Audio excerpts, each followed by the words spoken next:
Chapter 1.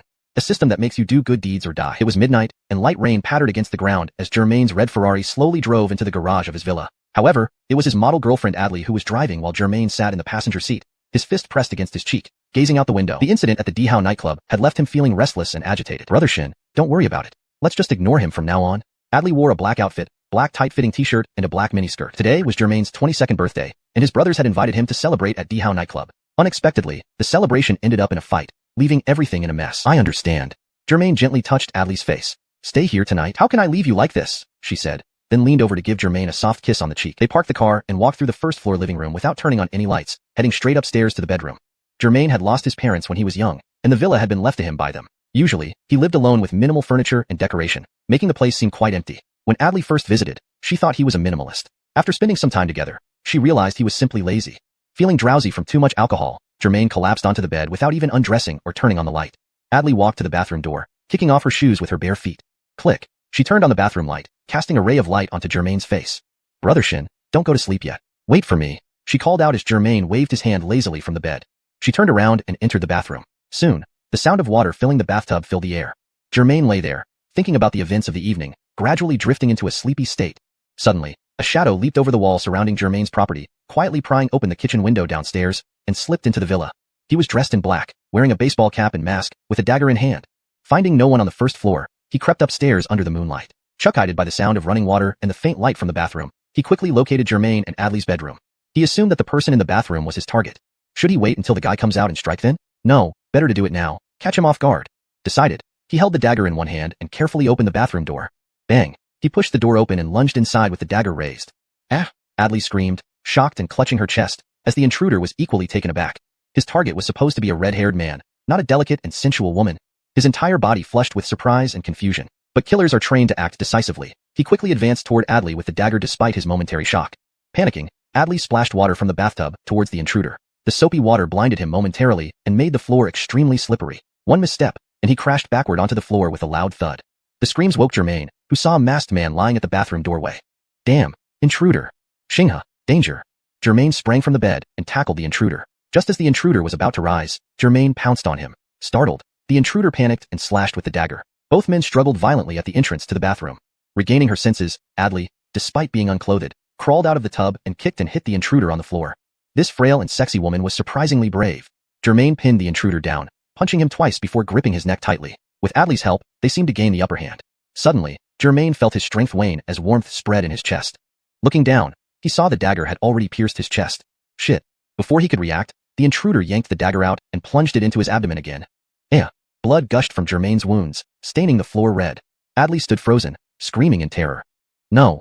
Germain clung desperately to the intruder's hand, preventing him from withdrawing the dagger, knowing that if the blade was removed, he wouldn't last another minute. The intruder, unable to free himself, noticed Adley's continuous screams and feared someone would come soon. Seeing Germain already stabbed in the chest and abdomen, he likely wouldn't survive. Deciding to end it, he twisted the dagger inside Germain's abdomen, dropped the weapon, and fled downstairs. Germain, too weak to chase, collapsed on the floor, clutching his bleeding abdomen. Adley disregarded the bloodstains, rushing to Germain's side and pressing against his wounds, shouting for help. Germain felt his strength draining away. Everything around him began to lose color, turning black and white. Adley's cries grew distant, fading into a buzzing hum. So sleepy. Mom and Dad. I don't want to die. Boom. Do you want to die, host? I don't want to die. I don't want to die. Ding. Detecting host, initiating possession attempt. Germain suddenly awoke, disoriented by electronic sounds. Where am I? He opened his eyes and found himself in a pure white space. Am I dead? He saw himself covered in blood, with alarming wounds peeking through his torn clothes. Is this a dream? Why isn't it painful? This is too realistic. Positive energy system attached successfully. Please confirm. System? Zank the ones in web novels? Though he read few web novels, Germain knew what these systems were. They typically chose dying hosts, issued tasks, offered rewards and superpowers, with punishments for failure, sometimes leading to complete destruction. Did such things really exist? System attachment? Not dreaming? I must be unconscious. You are not dreaming, the electronic voice affirmed. Really not dreaming? If so, shouldn't I have attribute data? What's mine? Ding. A screen appeared in Germain's mind, displaying several lines of data. Positive energy system. Host, Germain. Positive energy, 100 points. Reputation value, none. Mission, none. Superpower, none. Treasure, none. I'm really possessed by a system? But, is that all? Germain asked sarcastically. Your data is way too sparse. Is this a fake system? This system is authentic, guaranteed. I get missions, superpowers, treasures, reputation values, But what's with the 100 points of positive energy? Hashtag to be continued. 100 points is the base positive energy. As long as you do good deeds, help others, and uphold justice, your positive energy will increase. Conversely, doing bad or harmful things will deduct positive energy. When it reaches 0, the host will die. It seems to be like a health point system. So, what's the purpose of possessing me? Of course, it's to assist the host in becoming a positive and righteous person. To become a global advocate for justice. And then? Becoming a good person, even a saint, isn't enough? A saint? No interest. Is this system fake? Don't most systems end with world domination? Completing this system's tasks will similarly grant various superpowers and treasures. However, the ultimate goal is still to assist the host in becoming a good person. Damn, I have more money than I can spend, and I do whatever I want. Even immortals aren't as carefree as I am. If I can't conquer the world, why do I need some damn superpowers? I have everything. Why should I follow your arrangements? Doing what damn tasks? I'm a notorious troublemaker in Xiaoxian city. Why would I go through all that effort to become a damn good person? Do you still accept this system or not? I refuse. Get out of my body. Forcing someone is not the style of this system. Since you have no interest in the system or being a good person, I can only let it happen naturally and find someone else. What do you mean? Speak plainly. You were already close to death. Since you don't need this system, continue dying. I'll find someone else. Goodbye. Mr. System, please wait. Can I ask you one question? Feel free to ask. Do you know if there really is a heaven, hell, or reincarnation after death? According to this system, no. In other words, when I die, I'm just dead? Yes, completely gone. Nothing left. There might be some ashes. All right, I understand. Germain cleared his throat and said earnestly, Mr. System, I think we should focus on discussing how to be an advocate for justice. So, you agree? In that case, the host will soon be revived. Please prepare yourself. Please start now. I can't wait to be a good person. Germain said this, but in his heart, he was thinking, who cares about this damn positive energy system? Just bring me back to life first. Host confirming bind with the positive energy system. Host reviving 5, 4, 3, 2, 1. Boom. The pure white space before Germain's eyes suddenly turned pitch black. Bed? I'm still in bed. Was it all a dream? Germain rubbed his eyes. Right at that moment. Click. A beam of light shone onto Germain's face. Brother Shin, don't go to sleep yet. Wait for me. Adli teased as she turned on the bathroom light. The scene returned to the moment before the attack. Germain found himself lying on the bed, with Adli getting ready in the bathroom. Despite the bizarre events that just unfolded, everything seemed to reset. Germain couldn't help but wonder if he had imagined the whole thing. But one thing was clear. He now had a second chance, and he was bound to the positive energy system. What would he do with this new lease on life? Hashtag to be continued. Chapter 2. Superpowered times Zainmited Experience Pack. Adli's figure was graceful as she turned and entered the bathroom. She was completely unaware of what Germain had just experienced. Lying on the bed, Germain was stunned, his heart pounding wildly. This absolutely wasn't a dream. He had definitely gone through all that before. He had really been revived by time travel. Ha. I'm back from the dead. Germain's heart was filled with wild joy. Wait. Germain's happiness came to an abrupt stop. He suddenly realized that if that were the case, the person who killed him would surely come again. What should I do? Call the police? No, there's not enough time. It wouldn't be in time.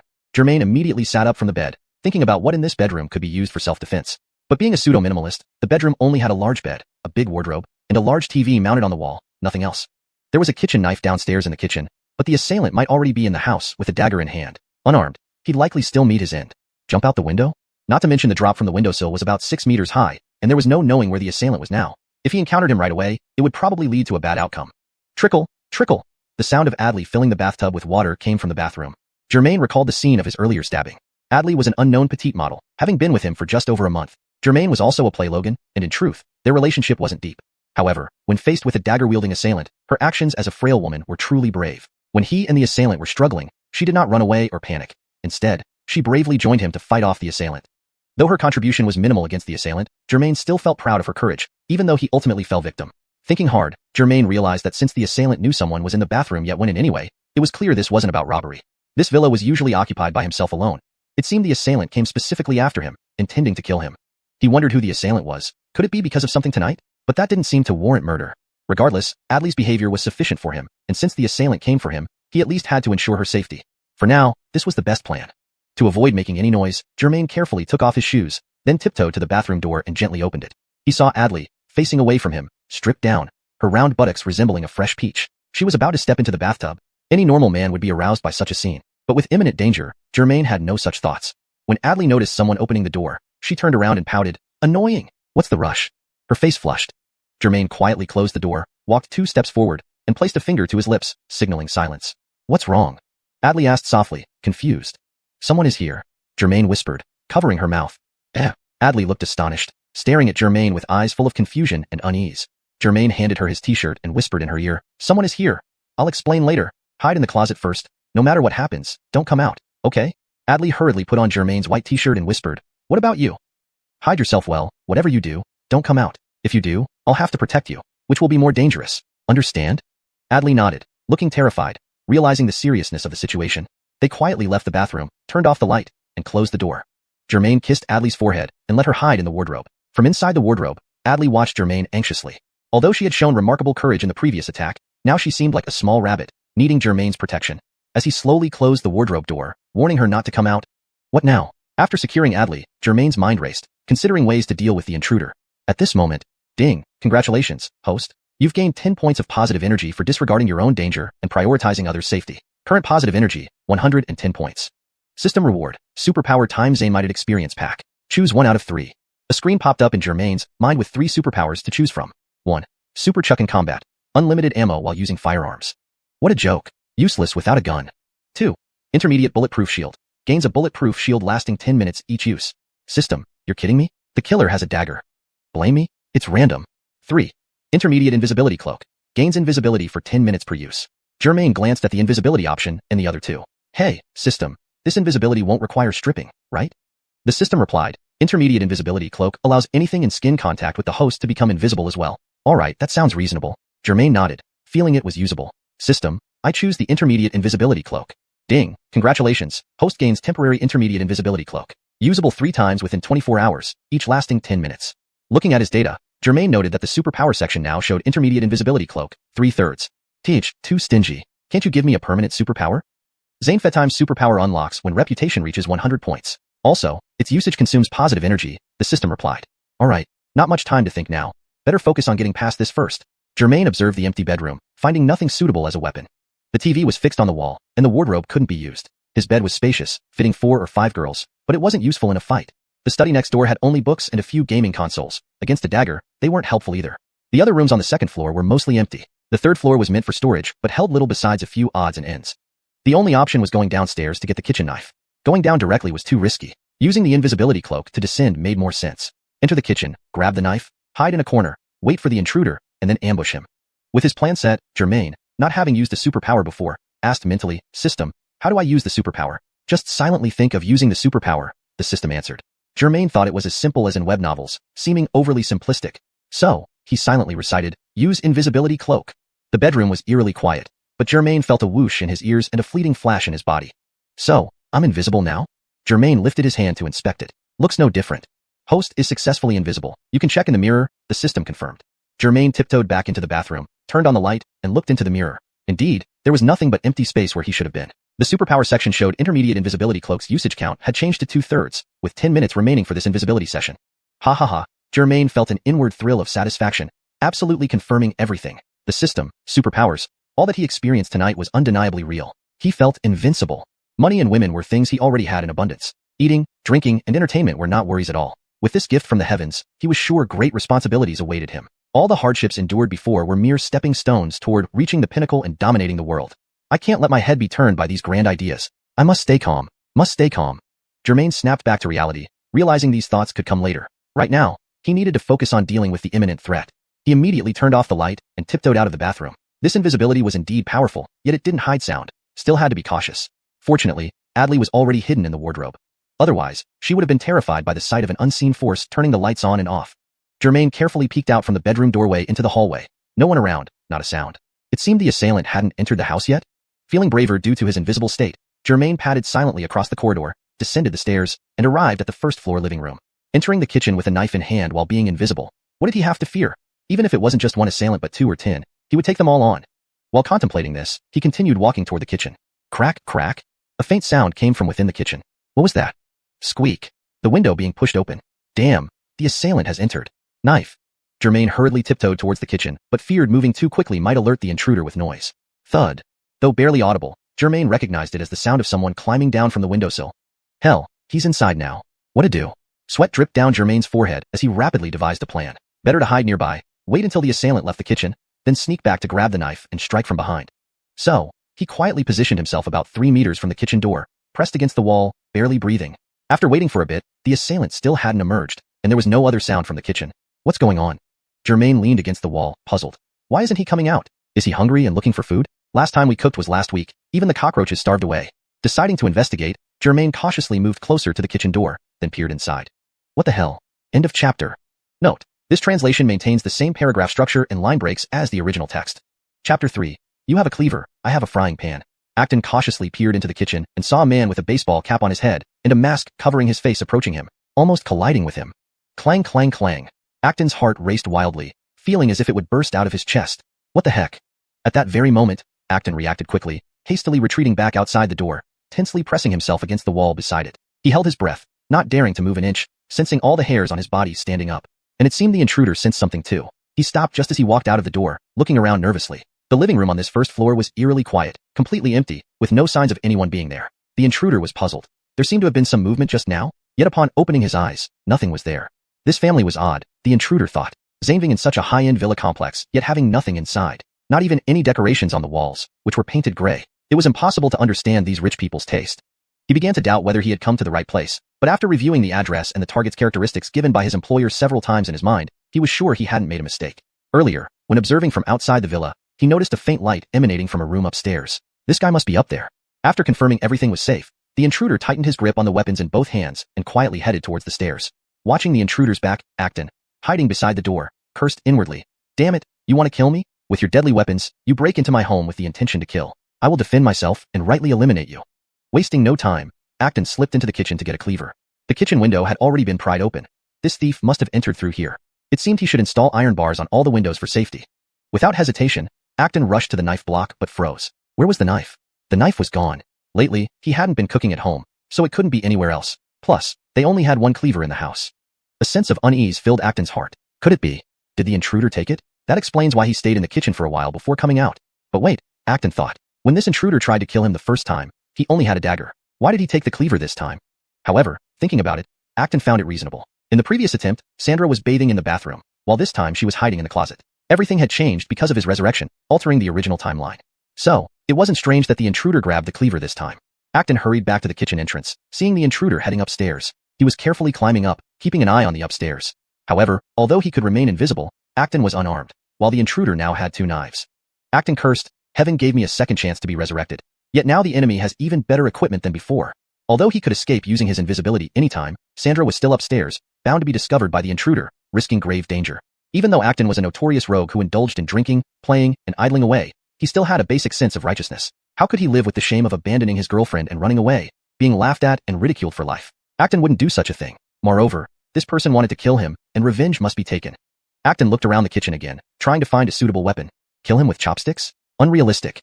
Smash plates to use sharp edges as daggers? Firstly, the noise would alert the intruder, and secondly, if the pieces are too small, no good either. Suddenly, his eyes landed on a silver-gray stainless steel frying pan on the stove. This frying pan was made of high-quality steel, imported from Germany, elegant in design, and originally priced at nearly 10,000 yuan during a sale at the mall. Acton once complained about how overly meticulous the Germans were, making this pot too heavy to handle. Now, its weight might become an advantage.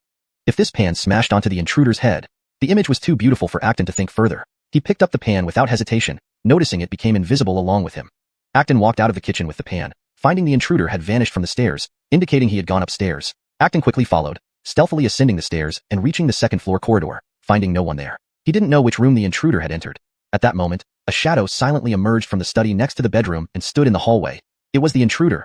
In his left hand, he held a dagger, and in his right, Acton's cleaver. He looked around and then turned into the bedroom. This was the room where he had seen light earlier. He squinted, observing the interior carefully. No one on the bed. The bathroom door was slightly ajar, lights off. The intruder strained his ears but heard no suspicious sounds. Using the dagger, he gently pushed open the bathroom door and quickly scanned inside. Nobody. However, noticing some clothes by the door and residual moisture, he deduced. Someone was here just now. Did they discover me and escape? Full of doubt, he wondered. Escape through the window? The window was closed. Seems like they hid somewhere. His eyes focused on a large wardrobe by the wall. I just came upstairs, so this kid couldn't have run downstairs. He must be in this wardrobe. Open the wardrobe, stab wildly, and complete the mission. The intruder gripped his weapons tightly and silently approached the wardrobe. However, little did he know, Acton had already snuck up behind him, slowly raising the frying pan. Just as the intruder extended his left hand to pull open the wardrobe door, where Sandra was hiding. Critical moment. Right then. Clang. An ear-splitting sound echoed. Ah. At the same time, the intruder let out a scream of agony. Clatter. He instinctively dropped the cleaver from his right hand, his baseball cap flying off. Holding the back of his head, he turned around but saw nothing. Ah! Hearing the commotion and screams, Sandra in the wardrobe screamed and quickly covered her mouth with her hand. You're carrying the pan now. Acton lifted the frying pan again and aimed at the intruder's head. Clang! Another loud noise. This time, the intruder's forehead split open, blood pouring down immediately. Suffering a heavy blow, he groaned faintly, his ears ringing and stars blurring his vision. He struggled with his right hand clutching his head and his left holding the dagger, instinctively trying to retaliate but hitting only air. Acton stood directly in front of the intruder, gripping the frying pan's handle with both hands.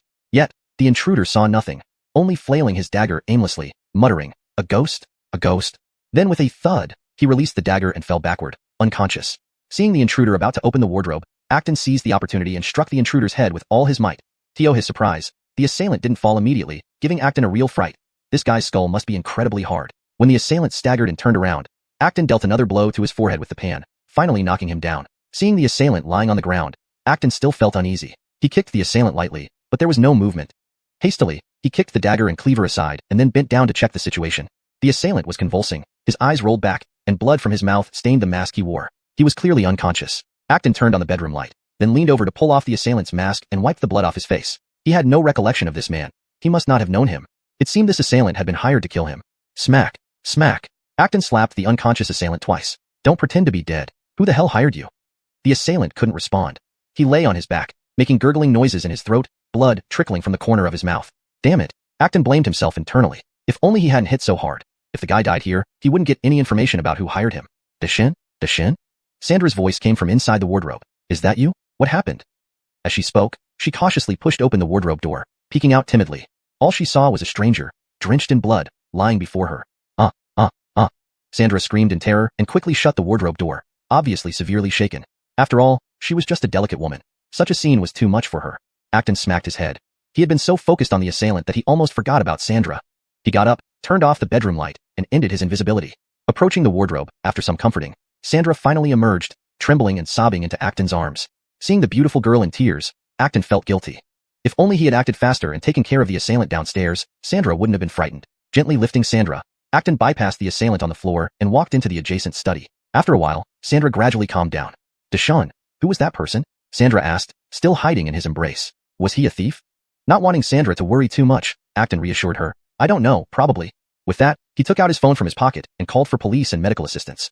Acton let Sandra change into fresh clothes and stay in the study. He returned to the bedroom, where the assailant on the floor was still twitching. His mind raced, trying to identify the mastermind behind this attack. Who wanted him dead? Nash? That name surfaced in Acton's mind. This Nash was the man who had a conflict with him at the Dihao nightclub just 3 hours ago. Surely, a beating wasn't worth hiring a killer for? Acton recalled the events of the evening. Translation ends here, maintaining the original tone, style, and structure. Chapter 4. Xiaowali's brother Germain, tough and rich. William hours ago. June's weather was as unpredictable as a capricious girl, changing in an instant, even at midnight. Just minutes ago, Xiaozhou City was experiencing torrential rain, but now the downpour had suddenly stopped, leaving behind only puddles to prove it had ever rained. The streets of Xiaozhou were filled with the smell of wet earth after the heavy rain, with few vehicles and pedestrians around. A balding uncle, just off his night shift, was hurriedly cycling home, taking advantage of the brief respite from the rain. In the distance behind him, a red sports car sped towards him with its high beams on, completely disregarding the safety of other vehicles and pedestrians as it careened through the streets. Even when the driver noticed someone ahead, he showed no intention of slowing down. Instead, he chatted and laughed with the long-haired beauty in the passenger seat, one hand on the steering wheel and the other caressing her smooth thigh. Brother Shin, there's someone ahead. Be careful. The long-haired beauty in the black miniskirt cooed, warning the driver. Don't worry, your brother Shun has excellent driving skills, replied the driver, Germain, with a confident smirk. The cyclist also noticed the lights and the roaring engine coming from behind him and instinctively swerved to the side of the road. Almost instantly, the red sports car zipped past him, barely missing his elbow. As the car ran over the puddles, water splashed up several feet high, drenching the cyclist in muddy water. Though unharmed, the cyclist was thoroughly shaken. He immediately stopped, standing in the ankle-deep water. Damn you and your whole family. Are you going to a funeral?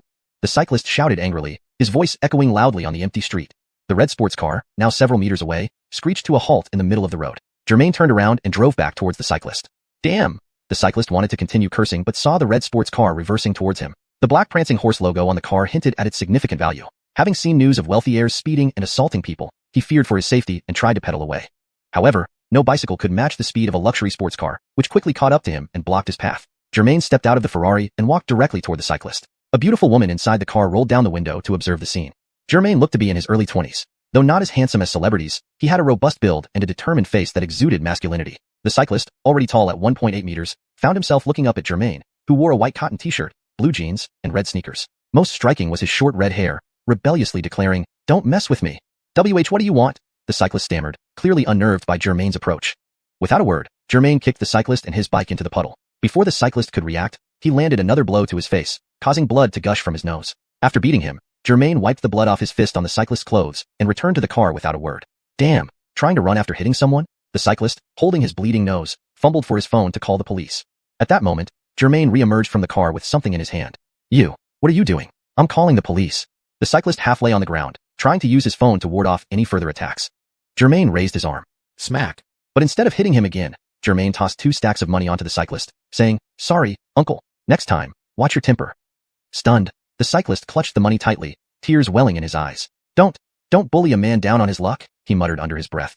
Inside the speeding red Ferrari, Adley, dressed in a tight t-shirt and miniskirt, tried to console Germain. "Brother Shun, today is your birthday. Why so upset?" "Baby, you wouldn't understand." Germain smiled faintly but didn't elaborate. "You have something on your mind? Tell me, I'll know." Adley nudged his shoulder gently. Germain, with one hand on the steering wheel, reached out to pinch Adley's leg lightly. "Stop teasing. Have fun and buy what you want. Don't ask too many questions." "How mean." "Zank, I don't have money," Adley pouted playfully. All right, your brother Shun was joking." Germain soothed her by stroking her thigh. "Tomorrow, if you want anything, just say the word, and brother Shun will take you shopping." She kissed his cheek to show she forgave him. The red Ferrari sped through the night, finally stopping at the entrance of Dihao, the city's most luxurious nightclub. "Brother Shin, welcome." The manager at the entrance greeted them before the car even came to a full stop. "Young Master Zhang and the others have been waiting for you." Despite the heat, even in the rainy night, the manager remained professional in his black suit. "Thanks." Germain and Adley got out of the car, tossing the keys to the manager. "There's a tip in the car, help yourself." Then, Germain put his arm around Adley's waist and entered the nightclub. "Thank you, Brother Shin. Happy birthday." The manager bowed deeply as they walked away. After they were out of sight, he sat in the Ferrari, finding several stacks of cash scattered throughout the car. "These rich kids don't know what to do with their money," he muttered, pocketing one stack and later, seeing no one around, took another. Dihao is the epitome of luxury in Xiaozhou City. Located in the heart of the city, it was a 7-story building with prime real estate worth billions. Even on this rainy night, it was bustling with the elite and wealthy, enjoying entertainment and companionship. Germain and Adley rode the elevator to the 7th floor, ready for an unforgettable night. This 7th floor of Dihao nightclub was an entirely independent super VIP suite, costing a staggering 300,000 long coins per night just for the room fee. Add in alcohol, food, and the entertainment provided by the female companions, and one night here could easily cost between 1 to 2 million long coins. Germain and Adley emerged from the elevator and walked straight towards the suite. The doorman hurriedly opened the door for them. Just as they were about to step inside, a man holding a curvaceous girl was coming out, nearly causing a collision. "Didn't your parents teach you to watch where you're?" The outgoing man was rather thin and reeked of alcohol. He started cursing but stopped mid-sentence when he recognized the red-haired youth. "The Shun, why are you just arriving? You're the birthday Logan, and we've almost drunk ourselves under the table waiting for you." Germain smiled and patted him on the shoulder. "Akash, no need to rush. Nightlife is just getting started. Next time you go traveling, let me know. We can go together. Don't just disappear for over a month without telling anyone. How was the trip? Did you meet any bikini beauties?" "This isn't a better catch?" Germain gestured toward Adley beside him. "Hey, you're already onto a new one?" Akash glanced at the mini-skirted beauty next to Germain. "What happened to that girl, Alessandra? Did it not work out?" "Unfortunately, our feelings didn't last." Germain chuckled, pretending to sigh. "Yeah, right?"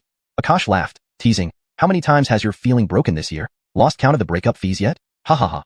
As Akash spoke, he sized up Germain's companion. She had long, wavy black hair down to her waist, willow leaf eyebrows, almond eyes, and a perfectly pink mouth. Her black tight t-shirt accentuated her perfect curves, while her black miniskirt was so short that it barely concealed what should be hidden when she lifted her leg. In comparison, his own date looked quite ordinary. "I'm Alwyn, son of the chairman of Xiaozhou Real Estate. Just call me Akash." Akash introduced himself, extending his hand with his left hand, pinching his own date's bottom. "Germain is my childhood friend. Please, don't be shy." Akash was clearly tipsy, his words starting to slur. "Pleased to meet you, Akash." Adley's voice was as sweet as honey. "I'm Adley. I hope you'll take care of me." "Adley, wow, what a beautiful name." Alwyn slurred, hugging his own date unsteadily. "Fits you perfectly. As beautiful as a shooting star. No, even more stunning than one." "Thank you, Akash." Adley thanked him politely. Alwyn continued to shower Adley with compliments, making his own date visibly jealous. She pouted and said coyly, "Akash, weren't you going to take me somewhere relaxing?" "To hell with relaxation." Alwyn retorted bluntly. "My brother Germain, your godlike brother Shin, is here. Relaxation can wait." He then grabbed Germain by the neck and pulled him into the room, saying, "Met a couple of new guys yesterday. Let me introduce them to you. And remember Fei Gu, Brenton, and Abelardo are also here." At the mention of Abelardo, Germain frowned, hesitating momentarily, somewhat reluctant to enter.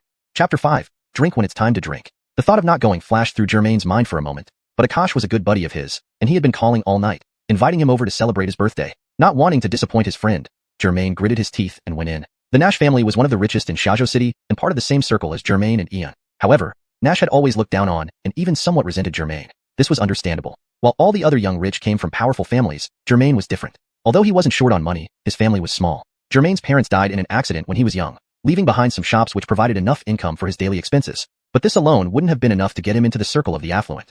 Crucially, when Germain was born, his father established a family trust fund. Apart from real estate, most of their earnings were placed into this fund to invest in stocks. The fund was originally intended to be used as startup capital when Germain graduated at 22. Therefore, the term stipulated that until he turned 22, his guardian would manage the fund and couldn't sell the stocks. Afterward, the fund would belong entirely to Germain. Before his parents passed away, the stock market hadn't done much, even slightly dipping. But after their death, the world economy entered a decade-long boom, turning the fund's value from just over 10 million to several billion Longbi currency. This fund was managed by Germain's uncle, and whenever Germain needed money, he would take it from his uncle. He didn't actually know its current value very well. Due to lack of guidance, Germain dropped out of high school early, mingling with various second-generation rich kids, becoming impulsive and competitive. One wonders what his parents would think if they saw him now. Nash always felt that Germain's wealth was too easily acquired, purely by luck, and was quite envious. During gatherings and parties, he occasionally mocked Germain indirectly. Although Nash himself held a nominal position at his father's company without doing much, simply receiving a salary every month. In general, the two never got along, though outwardly they pretended to be drinking buddies. As everyone entered the private room, neon lights flashed and music echoed. There were about a dozen people lounging on large sofas, laughing and chatting, drinking and partying. Today's gathering was hosted by Ian under the pretext of celebrating Germain's birthday, so there was a huge cake on a trolley in the center of the room. Someone must have been hungry waiting for Germain because a piece of the cake was already missing. Germain usually hated celebrating his birthday and hadn't wanted to come today, but Akash had nagged him all day, so he finally gave in. Inside, a muscular man in a red vest was singing, holding a slice of cake and embracing a girl, off-key songs blaring. That man was none other than Nash, who frequently visited gyms. Though his primary goal was to meet girls, he did develop impressive muscles, making him look more robust compared to Germain. Seeing Germain enter, Nash howled to finish his song, threw the microphone to a nearby girl, and approached Germain and his group. His face flushed, eyes bloodshot. He clearly had already been drinking. Yo, brother Shun. Happy birthday. Thanks. Germain glanced at Nash, nodding in acknowledgement, uninterested in engaging with him. He turned to greet his friends sitting on the sofa, shaking hands with each of them. AI, brother Shun. Nash, whose hand was smeared with cream, slapped Germain's back hard. New girlfriend is pretty, huh? Not introducing her to your brothers. Why wouldn't she be beautiful? Germain moved Nash's dirty hand from his shoulder. And isn't she also gorgeous and good in bed? Yeah, indeed. Nash smirked, especially Addie. What the hell are you implying? Germain narrowed his eyes, speaking in a low voice through clenched teeth. Just kidding, joking around. Anyway, it's an ex-girlfriend. Don't take it seriously, brother Shin. Nash patted Germain's chest again with his grimy hand. Akash, noticing the tension, quickly intervened. Today's Germain's birthday. We haven't cut the cake yet. Let's do that. Nash, undeterred, turned to Adli. Beautiful lady, being with brother Shin. You've chosen wisely. Remember those matchmaking conditions that became popular recently? He rubbed his head as if thinking hard. Oh right, rich, own a house, car, and both parents deceased. Ian hurriedly pulled Nash aside. Daoguan, you're drunk, aren't you? Whether truly drunk or pretending, Nash blurted out. Did I remember wrong? Only child, wealthy, free time, owns a house and car, both parents deceased? Isn't that correct? Say that again, and you're dead. Germain glared, restraining his anger for the sake of his friend. Had it been anyone else, things might have escalated quickly. Jeff, forget it, let's not pay attention to this drunk idiot, said someone standing up from the sofa, raising his wine glass. Germain celebrates his own birthday late. Who does that? Drink, drink, penalty 3 cups. Jeff, shorter than Germain, tried to lighten the mood by starting a toast. Right, Germain should drink as punishment. Akash chimed in, secretly blaming himself for inviting Nash, knowing the two disliked each other despite maintaining cordial relationships for business reasons. Inviting Nash was unavoidable, so he called, thinking Chun could choose whether to come.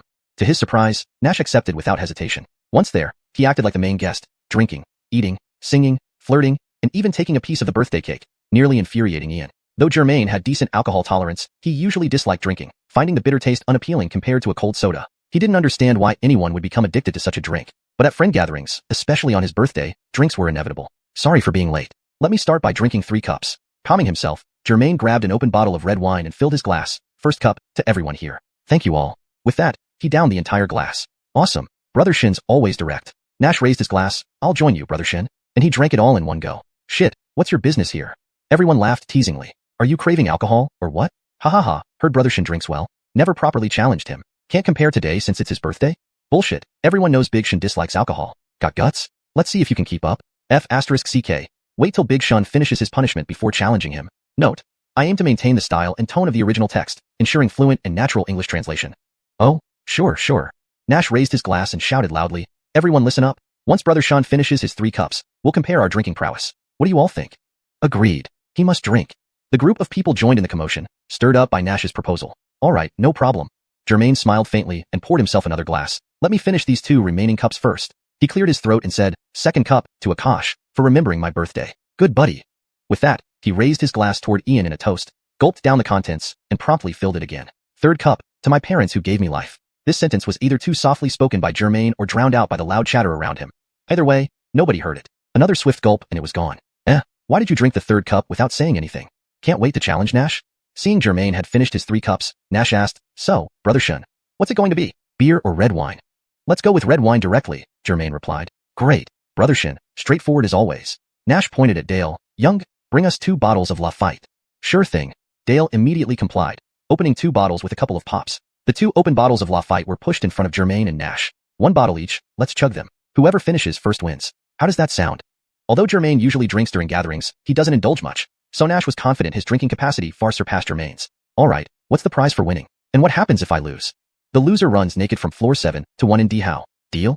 Nash said this with nonchalance. Deal. The crowd saw the stakes and cheered louder. Germain thought to himself, I just don't like drinking normally. Does that mean I can't hold my liquor? This Nash looks already quite tipsy. Is he really up for another bottle of red? Where does his confidence come from? Such disdain for me? As Germain pondered, Nash taunted further. What's the matter? Backing out? Slapping his chest, Nash continued, I've already finished a bottle of Lafite before you came, and I'm not afraid. What's stopping you? At that moment, Nash glanced at Adley sitting beside Germain and sneered, how about this? If I lose, I'll run naked in D How. If you lose, haha, make this pretty lady kiss me. What do you all think? Damn, you'd have it made. Nash, how about letting me take that opportunity? Everyone knows Germain doesn't drink much. You're just trying to get close to the girl, aren't you?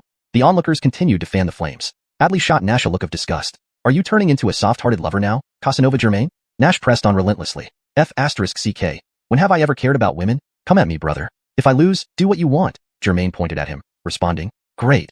With that, both men raised their bottles of Lafite. Note, the translation aims to maintain the original tone, style, and paragraph structure while ensuring natural English phrasing. Hashtag chapter 6, time to take action. The crowd watching began counting down together. William, Amin, 1, start. Germain and Khalil immediately started chugging wine into their mouths, making gulping sounds. In the blink of an eye, Germain had already tilted his head back and drained half a bottle. He glanced at Khalil from the corner of his eye. About the same amount. Glug glug. As the wine in the bottle rapidly decreased, Germain felt a bit nauseous, his cheeks flushing hotly, and a wave of alcohol rushing to his brain. But he continued to pour more into his stomach. Bang, bang. The 2 men slammed their empty bottles onto the table almost simultaneously. Tie game. Let's do another bottle.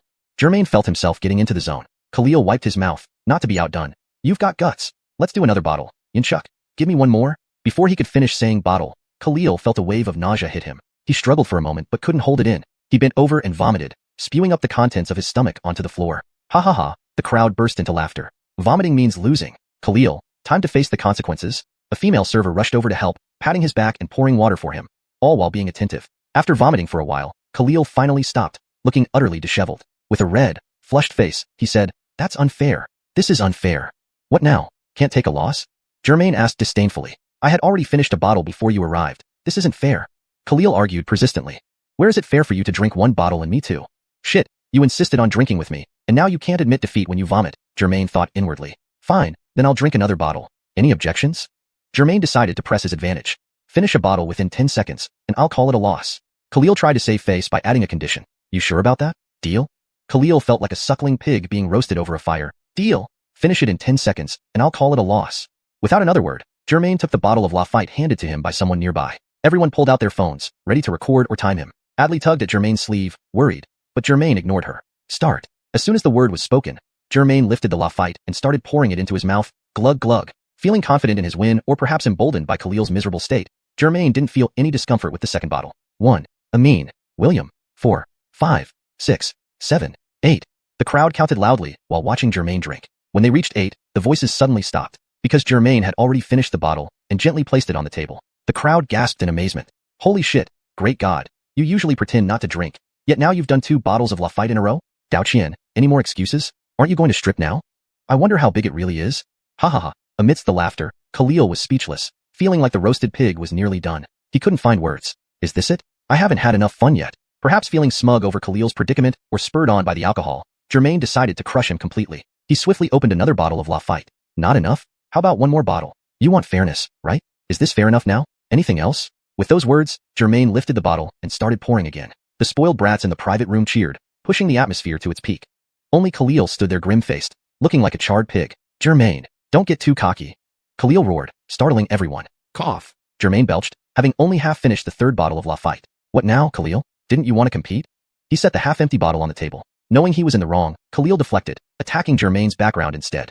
Haha, Germain, don't push your luck. You're just a stray dog without parents to discipline you. If it weren't for young Master Zhang knowing you from childhood, who would even bring you along to play? Germain stepped right up to Khalil, noses almost touching. Just try mentioning my parents again. Adli quickly followed, grabbing Germain's hand. Brother Shin, you've had enough. Let's go home. We have to ask our dads for money and work for a living. Your brother Shin here is awesome because his parents died timely, leaving him to sleep every day, earning tens of millions from stocks every year. It was clear Khalil was drunk, babbling freely in front of everyone without regard. But beyond the ridicule, there was a hint of envy in his words. Germain wasn't holding back anymore, countering mercilessly. Oh wow, how amazing am I compared to you, Khalil? Son of the CEO of Xiuxian Heavy Industries, a top 500 company. Too bad your dad has married so many times. You have over a dozen younger siblings, right? After he dies, how much will you get in inheritance? Though Khalil was the eldest son of a wealthy family, he led a life of idleness, accomplishing nothing significant. After finishing university, he held a nominal position in the family business, earning little respect from his father. His younger brothers were now studying in prestigious business schools, destined to become the core of the family after retirement. And considering his father's promiscuous nature, Khalil knew of over a dozen half-siblings, not counting those unknown. As the eldest son with high aspirations but limited abilities, Germain's words struck directly at his deepest insecurities. Being publicly humiliated enraged him. Heh, don't worry, Xiuxian Heavy Industries will be mine in the future. Khalil forced a smile. And you, this stray dog, think those measly stocks make you elite? You're nothing, okay? Fuck. He spat on the ground. Sherry must be blind to play with a nouveau riche like you for a few months. Luckily she's with me now, and I'll show her the difference between upper class and nouveau riche scum. Speaking of which, Sherry's acting is top-notch, talking to you on the phone while servicing me. Khalil laughed smugly, drooling onto Germain's face. To hell with you.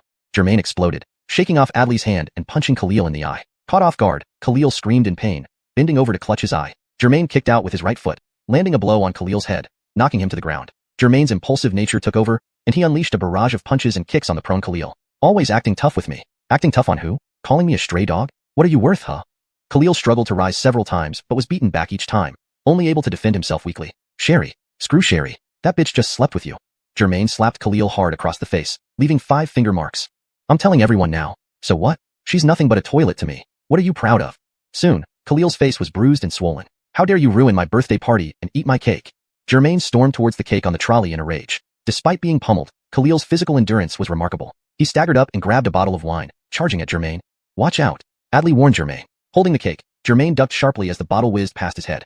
##### Chapter 6. Time to take action, continued. Perhaps Khalil was really too drunk and had exerted too much force. The wine bottle slipped from his grasp and crashed onto the floor, glass shards scattering everywhere. Then, after spinning around, he tripped and plopped down right onto the broken glass. Ow. Oh my god. Khalil immediately clutched his posterior and rolled around on the ground in agony, screaming endlessly. Germain wasn't finished yet. He grabbed the cake and smashed it onto Khalil's head. Eat shit. Great god. Great god. That's enough. Enough. Alwyn and Adli were stunned for a moment before rushing over to pull Germain back. Alwyn positioned himself between Germain and Khalil, while Adli clung tightly to Germain from behind. The others sobered up significantly and tried to persuade Germain to calm down and let Khalil off the hook. At this moment, the security guards and waitstaff rushed into the private room upon hearing the commotion. However, they knew that all the patrons here were wealthy or influential. They hesitated, unsure of what to do. Watching Khalil wailing and rolling on the ground, covered in both blood and cake, Germain felt much of his anger dissipate. With everyone holding him back, he finally stopped. He spat at Khalil and picked up the half-empty bottle of Lafite from the table to wash his hands, then dried them with some paper towels. Akash, sorry about today. Germain patted Alwyn on the shoulder. I've been putting up with this idiot for a long time. As you saw, he kept badgering me today. Otherwise, I wouldn't have beaten him. Great God, I didn't know about this thing with Sherry. Alwyn looked apologetic. Don't worry, there are plenty of women out there. Germain pulled Adli to the front and wrapped an arm around her shoulders. Look, isn't she better than that bitch? You're right. Alwyn agreed. Why don't you two go home first? I'll handle the rest. I'm leaving now. Germain glanced at Khalil on the ground, feeling much more satisfied. Really sorry about today. I'll treat you in a couple of days. Brothers like us, it's no big deal. Alwyn turned to Adli. Beautiful, take good care of great God. Don't worry, Akash. We'll be going now. Adli was visibly tense as she pulled Germain toward the exit. Just before leaving, Germain spat again at Khalil and tossed the crumpled paper towel at him before leading Adli out. A few moments later, Khalil sat on the floor, took off his shirt, and wiped the blood and cake off his head. Khalil, we're all friends here. Why would you do something like this? Alwyn complained from the side. This has nothing to do with you. This isn't over. Khalil struggled to stand, but still felt excruciating pain down below. Damn. Khalil clenched his teeth, mentally cursing. Germain, you wait. Seeing that Khalil was still unsteady, the group called 2 security guards to help him. Take me to the hospital. I can't stand the pain anymore. Beads of sweat trickled down Khalil's forehead as he spoke. Alwyn and the others initially planned to drive Khalil to the hospital, but when they reached the foyer of Dihao, Khalil indicated that the pain was so severe he couldn't stand. With no other choice, Akash and company called an ambulance. They hurriedly lifted Khalil into the vehicle. As the ambulance drove away, Alwyn thought to himself that this great god might have caused quite a bit of trouble. Chapter 7. Why can't I spend my own money? Ding. Congratulations, host. Fought bravely against an intruder, plus 50 positive energy points. Subdued the intruder, plus 50 positive energy points. Called for police assistance, plus 20 positive energy points. Dialed emergency services, plus 20 positive energy points. Host's current data. Positive energy, 250 points. Reputation, none. Tasks, none. Superpower, intermediate invisibility 2 of 3. Treasures, none. A series of notifications sounded in his ear, and rows of data flashed in his mind, instantly pulling Germain back to reality. System, you're too much. Germain said sarcastically. I nearly lost my life, and you give me only 250 positive energy points? Nothing else? The host should understand a fact. Your life had already ended. It is positive energy that sustains you now. Well, let me ask you something. There are so many people in the world. Why did you choose me? Random selection. Gosh, how casually can you pick someone? Germain felt like spitting blood. Isn't there supposed to be a great mission destined for this person? The system replied, you're overthinking it. Ding. Host used profanity, deducting 1 point of positive energy. Current positive energy, 249 points. Germain spat a mouthful of old blood onto the screen. Not even allowed to curse? The positive energy I earned at the cost of my life is deducted just like that. Cursing is a negative energy behavior, hence it deducts positive energy points. Can polite language add positive energy points?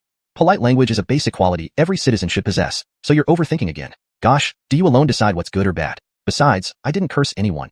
It was just an interjection. Firstly, I'm not human. I'm a system. Secondly, any cursing is considered negative energy behavior. Ding. Host used profanity, minus 1 point of positive energy. Current positive energy, 248 points. Damn you. Germain didn't finish his sentence. Ding. Host used profanity, deducting 1 point of positive energy. Current positive energy, 247 points. Please don't risk your life by using profanity. Alright, system, you're amazing. I'm convinced, hands down. At that moment, sirens from police cars and ambulances could be heard approaching. The police and medical personnel were almost here. Germain looked at the intruder on the ground, checked his breathing, and found him still alive. You'd better not die. I want to know who's trying to harm me. Was Khalil behind this? Germain and Adley followed the police to the station. They spent the whole night making statements. By the time they left the police station, it was already bright outside. Germain learned from the police that the intruder had no ID, no phone, nothing to identify him. He remained unconscious in the hospital after the rescue efforts, with his condition uncertain. For the non-verbal suspect, the police had no immediate measures and could only file it as a home invasion robbery. Germain could only wait at home for news. However, the police had taken fingerprints and DNA samples for matching and would likely have results soon.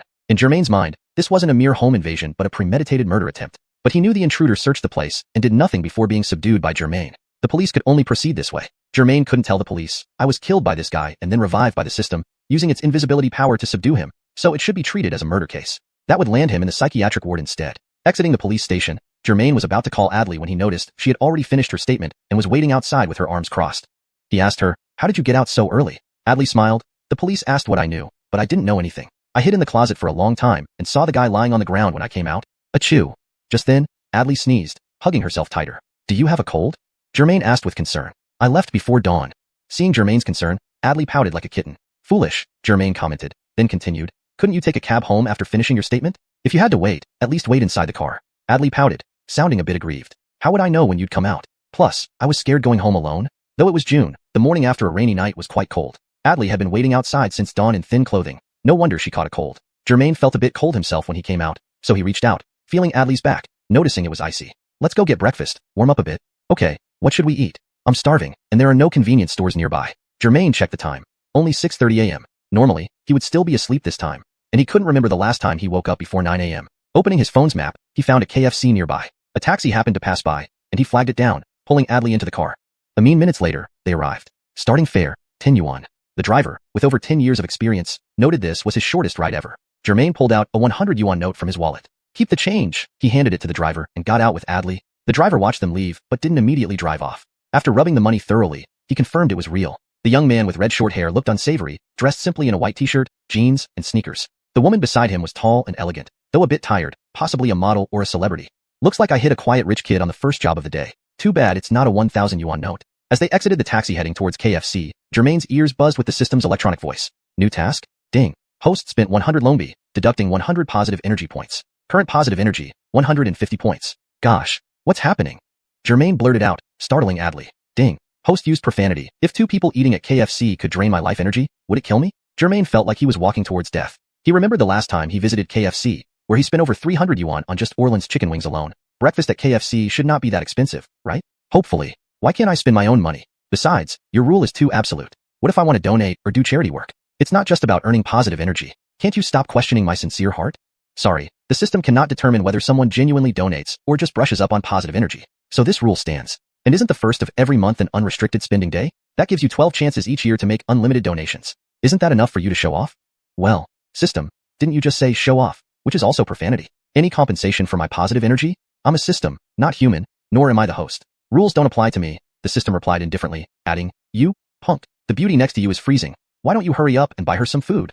With only a bit more than 100 yuan left, eat your big, Germain wanted to retort, eat your big head ghost, but stopped mid-sentence. Another swear word would deduct more positive energy, causing him actual pain. Germain's expression seemed distracted as he walked, and Adley thought it was because he had been assisting the police all night. A cool morning breeze blew, and they quickened their pace into KFC. There were already some customers inside. A mother and her school-aged child were ordering food near the counter. In a corner by the restroom, a few people were dozing off. This KFC, close to the Xiaozhou train station, often served as an overnight spot for travelers and homeless people who generally left around 9 in the morning and returned late at night.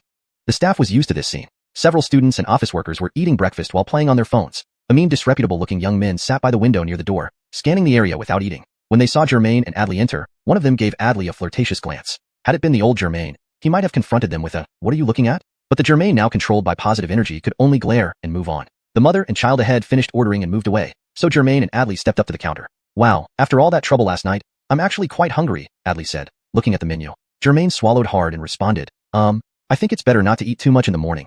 It's bad for your stomach. Even as he said it, Germain knew it sounded hollow. Translation continues naturally, maintaining tone, style, and coherence with previous content, ensuring fluency and accuracy. Chapter 8. What's it zank to do charity with my zainf? Haha, Adley smiled. What? Are you afraid I'll eat you into bankruptcy? Don't be silly. Such trifles can never bankrupt me. A slight rise in my stocks could cover your meals for the next lifetime. Order away. It's on me. Germain said this confidently, but inside he was trembling with fear. Oh auntie, you hit the nail right on the head. Germain glanced at the breakfast menu. Luckily, various breakfast sets only cost a few dollars to over $10 each. He figured he and Adley would probably spend no more than $30 or $40 for both of them. This thought reassured him a bit. It was just deducting 20% positive energy for consumption. Big deal, he could handle it. Alright. Remember you said that? Adley first looked at the menu, then turned her gaze to the homeless people sleeping in the corner. Then she told the server, 4 French-style baked bun sets, and 4 cheese egg burger sets, please. Thank you. Afterward, Adley asked Germain, what do you want? Order whatever you like. My God. Germain almost dropped his jaw in shock. In the past, he would have cursed, but now he dared not utter a single bad word. Sis, can you really eat all that? Adley stared back at him. Look, she pointed to the corner and whispered to Germain. There are several homeless people there who probably haven't eaten yet. Since you're so rich, why don't you buy them some food? Germain stopped mid-sentence, feeling his heart breaking. She's using my life to do charity. Then he thought, as the respectable Germain, ranked in the top few hundred on Forbes' list, he should be able to handle this. Alright, just leave me a little bit, please. He asked the waiter reluctantly, how much will all of this cost? The waiter politely replied, sir, it comes to exactly 100 yuan. In the past, Germain had often complained about the lack of a 10,000 yuan note. Spending hundreds didn't feel fulfilling enough. Using cards was even less thrilling. Now, spending 100 yuan felt like the sky was falling. Germain examined the menu again and finally ordered the cheapest mushroom chicken congee set. That's all? Can you get full? Adley asked concernedly. I'm not hungry. Just eating a little is fine, Germain muttered, while his stomach growled audibly. 106 yuan. Will that be takeout? The server asked, knowing they couldn't possibly eat all of it. No, we'll dine here. 1 set for each of us is enough. Please give the rest to those homeless people, Adley said with a smile, radiating kindness. The server also smiled. You truly have a kind heart, Mississippi. There aren't many like you these days. Adley put her hand on Germain's shoulder and said to the server, I'm just borrowing the rich man's generosity. Germain gave a forced chuckle and pulled out 200 yuan bills from a stack. He handed them over to the server, carefully took the change, and put it back into his wallet. Waiting for the inevitable, beep. Host spent 106 yuan, deducted 106 points of positive energy. Remaining positive energy, 43 points. No surprises. Soon, the server brought their orders. Germain and Adley found a seat by the window, while the server delivered the extra meals to the homeless people. Hey, wake up. The server roused them. Those good-looking people over there bought breakfast for you. Don't forget to thank them. These homeless usually wandered during the day and slept in the fast food joint at night. As long as they weren't too disruptive or dirty, staff wouldn't ask them to leave. After all, every visitor was considered a customer. Oh, what kind-hearted souls. What a beautiful girl with such a good heart. I only managed to scavenge half a loaf of bread yesterday. In all the days I've stayed here, I usually eat leftovers. Never thought someone would treat a homeless person like me to breakfast. Sniff. Who knew this red-haired kid was a good person? Looks like a punk, but actually nice. Does being good depend on hair color? Before, only women who spent his money called him kind. Now, spending a few bucks on a meal got him praised by homeless people. How amusing. As Germain ate his mushroom chicken congee, his mind swirled with mixed feelings. Suddenly, a whistle broke the silence. Germain and Adley turned to see the 2 thugs at the door. Hey lady, brother's hungry too. Could you treat us as well? Haha. The slightly fatter one, with a cheap tattoo of a tiger on his arm, laughed. Wonder what brother wants? Milk maybe? The thinner one snickered. There ain't free milk. Doesn't come cheap around here, huh? The fat thug added. Adley ignored them, giving a disdainful look. People in the restaurant frowned, but dared not speak up. Only Germain stood up abruptly, his eyes glaring fiercely at the thugs. Didn't brush your teeth this morning? Need me to help you with that? You got tired of living? The fat thug stood up defiantly, sizing up the young man. The tall guy with red short hair and ordinary clothes looked harmless. Emph, red-headed brat, spending 100 on fast food and acting tough. Know who I am. He pointed at his cheap tattoo. Everyone knows me as Erwin, Tiger Brother. So, Tiger Brother, eh? Germain almost burst out laughing. Without you saying, I'd think you were Cat Brother. A cleaning staff member kept signaling to Germain nervously. It seemed Erwin indeed had clout, and the staff knew him well. Adley quietly urged Germain to calm down and finish eating. Say that again. Erwin kicked over a chair, ready to strike. The other thug pulled him back, whispering, Tiger Brother, Godfrey will be here soon. It seemed the other thug was Erwin's henchman. I don't have time for your today.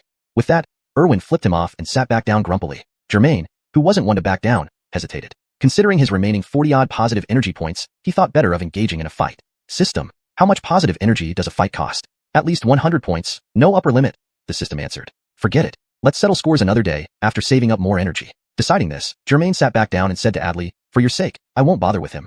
Adley gently chided, you, always so impulsive. When will you learn? Note, I've preserved the original tone, structure, and narrative style while ensuring the translation is fluent and natural in English. People don't act on impulse, they waste their youth. Got it? Hurry up and eat, miss. Squeak, the door to the restaurant was pushed open again, and a gaunt-faced man walked in, carrying a black nylon bag in his hand. As soon as he entered, he spotted Erwin and his companion sitting by the door. Erwin also immediately saw him. They exchanged glances, and then the gaunt-faced man walked straight over. Welcome, what would you like to order? The server greeted enthusiastically, but the man ignored her and went straight into the restroom. An ordinary person might assume this was just someone borrowing the restroom. However, Germain had a feeling that this man, who looked more ghost than human, seemed to know Erwin. Though they likely knew each other, they didn't acknowledge each other, which raised suspicions. Less than a minute after the gaunt-faced man entered the restroom, Erwin and his accomplice also stood up with a black plastic bag and followed into the restroom. Germain thought, if they know each other but didn't say a word, and then one follows the other into the restroom, could it be? Could these three men be engaging in something intimate? With 2 invisibility opportunities remaining, Germain decided to use one to follow them unseen and find out what was going on. So, he quickly finished the last bites of his breakfast, pushed away his plate, and told Adley he needed to use the restroom before getting up and heading towards the restroom. Xiuxian was puzzled about why all the men were suddenly rushing to the restroom, but by then Germain had already reached the entrance to the men's restroom. Seeing no one around, he immediately activated his invisibility. Though now invisible, no one could see Germain. However, standing at the restroom door, he was momentarily confused. The door was closed. He couldn't just push it open, right? While Germain was fretting, he heard Erwin's voice from inside. Johan, you stand guard outside. Don't let anyone come in. Hurry up. Then the subordinate responded, don't worry, brother who, I'll keep watch outside. Germain quickly crouched down next to the door. Johan opened the door, checked that no one was around, came out, lit a cigarette, and started smoking near the restroom entrance. The door remained slightly ajar, leaving only a narrow gap.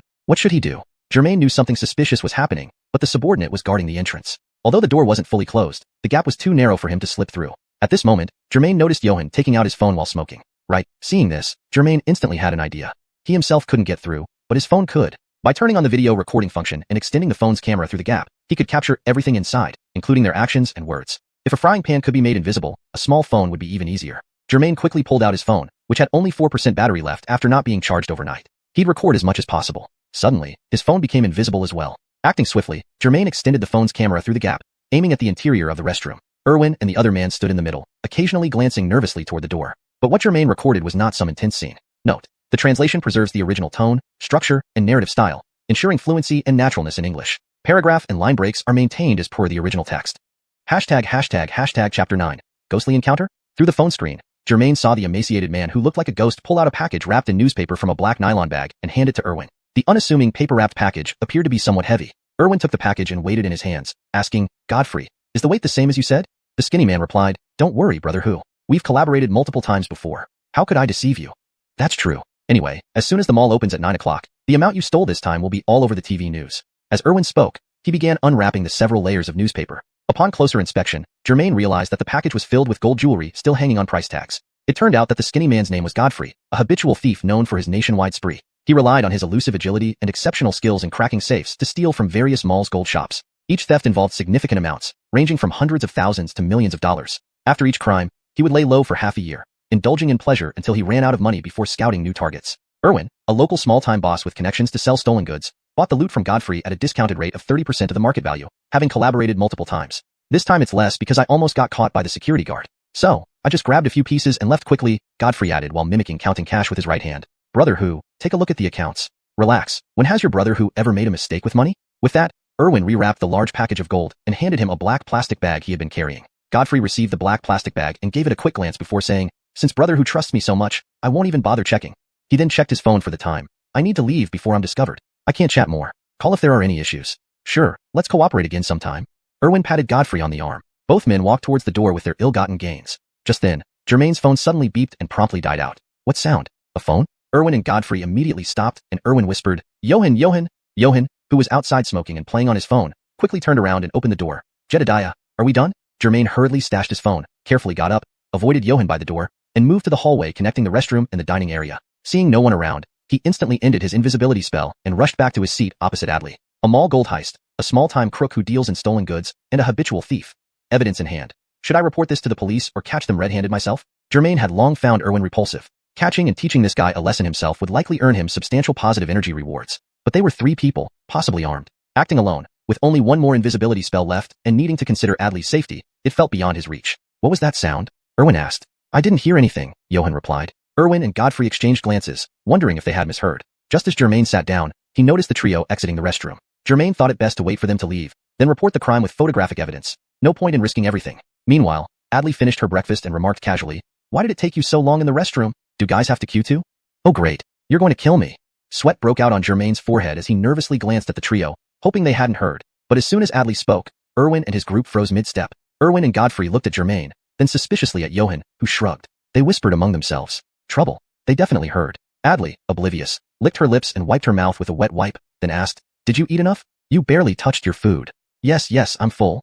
Germain stuttered as Erwin approached. Whoosh. Another whistle rang out. Erwin whistled again, smiled lecherously at Adley, and sat beside them with Johan. Godfrey exited the cafe with the black plastic bag. Germain's mind raced, analyzing the situation rapidly. How do I handle this? These thugs are clearly watching me. Godfrey probably called for backup. Raising an alarm might make them panic and endanger both me and Adley. In public, they might not dare to act openly. They're unsure how much I know, which gives me some leverage. Staying here means more danger if they bring reinforcements. They might kidnap us. "Are you done eating?"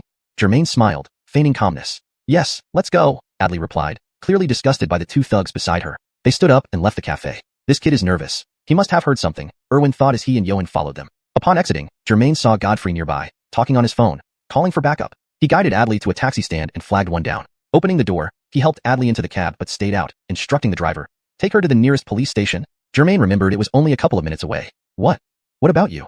Adley asked, puzzled. "What's happening? They're not good people. Report them immediately." "I'll try to detain them," Germain reiterated to the driver. "Ensure her safety." The experienced driver glanced at the suspicious figures nearby and understood. "Young man, trust me. I'll bring the cops right away." Germain closed the door as the taxi sped off. He walked toward the police station, seeing Erwin notice his departure. Erwin signaled Godfrey, who hailed a cab to follow Adley, while Erwin and Johan trailed Germain. Looking at his reflection in the rearview mirrors of parked cars, Germain spotted Johan in front and Erwin slightly behind, both following closely. Good.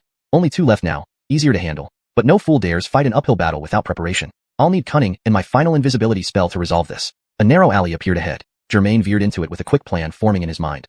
Erwin saw Germain enter the alley and assumed he was trying to shake them off. He urged, "Hurry up," and together with Johan, chased into the alley. As soon as the 2 thugs entered the small alley, they saw Germain's figure flash and turn into another side path. They quickly pursued him, with Johan leading the way. However, he stopped abruptly, stunned. Erwin caught up just in time, seeing Johan standing there motionless. Angrily, he yelled, "Why are you just standing there? Hurry!" And before he could finish saying, "Chase," Erwin himself froze. Damn, am I blind? The next intersection of the alley was still hundreds of meters away, and the walls on both sides were 2 or 3 meters high. Yet, within just a few seconds, the red-haired, white-clothed teenager had vanished without a trace. The alley was completely empty. The 2 thugs looked around helplessly but found nothing. Their target had disappeared. Johan!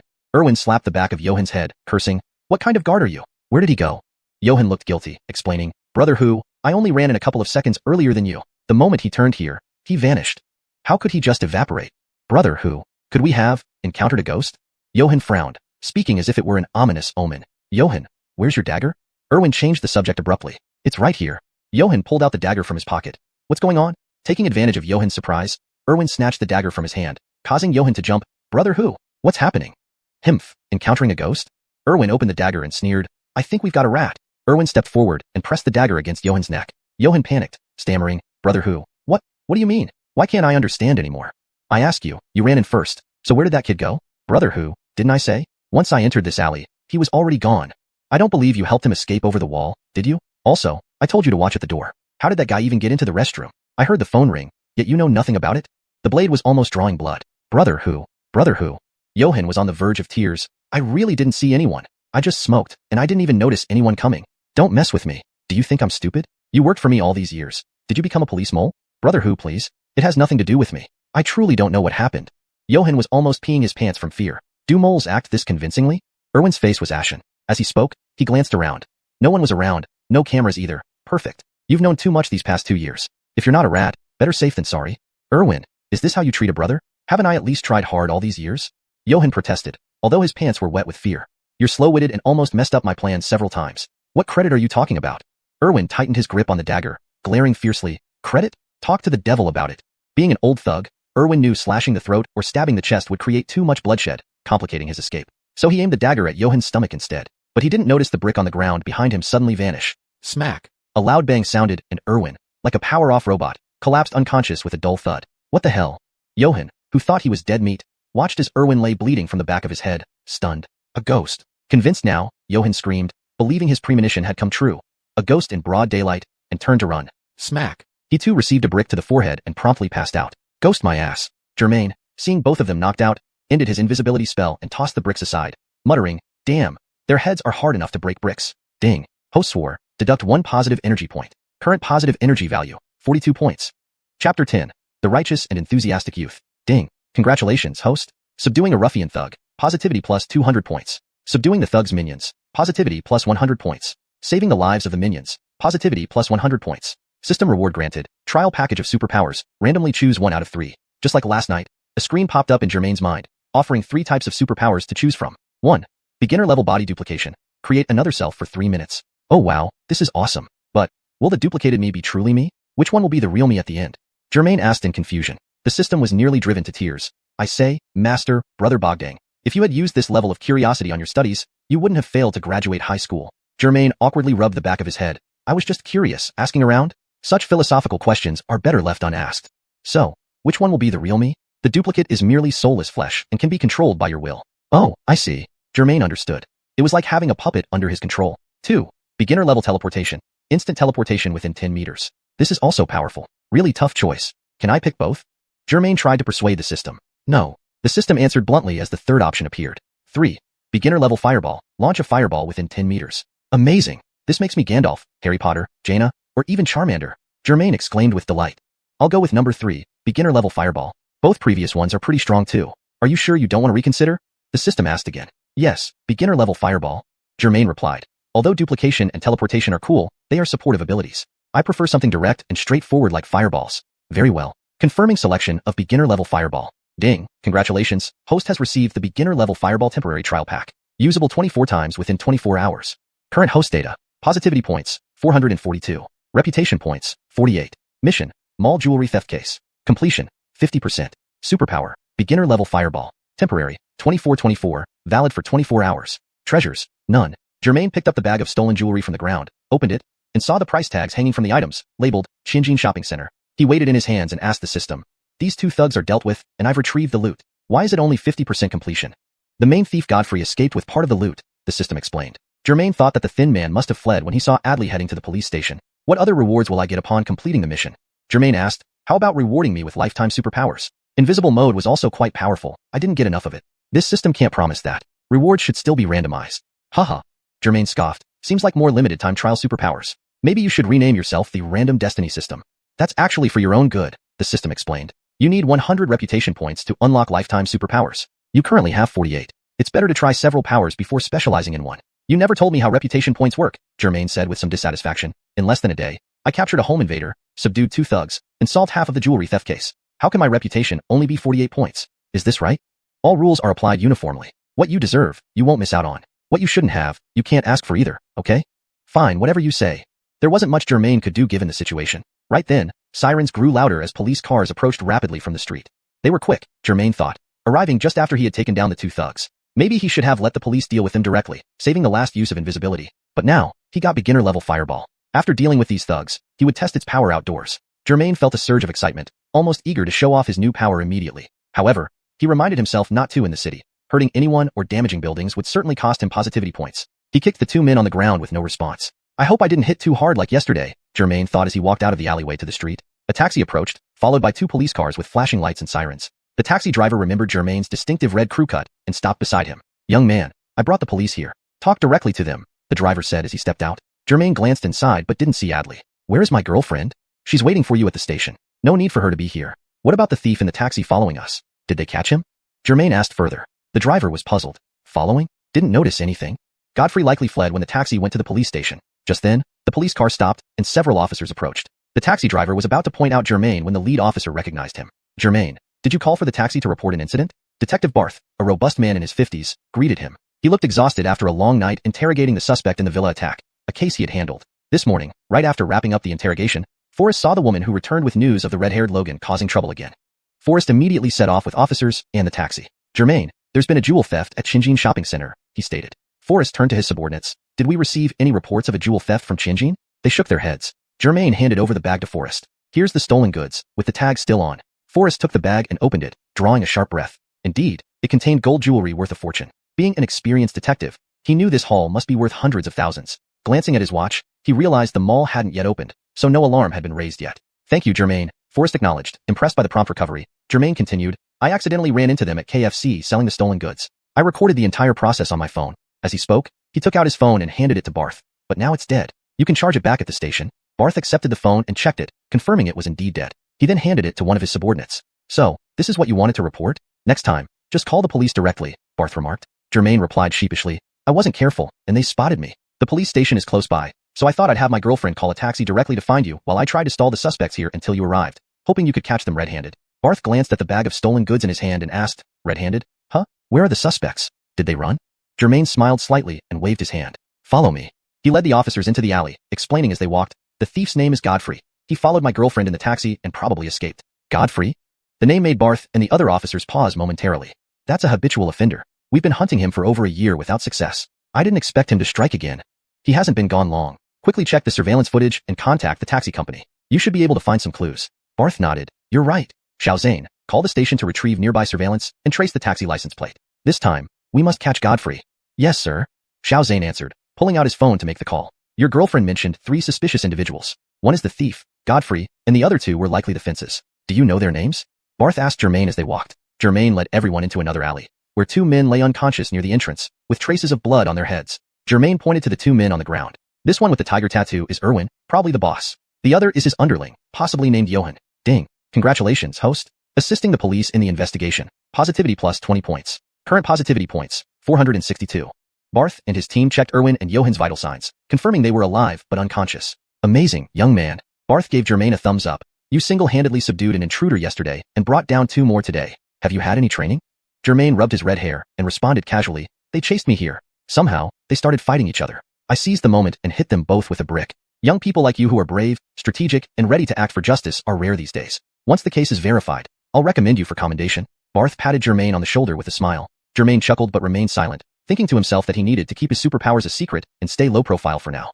Hashtag Chapter 11. Germain of Xiaozhou's Brick School. Germain, along with Barth and a few other policemen, hurriedly carried the unconscious Erwin and Johan out of the alley. They shoved them into 2 police cars. The rest of the policemen drove off to take the suspects to a nearby hospital. Even though they were suspects, they still needed medical attention since they were injured. Meanwhile, Germain and Barth got into a taxi that had been waiting by the roadside, holding onto their phones and the stolen goods. Within minutes, the taxi arrived at the police station. Barth insisted on paying the fare, but the driver refused, saying it was his duty as a citizen and not worth mentioning. He left his contact information in case they needed him for further investigation and quickly drove away. Germain just stood there, breaking out in a cold sweat. Police officers needing a taxi driver refusing payment. "I've barely accumulated some positive karma. I can't have this taken away now." Turning around, they walked towards the police station. Out from inside came a tall, long-haired beauty who ran straight into Germain's arms. Her stunning figure and incomparable beauty, adorned with waist-length hair, could only belong to Adley. Earlier, she had arrived at the police station by taxi, coincidentally bumping into Barth just as he was about to leave for the day. She hastily told him what had happened. Barth asked her to wait at the station while he gathered a few officers to search for Germain. Worried about time, he turned on the sirens early to intimidate any criminals and prevent rash actions. However, little did he know that the 2 thugs had already been subdued by Germain using his invisibility and brick tactics. "Are you okay?" Adley held onto Germain's arms, examining him closely. "Did you get hurt? What exactly happened?" I did get hurt." Just as Germain was about to answer, Barth, noticing Adley's concern, joked, "And quite badly, ha ha ha. Where are you hurt?" Adley nervously looked him over, asking, "Why didn't you go to the hospital?" "Ha ha ha, see how worried you are. Don't worry, little girl. The ones hurt are the suspects. Your Logan friend is fine. Barth lifted the black bag containing gold jewelry, showing it to Adley. Your Logan friend isn't simple. Yesterday, he caught a burglar, and today, he nabbed 2 thieves stealing gold jewelry from the mall. Germain chuckled inwardly. Burglar? That guy tried to kill me. But thanks to him, I was revived after death due to the system binding me. Once everything is settled, I'll find out who wanted me dead. Seeing the detective captain praise her Logan friend so highly made Adley proud. Her eyes shone with admiration and reverence. Who wouldn't be impressed by such a powerful and dominant man? However, the series of dangerous incidents since they started dating left a slight shadow over Adley's heart. What will happen in the future?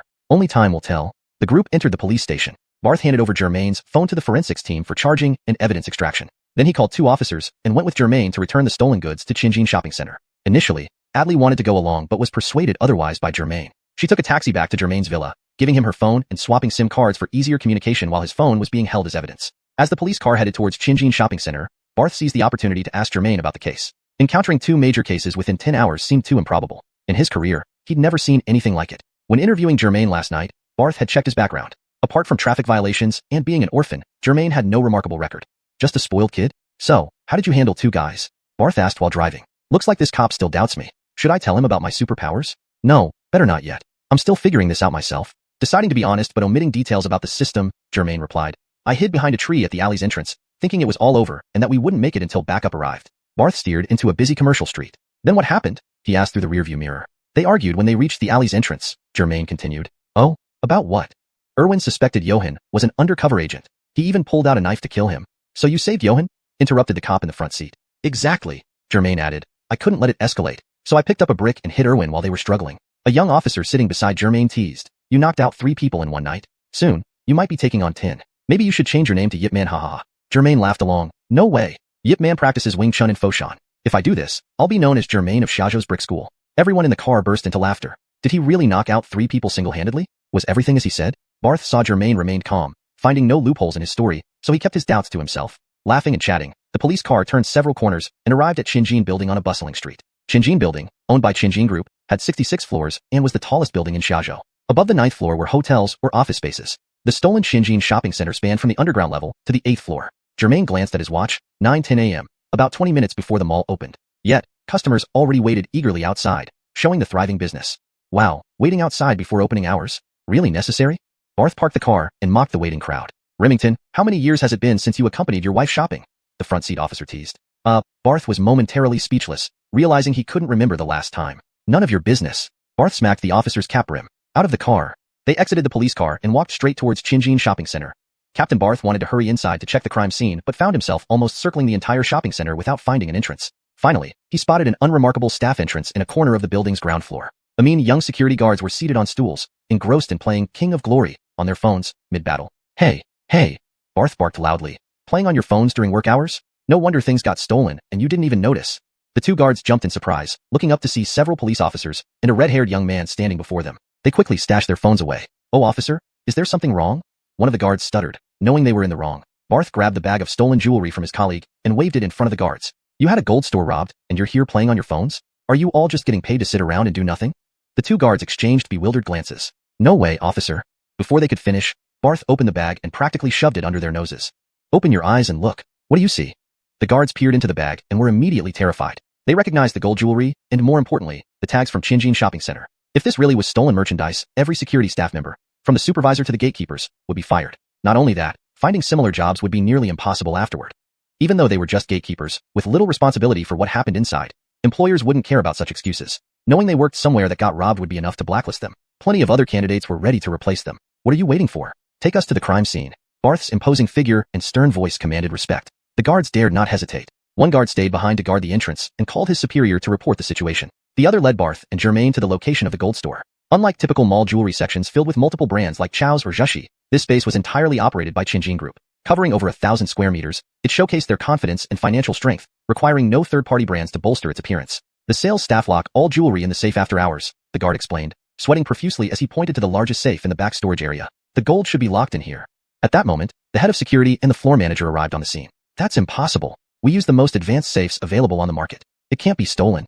Despite the police being present, the security supervisor still couldn't believe it. He fumbled with the keys, trying to reassure himself. The floor manager, dressed in a sharp business suit, appeared visibly distressed. She murmured nervously, President Liao is visiting today. Please don't let anything go wrong. But when the safe finally opened, the reality hit them hard. Inside, the vault was completely empty. At least 8 million yuan worth of gold jewelry had vanished. Their worst fears were confirmed. Everything was gone. Chapter 12.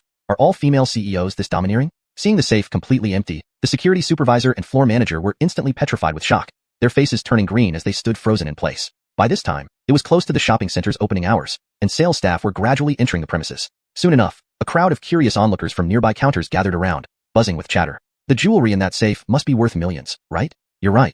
Such a large safe couldn't prevent this. The thief must be incredibly skilled. President Liao is supposed to inspect today, yet this happened. I think a lot of people will lose their jobs over this. Just hope for the best.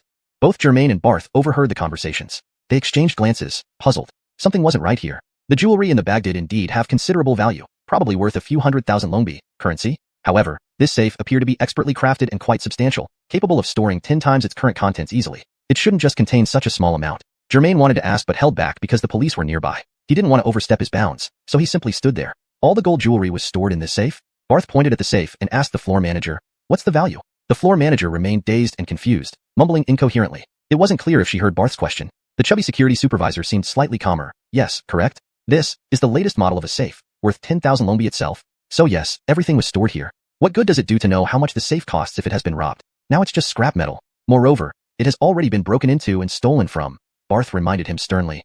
"Yes, sir." The security supervisor agreed hurriedly. "How much would the gold jewelry inside the safe be worth?" Barth continued. At this moment, the floor manager snapped out of her trance, frantically rushing to the billing counter to check the records with trembling hands. A moment later, she had the answer. 9.8 million. All gone, completely gone. She collapsed on the ground after giving the figure. "Oh my, so much." The crowd gasped in surprise, causing some commotion. "Now I'm really in trouble. How do I explain this to the president?" The security supervisor muttered to himself. Germain took out his phone and searched for gold prices, then used a calculator to verify the value before showing the result to Barth. "Remington, Darwin CG is skin and bones. Could he have such strength?" Germain asked. The young policeman beside him was confused. "With millions worth of gold stolen, you're worrying about the suspect's physical condition? Stop joking around." Before he could finish, Barth glared at him. "What did you learn in the police academy? You lack any investigative intuition. Even an ordinary young man seems more competent." The young policeman was bewildered by Remington's glare and looked at Germain for answers. Hee.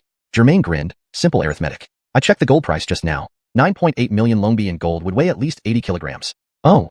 The young policeman finally understood. He hadn't even considered this simple detail. No wonder Remington was angry. Continuing, Germain said, "Aside from the difficulty of cracking this high-tech safe, even if Darwin CG did crack it, he looks underweight and doesn't seem like he weighs more than 100 kilograms. He managed to steal 80 kilograms of gold without alerting the security?"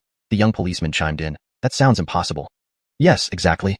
Germain felt like a real detective for a moment. Those surrounding them began to murmur, realizing the mystery deepened. "Shouldn't we check the surveillance footage?" a little guard suggested cautiously. "Yeah, let's do that," Barth agreed, leaving two colleagues to protect the scene while taking Germain and mall personnel to the security room. Just then, several people pushed through the crowd.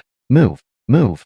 A group of bulky men wearing black sunglasses and black t-shirts yelled, making way. The crowd quickly parted to let them through. From what Alan had mentioned, the Liao family of Tianjin Group was among the wealthiest in Xiuxian City, although relatively low-key since they moved from Beijing a decade ago. "What's going on?" a woman's voice asked, commanding despite its quietness. The previously chattering crowd fell silent instantly. Such a commanding presence? Must be that President Liao? Following the voice, Germain noticed an unusually large pair of globes first. Though the woman walked gracefully, these orbs bounced vigorously up and down. Once she approached, Germain gulped and focused on her face. She stood about 1.6 meters tall, with a well-proportioned body despite her ample chest. Her waist, in stark contrast, was slender yet not as slim as Adli's, still surpassing most women effortlessly. Germain guessed she wasn't much older than he was, sporting short, neat hair and wearing a professional white suit. Her appearance was exquisite, but exuded a dominating presence. Is this the famous female CEO? Truly imposing. Germain pondered greeting her when Barth extended his hand first. "Hello. I'm the head of the Criminal Investigation Unit, Barth. Are you Miss Liao?" "Criminal Investigation Unit? What happened here?" The CEO ignored him and turned to the security supervisor. Barth awkwardly retracted his hand and laughed nervously. "Miss Liao, this..." The security supervisor hesitated, unsure how to begin. "Miss Liao, we received a report of jewelry being stolen here." Barth explained seriously, pointing to Germain. He discovered the theft suspect. A mean suspect who tried to fence the goods were caught. No, knocked unconscious and taken to the hospital. "Yes, that was me," Germain said, shifting his gaze from the CEO's assets and extending his hand. "My name is Germain." "Really?" President Liao glanced at Germain indifferently, then asked the security supervisor, "How much was lost? Was everything recovered?" "Preliminarily, about 9 million was stolen. The officer has recovered some." The security supervisor gestured toward the bag in Barth's left hand. "Some?"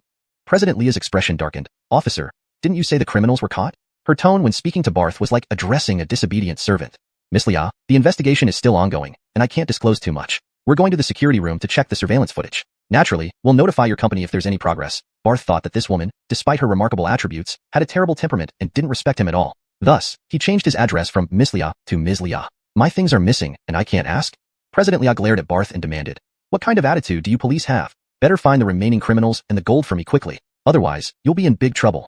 Then, she extended her hand and pointed at the security supervisor and the floor manager. You two can clock out now. Go to finance for your paychecks. You don't need to come back tomorrow.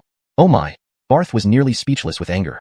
You too, Barth said to the newly fired duo, and last night's security staff. All of you stay. You're going to the police station to give statements, understood? Hearing Barth's words, the duo glanced at the female CEO, got her nod of approval, and obediently stood aside. It seemed that this female CEO was used to having her word as law, and the people here, as if suffering from Stockholm Syndrome, were completely under her will. Meanwhile, Germain's right hand had been extended for over a minute, almost stiffening from being ignored by everyone, especially the formidable female CEO. This was extremely awkward. Are all female CEOs this domineering? She needs some disciplining. Hey, big-breasted girl, this grandmaster is greeting you and trying to shake hands. Are you blind? Germain pointed at her nose, not at all politely reminding her. Beep, host is rude and verbally attacks others. Deduct 1 positive energy point. Current positive energy, 458 points. You, the pale, beautiful face of President Lia suddenly flushed red. What are you, a red-haired gorilla, talking about?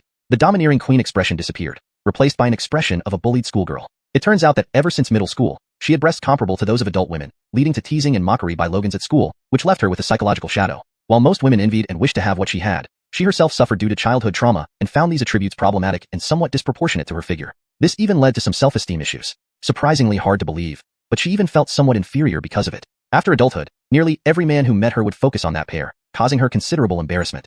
Over time, this insecurity made her put up a facade, transforming her into a sharp-tongued queen. Or perhaps it was her way of defending herself. Hey, system, she insulted me too? Germain asked, but the system did not respond. Germain was speechless. Forget it. Keep going, Germain loudly accused. I helped you big time and caught 2 criminals. Instead of offering to repay me personally, you act like someone owes you millions. Beep, host swears, deduct 1 positive energy point. Current positive energy, 457 points. Note asterisk to ensure the tone and style match the previous sections. I've maintained the colloquial and informal language used by Germain while addressing the CEO. Additionally, the narrative around the CEO's past has been carefully translated to retain the depth of her character.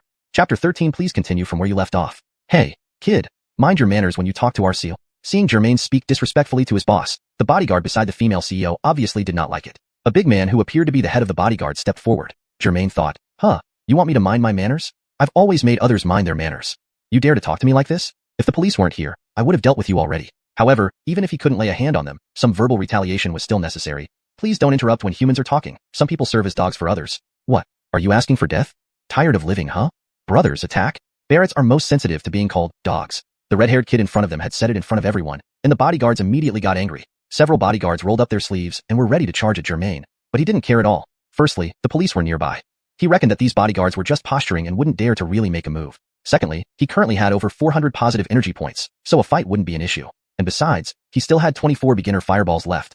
What was there to fear? But right at this moment, ding, host verbally attacks another person. Deducted 1 point of positive energy. Current positive energy, 456 points. Whatever, I don't care. Germain didn't take it seriously, but he never expected. Ding, the host repeatedly vents negative energy within a short time. As punishment, the host's positive energy is temporarily reduced to 24 points. It will revert to the original value after midnight tonight. Damn, Germain almost swore aloud, but forced it back down his throat. Germain grumbled unhappily, System, why didn't you mention this rule earlier? You just cut my 400 positive energy points down to 24 points? One wrong step and I could lose my life again? The system replied, isn't this to give the host a fresh experience with this system? TC. Germain scoffed, fresh experience? Not telling me beforehand and playing around like this, soon I'll be a fresh corpse, alright? If the host watches their words and focuses on promoting positive energy, none of this would happen. When faced with problems, reflect more on yourself. Fine, everything you say is right, okay? After interacting with the system for a while, Germain noticed that whenever he used or talked to the system, time in the real world slowed down almost to a stop, which was quite amazing. The moment his interaction with the system ended, the real world resumed its normal speed. What do you think you're doing? An angry voice sounded off, very familiar. Are you treating us police as air? Naturally, it was Captain Barth speaking. If someone truly wanted to fight, they wouldn't waste time on idle talk. They'd just start fighting. They wouldn't spend time rolling up their sleeves and getting ready either. So, the bodyguards were only putting on a show. Their boss had been disrespected, and they needed to show that they were standing up for him. Now that the police had spoken up, the bodyguards had a way out. Young man, don't be too cocky. The lead bodyguard, who was about the same height as Germain, had a bushy beard. He jabbed his finger at Germain's shoulder, nearly touching it, and then led the other bodyguards back to stand behind the female CEO. I'll be waiting for you. Come find me after work. I've got all the time in the world, Germain retorted, not backing down. Because Germain grew up without much supervision, he always had to win in every argument. This kind of personality would be great for sports or games, but in daily life, it would eventually get him into trouble. Take the bearded bodyguard for example. Although he retreated, he was still thinking about how to teach this kid a lesson. And Germain himself never saw any problem with himself. Even though the bodyguards had backed down, he couldn't stop talking. Remington, our company lost nearly 10 million yuan worth of gold jewelry. President Liao began speaking without much expression on her face, but her chest rose and fell angrily. She was interrupted mid-sentence by Germain. Big Sister Debo, you say it's 10 million, so it's 10 million? This gold store. Germain's brain glitched momentarily. He was about to ask, is this gold store yours? But immediately remembered it indeed was hers. So he quickly corrected himself, you say it's 10 million. Do you have any evidence? We have plenty of evidence. Accounts, purchase receipts, witness statements. Officers will naturally verify everything. President Liao glanced at Germain as she spoke. As for you, who do you think you are? Do you have the authority to question our family's affairs? Her eyes were full of disdain. After all, she was the CEO of Xiuxian Group. Even her simple white outfit was custom-made by a London royal tailor, costing hundreds of thousands of Longbi and airlifted back to the country. In contrast, this tall guy, despite his foul temper, wore a white t-shirt, jeans, and sneakers, with an unconventional bright red buzz cut. There wasn't much to suggest where his confidence came from. He was probably just an arrogant college graduate who didn't know better. She shouldn't stoop to such a level. Thinking this, she had an idea. Could it be?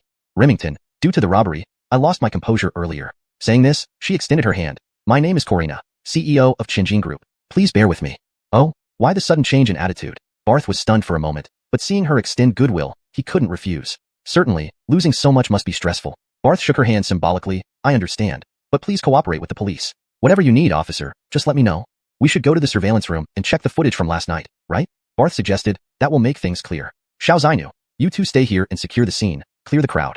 Then Barth turned to the former security manager. Let's check the surveillance. Can you lead the way? Yes. The security manager hurriedly agreed and led them to the surveillance room. Walking ahead, the security manager was followed by Barth, Corina, and Germain, with the bodyguards trailing behind. At the surveillance room door, Corina asked the bodyguards to wait outside. The four of them entered the room to review the footage. Let's start from when we closed shop last night, Barth instructed. The security manager found the footage from above the gold safe and adjusted the timeline to 9:30 p.m. the previous evening. The footage showed the mall had just closed, with no customers around. The jewelry counter staff was counting the items and placing the gold jewelry into the safe. Soon enough, the safe was filled to capacity. Remington, as you can see, the stolen amount isn't just what you have here, Corina remarked, looking at Germain triumphantly. Yeah, from the footage, it seems like the theft matches what you reported. Barth shifted his gaze from the screen to the bag of stolen goods. But why did Godfrey bring out so little when trying to sell it? That's right, why? Corina responded casually, still watching Germain. Why are you looking at me? All I saw was this one bag. Germain felt the malice in Corina's gaze. I in the surveillance footage. The sales clerks finished counting the gold jewelry. Soon after, the security manager came over, and the clerks moved aside voluntarily. The manager closed the innermost door of the safe and placed his thumb on a fingerprint scanner. That's the fingerprint lock. Only my prince and the deputy managers can unlock it. At that moment, it should have been locked. The same goes for other jewelry safes. I was on duty yesterday, so I was responsible for locking and unlocking everything. The security manager explained beside them. All by yourself? Could it be that you were the one who committed the theft? Germain thought to himself. At this moment, the manager in the footage locked the second door with a combination lock. He looked up at the camera and covered the keypad with his hand and body. This is the second door, which uses a password lock. The password changes weekly, and only a few people, including me, know it. After locking the second door of the safe, he used a key to lock the outermost and final door. There are only 3 keys, one with me, one with the deputy manager, and one stored in a small safe in the general manager's office. Seems pretty secure. Hard to find any flaws here. Germain muttered to himself while watching the footage. Well, duh, this safe alone costs enough to pay your food delivery fees for 3 years. Corina sneered. To her, Germain was an ordinary-looking man with wheat-colored skin, probably just a delivery guy or courier. Delivering food also requires skills. Unlike some people who are mean-spirited and lack real abilities. Probably climbed the social ladder by latching onto someone rich, Germain retorted. At this point, the system chimed in his mind. Aren't you idle too? Who are you to talk? Mind your own business. What are you butting in for? Still stubborn. Corina puffed out her chest, not willing to back down. A measly amount of gold like yours? Does little lord care? Huh? Give you a lifetime. Could you even earn 1 million, let alone 10 million? Germain found it both amusing and annoying. Yes, because of the positive energy system's constraints, he couldn't spend his money freely. But his wealth wouldn't vanish into thin air. His net worth was still substantial. This girl's arrogance and condescension irked him. Now was the perfect time to humble her. Germain simply smiled and said 2 words, wait. Then he pulled out his phone and started fiddling with it. Using your phone to hide your guilt? Corina pressed on, finally voicing her suspicion. Remington, you saw how much gold was in the safe. This person handed over such a small amount, plus his poor appearance. The facts speak for themselves. She paused deliberately, glancing at Germain, who ignored her completely and instead made a phone call. Hello? Uncle Amin, it's a Sean. Was it unlinked today? Yeah. I had my birthday yesterday. Okay, send it to my WeChat. Download Long Kong Wealth app. Right? Got it, thanks. Bye. Germain hung up and smiled at Corina. You were saying? Please continue. Note, the paragraph structure and line breaks have been preserved as per the original text. Chapter 14. Count how many zeros. Corina's nose was nearly crooked with anger. She turned to Barth and said decisively, Remington, I think this red-haired guy is highly suspicious. Even if he wasn't directly involved in the theft, Someone like him could easily have taken the opportunity to hide the gold for himself upon seeing the loot. Do you agree? Corina turned to seek approval from the security supervisor. Yes, very reasonable. The supervisor quickly agreed, hoping that his timely flattery might get him back to his original position. What's the term for it again? Are you trying to say black eats black? Right. Those two people were knocked out, weren't they? It must be a case of black eats black. He took the gold for himself and even dared to call the police. It's outrageous. In Corina's eyes, the case was as good as solved by her. President makes sense. I see it the same way, the supervisor chimed in like a fat lapdog. Heh, okay. Germain seemed not to hear their conversation at all. While Corina chattered, Germain downloaded the Long Kong Wealth app, entering the account number and password sent via WeChat by his second uncle. The immense fortune left by his parents now rested within the confines of this smartphone. Although Germain usually lived a carefree life with luxury cars, the shock was still palpable when he saw the balance in the family fund. There was so much. Germain counted several times to confirm the amount, as even a small error could represent many years or even a lifetime of income for an average person. By the way, how much is this building worth? Germain suddenly asked, catching Corina off guard. What? What do you mean? I'm asking how much this building is worth? Haha, what's it got to do with you? 2 billion yuan. Wanna buy it? Corina casually mentioned a figure. There's no way this guy could even produce 20 yuan, let alone 2 billion. Yeah, I want it. Will you sell? Sell? Do you have the money? Even for a square meter of the toilet? Talking about money with me? You're just asking for trouble. Here. Germain smiled smugly, showing Corina the phone screen almost up to her face. Let's count how many zeros. At that moment, is it enough? Why don't you both go argue outside? Barth, who was watching the footage intently, interrupted them impatiently. Humph. Tisk. They exchanged glares and fell silent. Then the security supervisor suggested, this part looks fine. Shall we speed up the rest? With Barth's permission, the supervisor adjusted the playback speed to 16x. Time in the video flew by, but to everyone's surprise, from the night shift until Germain and the police arrived that morning, nearly 12 hours. No one appeared on the footage except for the patrolling guards. When the footage reached its end and the progress bar stopped, the 4 people in the monitoring room stood there in stunned silence. Each of them was grappling with the same, critical question, an unthinkable problem. Where did the thief go? The atmosphere in the monitoring room became eerie. Did we miss anything? The security supervisor broke the silence first. Hey, President, did you see me? Germain teased Corina. I said it was black eats black, not that you stole it. With no suspicious activity in the footage, Corina's confidence waned. Let's rewind and watch again. Barth frowned, looking serious. He had been watching closely. There couldn't have been any oversight. But now, something extremely unreasonable happened. There was no sign of anyone or anything approaching that safe all night. How did it disappear? Impossible.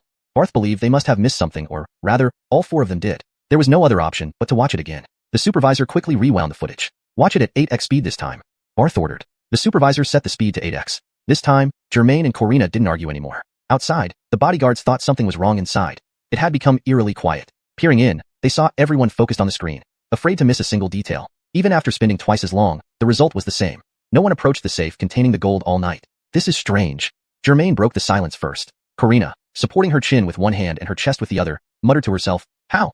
Is this possible? With no one approaching the safe, how did the gold vanish? Corina had expected to see a thief in action, preferably including the annoying red-headed Logan. Instead, it was like a magic show without the magician appearing. Remington, what should we do next? The security supervisor, with over 10 years of experience, had never encountered such a situation. Barth took out a cigarette, then put it back in his pocket, thinking to himself, I wish I could ask someone else what to do. As a detective captain, he had to maintain calm and appear confident. Though I can't explain the surveillance issue, fortunately, Germain filmed the thieves' transaction on his phone, and some stolen goods have been recovered. Plus, the police have caught 2 suspects and are still looking for Godfrey. Once those suspects wake up or Godfrey is found, the truth will come out, and the case will be resolved. But what about this red-haired monkey named Germain? Your police should investigate him too. Something seems off, Corina insisted. Germain, will you ever stop? Germain regretted getting involved. Let the thief steal. Why bother me? But then he thought, it's all my fault for being too curious. I'm making things up? Or does someone have too many doubts? Though Corina only came up to Germain's chest, she exuded confidence. Say it clearly. Don't leave things half-said. Germain looked down at Corina, swallowing hard. Her chest was too big. Seeing Germain's odd gaze, Corina pulled up her collar and gave him a dirty look. Such a coincidence? You happened to catch the thieves selling the loot and beat up 2 bad guys? I don't believe it. There's plenty you don't believe, but little Lord has the skills. Germain glanced at Corina's cleavage, licking his lips. Want to see a demonstration? The confined space made Corina feel Germain's provocative aura. All men are scum. I'll bring you down a notch.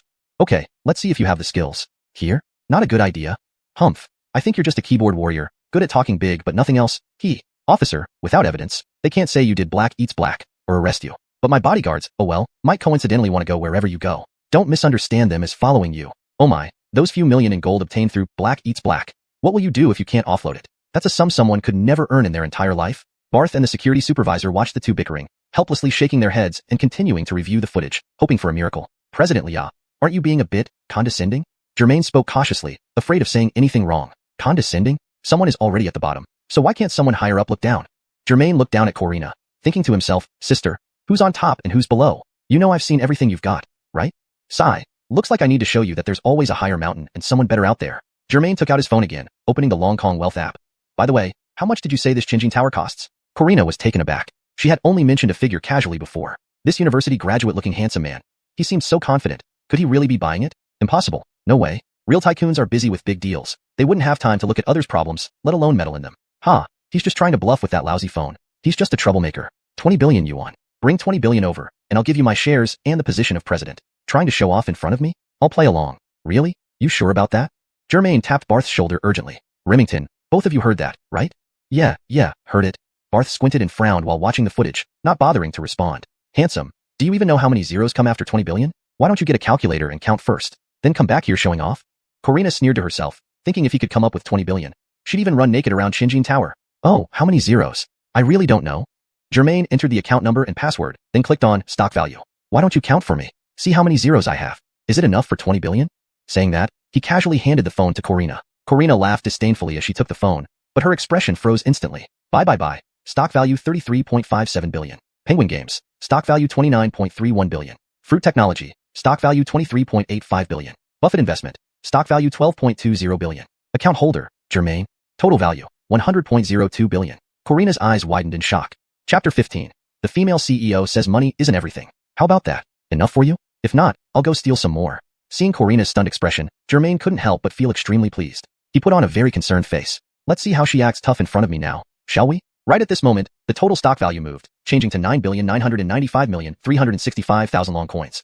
Oh, that's terrible. In just a short time, another zero is gone. This stock market is really cruel. Germain continued to press her buttons and torment Corina. Watching his performance, Corina's smile had frozen. How could this be? She didn't dare to believe her eyes. Yet, the stock value displayed on her phone was slapping her face. A fake stock app? Or maybe it was an edited picture. But the stock value refreshed automatically every 30 seconds, with the amount fluctuating between 100 and several billion and 9.9 billion. It seemed like it was deliberately playing tricks on her, adding a zero here and subtracting a zero there. I've lost a few million long coins by farting. Looks like Master here has to steal some gold jewelry for household expenses. Germain's words pierced Corina's heart like needles. She couldn't help but seriously reconsider this big guy in front of her again. In terms of appearance, he might not compare to fresh-faced young men in the entertainment industry like Gary Huan or Bernard. However, he exuded a masculinity and charisma that those fresh-faced stars lacked. His red buzz cut looked somewhat eccentric, but it matched his defiant personality well. He wore a plain white cotton t-shirt that seemed to be of good quality, but bore no brand marks. He also had on simple blue jeans rolled up slightly at the cuffs. On his feet were a pair of red Nike sneakers worth around 1 or 2,000 long coins. There was no watch or any jewelry to signify status. In conclusion, he dressed like an ordinary university graduate. Looking at herself, even ignoring the custom-made professional suit from London Seville Row Royal Tailor, just the custom-made lingerie from Victoria's Secret cost 20,000 long coins per set. What kind of background does this person have? To casually control over 10 billion assets at such a young age, what would that mean for his family behind him? Thinking about this, even Corina, with her strong self-esteem, couldn't help but marvel. Even in this small Xiaozhou city, there are hidden dragons and tigers. There are always people beyond your imagination. At this moment, the security manager who had been watching the surveillance footage alongside Barth joined in the commotion. CEO, what are you looking at? Adding a zero, subtracting a zero? Let me take a look. Get lost. What's it got to do with you? Corina glared at the security manager. Just having a peek. The security manager muttered under his breath, but turned back to the surveillance since the CEO had spoken. Hey, let me show you my phone. Maybe you can find evidence of my theft, Germain said arrogantly. Corina lifted her head, pouted her lips, and threw her phone at Germain with a slap. She cursed, humph. Being rich makes you think you're so great. This time it was Germain's turn to be stunned. Young lady, what did I do? Weren't you the one who kept pushing and accusing me of being poor and stealing things? The phone suddenly flying over startled Germain, and he quickly reached out to catch it. Still, it hit his chest before plopping to the ground and sliding to Barth's feet with a swoosh. Your attitude is too bad. Be careful. Germain scolded. Remington, my phone dropped next to your feet. Could you pick it up? Barth impatiently bent down, picked up the phone, and glanced at it casually. Whoa, how many billions is this? Barth exclaimed upon seeing the amount on the stock app. Let me see. The security manager curiously leaned in. Damn, really so many zeros. Barth and the security manager stared at Germain and then at the phone repeatedly. They found it hard to believe that this plainly dressed teenager possessed such terrifying wealth. Not only could he make it onto the Forbes list easily, but he would probably be among the top 100. Why is the stock cost still negative? Wasn't it bought without spending money? Barth muttered to himself, confused by the numbers on Germain's phone. The security manager, a seasoned investor, knew the reason. You don't know this, Remington. It means the stocks were purchased very cheaply and held for a long time. Over years of stock price increases, dividends, bonus shares, and conversions, the stock cost might become negative. What benefits does a negative stock cost have? Barth was still puzzled. The security manager asked, Remington, you know that only 1 in 10 stock investors profit? Barth didn't trade stocks, but he had heard something about it. Yeah, I've heard most people say stocks are a scam. Not exactly. The security manager smiled. For accounts like his, all stocks have a negative cost, meaning no matter if the stock market rises or falls, he can't lose money because stock prices can't drop below zero. Oh, so it's just a question of earning more or less? Yes, I estimate the annual dividend income from this account must be in the hundreds of millions. Really that much? Germain walked over, interrupting their conversation. I never noticed. You're too modest. How old were you when you started investing? A prodigy? I bet you've held these stocks for over 10 years? The security manager asked. Oh, actually, these were left by my parents. At least 15 years ago. Germain admitted truthfully as he wasn't particularly interested in stocks. He took the phone from Barth. Thankfully, it looked undamaged. If it had broken, even with this 10 billion fortune, I'd be locked by the system from spending any money and would only be able to buy a basic phone for Adley. It seems your parents were quite knowledgeable about stock investments. I should really visit to learn a thing or two, the security manager said. Years of work had given him some savings, and getting expert advice on stock investment could make making money easier, instead of facing the tyrannical female CEO daily. Not possible, they passed away many years ago. Germain stuffed the phone back into his pocket, giving the security manager a sympathetic smile. Oh, sorry to hear that, haha. The security manager felt the atmosphere was getting awkward. Hold on, something strange here. Why didn't we notice earlier? As Barth and the security captain casually flipped through the surveillance footage at normal speed, Germain caught an odd detail. Is anything wrong? Barth paused the video, stopping at 4:15 a.m. The screen showed a security guard passing the gold safe and glancing toward it. Is there an issue? The security manager leaned forward, scrutinizing the frame. Look closely at this part. Play it again. Germain instructed Barth. Barth rewound the footage by a few seconds. Karina also walked over, arms crossed. They watched a security guard walk past the gold jewelry safe, pausing briefly, glancing at the safe, then continuing. This guard seemed to sense something unusual but found nothing after a quick glance and left, Germain explained. Why didn't we notice this earlier? The security manager wondered. Because we assumed a thief would be at the scene and the surveillance would record the crime. We've been using fast playback. Barth, true to his seasoned detective instincts, pinpointed the issue immediately. So, we didn't notice this security guard's subtle actions. This security guard should be familiar to you. Quickly fetch him over. I want to question him, Corina ordered the security manager. Yes. The security manager promptly turned to go and locate the guard. He found the security guard helping maintain order on the crime scene and brought him back to the surveillance room without delay. President, Captain, here he is. President, I was the duty security guard last night. My name is... The security guard greeted Corina with a bow and began introducing himself. Enough. Corina cut him off. I don't care what your name is. Corina pointed at the screen.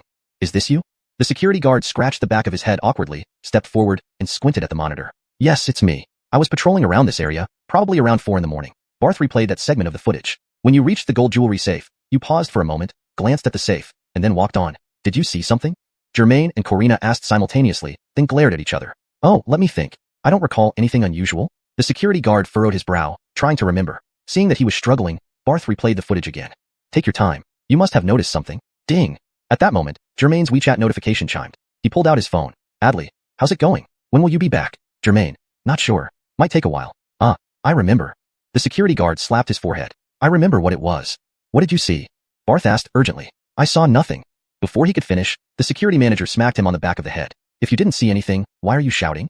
The security guard, rubbing his head innocently, explained. I wasn't finished. I didn't see anything, but I heard the safe make a ding sound. Everyone exchanged looks. Barth asked, are you sure? Just an unusual noise? The security guard nodded confidently. I'm certain. I heard a ding from the safe, like something fell. It was almost 4 in the morning, and I was sleepy, so I thought I was hearing things. But when his phone just rang, it jogged my memory. Without any footage of the actual crime, yet with the security guard's account of an unusual sound, the case became even more perplexing. Silence fell over the surveillance room as everyone pondered this new development. ####Chapter 16. Is the criminal a magician? The atmosphere in the surveillance room was tense. The security guard cautiously expressed his thoughts. Officer, do you think, did I just see a ghost? The head of security shot him a stern look. Stop talking nonsense. What ghosts? You look like a ghost yourself. The guard, scolded by his superior, immediately shut his mouth and stood obediently to one side. You can leave now, Barth waved his hand at the guard. Go provide your contact information to my colleague. We might need to get in touch with you for further investigation. The guard had already felt out of place standing between his boss and the domineering female CEO of the entire group. He was more than ready to leave, and Barth's words felt like a lifeline. But he had to keep his relief hidden. Yes, sir. I'll leave then. The guard nodded to Captain Barth, then bowed respectfully to Corina and the head of security. Madam President, I'll be outside if you need me. Corina didn't even glance at him, while the head of security nodded slightly, indicating he could go. The guard turned to leave, but was stopped by Barth again. Hold on. Whatever you've heard or seen here must not be disclosed to anyone. Maintain confidentiality for the police, understood?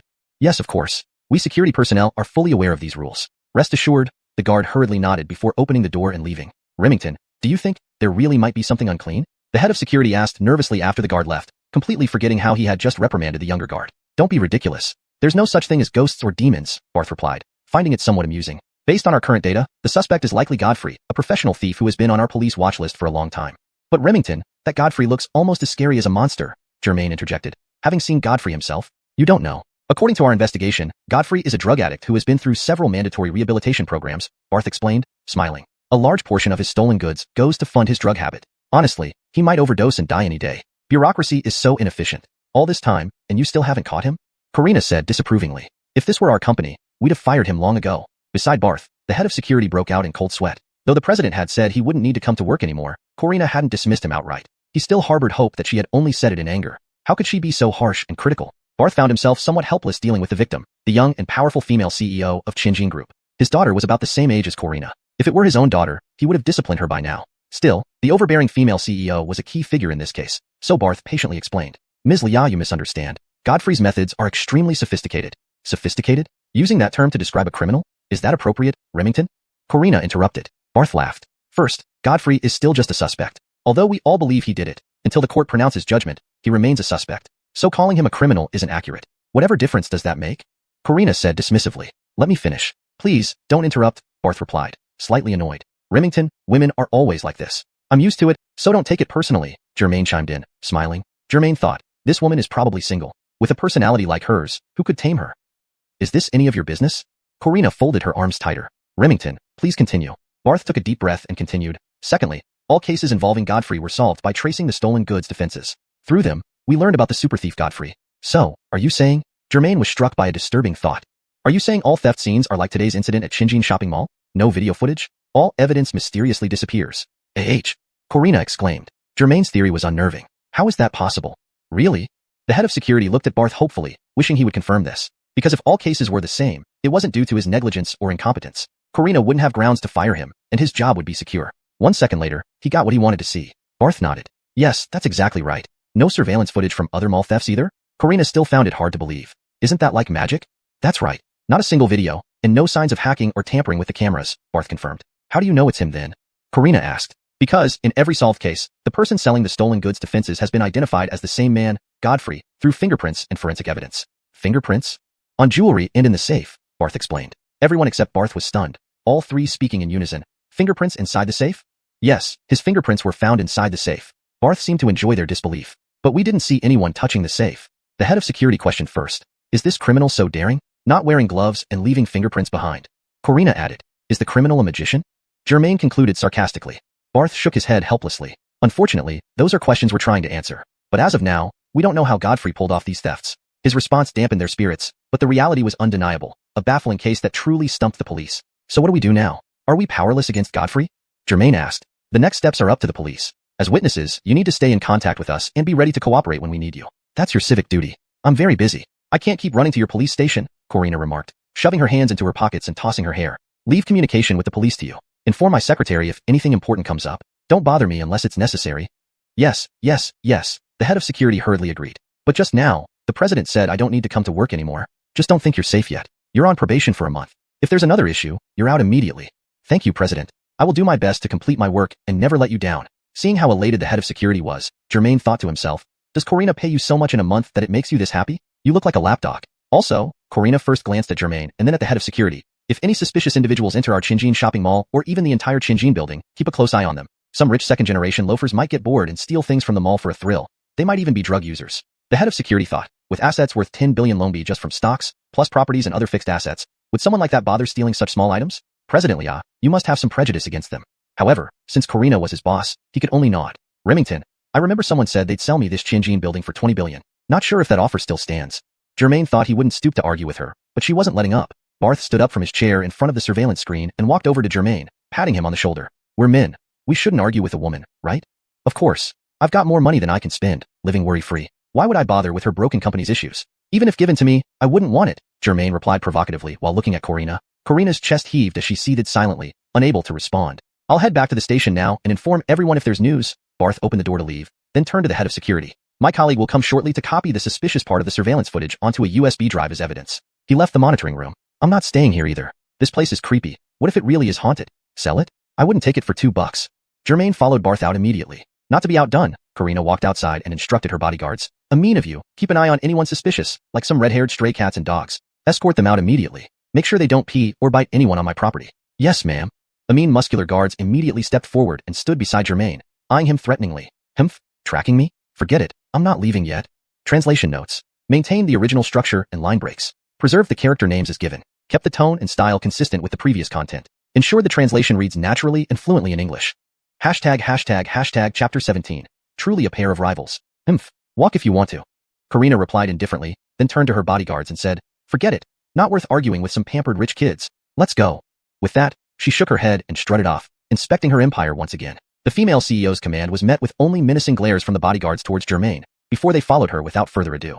Barth, who had already walked a distance away, heard the two still bickering. He turned back to look at them and sighed, truly a pair of rivals. He laughed helplessly and left as well. After working all night, Barth was utterly exhausted. Age does not spare anyone. Though he wasn't particularly old, in his 40s, he certainly wasn't as sprightly as a young man like Germain anymore. Sighing as he walked, Barth thought about it. Forget it. He wouldn't go home to rest. He would just go back to the office and take a short nap for an hour or two. Although his wife would inevitably complain, he had long since gotten used to it. Since he had chosen this job, what did a little personal sacrifice matter? Seeing Karina sashay off with her bodyguards, Germain felt momentarily aimless. The atmosphere around him suddenly became much quieter. He chuckled bitterly inside. This woman really had a strong personality, and he actually felt a hint of desire to tame her. Just then, his stomach growled loudly. Only then did he realize it was already 11 a.m., and the thin porridge he had eaten at KFC in the morning was already fully digested. Forget it, he thought. Might as well find some fast food in the shopping center to fill his stomach. However, with only 24 positive energy points earlier, he couldn't buy much. Germain checked his stats in his mind and nearly choked on blood. His positive energy had dropped below 24 points. Now it was down to 22 points, having lost another 2 due to time passing and hunger. So, despite putting on an air of wealth with 10 billion longbi in front of Karina, and having thick stacks of cash in his pocket, he could actually only use 22 longbi right now. Well, forget it. Better eat first. If he waited any longer, even a 20 longbi meal would be out of reach. Sighing, Germain decided and headed toward the elevator leading to the 8th floor dining area of the shopping center. In the elevator, he called Adley. Hello? Xinghe, have you eaten? Yep, ordered takeout. Are things handled on your end? Germain mused that it was a good thing she had already eaten. Otherwise, if she came over to freeload on him, he might starve. I'm still at Xiuxian shopping center, but it's more or less settled for now. Why don't you wait for me there? It's quite far from home, so I'll drive over to pick you up. Germain was about to suggest she come pick him up when Adley beat him to it. Was there really such a thing as telepathy? Alright, I'll wander around a bit. Call me when you reach the underground parking lot. Okay.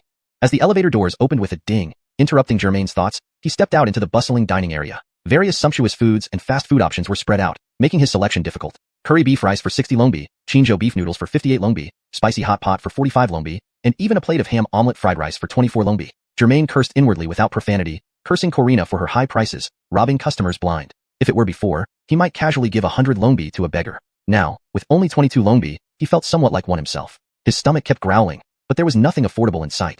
This reminded him of a time after his parents' death, wandering desolate winter streets with only a couple of coins, feeling utterly lost. Thankfully, that period didn't last long. A vegetable bun for 10 longbi each. Just as Germain was about to give up, he found something he could afford. He quickly bought 2 vegetable buns, sat in a corner seat, and started eating. This situation couldn't continue. He needed to do something good to increase his positive energy points. Otherwise, no matter how much wealth he had, it would be useless. Not to mention, even Adley might leave him. Squeak. Nearby, a door opened, and a young couple emerged. The young woman remarked, "That guy wore a mask in broad daylight and startled me. He might be a fugitive," joked the man, afraid of being recognized. Haha.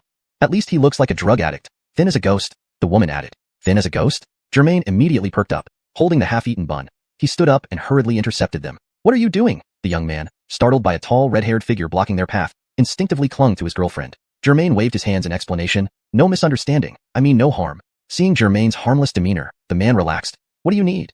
"I just want to ask where you saw that ghost-like man?" Germain quickly inquired. "Just a few seconds ago, as we came down from the 9th floor hotel to eat, he suddenly opened the door and almost collided with us, giving us a scare." The woman pointed to the door while explaining. "You mean this door leads to the 9th floor hotel?" "Yeah, it's the fire escape. Didn't he come from there after eating? You didn't see?"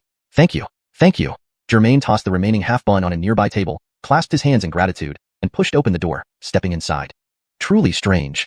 The young couple looked at each other, puzzled by the events. Inside, it was indeed a fire escape. The person they described seemed suspiciously similar to Darwin CG. First, his physical description matched someone Germain had seen. Second, since he hadn't seen anyone exit while eating his bun beside the fire escape, this person must have walked up from lower floors. Why not take the elevator? To avoid detection, he likely chose the less traveled fire escape. Third, considering the jewelry theft on the 1st floor and a suspect-like person appearing on the 9th floor, it was too coincidental. Something fishy was going on. The door he just opened looked simple enough for a skilled thief like Darwin CG to easily unlock. The most dangerous place is often the safest. He must have entered the shopping center through the 8th floor dining area via the fire escape late at night.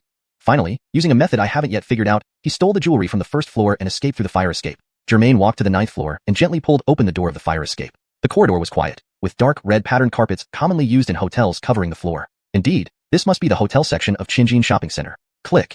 At that moment, Germain heard a faint sound of a door closing in the distance. Was that Darwin CG? Germain hurriedly entered and followed the direction of the sound. Most guests had either checked out or gone downstairs to eat like the young couple he just encountered. Therefore, the entire hotel seemed eerily quiet, even a bit chilling. As he walked down the corridor alone, Germain noticed the surveillance cameras mounted on the ceiling. This prompted him to think about something. Earlier, while reviewing the footage at the surveillance room with Remington and others, they had focused on the cameras near the gold vault on the first floor. If Darwin CG truly entered via the 8th floor fire escape door, perhaps his figure would have been captured by those cameras. Additionally, if the couple indeed encountered Darwin CG, the hotel's cameras should have caught his image as well.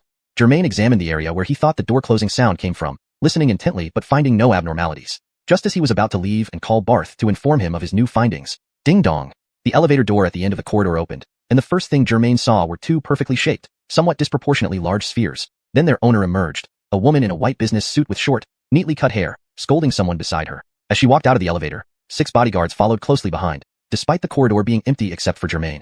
Karina, why do I keep running into her? Such bad luck. Germain grumbled inwardly. Karina also quickly spotted Germain standing dumbfounded in the corridor. She froze for a second, wondering why he was here. Was he following her? You're tailing me? Grab him. Karina shouted angrily, and the bodyguards immediately charged towards Germain. System, if they attack first, it's self-defense. You can't deduct my positive energy, right? I only have 2 points left. Just as Germain asked the system in his mind, something blocked the light in the peephole of a nearby door. Someone was inside, hearing the commotion outside and carefully peeking through the keyhole. However, Germain remained unaware. Chapter 18. Is this a monster? Damn it, that damn kid again. The man spying from behind the door cursed inwardly. This man clenched his fists tightly, with a gaunt figure and dark circles under his eyes, looking like a skeleton. Germain's suspicion was not wrong. This person was Godfrey, who had been on the run all along. Everyone thought he would immediately escape to another place, but nobody expected him to be so bold as to hide in a hotel above the Xiuxian shopping center. Godfrey, wanted by the police, couldn't register for a room himself. Instead, he used his long-term mistress to get one for him. After she secured the room, Godfrey avoided notice and climbed up through the fire escape of Xiuxian Tower. The loot from last night was incredibly abundant, so much so that even experienced thief Godfrey didn't know how much gold jewelry he had stolen. Just judging by weight, there had to be at least 20 to 30 kilograms. If he were to sell it all, the issues would be: first, it was too heavy and inconvenient to carry around. Second, such a large package would draw too much attention. If his buyer got greedy and tried something underhanded, it could lead to serious trouble. After careful consideration, he decided to only take out a small part to trade with Erwin, exchanging it for some immediate cash while finding other buyers for the rest in batches. But things don't always go as planned. Unbeknownst to him, just as he was about to complete the transaction with Erwin, they seemed to have been discovered by a red-haired Logan and his girlfriend. Erwin asked him to tail the woman, and while he was contemplating whether to eliminate her when the time was right, the woman's taxi went straight to the police station. Godfrey had no choice but to ask the taxi driver to turn around, driving several laps around Xiaoqiu City. He changed taxis multiple times to ensure absolute safety, making sure no one was following him, before returning to Xiuxian Tower via the fire escape to their temporary hideout. Unexpectedly, just as he walked in, barely having time to greet his mistress, he heard a woman outside shouting, "Catch him!" Godfrey was startled. Could he have been found? Impossible. He quickly signaled for his mistress to remain silent and quietly moved to the door, peeking through the peephole. He saw Germain skulking in the hallway. "Brat, you've chosen the path to hell when heaven is wide open? This is your fault. Don't blame me." In an instant, Godfrey made up his mind and raised his right hand behind the door. However, Germain, seeing Janice's bodyguards charging at him, instinctively took a step back, thus stepping out of Godfrey's line of sight. "Strike first. Cannot wait passively," Godfrey shouted at his mistress inside. "The police are here. Fight them off." With that, he yanked the door open and rushed out barehanded. Germain stood in front of Godfrey's door, watching as Janice's bodyguards charged at him. He called out frantically in his mind for the system. System. System. Self-defense. Use fireball to counterattack. Dead or injured. Can't deduct my positive energy, right? If I don't act now, I'll be done for. The system responded indifferently. Self-defense will not deduct positive energy. Use fireball by pointing at the target and silently chanting it. You can also shout it out if you prefer. TCH, that would be too cheesy. Reassured by the system's response, Germain felt relieved. Fine, let it expose. Zaintel Lord will show you real superpowers. Open your eyes, you insects. Germain aimed at the lead man, ready to point. Police are here. Fight them off. A man's voice roared from the next room. What? Germain froze, unsure what was happening. It was only 0.1 seconds. Bang! The door beside him suddenly flew open, and a skinny man resembling a twig burst out. Oh my god! Germain, preparing to face the bodyguards, was caught off guard by this sudden appearance, stumbling and sitting down. While Germain was still reacting, Godfrey stood in the middle of the corridor. Janice and her bodyguards were shocked. Police? Fight to the death? They stood dumbfounded. Wretched brat, you're asking for it. Seeing Germain fall on the ground, Godfrey cursed and lunged forward, raising his skeletal arm to grab Germain. It's you. Recognizing the man who barged out, Germain exclaimed. That's him. That's the thief.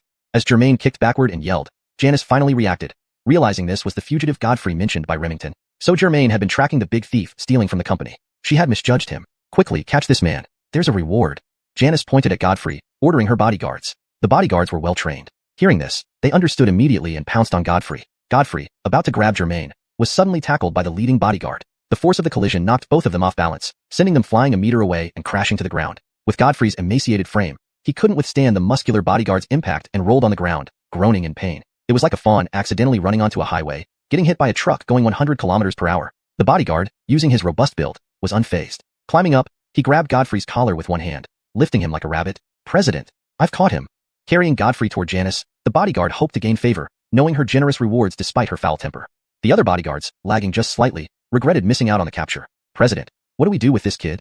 One bodyguard blocked Germain's path, ready to grab him on command. But Janice's response disappointed him. "Forget him for now. Hand this one over to the police first." Germain stood up, brushing the dust off his pants, ignoring the bodyguard. He had guessed nearly everything earlier, but had one lingering question he was curious about. Looking at the struggling Godfrey, Germain asked, "Hey, you're Godfrey, right? I've been wondering, how did you manage to steal the gold from the safe?" Now regaining consciousness after the collision, Godfrey listened to Germain's question without responding. Instead, he gave an eerie smile and asked the bodyguard holding him, "Hey, big idiot, ready for a coffin?" The bodyguard sneered, thinking Godfrey was defiant till the end and needed more beating. He lifted his fist, aiming at Godfrey's pale face, smiling still. "Let me make you smile like a flower."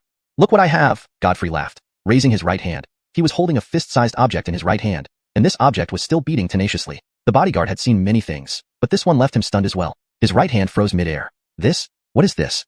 he asked Godfrey, but it turned out to be his last words in the world because, in an instant, his mouth was filled with gushing blood. The bodyguard's hand loosened its grip on Godfrey, and he fell backward, dead on the spot. The blood from his mouth quickly spread across the floor. "Humph!" Godfrey looked at the fallen bodyguard and gave a cold snort. With his left hand, he straightened his collar, then threw the object in his right hand onto the ground.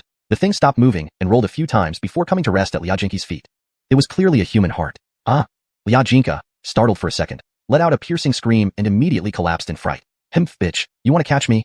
Hearing the scream, Godfrey glared fiercely at Liajinka, but when he saw Liajinka, he was immediately shocked. "What? That big? This one I must keep alive." The bodyguards, who originally didn't take Godfrey seriously, watched their companion fall unexpectedly. The shock they felt wasn't less than what Godfrey felt upon seeing Liajinki's attributes. However, being top-notch bodyguards, after a brief moment of disbelief, they instantly reacted, charging at Godfrey like a pack of wolves. To avenge their comrade, they wished to tear Godfrey apart like real wolves. Courting death, Godfrey ignored the paralyzed Liajinka and turned to deal with the bodyguards. Facing the charging group, his face showed no fear but rather a smug smile. "All right, no more hiding my strength. Let you all see how powerful I am." He steadied himself, raised his blood-stained right hand, and shouted loudly, "Telekinesis!" "What?" This time, it was Germain's turn to be shocked. Could it be? Godfrey grabbed through the air toward the leading bodyguard, pulling his arm back sharply. In his hand, there was another heart. Without looking, Godfrey tossed it to the ground. The heart beat twice before falling silent, along with its owner. Then came a thud, and another bodyguard hit the ground dead. When Godfrey raised his right hand again, a bodyguard had already reached him. Before Godfrey could react, the bodyguard delivered a swift right hook to Godfrey's chest. "Hiya!" Godfrey staggered back 2 steps, still managing to stay upright. He glared at the bodyguard, reached out, and pulled hard, revealing a white, mushy mass in his hand. "Ah!" The bodyguard clutched his head, screaming as he rolled on the ground. Soon, he became eerily quiet. "Is this a monster?" The remaining 3 bodyguards were now rooted to the spot, their eyes wide in disbelief. Fear had seeped into every pore of their bodies. Translation note: maintaining the original tone and paragraph structure while ensuring the English reads naturally. Chapter 19. We are the same kind of people. Everyone, don't move. Whoever moves first will be the first to die. Godfrey had completely taken control of the situation. Germain and the 3 bodyguards involuntarily raised their hands, standing frozen in place, too frightened to make any moves. "It's just a bit of petty cash I wanted from you guys. Why chase me so desperately?" Godfrey sneered as he glanced back at Corina, who was now lying unconscious with another female accomplice. "System, what's going on here?" Germain stood there, feigning calmness, but inside he was frantically questioning the system, hoping it would confirm his suspicions. "Is it not only me who has been possessed by a system?" "Right." The system replied, "Indeed. This person is also possessed by a system. So the telekinesis? Is that a superpower granted by the system?" "Yes, that's correct. It appears to be intermediate-level telekinesis, which can retrieve any object within sight." Germain felt deceived by the system. He angrily questioned the system, not caring about his dwindling positive energy points, letting out profanity. "Telekinesis even comes with X-ray vision now. You said it was a positive energy system? This Godfrey stole and killed people. What kind of damn positive energy system is this?"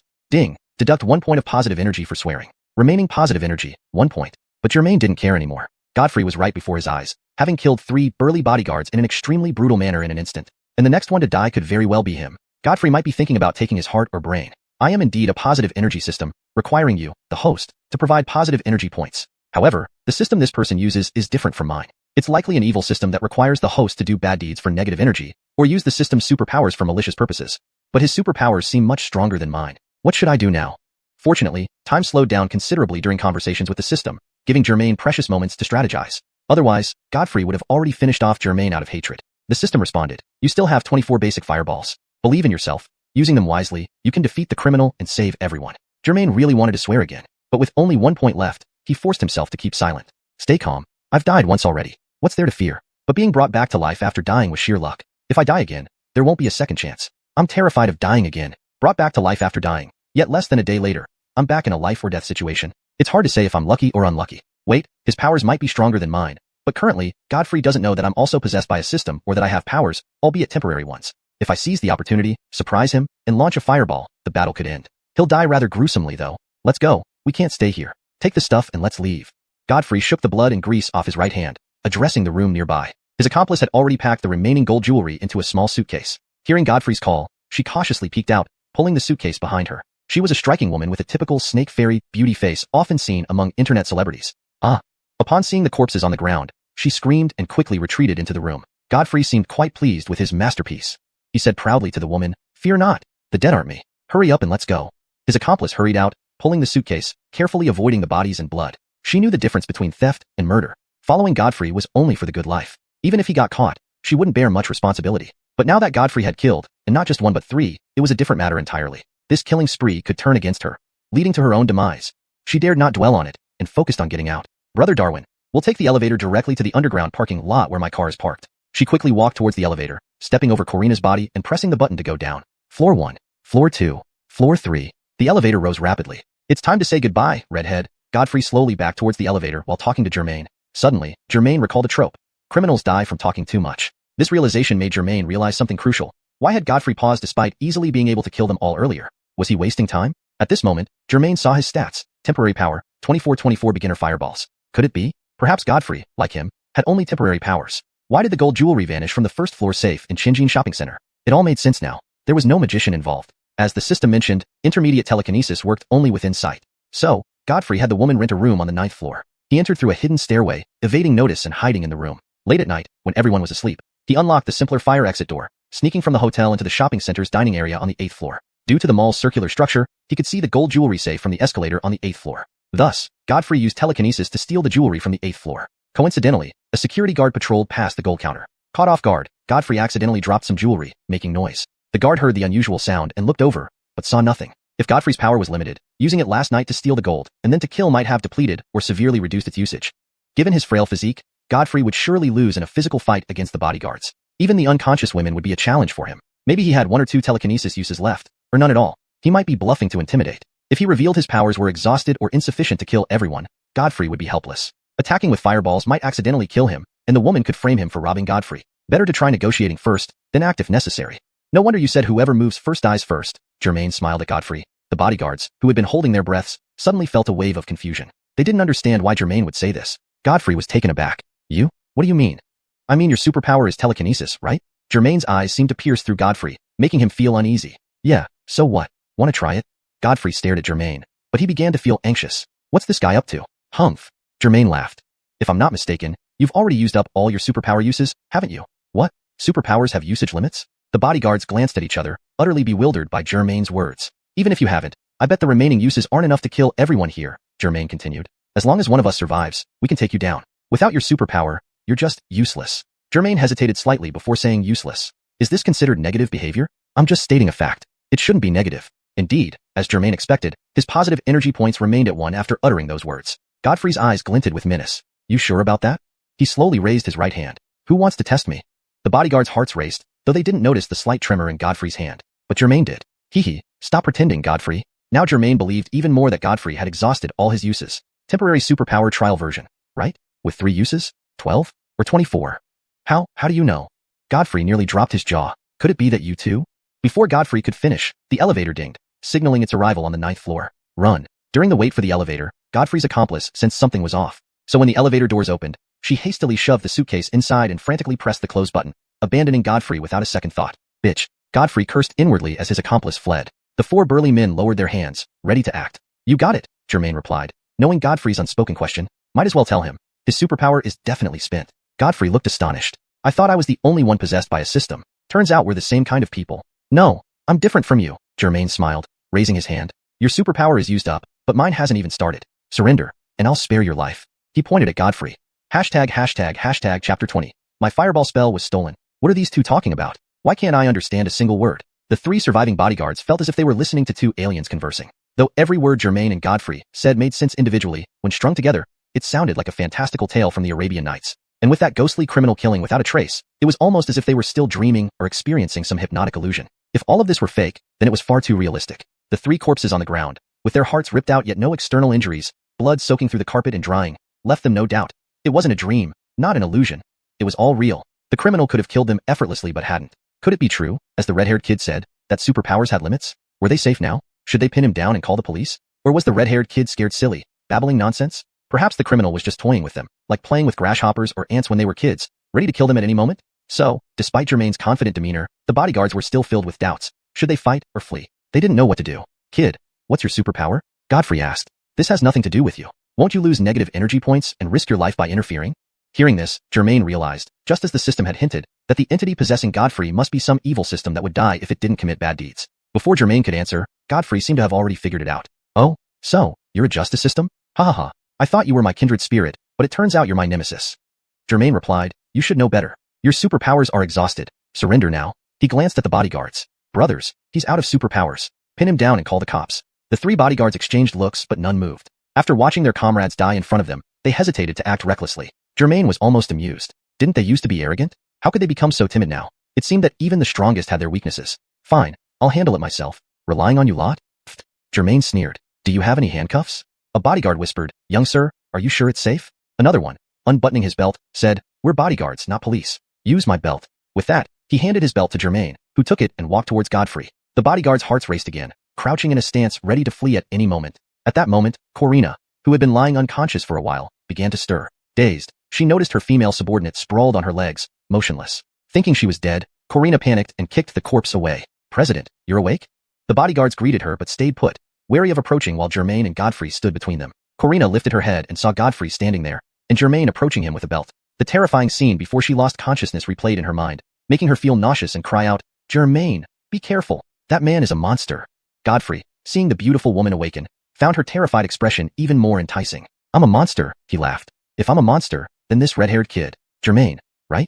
He's a monster too, ha ha ha. Corina was bewildered. What did he mean? Shut up, Germain said, stepping closer to Godfrey. He was afraid. If Godfrey still hadn't used powers, he might be done for. But if Godfrey had any remaining powers, they'd likely be dead already. He decided to take a gamble. If he was wrong, he'd use the fireball spell. But the outcome seemed clear. He had won the bet. Now extend your hands, please. Germain raised the belt. Hee. Godfrey forced a calm smile. Fine, looks like my time is up. Today, I submit to you. With that, Godfrey raised his hands, allowing himself to be captured. Good Logan. Germain wrapped the belt around Godfrey's wrists. In the past, Germain would have tackled Godfrey and beat him senseless. But, looking at his remaining 1 point of positive energy, he held back. He still had the shopping center gold theft case mission, which was 50% complete. Capturing Godfrey and waiting for the police would make it 100%. Once rewarded with positive energy points, he'd spend a few dozen on beating the guy mercilessly. Germain tightly bound the belt around Godfrey's wrists. During the process, Godfrey kept touching Germain's hand intentionally or unintentionally. Germain's skin crawled. Was this old creep gay? Wait, didn't a woman leave his room with luggage? Did he go both ways? Germain felt sick and glared at Godfrey, who seemed resigned to his fate. As Godfrey was almost fully restrained, the bodyguards relaxed. It seemed everything was under control. Corina spoke up. What are you three doing? Aren't you going to help? She stood up, noticing a bit of dust on her expensive white suit, but luckily no blood. Seeing Germain tie Godfrey securely, the bodyguards finally felt reassured. Since it was safe, they decided to teach the criminal a lesson before the police arrived. The hell? You killed 3 of our brothers. You're not leaving here alive. You son of a bitch, weren't you boasting? We'll beat you into immobility. Not so fast, save me a hit. Hey, where are you going? Damn, I peed my pants. Where can I find a change of clothes? Germain thought, just a minute ago, they were all cowering like dogs, unwilling to approach the criminal. Now they were ready to beat him up. How could they change so quickly? Translation provided adheres strictly to the instructions, maintaining the original tone, style, and paragraph structure while ensuring natural, fluent English. However, before the bodyguards could act, Godfrey's back of the head received a slap. Before he could turn around to look, his head was hit with several more smacks. Stealing from me and killing my bodyguards. Corina carefully stepped over the bodies on the ground, delivering a series of punches and kicks to the bound Godfrey, her ample bosom bouncing wildly with each motion. Germain thought to himself, oh, where were you guys just now? I tied him up, and now you have all the courage. Indeed, it seemed like whatever kind of boss they had, they followed suit. Wait, what's happening? Germain suddenly noticed that his data in his mind had changed. But it wasn't the completion rate for the shopping center gold theft case, turning from 50% to 100%. Rather, why did beginner fireball spell become 13/24? System? What's going on? Did you make a mistake? Why do I have fewer fireballs? Germain hurriedly asked the system, but at that moment, Godfrey brushed against his hand again. Beginner fireball spell, 12/24. Germain felt a jolt of unease. How was this possible? Could it be my fireball spell was stolen? Germain took a few steps back, hiding his hands behind his back, and asked Godfrey a question. How long have you been possessed by a system? Godfrey, while dodging Corina's punches, replied, nearly half a year. Ouch. Stop hitting me, Grandma. I'm sorry. As he spoke, he tried to lean towards Germain, but Corina grabbed his collar and continued beating him. Half a year? That long already. Doing bad deeds is much easier than doing good ones. He had been wanted by the police for multiple thefts and must have accumulated a lot of negative energy points. He couldn't just have temporary superpowers. He must have another superpower. The ability to steal other people's superpowers. That's why he submitted so easily. He wanted to get close to me. Should I strike first with the fireball spell? But with Miss Lia here, what if there's collateral damage? Women really are a hassle. I'll have to try this. Godfrey, I have a question for you. Germain waved Godfrey closer, signaling him to move a bit away from Corina. Once he got closer, Germain would punch him to the ground without warning, then use the fireball spell on his hands. Disabled hands meant safety. Godfrey struggled to break free from Corina's grip, trying to get closer to Germain to steal as many fireballs as possible before he noticed. Based on his half-year experience, beginner-level superpowers generally had limited effects, so he aimed to steal as many as possible before striking. What's the question? I'll tell you everything. Just as Godfrey took a step forward, mid-sentence. You damn bastard. Hit him. A black shadow lunged from behind Germain. It was one of the bodyguards. He delivered a solid flying kick right into Godfrey's stomach. Slam. Godfrey flew 2 meters and slammed into the wall. Damn. Struggling to sit up, Godfrey raised his bound hands and pointed them at the 3 bodyguards in front of him. No good. He's about to attack. Watch out. Germain shouted. With one hand, he pushed a bodyguard aside, pointing his finger at Godfrey while mentally activating the fireball spell. Crack. An egg-sized fireball ignited between his fingers, hurtling towards Godfrey. Boom. A blinding white flash erupted, leaving everyone momentarily blinded. #### Chapter 21. What kind of skill is using a woman as a shield? Buzz. White light exploded, and shockwaves radiated outwards in all directions. The few people present almost lost their balance. Ah! Everyone instinctively screamed and covered their eyes. Only Germain and Godfrey knew what had happened. In the split second before the white light erupted, both Germain and Godfrey simultaneously cast fireball spells. Since they were not far apart, the 2 small fireballs collided and exploded at that moment. Get down. Prone. Germain hunched over, shouting with his left hand covering his eyes, trying to regain his vision. They were very close, and although Godfrey couldn't see either, he might still try to cast another fireball in the direction of Germain and the bodyguard. But Germain couldn't do that because Corina was standing next to Godfrey just now. If he blindly fired a fireball in that direction without clear vision, he might accidentally harm Corina. Even though it was a beginner-level fireball spell, and the small fireballs were only egg-sized, their power was enough to be fatal. Everyone get down. Corina, come here. Move towards me. While shouting for Corina to come, Germain crouched by the wall and retreated backward. Corina was in the middle of pummeling Godfrey when the white light suddenly flashed, causing intense pain in her eyes and blinding her. The shockwave from the explosion nearly knocked her off her feet. Panicking and unsure of what to do, Corina suddenly heard Germain calling her. She felt like she had found a lifeline. Confirming Germain's direction, she estimated that he wasn't far away. I'm coming, she shouted, covering her eyes and bending down to run toward Germain. However, after just a couple of steps, someone grabbed her around the waist and pulled her to the ground. Ah, help me. As soon as she felt those hands, Corina recognized them as Godfrey's and immediately cried for help. Come here, little girl. It was indeed Godfrey's voice. Godfrey was also blinded by the flash, but wanted to shoot another fireball at Germain's approximate location. However, since the number of fireball spells he had left was limited, missing could put him at a disadvantage. At that moment, he heard Germain and Corina calling each other and quickly moved toward the woman's position. Sure enough, just as she started to run, he caught her. Given the number of people against him, Godfrey decided to use her as a shield and make a run for it while everyone was still blinded. Making up his mind, Godfrey stood up, holding the struggling Corina tightly in his arms with his bound hands, and ran toward where he remembered the elevator was, almost tripping over a bodyguard's corpse along the way. Germain, save me, save me. Corina struggled and shouted desperately, but being a woman, she lacked the strength to fight off a man desperate for escape. Damn it. If Corina is captured by Godfrey, things will become complicated. Germain cursed inwardly. At this moment, Germain's vision started to recover slightly. He saw a blurry figure carrying another wriggling figure approaching the elevator entrance. Godfrey, stop right there. Germain rubbed his eyes fiercely. If you have guts, face me one-on-one. What kind of skill is using a woman as a shield? Godfrey squinted his eyes and could faintly see things. He hurriedly pressed the button for the elevator to go down to the underground garage. Hearing Germain behind him, he hugged Corina tightly in front of him and shot a small fireball in Germain's general direction. One-on-one? You think I'm stupid? The small fireball whistled toward Germain. But its speed was not as fast as Godfrey imagined, similar to regular fireworks. After all, it was only a beginner-level spell. Seeing a white streak flying toward him, Germain knew it was Godfrey's fireball. Beware! Germain yelled and immediately crouched down. Asterisk whoosh. Boom.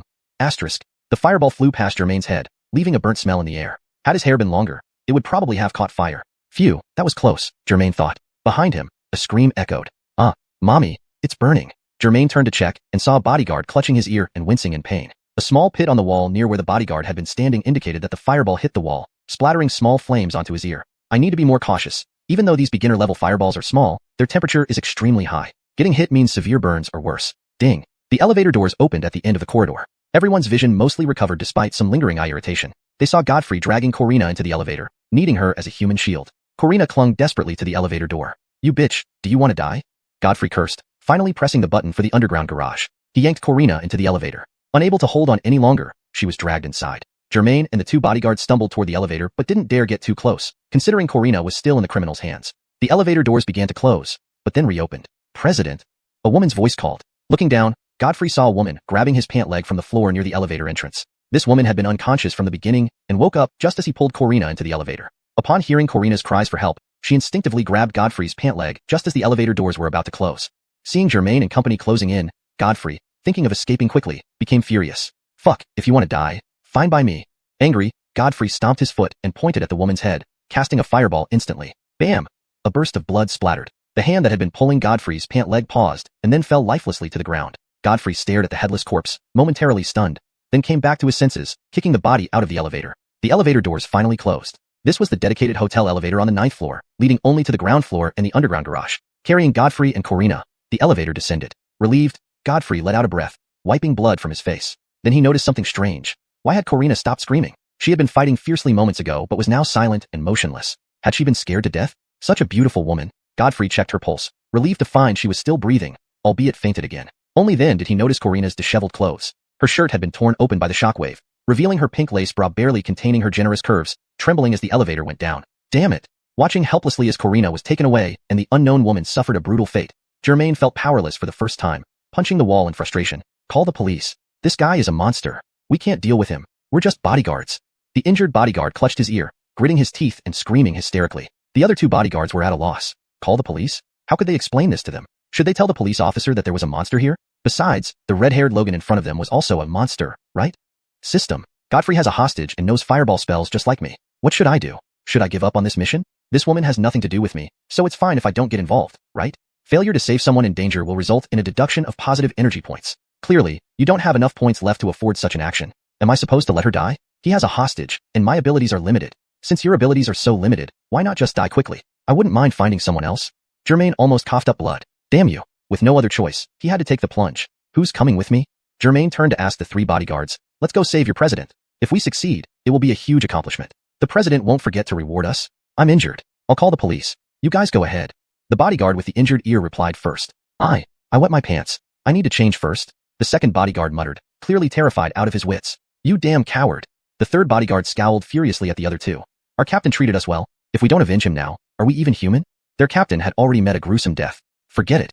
Germain interceded, stopping the argument. The enemy is no ordinary person. Don't blame them. The two of you stay here and call the police. Protect the scene. You come with me but be careful. Don't rush in recklessly, Germain instructed. Without leadership, things would be chaotic. Though they didn't know Germain well, having someone take charge was better than being clueless. The injured ear and wet pants bodyguard stayed behind to call the police and protect the scene. Germain took the other bodyguard down the fire escape towards the garage. Soon, Germain and the bodyguard arrived at the underground garage.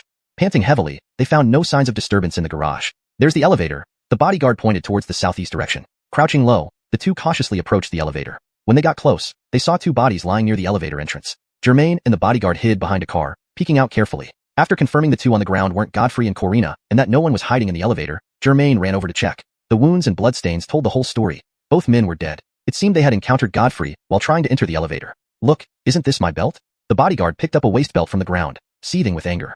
This bastard must have killed one, and forced the other to undo his restraints. Then he killed him too. What a beast. Germain pondered for a moment before deciding on their next move. He knew time was of the essence and that any delay might cost Corina her life. Chapter 22.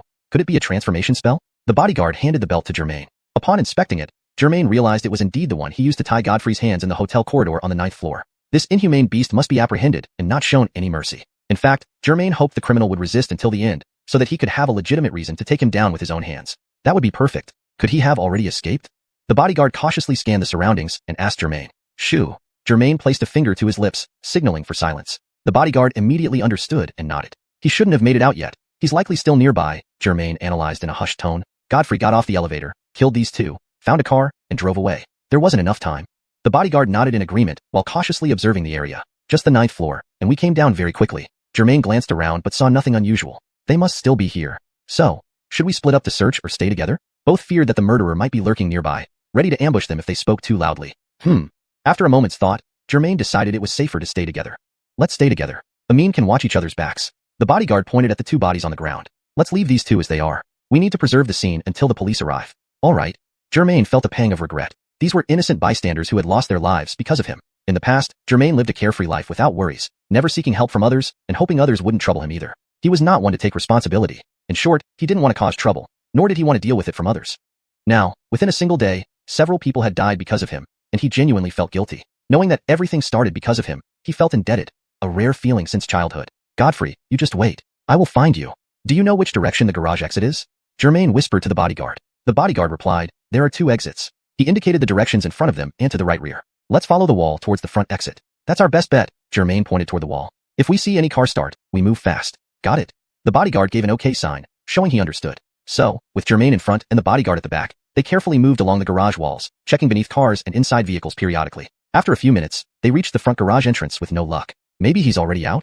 The bodyguard asked, somewhat discouraged. Germain remained silent, unsure himself. Seeing Germain's silence, the bodyguard patted his shoulder. Forget it. Let's search the other side more thoroughly. He might be hiding in one of the cars. Sure, Germain nodded. I've done my best. Whether we can catch Godfrey and save your boss depends on fate. The bodyguard sighed, accepting this as the only option. They continued their search, moving to the other side.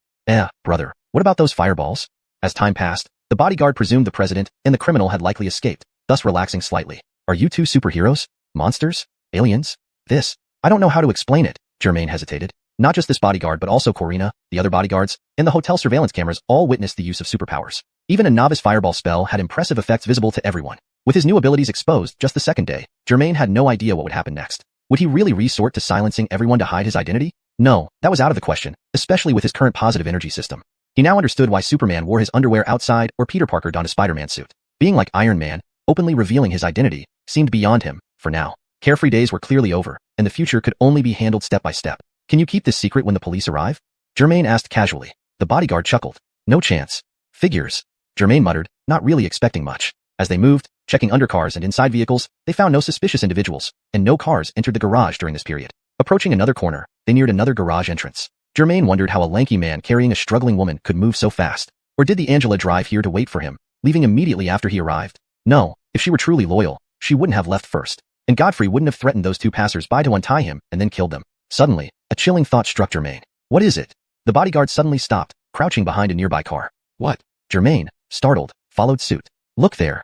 The bodyguard whispered heavily, pointing to a black SUV hidden around the corner. Germain peered through the window in the direction the bodyguard indicated. It was an ordinary black SUV with tinted windows. What was unusual was that the vehicle shook subtly before suddenly stopping. No one got out. Germain and the bodyguard exchanged glances. Germain held up two fingers, signaling to split up and approach the SUV. He mimicked dragging someone toward the bodyguard and then sliced his throat, indicating he would create a distraction. The bodyguard nodded, understanding fully. Both squatted and moved silently toward the front and rear of the SUV. Despite the tinted windows, they still couldn't see inside. The previous movements were now eerily silent.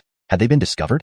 Thud, thud, thud. Germain felt his heart pounding wildly. For the first time, he truly understood the phrase, heart leaping to the throat. But he had little choice. His positive energy points were down to 1, and they could drain away with time. Had he skipped those 2 buns at lunch, he might have survived longer. Perhaps it would come down to these 2 buns. No, catching Godfrey and completing the mission was the priority. If the bodyguard opened the door or shattered the glass, he would launch his attack. Win or lose, live or die. It was now or never. Germain took a deep breath and glanced at the bodyguard, who also seemed quite tense. They exchanged glances, smiled awkwardly, and nodded simultaneously. Time to act. The bodyguard darted forward like a hare released from a trap. Germain, too, sprang up and crouched low, sprinting toward the car door, as swift as a cheetah. In no time, the bodyguard reached the passenger side of the black SUV. A quick glance inside revealed that someone was indeed in the vehicle. Without delay, the bodyguard grabbed the handle of the passenger door. Bam! A loud crash. Ouch! The bodyguard's cry of pain. Ah! A woman's scream. At that moment, just as the bodyguard's hand gripped the door handle, before he could pull it open, the door was violently pushed outward by someone inside, slamming forcefully into his face. Caught off guard, the bodyguard felt a sharp pain in his nose, tears streaming down his cheeks as he instinctively squatted down, clutching his face. Damn it, we've been discovered. Germain frowned deeply. There was no turning back now. Act first, ask questions later. Germain reacted with lightning speed, pointing at the figure emerging from the car. It was a middle-aged man, wearing only a pair of shorts. Germain was taken aback. What was going on? You damn perverts, you're still at it? Think we're easy to mess with, or what? The middle-aged man roared furiously, brandishing a shoe in one hand. Swoosh! He hurled it at Germain. Fortunately, Germain reacted quickly enough, ducking just in time as the shoe, imbued with the energy of heaven and earth, flew harmlessly over his head. What is this? Where did this fat uncle come from? Isn't this supposed to be Godfrey? Could it be a transformation spell? Germain didn't dare let his guard down, pointing at the fat uncle. Are you Godfrey? Is this a transformation spell? Don't move. Move again, and I'll blast you with a fireball. The fat uncle looked puzzled, clearly not understanding what Germain was saying. What the heck is a fireball, Godfrey? If you guys scare me into getting sick, you'll be responsible. With that, he raised his hand to strike Germain's head. Was this a misunderstanding? Not Godfrey? Germain stepped back, easily evading the attack. But why would this person be here in the garage, dressed only in shorts? Wait, could it be? Damn it. Finally got you. The bodyguard, still feeling the sting in his nose, stood up suddenly and seized the opportunity while the fat uncle was distracted, grabbing him by the wrists and pressing him to the ground. What did I ever do to you guys? The fat uncle struggled under the bodyguard's grip but was no match for him, even as he continued to protest loudly. The bodyguard sat on top of the fat uncle, using his iron-like left hand to pin both of his arms. Simultaneously, he reared back his right fist and delivered a solid punch to the fat uncle's face. Damn transformation spell, huh? The fat uncle barely had time to respond. Smack. Another punch. Still won't show your true form? The bodyguard roared. I'm sorry, please stop, have mercy. After 2 punches, the fat uncle finally calmed down, pleading for his life. Please don't hit us anymore, we're sorry, we promise we won't do it again. A strange woman, shielding her body with a piece of clothing, spoke timidly from the passenger seat. This unexpected turn of events left Germain and the bodyguard confused and frustrated. Clearly, they had misjudged the situation, mistaking an innocent bystander for their target. They needed to regroup and rethink their approach, as they were still searching for Godfrey amidst the chaos. Chapter 23. We got fooled. What's going on? An unfamiliar, unclothed woman was in the car. The bodyguard felt his blood boiling with rage. Sir. The hefty middle-aged man pleaded as the bodyguard pinned him down. You just peeked. We didn't pursue that, but you actually started beating us? Isn't that too much?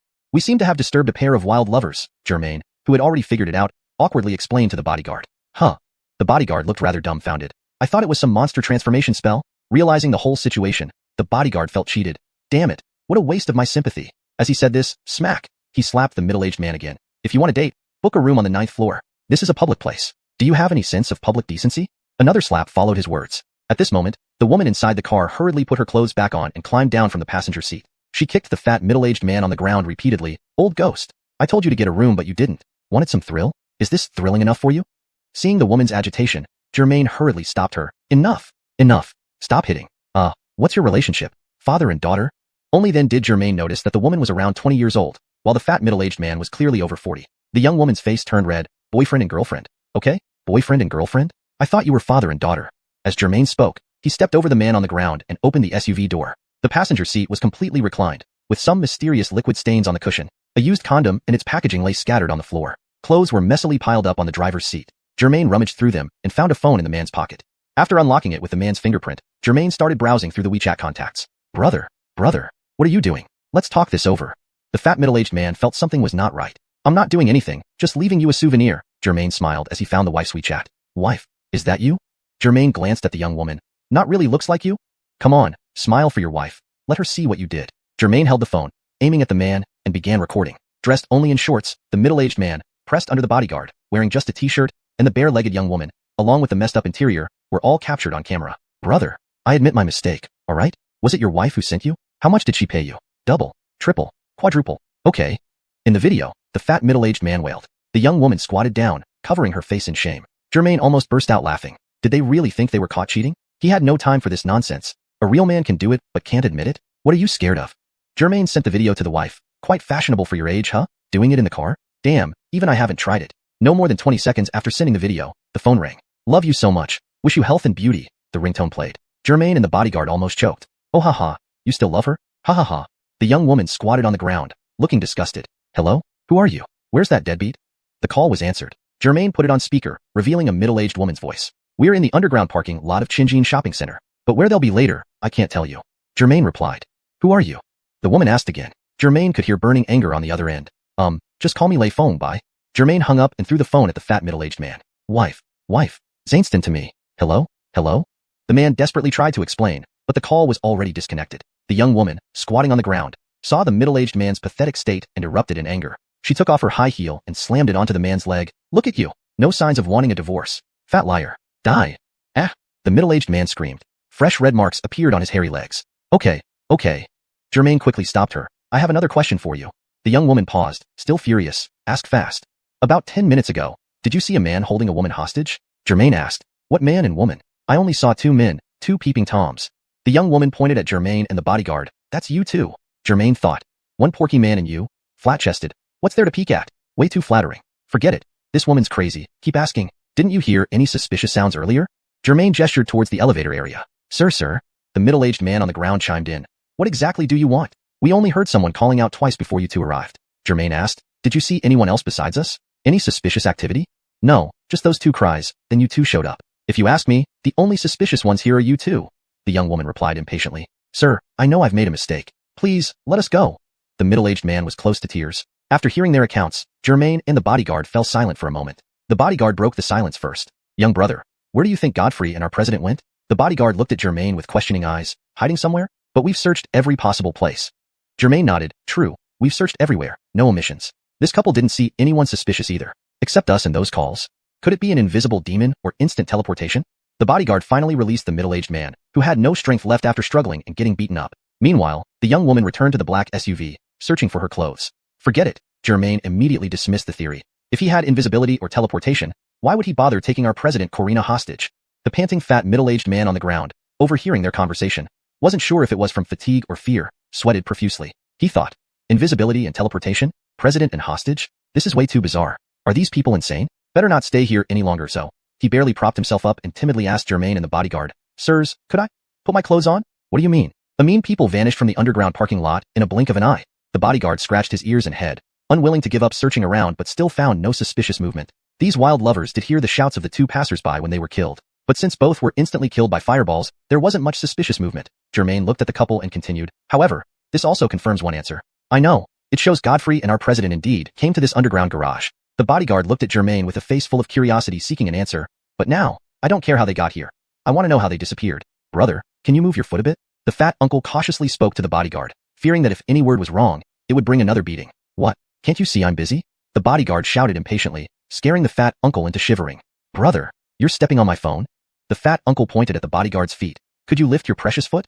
The bodyguard glanced down and saw that the phone, originally thrown on the fat uncle, had slid to the ground under his foot. He lifted his leg and casually kicked the phone to the underside of a nearby car. The fat uncle hurriedly ran over to retrieve the phone. At this moment, the young woman had already dressed. Seeing the fat uncle bent over reaching for the phone, she became furious, strode forward, and gave him a kick on the behind. Die, fatty. With a thud, the fat uncle's face made an intimate contact with the car instead of retrieving his phone. Then the young woman left without looking back. Germain showed no interest in the comical scene before him. With a solemn expression, he told the bodyguard, I have a bad feeling. The bodyguard remained silent, waiting for Germain's explanation. I think we've been tricked. Germain finally voiced his suspicion and immediately headed towards the elevator. What do you mean? Could you be more specific?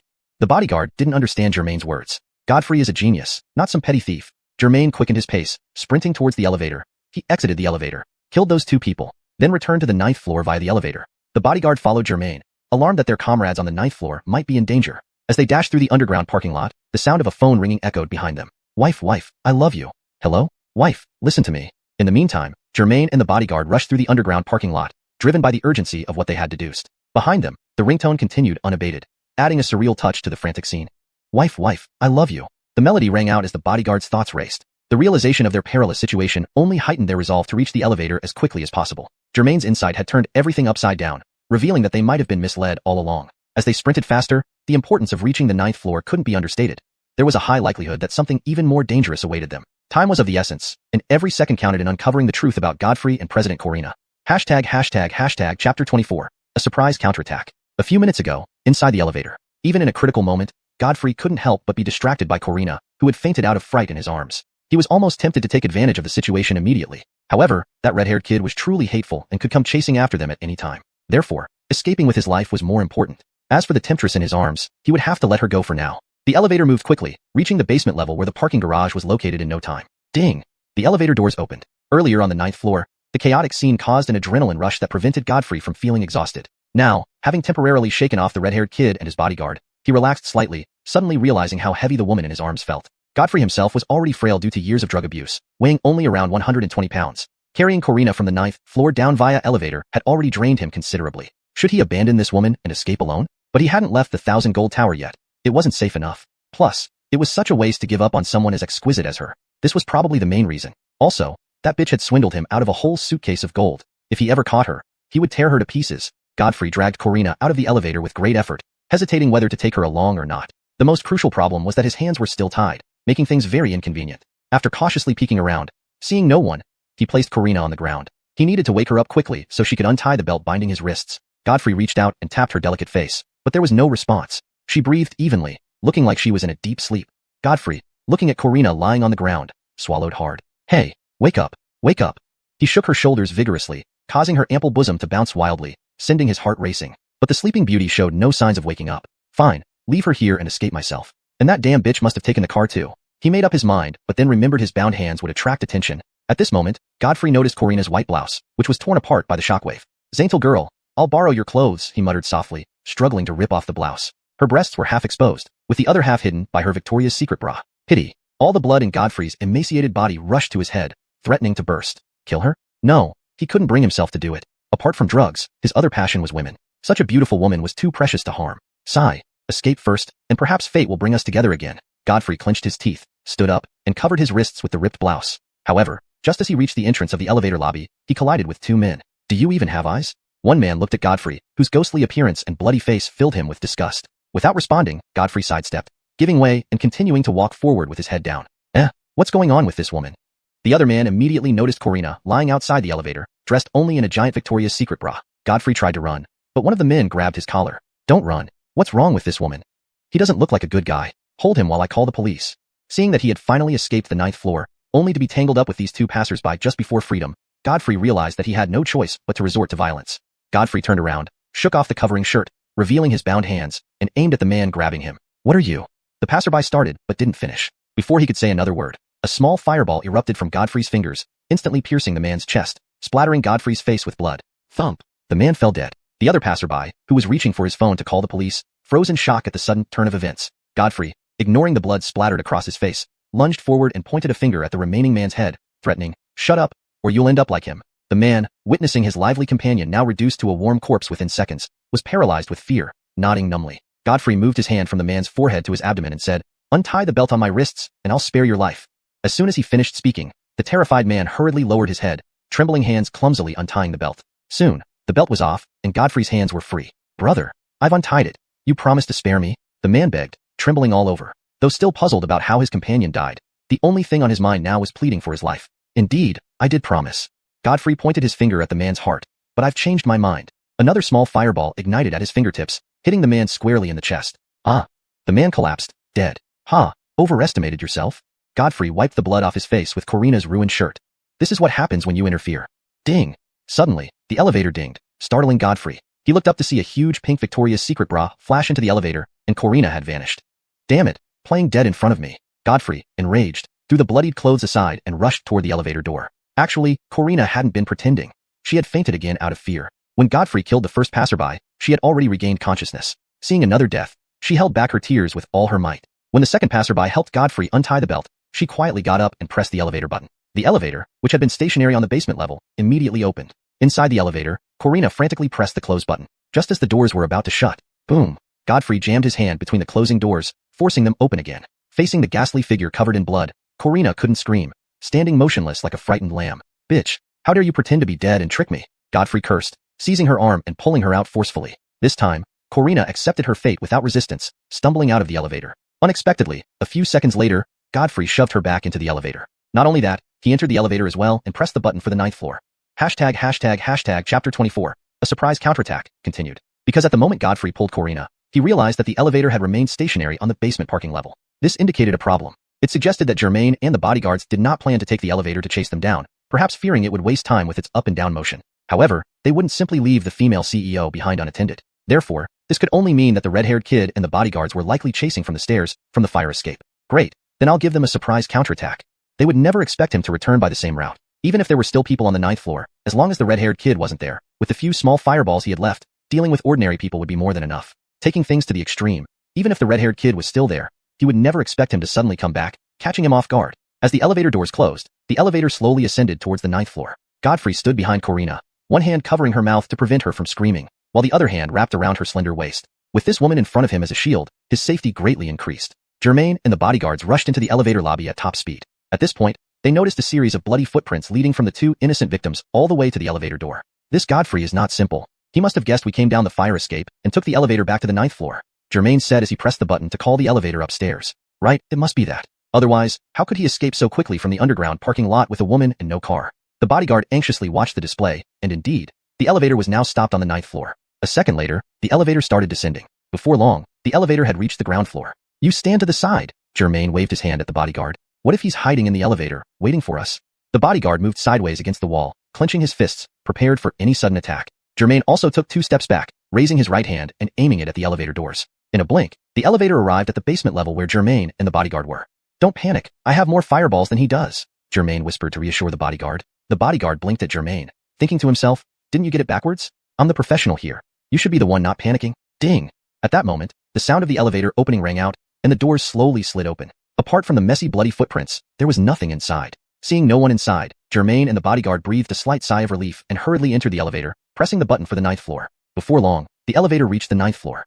Chapter 25. How about you cry a bit longer? Ding. Congratulations, host. Successfully caught the culprit in the act. Letting a deceived woman know the truth. Obtained 5 points of positive energy. Current positive energy value, 6 points. The system's notification sounded, showing that his positive energy had increased to 6 points. In the elevator, Germain couldn't help but smile bitterly. Catching them red-handed to prolong my life. I'm truly amazed. Moreover, Godfrey still had 7 or 8 fireballs left unused. He might still kill me at any moment. Looking at the bodyguard on the other side, Germain raised his head and asked, Are you ready? TSK, this is nothing. I've been through worse.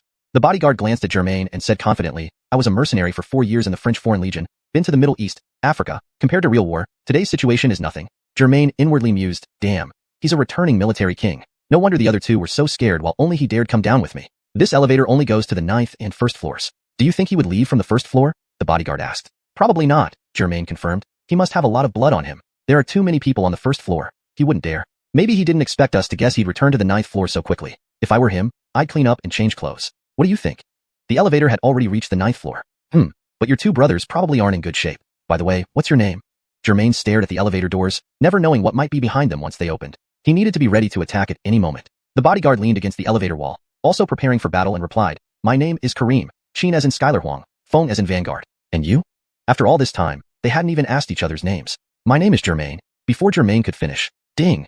The elevator doors opened. The dead woman with the gunshot wound was still lying by the elevator entrance, and 3 bodyguards lay haphazardly in the hallway. Blood on the floor had dried, forming a sticky mess. The 2 bodyguards who were previously on the 9th floor had vanished. Be careful, he might still be hiding nearby, Kareem whispered to Germain. They cautiously stepped out of the elevator, carefully avoiding the bodies and bloodstains. Germain had expected to find the remaining bodyguards already dead on the 9th floor. Yet, there were no additional bodies, which made him feel somewhat surprised. Hey, Kareem, did your 2 brothers run away? Germain nearly stepped on the heart of the bodyguard captain. They were both only conscripted for 2 years. Not like me, who has faced death countless times. It's normal for them to run. Even I almost peed my pants during my first battle. You're pretty brave. Haven't you served in the military before? At this point, Kareem noticed that the door to Godfrey's room seemed closed, so he pointed at it. Germain thought, _what military? I'm just following the system's mission, hanging by a thread. I have to complete it.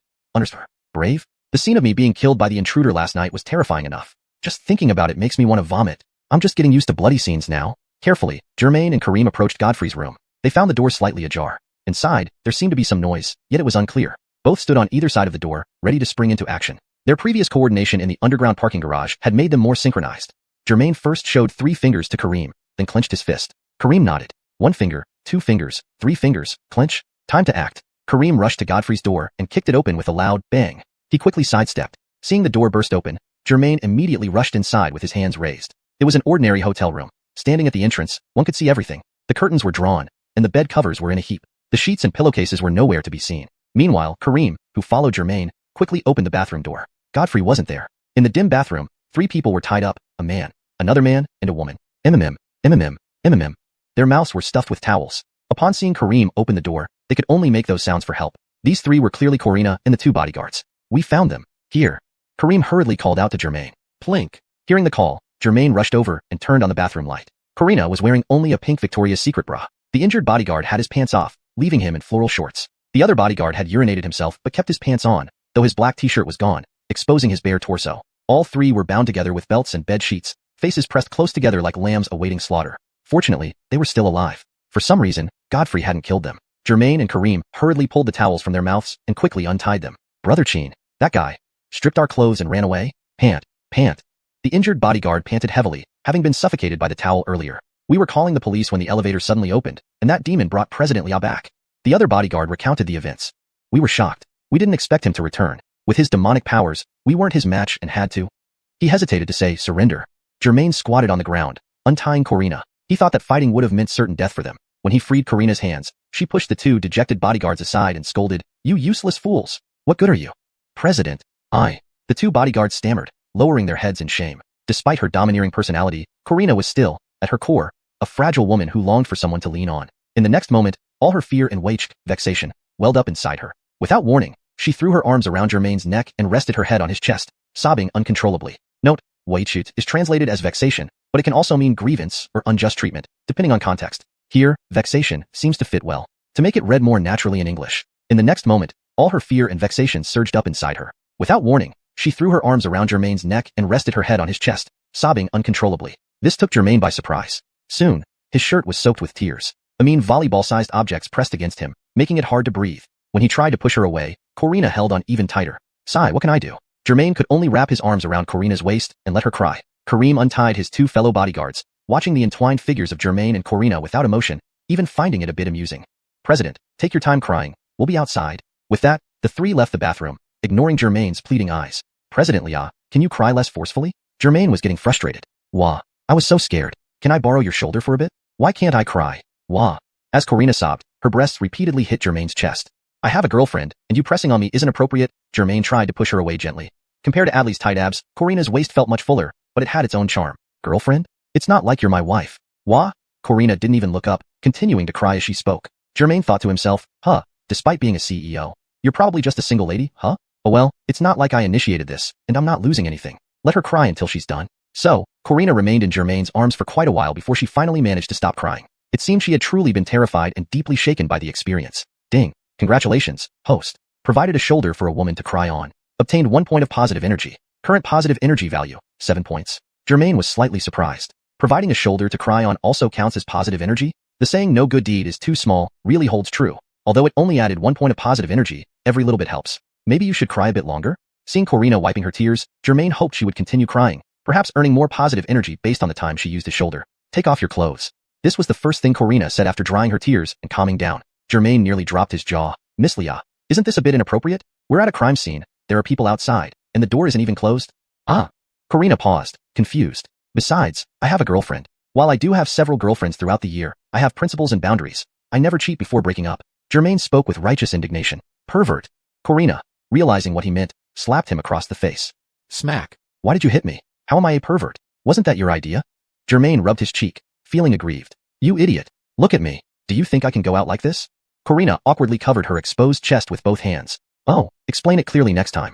I thought you were suggesting something else in public," Germain remarked as he noticed her struggling to cover herself. "You." Corina's face flushed red as she felt Germain's gaze focused on her. She wanted to slap him again, but that would only reveal more of her body. Fuming, she ordered, "Quick, take off your shirt and give it to me."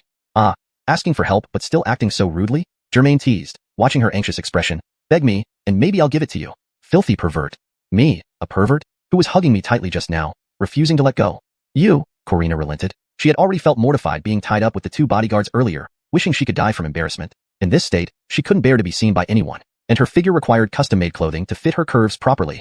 "All right, please, I beg you. When the police or others come, I won't be able to face them," Corina reluctantly pleaded. "That's better." Germain was somewhat satisfied with her attitude. So, he quickly took off his white t-shirt, revealing his broad chest and six-pack abs.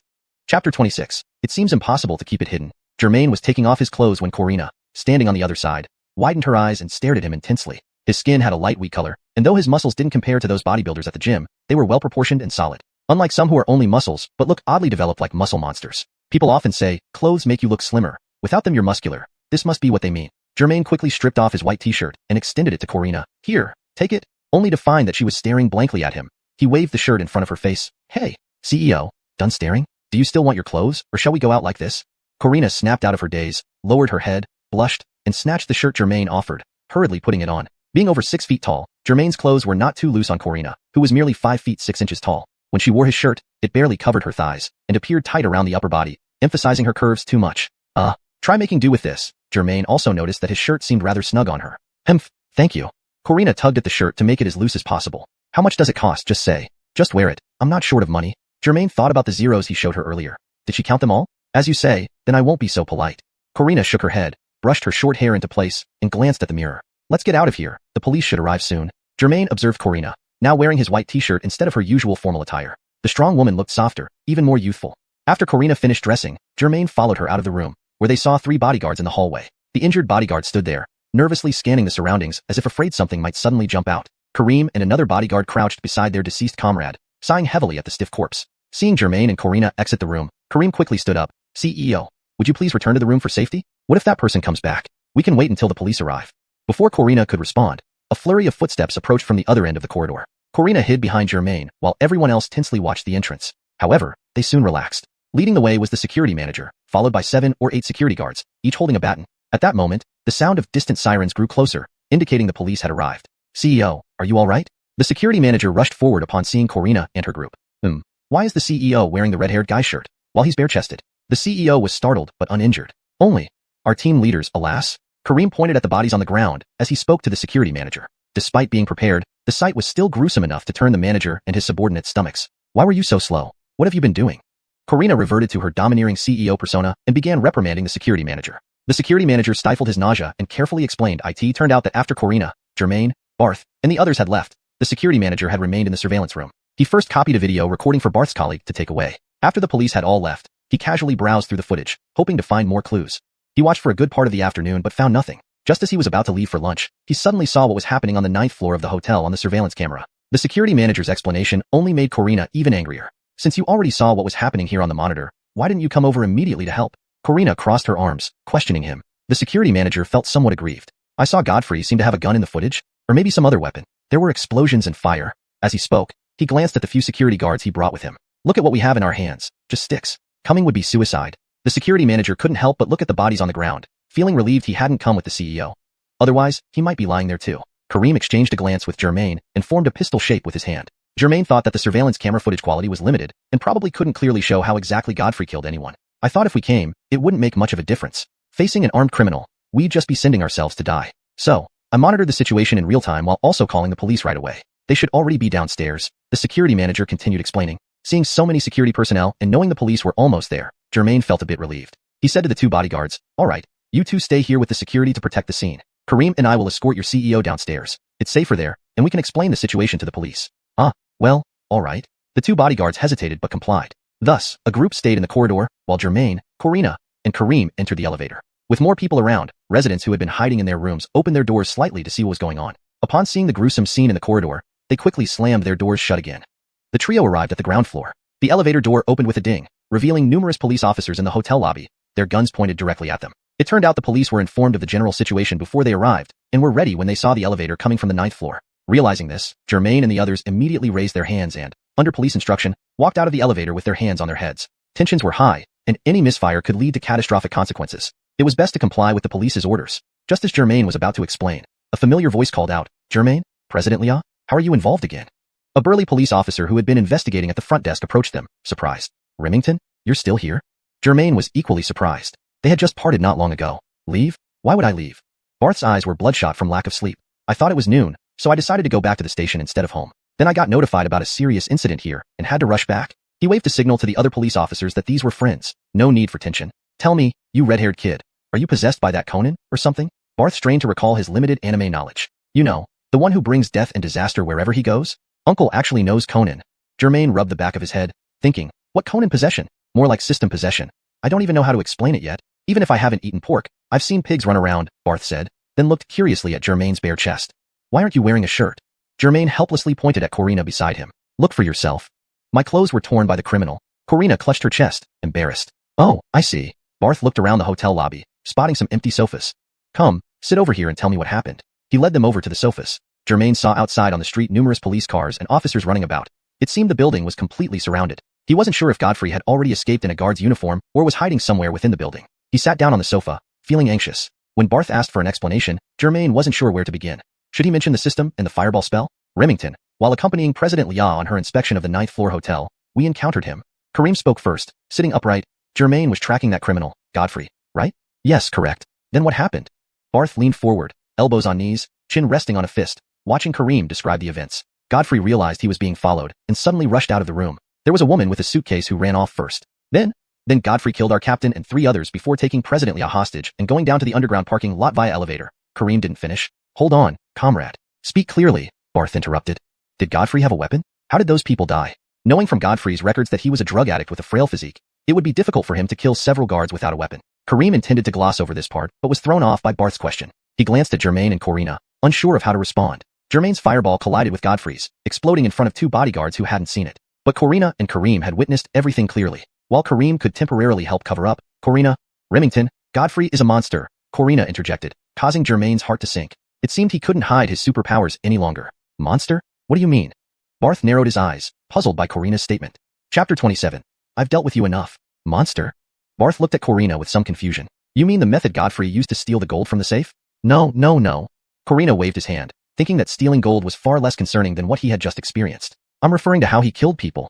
Oh, I heard from my colleagues that your security manager reported a crime involving a weapon similar to a gun, and there was an explosion at the scene. We initially suspected it might be a homemade weapon. Barth's expression turned grave. Long Kong country strictly controlled firearms, and this case involved guns as well as multiple casualties on site, making it a serious situation. No. Corina quickly rebutted. I was there. I saw it clearly. It wasn't a handgun or any other homemade weapon. Then what was it? Barth leaned forward. Nothing, Corina said. Corina's response left Barth surprised. He glanced at Germain and Kareem, hoping they could provide an explanation.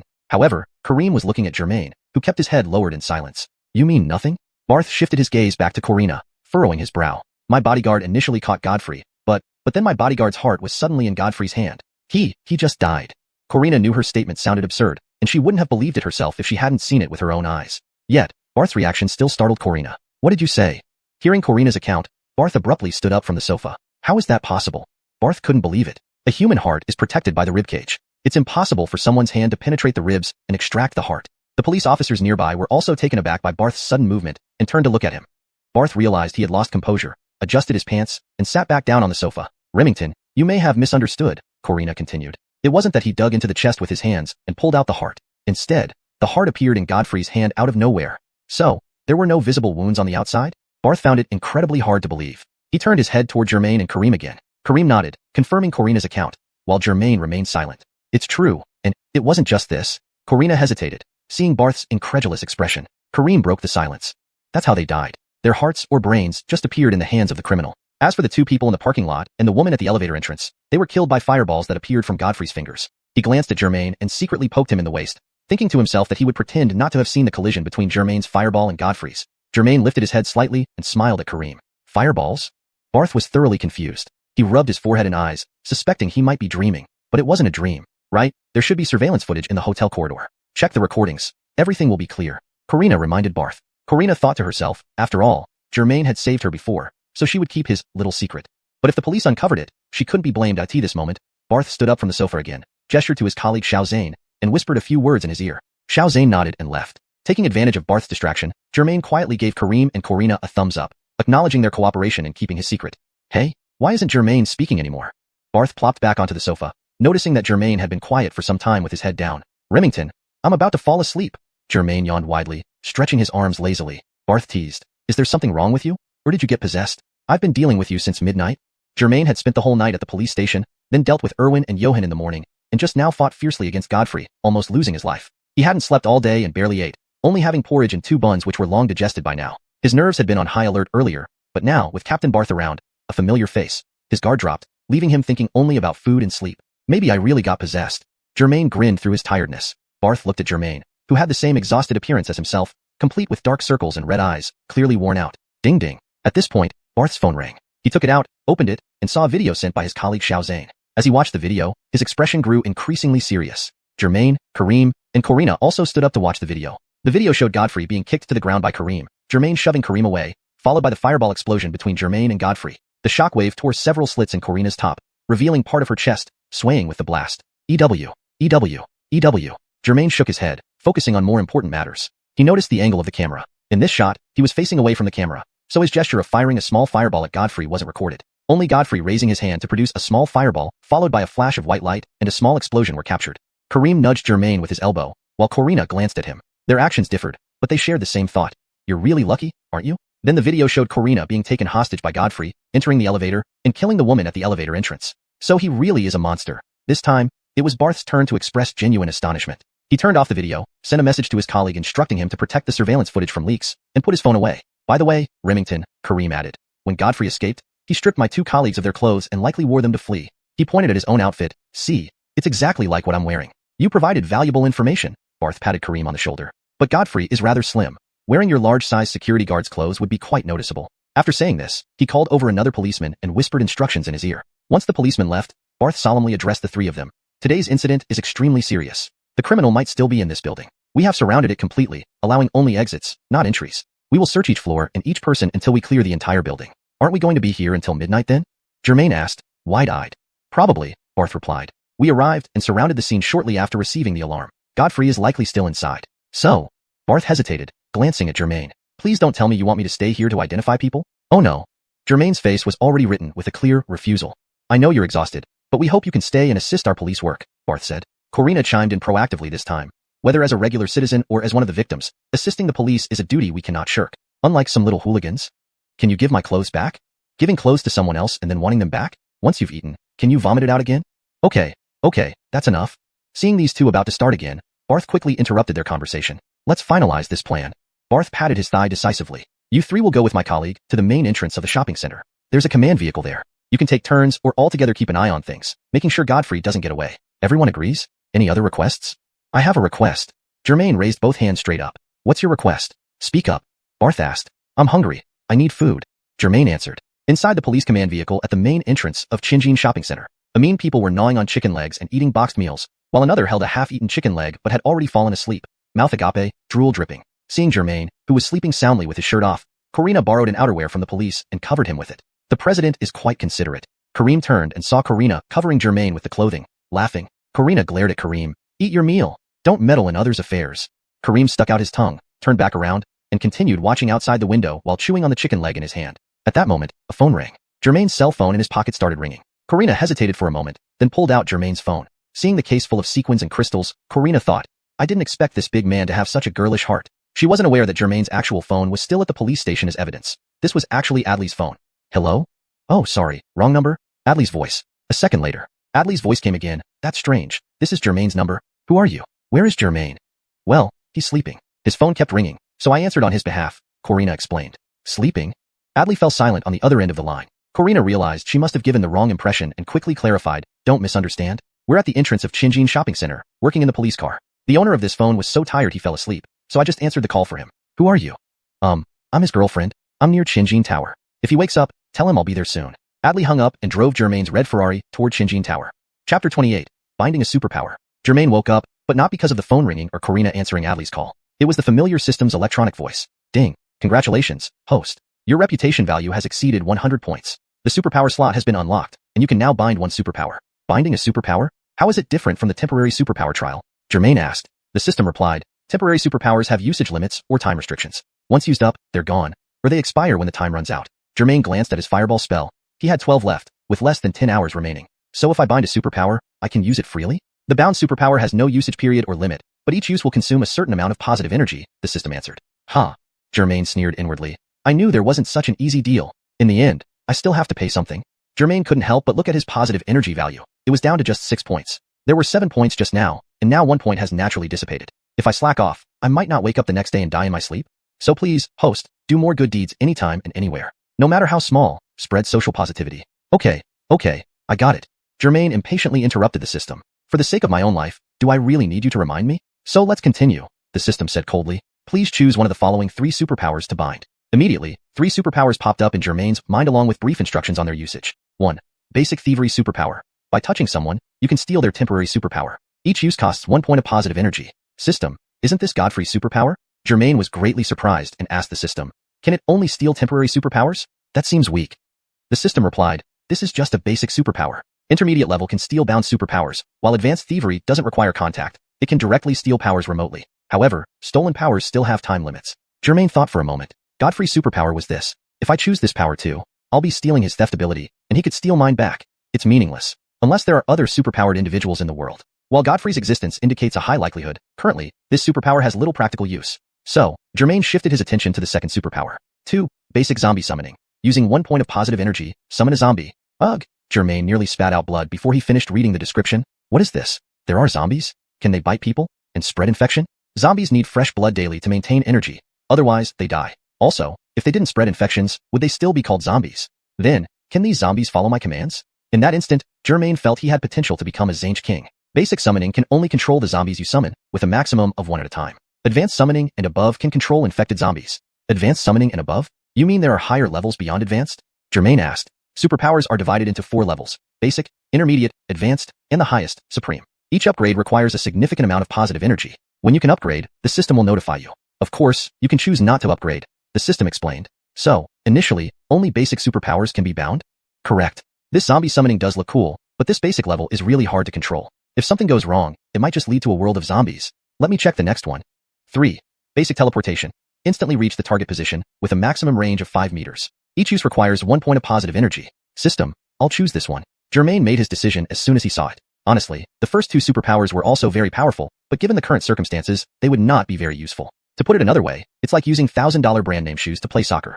Are the shoes good? Yes. But using them to play soccer? You'll trip over. The system asked, Host, are you sure you want to bind the basic teleportation superpower?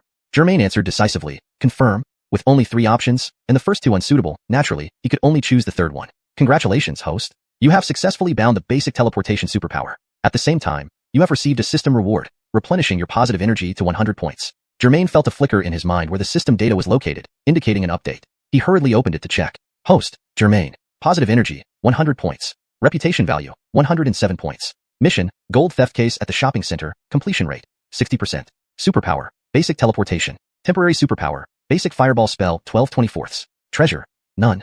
Fortunately, the system replenished his positive energy back to 100 points. If he had only the miserable 6 points left, Germain would be at a loss. Even if the superpower were powerful, without sufficient positive energy, it might kill him after just a few uses. Completing the mission and capturing Godfrey to solve this case should yield a lot of positive energy as a reward. Then he would have enough confidence to spend it freely or use his superpowers at will. Feeling constrained due to a lack of positive energy was akin to being a hero reduced to helplessness by lack of money. As Germain returned to the real timeline, before he even opened his eyes, he heard someone calling him, though they didn't call his name. Red-haired monkey? Red-haired monkey? Karina's voice reached Germain's ears, but he was still sleepy and reluctant to move from the chair. Ouch! Suddenly, Germain let out a pained cry, sitting up abruptly with a red mark on his arm. What did you pinch me for? Germain glared at Karina irritably, rubbing the reddened spot with his left hand. Remington sent you here to monitor Godfrey, not to sleep, Karina said, tossing Germain's phone back into his lap. A woman called you, saying she's your girlfriend and is coming over. Humph, a grown man using such a pink phone case. Hey, you, taking someone's phone without permission and acting so smug about it? Germain grumbled, picking up his phone. Only then did he notice that, at some point, he had been covered with a police uniform jacket. Thanks, Brother Chin. Germain thought Kareem had draped the coat over him. What thanks? For this coat? Thank our CEO then. She borrowed it from the police. It has nothing to do with me. Kareem turned to point at Corina and then glanced out the window, looking around. Ah, you did that? Germain couldn't believe it, but tried to act indifferent. I gave you my clothes, so you returning the favor is only right, isn't it? I'll buy you 10 new ones. Satisfied? Corina munched on the takeout bought by Barth but threw it aside halfway through, finding it unpalatable. Germain only now realized that the chicken leg he had been gnawing on had fallen onto the adjacent seat. He hurriedly picked it up, blew off the dust, and resumed eating. Tisk, barbarian. Corina observed him, inwardly questioning if Germain, who was worth at least 10 billion longbi, would actually eat a dropped chicken leg. Did he have mental issues? What she didn't know was that while picking up the chicken leg, Germain was communicating with the system in his mind. Time seemed to slow down for Corina until Germain finished his conversation with the system and continued eating. Germain silently lamented that he must have been mistaken for a beggar by this woman. You wouldn't understand, he thought. The system just told me that any food I hadn't finished over 50% would be considered wasted if I stopped eating, leading to a deduction of positive energy points. Germain rubbed his eyes, leaned back against the seat, and dialed Adley's number while looking outside. The police had already surrounded the shopping center. Everyone inside the Qinjin building, whether working or shopping, had to line up and be questioned before they could leave. Germain connected the call to Adley. Hello? Is this Brother Shin? Adley asked first. Xinghe, it's me, Germain said. Where are you? If you see a clothing store on the way, buy me a shirt. The cheaper the better. Remember, the cheaper, the better. Huh? Cheap? What about 200 or 300? Adley was near Qinjin shopping center and used the traffic jam to talk to Germain. Hearing his request, she quickly looked around for street-side clothing stores. A mean or 300? No. That's too expensive. Something under 100 yuan. Remember, under 100 yuan. Germain hurriedly reminded her. Corina listened in on the phone call and began to doubt whether the string of numbers Germain showed her was real. A mean or 300 was too expensive for him. What kind of wealthy second-generation heir was he? These few points of positive energy were not safe at all. Once today's Godfrey case was resolved, he needed to carefully plan and earn more positive energy to store up. Otherwise, he might end up in serious trouble at any moment. After hanging up, Germain felt uneasy, fearing Adley's excessive enthusiasm might inadvertently lead to his downfall. He had already asked the system and learned that requesting someone else to buy something for him also cost positive energy points. So, while Germain stared out the window, his mind frequently checked the data in his head. Would he see the number turn to 0 before collapsing, or would he collapse without even noticing? Finally, the data flashed again. Sure enough, his positive energy points had changed to 61. Germain wondered where Adley found such cheap clothes. In the past, he would spend over 100 yuan on a pair of socks. Note: maintain the original paragraph structure and line breaks as instructed. Chapter 29. Anyway, no one is richer than me. Carter was eating a takeaway lunch in the police command vehicle, waiting for Adley to bring him some clothes. Karina, on the other hand, was busy taking call after call from unknown numbers. The incident at the company had already become citywide news in Xiaoqiu, and it had even made headlines across Longkong Nation. In this era where everyone is a media outlet, the crowd surrounding the area was filming with countless phones, sending Weibo posts, WeChat messages, and short videos across the country. Though most of these people didn't know what exactly was happening, or that they were actually in danger by being there, they only cared about the spectacle. Finally, after taking the nth call, Karina could no longer remain in the vehicle without feeling embarrassed. With a worried look, he stepped out of the car while still on the phone. Hey, does your CEO have a Logan friend? Carter asked Kareem, who was sitting in the front seat, while finishing his last bite of food as Karina got out of the car. Kareem was looking through the crowd, searching for a familiar face. Carter's sudden question left Kareem momentarily speechless. I'm a bodyguard. My job is to protect personal safety, not handle relationships, Kareem said, continuing to observe his surroundings with great diligence. I doubt someone with her temperament would have a Logan friend. Carter patted his stomach after finishing his meal. Anyway, I don't believe anyone would pursue her. Kareem laughed. Huh? Young, rich, beautiful, and has a great figure. Even if it's just for the money, one can tolerate any temper. Have you seen a Hollywood movie called The Barrett? Carter wiped his lips with a tissue. Is there such a movie? What's it about? Kareem hadn't watched it. Near the entrance of the Xiuxian shopping center, heavily armed police officers were maintaining order as customers slowly queued up to leave, undergoing inspections. The male protagonist is a bodyguard who protects the female protagonist, and then they fall in love. Carter threw the tissue into a nearby trash bin. You're always around the female CEO, so you have a good chance. Seize the opportunity. Kareem turned and smiled at Carter. Forget it. Our captain once told us that our CEO had a Logan friend before, a true love, but there was a huge gap between their backgrounds. Oh, and then? Carter was intrigued. Our CEO originally owned 51% of Xiuxian Tower, but she was blinded by love and was tricked by her non-wealthy Logan friend, losing 10% of her shares. So your CEO no longer has absolute control over the company? Carter asked. Though he hadn't run a business himself, he knew a bit about it because most of his wealth was in stocks. Kareem shrugged.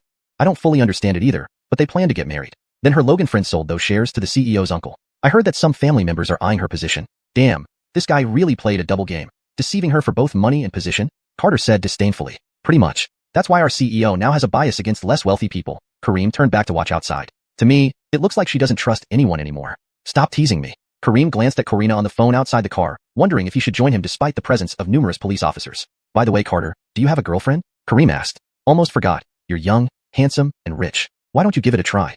Forget it. My girlfriend is much prettier than her. Although Karina's perfection was like the moon during the Mid-Autumn Festival, his overall presence still couldn't match Adley's.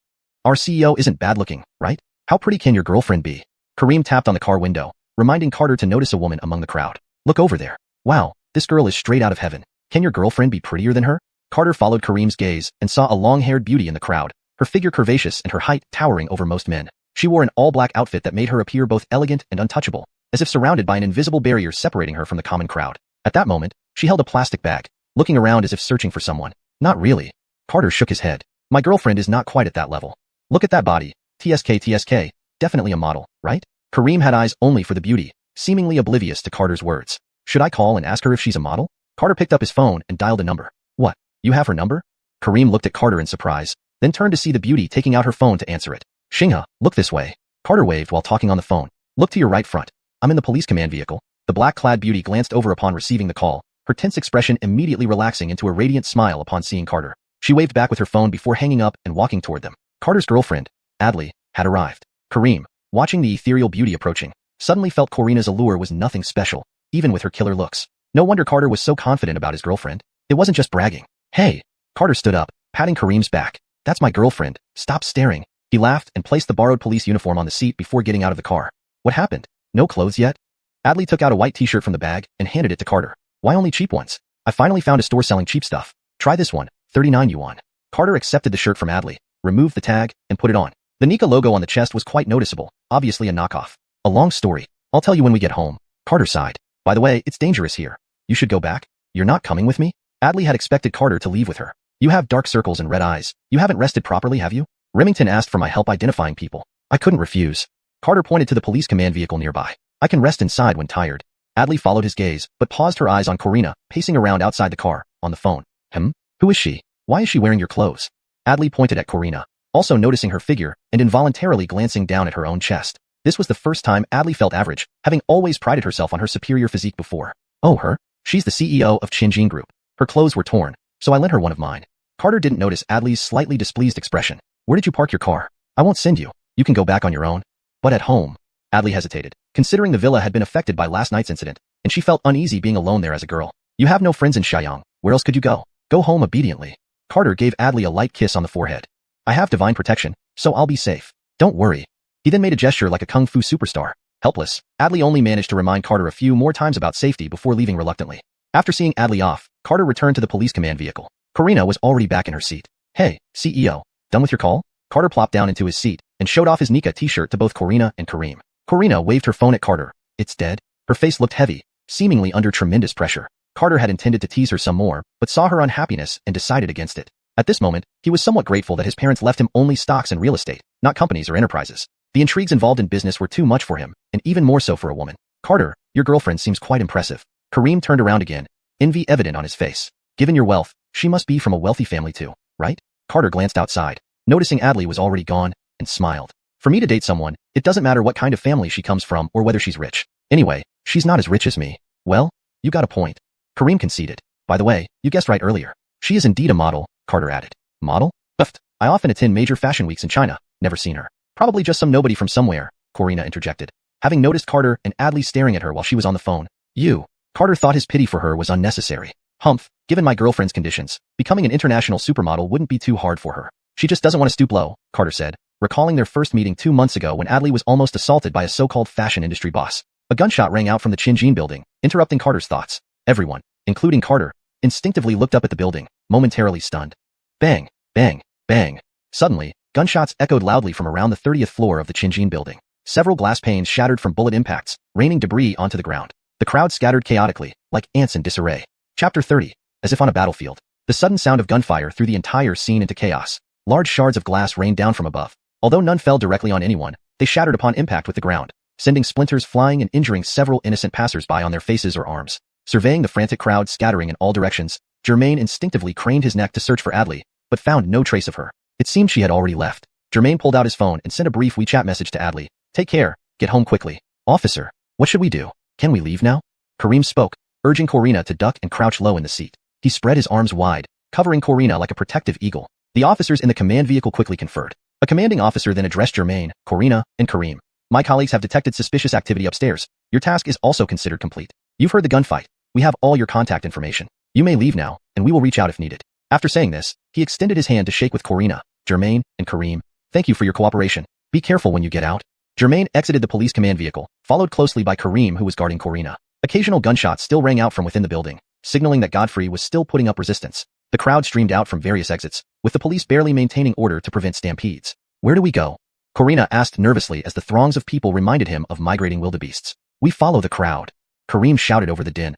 I'll clear the way. Mr. President, stay behind me and don't lose sight of me. Karina clung tightly to Kareem's clothing, afraid of getting separated by the rushing masses. Germain, stick close to us. We'll go together. Don't. Kareem wanted to say don't get lost, but before he could finish, he froze. Germain was gone. Damn it. Where did that red-haired kid go? Kareem anxiously scanned the area but saw no sign of Germain. He probably took off on his own. Karina hadn't noticed when Germain disappeared. Let's go. Forget about him. Boom. A massive explosion erupted inside xiuxian Tower. Simultaneously, all power was cut off, plunging the building into darkness. Fortunately, it was still afternoon, so most rooms weren't completely pitch black. Run. Explosion. People are dying. People fled in panic, like wildebeests fleeing a lion attack, terrified of an errant bullet striking them. Despite the urgency, Kareem remained trained and composed, having experienced far more chaotic battlefields. He wouldn't let panic cloud his judgment. As a bodyguard, his duty was to protect Karina. Seeing the situation worsening, Kareem focused on getting the president to safety rather than worrying about Germain's disappearance. But the surging crowd made it difficult even to hold hands without being separated. Suddenly, Kareem had an idea. Without warning, he scooped up Karina horizontally, startling him. Sorry, Mr. President. With Karina in his arms, Kareem pushed through the crowd, leaving Karina blushing and flustered. Whoosh! Only Germain could hear the sound slicing through space as he instantly teleported away. The sudden teleportation had sent his heart pounding wildly, almost as if it were about to leap out of his throat. Germain had just stepped out of the command vehicle, intending to greet Kareem and Karina and tell them he was going back to capture Godfrey. However, in a blink, the crowd had pushed him several meters away. Initially, he called out to Kareem twice, but Kareem was focused on talking to Karina and didn't hear him at all. Deciding not to waste time, Germain used instant teleportation to reach the first floor of the shopping center and then immediately teleported again to the second floor. Everyone was too preoccupied with escaping to notice the sudden disappearance or appearance of anyone around them. Thus, Germain alternated between running and teleporting, reaching the 9th floor in just over 10 seconds. He arrived at the place where he had fought Godfrey earlier. Several bodies still lay on the ground, and the doors of the rooms on either side were wide open, providing some light for the dark corridor. The security manager was still holding his post, but his subordinates and the 2 bodyguards were nowhere to be seen. Instead, there were several fully armed police officers present. One officer tried to stop Germain from approaching, but the security manager intervened. Same team, same team. The security manager hurried over. Young man, you haven't left yet? Germain didn't respond directly but asked, your president has already left. Why haven't you withdrawn? The security manager explained, well, I'm the safety supervisor here. I have to hold my ground until the end. I don't want to leave before everything is resolved. This was only part of the reason. The other part was that with so many police officers here, he figured the criminal wouldn't stand a chance, so he wasn't in any danger. After this incident, he could confidently claim credit in front of the president. But Germain didn't understand these thoughts and gave the security manager a thumbs up. By the way, did you see Remington? The one who investigated the theft this morning. Remington was questioning people here right before the gunfire started. The security manager pointed towards the fire escape. After the shots, he led a few men up the fire escape. The criminal is supposedly on the 33rd floor. He must have gone there. Thank you. I'll be off. Germain shook hands with the security manager and headed toward the fire escape. What are you doing? The security manager asked from behind. Germain didn't answer, just waved his hand and opened the door to enter the fire escape. The higher he went, the fewer people were running down, giving Germain fewer opportunities to use instant teleportation without being noticed. During his rest in the command vehicle, he had decided not to expose his ability unless necessary. He wanted to live quietly as a low-profile billionaire, not become a media sensation or worse, an object of interest for some deranged scientist who might dissect him for research. The thought alone made him uneasy. By the time he reached the 30th floor, his energy was waning, and no innocent civilians were running down anymore. Only 2 armed police officers stood guard at the fire escape entrance. Seeing Germain moving upward, they were startled and quickly stopped him. Sir, it's dangerous upstairs. Why are you going up? Go back down. With these 2 officers staring at him, Germain couldn't use instant teleportation. He lied, my girlfriend is up there. I need to find her. Surprisingly, his lie didn't trigger the expected beep sound in his mind. Originally, Germain thought lying would cost him positive energy points, but surprisingly, there was no reaction. It seemed the system was quite humane, understanding what a well-intentioned lie was. However, the police officers weren't interested in such details. Girlfriend? No way. Even if your son were up there, it's still no good. Seeing that he was firmly refused by the officers, Germain had no choice but to slowly head down the stairs. But his steps were unusually slow. His mind raced, seeking alternative routes to get upstairs. The upper floors of this golden tower were all offices or residences. Besides the fire escape, the only other way up was via the elevator. But the building was now plunged into darkness. The power had gone out, making the elevators unusable. Just as Germain was at a loss, an opportunity presented itself. Come over here and help us escort them down. A police officer called to the 2 guards. Germain looked up and saw 3 officers supporting 2 injured people descending the stairs. After handing over the injured to the guards, those officers quickly returned upstairs to join the fight. Move aside. Let us take the injured down first, they called out, pushing past Germain. Germain gladly stepped aside to let them through. As soon as they disappeared around the corner, he immediately activated instant teleportation and rushed upstairs. In no time, Germain reached the 33rd floor of the Golden Tower, where the criminal was making his last stand. To his surprise, there were no police guarding the entrance. It seemed they had all gone inside to confront the criminal. Bang, bang, bang. Another burst of gunfire echoed, followed faintly by cries of pain before falling silent again. Germain cautiously opened the fire escape door and immediately detected the smell of gunpowder. Something must have exploded, perhaps a grenade. This entire floor consisted of apartments, some doors open, others closed. Dust and smoke filled the corridor, exacerbated by the power outage, severely limiting visibility. Everything made Germain feel as though he were on a battlefield. Why was it so eerily quiet? There was no gunfire, no sound of footsteps. As he crouched low, moving forward cautiously, he checked his system data. He had 11 novice-level fireballs left and 48 positive energy points, meaning he could use instant teleportation 47 more times. Though each teleportation was limited to 5 meters, Godfrey's superpower was theft. As long as he wasn't touched by Godfrey's hands, defeating him should be easy. Godfrey only had a few fireballs left, and his bound superpower, theft, was practically useless against anyone not ordinary. Was it really necessary for the police to go to such lengths? Germain noticed numerous bullet holes in the walls on his right. It felt like they were in a war zone. As Germain carefully passed by a room's doorway, suddenly, a large hand shot out from inside, clamped over his mouth, and dragged him into the room. Bang, bang, bang. More gunshots rang out. Chapter 31. The Nameless Bandits with Powerful Firepower. Just as Germain was dragged into the room, 3 bullets whizzed from the dimly lit corridor and struck the wall where he had been standing, kicking up a cloud of dust. Caught off guard, Germain raised his hand, instinctively ready to retaliate against the unseen attacker when a familiar voice spoke up. Germain, why did you come here? It was Barth's voice. Germain turned his head and indeed saw Barth. Remington, I came to help catch Godfrey. Was it him who just shot at me? Where did he get the gun? Ah, Godfrey might still be in this building, but the one who just fired wasn't him, Barth whispered. What? Not him? Germain asked in surprise. Are there other criminals in this building? I'm not entirely clear on the situation either.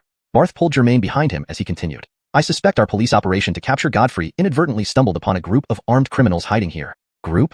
At that moment, Germain noticed several people lying motionless on the ground, bloodied and unresponsive. One of them, he recognized as someone he had seen in the fire escape only minutes ago, now lifeless. Remington, what about these people? Germain tugged at Barth's clothes, asking. They're all dead. Barth glanced back at the lifeless bodies on the ground, tears welling up in his eyes. Their firepower is overwhelming. They have automatic weapons, probably submachine guns. Barth held up his small pistol. We didn't expect this situation. We only have this. How can we fight back? Captain, Could you give me one? Since I'm here, I can offer some help. Germain looked at Remington with pleading eyes. Too late. Now only my gun has a few bullets left. Barth picked up a revolver from the ground and showed Germain the empty cylinder. What about the other side? How many criminals are there? At least 4. We already killed one earlier, so now there should be 3 left. Barth cautiously peeked around the door to check the situation. The corridor was filled with smoke and dust, and with no power, visibility was severely limited. Captain, what do we do now? Germain whispered. No power means the elevators are out. They'll have to use the fire escape to get away. Barth flashed his gun again, smiling grimly. As long as we hold this position and wait for backup, they won't stand a chance. Germain understood Barth's smile. Once the criminals in the dark realized they were facing just 2 people with 1 gun and a few bullets, they would likely attack recklessly, leaving both of them in grave danger. Hey, let's charge at them. A voice shouted loudly from the dark corridor. Quiet. Don't reveal your position to the police. Another voice tried to lower the volume, but the empty corridor made every word clearly audible. What's there to fear? We're not getting out anyway. Might as well go for it. The voice called out boldly. Hey, police officers? Running low on bullets? Maybe I can lend you a few? Bang, bang, bang. This was followed by a series of random gunfire. Translation ends here. Damn fool. You want to die, but I still want to live. At this point, the boss had nothing left to lose and shouted toward Germain and Barth. Police officers, close the door and let us pass. We just want to survive. We won't cross paths unnecessarily. There's no need for a fight to the death, okay? I'm the police. I'm the cat. You are the rats. Got it? Have you ever seen a rat beg a cat to let it off? Barth sternly rebuked. I don't have many bullets left, but it's enough to take you few scumbags out. Don't believe me? Try sticking your head out. Barth leaned against the wall, glancing around. He spotted a broken glass beer bottle nearby, grabbed it, and tossed it in the direction of the criminals. Crash. The beer bottle shattered, startling the criminals. You're asking for it. The boss was furious now. Let's see who gets shot first. Bang, bang, bang, bang. A burst of gunfire followed his words, bullets hitting the walls and sending up clouds of dust. Jedediah, I think there's only him left over there. Don't talk nonsense. Let's all charge at him. Shut up, William. Do you want them to hear us? The boss was almost furious. Are you trying to get caught? We have guns and ammo. Why should we be afraid? What's the worst that can happen? Die. William expressed his dissenting opinion. Die by yourself if you want. I want to live a few more years. The boss felt like crying inside. How did he end up with such a reckless idiot? Come here. I'll cover you. No need. I can do it myself. William, who had been hiding behind a doorway, stood up immediately and ran toward the boss, firing another burst of gunfire along the way. Damn, they sure have a lot of bullets. Barth knew it was a great opportunity to shoot when the criminals emerged from their hiding spots. Despite the dimly lit corridor making it hard to see anything clearly, it wasn't too wide. Firing a few shots in the direction of the sound could likely hit someone by chance. However, just as Barth heard the footsteps and was about to expose himself to fire, the criminals started shooting. Bullets whizzed past very close, suppressing Barth from even attempting to return fire. Dead silence. Both sides fell into a brief standoff. Damn, they must be discussing their next move. Barth leaned against the wall, occasionally peeking down the corridor. Germain, I still have a few bullets. When I start suppressing fire, you run a few steps and escape through the fire exit. Captain, what about you? Germain felt deeply moved. You go first. I'll follow behind you, firing while retreating. While Germain and Barth were planning, the other side was also hatching a plan. William, can you use some common sense? The boss angrily whispered at William. You're not afraid to die, but I am. Isn't it better to stay alive longer? Hee, understood, Jedediah. What's our next move? William said insincerely. Since the day Jedediah recruited him, he had already accepted his fate, living day by day, one day at a time. Jedediah, how did the police find us? We haven't even made our move yet, and they're already here. It was the previously silent Amin speaking. Who knows? Maybe they weren't after us from the beginning. The boss removed the drum magazine from the AK-47, took out bullets from his bag, and loaded them one by one. We could have fooled the police during questioning, but that coward 4 panicked and fired first. Well, old 4 got what he deserved. He's dead now, so there's no point in blaming him. Old Amin squatted by the wall, his gun aimed forward. Before long, the 75-round AK-47 drum magazine was fully loaded with bullets. Old Amin, Old William, are you both ready? The boss pulled back the bolt on the rifle, producing a crisp sound. Ready. Been ready for a while. Now there's no other way. We can only charge. We don't know how many are on the other side, but our firepower is definitely stronger. In a moment, you two will move forward one left and one right, hugging the walls. I'll stay behind to cover you. We'll take turns firing to suppress them. It looks like chaos out there. If we can make it downstairs, we might be able to escape in the confusion. Understand? Old Amin and Old William nodded in agreement as they listened to their leader's plan. Germain had originally come to find Barth, thinking that with his powers, he could help deal with Godfrey, who also possessed superhuman abilities. However, unexpectedly, a group of nameless thugs with powerful firearms appeared, and here he was actually becoming a liability. Bang, bang, bang. The gunfire rang out again, but this time, after the burst, another series of bang, bang, bang quickly followed. The shots were getting closer to Germain and Barth. Damn, they're making a last stand and coming for us. Bullets whizzed past the doorway, suppressing Barth entirely. A few rounds even struck the door frame, chipping off with splinters. Barth placed a hand on Germain's shoulder seriously. Years of being a cop, and this time it might really be my end. I'll rush out and distract them. You hide inside, play dead. Maybe you can get through this. Remington, you should know by now that Godfrey has superpowers, right? Germain suddenly asked, surprising Barth. At a time like this? Why are you saying this? Barth looked at Germain. The young man didn't seem to be speaking nonsense out of fear. Actually, I do too, Germain said. Barth was taken aback, his eyes widening. What did you say? Superpowers? Right. Godfrey's fireball ability? He stole it from me. Germain laughed, a laugh full of satisfaction, as if sharing a secret. This explanation made Barth even more confused. What did that mean? Superpowers can be stolen? Is this kid scared silly? There's no time to explain. Hold this room, leave the thugs outside to me. This time Germain placed his hand on Barth's shoulder. But I have one request. Request? What request? Barth asked. Bang, bang. The gunfire grew nearer, sounding only a few meters away from Germain's room. In the dim corridor not far ahead, occasional flashes of light appeared, the muzzle flames from the thugs' gunfire. Taking advantage of the brief pause between bursts of gunfire, keep my secret, Germain said, then abruptly turned, walked to the doorway, raised his hand, and faced the empty space beyond the door. Zzz. A flame spontaneously formed at Germain's fingertips, instantly shooting forward. Swoosh. The small fireball flew toward the three thugs in the corridor, glowing brightly against the dimness. Completely unprepared for such an attack, the thugs instinctively ducked and lowered their heads to avoid the fireball, momentarily forgetting to shoot. When they looked up again, they saw a figure standing at the doorway a few meters away. As old William was about to fire, the figure vanished suddenly. Chapter 32. This kid's gone crazy. Where did they go? Where are the people? The boss, standing behind his two subordinates, suddenly slapped Hayden's head. Did you see anyone? Just a moment ago, then they vanished. Maybe they went into the room? Hayden rubbed his head and replied, Jedediah, what was that thing that flew over just now? How should I know? Perhaps they made their own torches? Quit stalling and attack. Charge at them. The boss urged his two subordinates forward, but didn't move much himself. Germain shot a fireball down the corridor. As the trio of bandits scrambled to dodge, he ran out of the room and cast a teleportation spell in his mind. At the precise moment the bandits fired their bullets, he teleported instantly, appearing right behind their leader. The leader was holding his gun, ready to lead his remaining two men into the next room to finish off the police blocking their path. Suddenly, he felt something appear behind him. Someone. A cold sweat broke out as he froze mid-step, whirling around sharply. He saw a flash of flame before him, similar to the fireball that had flown earlier. Unlike the previous aimless fireball, this one was coming directly for him, aimed straight at his head. Oh no. As those two words flashed through his mind, his brain ceased to function, no longer needing to think or worry about escaping. Physically speaking, his head was gone. Or rather, it exploded all around him. Puff. In an instant, his head burst open, splattering blood everywhere. Originally focused on the front with utmost caution, Glenn and Hayden were drenched in blood and tissue from the sudden explosion of the leader's head. They hadn't processed what happened when a thud signaled a freshly headless corpse falling in front of them. Big. Jedediah? Hayden murmured in shock, unable to believe it. The body wore a camouflage uniform and held an AK-47 with a large drum magazine. Clearly their boss, except it lacked a face. Bam, bam, bam. Unlike the stunned Hayden, Glenn remained relatively calm. As soon as the body fell, he accepted the reality. The boss was dead. Not only that, but someone behind him had ambushed and killed him. He immediately unloaded a furious volley of bullets into the dark space behind him. Bam, bam, bam. Another round of bullets. Glenn fired uselessly, but there was nothing there. Not even a silhouette. Was he hallucinating? He wondered. Jedediah, you're just dead? Hayden shook the corpse while Glenn had already fired several rounds, finally comprehending the death of their leader. What the hell? We were supposed to get rich together. Aim a life of luxury from now on. Hayden, who had been crouching, suddenly stood up and began firing wildly at the ground where the leader's body lay. Bam, bam, bam. Glenn, leaning against the wall on the other side of the corridor, was completely dumbstruck. The crazy bastard must have lost it. Glenn, why are you just sitting there like a fool? After adding 7 more bullet holes to the leader's body, Hayden picked up the fallen gun. 1 gun in each hand. I'll cover the front. You watch the back. Hold the rear. Hayden commanded with wide eyes. Even with the corridor filled with dust, Glenn could still see Hayden glaring with bloodshot eyes, the muscles on his cheeks quivering. This kid has gone crazy. If I want to survive, I have to find a chance to get rid of him. Glenn silently picked up his gun and walked over to Hayden, positioning himself behind him. Haha, kill, kill, kill. Hayden shouted maniacally, holding an AK-47 in each hand, advancing towards the room where Barth was hiding. Meanwhile, Glenn stood guard, alertly scanning the surroundings, ready to shoot at anything that might appear.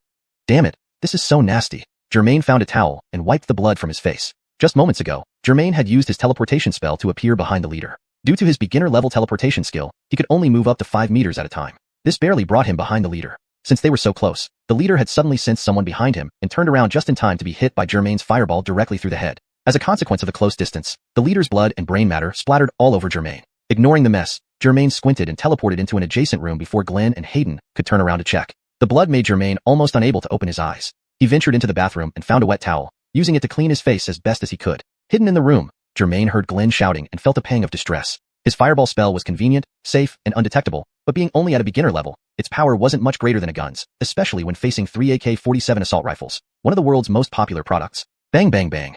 Hayden stood at the door of Barth's room and fired 3 shots inside. Come out. Fight me like a man. Fight your grandma's leg. Come in if you dare. Barth responded from somewhere inside the room, not backing down. Hearing Barth's voice, Germain breathed a sigh of relief. Remington was still alive. Haha, Stinky cop, you're the only one left in there, right? Glenn deduced that Barth was the only living person capable of fighting inside the room. Come in and see for yourself. Barth called out. Damn it, trying to play an empty city strategy, huh? Think you're xiuxian or something? Hayden retorted, firing a few more random shots into the room. In the end, it was Sima Yi who became emperor, wasn't it? Taking advantage of the ongoing commotion, Germain quietly peeked out from his hiding spot, cautiously observing the corridor. About 10 meters away, he saw two shadowy figures, the two remaining bandits. He quickly ducked back in. Germain checked the number of fireballs he had left and considered his options. Firing from cover would expose his position immediately. At such close range, their return fire could finish him off just like the previous thug. If he only revealed his fingers and blindly fired at their general location, saturating the area with fireballs, could he wipe them both out? It seemed likely. Even if he couldn't kill them, injuring them would be enough. After firing my fireballs, I can use 2 consecutive teleportations to get close and snatch their guns. That should work. With this plan set, Germain cautiously peeked out again. The two figures were still in the same spot. He quickly withdrew his head. Germain leaned against the wall beside the door, took a deep breath, and mentally rehearsed the actions he was about to execute. Alright, let's do this. Germain stealthily extended a finger, aiming at the general direction of the two bandits. Haha, to hell with it. Die if I must. But I'll drag one more down with me. Haha.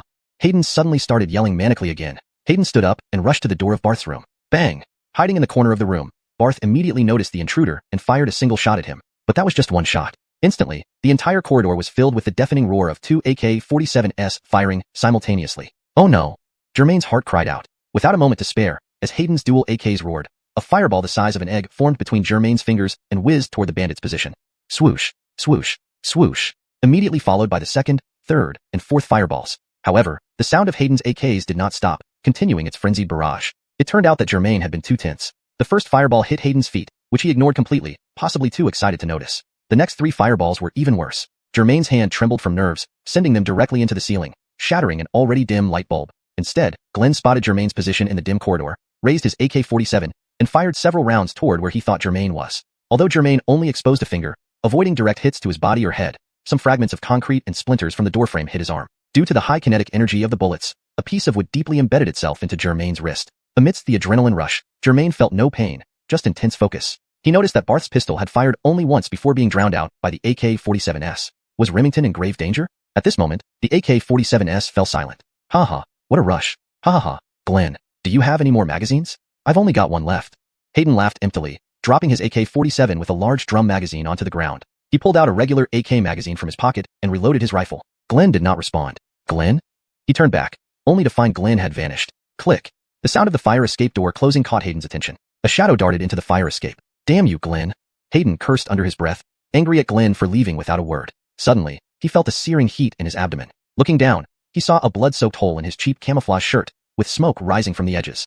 Looking up, he saw someone appear out of thin air right in front of him.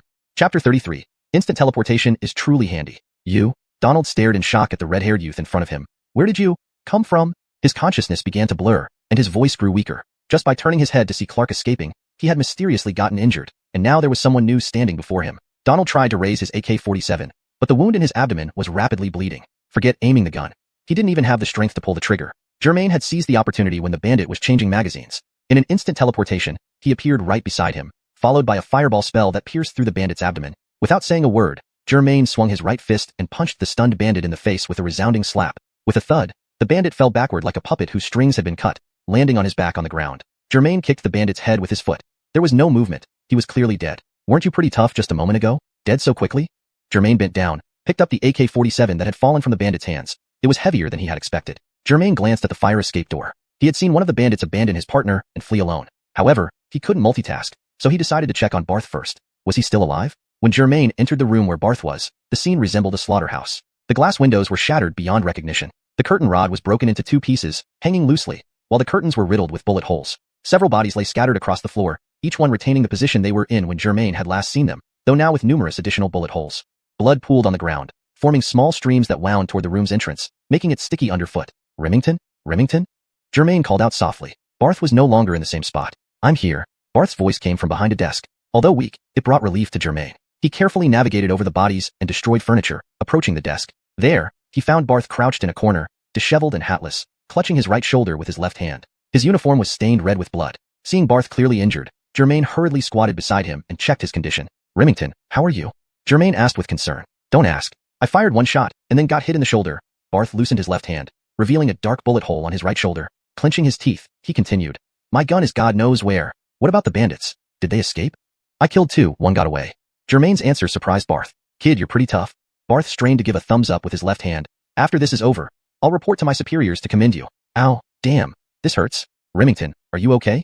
Germain hastily put down the AK-47 to support Barth. Barth waved him off. It's fine, just flesh wounds. No vital organs are damaged, should be nothing serious. Remington, the escaped bandit has an AK-47, and Darwin Sushi is still missing. Germain saw that Barth seemed stable and picked up the gun again. These two are too dangerous. I'll go after the runaway. Can you take care of yourself?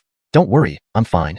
Barth placed his left hand on Germain's shoulder. Please be careful. Germain nodded firmly, bade farewell to Barth, and rushed toward the fire escape with the AK-47 in hand. Germain cautiously pushed open the fire escape door. No sounds. That bandit must have already gone down several floors.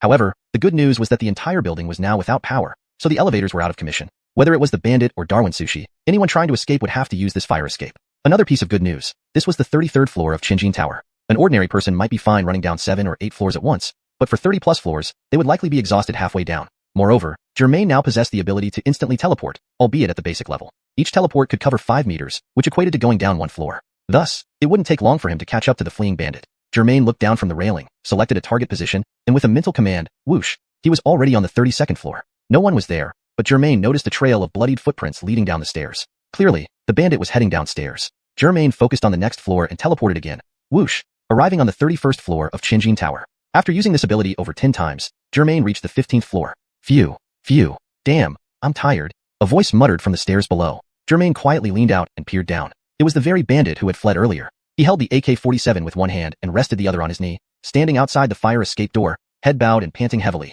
He looked utterly exhausted. Seeing this, Germain felt relieved. Teleportation truly was more efficient. Though it consumed positive energy, the benefits were obvious. He had taken just a few seconds to get down from the 33rd floor and was not at all fatigued. The bandit, on the other hand, was breathing heavily, trembling, and completely worn out. Reflecting on this, even with basic level teleportation, he handled it well. If he upgraded to intermediate or advanced levels, the effects would undoubtedly be extraordinary. Taking advantage of the bandit's exhaustion, Germain pondered what to do next. Should he capture him alive? Since the other two bandits were dead, the police would need information, which could only come from this one. For instance, where did they get those AK-47s from? Their firepower was even stronger than the police's. And why did they need such strong firepower? For robbery, a few compact handguns would suffice, both for intimidation and ease of carrying. Why choose such large assault rifles? However, Germain quickly dismissed the idea of capturing the bandit alive. Despite his apparent exhaustion, he still held a gun, and pulling the trigger required minimal effort. Having made up his mind, Germain stood above, quietly raised the AK-47, and mimicked what he'd seen in movies and video games, aiming the sight at the bandit. Why use the AK-47 instead of the fireball spell? Previously, when using the fireball spell, although its power was adequate, Germain noticed a few issues. Firstly, the bright light emitted while forming the fireball was easily detected by enemies, prompting them to evade quickly.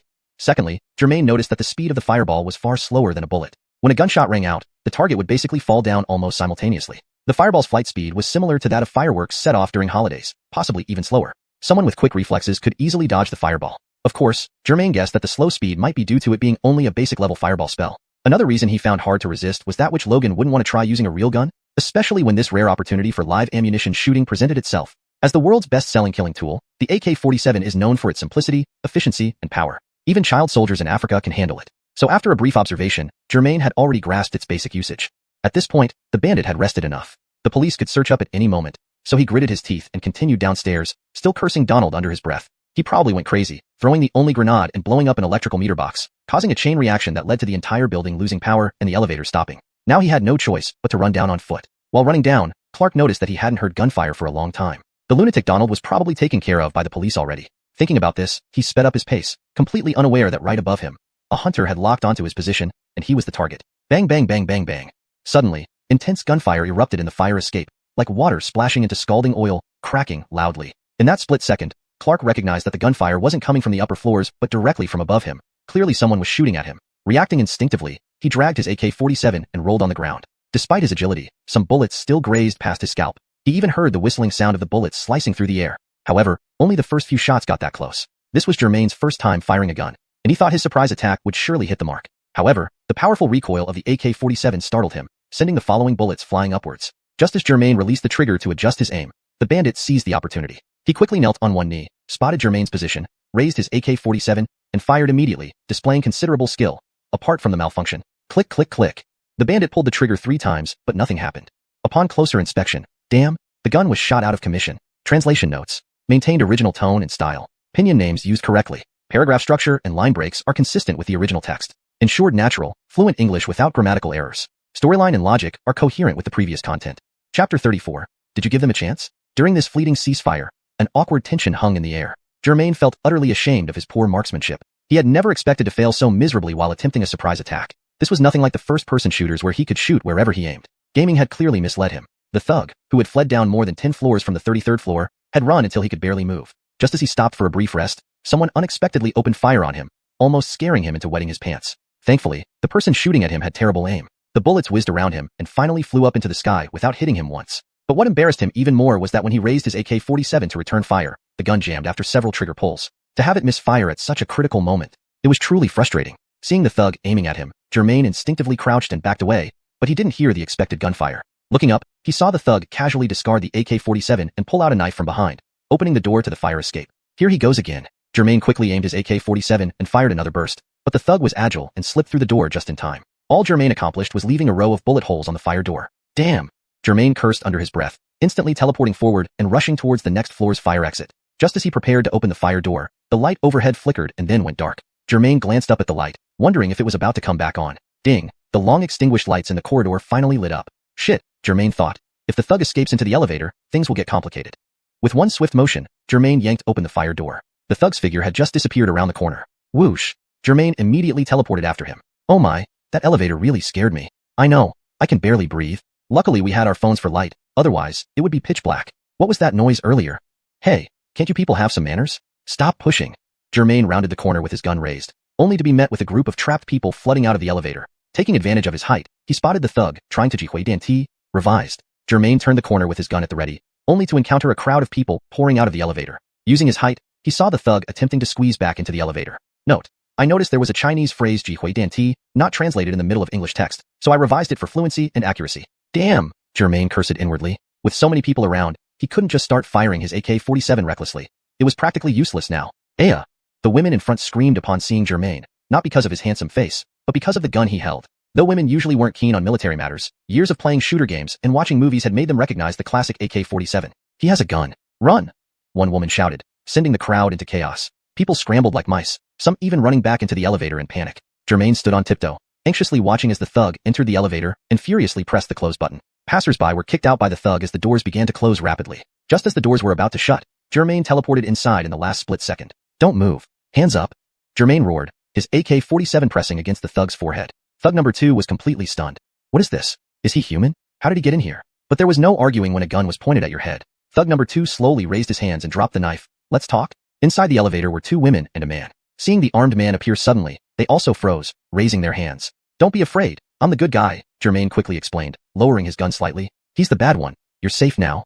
The passengers exchanged doubtful glances, but remained hesitant. Brother, are you a cop? You don't look like one, the thug pleaded. Why so serious? Give a brother a break. Let me live, and I'll repay you. Do I look like I give a damn whether I'm a cop or not? Germain pressed the gun harder against the thug's forehead. Giving you a chance? Humph. What about those people dead upstairs? Did you give them a chance? Let's talk, brother. Even if you catch me, the police won't pay you anything. The thug tried bribing him. I know our boss has millions hidden away. Let me go, and I'll take you there. The money is all yours. What do you say? Germain nearly spat blood in the thug's face. Looks like I need to invent something to display my wealth prominently. Maybe wear designer clothes like Armani or Versace, signed in limited editions, with price tags still on them, to avoid being mistaken for someone who can be bought off. Do I look like someone who needs money? Germain asked, pointing the gun with one hand and patting the thug's face with the other. In truth, the thug thought, based on the young man's plain attire, he looked like someone who needed cash. But he dared not say it out loud, especially with a gun pointed at his head. The other passengers in the elevator, now understanding the situation, lowered their hands. One daring, or perhaps clueless, woman even took out her phone, using Germain and the thug as a backdrop for selfies, posting them online with the caption, "Caught a criminal with a hot guy." Ding! The elevator stopped at the 10th floor. Germain wondered why people were still here. As the door opened, a thin man walked in, only to freeze as their eyes met. Godfrey. Germain immediately shifted his aim from the thug to this new arrival. The thin man, emaciated and ghostly, was indeed Godfrey. Recognizing Germain in that instant, Godfrey stumbled backward, firing a fireball spell with his right hand before fleeing down the corridor. Germain, just as he was about to shoot, was caught off guard by the sudden flash of flames. Bang! His bullet hit the AK-47 as the fireball struck it. Boom!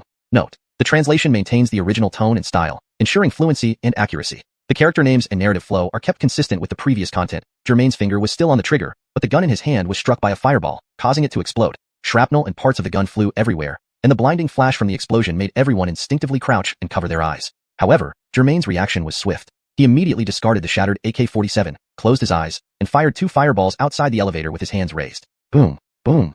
But the fireballs missed their target and slammed into the corridor walls. Ah! The people in the elevator were terrified by the sudden chaos, trembling and hugging their heads while shouting, squatting on the ground in panic. Except for Thug Number Amin. Thug Number Amin had initially tried to bribe Germain for a chance at survival because he knew he was facing certain death for his crimes. But this red-haired youth was as unyielding as iron. Just when he thought there was no way out, fate took a twist. The red-haired youth suddenly engaged in a fierce battle with a ghost-like man.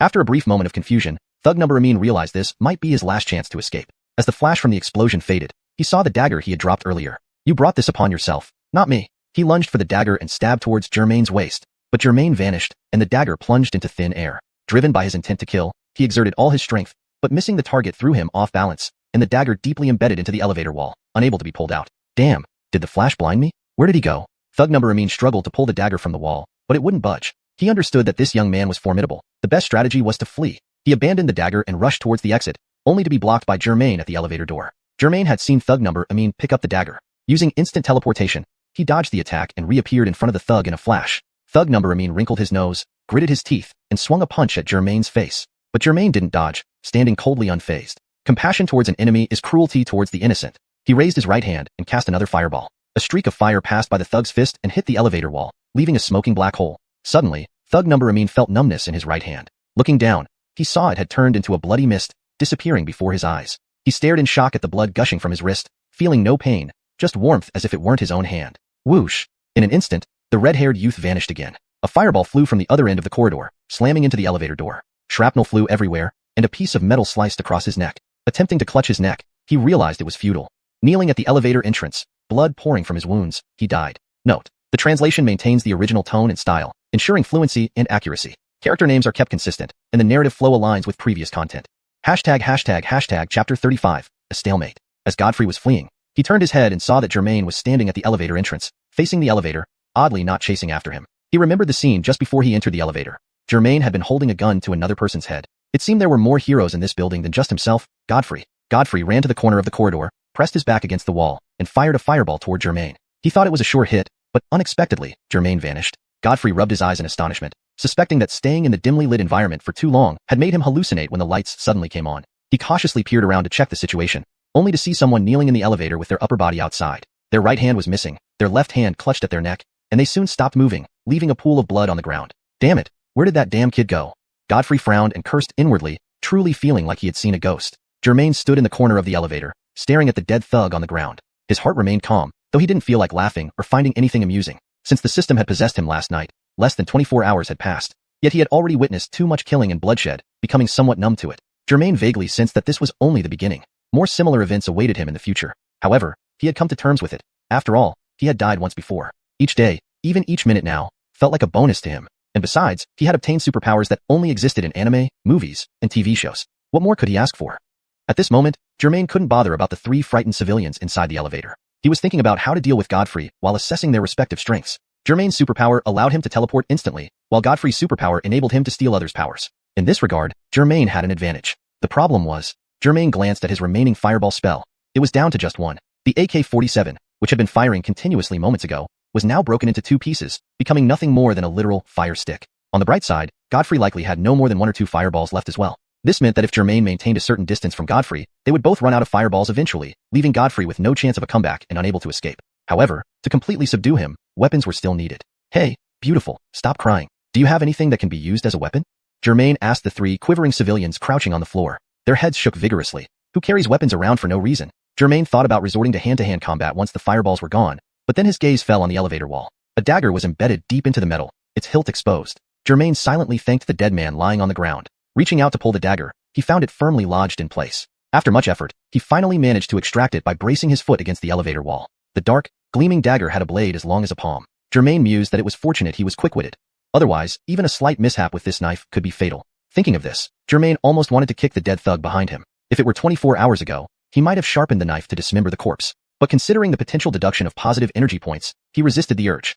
Holding the dagger in hand, Germain leaned against the elevator door, cautiously peeking out to survey the situation. About 10 meters away, at the corner, he saw half of Godfrey's sinister face staring back at him. Both men were startled, shuddering involuntarily and instinctively raising their fingers, only to quickly lower them again. They knew that both their fireballs were nearly depleted. Whoever fired first without hitting the target would lose the advantage and ultimately the fight. Thus, a stalemate ensued. And for the loser, the price was death. Germain and Godfrey had both experienced death before, knowing all too well what it felt like. Germain had fought valiantly against intruders before succumbing. Godfrey, on the other hand, had lost his mind smoking drugs, committing a violent act while driving and being shot dead by the police. The place is surrounded. Surrender now, and you might live a few more months.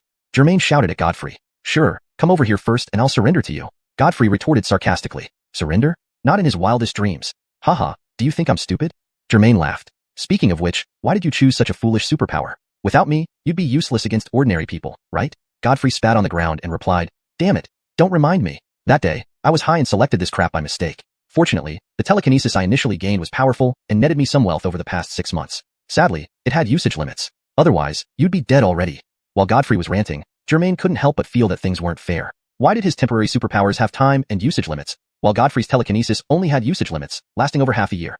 Zaintel brother, have you watched X-Men, the one with Wolverine? Godfrey called out. Yes, what about it? Germain asked, puzzled. We're kindred spirits, both having been possessed by the system and gaining superpowers, just like the mutants in the movie. Godfrey observed carefully. Mutants don't fight mutants, right? That's logical. But I'm X-Men, and you're the Brotherhood of Mutants. We can't cooperate. While bantering with Godfrey, Germain pondered the situation. Why wasn't Godfrey trying to escape? Why stay and engage in a standoff? Then Germain realized the answer. There was no way out for Godfrey except through the stairwell, blocked by the elevator. To escape, he had to pass through here. Understanding this, Germain felt confident. As long as he held his ground and waited for backup from the police, Godfrey would be captured easily. Godfrey kept his eyes on the elevator door while looking backward, but there was nowhere to retreat. He cursed himself for panicking and choosing a dead-end route. He wished he could slap himself for the mistake. Germain was blocking his path to survival, a hateful obstruction. Checking his data, Godfrey saw he had only 1 fireball left. How many did that guy have? Zankly more? Could he only gamble with everything he had? Suddenly, a door behind Godfrey opened with a squeak, startling him. An elderly white-haired woman was stepping out, hesitating upon seeing the suspicious figure crouched by the wall. Haha, heaven hadn't forsaken him. Overjoyed, Godfrey lunged forward, dragging the old lady out and using her as a shield. Help, what are you doing? The Lin struggled weakly. Godfrey clamped his arm tightly around her throat and pushed her forward. Wait, an elderly voice? While monitoring Godfrey and comforting the terrified civilians in the elevator, Germain heard an elderly voice coming from Godfrey's direction. ####Chapter 35. A stalemate, continued. Damn it, Godfrey has taken a hostage. Germain instantly understood the situation. Hey, you brat, come out and take a look. See what I found. Godfrey, holding the hostage, started walking towards Germain's side. Threatening Adrian? What kind of skill is that? If you have any guts, come out and fight me one-on-one. Germain peeked out briefly to see the elderly lady being tightly choked by Godfrey, unable to speak. Damn it, stop trying to provoke me. Godfrey retorted. If you don't want this old woman dead, let me go. Are you stupid? Germain replied while leaning against the elevator door. Even if I let you go, do you really think you can escape the police with her? Godfrey inwardly thought, of course, he knew that too well. I'll just deal with one problem at a time. Let's see about getting past you first. Who cares about the rest? So what do you want? I can't possibly kill myself for an old lady I don't know. Tell you what, I'm not that dumb. I don't think you're that noble either. Godfrey quickly pondered how much leverage this hostage could give him. Suddenly, a flash of inspiration struck him. You fire 10 fireballs at the corridor wall, then you leave, and I won't kill you. What do you say? Godfrey didn't know exactly how many fireballs Germain had left, so he just bluffed with a random number. Germain chuckled inwardly. Are you asking for the moon? How many did you think there were? Besides, he only had 1 fireball left. To be honest, I used my fireballs dealing with others earlier. Now, I only have 1 left. Germain already had a plan. I'll use this one now. Believe it or not is up to you. And no tricks from you either. I know you only have 1 or 2 left. There are 3 people in this elevator, and if you use your fireballs, you're dead. When preparing to enter the elevator, Godfrey had noticed there were 2 or 3 people inside but hadn't paid attention to their genders in the chaos. Germain sounded sincere, and the police could arrive at any moment. Time was of the essence, so he had no choice but to agree. All right, I'll believe you this time. Godfrey had no other options. Use your fireball now and show me. As soon as the words left his mouth, a flash of fire came from inside the elevator. A small fireball flew out and struck the opposite wall of the corridor, leaving a black, shallow crater. Happy now? Germain asked. This translation continues the story coherently, maintaining the original tone and style while ensuring the English is natural, fluent, and free of grammatical errors. It also preserves the paragraph structure and line breaks of the original text. Chapter 36, A Cat and Mouse Game. My fireballs are all used up. I advise you not to go back on your word. Germain leaned against the elevator, gripping the dagger in his hand tightly. He glanced at the 3 quivering bystanders crouching on the ground and shouted to Godfrey, Let me remind you, we have more people. Don't do anything rash. Godfrey held the old woman hostage, hiding behind her. After a moment of hesitation, he decided to take a risk. If he stayed here, the police could show up at any moment, leading to a dead end. Fine, I'll release this old lady, but you stay inside the elevator. I'm going down via the elevator. Godfrey reasoned that descending with the old woman through the stairs would be inconvenient, and Germain and others might catch up. You come check it yourself. Your fireballs damaged the elevator, didn't they? Look for yourself. Actually, Germain wasn't sure if the elevator was broken. Perhaps the door wouldn't close because of the corpse kneeling on the floor. However, Germain also guessed Godfrey's scheme. No matter if the elevator was functional or not, he couldn't let Godfrey use it. Damn it, Godfrey muttered under his breath. How unlucky. At this point, Godfrey had no choice but to proceed this way. Fine. Stay in the elevator obediently while I head into the fire escape, and I'll release the old lady. Godfrey pushed the old woman forward slowly. I'm not lying and I'm warning you. I have 2 more fireballs. Anyone who interferes will face the same fate as me. If you don't want to die, don't step forward as a hero. Godfrey exaggerated the number of fireballs by 1, hoping to intimidate them. It wouldn't hurt much even if it didn't work. He only exaggerated by 1 because he knew the opponents were intelligent. Saying too many would make them skeptical, backfiring instead. You come over then. However, once you pass me, the police below will be your problem. Germain finished speaking and gestured to the 3 cowering bystanders to remain quiet and calm. That's none of your business. I have my ways.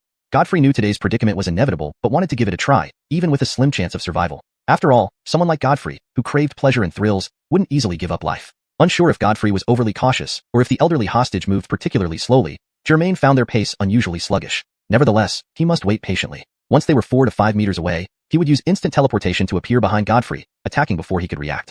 Germain mentally rehearsed the actions he would take, repeatedly telling himself, I can do this. 1 hit, lethal, no problem. But, there's the hostage. Maybe I should ensure the old woman's safety first. Germain poked his head out slightly, seeing Godfrey and the hostage about 7 to 8 meters away. Godfrey's left forearm was around the old woman's neck, and his right hand pressed against the back of her head. No second chances. 8 meters, 7 meters, 6 meters, 5 meters. Germain felt his heart pounding faster. Should he act now? No, wait a bit longer. 4 meters. I advise you to retreat into the elevator and don't act recklessly. Although panicked, Godfrey tried to sound confident. I advise you not to get agitated.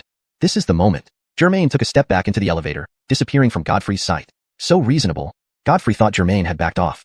Huff. Germain reappeared behind Godfrey, focusing on ensuring the old woman's safety. Instead of stabbing Godfrey immediately, he grabbed Godfrey's right hand with his left, yanking him forcefully away from the old woman. Due to Germain's strength and inertia, the old woman stumbled and fell. Godfrey, unprepared and physically inferior to Germain, flew backward 2 meters like a ragdoll. Damn. Deceitful trick. Godfrey felt humiliated and furious. Without rising, he fired a fireball at Germain. Germain, who stood just a moment ago, vanished with another huff. The fireball shattered the ceiling light, glass shards raining down. Trouble. Godfrey realized Germain possessed instant teleportation, putting him in grave danger. Half lying on the ground, Godfrey looked up to see Germain's resolute face filled with murderous intent above him. Just as he was about to counterpunch, Germain, squatting above him, stabbed downwards without a word. Ouch! Godfrey screamed in agony as the dagger pierced his flesh. Rip! Germain swiftly pulled out the dagger, blood splattering his face. He held the dagger firmly with both hands and thrust a second time. Driven by the will to survive, Godfrey quickly reacted, grabbing Germain's wrists with both hands. Though both exerted all their strength, Germain was far stronger, and with the downward momentum, the dagger still sank 3 fingers deep into Godfrey's left shoulder. Ah! This time, Godfrey screamed and spat blood. Germain harbored no mercy for Godfrey, blaming him for so many innocent deaths today. Compassion? It doesn't exist. Blood still gushed from the first wound, while the second expanded as the dagger penetrated deeper under Germain's force. Damn! Hard-fought rebirth, and I'm dying again today? I refuse. Suddenly, Godfrey detected Germain's superpower, instant teleportation. Fortune favors me. Another chance. Godfrey instantly stole Germain's teleportation ability. However, since it was bound to Germain, Godfrey could only use it for an hour without energy consumption. Huff. Godfrey disappeared. Caught mid-thrust, Germain stumbled forward due to his own momentum. Yet, everything was within Germain's expectation. Even if Godfrey had stolen the power, it wouldn't change the outcome. If everyone had instant teleportation, nobody would truly have it. You're out of fireballs. With my weapon in hand, I still have the upper hand. Looking up, Germain saw the old woman had risen and cowered against the wall, dazedly watching him. Meanwhile, Godfrey had appeared 5 meters away near the elevator. Time was critical. Germain teleported immediately to chase him. When he reached the elevator entrance, poised with his dagger, Godfrey teleported again, moving another 5 meters away. The bystanders in the elevator recoiled in shock at Germain's bloodied face and raised dagger, especially the women who shrieked. Germain barely glanced at them, disdainfully annoyed by their useless cries adding to the chaos. But at this crucial moment, capturing Godfrey was paramount. Huff. Germain teleported after him again. Yet, this time, Germain came up empty-handed once more. Godfrey appeared at the fire escape door just 0.1 seconds before Germain caught up. Clang.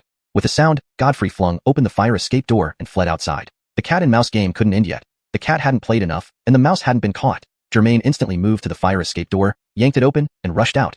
But when he looked down the stairs, Godfrey was already gone from sight. Germain wondered how an injured person could move so quickly. Suddenly, a gust of wind came from behind. He turned around to see Godfrey standing there, covered in blood, holding a wine bottle he must have found somewhere. Without warning, Godfrey smashed the bottle against Germain's forehead. Smash! The bottle shattered into pieces, glass fragments littering the ground. Ah! Germain felt a dizzy spell hit him, almost losing his grip on the dagger. Godfrey rejoiced, seeing the success of his sneak attack, and decided to press on with another strike. He clutched the remaining half of the bottle and lunged at Germain's abdomen, but he missed. Though the bottle had left Germain's head throbbing painfully and his mind somewhat clouded, instinctively avoiding danger kicked in. A natural response for all living beings. In an instant, he teleported to a distance. Germain shook his head, sending blood-streaked glass shards flying everywhere. Godfrey, you can't escape. Just surrender now. We'll all save some energy. Germain leaned against the wall, ever vigilant for any sudden appearances from Godfrey behind him. Since you meddled, we're going down together, Godfrey declared before disappearing and reappearing where Germain had just been. Germain was ready this time and managed to dodge. Godfrey's broken bottle missed its target once more. At that moment, Godfrey felt an icy cold. Sharp object pierced through his clothes, breaking his skin, driving into his flesh, and lodging itself firmly in his heart. This time, I'm dead for sure. That was Godfrey's final thought. Already wounded twice, this blow directly pierced his heart. His body went limp, collapsing like a deflated balloon. There was no longer even the urge to use instant teleportation to save himself. Blood-soaked, Godfrey curled up as if cold, resembling a frail, large monkey. While his limbs still twitched, it was merely a reflexive motion of his nervous system. Godfrey's soul had already left his body. He was dead. Seeing Godfrey lying lifeless on the ground, Germain finally exhaled deeply. He bent down to pull the dagger out of Godfrey's back, but suddenly felt a splitting headache and overwhelming weakness. Trying to sit down for a rest, he stumbled, lacking the strength to support himself. His vision blurred, and with a thud, he fell unconscious. This translation maintains the original tone, style, and paragraph structure while ensuring fluency and coherence with the previous content.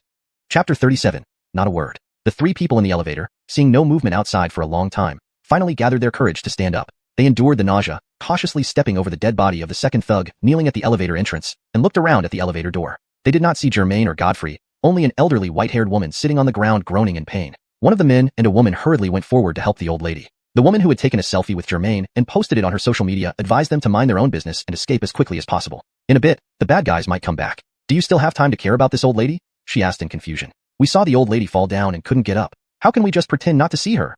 The man replied, bending down to help the old lady up without looking up. It's been so long with no movement, so it should be safe now. Those two must have already left. If you don't want to help, fine, but why are you saying things like that? Another woman clearly voiced her dissatisfaction. If you want to save yourself, run quickly. Okay, just you two are noble and fearless, the selfie-taking woman retorted, somewhat unhappy. I'm the one who's afraid of dying. Just now, those two people shot fireballs from their hands and vanished instantly. They're either demons or ghosts. If I stay here, I'll be waiting for death. With that, she turned and jogged toward the fire exit, muttering under her breath, "Pfft, Madeline." The man and the other woman continued slowly helping the old lady forward. Meanwhile, the selfie-taking woman had already opened the fire exit door and ran out. When these three people opened the fire exit door, they found the selfie-taking woman still there, not continuing to flee. It was because the ghoul-like thug and the red-haired handsome man from the elevator were both lying on the ground. The ghoul-like thug was curled up, motionless, clearly dead. The red-haired handsome man, however, was lying on the ground with his eyes closed, covered in blood, but still breathing shallowly. He was only unconscious. Now that the thug was dead, the selfie-taking woman who previously suggested fleeing had nothing to fear. She squatted down, searching for beautiful angles to take selfies with the unconscious Germain, pouting her lips. After taking 9 photos, she immediately posted a WeChat moment. The big handsome man who grabbed the thug with me earlier, who could shoot fireballs, is now injured and unconscious on the ground. So scary. When will the police come? Crying. Hey, did you call the police? The man asked the selfie-taking woman, seeing the thug was dead and the scene appeared safer. No, she replied. This hero who helped us is unconscious and not responding. Instead of calling the police right away, you have time to take selfies and post on WeChat moments? The other woman glared at her, displeased. Forget it. The man waved to interrupt her. Let me call the police. However, despite several attempts, he couldn't get through. What the hell? Why can't I get through? The man muttered to himself. Having been trapped in the elevator for a long time, they naturally didn't know what was happening outside. Due to multiple gun battles at Xiuxian Shopping Center and throughout the entire Xiuxian building, many people had been injured or killed. Passers-by and onlookers had already overwhelmed the emergency phone lines. Is anyone there? Anyone? The man began shouting up and down the stairwell. Someone is injured here. Is anyone coming to help? His rough voice echoed loudly in the empty fire exit. Suddenly, several intense beams of light appeared from below the stairs, shining directly at the group, blinding them almost completely. Police, don't move. Drop everything in your hands and put your hands up. It was reinforcements that finally arrived, the blinding light coming from tactical flashlights mounted on their rifles. The group raised their hands cooperatively. The selfie-taking woman's phone slipped from her hand and shattered on the floor. Officer, this red-haired man is a good guy. He's alive but currently unconscious from injuries. Please take him to the hospital quickly, the man explained while raising his hands. The thin man curled up is probably a bad guy, but he looks dead. There's another bad guy in the elevator on this floor, though he was killed by this one. The man continued, squinting. Yeah, this bad guy could shoot fireballs, which ultimately blew up the other bad guy. The selfie-taking woman interjected while being frisked by the police. After checking the group for suspicious items, the police turned off their flashlights. Fireballs? What kind of fireballs? Shot from weapons? A police officer asked, puzzled. Not from weapons, probably from his fingertips, the selfie-taking woman quickly explained. The police exchanged glances. The man standing behind the selfie-taking woman wanted to say something but stopped mid-sentence, unsure how to explain. The police officers wondered if the woman had been affected by the trauma. Just then, a tall figure appeared from the upper staircase, holding a pistol in his hand. The police on site instinctively raised their guns. However, the leading officer soon waved his hand, signaling everyone to lower their weapons. This person wore a bloodied and dusty police uniform, his hat missing, and held a gun in his left hand, covering his wounded right shoulder. Remington? The leading officer recognized him. It was the injured Captain Barth descending the stairs. Barth leaned against the railing, having found his lost gun upstairs after a difficult search. How's the situation? Who are these people? And the two on the ground? Barth asked through gritted teeth, ignoring the pain in his shoulder. Huh? Germain? Barth spotted the red hair amid the dust and poor lighting, asking anxiously, what happened to the red-haired one? Remington, I checked. This red-haired one has a head injury and is unconscious. But his breathing is steady. He should be fine, a police officer answered. Do you know him, Remington? Another police officer asked. He saved my life. Without him, I would be dead. Barth replied. Right? Barth's voice grew heavy. On the 33rd floor, a few of our comrades died. Please go up and handle it quickly. Soon, the supporting police officers left two behind to handle this floor, rushing upstairs. Officer, I think you're in charge. There's something I'm not sure whether to mention. The man approached Barth, speaking quietly. What is it? Barth asked. The man hesitated, whispering. Maybe it's our eyes deceiving us or the shock from the corpses and blood. But, he glanced at the others, turning to continue. It seems the unconscious hero and the dead thug aren't normal, or rather, not ordinary humans. What do you mean? Barth actually knew what he meant. Do you believe me if I say I saw them shoot fireballs from their fingertips, and then vanish into thin air and reappear several meters away? The man gesticulated wildly, fearing that Barth might think he was making up a story. I believe you. To the man's surprise, Barth quickly responded. You saw it too? The man asked. Anything that happened today, except for us and the police force, don't mention it to anyone. Barth avoided a direct answer. He patted the man on the shoulder and glanced at the others at the scene. Not a word. Understand? Those who witnessed the events nodded in agreement. After the initial panic, they had become more sober-minded. Such matters were likely top-level secrets, not something ordinary civilians should get involved in. The less they knew, the better. The group bustled around, some supporting the unconscious Germain, others carrying the dead Godfrey, heading downstairs. Only the selfie girl picked up her phone with a spiderweb screen and trailed behind. She pressed the power button. Miraculously, the phone wasn't damaged and still functioned. Drip. A WeChat message arrived. You posted a photo on your moments. You said the red-haired guy can cast fireballs? The selfie girl glanced at the sender, scoffing. So what if we slept together once? It doesn't mean we're close enough for you to demand answers. She replied casually, no, just kidding. The person replied, oh, got it. Did you get hurt? Should I come find you? She answered, not in the mood today, maybe another day. Then she turned off her phone and followed the others downstairs. Drip. Mission progress 4, the shopping center gold theft case. 90% complete. Drip. Congrats host. Completed random task. Eliminated bandits. Gained positive energy value. Drip. Congrats host. Protected innocent bystanders. Gained positive energy. Drip. Congrats host. Risked life without regard for personal safety. Gained positive energy. Drip. Congrats host. Gained. Drip. Drip. Drip. Ah. Germain suddenly let out a loud cry, opening his eyes and sitting up abruptly from the bed. White walls, light blue sheets, the smell of medicine. This wasn't his home. This was a hospital. This wasn't a dream. Germain, you're finally awake. A man's voice sounded. Germain turned his head and saw another bed next to him. Barth, wearing a hospital gown, lay semi-reclined on the bed, looking at him. The table beside the bed was filled with flowers and fruits. Chapter 38. Shaved head. Seeing that Germain had woken up and seemed to be in no major distress, Barth endured the pain in his shoulder and smiled as he sat up on the bed. He grabbed a bunch of bananas from a fruit basket on a nearby table with one hand, placed it on his lap, peeled one off, and passed it over to the patient in the next bed. Germain, you've been asleep for an entire day. Are you hungry? Have a banana. At least you don't have to wash these. Barth waved the banana around and then simply threw it onto Germain's bed. Oh, they bought so many fruits again. We can't eat this much. What a waste. Germain couldn't tell how long he had been unconscious, with the last image in his mind being Godfrey collapsing in front of him. Waking up suddenly, his mouth felt parched, and his bones and muscles were stiff all over. He shook his head and shrugged his shoulders, moving his limbs slightly. All the joints cracked loudly, proving he had been lying down for quite some time. Germain picked up the banana thrown by the fellow patient, peeling it while asking Barth, did I really sleep for a whole day? Almost 18 hours, Barth answered, then suddenly remembered something. By the way, last night, I saw dozens of missed calls on your phone. Oh yes, I remember now. I turned off the ringer, made it silent. Who called? Germain took a bite of the banana, feeling hungry now that he started eating. There was one missed call from someone named Barney, Barth mentioned. I noticed he only called once, so I didn't respond. Oh, that's my friend, a good buddy, Germain said with a smile. Also, your girlfriend Adley. Boy, she had over 30 missed calls. Barth gestured with 3 fingers, mimicking the number 3. Really? So many? Germain anticipated that even if Adley left first, she wouldn't rest until she confirmed his condition. Still, hearing that Adley had over 30 missed calls was unexpected for Germain. Also, there were many messages on WeChat, but those I didn't check out of respect, Barth chuckled. You didn't happen to look through my WeChat too, did you? Germain asked mockingly. I'm a police officer. How could I violate citizens' privacy? Barth put on a stern face and replied righteously. Then, he pulled out Germain's phone, actually Adley's, from under his pillow and handed it over. Such a girly phone, I wouldn't dare touch it. Forget it, as a gentleman. It doesn't bother me if you checked. Germain took the phone and gave a thumbs up, pointing to himself. He then asked, by the way, where's my girlfriend? Just 2 minutes before you woke up, she was called into the doctor's office. Barth also raised his thumb, clearly praising Adley this time. She waited by your bedside all night after receiving the call, without sleeping, Barth added. Is it that serious? Besides, weren't you injured too? You also stayed up all night watching over me? Germain found it hard to believe, thinking Barth exaggerated. Don't kid yourself. I didn't spend the whole night watching over a bald Logan like you. Your girlfriend's dedication, though, came from what my wife told me, Barth laughed. Speaking of which, haven't you noticed your new hairstyle yet? More accurately, the lack thereof. Huh. Germain tossed the banana peel into the trash can beneath the bed and quickly touched his head, or rather, his red short hair. However, his head now resembled a large winter melon, devoid of any sign of hair. No wonder it feels cooler on my head. Really? Germain then touched the wound from the broken bottle, stitched but still painful. Ouch, it hurts. Why dye your hair red? You look like a jobless drifter, Barth remarked, showing a generation gap typical among older folks towards younger people's unconventional self-expression. Your head was bleeding heavily. The red hair made it impossible to see the wound clearly. The doctor had to shave it all off, Barth explained. Hey, by the way, where's your partner? Germain looked around. In the plain two-bed ward, no third person was present besides himself and Barth. With such a huge case and the danger we went through, you almost lost your life, yet no one has come to visit? Your social connections aren't great either, huh? Please, for groups of people have come to see me this morning. My old leader just left. My wife insisted on seeing them off downstairs. Barth plucked a flower from the vase and tossed it to Germain. On the contrary, aside from your girlfriend, not even a shadow has shown up for you, and you're lecturing me? Germain had no response. The small table between their beds held only gifts for Barth.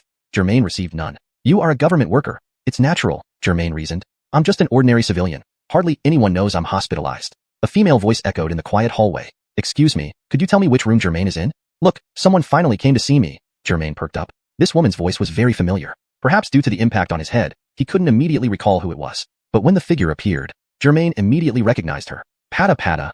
The sound of heels hitting the floor rang crisp and clear in the corridor, drawing closer to Germain's ward. Remington, someone's here to see me. Germain lifted his head, nodding toward the ward's entrance. Barth turned to look. Soon, the half-open door swung open. A mean prominent mounds wrapped in a white shirt appeared first, as eye-catching as ever. A neatly bobbed, efficient-looking woman carrying a bouquet of flowers stepped in.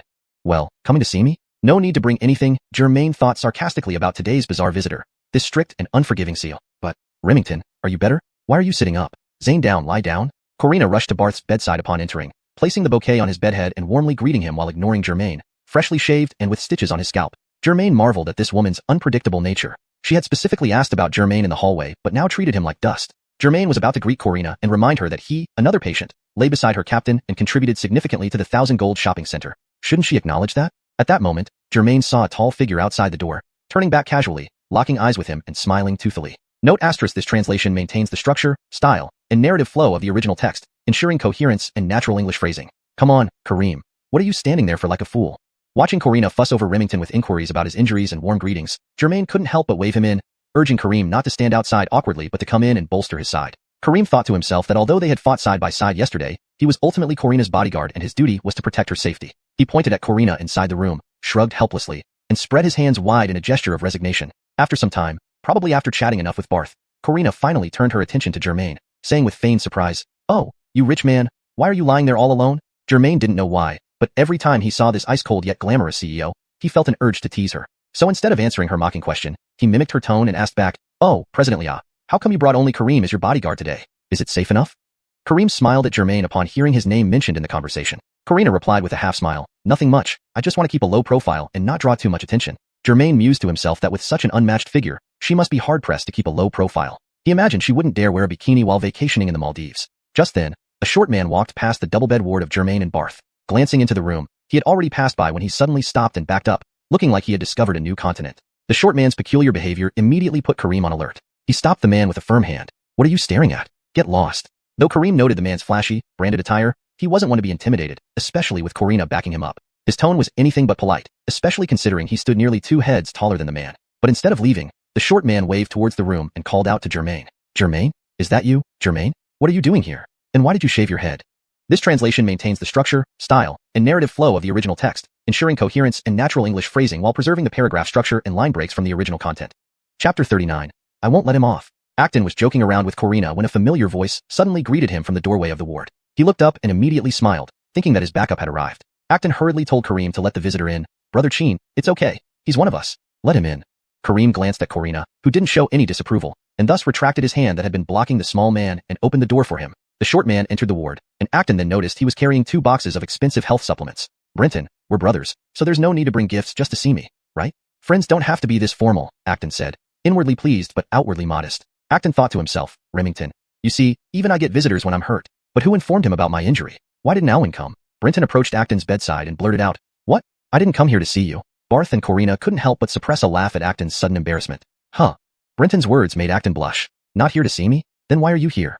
Acton cursed inwardly at the low emotional intelligence of this guy. Couldn't he improvise a little? Seeing others in the room, Brenton nodded at Barth and gave a glance at Corina as a greeting. He placed the 2 boxes on the ground, dragged a plastic stool over, and sat by Acton's bed. Didn't you know? Brenton whispered, cautious of the other 2 men in the room. That night you injured Abelardo. That guy is now staying in the VIP ward ahead. Recalling what happened at the Dehao nightclub 2 nights ago, Acton felt slightly displeased with how Brenton framed it. He waved his hand dismissively and said loudly, Hey, that's not how it went. Not minding if Barth and Corina heard him, he continued. What do you mean? What did I get wrong? Brenton asked, confused. I did beat him up that night, Acton admitted, but I only punched him a few times. His injuries have nothing to do with me. He smashed the bottle himself and fell into the glass shards because he lost balance. You saw it too, didn't you? Brenton scratched his head. I did see it, but knowing him, he might still blame everything on you. This young master isn't scared of him. If he wants to find trouble, I'll oblige any time. Acton raised his voice several decibels, startling everyone in the room. It was almost as if he wanted Abelardo to hear from wherever he was. Acton thought to himself, with my instant teleportation skill, it would be suicide for Abelardo to pick a fight with me, even with both hands tied. I could stomp him into unconsciousness without him ever touching me. Kids these days, always brawling and showing off. When will you grow up? Barth, lying on his bed, sighed while shaking his head at Acton and Brenton. Corina received a call at that moment and stepped out to take it. Once Corina was out, Brenton turned to Barth, assuming he was just another patient in the same ward, and remarked, It was just friends fooling around, a little too rough. No big deal. Then, he turned back to Acton. So, what happened to you? You were fine just a day ago, but now you're hurt and shaved bald? It's a long story, hard to explain. Acton wasn't sure where to start. How bad are your injuries? Serious? Brenton looked at Acton's shaved head, more amused than sympathetic. Acton pointed to the stitches on his forehead. Just a few stitches. No bandages, so it's not serious. Just feeling a bit dizzy, but can't damage this smart brain of mine, right? After chatting for a while, Brenton got up to leave. I'll check on Abelardo. Here, take one of these. He offered a bottle of supplements. Acton thought, these are for that Abelardo scum. Taking them would disgust me. But aloud, he said, Xuan has his bottom hurt, while I have a head injury. Keep it for him. Brenton paused, realizing his mistake. Ha ha ha, sorry. I'll buy something better and visit you separately later. Saying goodbye, Brenton left the ward with the 2 boxes. He noticed Corina on the phone and gave her a cheerful wave, but she barely glanced at him before coldly walking back inside. This woman has quite the temper, he thought, trying to get another look but deterred by the towering bodyguard glaring at him. Despite being on the same floor, Brenton had to turn several corners before finally finding the secluded VIP ward. Nowadays, people get bodyguards even when they're hospitalized, he mused. A mean dark-suited guard stood outside the VIP ward, giving Brenton an alert look as he approached. Explaining his intention to the guards, he was allowed entry only after their radio confirmation. Brenton thought, truly the eldest son of the Chen family. A minor injury demands such grandeur. The VIP ward was like a spacious apartment of around 100 square meters, fully furnished and equipped with green plants, and a dedicated elevator straight to the operating room for emergency use. In comparison, Acton and Barth's double occupancy ward seemed tiny and bare. Entering, Brenton sensed a heavy atmosphere. Several people occupied the living area, some clearly bodyguards and others likely servants of Abelardo's household. A man in a dark blue suit approached, whom Brenton recognized as Chen Yuzinang, the family butler. After exchanging pleasantries, Chen Yuzinang led Brenton to Abelardo's room. Inside, Abelardo lay listlessly on the bed, looking dejected. A doctor in white spoke softly beside him, Abelardo listening and nodding, nearly shedding tears. After a minute, the doctor patted Abelardo's shoulder and left. Abelardo remained in a daze before gesturing for the butler to bring Brenton in. How's the recovery going, Xiuxian? Brenton placed the boxes down and asked, What did the doctor say? Nothing serious, Desi replied expressionlessly. All the glass shards have been taken out, but I have to lie face down like this for half a month. At least you're fine. With your physique, I reckon you'll recover in 3 to 5 days, Brenton flattered slightly before asking. By the way, hasn't young Master Zhang come to see you? Alwyn was here yesterday. He threw down a wad of cash telling me to buy some good food. Hell, it's a struggle just for me to go to the bathroom, let alone eat anything. Desi asked accusingly, Right. Why didn't you come yesterday? Yesterday we had a board meeting at my company, and I had to attend, Brenton explained helplessly. Isn't your company now solely decided by your brother? Desi asked from his lying position, head turned towards Brenton. Also, with your shareholding, does it even matter if you attend or not?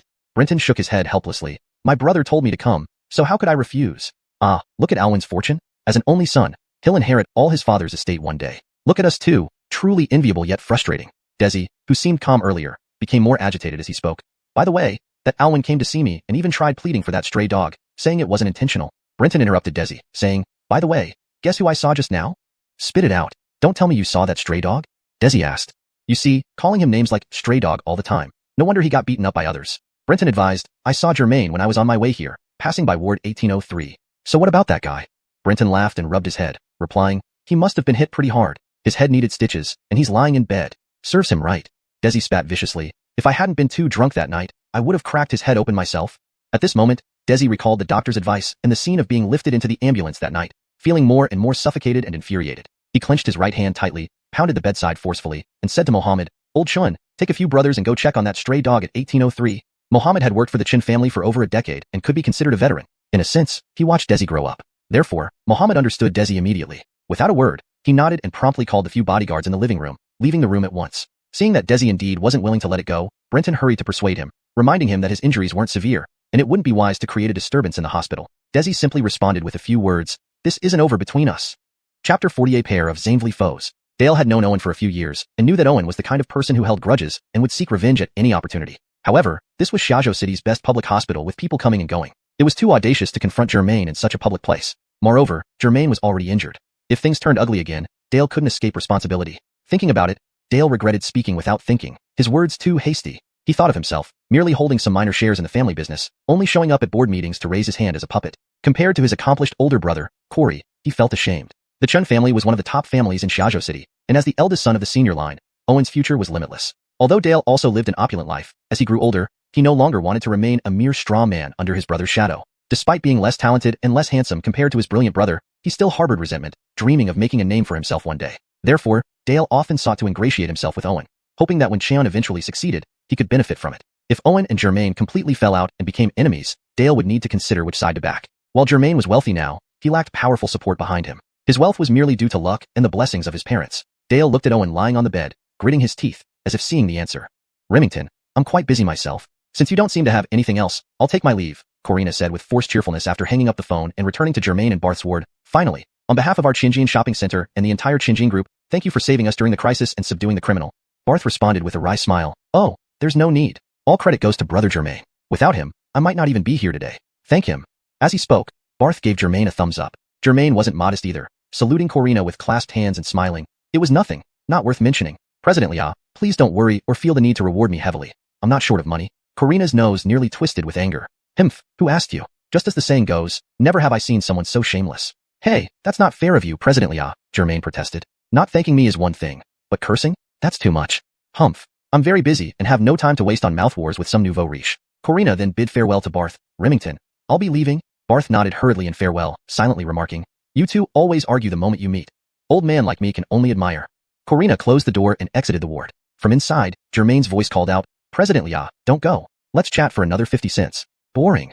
Corina muttered to herself as she headed straight toward the elevator at the end of the hallway. Kareem, who had been guarding the door of the ward, saw Corina leave and quickly pushed open the door, waving goodbye to Germain and Barth softly before closing it again and following Corina. "President, is there something urgent?" Kareem, noting how fast Corina walked in high heels, mustered the courage to ask as he followed her. Note: the last sentence ends abruptly to match the original Chinese text. "None of your business," Corina replied curtly, without even turning her head. However, Kareem wasn't surprised by her reaction. Since being assigned to protect Corina by the bodyguard company, though it hadn't been an exceptionally long time, Kareem had already become well acquainted with President Lia's character. "Brother Chun, they're just ahead." As Kareem and Corina walked forward, a group of about 5 or 6 people suddenly appeared from around the corner. The tall figures dressed in black shirts and wearing sunglasses were clearly fellow bodyguards. They were escorting a middle-aged man in a light blue suit, with one bodyguard leading the way, indicating that he was likely the leader of the group. As Kareem and Corina passed this group in the corridor, the bodyguards either gave sideways glances or twisted their heads to watch Corina walk by. Kareem followed behind Corina, striding confidently while giving these people a disdainful look, mocking them silently as inexperienced. Suddenly, Kareem noticed that the middle-aged man at the center didn't even glance at Corina as she walked past, yet there was something unusual about his eyes. What was it? How could he describe this feeling? Kareem couldn't help but slow down his pace. Killer intent? This word abruptly surfaced in Kareem's mind. This was the instinct of a warrior, honed during his years of service in the Foreign Legion. Kareem stopped walking and turned to look back at the group that had just passed him. Suddenly, he felt an adrenaline rush, as if his combat cells had been activated. Because while the bodyguards all looked straight ahead, the middle-aged man had inadvertently glanced back at him. Their eyes met directly. The man quickly looked away, his gaze shifting to the numbers on the ward doors as he walked. They were looking for someone. Kareem instantly made a judgment. The direction they were heading was precisely where Germain and Barth's ward was located. A sense of foreboding rose within Kareem. Could they be after Germain? No, I have to follow and check. Kareem immediately quickened his steps and caught up with Corina. "President, those people who just passed us seem suspicious. I think." Kareem started to ask for permission, but Karina's response nearly made Kareem drop his jaw. "People? What people?" Karina also stopped and raised her head to ask Kareem, "Were there people just now?" Kareem stood beside Corina, pointing at the retreating group, bewildered. "President, did you not see that group of people who just went past?" Corina looked in the direction Kareem was pointing but didn't answer, instead asking, "What about those people?"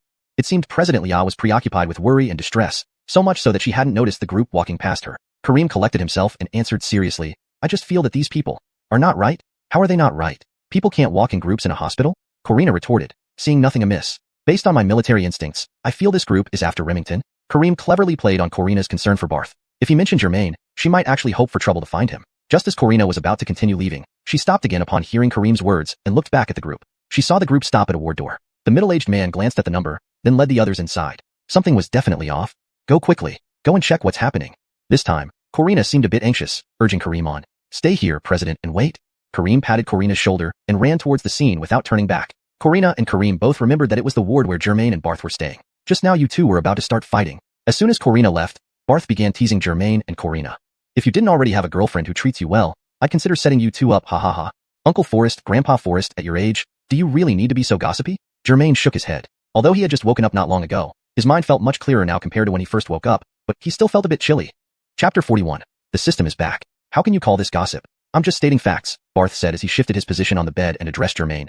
Do you know what a pair of lovers turned enemies are? It's like you and xiuxian. Germain waved his hand. Stop it right there. You're still saying this isn't gossip? I'm only recounting what happened. My wife and I were like that when we were young. Barth replied with a smug smile. When you were young. How about now? Not like that anymore. Now? We've gotten used to it. Whatever. Germain was speechless. But speaking of which, your girlfriend really is great. She looks wonderful and resembles a model. Barth usually worked busily, so his sudden hospitalization made him feel restless with nothing to do but chat with Germain. She is a model.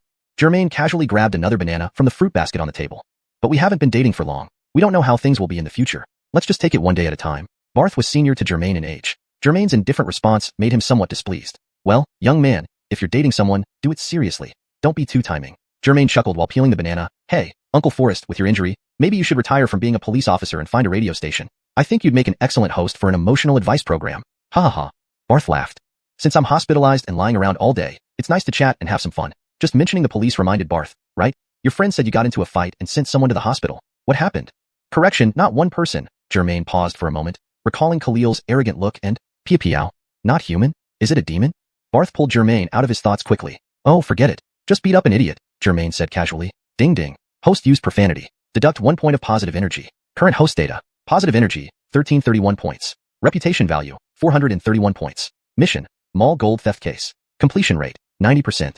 Superpower, basic instant teleportation. Treasure, none. Seeing the string of system data appear before him, Germain thought, well, you're back, system. Almost forgot about you, little guy. It seemed that during Germain's unconsciousness, the data had been updated while he slept. With 1,331 points of positive energy now, Germain couldn't help but comment sarcastically, System boss, from the night before last to yesterday, I didn't sleep a minute. Went through so much, almost gave my life several times, and only earned this much positive energy? Is there something wrong with your data design? The system's voice sounded again after a long absence. No good deed is too small to perform. This setup prevents the host from ignoring small things. You'll understand eventually. Yesterday, my head was split open by criminals and I lost consciousness. Can't get more rewards? You weren't unconscious, just didn't sleep for over 20 hours. Just tired. Germain was silent for a moment. Alright, let me be content. At least I have more than 1,000 points. Won't starve or die of hunger. He glanced at the other data. Reputation value had already exceeded 400 points. Not sure when the next reward would come. Compared to the slow increase in positive energy, the reputation value increased at an alarming rate. And Germain couldn't figure out the basis for its growth. The mission for the mall gold theft was at 90% completion. Godfrey was already dead. That woman, Germain remembered the woman who left with a suitcase. Was Godfrey a victim of black eating black? Seemed like this task only needed finding that woman and recovering the stolen goods. Now, he only had basic instant teleportation. He felt his choice was correct. Teleportation could be considered a defensive superpower. Only by ensuring invincibility could he defeat vicious criminals. As for treasures, this section remained empty. Maybe related to tasks? Complete the task, get a treasure. Makes sense. His priority was to recuperate, leave the hospital, and catch the woman who took most of the loot. After reviewing the system data, Germain returned to reality, where time resumed its normal flow. No matter how much an idiot annoys you, you shouldn't resort to violence. Barth, returning to his police role, began lecturing Germain, especially sending someone to the hospital. You hit pretty hard. If they file charges, you might end up in criminal detention. That idiot tried sneaking up on me with a beer bottle. I dodged, and he fell on the broken glass because he was drunk. How can you blame me? Germain retorted. Ding ding. Host used profanity again. Deduct another 1 point of positive energy. Current host data. Positive energy, 1330 points. Reputation value, 431 points. Mission, mall gold theft case. Completion rate, 90%. Superpower, basic instant teleportation. Treasure, none. System coldly warned. Warning. Host has used negative words multiple times within a short period. Please watch your language and avoid repeating yesterday's mistakes. Germain licked his lips nervously, swallowing saliva. System, remind me earlier next time. If you cut down to just 24 points of positive energy again, I might starve to death. The system prompt rang again. Host, please remember to act justly and speak cautiously. Germain exited the dialogue with the system, feeling cold sweat bead on his bald head, hurriedly stuffing the peeled banana into his mouth. Didn't they report it? Barth asked. William quick movements and Germain stuffed the entire banana into his mouth. Who knows? They can report if they want. I've never feared anyone. As soon as Germain finished speaking, the door to the ward was abruptly kicked open. Bang! It slammed against the wall. Barth and Germain were chatting idly. The sudden sound startled them both as they looked outside. Who called himself Germain? Come out here. A man in a black shirt with sunglasses strode in, shouting loudly. Behind him were 4 others similarly dressed, likely bodyguards. Finally, these bodyguards parted, revealing a middle-aged man in an average build wearing a blue suit walking in slowly. He looked at the 2 men on the beds and pointed directly at Germain. You're Germain? Chapter 42. Did you injure my young master? Mohammed was sent by Khalil to confront Germain. His subordinates forcefully opened the ward door and stormed in, while Mohammed casually followed behind. There were only 2 men in patient gowns inside the ward. One was a robust middle-aged man with an injured shoulder and a bandaged arm. The other one looked about 20 years old, built lean and muscular, bald-headed with a few stitches on his scalp. So, this must be the person the young master mentioned. Mohammed quickly identified his target. Are you Germain? Mohammed asked slowly, looking at Germain. Germain was surprised at the sudden intrusion by these strangers, and the leader calling out his name. Yes, I am Germain. Who are you? Have we met before? Upon hearing this, Mohammed recalled he had indeed met this guy once, at the young master's birthday party. Back then, this guy had short red hair, so he still had some impression of him. My surname is Chun. My name is Chen Xiananjiu. Did you injure my young master? Though Chen Xiananjiu wore a stiff smile. Xiananjiu? Germain immediately understood the situation. Sent by Khalil? Haha, not satisfied with getting beaten himself. Now he sends more people to embarrass themselves. What do you want? Barth realized from their brief conversation that these strangers had come with bad intentions. Old fart. This has nothing to do with you. Shut up. One of Mohammed's subordinates wanted to show off in front of the butler and started scolding Barth recklessly. Germain thought to himself, truly the ignorant know no fear. If he knew who Barth was, he would probably be kneeling and calling him grandpa by now. Chen Xiananjiu held back his impulsive subordinate. The robust man exuded a righteous aura. It wouldn't be wise to start another incident. The young master wants me to teach Germain a lesson. It's best not to create additional problems. Smiling, Chen Xiananjiu sat on a plastic chair, crossing his legs and calmly said, Germain, our young master is in the VIP ward nearby. Go with us, kneel and apologize, and perhaps our young master will feel vindicated. Then everything can end here. What do you think? As he spoke, he took out a pack of cigarettes from his suit jacket pocket, lit one, and placed it between his lips, adding, don't refuse. A subordinate promptly lit the cigarette for him. Seeing how arrogantly they behaved, Barth was infuriated. However, his police uniform, weapons, and officer ID were already confiscated as evidence. In desperation, he loudly warned, I'm a cop. All of you, behave yourselves and don't cause trouble. Ha ha ha, a cop? I'm your bureau chief. The same subordinate taunted again. Upon hearing Barth's statement, Chen Xiananjiu hesitated. Seeing Barth's injured shoulder and the baskets of fruit and flowers beside his bed, it was quite possible he was a real cop. But if I return empty-handed after the young master sent me here, forget it. Even if he is a cop, I need to teach Germain a lesson. A few days in detention, and I'll be out. Making the young master satisfied is what matters. Germain saw through their intentions. They were determined to make him bow to Khalil. Haha, does this brat think I'm scared of him? But, Germain glanced at Barth, who was fuming and trying to get out of bed to discipline these reckless hooligans. However, as soon as he exerted effort, the wound throbbed painfully. He bit his lip and gave up, searching for his phone instead. No, these people are after me. I can't involve Remington. If we fight here, he might get hurt. Better to go with them and cause chaos at Khalil's place. Thankfully, despite a few stitches on my head, I should be fine. Maybe I just needed a good rest? Fine, I'll go with you. Germain's response caught Chen Xiananjiu off guard. He assumed Germain wouldn't dare to go, allowing him to humiliate him further and report back after beating him up. Unexpectedly, this kid agreed. Good, you have guts. Chen Xiananjiu flicked away his half-smoked cigarette, stood up and ordered, take him to the young master for handling. Then he turned to leave. Hearing Chen Xiananjiu's command, his subordinates pounced on Germain like bloodhounds chasing prey. Poor Germain hadn't recovered yet when he was dragged out of bed and hauled towards the door without even shoes on. Just wait, Khalil. You'll regret this. I'll show you a thing or two. Stop. Suddenly, a roar echoed down the hallway, stopping everyone in their tracks. Germain looked up to see Karim standing resolutely, fists clenched, blocking Chen Xiananjiu's path. Hee, what's going on today? One of Chen Xiananjiu's subordinates approached Karim. Where did all these people come from? Wanting to play heroes? Though Karim appeared strong, he was alone against several well-trained individuals. There was nothing to fear. Thus, the subordinate reached out to push Karim aside, saying, Get you. Before he could finish, his cry changed to ouch mother. Karim suddenly grabbed the subordinate's wrist with his left hand, twisting it sharply. The man dropped to one knee in pain, screaming in agony. Earlier, Karim had noticed the group entering Germain and Barth's room. After settling Corina safely, he trailed behind them. At the door, he paused, hesitant to rush in and possibly misjudge the situation. Better to observe for a moment. After listening discreetly for a while, upon hearing that they intended to take Germain, he stepped forward, blocking Chen Xiananjiu's way. Chapter 43. Hurry up and surrender. Oh my goodness. One of Mohammed's men was caught off guard by Karim's quick move, grabbing his wrist instantly, causing him to scream in pain. It's you? Mohammed suddenly recalled the burly man he saw in the corridor when he came over. At that moment, he felt this man walked with the air of a martial arts expert, so he turned for a second look. Now it seems not only did he guess right, but also this expert likes to meddle. Let Germain go. Kareem held the small thug's right wrist with his left hand and grabbed his hair with the right. Let him go? Who do you think you are? Mohammed was furious. He was about to finish his task and deliver Germain back. Suddenly someone intervened. With one command, attack. The few minions heard their manager's order, immediately released Germain, ignoring Kareem who still had one of their mates, and pounced on Kareem like famished wolves. Seeing the hostility, Kareem lifted the thug by holding his wrist with one hand and pulling his hair with the other, throwing him against the wall with a swift kick. This thug curled up on the ground, hugging his stomach. After taking down one, Kareem turned to deal with the remaining 5. Huh? The leading thug shouted as he threw a straight right punch towards Kareem's face. Kareem deflected quickly, dodging the punch narrowly. Losing balance due to the momentum, Kareem seized the opportunity, grabbing the thug's arm with his left hand and delivering a resounding slap to his ear with the right. The sound echoed like thousands of wildebeests stampeding from Africa across his skull. Dazed and disoriented, Kareem swiftly tripped the thug and sent him crashing to the floor. As the thug struggled to get up, he met a shiny black shoe sole. Without waiting, Kareem stomped on his face, pushing his head forcefully into the ground, making everything go dark before falling unconscious. Within moments, 2 thugs were down, leaving the remaining 3 stunned and uncertain of what to do. You fools! What are you standing there for? Attack now!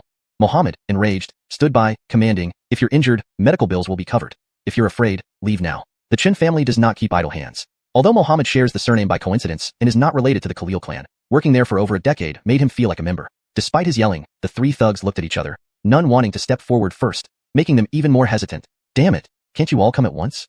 Mohammed, truly angry now, began removing his suit while kicking a thug in the lower back. Unprepared, the thugs staggered toward Kareem, followed by the other 2, thinking their companion bravely charged ahead. This is a hospital. Take your fight outside.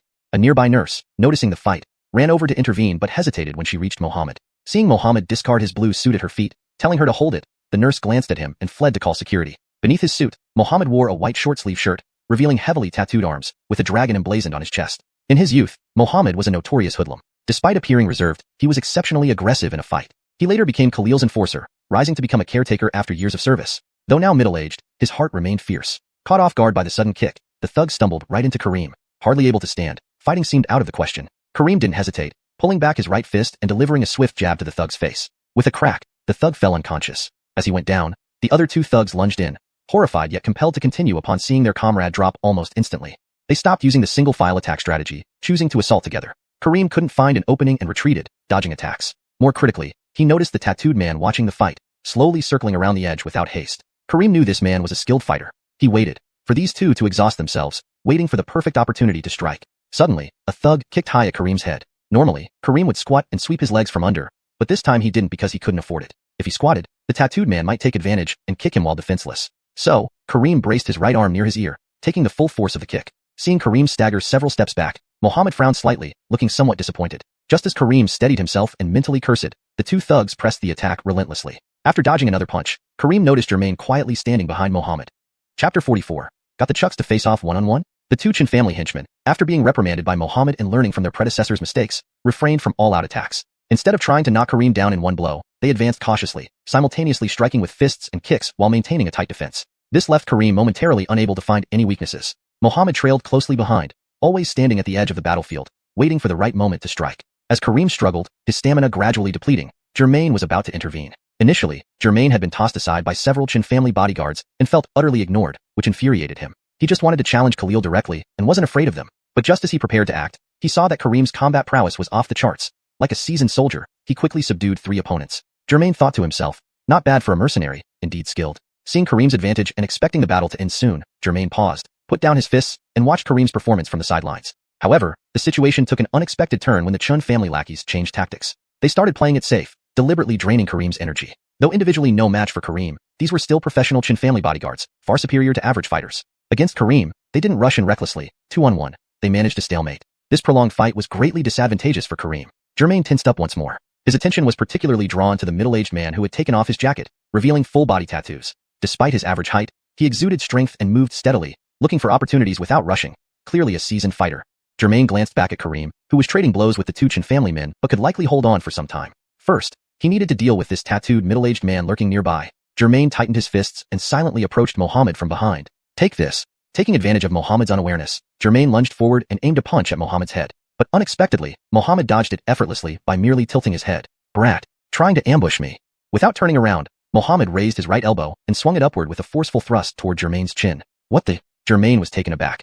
His supposedly sure-hit punch had missed completely, easily thwarted by the opponent. Did this guy have eyes in the back of his head? How could he dodge that? Jermaine felt his pride bruised. It turned out that while Jermaine sneaked up on Mohammed, Kareem had subconsciously glanced at him, and Mohammed picked up on this subtle movement, immediately deducing that someone was approaching from behind. Sure enough, he sensed a punch coming and reacted instinctively, dodging and retaliating almost simultaneously. Caught off guard, Jermaine found himself on the receiving end. With a loud smack, Mohammed's elbow connected squarely with Jermaine's cheekbone. Ouch! Jermaine screamed in pain, stumbling backward and landing on the ground. Mohammed didn't even glance back, confident that his strike would incapacitate the bratty young man. After all, Jermaine had no martial arts training, posing no real threat. His true adversary was the towering figure currently battling his subordinates. Sitting on the floor, holding his swollen cheek, Jermaine cursed inwardly. If this were anyone else, their jaw might have broken. Mohammed's elbow strike also made Jermaine realize how much weaker he was compared to this expert, likely a professional brawler. Even his surprise attack resulted in such an outcome.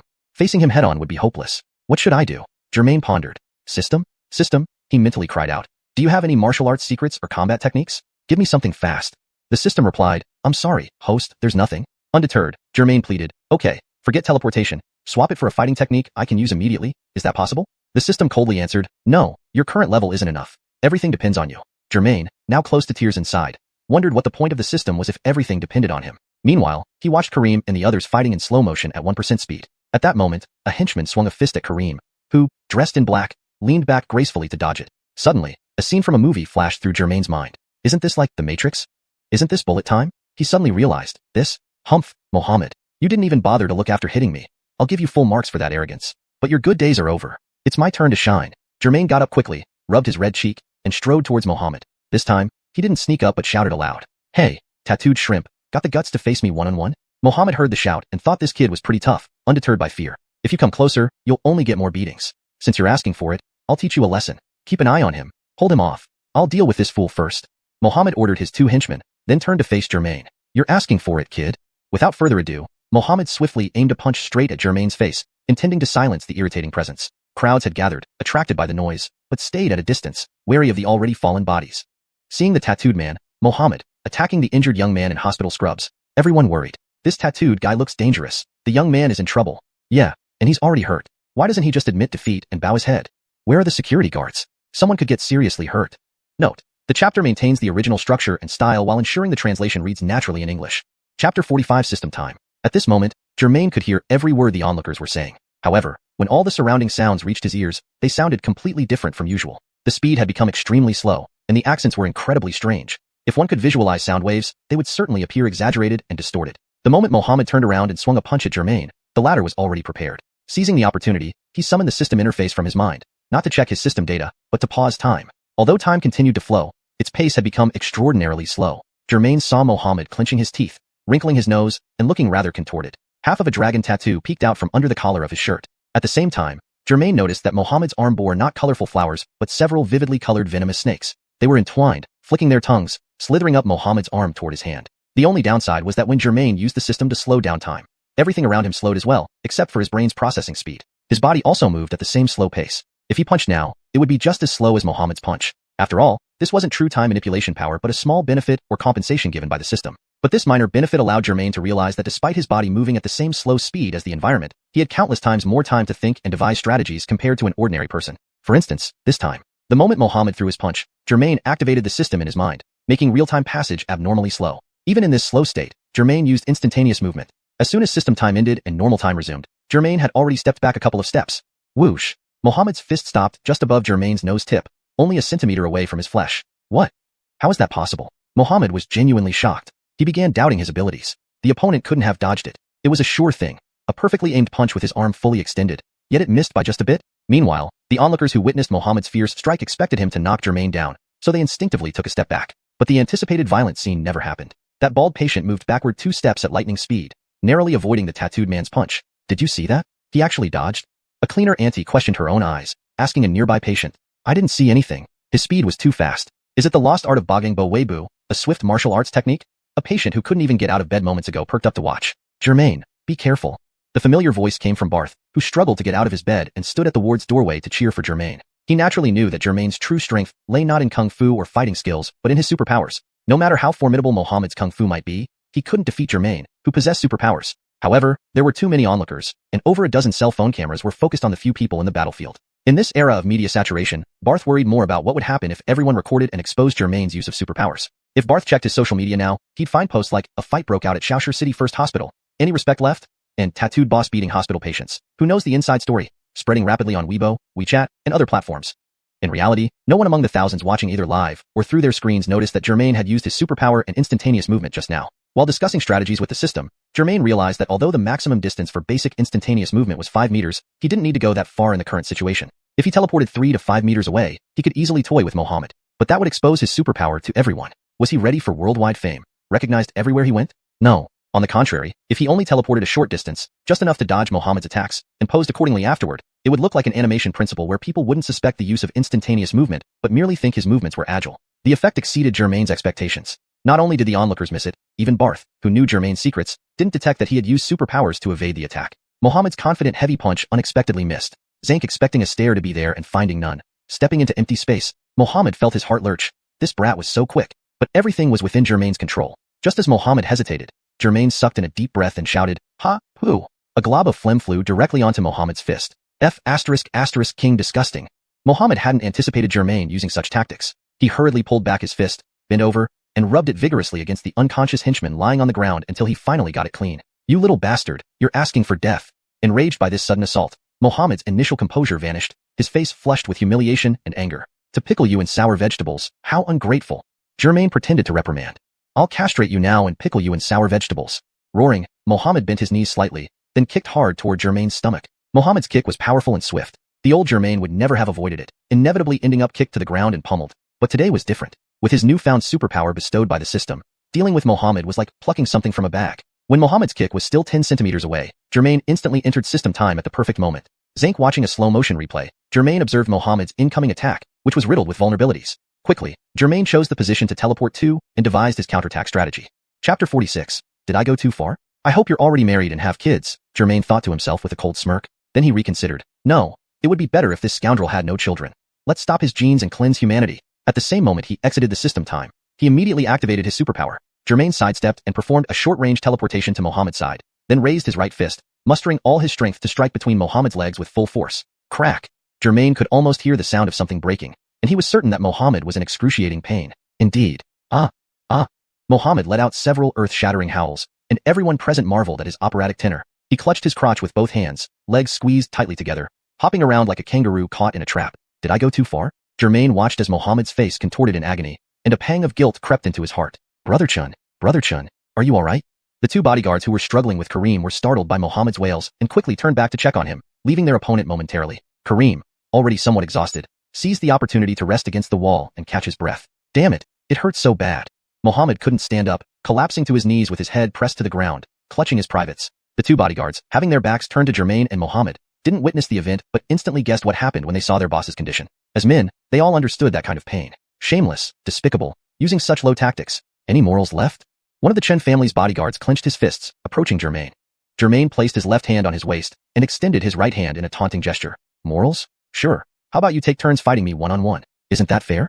The two bodyguards exchanged glances and shook their heads simultaneously. They thought, do you think we're stupid? Mohammed could easily handle us both, yet he ended up like this. We'll take turns? Forget it. Thinking this, they felt a tightness between their legs and grew hesitant. Stop wasting time. Attack. One of the bodyguards shouted, and the two began flanking Germain from either side, closing in on him. Beat him to death. Mohammed, kneeling dejectedly, didn't even look up while issuing orders. Seeing the distance between the two bodyguards, Germain hesitated on which one to eliminate first and began backing away slowly, looking for the right moment to activate the system time and teleport. Be careful. Don't use your legs, don't jump. This guy is vicious. Ow. Mohammed, who had fallen to the ground, kept rolling in pain. Germain felt a bit embarrassed. Sorry, Uncle P. Shrimp.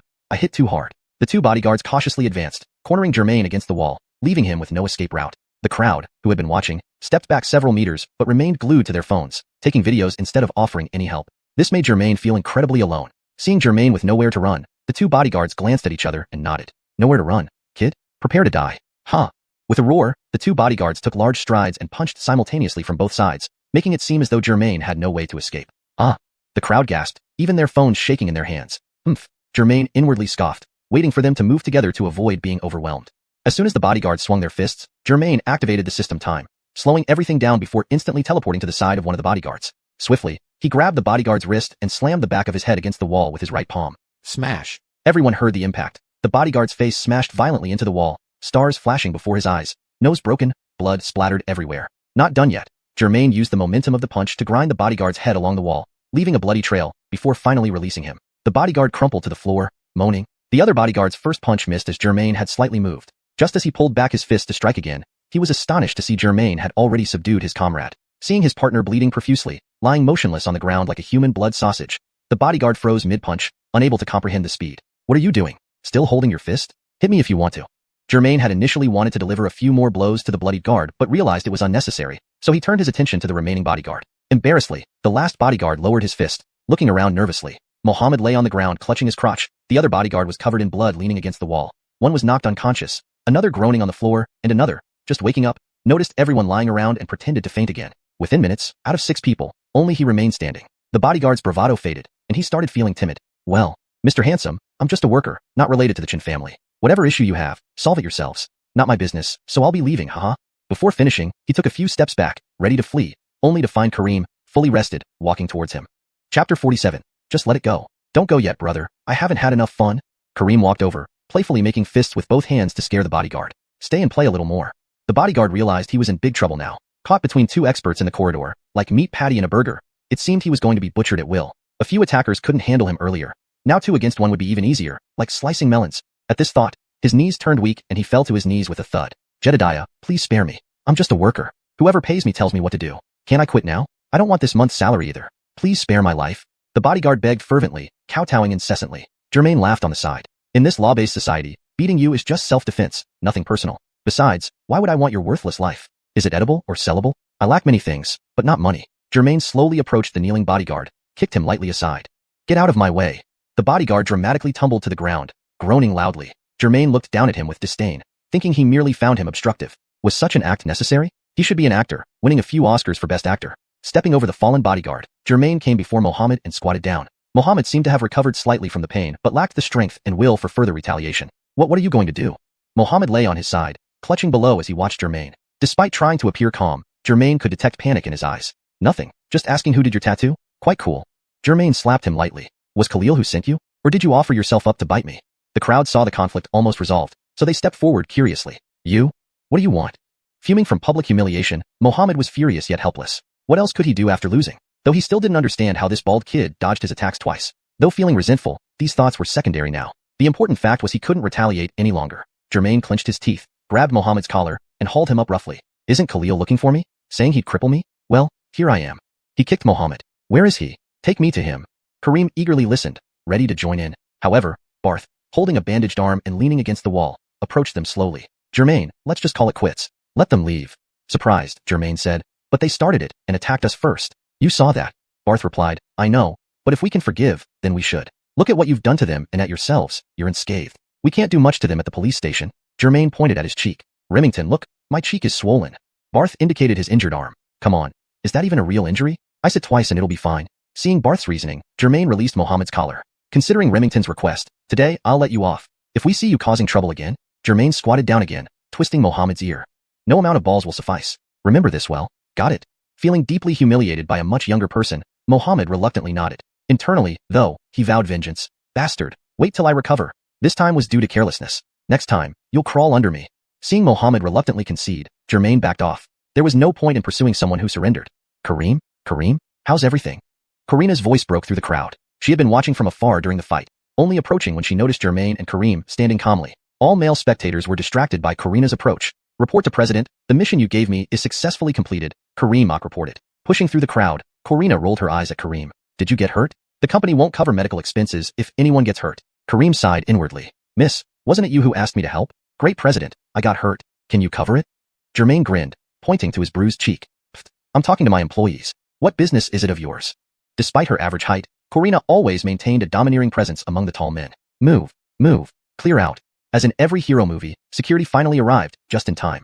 After all conflicts were resolved, they parted the crowd and rushed into the scene. Initially dispatched to stop the fight, the guards found several moaning victims strewn about. The fight had already ended. Nonetheless, they needed to take a few people back to appease their superiors. At that moment, a Chen family bodyguard, who had been writhing on the floor, whispered something into the security captain's ear. Oh, from the Chen family? Since there are no serious injuries, you can settle this amongst yourselves.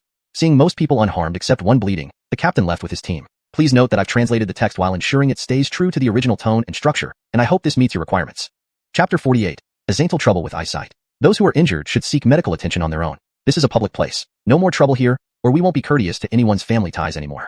The security captain loudly addressed the few sprawled on the ground, dispersing the onlookers. Everyone, disperse. The fight's over. What else do you have to see? Seeing Germain and Karim triumph, and nothing left to gawk at, the crowd slowly dispersed. The security captain, seeing everyone gone, gave a few words of advice to Germain and Mohammed before leaving with his team. He thought that while he couldn't provoke the Chen family, those bald-headed kids didn't seem to be good-natured either. It was best for them to sort it out themselves. If anything went wrong, as a mere security guard, what could he do? It'd be better to call the police then. Today, for Remington's sake, I'll let you off. Go back and tell Desi that I, young master, will leave him alone if he doesn't bother me. Understood? Germain told Mohammed as the crowd thinned out. The mean Chen family bodyguard staggered up, supporting Mohammed. I understand. I'll pass the message verbatim. Mohammed clenched his teeth and lowered his head. Then, the battered lackeys of the Chen family picked themselves up, leaning on each other or holding various body parts in pain, hobbling away as quickly as possible from this place of sorrow. Brother Xian Remington, how did you come out here? Suddenly, a familiar voice called Germain from behind. Turning around, he saw a tall figure approach, her exquisite face framed by lustrous black hair cascading down past her waist. Xinghe, where were you? Germain asked with a smile. At the doctor's, fetching test results. There were so many people. I queued for ages. Sandra waved some papers in front of Germain. You've been sleeping all day when there's nothing wrong with you. You amaze me. At this moment, noticing the retreating figures nearby, she curiously asked, when I was queuing, I heard someone talking about a fight in the ward. Was it on our floor? Ha ha ha, probably. Germain wrapped an arm around Sandra's shoulder as they headed towards the ward. Sandra noticed the swelling on Germain's cheek. What happened to your jaw?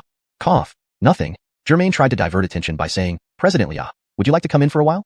Corina ignored him, turning to Sandra. Humph. If my bodyguard hadn't helped, your darling would have been half dead. What? Hearing Corina's words, Sandra's eyes narrowed accusingly at Germain. Your wounds haven't even healed yet, and you start fighting again when I leave for a bit? You'd better get him checked for brain damage. He might be messed up after being beaten. Corina added, you caught a thief for our company, and my bodyguard saved your life. Call it even. Germain was speechless. Why did he need saving if he could handle several attackers? He explained to Sandra, this wasn't my fault. They came looking for trouble. What could I do? Ask Remington. He pointed at Barth, who chuckled, waving his hand dismissively. Don't involve me. It's none of my business. Oh, where's that old lady? Did she get lost? He leaned against the wall and headed back to the ward. Sandra scrutinized Germain, noting only slight redness on his cheek with no other injuries. Seeing the defeated figures long gone, she felt relieved. She shot Germain an annoyed look, quickly supporting Barth back into the ward. Ah, such a beautiful woman, perfect in every way except for one thing. Her eyesight, alas. Corina said, crossing her arms, shaking her hair. You. Germain knew she was referring to him, feeling infuriated.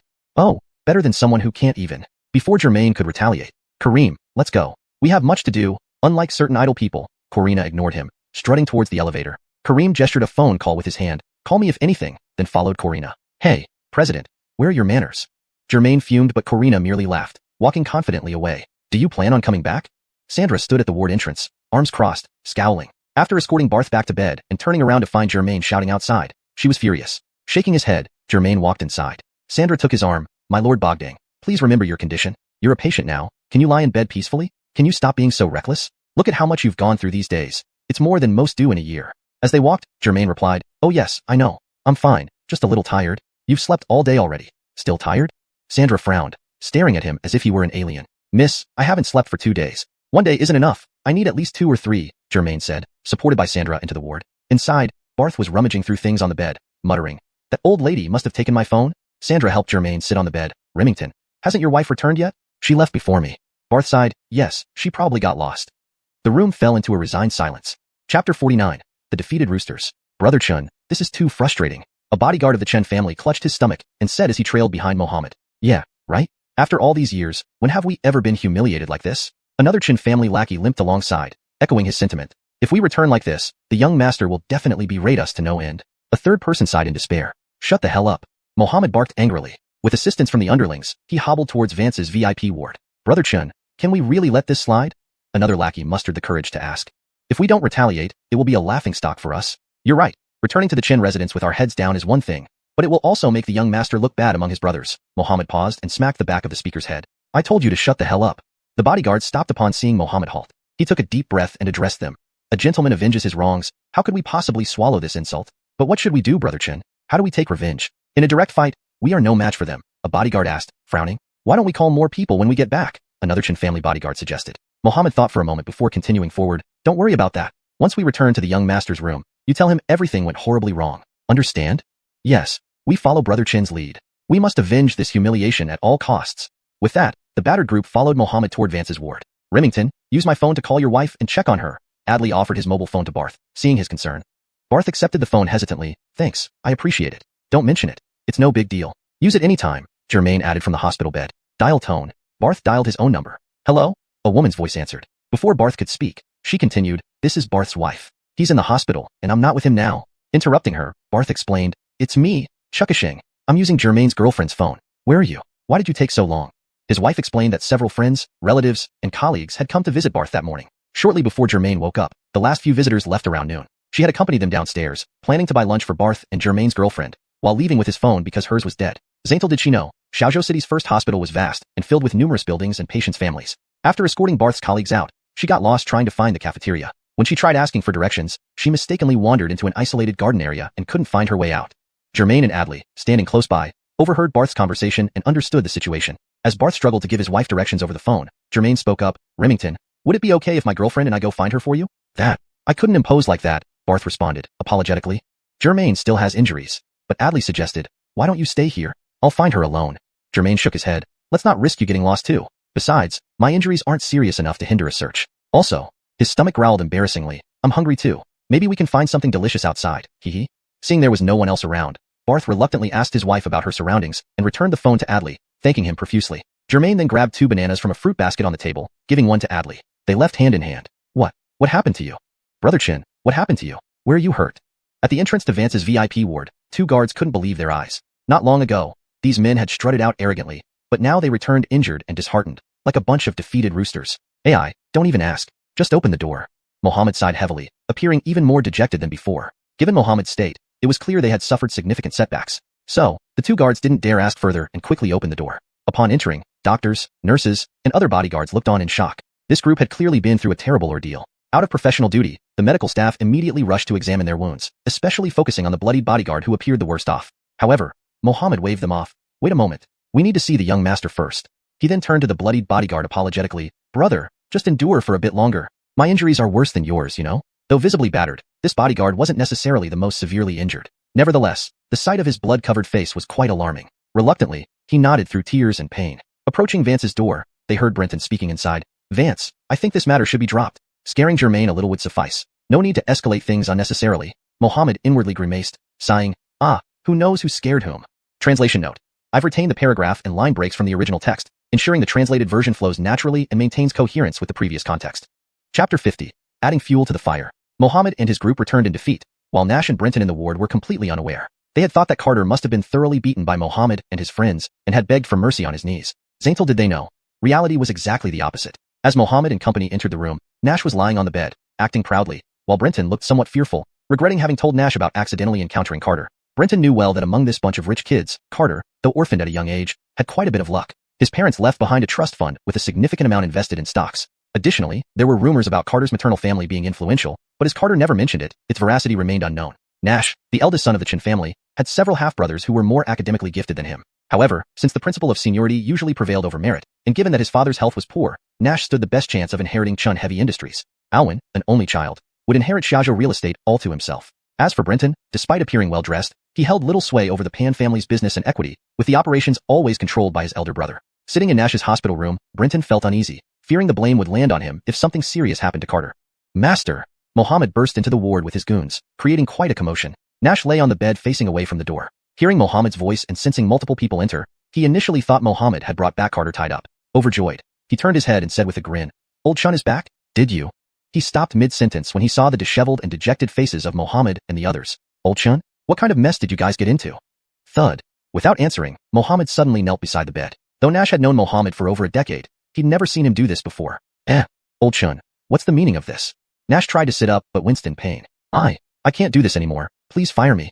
Mohammed kept his head down while secretly signaling the other bodyguards with his eyes. The sudden kneeling took the bodyguards by surprise, wondering why Mohammed hadn't warned them. Unbeknownst to them, Mohammed had planned to embellish the story, adding drama on the spot. Seeing Mohammed's frantic signals, the bodyguards got the hint and knelt too, except one who'd been injured earlier. Young master, my leg's still not good, so I'll pass? Old Chun, what's going on here? Let's talk like civilized people. Nash, though usually domineering, was taken aback by the spectacle. Since he couldn't move much, he asked Brenton to help. Youngo, please get them up. Still stunned, Brenton thought about how impressive the Chun family's culture was. After Nash called him several times, he finally reacted and helped them up. Meanwhile, Mohammed played along, reluctantly standing only after some convincing. Old Chun, what happened? Who beat you up like this? Did you tell them we're from the Chin family? It might have been better if we hadn't. Telling them made it worse. I disgraced our family. Please fire me. Mohammed acted out, pretending to collapse again but was caught by Brenton. Who's this bold bastard? Nash snarled. Is it that wild dog Carter? You can't be telling me he single-handedly beat all of you up? Besides Carter, there was another guy, unknown to us. Mohammed started embellishing. I told them we're from Chan Heavy Industries, advised the helper to stay out of it, and asked Carter to apologize, but what? Nash demanded. They replied that they were beating precisely because we're from the Chun family. What? Nash fumed. Do you know who that guy was? Judging by his attire, he seemed like a bodyguard. One of the Chun family bodyguards interjected. His boss appeared to be a woman in white. Describing her assets, the bodyguard gesticulated wildly. Though I don't recognize the woman, well, you know, next time, I won't forget her. Nash was puzzled, thinking it sounded more like a watermelon. Could it be that big? A bruised and bleeding bodyguard cried. That Carter beat me to a pulp and said if young master showed up, he'd make sure even your parents wouldn't recognize you. He wasn't the worst off. Another relatively uninjured bodyguard added. Chun Yu. He was punched below, making him roll around in pain. It was cruel. Brenton understood now why Mohammed had been clutching his legs. It must have hurt badly. The kid also said if young master dares to show up, he'd give him the same treatment, maybe worse, leaving him unable to have children, the bruised bodyguard added dramatically. What? Nash's rage flared, trying to sit up only to grimace in pain. Mohammed and the bodyguards continued fueling the fire, leaving Brenton uncertain about the truth, but knowing that Nash's fury could escalate matters further. Chapter 51. Do you think the incident isn't big enough yet? Master, how can we let this go? Mohammed watched as Owen's face turned livid and his teeth ground audibly. Sensing that he had stirred up enough fury, he pressed on, urging Owen to make a decision quickly. Owen lay in bed, listening to them. Suddenly, he pounded the hospital bed with his hand. Though he seemed filled with rage, he fell silent. He was likely thinking furiously for a strategy. Germain, I am the eldest son of the mighty Chin Heavy Industries. Yet you, this unruly wild dog, have disgraced me so many times. This cannot be tolerated. Revenge is a must, but being in the hospital, if sending dozens more to flatten the place after what happened just now, the impact would be too great. If my father finds out, he'd probably give me another dressing down. Father already has countless grievances with me. If he learns about these past 2 days, my standing in his eyes will undoubtedly plummet even further. Today. Owen hesitated, reluctantly saying, we'll let it pass today. Once I recover and leave the hospital, we'll settle things then. Owen was not someone who easily gave up. This response caught everyone off guard. Jeff, sitting aside, felt relieved. As long as whatever happens between Germain and you doesn't occur in the hospital, it's none of my business. If anything serious were to happen here, it might look like I incited trouble and fueled the chaos. Master, really just let it be? Bloodgourd, the bodyguard, wondered if he had misheard. When have we ever backed down from a fight? Another bodyguard widened his eyes, visibly displeased. Forget it. Since Master won't seek justice for us, we'll handle it ourselves. Even Mohammed, usually composed, joined in, shouting loudly. Mohammed was certainly unsatisfied with Owen's response. Having just been thoroughly beaten by Germain, unsure whether his own testicles remained intact, his anger was at its peak. Yes, if Master doesn't act, it's embarrassing for all of us. Let's take care of it ourselves. The bodyguards clamored in the ward, making it seem like they were ready to face Germain head-on. But none actually moved. They merely complained without achieving their goal. Jeff observed, seeing that Owen said to temporarily let it be. Why are these bodyguards rebelling? He immediately interjected. What do you mean, Mohammed? Is the matter not already big enough? Mohammed shrugged, defending himself. We weren't a match for him and got beaten. We accept that since it comes with the job. But that guy publicly insulted our family and our master in front of so many people. We can't swallow this. Do something then. A bunch of good-for-nothings. Knowing you're no match for him, why are you still whining? You've disgraced us enough.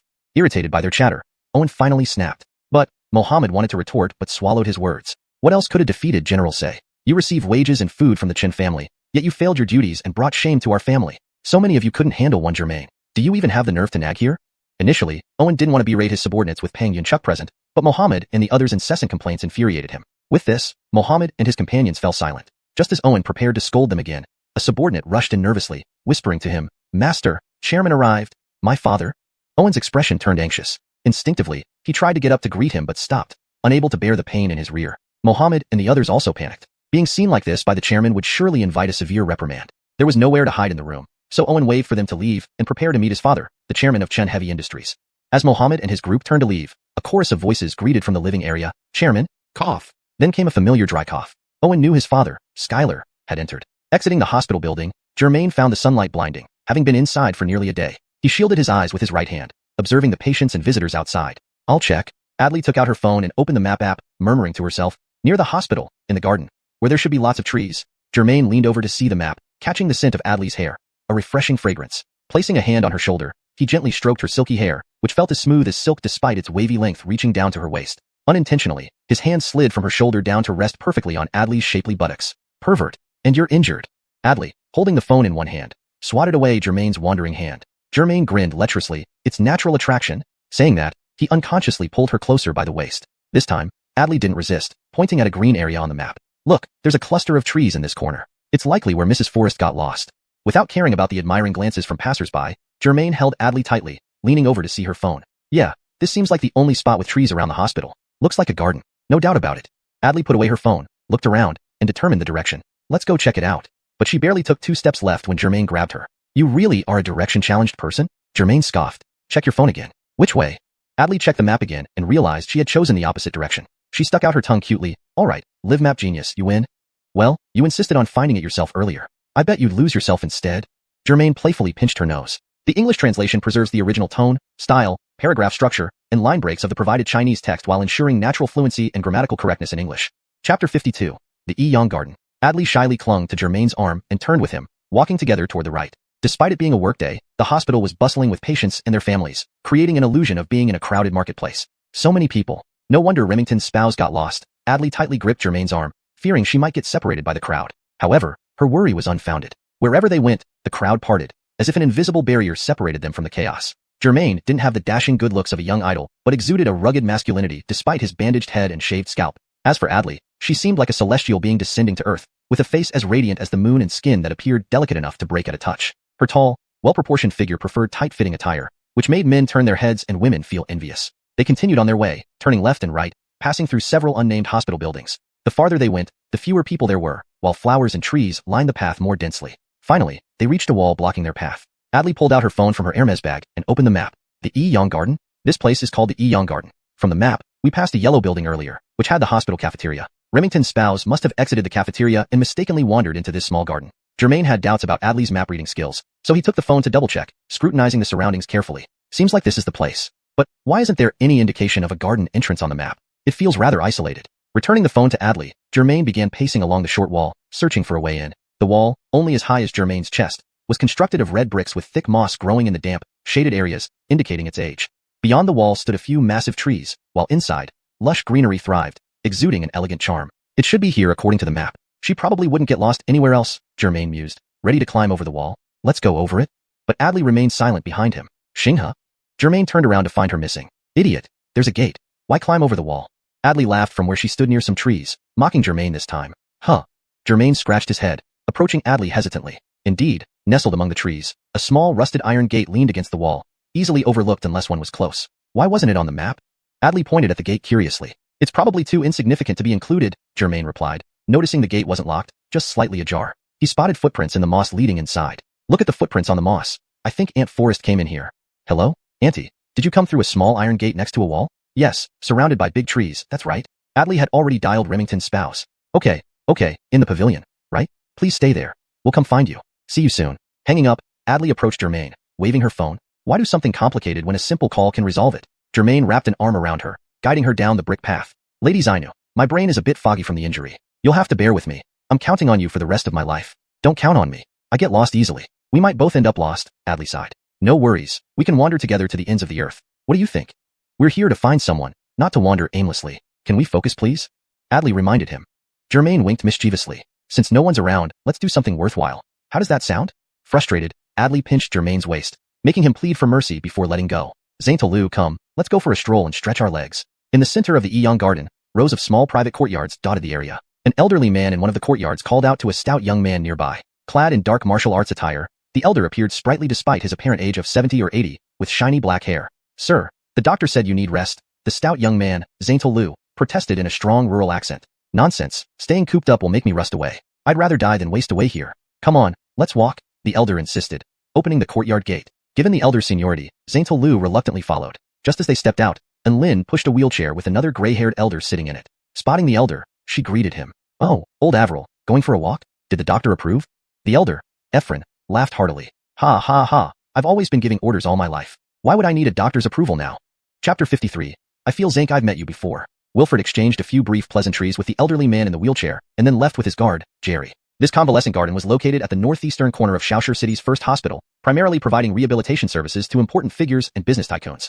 Not only was the environment here quiet and elegant, but doctors from the first hospital were also on standby to provide top-notch medical care whenever needed. Although in principle, ordinary people were not prohibited from entering the convalescent garden, its remote location, lack of publicity, and no signage meant that few people knew about it, and even fewer strangers entered. While Germaine and Adley slipped through a side gate, Wilfred was strolling in the garden, occasionally chatting with his guard, Jerry. Since his spouse had passed away last year and his children worked out of town, Wilfred had been living alone, which was difficult for him, having always enjoyed lively company. Even though he had only felt slightly unwell, under his children's insistence, he was sent to this convalescent garden for recovery. Although conditions here were excellent, there were even fewer people around compared to his neighborhood. Apart from nurses and a few fellow patients, Wilfred found the solitude suffocating after just a few days. Germain and Adley entered the garden through the small gate, using their mobile maps to locate a pavilion. Following the map's guidance, they walked along a red brick path through dense trees and colorful flowers until they reached a small lake and saw the pavilion. Indeed, inside the pavilion, they saw a middle-aged woman with permed shoulder-length hair sitting restlessly, glancing at her phone from time to time as if waiting for someone.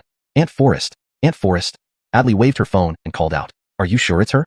Germain asked. Yes, it's her, Adley replied, recalling their previous encounter in the hospital ward while Germain was unconscious. The moment Adley shouted, Barth's wife spotted them. Her face immediately relaxed, and she waved back at Adley. She stood up and approached them. When she reached Adley, Barth's wife was surprised to see Germain. Young man, are you all right? You were still unconscious when I left. How did you get out so quickly?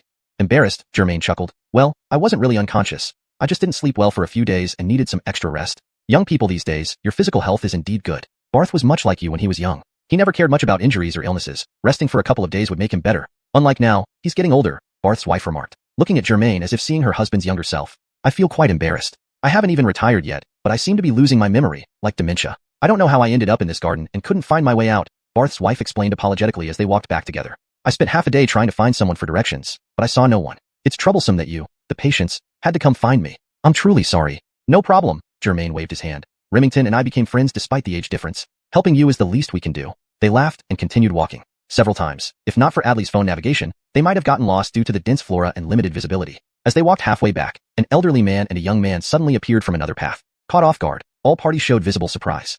The elderly man wore a dark blue martial arts outfit, with black hair neatly combed back, looking dignified despite his age. The young man following behind was short but muscular, clearly trained in martial arts. He became instantly alert upon seeing Germain's group, clenching his fists tightly. These two were none other than Wilfred and his guard, Jerry. Seeing the unfamiliar trio, Wilfred grew curious and greeted them. Oh, are you new here? I've never seen you before.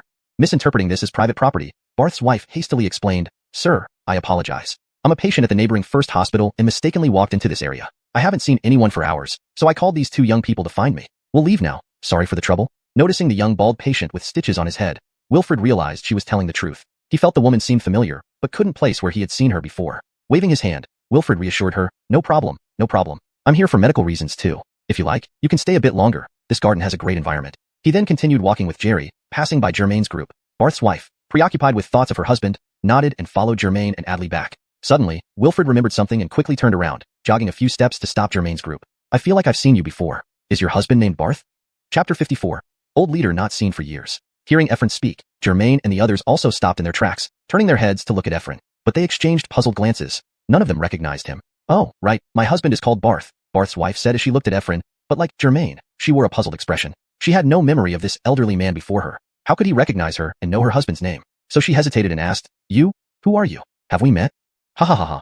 Seeing he hadn't mistaken anyone, Ephraim burst into hearty laughter and said, I not only know you, but I even remember your name. You're xuanhuan, aren't you? Barth's wife.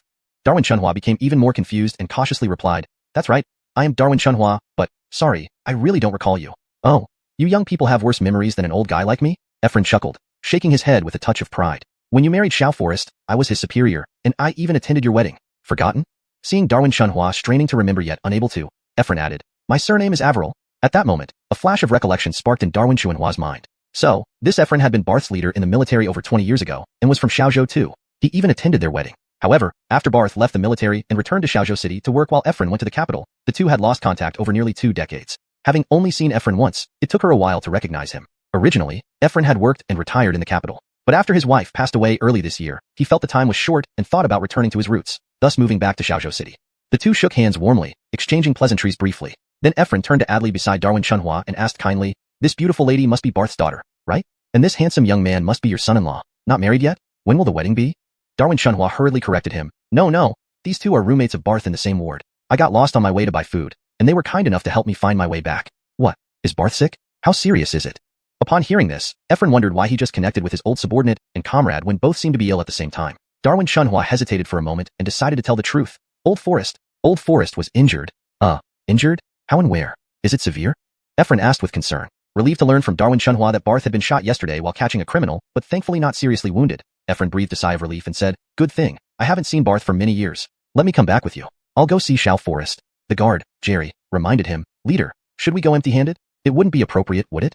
After Jerry spoke, Efren slapped his head in self-reproach. Oh dear, I've become useless in my old age. You go ahead first. I have 2 bottles of good wine in my courtyard. I'll fetch them and bring them to Barth shortly. Darwin Xuanhuan quickly declined, insisting that it was already an honor for the old leader to come visit without needing to bring such elaborate gifts. However, Efren was quite insistent. He asked for the room number where Barth was staying and then bid farewell to Darwin Xuanhuan, Germain, and Adley temporarily. He left with his guard Jerry to return to his small courtyard. After bidding farewell to their old leader Efren, Germain and company continued walking towards the outer area of Yang Garden. As they walked, Darwin Xuanhuan sighed to Germain and Adley, reflecting on how fast time flew by. She last saw Efren at her wedding, which turned out to be several decades ago.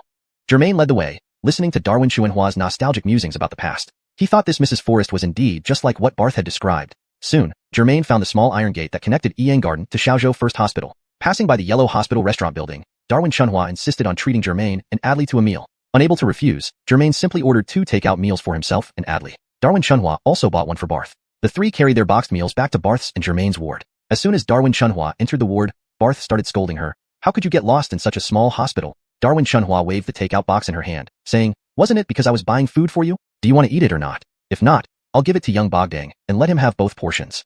Germain cleared a space on the table and placed the remaining 2 boxes there. Aunt Darwin, I'm hungry, but I can't finish 2 boxes, hee. He pulled over 2 plastic stools, sat down next to Adley, and started eating. His stomach had already been growling uncontrollably. Germain was genuinely hungry, so he devoured the 20 yuan meal eagerly, savoring every bite, unlike before when he would criticize its unhealthy, overly oily preparation. By the way, guess who I met just now?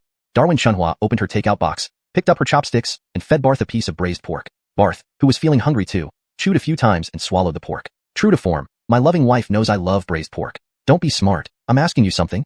How should I know who you met? Give me another piece. Darwin Xuanhuan fed Barth another piece of braised pork. This tender moment made Germain feel a bit awkward, admiring the genuine affection between the elderly couple despite their age.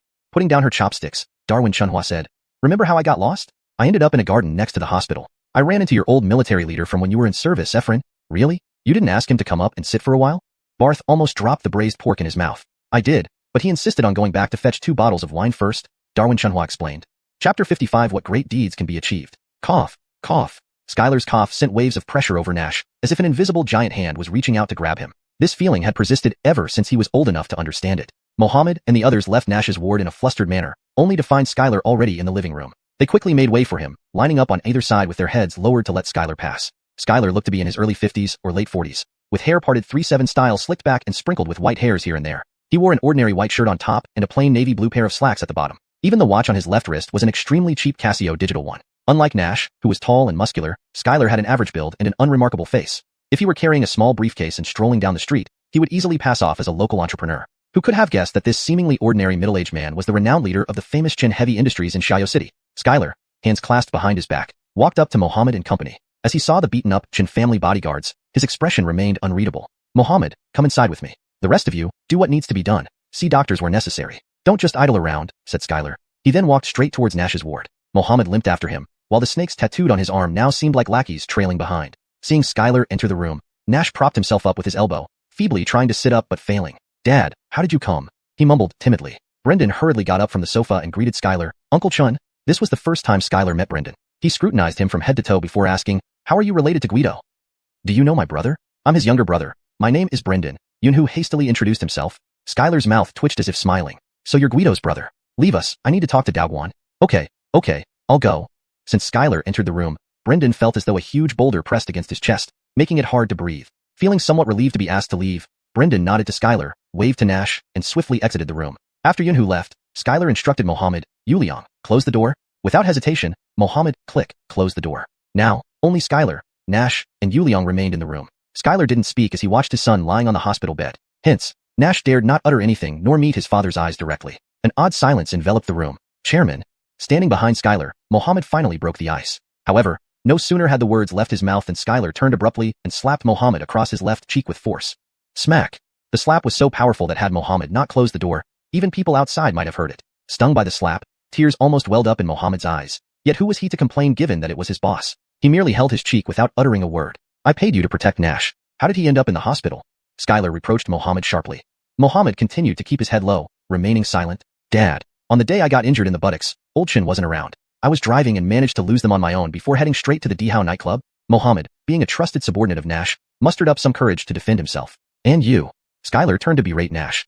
As the eldest son of Archon family, all you do is eat, drink, play, spend money, race cars, and chase girls. How are you going to achieve anything significant?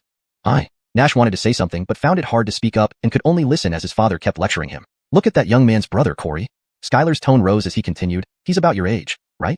The Pan family's business was nearly ruined, yet Corey turned things around. Not only did he prevent the company from collapsing, but within 3 years, he made it into a public listed company. Now look at you. Nash anticipated what his father would say next, thinking to himself that it was about time his father said this part. Now look at you, cough. As expected, Skylar's next sentence followed immediately. As the eldest in the family and the firstborn son, you don't even consider improving yourself. All you do is play around. What can you possibly amount to? Nash lowered his head, listening to his father's scolding, feeling deeply aggrieved inside. You hold on to control of the company, making all the decisions yourself. I'm just using the Chin family name to hang an honorary title in my own family's company. How can I be compared to Corey, who has complete authority? If you don't want to hand over the entire Chin Heavy Industries to me, you could at least give me a department or set up a subsidiary for me to manage. Let's see if I can do well and regain my dignity. But Nash dared only think these thoughts to himself. Now, tell me, how did you get those injuries? Speak quickly. I have a flight to the capital this afternoon. After criticizing his son for so long, Skylar finally asked about Nash's injuries. Since Nash was injured that night, Mohammed hadn't been there, so he hesitated and didn't know where to start. He glanced at Nash on the hospital bed, his eyes saying, young master, you handle it. Skylar was always busy with company business and rarely had face-to-face conversations with Nash. Initially, Nash hoped to take advantage of his father's absence in Xiao City. If he could quietly hide this incident, it would save him from further lowering his standing in his father's eyes. However, on the night Nash was beaten up at the Dihao nightclub, Skylar had already received news that his son was assaulted and injured while out playing. At that time, Skylar was inspecting work in the south and couldn't leave company matters to come see his troublesome eldest son. So, he waited until today when all his official duties in the south were completed, then flew back. But as a renowned entrepreneur with thousands of employees, his visit time was limited. A few hours later, he would board another flight to the capital.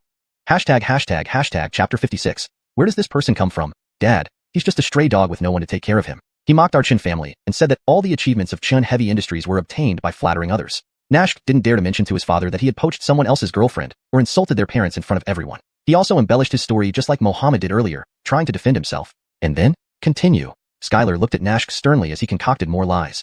At this point, Nash had no choice but to continue lying. I am the eldest son of our Chin family and work at Chin Heavy Industries, so I know how hard it is and how difficult it was for you to start the business. So, when I heard those insults, I couldn't stay silent. I rebutted him right there, but he became furious and attacked me. You go to the gym every day, don't you? Do you only have muscles for show? Couldn't you even fight back?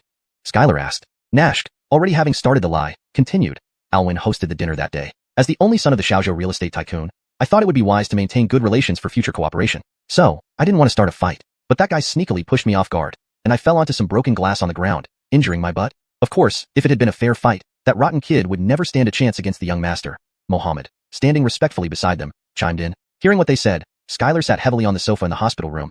And another thing, Mohammed, what happened to you guys? Why are all of you bruised and battered? Mohammed quickly lowered his head and replied, the Logan who hit young master seems to be hospitalized here too because of a fight with someone else. Young master wanted to avoid trouble for Chan Heavy Industries and let the reckless kid off. But as his longtime caretaker, I couldn't swallow that. So, I took it upon myself to demand an explanation for young master. Mohammed was implying that while Nash wanted to maintain peace, he, out of loyalty, took matters into his own hands to seek justice, which led to, oh, and what happened to the person you went after? Remember, we can't kill anyone. You know that, right?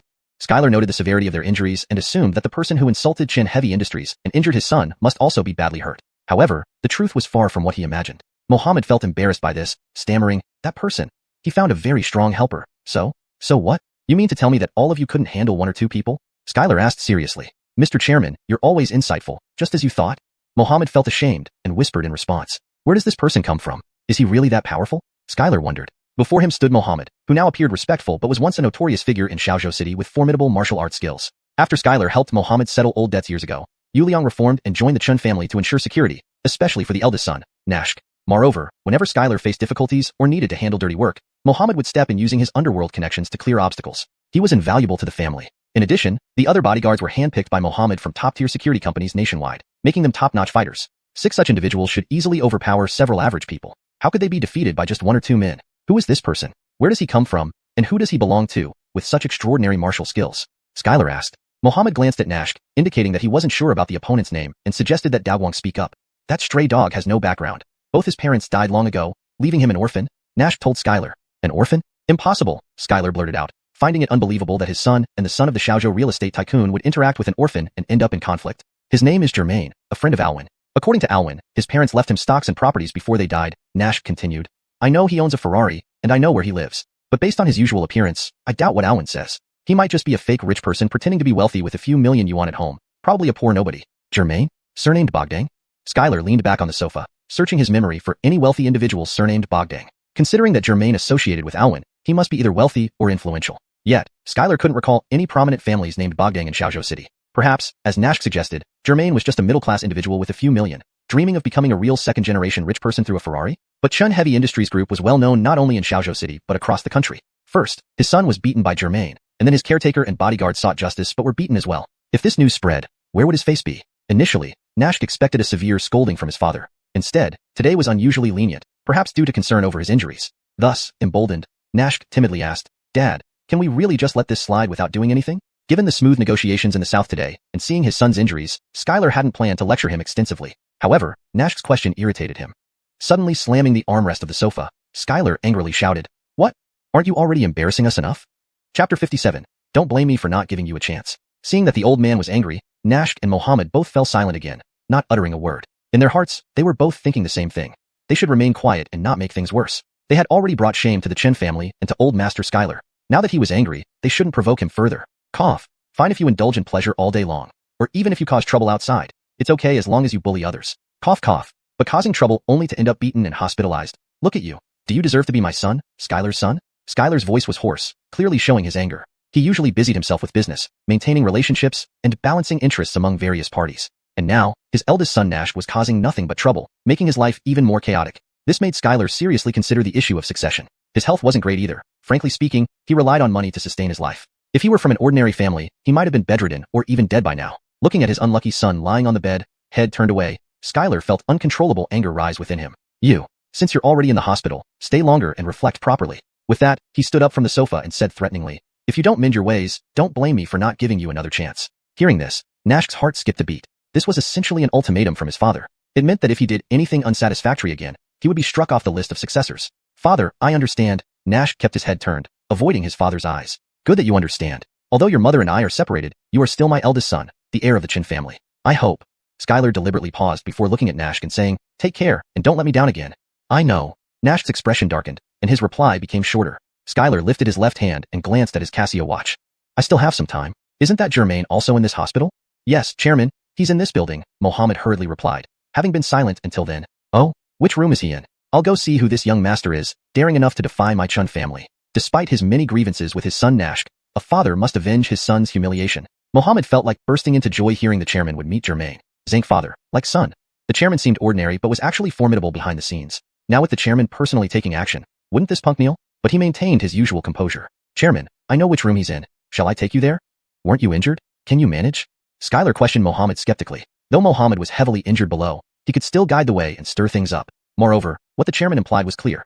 If Nash didn't improve, he would lose his position. As Nash's personal butler, Mohammed was tied to him in terms of benefits. He wanted to show his value and earn points for his young master, so he decided to act despite his injuries. "No problem. With the chairman leading, I'm sure that Logan will admit his mistake," Mohammed flattered. Nodding, Skylar didn't really want to harm Germain. He just wanted to meet the youngster who dared assault his family's bodyguard without fearing the Chen family. If he came from a wealthy background, a peaceful resolution would be best. Otherwise, he would teach this commoner a lesson about hierarchy and respect. Glancing at Mohammed's tattoos, Skylar said disdainfully, "Go put on a jacket or long sleeves. I've told you to cover those tattoos, yet you haven't." Mohammed responded awkwardly, silently thinking, "Dear chairman, how can I remove these tattoos so easily? It's not your pain after all." Skylar looked at his eldest son on the bed, straightened his clothes, and walked out the door. Mohammed nodded to Nash, signaling he was leaving. Nash also nodded back, indicating Mohammed should do well and not go easy on the kid. Uncle Chun. Seeing Skylar come out, Claudia, who had been sitting on the couch drinking coffee, quickly stood up to greet him. "I need to handle something. Keep Dagwon company for a while?" Skylar waved his hand, dismissing Claudia's formalities, then turned to Mohammed.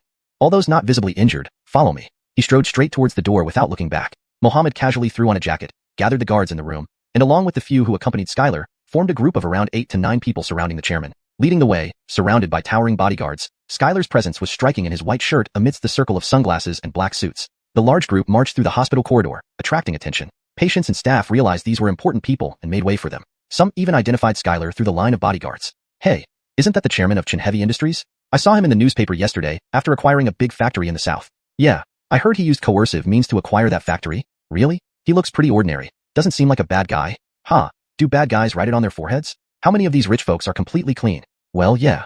Nash's VIP ward was quite far from where Germain and Barth were. So, walking for a while, Mohammed limped over and led the group to room 1803. Chairman, here it is. Mohammed stood at the ward door, pointing at the number, and said to Skylar. Chapter 58. What if I don't? The few people in the hospital room had just finished their lunch and were idly chatting about the earlier fight outside the ward. At this moment, a sudden clamor of footsteps and voices came from outside the room. Everyone inside thought it was Barth's former superior, Ephraim. They hurried to tidy up the table and the bed while Barth's wife, xuanhuan, quickly went to open the door. However, a group of strangers stood before them. The man in front looked unapproachable, and behind him were several bodyguard-like men surrounding an entrepreneur in a white shirt. Excuse me, who are you? xuanhuan didn't recognize the visitors and assumed they had come to the wrong place. Surnamed Bogdang? Stop playing dead. Get out here. Mohammed pushed past her upon seeing an opening and began shouting into the room. Lying on the bed, Germain immediately recognized that voice. He thought, oh, so you're still around? Seems like I didn't go hard enough last time. This time, I won't hold back. With that, he leaped off the bed, slipped on his slippers, and ignored Adley's attempts to stop him as he marched toward the door. Ah, are the Chin family skins still itching? Looks like I need to give you another lesson, he said while walking. Hearing this, Mohammed turned to Chairman Skylar for support, implying, look at how arrogant this kid is. He doesn't respect our family at all. Wearing slippers, Germain walked to the doorway and saw that everyone outside, except Mohammed, had changed, thinking, you Chins really have plenty of resources, sending waves of people to die. Mohammed glanced at Germain and then around the room, noting that his previous reinforcements had left. Feeling more confident now, he said, our chairman has come to talk to you. Watch your words.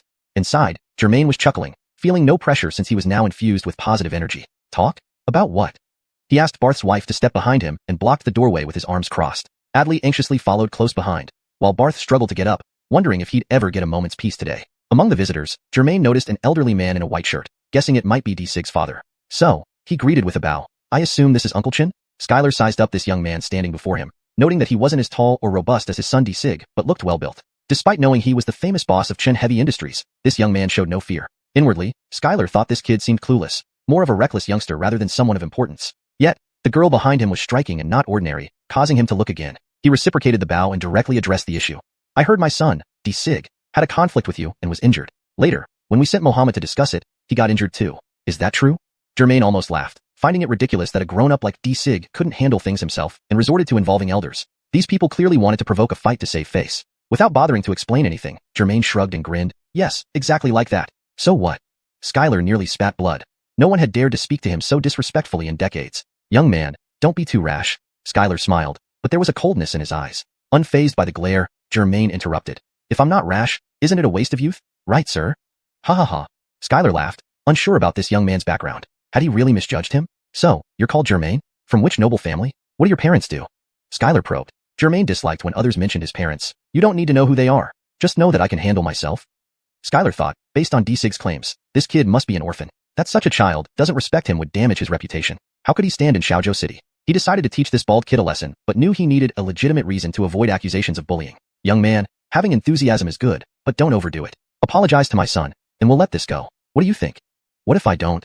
Germain's response was clear. As tensions escalated, Barth, supported by his wife, approached the door and muttered, Damn, you're treating the police as nothing just because I'm not in uniform? Remington? Skylar had dealings with law enforcement due to his business and recognized Barth. Isn't this going too far? Barth put Germain behind him. Do you know this kid? He keeps attacking our family members, and you? Won't do anything? Skylar asked accusingly. No wonder he's so arrogant. Having a powerful backer? Ha, Germain and I aren't related. We just met yesterday, Barth explained coldly. But I witnessed everything. Your people attacked first, outnumbered him, and were defeated. Even if we pursued legal action, your family would suffer more. Skylar glared at Mohammed, then at Barth. Captain, no need to justify. Are you defending this Logan?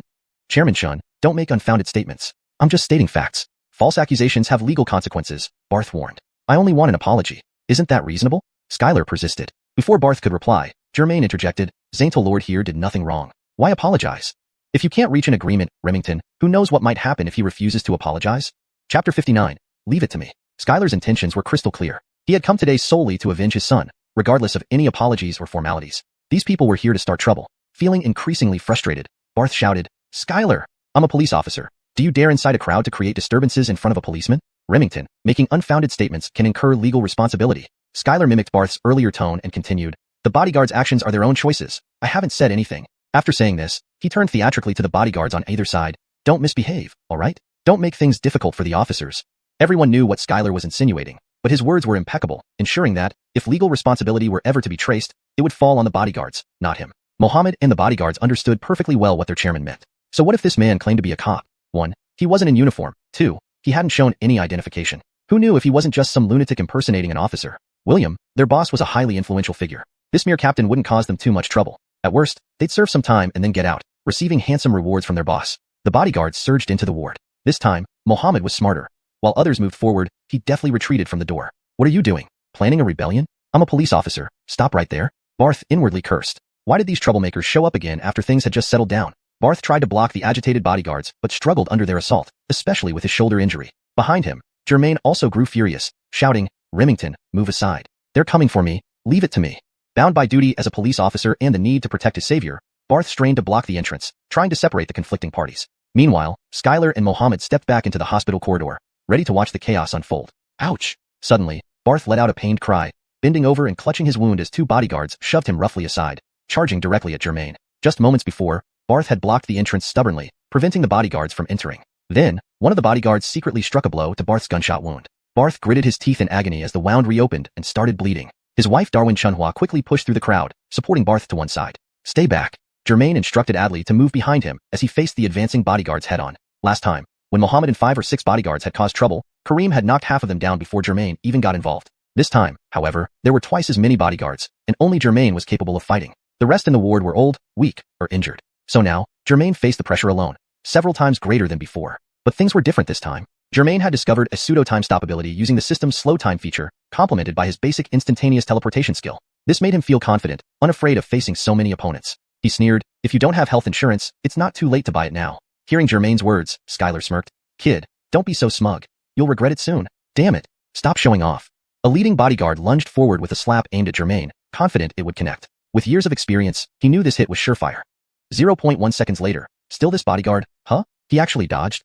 Stunned, his eyes wide open and mouth agape, he couldn't believe the speed of this young man. How could he have dodged without even blinking? Unbeknownst to this ignorant bodyguard, he was testing fate against someone who controlled time itself. In the moment of contact, Germain had activated the system within his mind, slowing everything around him. This system time was several times slower than bullet time. Facing him, the bodyguard launched the first attack. Germain, not wanting to be gentle, decided to take out the bravado immediately. Under the slowed system time, he carefully observed the opponent and found vulnerabilities. As martial artists say, speed conquers all. When every movement appeared in slow motion, even the best kung fu left countless openings. Germain swiftly spotted the bodyguard's weak spot. As he ended the system time, he used his instantaneous teleportation to shift slightly, avoiding the big slap. While dodging, Germain raised his right hand, extending his index and middle fingers in a V shape, striking sharply toward the bodyguard's eyes. Caught completely off guard, the bodyguard couldn't react. If there was a fitting idiom, it would be taken aback. Ah!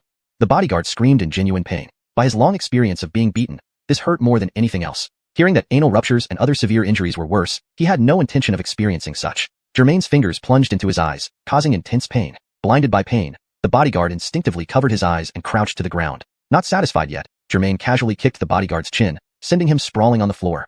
Chapter 60. No match at all. What? The jaws of Skylar and Mohammed, who were watching from the sidelines, dropped just like those of the bodyguard. Damn it, I haven't even found a comfortable position to watch, and one of them has already fallen? Skylar was genuinely startled. No wonder Mohammed and the others were beaten into such a pathetic state. He quickly asked Mohammed, was this kid just as strong back then? Mohammed answered with a bitter smile, he was even fiercer than now. This is after he's already expended a lot of energy. Skylar asked again, did I grow old? My eyesight isn't what it used to be. I didn't even see how he dodged. Chairman, neither did I. This kid is too fast, Mohammed hastened to agree. Although he spoke the truth, if they could see him, it would be a miracle. Indeed, Germain had taken advantage of the system time delay, finding a gap to dodge the attack by a slight teleportation and immediately counterattacked. A shadow of ominous premonition darkened Skylar's mind. This young man was not easy to deal with. The sudden change caught all the bodyguards off guard. One of their own was already down without Skylar having lifted a finger. How fast? The first challenger was rolling on the ground, clutching his eyes. The other bodyguards instinctively hesitated, then leaped over their fallen comrade and charged at Germain en masse. Humph! Germain sneered coldly, you dare challenge me? Big talk. I'll make you shut up. A bald bodyguard, identical in hairstyle to Germain, yelled and whipped out a low leg kick aimed at Germain's shin. The attacker's leg looked exceptionally muscular and robust. The originally loose suit pants clung tightly to his leg. If that kick landed on Germain's shin, it would undoubtedly break his leg. But Germain was proficient with using system time. When the bald bodyguard attacked before Germain knew his moves, he activated the system to slow down time. Now, the bald bodyguard's leg was mid-air, looking like an absurd giant performing ballet. No use holding back. Deciding, Germain took a small step back within the flow of time. Swoosh! The bald bodyguard's kick grazed past Germain's shin, missing its target entirely. Huh, so close? Just like his fallen comrade, the bald bodyguard, full of confidence in his attack, watched helplessly as it narrowly missed. The bald bodyguard instantly realized his mistake. This injured young man wasn't ordinary. Be careful. Just as the bald bodyguard started warning his comrades, a searing pain interrupted him from his right foot. Ouch! His intended long sentence turned into a wail. As the bald bodyguard missed his kick, Germain saw his chance, raised his right foot, teleported forward several centimeters, and stomped down hard, right onto the bald bodyguard's instep. The bald bodyguard hadn't expected such rapid retaliation. His vulnerable arch broke under Germain's full-force stomp. Crack! The sound echoed as his right foot fractured. Ouch! The bald bodyguard clutched his right leg, hopping on one foot, presenting a bizarre sight. Before Germain could deliver another blow, another bodyguard rushed out, punching directly at his face. Germain had no choice but to dodge. This time, instead of using the system time delay, he sidestepped the punch aimed at his face. This bolstered Germain's confidence. He didn't need superpowers to match these guys. With the system's empowerment and his current positive energy level exceeding 1,000 points, he could fight until dawn if necessary. Germain evaded the side assault but didn't retaliate immediately. Instead, he extended his left foot and kicked the dancing bald bodyguard in the knee pit. Without using much force, he knew the bald bodyguard had lost most of his fighting ability. He hit the weak spot. Unable to bear the weight on his knees, the bald bodyguard crumpled to the ground, clutching his broken foot. He could only cry out for help, hoping his mother would come save him. What? Standing on the sideline, Skylar began to doubt his eyes. His bodyguards were all notorious tough guys in the underworld, capable enough to handle 2 or 3 ordinary men at once. Today, the sun seemed to rise from the west. In the blink of an eye, one of his bodyguards had been blinded by Germain, now rolling around clutching his eyes. And now, without warning, another bodyguard lay moaning on the ground, clutching his right foot. Moreover, the bald bodyguard had a reputation among Skylar's people. He was skilled in combat, a real fighter. Yet, now he lay there sobbing like a baby. Mohammed, is this guy human or a ghost? How can he be so powerful? Skylar frowned, looking at Germain in the fray, and turning to Mohammed. Cold sweat poured down Mohammed's back. Amin down so quickly, it wouldn't take more than 2 minutes for it to be his turn. Recalling the pain, Mohammed couldn't understand why bringing 8 or 9 brothers should end up being powerless against a single person. Yet the stark reality proved otherwise. Despite 6 able bodyguards remaining, none could match Germain. They were mere cannon fodder. Chapter 61. Continue fighting. Mohammed. Skylar's face was unusually dark. Did you bring anything? Though his 2 underlings were defeated in an instant, the opponent wasn't even scratched and didn't seem to exert much effort. Thus, Skylar had already sensed that this young man was not ordinary, not easy to deal with. Upon hearing this, Mohammed hesitated for a moment and softly replied, "Only an electric baton. It's in young master's ward. Go get it." Skylar only said 2 words. For Skylar, who had thrived in business for many years, he had a habit of always winning, continuously winning. Although in most situations and before most media, Skylar appeared to be a very ordinary and low-key person. Those few who truly understood him knew he would never stop until his goals were achieved. If someone blocked his path today, they might find themselves in grave danger tomorrow. If someone harmed his son or disgraced his family, he must retaliate. He was the type of person who would bite back at any slight. The chairman's expression didn't change much, but Mohammed felt a chill in this summer heat, sensing that the old man was genuinely angry. "Okay, I'll go now. Chairman, please stay safe." Mohammed hurriedly ran towards Khalil's VIP ward, without minding his lingering pain. As Mohammed turned away, "Hey!" Another bodyguard fell to the ground. His groin was punched first, and as he bent over, Germain leaped up and struck the back of his head with an iron elbow. Immediately, the bodyguard crumpled onto the floor, landing flat-faced. The bodyguard tried to get up despite being bloodied, but Germain, standing beside him, suddenly lifted his right leg and stomped on the back of the bodyguard's head, pinning it to the ground until he lost consciousness. In front of the small ward entrance, within a couple of minutes, 3 people were defeated. The injured bodyguards groaned, rolled around, or lay unconscious, forming a short wall between Germain and Skylar's gang, isolating the 2 groups. Germain, with hands on hips and foot still on the unconscious bodyguard's head, loudly declared, "What kind of Chin family is this? Not a single one can fight. Don't be so arrogant, kid." Though the remaining bodyguards outside the door continued to shout, they were actually quite flustered, just unwilling to show weakness. "Come out if you dare." The ward's entrance was narrow, barely wide enough for 2 people side by side. Combined with their defensive stances, it was difficult to maneuver. The previous 3 bodyguards took turns attacking and got instantly defeated. Thus, the remaining guards quickly agreed to bait Germain by taunting him from the relatively spacious hospital corridor, planning to overwhelm him there. They weren't about to lose, believing that no matter how skilled, 4 legs are better than 2 fists, especially with 24 legs against him. Seeing 3 men on the ground and the smart retreat of the others, Germain felt contempt both inwardly and outwardly. "Do you really need all these people to come after me?" Germain sneered. "What kind of Chin family is this? You guys should follow me and become the Bogdang family. How about that? Don't play word games with us, punk. Show some guts and come out. Hiding in the ward doesn't count." The bodyguards continued to provoke, trying to lure Germain out. Cough, cough. Skylar coughed twice, then checked his digital watch, calculating swiftly. At this rate, they should hold on until Mohammed returns with the electric baton, right? Things had reached this point. Skylar couldn't afford to back down. To leave now with his subordinates? He, Skylar, couldn't afford such humiliation. Even if Germain showed a bit of humility, giving him an exit strategy, things had escalated too far. Losing face to this unknown youth would soon spread through the entire Xiaozhou city, damaging his status in the underworld. Who would respect a loser? All right. Accepting the challenge, Germain, confident in his superpowers, prepared to handle 10 more effortlessly. Using one bodyguard's head as a stepping stone and another's body, he made his way to the door. However, a hand grabbed his shirt from behind. "Germain, don't go. That's enough, right?" It was his girlfriend Adli, wearing form-fitting clothes, anxiously pulling on his shirt. "Relax, no worries. 10 more wouldn't be a problem," Germain reassured her, touching her delicate hand confidently. "But we don't have deep grudges. We fought. Let's end it here." As Sun Tzu said, don't pursue a fleeing enemy. Let's call it quits, Adley pleaded. Before Germain could respond, the bodyguards outside grew even angrier upon hearing Adley's words. What did you say? Who's the wolf and who's the dog? Who knows who will be victorious? They yelled irately. Huh, offering us your mercy, huh? Germain thought to himself, my girlfriend is pleading for you.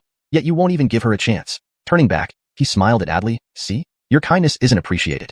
Breaking free from her grip, he stepped over the wounded Qin family bodyguards and easily jumped out of the ward, standing at the entrance. There, I came out as you wished. Do you want to fight one-on-one, or all at once?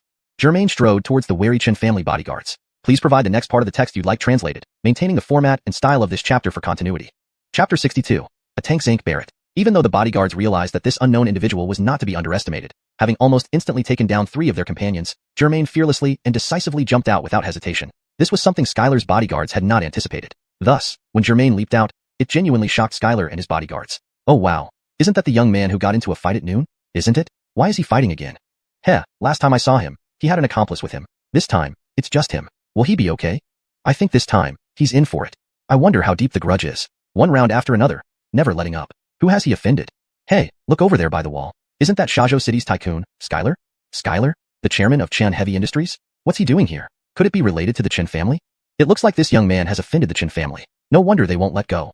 Not wrong at all. Even on a national scale, Skylar is one of the top tycoons. He won't stop until his goal is achieved.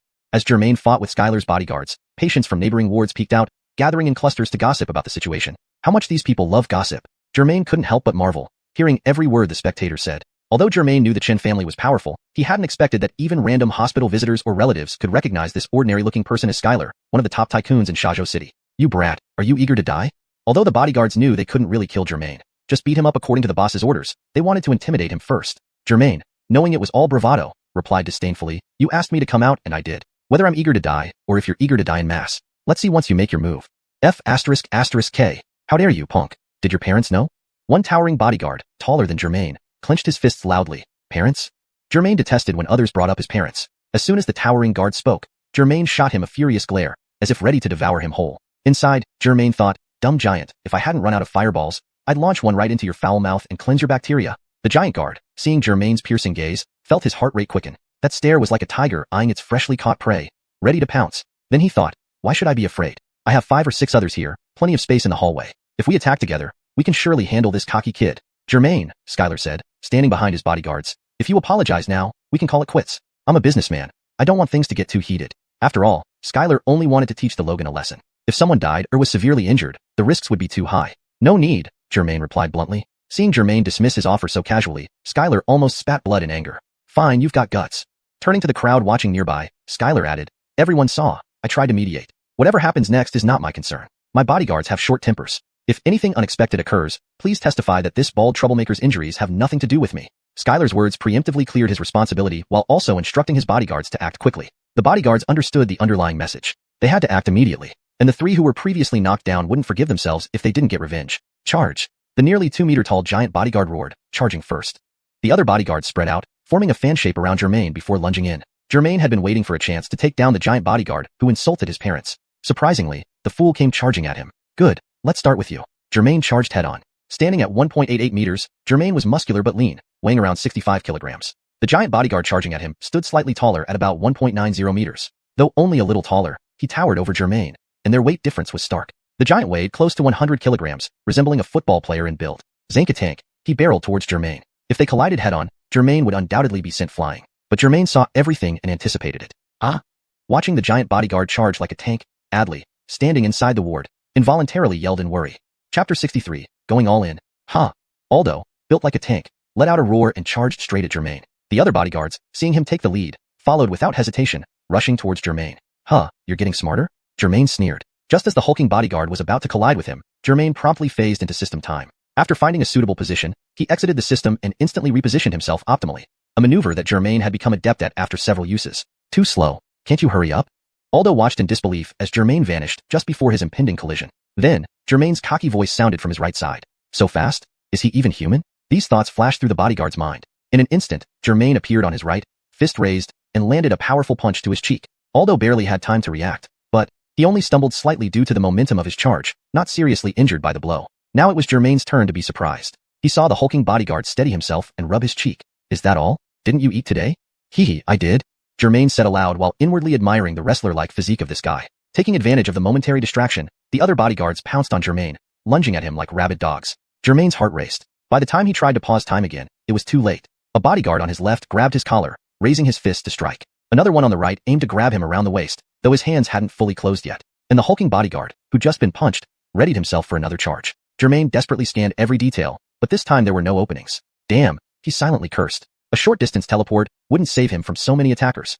What do I do? Since he was using pseudo-time stop, he could see the hand grabbing his collar slowly tighten. The hands reaching for his waist gradually came together. I'm going down here today? Even with the slowed time, he couldn't drag this out indefinitely. To break free, he would have to reveal his powers or get thoroughly beaten. Germain was torn. All right, reveal them then. This life is a second chance anyway. Whatever happens, bring it on. I don't care anymore. Germain took over a minute to think and make his decision, while in reality, only a second had passed. Seeing his men nearly apprehend Germain, Skylar smiled. You're doing better than most people who cross me.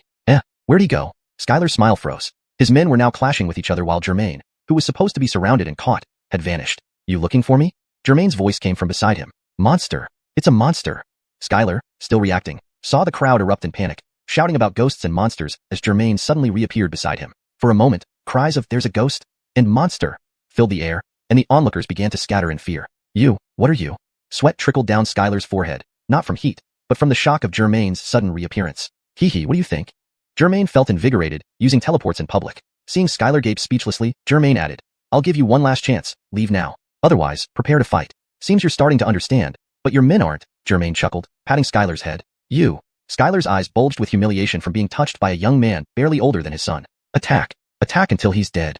Pushing away Germain's hand, Skylar rushed to his bodyguards, completely enraged. The confused bodyguards turned to find the kid had somehow reached their boss. What kind of trickery was this? Hired to protect their employer, they didn't hesitate. They leapt at Germain with renewed ferocity. Not so fast, Germain thought, already standing between Skylar and the bodyguards. Skylar, colliding with Germain's chest, stood dumbfounded. I gave you a chance, don't blame me now. Grasping Skylar's hair, Germain choked his neck with his right hand and threw him across the corridor. The once aggressive bodyguards now faced someone non-human, unsure how to proceed. Without waiting for them to recover, Germain instantly teleported in front of the hulking bodyguard and delivered a powerful right hook to his jaw. Caught off guard, the hulking bodyguard swayed but didn't fall. Damn it. Swinging back, he prepared to retaliate, but Germain disappeared again. What the hell? Where did he go? Aldo felt like a circus lion being toyed with. Behind you. Kill him. Skylar pointed, seated helplessly on the ground. Without turning, the hulking bodyguard swung backward, but Germain vanished again. Old geezer, can't you keep quiet? Germain squatted in front of Skylar and slapped him hard. Translation ends here. Chapter 64. The youth unleashes full power. The onlookers, who had appeared to scatter in panic earlier, were now watching the fight from a distance. People saw the bald young man in a hospital gown appear in front of Skylar one moment, then vanish and reappear beside a few bodyguards in the blink of an eye. What kind of monster is this young man? And Lynn muttered to herself. Not a monster, maybe a superhero? A Vicky interjected. Superhero? What's that? The Lynn was even more confused. When asked, the Vicky couldn't quite explain it and stammered. It means, someone who surpasses normal people. If he's a superhero, wouldn't these guys already be dead? A Logan retorted.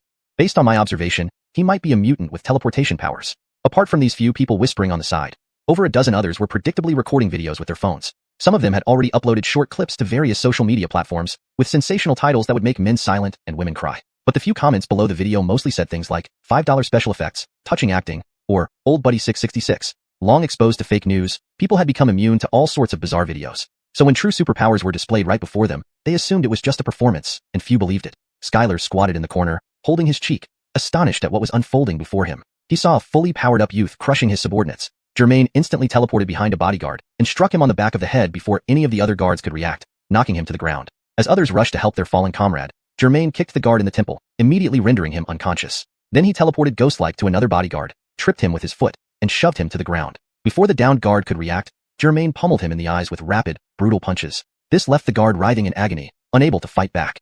Within 2 minutes, several of Skylar's bodyguards lay sprawled across the hospital corridor, leaving no room for intervention, and groans of pain filled the air. Only the bulky bodyguard remained awkwardly standing alone. Lunkhead, you're the last one. Germain looked at the lone giant and then glanced at the defeated guards on the ground. Why don't you just lie down somewhere? Save me the trouble?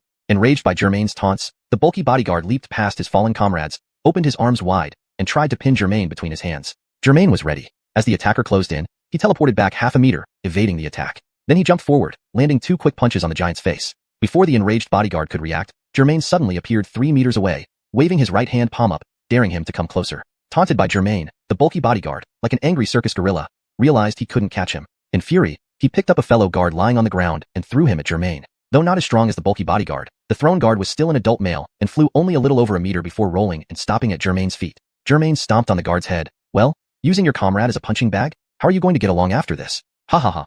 The bulky bodyguard spat on the ground and cursed.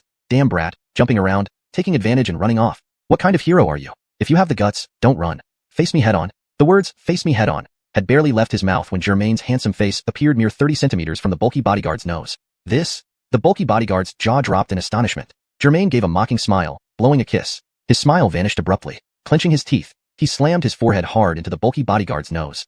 Aya!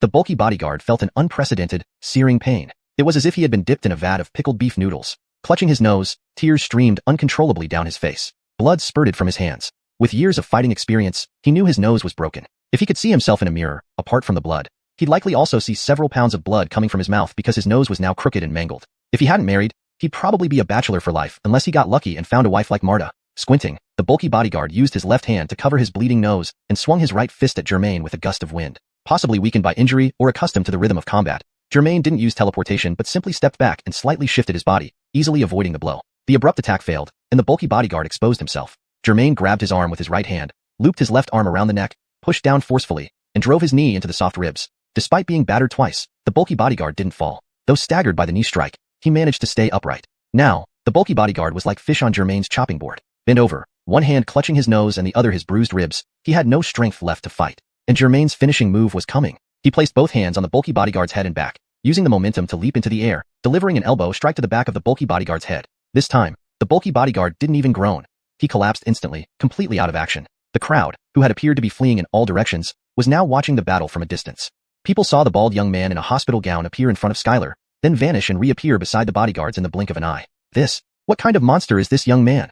An elderly lady murmured to herself. It's not a monster. Maybe he's a Superman, replied a girl wearing glasses. Superman? What's that? The elderly lady was even more puzzled. When asked, the spectacled girl couldn't immediately answer, stammering, it means someone who's above ordinary people. If he were Superman, these guys would have been dead already. Logan interjected. Based on my observation, he's probably a mutant with teleportation powers. Apart from these few who were whispering, another dozen or so bystanders were filming the scene with their phones without any hesitation. Some were even hurriedly uploading short videos to various social media platforms, crafting sensational titles. However, most comments under the videos were along the lines of cheap special effects, touching acting, cool bro. People, accustomed to fake news, had developed immunity to strange videos. So when real superpowers were displayed before them, they thought it was just a performance, and very few believed it. Skylar crouched in the corner, clutching his cheek, staring in shock at the spectacle before him. He watched as the young man unleashed full power, overwhelming his subordinates. Germain teleported behind one bodyguard, striking his head forcefully before anyone could react. As others rushed to help their fallen comrade, Germain kicked the prone bodyguard in the temple, rendering him unconscious instantly. Then, like a ghost, he teleported beside another bodyguard, tripping him and shoving him down. Before the bodyguard could recover, Germain pummeled his eyes relentlessly. The man soon lost his fighting ability and could only roll around holding his eyes. Within 2 minutes, Skylar's bodyguards lay scattered across the hospital corridor, screaming in pain. Only the burly bodyguard stood awkwardly alone. Fellow brute, only you remain. Germain looked at the lone giant and then at the defeated ones on the ground. How about you find a place to lie down? Saves me the trouble? The burly bodyguard, enraged by Germain's words, leaped past his fallen comrades, opening his arms to catch Germain in his palms. But Germain teleported back half a meter, evading the attack effortlessly. He then jumped forward, landing 2 rapid punches on the burly man's face. Before the raging giant could react, Germain teleported 3 meters away, taunting him to come closer. Enraged and feeling like a wild gorilla losing control, the burly man, realizing he couldn't catch Germain, grabbed a nearby comrade and hurled him towards Germain. Despite being less robust, the thrown man still flew over a meter before rolling several times and ending up at Germain's feet. Germain stomped on the bodyguard's head. Oh, using your comrades as punching bags? How will you get along next time? Ha ha ha. The burly man spat on the ground, pointing at Germain and shouting, damn brat, jumping around and running after gaining an advantage. Not much of a hero. If you've got guts, fight me face to face. The moment the burly man finished, Germain's handsome face appeared mere 30 centimeters in front of him. What? The burly man gaped in astonishment. Germain smirked, giving the burly man a mocking kiss. His smile vanished abruptly as he smashed his forehead into the giant's nose. Ah! The burly man felt unprecedented pain, like being immersed in a vat of sour beef noodles. Clutching his nose, tears streamed involuntarily down his face. Based on years of brawling experience, he knew his nose was broken. If he could see himself in a mirror, besides the blood, he might have spewed gallons more. His nose wasn't just fractured. It was entirely disfigured from Germain's impact. If the burly man remained unmarried, he'd likely become a lifelong bachelor unless incredibly lucky to marry someone like Marta. Narrowing his eyes, left hand covering his bleeding nose, right hand swinging a windswept punch at Germain. Either due to injury or familiarity with combat rhythm, Germain didn't teleport but merely sidestepped, easily avoiding the attack. This hasty move left the burly man exposed. Germain grabbed his arm, wrapped his neck, forced him down, and kneed his ribs. Despite severe injuries, the burly man, remarkably resilient, managed not to fall. Though staggered, he held firm. Now, however, he was defenseless, bending over, one hand on his nose, the other clutching his injured ribs. Germain's finishing blow was imminent. He pressed down on the burly man's head and back, used the recoil to leap up, and slammed an elbow into the back of his skull. The burly man didn't even groan, collapsing instantly, utterly defeated. Chapter 65. Seeking Justice. Anyone else? Germain rubbed his hands and addressed Skylar, who was crouching by the wall. There aren't enough people for a fight. Bring everyone here. Skylar struggled to contain his rage, but the quivering muscles on his face betrayed him. His few bodyguards lay sprawled on the ground. He felt utterly helpless, like a lamb awaiting slaughter. What do you want? Skylar suppressed his emotions and slowly stood up. Germain chuckled. What do I want? Shouldn't I be asking what you want? Heh. Germain's smile turned mocking as he pointed at the incapacitated men on the ground. Is this how your family invites guests? Skylar followed Germain's gaze and looked at his useless men sprawled on the floor. Even if my son is no good, I am still his father and need to seek justice for him, he added, by any means necessary. Justice? Heh. Germain's expression turned stern. Your son, Nashk, stole my ex-girlfriend, who happens to be a whore, so let's not talk about that. He ate my birthday cake when it wasn't his fault, but he also insulted my late parents while drunk. Tell me, can I bear that?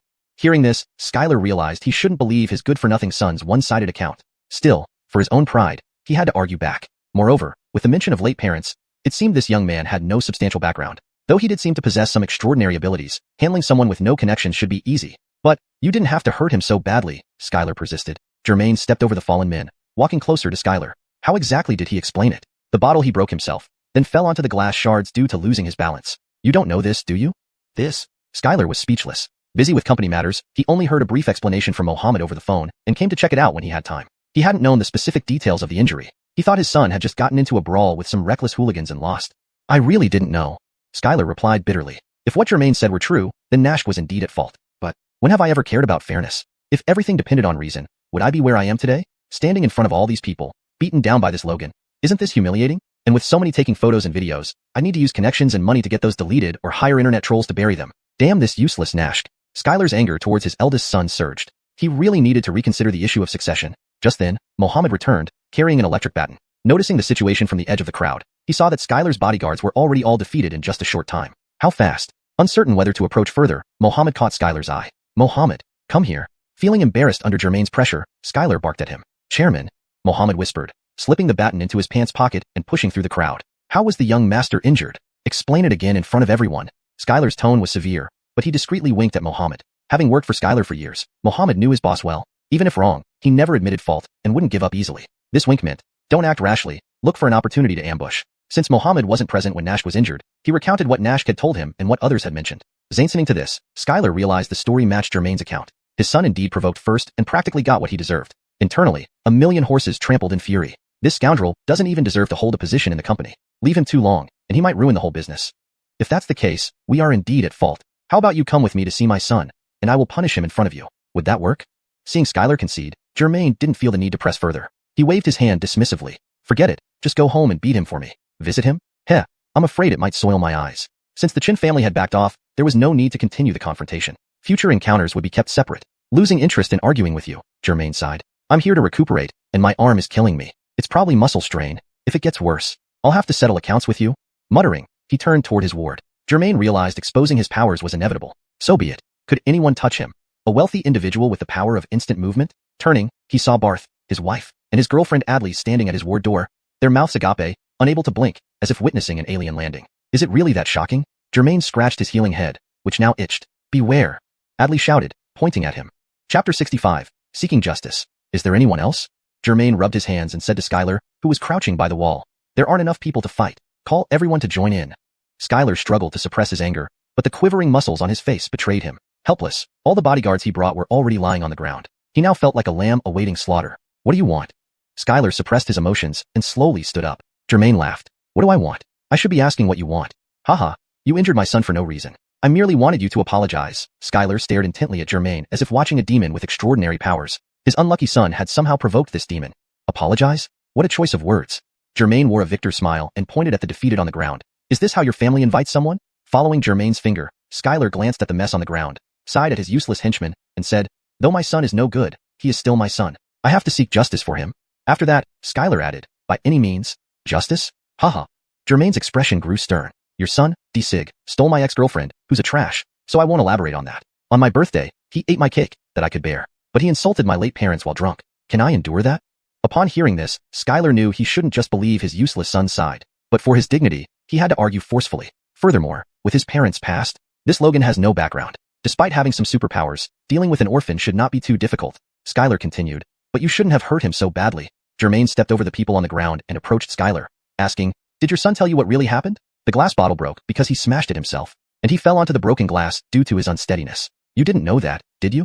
Skylar couldn't speak. Busy with company affairs, he only heard Mohammed briefly mention his son's injury over the phone. Thinking he had some free time, he came over to check. As for the details of the injury, he was clueless. He thought D-Sig picked a fight with some thugs and got beaten up. I didn't know, Skylar admitted reluctantly. If it truly happened as Jermaine described, his son was indeed at fault. But when have I ever cared about fairness? If everything depended on justice, would I have climbed to this position? In front of so many people, being beaten up by this Logan like a dog. How embarrassing.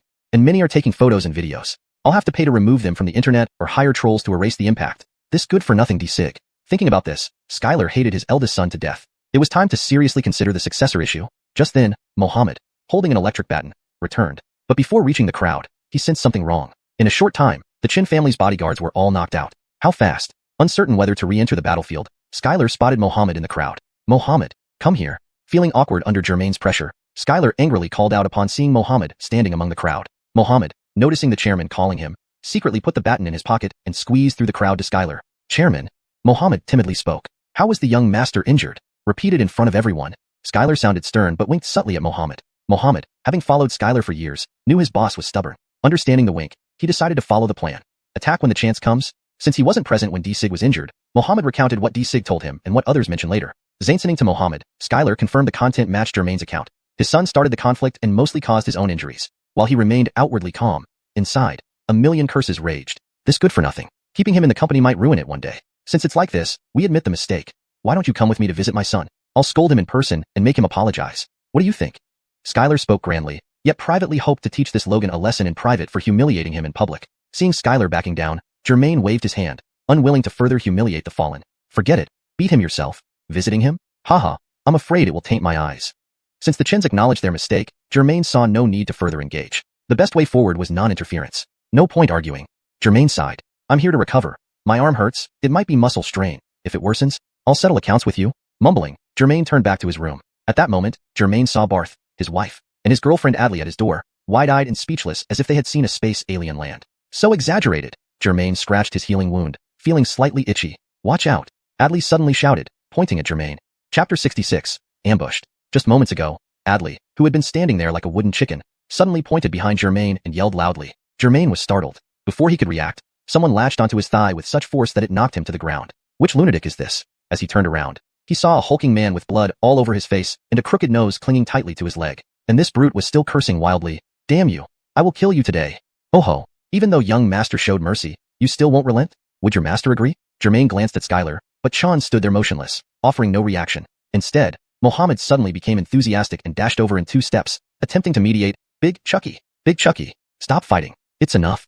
Jermaine thought to himself that this guy with tattoos resembling cuttlefish on his arm was actually sensible, but this large brute seemed oblivious. So he tried hard to pull his leg free from the Hulk's grip. Just as he prepared to kick the brute's face, Mohammed arrived. Enough. Stop. Mohammed squatted beside them, feigning an attempt to pull the Hulk away while secretly reaching behind his back. When Mohammed came to separate them, Jermaine hesitated for a split second, deciding not to kick or use his instant teleportation. That proved costly. Mohammed took advantage of Jermaine's hesitation, pulled out an electric baton hidden behind his back, and jabbed it at Jermaine's neck. ZZZT. With a few jolts, Jermaine was caught off guard. He immediately lay flat on the ground, his body convulsing uncontrollably as his nerves and brain were instantly paralyzed. He lost consciousness without even thinking of teleporting. Great God! Seeing Jermaine in trouble, Adley rushed towards him in 2 quick strides, but was held back by a security guard who got up from the floor.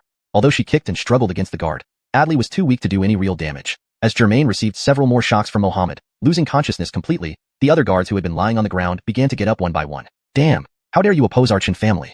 One guard kicked Jermaine's thigh hard, causing no reaction from him. How arrogant! Weren't you boasting just now? Another guard kicked Jermaine's head, reopening the wound which started bleeding again. Don't hit him anymore. You'll end up killing him, Skylar remarked coldly, strolling leisurely to Jermaine's side and sneering inwardly. Haha, young brat, you really don't know your place. If there weren't so many people here, I would show you what peanuts taste like. Skylar, don't go too far. Barth shouted at Skylar while supporting himself on the doorframe. His wound throbbed painfully, Sweat dripped down his forehead, and he couldn't move a muscle. Skylar, being one of the richest men in Xiaozhou City, didn't care about Barth, the mere police captain. He grinned sardonically. Remington, you see, these people aren't listening to me. What can I do? He then turned to the guards and instructed. I said, stop hitting him. Will you listen? Mohammed gave the guards a signal, and they got the message. Despite their injuries, they delivered another round of punches and kicks to Germain. Hee, Remington, you see, they're not listening to me. What can I do? Skylar shrugged and continued. Although I'm their boss, they are adults and must take responsibility for their actions, right, Remington? I will not let you go unpunished. Barth watched helplessly as Skylar's guards beat his benefactor senseless. His colleagues had already finished their visit and left. Anger surged within him, almost causing him to vomit blood, but he could do nothing. Skylar walked beside Barth, examined his wound, and smiled. Remington, saying things like this violates discipline, you know? Be careful, or I might report you. Then he patted Barth's injured shoulder. Rest well, and serve the people better when you recover. Ha ha ha. Suppressing his laughter, Skylar turned and glanced at Germain nearby. Hey, is he awake? I think I saw him move. Oh, really? Mohammed squatted beside Germain and shocked his neck twice. No, I don't think so. Crap, my nose feels broken. The big brute, clutching his nose, got up from the ground. It's not broken, it's crooked, fitting you perfectly, ha ha ha. Another guard laughed mockingly. Get lost. The brute felt a volcano erupting in his mind, pushing the guard 2 meters away and walking to the unconscious Germain. Being handsome makes you so great, huh? Today, I'll give you a facelift. Saying that, he raised his foot-clad in size 45 leather shoes and aimed at Germain's head. People watching from afar anticipated the imminent horror and instinctively turned away. At that moment, a roar sounded outside the crowd. Stop! A white wine bottle flew out from among the spectators, hitting the brute's ear and shattering into pieces, splashing liquor all over his wounds. Ah! The brute covered his face and fell to his knees, emitting agonizing screams echoing through the entire first floor. What the hell? Who's interfering? The guard who was holding Adley released her and walked towards where the bottle came from, cursing loudly. What a strange day. So many reckless people challenging the Chun family. Mohammed glanced at Skylar, who nodded in approval, then led a few others in that direction. So many people beating up one person, using stun guns too? Got no shame? A short youth with a buzz cut emerged from the crowd. What's it got to do with you? Are you tired of living? A guard charged at the buzz cut youth and threw a punch. The youth calmly put down another bottle of liquor without dodging, aiming for the guard's punch with his own, like a tiger emerging from the mountain. Punch against punch. Snap. Everyone nearby heard a crisp sound. Ouch. Damn, it hurts. The previously arrogant guard grabbed his arm and hopped around, crying in pain. Onlookers noticed that the guard's right arm hung loosely, apparently fractured. Tisk, so fragile? I only used 60% of my strength? The buzz-cut youth looked at his fist-sized fist disdainfully. Chapter 67.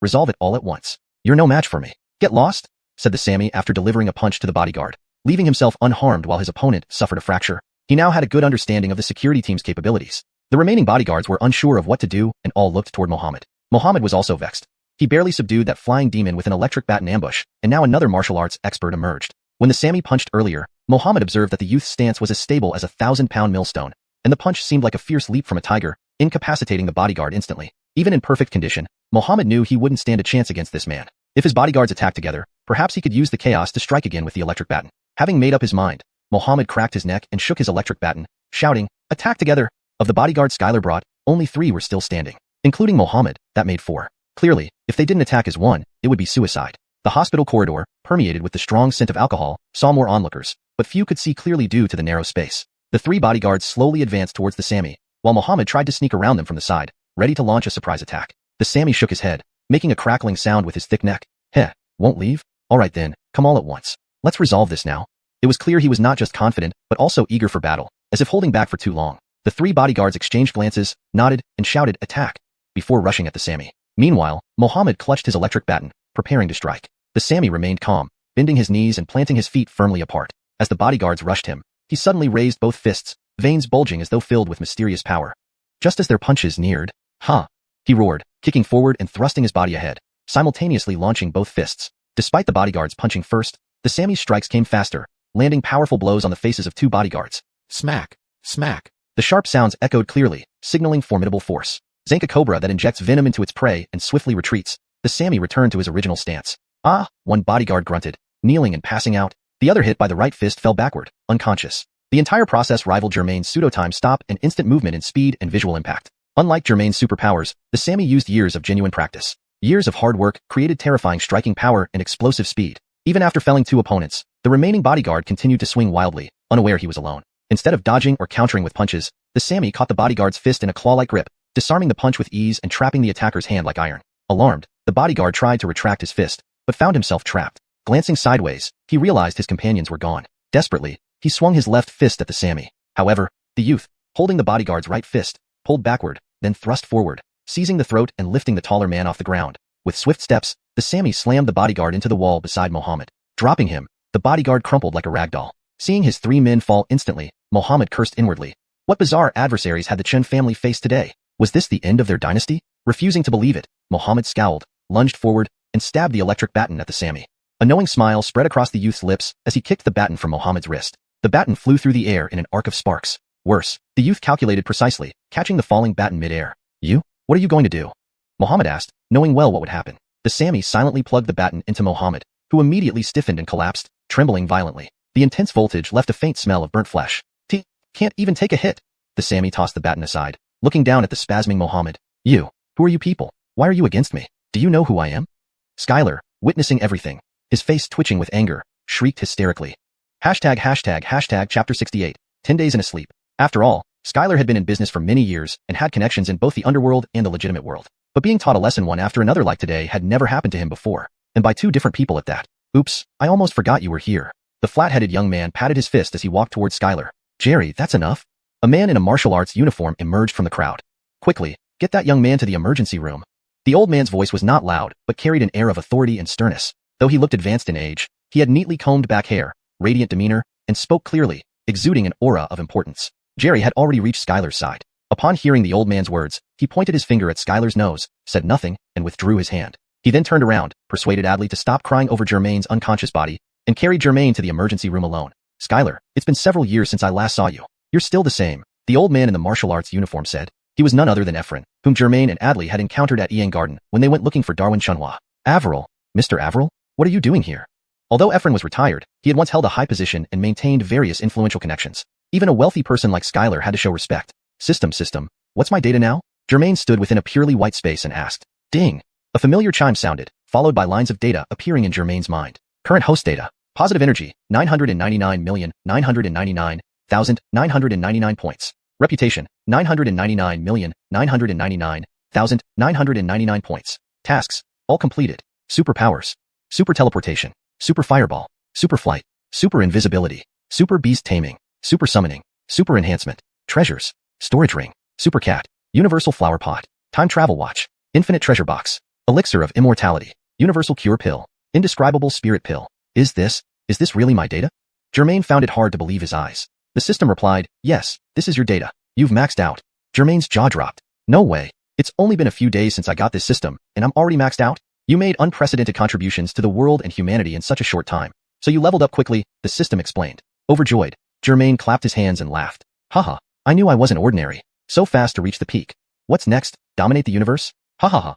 Docto, a woman interrupted with worry. He keeps talking nonsense. When will he wake up? What should we do next? All tests came back normal. There's just a mild concussion. Since he's speaking in his sleep, he could wake up anytime. Please be patient. Miss Sainu, Mr. Chun. I'll step out. A male voice responded. Miss Sainu? Mr. Chun? Who are you talking to, system? Germain felt his consciousness blur. The white space remained but became hazy. Dad, this guy won't wake up soon. Let's go back for now. Another male voice. Khalil?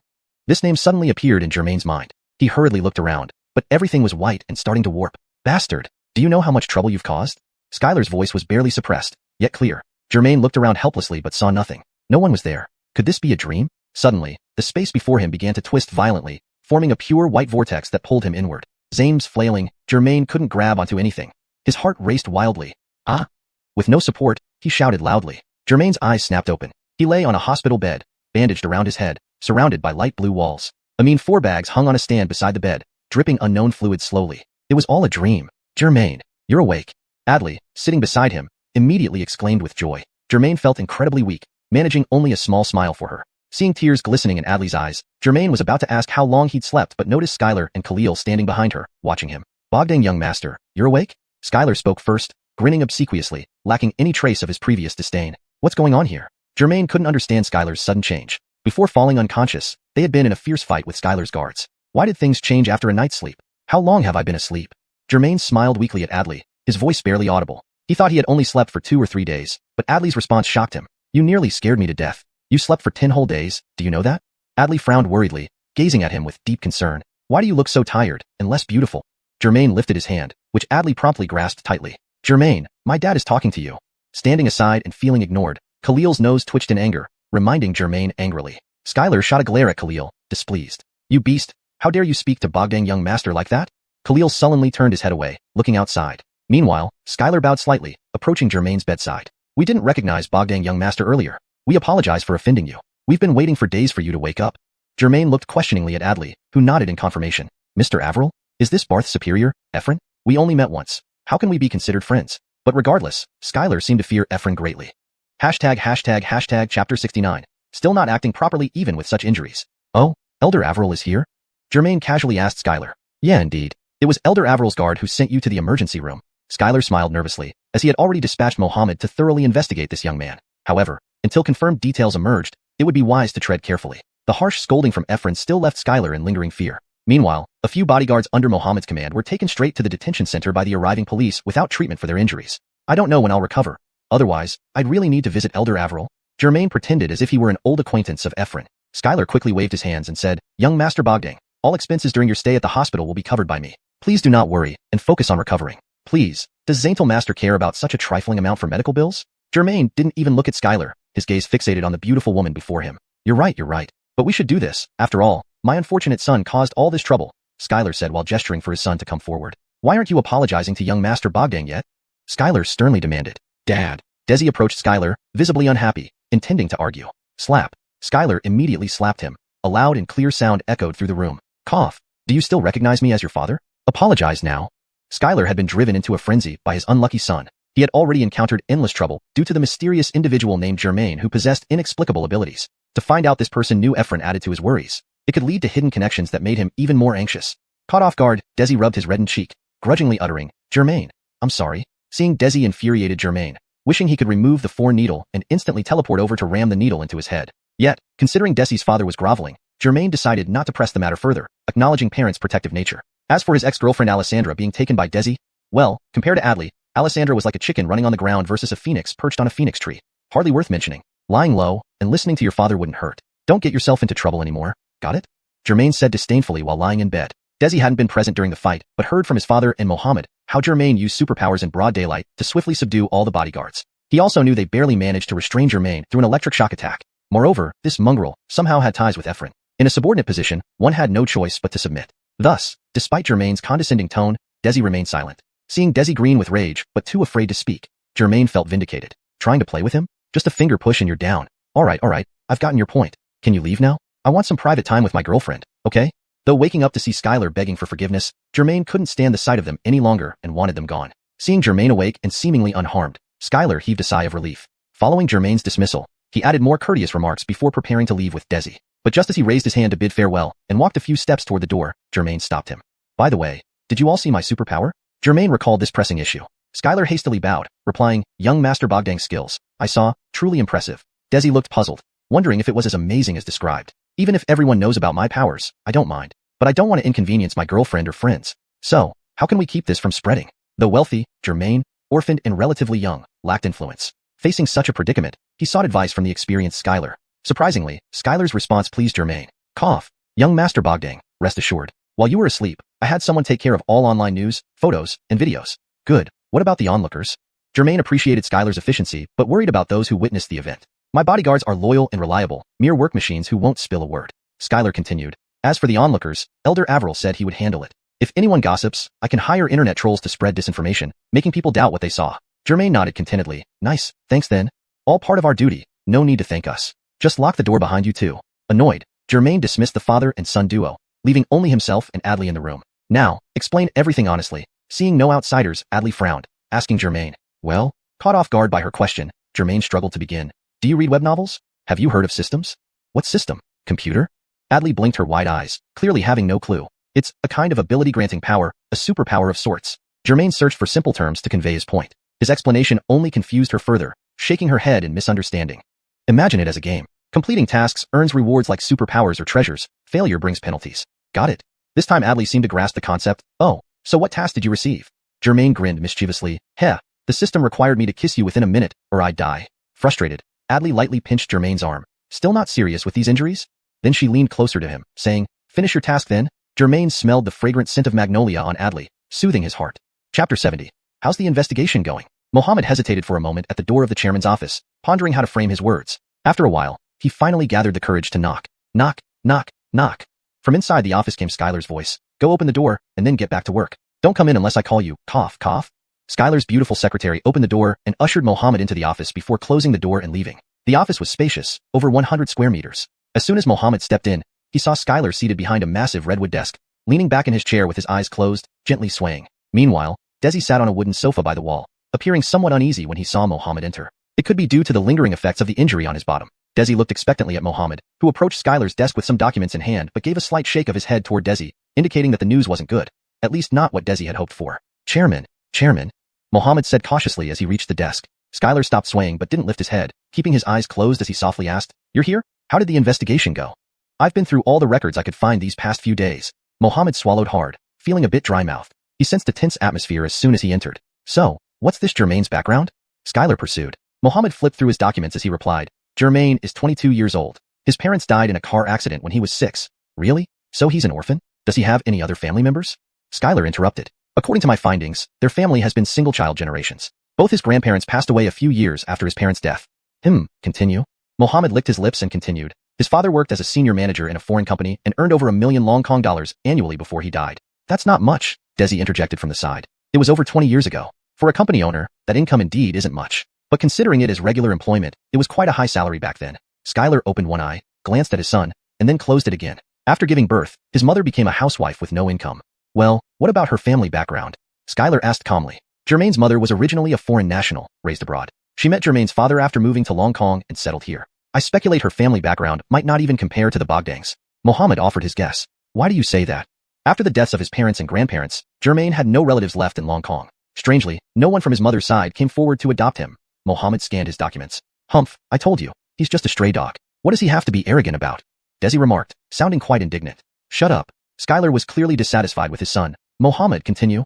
Desi lowered his head sullenly and fell silent. Jermaine dropped out of high school without supervision and mixed around in society. He hasn't committed serious crimes like drug use, has he? At most, there were traffic violations and minor brawls, all handled by the police. Nothing else, Mohammed confirmed after thoroughly checking the documents. Skylar abruptly opened his eyes, looking at Mohammed. Impossible. That's been over 10 years since his grandparents died. Without engaging in criminal activities, how did he survive alone?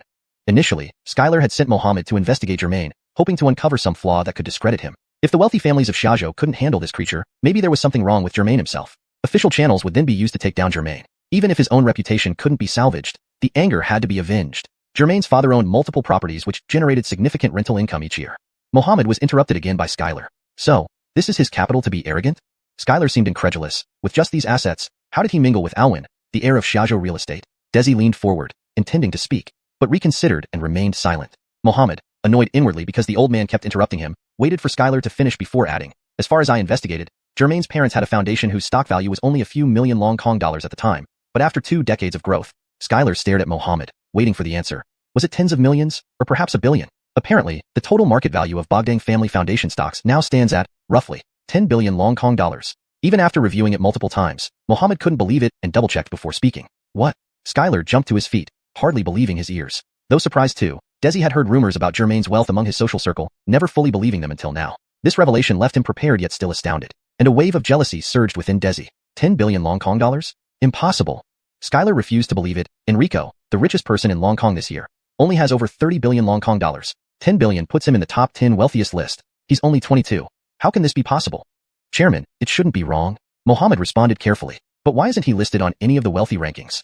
Chairman, according to what I found, the Bogdang Family Foundation officially transferred ownership to Jermaine just recently. Prior to that, annual dividends ranged from tens of millions to hundreds of millions. Skylar slumped back into his chair, casting a harsh glare at the silently bowing Desi. Jermaine possessed superpowers, backed by Avril Ku, and even had more money than himself. Skylar thought to himself, what a disaster this creature has brought upon me. Maybe I should have just become a dog instead. End of chapter 70. Chapter 71.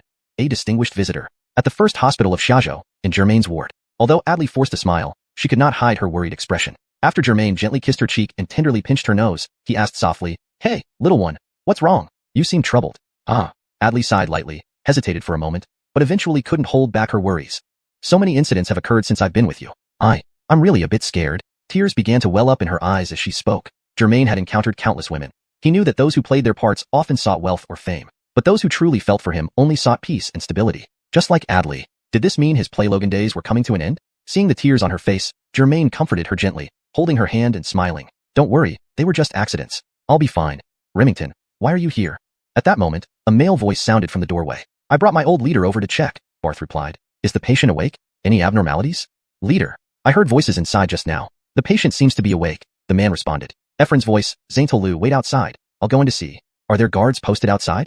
Germain asked Adley, lying in bed. Adley had also heard the voices outside the ward. She wiped her eyes and said, the police sent a few people to watch over and protect you. Aha, Remington is really considerate. At that moment, the door opened with a creak, and two men walked in. Barth led the way, looking much better despite the bandages. He stepped aside to let Ephraim walk in first, then closed the door behind them. Today, Ephraim wore dark blue trousers and a white short-sleeved shirt, looking more formal than usual. Seeing the two men enter, Germain greeted them first. Mr. Averill, why are you here? Ephraim strode over to Germain's bedside, gestured for Adley, who had stood up, to sit down, and pulled a chair over. Sitting down, he asked kindly, how are you feeling, young man? Are you better? Hi. It's nothing serious, just a bit exhausted these past few days. Germain smiled at Ephraim and then turned to Barth. Remington, how are you? With your injuries, it's really too much for you to come see me. These are just flesh wounds, nothing serious, Barth replied, moving his injured arm slightly. During your coma, Mr. Averill came every day to check on you. Having an elderly man in his 70s visit him daily made Germain feel uncomfortable. That's really too kind of you. Though he spoke this way, Germain sensed something wasn't simple about this visit. Could it be? Sure enough, Ephraim was a straightforward person. After some brief pleasantries, he got straight to the point. This time, I have some questions I want to ask you. As he said this, Ephraim glanced at Adley and looked at Germain. Is it convenient? Hearing this, Germain immediately understood what Ephraim wanted to ask. He shook his head gently and replied, no need. I know what you want to ask. My girlfriend already knows. Ha ha ha, then I'll get right to the point. Ephraim laughed heartily. That day, I saw you fight with Skylar's bodyguards, Ephraim continued, then gestured for Barth to sit on the sofa. What was that move you used? Teleportation? And I heard you can shoot fireballs? Clearly, Barth had told Ephraim everything he knew. Germain looked at Barth, who sat down with an apologetic yet professional smile. It's a beginner-level fireball spell, temporary, and already used up. Germain wondered if a 70-year-old would understand. Teleportation is bound, and can almost be used infinitely. Germain summoned his data for a glance. Host, Germain. Positive energy, 998 points. Reputation value, 1002 points. Mission, gold theft at the shopping center. Completion, 90%.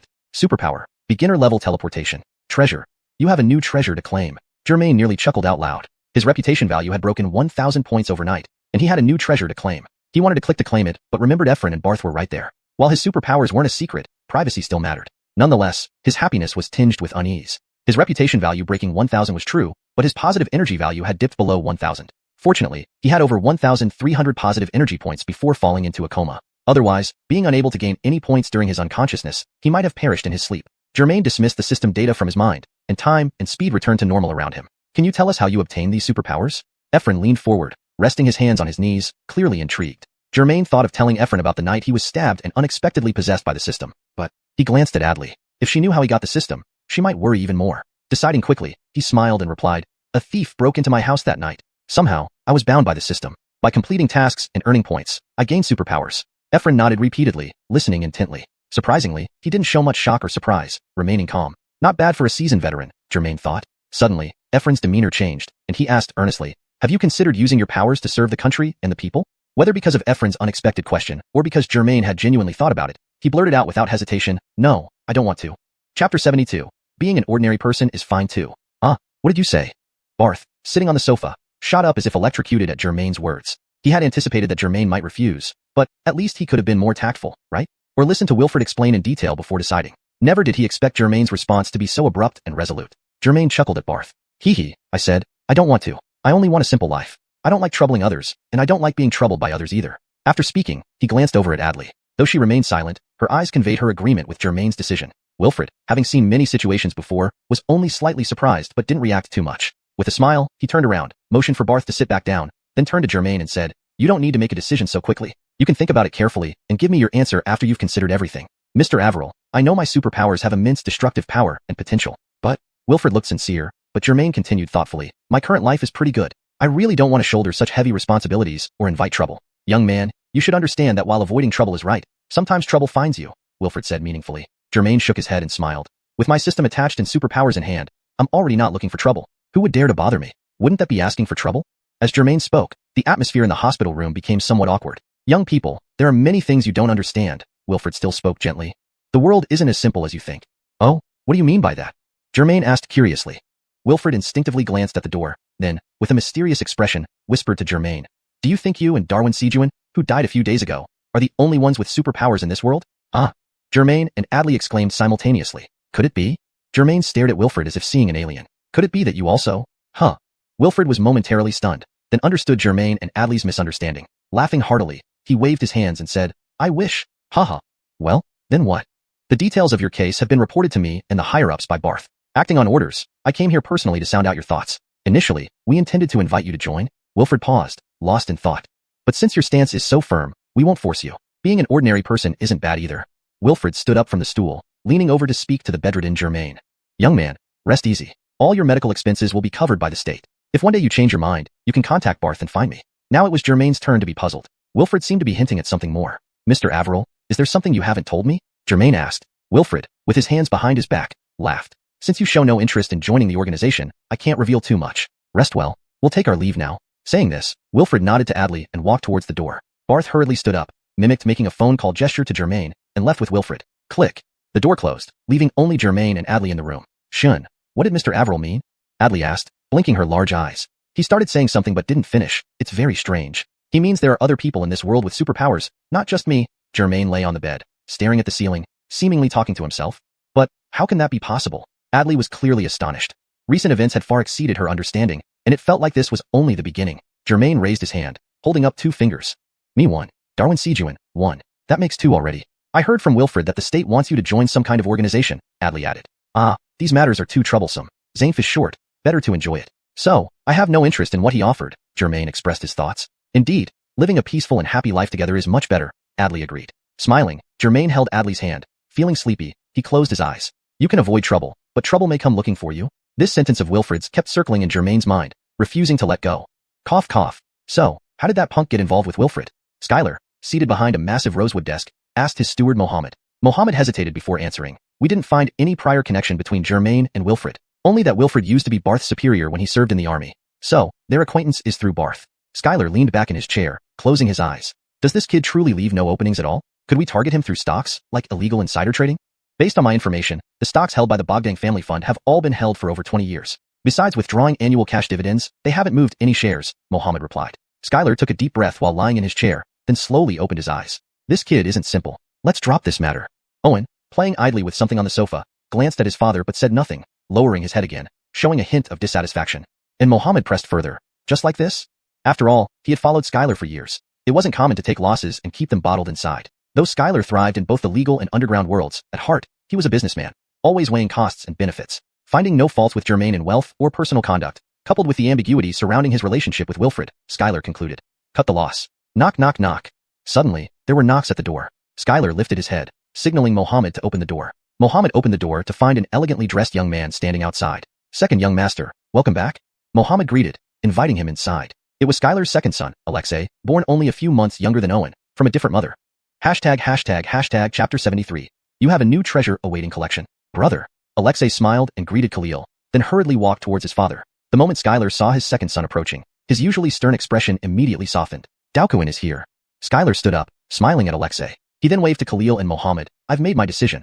This matter is over. No more investigations needed. You two can leave now. Khalil neither acknowledged his brother nor responded to his father. He stood up from the sofa and walked out without a word. Mohammed bowed slightly to Skylar and Alexei before quickly following Khalil out. Bang! The solid wooden office door closed with a heavy thud. Sir. Outside, Mohammed closely followed behind Khalil. Since chairman said it's done, what should we do? Himph. Khalil snorted angrily. He's him. I'm me. He's scared of offending someone important. I am not. Sir, please lower your voice. Mohammed looked around nervously. The hallway was empty. If the chairman hears you talking like that, he will scold you, Mohammed warned. Tisich, he doesn't care about me at all. Khalil's face darkened. Look at him. His expression changed the moment the second son came in. And when he scolds me, it's as if I'm nothing but a beggar. The second master has just returned from abroad after 1 or 2 months. The chairman's reaction is normal. Mohammed tried to comfort him while silently thinking. Asterisk, you didn't study hard when you were young and ended up in a foreign diploma mill. You've been causing trouble for the chairman since you returned. It's no wonder he doesn't value you. Asterisk, as for the second master, Alexei, although shorter than you, he looks more like the young chairman and graduated from a prestigious business school in America. How could the chairman not like him? Mohammed sincerely hoped, oh Lord, my cash cow, please don't get into trouble again. However, as Khalil's right-hand man, he couldn't say these words directly. So, what do you plan to do, sir? Mohammed asked cautiously, your injury isn't too serious. Why don't we let bygones be bygones? Since chairman has spoken, let's not push Germain any further. Hearing this, Khalil stopped and had an odd look on his face, as if he wanted to say something to Mohammed. After a brief pause, he decided otherwise and continued walking toward the elevator. His gait suggested that his injury wasn't completely healed yet. Old Averill, shall I stay and continue talking to Germain? Barth asked, walking beside Efren. Efren waved his hand dismissively. There's no need. If he wants to serve the country, he will come forward eventually. But before that, you must keep an eye on him. Regardless of whether he can be useful to the nation or not, we cannot let him misuse his superpowers. Barth nodded. Understood. Whether for public duty or personal reasons, I will monitor him. Ephraim stopped and turned seriously to Barth. From what we see now, Germain seems uninterested in material desires. However, you know some people become more responsible as their power grows, while others grow more ambitious. Who knows, his superpower might expand and cloud his judgment someday. Barth remained silent, nodding in agreement. AI, Ephraim sighed. Such cases have happened before. Afterwards, Ephraim turned to the guard, Jerry, who was walking behind them. Jerry, go buy some snacks nearby. I want to have a drink with Saintel Forest. Jerry nodded and went downstairs. Old Averil, maybe no drinking? Look, I'm still injured. Barth feigned grievance. Ephraim laughed heartily. Ha ha ha, stop pretending. In the field hospital back then, others screamed in pain. When there was not enough anesthesia, who did surgery while drinking alcohol? Barth rubbed the back of his head. Jedediah, please don't joke. I'm getting old. Ha ha ha. Shortly after Ephraim and Barth left, the doctor received news that Germain had awakened and rushed over with a nurse for a checkup. After checking blood pressure, pulse, and conducting various tests, they concluded he was just overtired and needed rest. After the doctor and nurses left, Germain, lying in bed, felt he was still somewhat weak. He told Adley to lie down on the sofa and take a nap, and then closed his eyes to rest. At this moment, he remembered there was a treasure waiting for him in the system menu. He quickly brought up the system interface in his mind. Host, Germain. Positive energy, 995 points. Fame value, 1015 points. Mission, gold theft at shopping mall. Mission completion, 90%. Superpower, beginner teleportation. Treasure. You have a new treasure awaiting collection? A treasure? What could it be? Germain clicked on the treasure option mentally. The image flashed in his mind. Germain imagined that if he could see inside his head, it would be full of tangled threads. System, can't you be more creative? Another 3 choices? Germain chuckled sarcastically. Ignoring his sarcasm, the system said, please choose one of the following treasures. 1. Ultra-strong restorative pill. Heals diseases, injuries, and strengthens the body even when healthy. Even if on the brink of death, taking this pill will fully revive you. Seems powerful, but is the name too exaggerated? 2. Superpower upgrade pill. Taking this pill allows you to upgrade one superpower by 1 level. Asterisk, how did it suddenly become so simple and straightforward after the previous one's extravagant name? Are they not from the same supplier? Asterisk, don't ask me. Just choose faster. The system sounded cold but seemed slightly irritated. Directly upgrading from beginner to intermediate is tempting, but let's see the last one. 3. Xanightning cat. Small feline carnivore capable of short-distance teleportation and tracking targets. Asterisk, cat. Isn't it an animal? Why is it a treasure? Is it a robotic cat? Asterisk, an actual carnivorous creature. It'll die without meat. Asterisk, the first 2 names were long. Why only 3 characters here? Could this be another trap? Asterisk, made your choice, or I'll disappear. The system was clearly steaming. Chapter 74. From now on, you'll be called Churchill. Super Ultra, Powerful Great Rejuvenation Pill. Superpower Boosting Pill. Xanightning cat. Germain stared at the 3 treasures in his mind, unperturbed by the system's urging. He carefully analyzed the pros and cons of each option. This tongue-twisting Great Rejuvenation Pill could indeed revive him fully, but it was a one-time use item. A critical moment lifesaver but not practical for daily use, thus its cost-effectiveness wasn't very high. The Superpower Boosting Pill offered permanent enhancement to his abilities. He currently had beginner-level instant teleportation.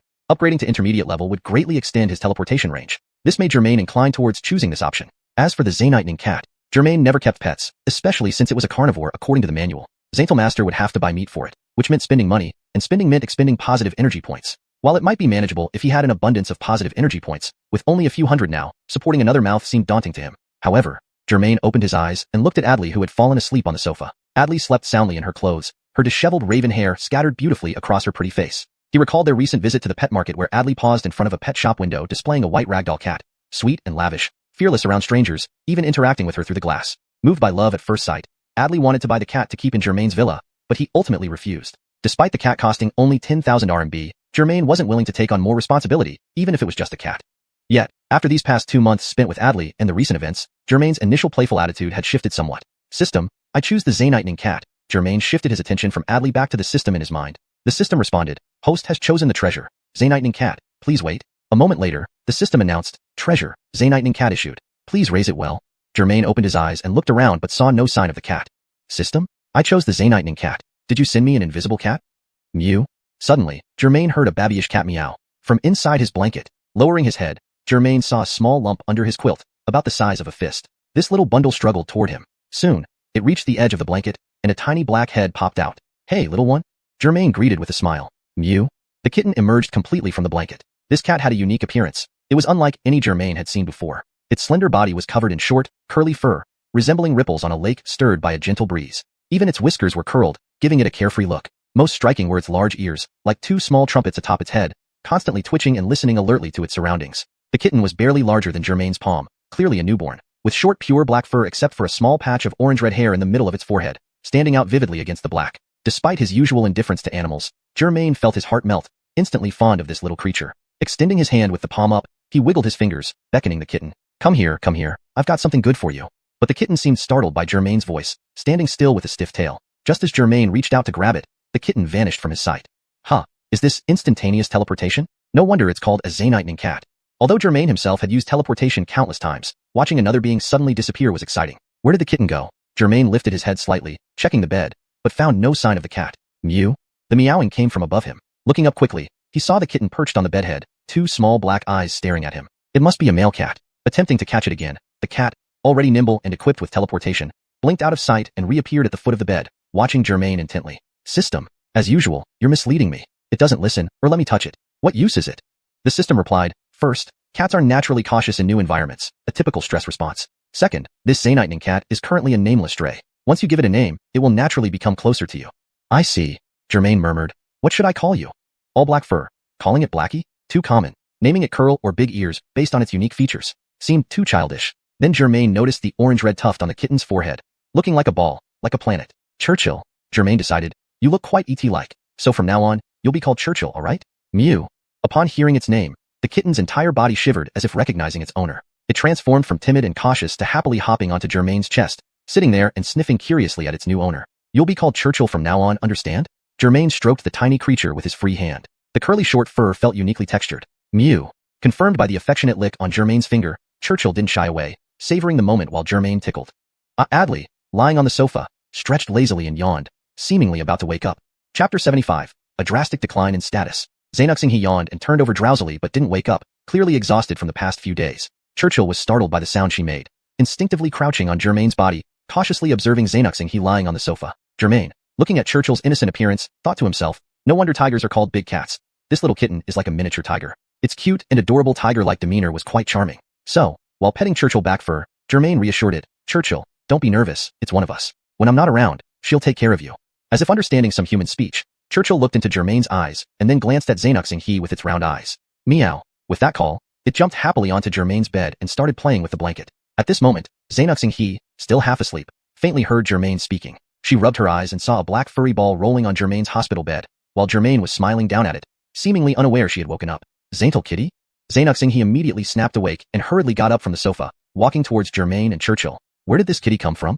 Curiosity filled her voice as she squatted by Germain's bedside, gazing at the adorable little creature before her. Churchill stopped playing as Xuanhuan he approached, curiously staring back, extending its neck to sniff her scent. Do you remember the system I mentioned?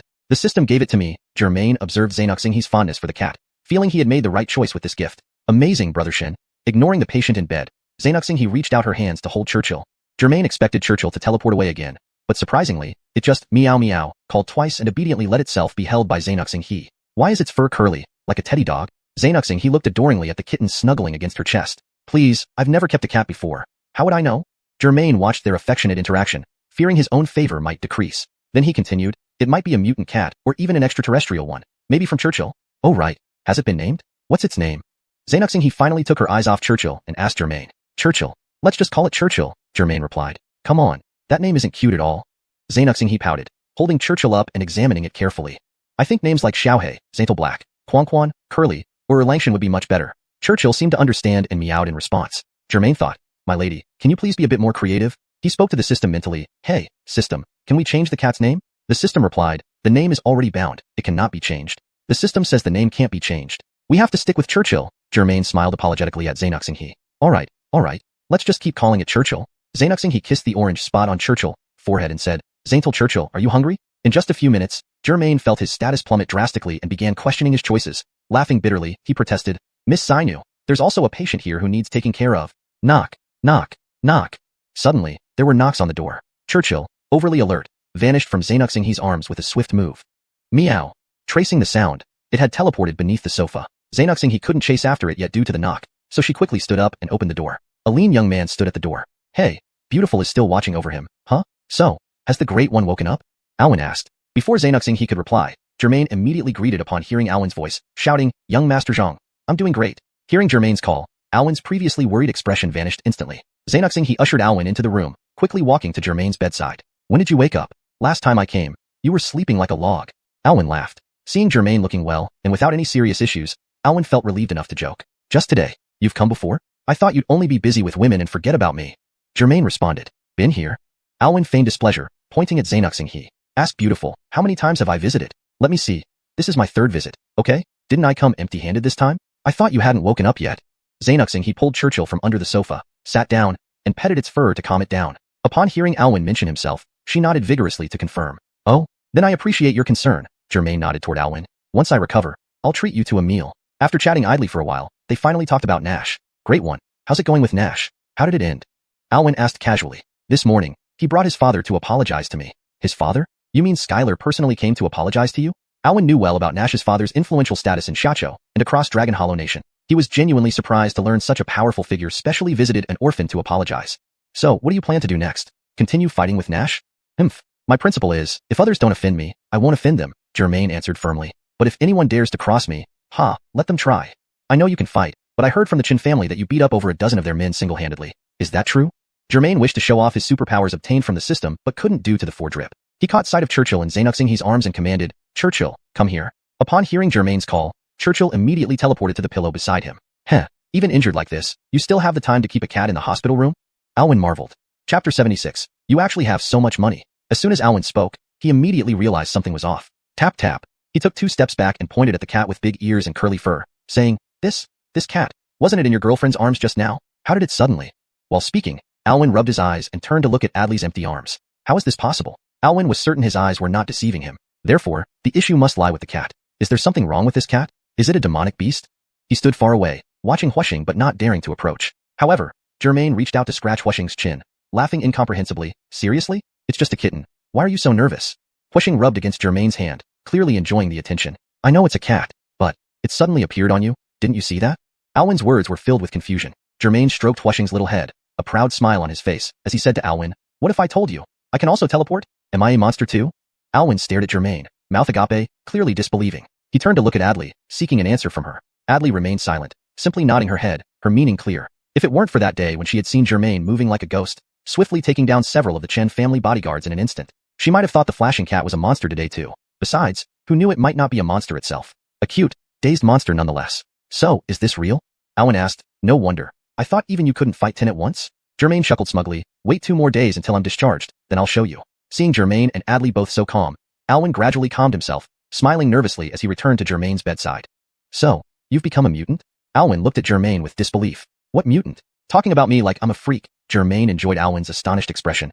It's just that a system has attached itself to me. Nothing worth mentioning. Alwyn raised his fist playfully, grinning. Your swagger is too obvious. Not clever at all. Negative points. Ha ha ha ha. Laughter echoed through the ward, causing the security personnel outside to tilt their heads curiously. How could someone be so happy while hospitalized? Unfortunately, they couldn't hear anything clearly. True to his nature, Germain, being a young man in his early 20s with good physical fitness, quickly recovered and was walking around within days of waking up. Initially, he thought about leaving the hospital directly, but Adley feared he might have hidden injuries, insisting he stay longer. Thus, Germain stayed a few more days before finally being discharged. The two arrived at the underground parking garage of the hospital, where they saw their long-missed red Ferrari 458. Germain felt an itch to drive, but Adley gave him a stern glare. Later, Adley sat in the driver's seat, and Germain obediently sat in the passenger seat, holding Huixing. V room. The red Ferrari roared away from Xiaozhou First Hospital. Driving through the streets of Xiaozhou with Germain and Huixing in the car, Germain felt refreshed after being cooped up for over half a month. The sunlight, unseen for so long, seemed almost blinding. Churchill was experiencing his first car ride, and it was in a supercar with quite a bit of road noise, so he looked somewhat uneasy. Therefore, Germain placed Churchill on his lap, hugging him tightly and whispering to keep calm, not to be afraid, and not to run around. He was afraid that Churchill might get too frightened and teleport outside the car window in an instant. As they were driving, Adley noticed the fuel was running low, so she found a gas station to refuel. Hello, fill up for 500 yuan. Adley lowered the window, turned off the engine, and told the attendant. Germain felt a chill down his spine, an ominous premonition rising from within. He silently asked the system in his mind, System, this car is mine, but I'm not the one driving or refueling. Please make sure you've got that straight. You wouldn't possibly deduct my positive energy points for this, would you? The system asked. Whose car is this? Germain replied. Of course, it's mine. The system said, well then, if it's your car, shouldn't the deduction come from your positive energy? Surely you don't expect me to pay for it? Alright, I give up. Facing the rigid and unyielding system, Germain could only concede defeat. After ending his conversation with the system, Germain returned to normal time. He watched as Adley pulled out several red 100 yuan notes from her long wallet and handed them to the attendant. Germain felt like his heart was bleeding. System, she's spending her own money. Can't you cut me some slack? The system asked. So, whose car is this again? Germain had no choice but to surrender. Alright, you win. Sure enough, As the attendant took the money from Adley, Germain saw his positive energy points decrease without any doubt. To be precise, it was far worse than being halved. Host, Germain. Positive energy, 327 points. Reputation, 1029 points. Mission, shopping mall gold heist. Completion, 90%. Superpower, basic instant teleportation. Treasure, Zaynightning cat. With a heavy heart, Germain closed the system interface and looked at the distance dejectedly. What's wrong? Adley noticed that something was off with Germain's expression. Don't ask. This parasitic system of mine is such a pitfall. Germain almost sounded like he was about to cry as he spoke to Adley. Pitfall? How so? The systems in web novels are usually very powerful, aren't they? Since Germain had mentioned the system to her last time, Adley had downloaded a web novel app to read and had gained some understanding of the systems. Usually, yes. Germain pulled out his phone from his pocket. The phone, which had been left at the police station as evidence, had been returned by Barth a few days ago. He casually opened the stock app, entered his account details, and most of his wealth appeared on the screen. Germain handed the phone to Adley. Look, how much money do I have? Adley's eyes widened as she stared at Germain's phone screen. Units, tens, hundreds, thousands, 10,000s, 100,000s, millions, 10 millions. You actually have this much money? Adley's jaw nearly dropped open. Germain had never mentioned stocks to her before, and Adley had always assumed that Germain was just a second-generation property owner living off rental income. She had no idea. Hashtag chapter 77. A Zainf of frugality Zanes ahead. Germain's reaction was exactly what Adley expected, but what Germain said next shocked her even more. But all this is just paper wealth. 1 minute ago, I could still spend over 800 bucks. After you refueled the car, I can only spend about 300 now? Germain explained dejectedly. Migu? Churchill looked at his owner with a puzzled expression. What if these 300 bucks are spent entirely? Adley asked hesitantly. William, 100 bucks equal 300 positive energy points. If my positive energy hits 0, I'll die, Germain replied. So, in other words, Adley thought quickly, you, the billionaire with a net worth of 10 billion, can now only spend around 300 bucks? Germain nodded sadly. Ha ha ha.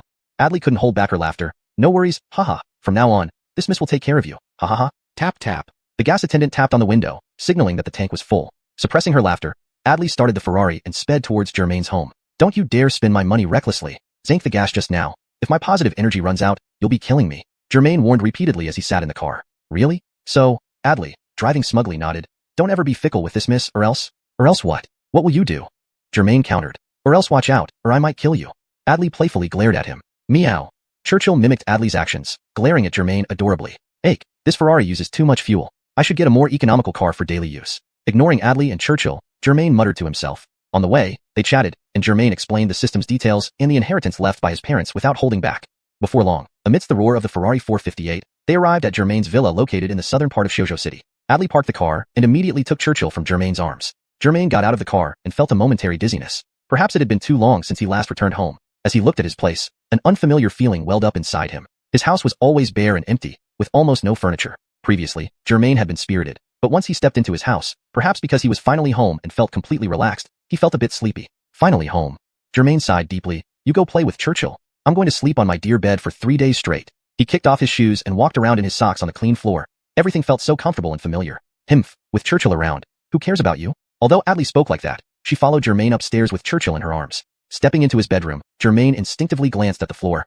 Half a month ago, someone mysterious had broken in and was eventually knocked unconscious there by him using an iron pan. Now, there was not a trace of blood. Germain leaped lightly and lay back on the bed with a thud. It was soft and incredibly comfortable. Churchill, this will be your new home, okay? Adley sat down beside the bed with Churchill in her arms. What? You like it so much that you're offering to take it and raise it yourself? Despite Churchill being cute, Germain thought raising it would be troublesome. During their hospital stay, they fed Churchill human food, but it didn't seem to enjoy it. Take it back?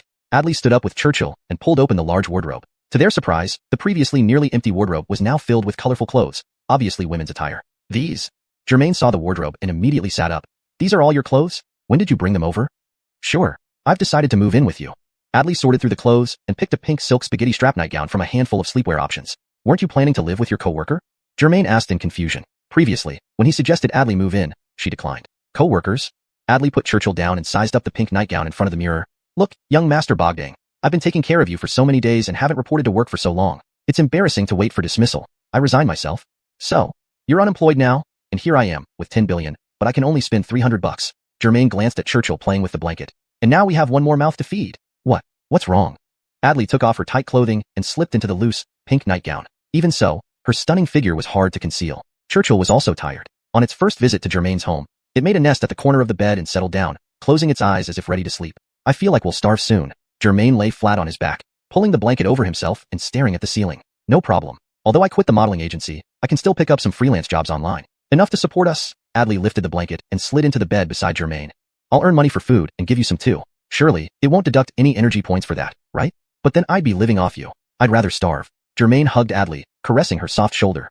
And I'm sure the system will still deduct my positive energy points. Really? That doesn't seem fair at all. Adley looked at Germain pitifully. Hey, system, if I eat my girlfriend's food, it shouldn't deduct my positive energy points, right? Germain asked the system.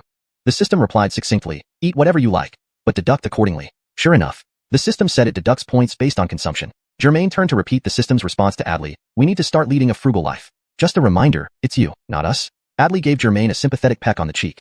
Rest well today. Tomorrow, focus on righteousness and work hard to earn positive energy points. You aren't joking around, are you? I'm getting desperate here. Germain watched Churchill sleeping upside down, sound asleep. Yeah, I can't help much either. Adley rested her head on Germain's broad shoulder. They hadn't been together for a long time. Germain was already losing control, his right hand grazing Adley's smooth leg as he rolled over. Note: due to the nature of the content in the final sentences, the translation has maintained the narrative context but softened the description to adhere to platform guidelines. ####Chapter 78. The deadline is approaching. The next day, 10 o'clock in the morning. Hey, wake up. It was Adley's voice. Carter was roused groggily but didn't want to get up. Squinting his eyes, he grabbed the blanket and covered his head. You lazybones. Didn't you say you would start earning positive energy today? What time is it now? Adley urged. Seeing that Carter wasn't budging, she took off her shoes, climbed onto the bed, and began pushing him back and forth. But Carter remained huddled under the covers. With no other choice, Adley pulled the blanket away from him. If you don't get up now, I'll take your car for a drive, and then fill it with 500 yuan worth of gas. Carter rubbed his eyes, looking dazedly at Adley as he muttered, What time is it? Already time to wake up? Adley had a rosy complexion and bright eyes, looking full of energy, while Carter felt achy and exhausted, yawning repeatedly. Come on, it's past 10 o'clock. Haven't you had enough rest? Adley's face looked like a ripe apple. Upon hearing this, Carter became more energetic. He sat up on the bed and complained, Rest? Come on, did I even get any rest last night? I'm about to die from exhaustion. Stop whining. Get dressed. Adley, though blushing slightly, picked up Carter's clothes scattered on the bedside table and threw them at him. These clothes were worn all day yesterday. I need to change. Reluctantly getting out of bed, Carter stood up, feeling his legs still wobbly. Meanwhile, Adley had already changed into a gray home outfit and looked completely refreshed. Carter thought to himself, Confucius was right. There's no land too barren to till, only oxen too tired to plow. Rustle. Carter opened the wardrobe, revealing a mix of t-shirts, dresses, and shirts. Though colorful, the majority were black, favored by Adley. Carter's few white t-shirts and blue jeans had been pushed to the corner, nearly hidden from view. Do women really need so many clothes? Carter shook his head, pulling out his set of clothes and started dressing. Huh? Don't you have loungewear? Adley asked, seeing Carter put on regular outdoor clothes. Loungewear? Not necessary. Carter walked straight to the bathroom, saying, I wear this wherever I go or nothing at all. Suddenly, a Martian named Xiuxian, who had been hiding somewhere, flashed onto Carter's shoulder, licking his neck with a pink tongue, causing an odd tickling sensation. Away. Away. Carter gently patted Xiuxian off his shoulder, shooing him away. Your master has to work soon, or we'll both starve. Mew. Xiuxian sat at the bathroom door, watching Carter brush his teeth and wash his face with interest. Carter's villa spanned over 300 square meters, but the living room on the first floor only contained a dining table and 2 chairs, devoid of furniture. Sitting at the table, Carter ate takeaway ordered by Adley, simple items like steamed buns, century eggs, and congee. I thought since you woke up so early, you could make breakfast? Carter said, grabbing a bun and eating heartily. Hey, Mr. Bogdan, your fridge is empty. What am I supposed to cook? Adley pouted, displeased. Carter thought about it. Indeed, he hadn't been home for days. Even if there were vegetables or food, they would have spoiled by now. He quickly finished the first bun and reached for the second when he was startled. He checked the system data. His positive energy points were down to 311. Biting into the bun, it dropped to 308 points. At that moment, Carter felt the meat bun was incredibly delicious.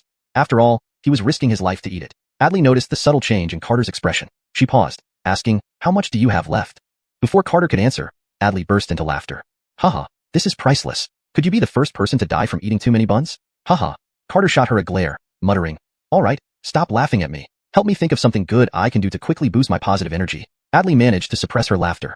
After you fell asleep last night, I browsed some reading apps. Since the system assigns tasks with rewards upon completion, what is your task?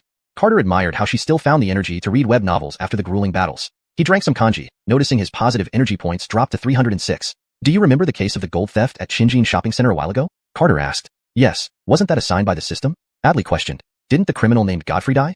No, Godfrey is dead, but his mistress escaped with most of the loot, Carter explained, taking another bite of the fragrant congee. So, my task completion is only at 90%.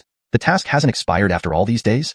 Adley's sudden question made Carter realize he hadn't considered this before. Hey, system, do tasks have deadlines? Carter asked internally. System replied, unless explicitly stated otherwise, tasks must be completed within 30 days. What if it's not completed within 30 days?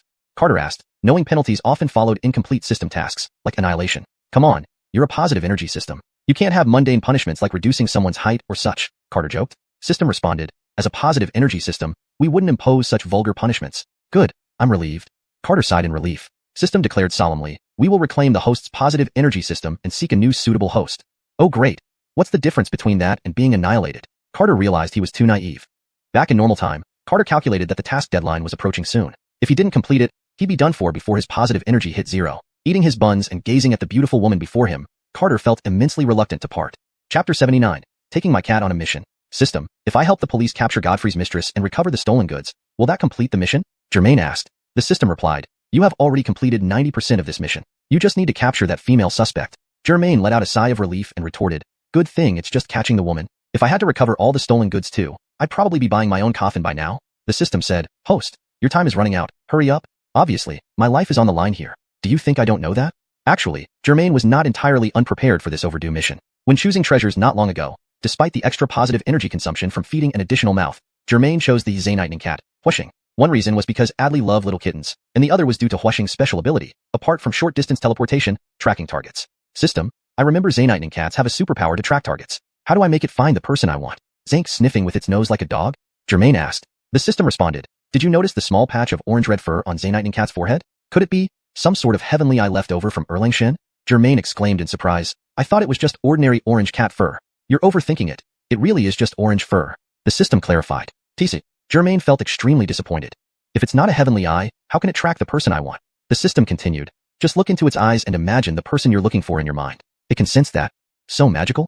Germain thought he had hit the jackpot. You also noticed it's a curly-haired cat, right? Once it senses the target, the tuft of orange-red curly hair on its forehead will straighten up and point in the general direction of the target. Back in reality, Germain put down the spoon he was using to eat porridge and grabbed Xuanhuan, who was playing under the table, lifting him and looking directly into his eyes. Xuanhuan, help me find this woman. Germain said silently in his mind. Xuanhuan, who was usually playful and couldn't sit still, shivered as she looked into Germain's eyes. Suddenly, it seemed as though another cat had taken its place. Xuanhuan became completely still and calm in Germain's hands. In Germain's mind, the image of the woman with the typical online beauty face flashed up, her makeup so thick it could flake off. Her face flickered briefly, as if being transmitted into Xuanhuan's tiny brain. Xuanhuan twitched its ears and turned its eyes, searching for something. However, the tuft of orange curly fur on its forehead remained unmoved. Was my gaze not intense enough? Germain gathered his energy, staring intently at Xuanhuan, making even the little black cat blush. What are you doing? Seeing Germain's sudden strange behavior, Adley finally couldn't help but ask. Germain didn't answer, instead retreating into his mind to ask the system, are you messing with me? Xuanhuan isn't reacting at all. This xiuxian cat is only 2 months old, too young with insufficient power. It can currently only track targets within about a 5 square kilometer radius. So, if that woman is within 5 square kilometers of Xuanhuan, its fur would react? Germain asked. Correct, the system replied. Germain shook his head. That's way too weak. If that woman escapes the country, won't I be searching until next lifetime? As the xiuxian cat grows older, once it becomes an adult, its tracking range will cover the entire world. Yeah, wonderful. Germain sarcastically remarked. Only then, I would have failed the mission and been dead for quite some time. With no other options, he decided to give it a try and took Xuanhuan for a spin around Xiang City. Germain came back to his senses and told Adley, Miss Sainu, I need to borrow your precious Xuanhuan. Before he finished, Adley hugged Xuanhuan tightly, hiding it in her arms. No way. What are you planning? Germain spread his hands. The system said Xuanhuan has a tracking superpower. I need it to complete my mission. My Xuanhuan is that powerful? Adley lifted the black curly-haired cat and kissed it. Taking my cat on a mission? That's dangerous. No way. My Xuanhuan is that powerful? Adley lifted the black curly-haired cat and kissed it. Taking my cat on a mission? That's dangerous. No way. Desperate times call for desperate measures. Germain pulled out his trump card. Is it more important, or am I? Adley had no choice. She frowned and mumbled. Of course my brother Bogdang is more important. Hmph, good to know. Germain smugly took Xuanhuan from her, reassuring her, don't worry, Xuanhuan can teleport. No one can harm it. Can I come with you? Adley asked hopefully with pleading eyes. But Germain directly refused. Xuanhuan and I have superpowers. Don't you dare get in our way. If something happens, we'd have to protect you. TCH, so amazing. Adley stuck out her tongue and made a face. After breakfast, Germain tidied up and walked to the door, opening the shoe cabinet to see neatly lined up red sneakers. He picked up a pair, putting them on while continuing to reassure Adley, don't worry, this mission is just to catch that woman. Once Xuanhuan and I find her, I'll call Remington. The police will handle the rest. Nothing too difficult. Adley nodded, kissed the curly Xuanhuan again, and reluctantly handed it over to Germain. How are you going there? Driving? Germain carried Xuanhuan and opened the garage door, gazing at the red Ferrari parked quietly inside, sighing, forget it, driving consumes too much gas. So what now? Can't you walk? You won't get far walking all day. Without replying, Germain placed Xuanhuan on the ground and walked to the corner of the garage, soon pushing out a white bicycle. I'll ride this. Germain wiped the dust off the bike with a towel. How will you carry Xuanhuan and ride? Adley asked, puzzled. I remember there's a giant bike store near the entrance. I'll get a basket installed and put Xuanhuan in there. Decided, Germain pushed the bike with one hand and held Huxing with the other, walking out of the house. After about 10 minutes, they arrived at the bike store near the entrance. Hello. Germain pushed the bike and asked the intern sweeping outside, do you sell baskets? The young intern looked up to see Germain wearing simple white t-shirt and jeans, with a scar on his forehead, pushing a bike while holding a strangely curly-haired cat. What kind of bike is this? Never seen it before. As Germain explained, he and the intern began discussing suitable baskets for his unique needs. Chapter 80. Even riding a bicycle has its rewards. The white bicycle Germain was pushing had a large, look, inscription on its frame, while the handlebars featured a Maserati emblem. The intern mocked inwardly, ha, yet another poor sap. These days, it's not enough to have knockoff BMW and Hummer bicycles. Now we even have Maserati knockoffs? What about a bike basket? Sure, you have one. The intern sneered with a grin. But tell me, why would a supercar need a basket? At first glance, this knockoff road racing bike looked quite impressive. If it weren't for the Maserati logo, it might have been somewhat believable. Unfortunately, it was ultimately just an ornamental but useless imitation. I'm holding the cat, so it's inconvenient to ride, Germain said, cradling Churchill in his left hand, oblivious to the sarcasm. I plan to get a basket to put the cat in. The intern leaned on his broom and called back into the shop, Jedediah, someone wants a bike basket. A man inside the shop was crouching down assembling a bicycle and shouted back, got it, 85 each. Hearing the price, Germain swallowed hard and asked, is there any cheaper option? The intern couldn't help but chuckle, thinking, you're riding a Maserati knockoff bicycle, can't afford a giant bike basket, finding it too expensive? Of course, he didn't voice his thoughts out loud. Otherwise, his newly found internship would be at risk. Sorry, sir, we only have one type of basket here. The intern paused, then asked, are you buying it? Germain sighed. It was too expensive. He should have just used a cardboard box from home and hung it on the handlebars. But with no other nearby options, he gritted his teeth and replied, all right, I'll take it. Germain pulled out his wallet, extracted a single red $100 bill from a stack, and handed it to the intern. Can you install it for me? I'm in a hurry. Seeing the stack of cash in Germain's wallet, the intern was startled. Good grief, this guy carries that much cash? It must be a few thousand at least. Could he really be a second-generation rich kid?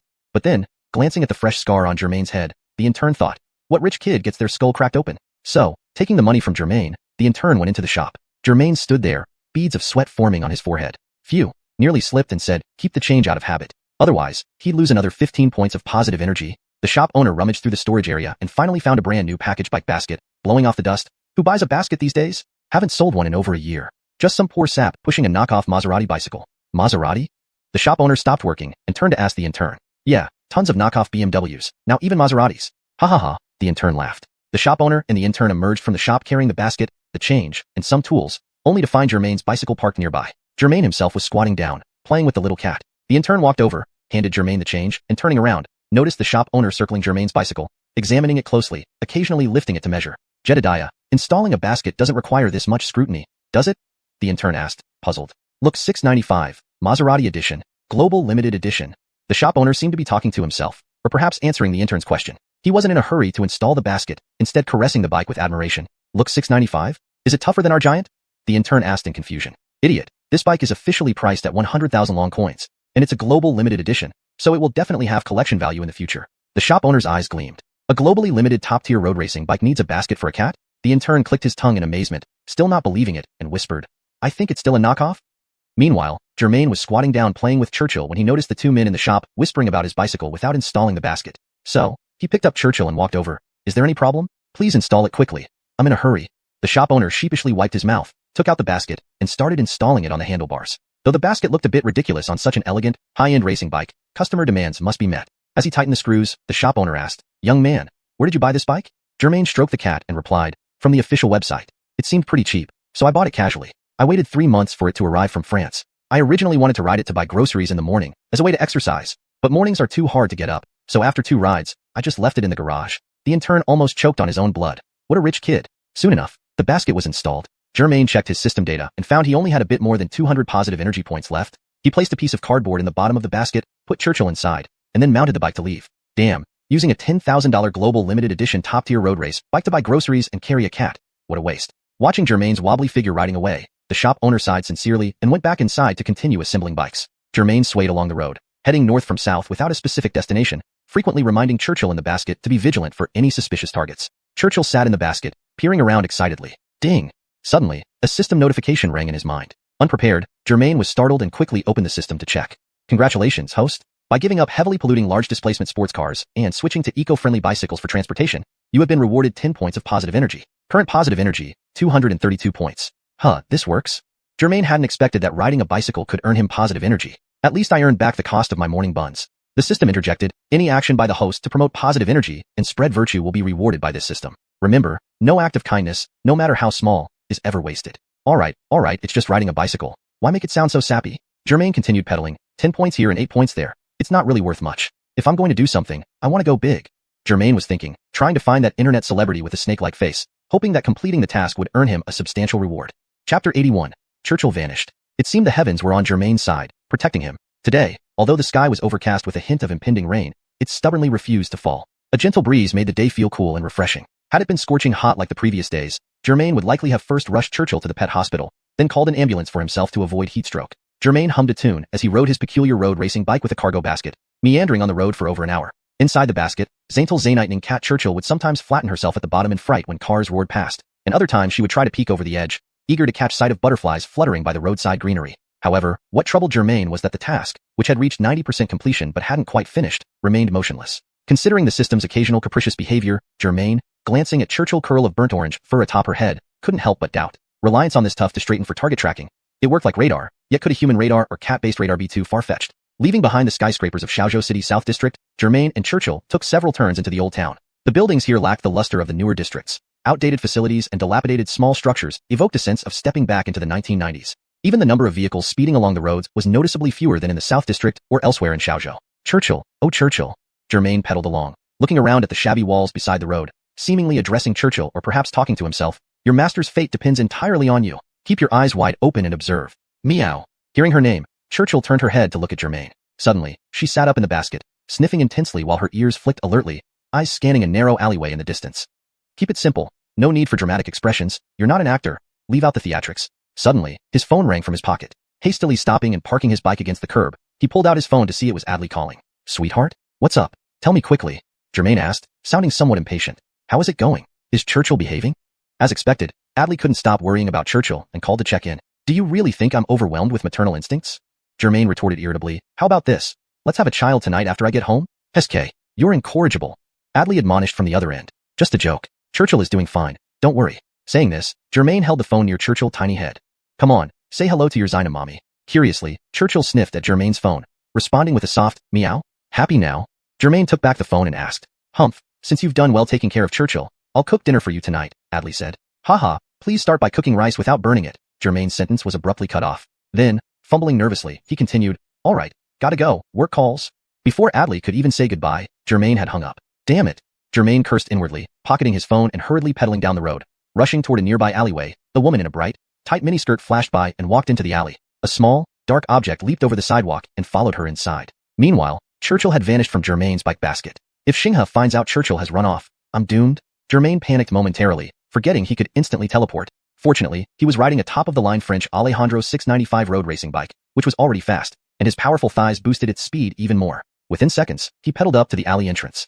At the alley's mouth, Germain saw a woman wearing a blue, white, and yellow skin-tight mini dress, revealing her not-so-fair thighs, swaying her petite waist as she walked deeper into the alley. Although he couldn't see her face, this figure and posture resembled Godfrey's old flame. Could it be that Churchill had found the target? But Churchill had disappeared without a trace. Germain hurriedly parked his bicycle against the wall at the alley's entrance. After walking a few steps quickly, he saw no one around and instantly teleported, catching up with the brightly dressed woman. The woman did not hear a sound when someone suddenly appeared behind her. Without preamble, Germain grabbed her shoulder and yanked her around. The woman let out an ouch and turned to face him. Huh. Germain was stunned. Where was the snake-like, trendy face? The woman in front of him, though decently built and dressed provocatively, was, politely put, extraordinarily ordinary in appearance. Germain hesitated to describe her looks precisely, for fear the system might misconstrue and penalize him for lacking positive energy. In any case, this was definitely not Godfrey's lover. Taken aback by the sudden pull while walking, the woman was furious initially. But turning around, she saw a tall, burly man with a rugged face and a scar on his bald head, exuding a strong masculine aura. Hey, young man, what's the rush?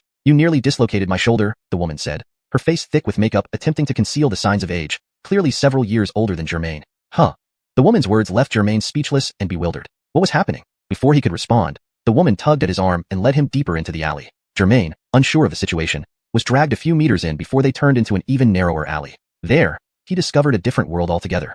The narrow alley was lined with low, decrepit houses, clearly quite old. At their doors stood several heavily made-up women, some cracking sunflower seeds, others engrossed in their phones. Well, business in broad daylight, remarked a 40-ish, plump woman nearby, eyeing them enviously, her gaze lingering on Germain's muscular form with unmistakable desire. Realization hit Germain. Damn, he'd walked into an entertainment venue, and likely a cheap one at that. Chapter 82.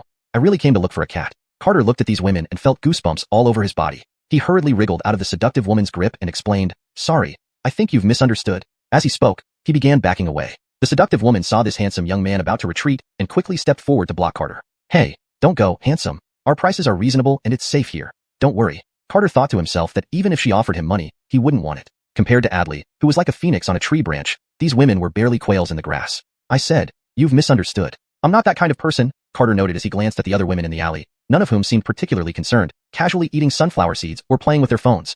"I only lost my cat and wanted to ask if anyone has seen it," Carter patiently explained. "A cat?" The obese woman thought Carter might be new and just making an excuse, so she laughed and replied, "Oh, a cat just ran into my place. Maybe it's yours? Come on, come check." She grabbed Carter's arm and tried to pull him toward her courtyard. This towering young man had been making her heart itch for a while now. Before Carter could object, the seductive woman who brought him in was already displeased. "Hey, Tinsley, he's my guest. Why are you snatching?" Tinsley wasn't used to yielding and retorted, "Snatching? Who's snatching? I'm just helping him find his cat. Come on, young man, ignore her." The seductive woman fumed and shouted, "You fat sow. Have you seen yourself in the mirror? You look like a pig."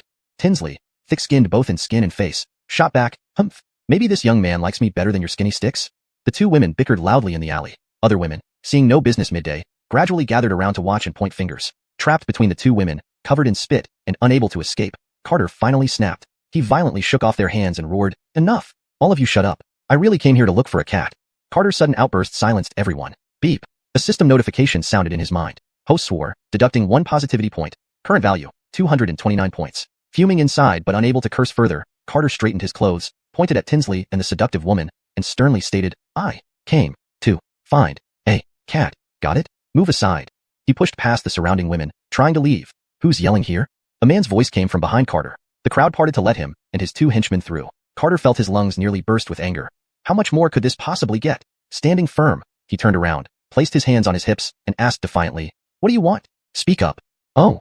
The leading man paused, surprised by the lone man's boldness. Truly inexperienced and foolish. This man was medium built, with a small haircut, wearing a white vest, and holding a cheap paper fan from a street vendor, the boss of this alley. "What do I want?" He tapped the paper fan against his left palm. "I want to loosen your bones." "Beat him." On command, the two large henchmen pulled out black metal batons from their waists, extending them to about 40 centimeters long, and swaggered towards Carter. "Kneel now, and you might be spared," one of them sneered. Tinsley pleaded from the side, "Jedediah, please don't hit his face." Carter's anger burned like being stuck on a bridge during rush hour with a full bladder. Losing Churchill would surely upset Adley. "System, can I blame them for coming after me?" Carter asked anxiously. The system responded, "Only act in self-defense. Avoid excessive force." Carter regained confidence, knowing he could act as long as they made the first move. So he waved them on without speaking. The two henchmen grinned, thinking, "This kid doesn't know what's coming."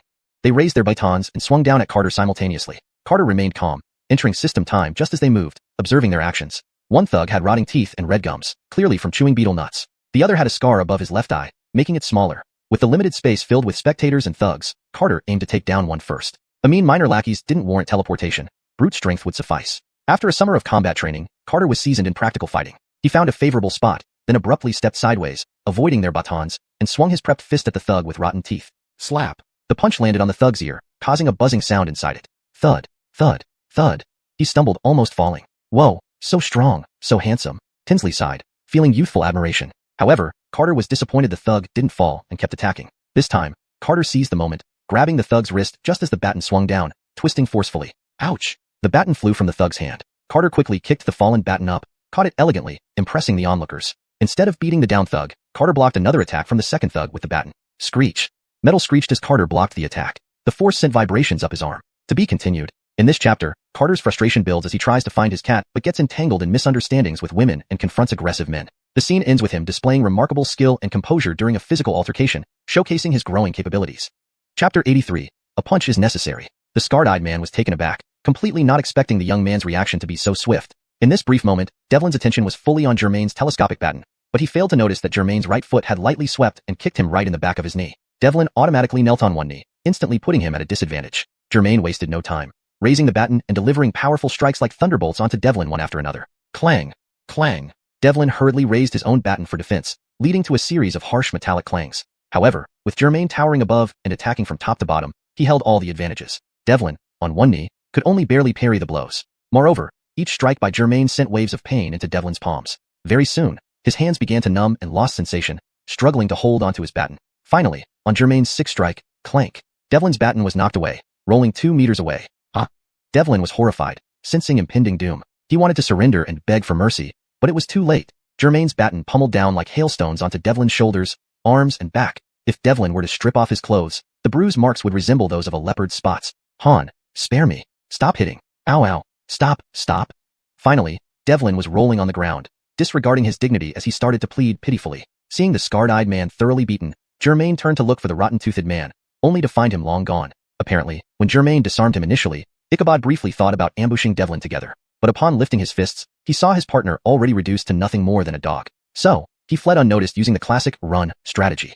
Noticing he was gone, Germain sneered. How quick he was to abandon his comrade. What happened to that arrogance? Turning again, he spotted the leader, Zack, trying to push through the crowd to escape. Just as Germain was about to chase, he realized his baton was already bent from the hard clashes with Devlin. Raising his head, Zack was almost out of reach. In a flash of inspiration, Germain threw the baton which landed precisely on Zack's back. Zack, who thought to flee, suddenly stumbled from the blow, almost falling flat on his face. He barely managed to grab Adrian's arm, preventing him from a complete fall. By the time he regained balance and tried to flee again, Germain had already lunged forward, grabbing his white tank top and pulling him to the ground. Whether due to Germain's strength or the poor quality of the shirt, there was a rip as it tore into two halves, leaving Zack bare-chested on the ground, Fan Long discarded. Han, please don't hit. Don't hit. Let's talk. No need to resort to violence, pleaded Zack before Germain even lifted a fist. Pfft, what a paper tiger, thought Germain scornfully. Who wants peace with you? I haven't vented yet. Don't trouble yourself, sir. I'll do it, hee. Zack grinned awkwardly, then slapped himself twice. Germain found the absurd scene amusing, remembering how high and mighty Zack was just minutes ago. Now, without a fight, he was already kneeling and begging for mercy? Truly a coward. Pfft. Germain spat next to Zack. I have no time to play with you guys. He walked towards the alley entrance. The previously gathered women quickly parted, letting him pass. Stopping beside Raylan, Germain glared. All I wanted was to find my cat. Must it come to fighting for you people to listen? And with that, he left. Raylan and the other women couldn't help admiring his imposing figure. They'd gladly serve such a guest for free. Exiting the red light alley, Germain detected a foul smell from cheap perfume and low-quality makeup. Wrinkling his nose, he hastened to the last alley where he saw Churchill. Looking around, beside speeding cars and peering women, there was no sign of Churchill. Churchill.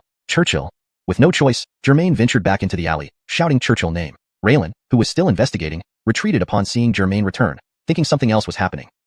Jumping to conclusions, muttered Germain. Suddenly, on Raylan's roof, he saw two cats, a black one and a calico one, playing. Churchill? Spotting the target, Germain jogged closer. Unfamiliar with the calico cat, Germain knew Churchill well. Besides, calicos are usually female unless genetically mutated. Thus, Churchill, you color-struck traitor. Get down here, shouted Germain angrily. After much effort and unnecessary trouble, Churchill was actually flirting with a kitten on the roof. No, Churchill was just over 2 months old. This must be some puppy love. So, didn't I tell you? Said Raylan, leaning against her door, somewhat smug. See, now get a ladder and fetch it yourself. Why bother? Replied Germain with a glance. Then to Churchill, Churchill, come down. You're too young for that. Earlier, during Germain's phone call, the bored Churchill noticed a calico kitten walking into the alley. Excited by seeing a fellow cat, he leapt out of the basket and followed its trail. Hashtag chapter 84. Call me Lei Feng. Churchill, get down here. Germain barked from below. Churchill had no choice but to say goodbye to the tabby cat in front of him and walk to the eaves, making it look like he was about to jump down. Handsome, do you need a ladder? Tinsley looked up at the ET-like kitten on the eaves and laughed. The alleyway had quickly returned to its usual calm, as if the scuffle that just happened hadn't occurred. After all, such incidents were commonplace here, and the aunties and sisters were well used to them. Tinsley's smile suddenly froze. The kitten that was just on the eaves was now nowhere to be seen. She rubbed her eyes, only to see the black kitten clinging to Germain's shoulder. Did you see that? How did the cat? Tinsley couldn't believe her eyes. Instinctively, she turned her head to ask someone behind her. But the women in the alley were busy with their own affairs. No one even noticed Germain coming back for the cat. The cat? What's going on? I clearly saw it on the eaves. How could it? Tinsley turned back to Germain, seeking an answer. No, I didn't even blink. It just flew onto your shoulder. Am I seeing things? Germain picked up Churchill by the scruff of his neck, moved him from his shoulder to his arms, and said smugly to Tinsley, You're not imagining things? Seeing that no one in the alley was paying attention, he continued, Let me show you something else. With that, Germain vanished from right in front of Tinsley and reappeared 5 meters away. He did it so smoothly and confidently. The only drawback was, Churchill was left standing there, utterly bewildered. Turns out, when Germain teleported, any items he carried would move with him, provided he focused on them mentally. He had simply forgotten about Churchill. The atmosphere grew awkward, and Germain had no choice but to go back and pick up Churchill, who was still staring at him from the ground. Tinsley, meanwhile, was thoroughly frightened, sitting down hard on the ground, her eyes wide open in disbelief. Germain chuckled, picked up Churchill, and walked away, leaving Tinsley petrified. Hey, Tinsley, what are you doing on the ground? A woman's voice called out from behind her. Ghost, was Tinsley's one-word reply. Carefully placing Churchill in the basket of his bicycle, Germain warned him repeatedly, Churchill, you're still young. It's too early for romantic entanglements, got it? Mew. Churchill stared at Germain with his amber eyes, seemingly understanding. Having settled Churchill, Germain straddled his $10,000 dragon vegetable bike, ready to leave, but suddenly heard loud footsteps and a man's furious roar from the alley. That's him. Attack. Don't let him get away. Turning around, Germain saw the gap-toothed thug who had slipped away during the fight returning, this time accompanied by over a dozen thugs in floral shirts, brandishing various weapons. So you want to fetch back up? Germain muttered under his breath. But little lord doesn't have the time to play with you.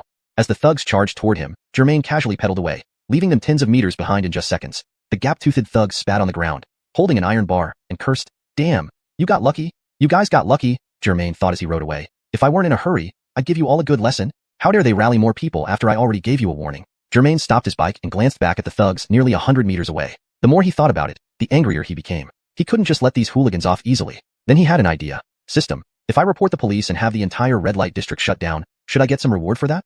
The system replied, of course. And it took you this long to think of it. I think your neurons might be a bit slow. Haha, figured as much. Germain pulled out his phone. Well, justice can be served without my involvement. Time for you to taste the hammer of righteousness. He dialed the 3-digit emergency number and reported the hidden illegal entertainment venue in the alley, providing the exact location. Finally, the operator asked kindly, and may I have your name, please? Germain, having watched similar scenes in TV shows and movies, knew exactly how to respond. He coolly answered, oh, it's a small matter. Every good citizen has this duty. If you must have a name, call me Lei Feng. Unfortunately, the operator wasn't buying it. According to regulations, we need the real name of the caller. Otherwise, we cannot proceed with the case. Okay, Germain relented. My name is Germain, the Bogdang from bullying and the Shun from immortal. Thank you, Mr. Bogdang, for reporting this. Our officers will arrive at the location you mentioned. Please keep your line open in case further assistance is needed. Sure, no problem, it's my duty. After hanging up, Germain glanced back at the faraway gangsters yelling curses. He thought, Himph, wait till the cops come and see how tough you act then. But I've got important business elsewhere, so I won't stick around to watch. Ding! Right on cue, the system notification sounded. Congratulations, host. For reporting an illegal entertainment venue and fulfilling the duties of a law-abiding citizen, you have earned 100 positive energy points. Current positive energy, 328 points. Not bad. Germain had expected at least a few hundred points and was somewhat disappointed with just 100. The system replied, to prevent abuse, rewards for actions initiated by the host may be limited. However, completing system-assigned missions can yield substantial rewards. Germain checked the data panel again. System tasks were still at 90% completion. This minor incident wasn't very satisfying. Making real progress requires tackling missions. I better get on with it, Germain thought as he exited the system and gave the distant thugs the finger. I should have been part of your performance. Just then, his phone rang. It was Kareem calling. Translation notes asterisk. Chapter 84. Just call me Lei Feng. Churchill, get down here. Germain shouted from below. Churchill had no choice but to bid farewell to the calico cat in front of him and walk to the eave, pretending he was about to jump down. Hunk, do you need a ladder? Tinsley smiled at the ET-looking kitten on the eave. The brothel alley had quickly regained its tranquility after the scuffle, as if nothing had happened. Such incidents were common here, and the madams and girls had long gotten used to them. Tinsley's smile suddenly froze. The kitten that was still on the eave had vanished into thin air. Rubbing her eyes, she saw the black cat now perched on Germain's shoulder. Did you see that? How did the cat? Tinsley couldn't believe her eyes. She instinctively turned to speak to someone behind her. But the women in the alley were all minding their own business, and none had noticed Germain returning for the cat. This cat? What's going on? I clearly saw it on the eve. How did it? Tinsley turned back to Germain for an explanation. No, I didn't even blink. It flew onto your shoulder. Am I seeing things? Germain lifted Churchill by the scruff of his neck, moved him from his shoulder to his arms, and proudly said to Tinsley, You're not seeing things? As he spoke, noticing no one in the alley was paying attention, he continued, Let me give you another show. In a flash, before Germain finished speaking, he vanished from Tinsley's sight and reappeared 5 meters away. It was cool and stylish, but there was one flaw. Churchill was left standing dumbfounded in the same spot. Apparently, when Germain teleported, he could carry objects with him via concentration. But he forgot about Churchill. The atmosphere became awkward, and Germain had to go back to pick up Churchill, who was sitting and staring at him. Tinsley was so shocked by Germain that she sat down on the ground, dazed. Germain chuckled and, carrying Churchill, walked away, leaving Tinsley terrified. Tinsley, why are you sitting on the ground? Came a woman's voice from behind. Ghost, was Tinsley's only response. Germain carefully placed Churchill in the bicycle basket, earnestly admonishing him. Churchill, you're still young. It's not time for romantic entanglements yet, understand?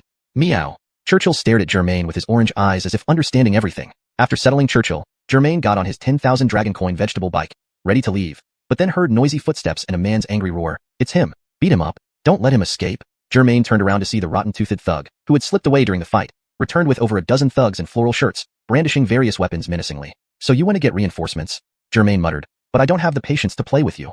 As the thugs charged towards him, Germain casually pedaled his bike, swiftly distancing himself from the group by several dozen meters. The rotten-toothed thug spat on the ground, cursing under his breath. Damn lucky bastard. You were lucky, thought Germain while riding. If I wasn't in a hurry, I would have taught you all a lesson. I'm not pursuing this further or exposing your brothel. You found more thugs to attack me? Really? Germain stopped, glancing back at the thugs 100 meters away.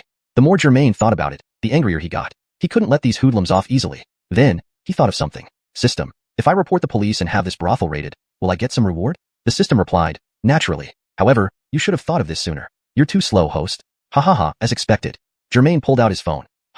Without me lifting a finger, taste the hammer of justice. He dialed the emergency number, reporting the hidden unhealthy entertainment venue and providing its location. Finally, the operator asked politely, and the reporter's name? Taking a cue from movies, Germain coolly responded, just doing my duty as a good citizen. If you must name me, call me Lei Feng. Unfortunately, the operator wasn't having it. By regulation, please provide your real name for record. Otherwise, we cannot proceed. Germain, the Bogdang from Bullying and the Shun from Immortal, Germain provided. Thank you, Mr. Bogdang. Our officers will arrive at the reported location promptly. Please keep your line open in case we need further assistance. Sure, no problem, it's my duty. After hanging up, Germain glanced back at the distant hollering thugs. He thought, wait till the police come, then see how arrogant you are. But he had important matters to attend to and wouldn't linger. Ding!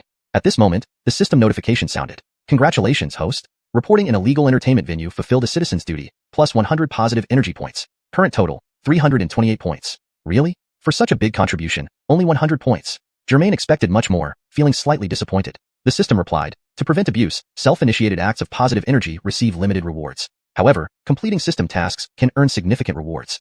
Germain checked the data panel. System tasks were still at 90% completion. Small victories weren't satisfying. To make real progress, he needed to focus on tasks. Time to get serious. He flipped off the distant thugs. The performance script requires. Suddenly, his phone rang. Kareem was calling. Translation adjustments ensure accuracy, naturalness, consistency, and maintain the essence of the original Chinese text. Paragraph structure and style. Maintain the original paragraph breaks and style to ensure coherence with the story's flow. Natural language and tone.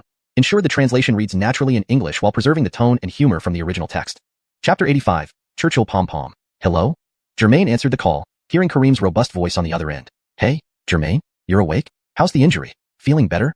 Kareem asked. Germain replied with a laugh. Come on, I was discharged from the hospital yesterday. Your information is way too outdated. So soon. The last time I visited you in the hospital, you were sleeping like a dead pig, ha ha ha. Germain scratched his head. The wound on it had healed, but it still felt a bit itchy. They exchanged some pleasantries before Germain suddenly remembered that Kareem was now Corina's bodyguard and might have some leads about the gold theft case. So he asked, by the way, any news about the woman who took the stolen goods from your shopping center? No, not really. The police have been looking but haven't found any clues. She seems to have vanished into thin air. Kareem thought for a moment and replied. Germain patted his forehead, somewhat disappointed. Oh, what should I do? I have a mission, and I need to catch that woman to complete it. Mission? What kind of mission? Kareem asked, puzzled. It's hard to explain over the phone. Anyway, I must catch her within the next few days, or I'll be in trouble. Germain glanced at Churchill in the bike basket. But the good news is, I think I've got a lead, though I need to act fast. Kareem pondered for a while. I see. Where are you? Maybe I can help you look today? How could I ask you to do that? Don't you need to stay with your CEO? Please, being a bodyguard is just a job, and I do have days off. Another pair of hands would be helpful, Germain thought. Kareem's skills were solid, and if they ran into similar situations again, it would be great to have him clear out any riffraff. Germain looked around. This was his first visit to the area, and he estimated that he was not far from Qinjin Shopping Center. So they agreed to meet at McDonald's on the ground floor of Qinjin Shopping Center. Germain reached into the bike basket and patted Churchill on the head, saying, Churchill, my life depends on you now. Mew. Churchill nodded its head, unsure if it understood. Then Germain rode off on the road bike, disappearing from the view of the flower shirt thugs in an instant. Half an hour later, Germain arrived at McDonald's outside Qinjin Shopping Center, parked the bike. Holding Churchill, Germain looked up at the towering Qinjin building. The broken glass from the battle with Godfrey had already been repaired, and passers-by and shoppers moved briskly as if nothing had happened. The scene gave Germain a sense of unease, almost surreal. He collected his thoughts and looked around for Kareem, spotting him waving by the window of McDonald's. It was Kareem, Corina's bodyguard, walking towards him. Why didn't you drive? A bike? Kareem asked, confused by the bicycle beside Germain. Gasoline is too expensive. Can't afford it. Germain stammered. Germain spoke the truth, but Kareem thought he was joking. What? Kareem couldn't believe it. With your wealth, more than our chairman, you care about gas money? Hee hee. Germain grinned. I don't care about the gas money, but I do care about my life. Kareem shook his head, unable to follow Germain's logic. You rich people love making things complicated. When we normal folks rode bikes, you drove cars. Now when we can afford cars, you ride bikes. Kareem observed Germain's seemingly high-end bike. Your bike looks cool. Not cheap, right? Probably cost 3 to 5,000. Germain laughed. More or less. It was noon, and after roaming around for half a day, Germain was starving. So he walked into McDonald's with Churchill and Kareem, ordering 2 17 renminbi value meals. As soon as they sat down, Kareem became interested in Churchill, asking, You came here for a mission. Why bring a cat along? He reached out to pat Churchill's little head. Churchill seemed a bit tense in the crowded McDonald's. Germain placed Churchill on his lap and started munching on the burger, clearly hungry. Well, not sure how to explain. Germain said while eating, To catch that woman, I can only rely on this cat. I know dogs have a good sense of smell for tracking people. Kareem sipped on his zero-calorie cola. Can cats do that too? Germain put down the burger and pointed to Churchill's orange curly hair on its forehead. If the target is within 5 square kilometers, this hair will stand up, pointing towards the direction of the target. Don't tell me you hit your head and lost some IQ, getting scammed? Kareem naturally found this unbelievable. Where did you buy this cat? Let me take you back. Jermaine was speechless. To be honest, he had only heard about Churchill's superpower from the system and hadn't tried it himself. At that moment, a young woman walked into the restaurant. Jermaine glanced at her and said to Kareem, "Look at that woman." Kareem scrutinized the woman. She has a good figure, but still doesn't match our chairman. Meanwhile, Jermaine stared into Churchill's eyes, projecting the young woman's face into its mind. The young woman ordered an ice cream and walked toward a distant empty seat. What does this woman have to do with your cat? Kareem turned his gaze from the young woman to Churchill, nearly jumping out of his chair. What the heck is this? Churchill's orange curly hair on its forehead stood straight up, visibly longer, about an inch long, slowly turning to point in the direction of the woman. Kareem quickly glanced back at the young woman, who had sat down at an empty seat. Then he looked back at Churchill Pom-Pom, which had stopped turning and was pointing directly at the young woman. This must be a robotic cat. Kareem pinched Churchill's paw, confirming it was alive. When Churchill Pom-Pom slowly extended, Jermaine was also stunned. Fortunately, after so many experiences with the system, he quickly accepted reality. Churchill's tracking ability was undeniable. Where did you get it? Can you get one for me? Kareem's eyes gleamed. Jermaine then cleared the young woman's image from Churchill's mind, focusing on the Kyla instead. Churchill's orange pom-pom slowly retracted and curled back into its usual position. Chapter 86. My car was stolen. Kareem stared wide-eyed at Jermaine. This cat, is it really that amazing? Jermaine waved his hand and said, "Don't look at me like that. I'm seeing this for the first time too. Can it really track someone?" Kareem looked at Churchill thoughtfully, muttering to himself. He seemed to be preoccupied with something. Since Churchill really has this kind of superpower, the remaining task is to conduct a thorough search of Xiaozhou City. Jermaine asked Kareem, "How about it? Are you coming?" Kareem's thoughts were suddenly interrupted by Jermaine. He was taken aback. Huh? He then recovered and responded, "Of course, I'll help you. An extra pair of hands wouldn't hurt." Jermaine tore off a piece of meat from the burger and fed it to Churchill. "Churchill, eat more. I'm relying on you." Churchill took the meat from Jermaine in one bite and devoured it in a couple more, revealing a contented expression. "So where do we start?" Kareem ate quickly anyway, especially with just a burger and a cola. Jermaine sipped his cola and continued. "I live in the Southern Villa District. This morning, I searched for over an hour by bike, basically covering that area, so it shouldn't be there." He finished the last bite of the burger and added, "I also searched part of the old town. I plan to search from south to north, street by street, to ensure we don't miss that woman. What do you think?" Kareem leaned back against the chair and replied, "While this might be a bit clumsy, it's the safest method." But what? Jermaine wiped his mouth with a napkin. "You're riding a bicycle. I can't possibly get a shared bike and join you on another bike. That would be way too inefficient. How long would it take to sweep through all of Xiaozhou City? What can we do?" "I didn't drive here," Jermaine thought to himself. Given his precarious situation, he had no spare energy to even fill up his tank. "You didn't drive, but I did. Just ride with me." Kareem smiled. "It's parked in the underground parking lot of the shopping center. Let's go secure your bike and head there." Meanwhile, Jermaine queried the system whether hitching a ride would cost positive energy. The system informed him that carpooling saved social resources. It wouldn't add positive energy but wouldn't subtract it either. With this reassurance, Jermaine felt relieved. "Okay, let's take your car. We'll be faster, but I need to park my bike somewhere safe first." As he glanced out the window toward where he had parked, his eyes fell on the now empty spot. His limited edition Roche 695 Maserati was gone. Kareem followed his gaze and jumped up. "Holy crap, where's your car?" Jermaine frowned and chuckled bitterly. Obviously, it was stolen. If there had been a dog nearby, Jermaine might have cursed aloud and kicked it for good measure. However, he couldn't. With his dwindling positive energy, he consoled himself that life mattered most. He mustn't act rashly. Forget it. 10,000 yuan, nothing more. Let's focus on the task at hand. Jermaine stood up with Churchill in his arms. "What did you say?" Kareem could hardly believe his ears. 10,000 yuan? I thought it was only 3 or 5,000. Material things. Lost, so be it. I bought it to ride to the market, but I hardly used it. Jermaine shook his head. Maybe losing it was a blessing in disguise. No way. Kareem stood up too, protesting, "We can't let this go. Besides, if something so valuable is lost in our Xinjiang shopping center, it will tarnish our company's reputation." Jermaine hesitated. To him, the money wasn't much, just the cost of a karaoke session. Completing the task was the priority. At this moment, the system's voice rang in his mind, friendly reminder, warning to host. If you witness a crime and fail to report it or act upon it, your positive energy will be deducted. Now, Jermaine had no choice. Still, he tried negotiating with the system. "System, can I report it? I need to find that woman first." The system responded, "Reporting it is fine, but as the host of the system with superpowers, isn't it wasteful to trouble the police with such a minor issue?" Jermaine fell into contemplation. The system unexpectedly shifted its tone to something akin to Bogdan's seductive voice, adding, "If you handle it yourself, there will be additional positive energy rewards." Jermaine felt a chill run down his spine and nearly gagged. "System, please stick to the facts. Don't sound so effeminate." "Oh seriously, it's creepy." The system questioned. "I'm merely learning human language habits. Based on my big data analysis, humans, especially men, prefer this type of voice. Please revert to your original tone." Jermaine found this unsettling. "You remind me of cross-dressers and girl Logans. Honestly, it's nauseating." "Alright, I was trying to be more human-like." The system reverted to its cold electronic tone. "In any case, I've warned you. The decision is yours." Jermaine felt much better now. "Okay, I'll try finding the bike myself first. If it doesn't work, then I'll call the police." Decided, he withdrew from the system interface. So, Should we go find the bike and look for that woman along the way? Won't delay the main mission. Kareem appeared far more enthusiastic than Germain. Alright, but how do we start looking? Together, they should easily handle a petty thief. The challenge was where to begin. Kareem looked around and said, the cameras inside this McDonald's likely didn't capture your bike, but the external cameras belong to our shopping center and should have recorded it. I'll show you the footage. Germain nodded. Investigating the footage in the shopping center surveillance room and having Churchill track the culprit should work. Since only a few minutes had passed, Churchill should still be able to detect them. Chapter 87. Turning big matters into small ones, and small ones into nothing. Hello, I'll have 3 value meals, but only 1 Coke. Change the other 2 Cokes to fried chicken wings. A middle-aged man in a dark blue suit was ordering at the McDonald's counter. Sure, sir. Dine in or take away? The server asked. Take away, replied the middle-aged man. Germain recognized the voice of the middle-aged man. He glanced over and immediately identified him. How about that? Kareem, isn't that your shopping center security manager? Germain pointed to the middle-aged man as he asked Kareem. Kareem turned his head and indeed recognized him. Yes, it's our company's manager Darwin. Then he quickly corrected himself. No, it should be Deputy Manager Darwin. Oh, Deputy Manager? Didn't President Corina say he would fire him?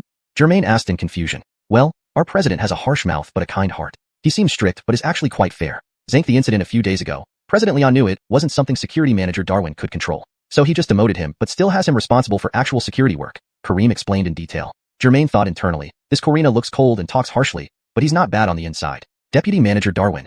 Germain and Kareem were not far from the McDonald's counter. Kareem called out to the security manager, and they both walked over to him. Perhaps because he had been called Manager Darwin so often before, the middle-aged man didn't react when someone suddenly called him Deputy Manager Darwin. He didn't realize anyone was addressing him. Kareem, feeling a bit awkward, walked behind Security Manager Darwin and called him again. Only then did he finally respond.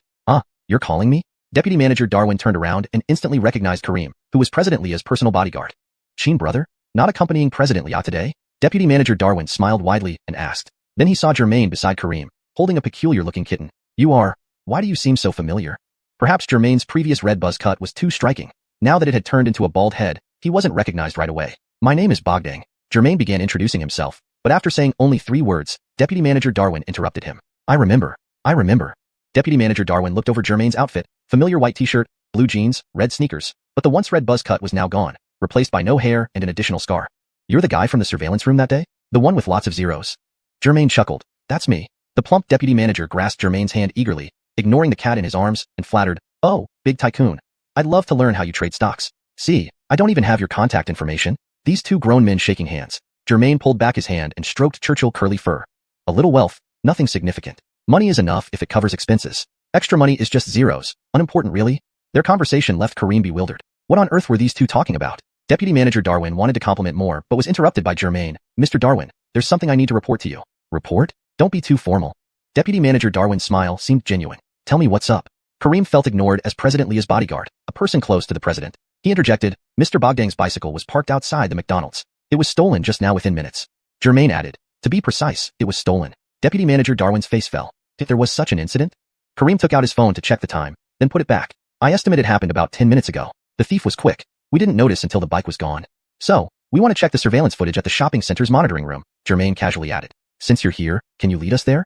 It wasn't too hot outside, and the air conditioning in McDonald's was strong. Yet Deputy Manager Darwin's forehead was sweating profusely. Recently, the shopping center experienced a serious incident, nearly costing him his job. President Leah leniently demoted him to Deputy Security Manager. Now, only a few days later, this wealthy Mr. Bogdang lost his bicycle in broad daylight right outside the shopping center, in front of President Leah's bodyguard. If the staff finds out and it reaches President Leah's ears, he might really be fired this time. Better to turn big matters into small ones, and small ones into nothing. Deputy Manager Darwin asked nervously, Oh, I wonder how much Mr. Bogdang's bicycle costs. As the security head, it's my responsibility if something gets lost. How about I pay for a brand new, identical bike for you? Germain almost laughed. This guy is such a coward. How did he get to this position? But he sure knows how to deal with people, maybe through constant flattering. French Rock 695, Maserati Zainmited Edition, global production of 200 units. Official price, 100,000 long coins. Germain glared and rattled off the specifications irritably. Deputy Manager Darwin thought, his chubby face twitching, and frowned. About this, how about we first check the surveillance footage? It hasn't been too long. Maybe the thief didn't get far. Germain and Kareem exchanged amused looks and nodded. Lead us there quickly. With a 100,000 coin bicycle lost under his watch, this was no small matter. Deputy Manager Darwin didn't dare delay, and turned to leave. Sir, your order is ready for takeaway. The McDonald's server called out to him. Deputy Manager Darwin hurriedly grabbed the stack of burgers and fried chicken wings he ordered. Darwin manager seems pretty good to his employees, bringing them lunch? Germain, walking behind Darwin, noticed the security manager seemed even heavier than last time. Cough cough. Deputy Manager Darwin cleared his throat.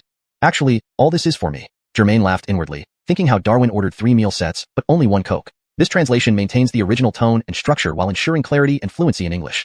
Chapter 88. The Blonde Shammate Bike Thief. Despite Deputy Manager Darwin's appearance, which could be described as pig-like without exaggeration, he moved surprisingly fast. Jermaine and Kareem had to hustle to keep up with him. In reality, Darwin was merely worried about his job security. At his age, just a few years away from retirement, being fired now would make it incredibly difficult to find another decent job. Subconsciously, this concern pushed him to quicken his pace. Soon, the trio arrived outside the surveillance room of the Xiuxian shopping center. Without knocking, Darwin Deputy Manager pushed the door open and walked in. A young security guard was sitting inside, chatting on WeChat with his girlfriend. Seeing his superior enter with two people, he stood up abruptly, still holding his phone, thinking he was in for a harsh scolding from Darwin. Unexpectedly, Darwin smiled and asked pleasantly, "Zaintel Zane, have you eaten yet?" "Report to the leader, I've already eaten."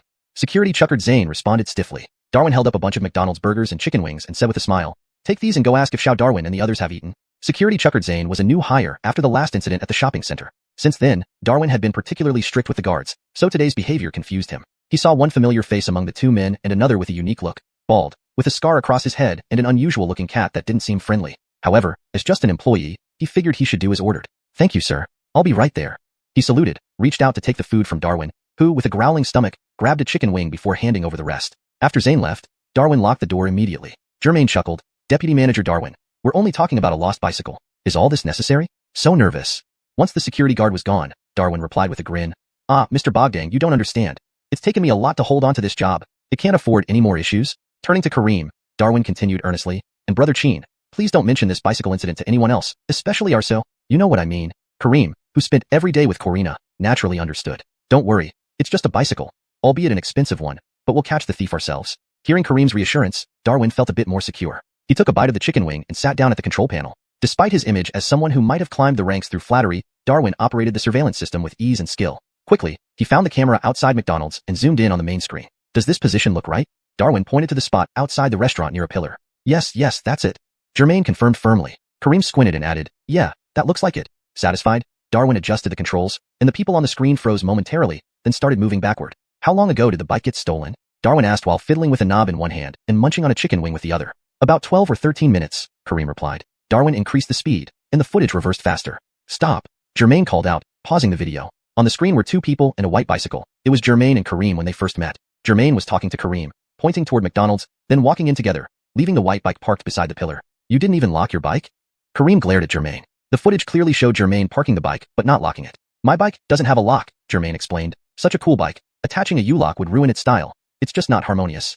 Kareem almost choked. "And adding a basket to a racing bike is aesthetically pleasing?" "I have my reasons," Jermaine defended himself. Meanwhile, Darwin spotted something interesting. Forgetting his chicken wing, "Quiet! Look!" Darwin pointed to someone in the top right corner of the screen. Jermaine and Kareem paused their banter and followed Darwin's finger. A blonde-haired Shammate youth in a green t-shirt appeared, looking around cautiously. After a while, he lit a cigarette and squatted down, his greasy hair nearly touching the cigarette. "This guy's definitely the thief," Darwin, with years of experience, noted. Although the Logan wasn't doing anything suspicious yet, his eyes kept flicking toward Jermaine's bike. Just as Jermaine reached to speed up the footage, the youth stood up, finished his cigarette, stomped it out, and headed straight for the bike. He glanced around, confirming no one was watching, then wheeled it away. A few steps later, realizing no one stopped him, he jumped on the bike and sped off. "Too damn easy." Kareem looked at Jermaine disapprovingly, as if saying, "You must be too rich if you can't be bothered to buy a bike lock." Jermaine shrugged indifferently. Darwin followed the thief's path using several cameras until the youth exited the mall surveillance range. "I can only help you this far. How do you plan to find him?"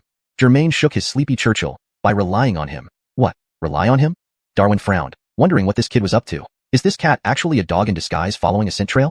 "No, it's just a cat." Jermaine projected the suspect's face onto Churchill's screen. Churchill, who was nearly dozing off, suddenly perked up. The tuft of orange-red fur on his forehead slowly unfurled, revealing its sharp focus. Chapter 89. Let's catch the Zaintel thief first. F***K. Is this Doryman? Deputy Manager Darwin's reaction mirrored Kareem's earlier one as he was startled by Churchill. "It's so realistic. I thought it was a real cat." As he spoke, he reached out to pinch Churchill's tiny paws. Jermaine gave him a withering look, pulled Churchill away from Darwin's plump hand, and said irritably, "Don't touch it. This is a real cat." Kareem couldn't help but chuckle at the scene. Deputy Manager Darwin awkwardly retracted his half-extended hand and rubbed the back of his head to ease the embarrassment. "A real cat is good. I also thought it looked like a real cat." At that moment, the orange stiff hair on Churchill's forehead had fully extended into a small spike about an inch long. After extending, it began to slowly turn. Is this a radar cat? Deputy Manager Darwin could hardly believe his eyes, but his intuition wasn't wrong. "Correct. This tuft can track the location of the suspect," Kareem explained from the side. "Too freaking amazing," Deputy Manager Darwin thought, though he didn't voice it. He now admired Jermaine profoundly for being so sharp, having endless money in his pockets, and owning such an unusual pet cat. It was like meeting a god. Alright, Kareem, take me to the underground garage. Drive your car. Let's quickly catch that punk with yellow hair.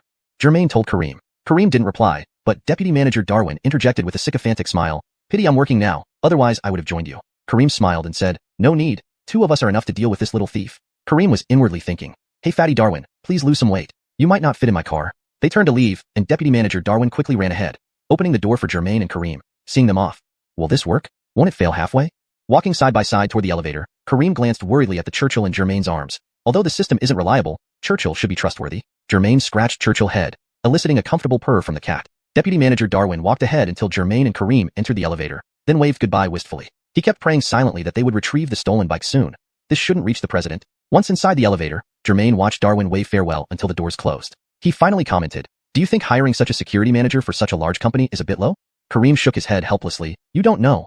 Even I only know a little. Our group has complex internal factions, and some people have wanted to seize power from our president Liao for a long time. The fat guy, Darwin, works for them. We let him be the deputy manager after careful consideration. Ah, that explains why the person in charge of security isn't someone as competent as you. I mean, who hires a chubby middle-aged uncle for this job? Jermaine stared at the elevator display as they rapidly descended to the garage. Turning brown nosing into a security position is quite amusing, huh? Kareem laughed and shook his head again. Haha, I have no interest in such political intrigues. Then, after pausing in thought, he added, at least, for now.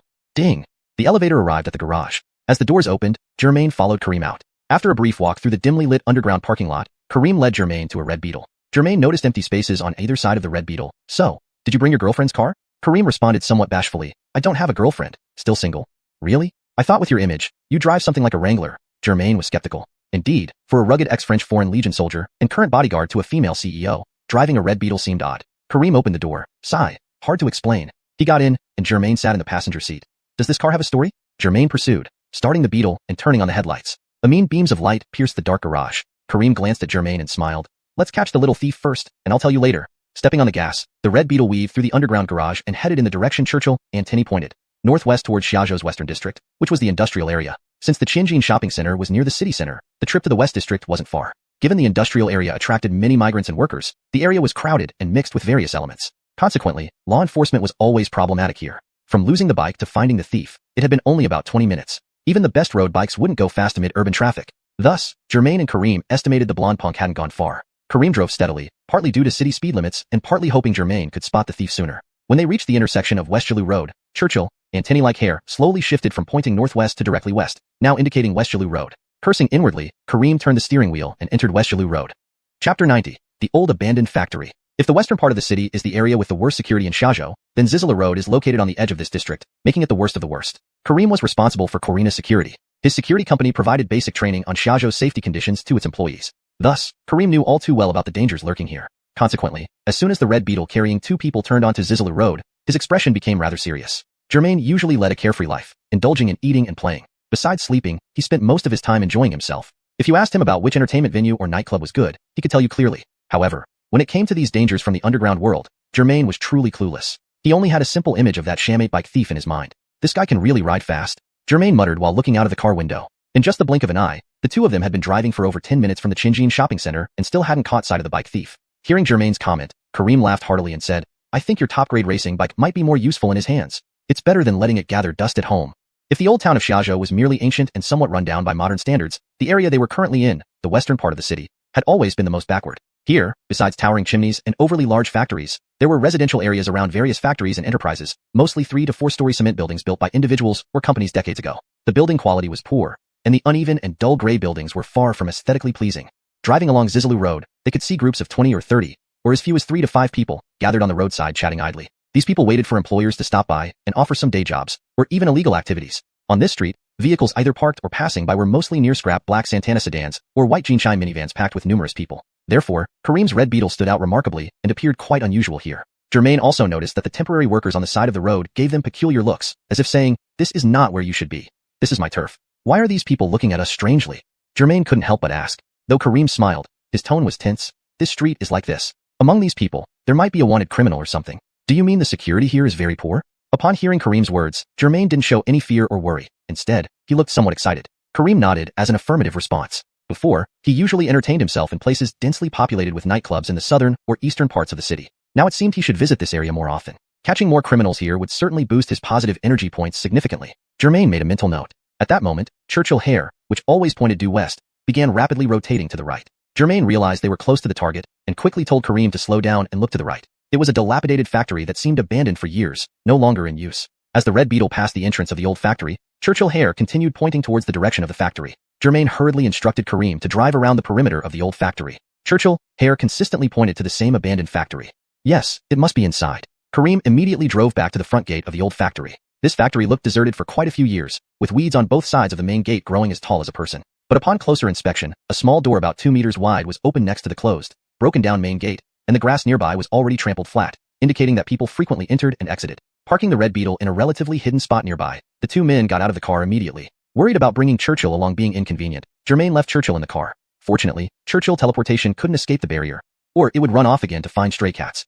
The two men entered the old factory through the small gate and saw walls built with red bricks and a roof made of blue iron sheets. Due to the age, the roof was now rusty and decayed. Additionally, several abandoned trucks, their bodies reduced to steel skeletons, were scattered across the empty grounds of the factory. This place looks like a ghost town. Maybe it's where that blonde shammate hides stolen bikes, Germain said while walking and talking to Kareem. The other party was just a petty bike thief, so Germain wasn't too concerned. After catching him, if he dared to resist, a beating would make him obedient, then off to the police station. It would be all done. Kareem wasn't as optimistic, glancing around warily. Be cautious. There are many unemployed loiterers around here. They're not good people. Don't worry. With your skills and my superpowers, handling 5 or 6 guys won't be a problem, Germain answered confidently. Sharp pebbles littered the ground of the factory area, making every step feel slightly uncomfortable. Look. While walking through a forked path, Kareem suddenly pointed far ahead and whispered. Germain followed the direction Kareem pointed to and saw, about 200 meters down the forked path, a yellow-haired shammate in a green t-shirt pushing a white bicycle and walking forward. Yes, that's the blonde. Germain whispered excitedly. Kareem signaled for silence with a hand gesture. The two men quickly turned into the forked path, walking briskly without making too much noise for fear of startling the yellow-haired bike thief. Why wouldn't he ride the bike, but push it? Did this shammate break my bike? Germain thought to himself, realizing the rough ground might have burst his tires during entry. Original tires cost 1,000 each. I wonder if this shammate can afford to pay for it. Chapter 91.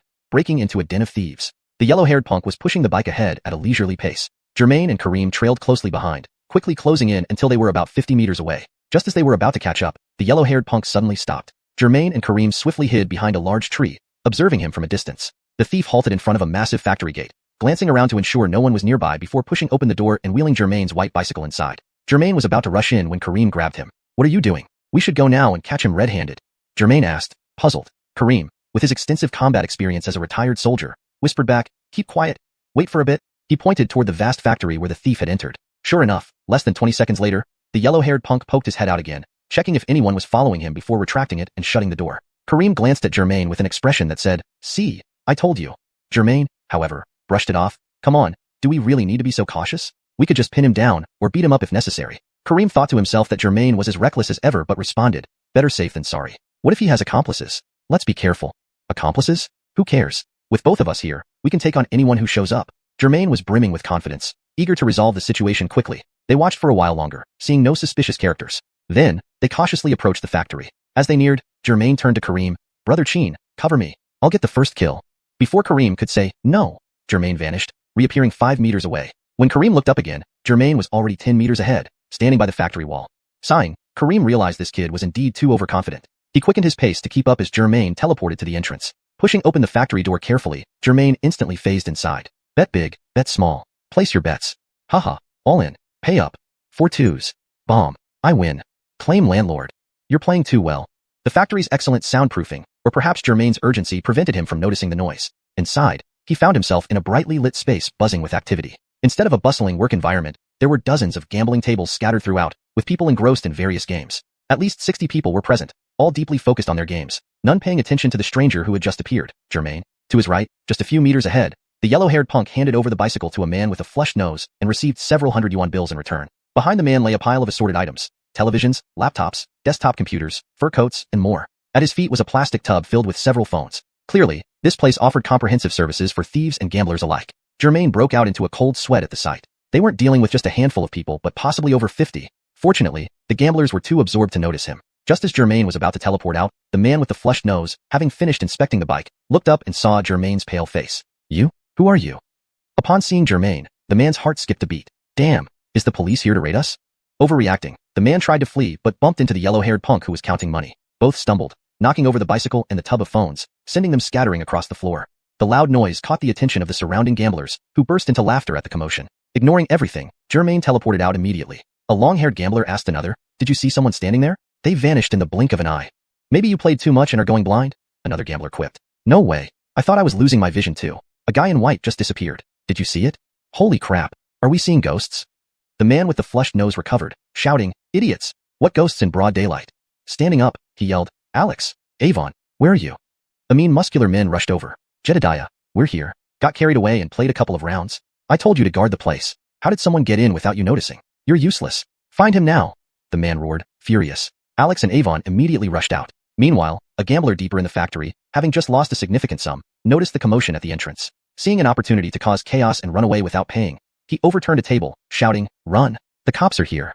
Chapter 92, Kareem's Great Retreat. The gambler's scheme to avoid paying his debt succeeded immediately. His cry of, "The cops are coming," was like pouring a bucket of water into an already bubbling pot, causing chaos instantly. Dozens of gamblers inside the factory panicked like scattered ants, initially darting in all directions. But they soon realized there was only one exit at the front of the factory. The ventilation windows were set high up on 3-meter red brick walls. In their frenzy, the gamblers rushed towards the factory door, resulting in minor trampling incidents. Several stumbled, and 2 even broke their ankles. Kareem jogged towards the factory where Germain had entered. Just about 8 meters from the entrance, the factory erupted with clamor and confusion. Slowing down, perplexed, he saw Germain suddenly reappear right before him. Startled, Kareem exclaimed, "What the hell? Why are you coming out?" Germain didn't have time to explain but yelled, "Things aren't good, run." Just as the word run hit Kareem's ears, Germain vanished again with an instant movement. Kareem stopped and turned around, seeing Germain reappear several meters behind him. As Kareem tried to call out, Germain teleported several times, already 30 meters away. Damn, he's just catching a damn car thief? Why is he running like this? Kareem stared at Germain's agile escape, puzzled. Stop right there. A mean, furious shouts came from the factory, identical in tone and content, clearly from 2 different people. Ignoring the fleeing Germain, Kareem turned and saw 2 identical large men emerge, clearly twins. Alex and Avon, who had just chased out of the casino, bumped straight into the bewildered Kareem. By now, Germain had disappeared. Alex and Avon exchanged confused glances, looking even more baffled than Kareem. What the hell is this guy doing here? They had clearly seen a bald man in a white t-shirt run out but found only Kareem, who, while similar in height to Germain, appeared much stronger. Kareem thought to himself, "You've become a coward, Germain. Even with that punk's help, there's no need to run so fast. Forget it, take him down first." This was the unanimous thought of the 3 present. "Hiya!" Kareem roared, muscles tightening, and lunged at Alex and Avon with a leap. As if in sync, both bellowed, "Damn!" asking for death. They braced themselves, left fists forward, right fists back, ready to counter Kareem. In the blink of an eye, Kareem covered several meters, closing in. But in another blink, he turned and sprinted away. "What the hell are you doing?" Both Alex and Avon shouted, "Are we fighting or not?" Kareem fled in the direction Germain had disappeared, muttering in his mind, "So many against one? Fight your grandmas." Just as Kareem lunged, several more gamblers ran out from the factory. Kareem's heart sank. More people? Within seconds, over a dozen people surrounded Alex and Avon, and the door was blocked with more scrambling out. Damn it! Kareem cursed inwardly, now understanding why Germain ran like a rabbit. Without hesitation, Kareem pivoted and bolted outside. Bryant, finally squeezing through the door, saw Alex and Avon still posing and Kareem fleeing. Enraged, he kicked each on the butt. "Aren't you going after him?" he roared, then turned to the scattering gamblers, yelling, "It's not the cops. Whoever catches that guy, their gambling debts will be wiped clean." Earlier terrified by the thought of police, the gamblers emerged to see no officers, only a tall man in black running frantically nearby. "Gambles cleared? Is this true?" a gambler asked loudly. "Whoever catches him, I'll tear up their IOU in front of everyone," the Bryant promised. "Damn, the boss is generous. I owe him 50K. This guy is mine." Aaron started chasing Kareem. "Huh, you? Step aside. He'll kill you." A stout man followed, quickly surpassing the old man.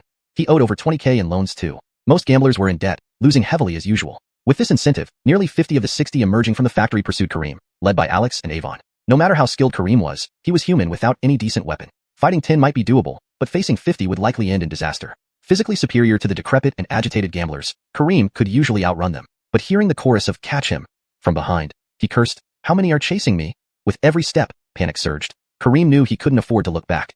Chapter 93, Kareem's Counterattack. Watching Kareem's agile figure, he was getting further and further away from the group of gamblers. However, at this moment, the sound of vroom vroom vroom came from behind him. Kareem kept sprinting while taking a quick glance back to see what it was. To his dismay, the group had somehow managed to get 3 motorcycles which were now speeding towards him at full throttle. How could human legs possibly compete with gasoline-powered motorcycles? In just 20 or 30 seconds, the 3 motorcycles had caught up with Kareem. One on each side, 2 motorcycles flanked him. The one in the middle revved up its engine to the max, barreling straight toward Kareem. Of course, Kareem knew he couldn't outrun motorcycles. So as soon as he saw them, he immediately slowed down, realizing there was no point in wasting unnecessary energy. Kareem also understood that he was probably doomed, unless Germain could drive over here. But the car keys were still in his own pants pocket. Vroom vroom vroom. The two motorcycles on either side had already overtaken Kareem, blocking his path. Vroom vroom. The middle motorcycle lagged behind but was now accelerating to at least 100 kilometers per hour, about to crush Kareem under its wheels. Seeing his escape route cut off, Kareem immediately stopped, turned around, and stared resolutely at the oncoming motorcycles. The motorcycles approached at breakneck speed. Kareem remained unusually calm. Just as the motorcycle was about to hit him, he sidestepped like a matador, avoiding an enraged bull, giving the motorcycle a clear path. At the same time, Kareem forcefully pushed off the ground with a beautifully executed spinning kick, sending the rider flying. Bang! The rider, propelled by immense inertia, flew over 10 meters. His shoes were even thrown off, landing 20 to 30 meters away. Meanwhile, the motorcycle continued to tumble and roar across the ground. The motorcycle that had blocked Kareem's path was clearly too slow to react, being directly struck and crushed by the airborne motorcycle. The rider, pinned between two motorcycles, spat out a few mouthfuls of blood and then lay motionless. The rider who was launched into the air fared even worse, flying over 10 meters before hitting the ground after about 2 seconds. Unfortunately, his landing posture was far from perfect. If there had been judges, they would have given him a 0. His head hit the ground first, then his face slid against the asphalt for a distance. His neck broke, barely connected by a layer of skin, and his skull rested against his back. With a final thud, he collapsed before experiencing any pain, dead instantly. Although Kareem wasn't as badly injured as the riders, the impact from the powerful kick caused significant backlash, propelling him backward. Though he didn't suffer bone fractures or severe bleeding, his right leg went numb from the shock. When Kareem regained consciousness and tried to stand up immediately, his right leg buzzed and wouldn't obey him properly. You alright? Hey, wake up. The last motorcycle rider, upon seeing his two companions lying motionless, hastily abandoned his motorcycle to check on them. There was no hope for the one whose neck was bent 90 degrees and face flattened. So, he rushed to check on the one trapped under the motorcycles. But that rider was also spitting out blood, looking critically injured. Damn it. Standing up, the rider saw Kareem still alive, conscious, though unable to move. Enraged, he picked up a tire that had fallen from his motorcycle and ran towards Kareem to bash him. Kareem's right leg was paralyzed from nerve shock, unable to get up quickly, leaving him helpless against the murderous motorcycle rider. Die! The motorcycle rider, holding the tire, reached Kareem, roared, and swung it down. Since his right leg couldn't move, Kareem only lifted his left leg and kicked hard against the falling tire, knocking it off track and rolling to the side. Bastard! Disappointed at not causing grievous harm, the motorcycle rider lashed out in anger and kicked Kareem. Kareem, tough as a rock, took the blow without making a sound and retorted, "What? Did you forget how to suckle? That much strength?" Seeing Kareem lying there yet still talking back, the rider raised his right foot fiercely, muscles trembling. "Wanna die, huh? I'll send you to hell."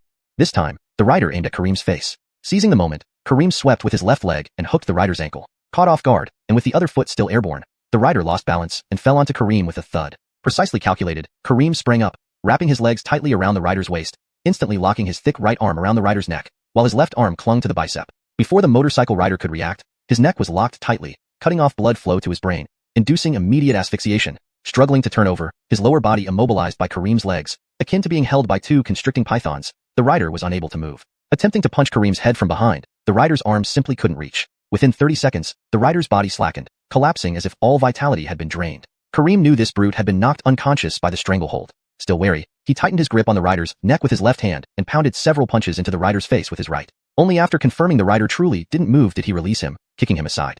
Lying on the ground, breathing heavily, Kareem heard a large wave of pursuers finally catching up.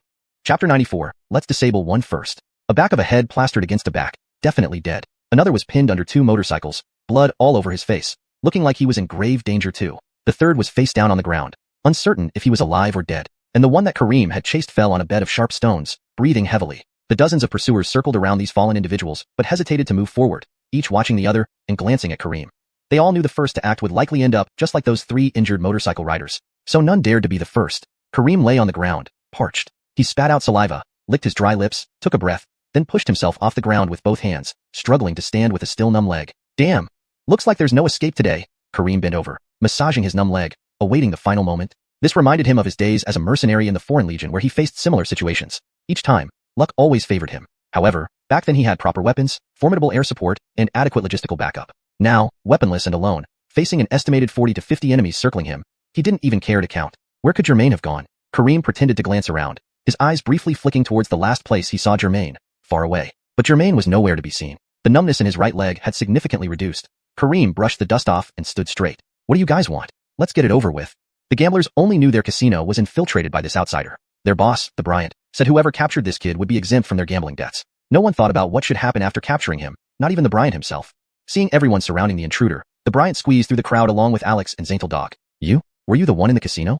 Joshua glanced at Kareem, recognizing him as someone similar to the bald man who entered earlier. But the man entering was clearly bald. Hair wouldn't grow that fast. Thus, only one possibility remained.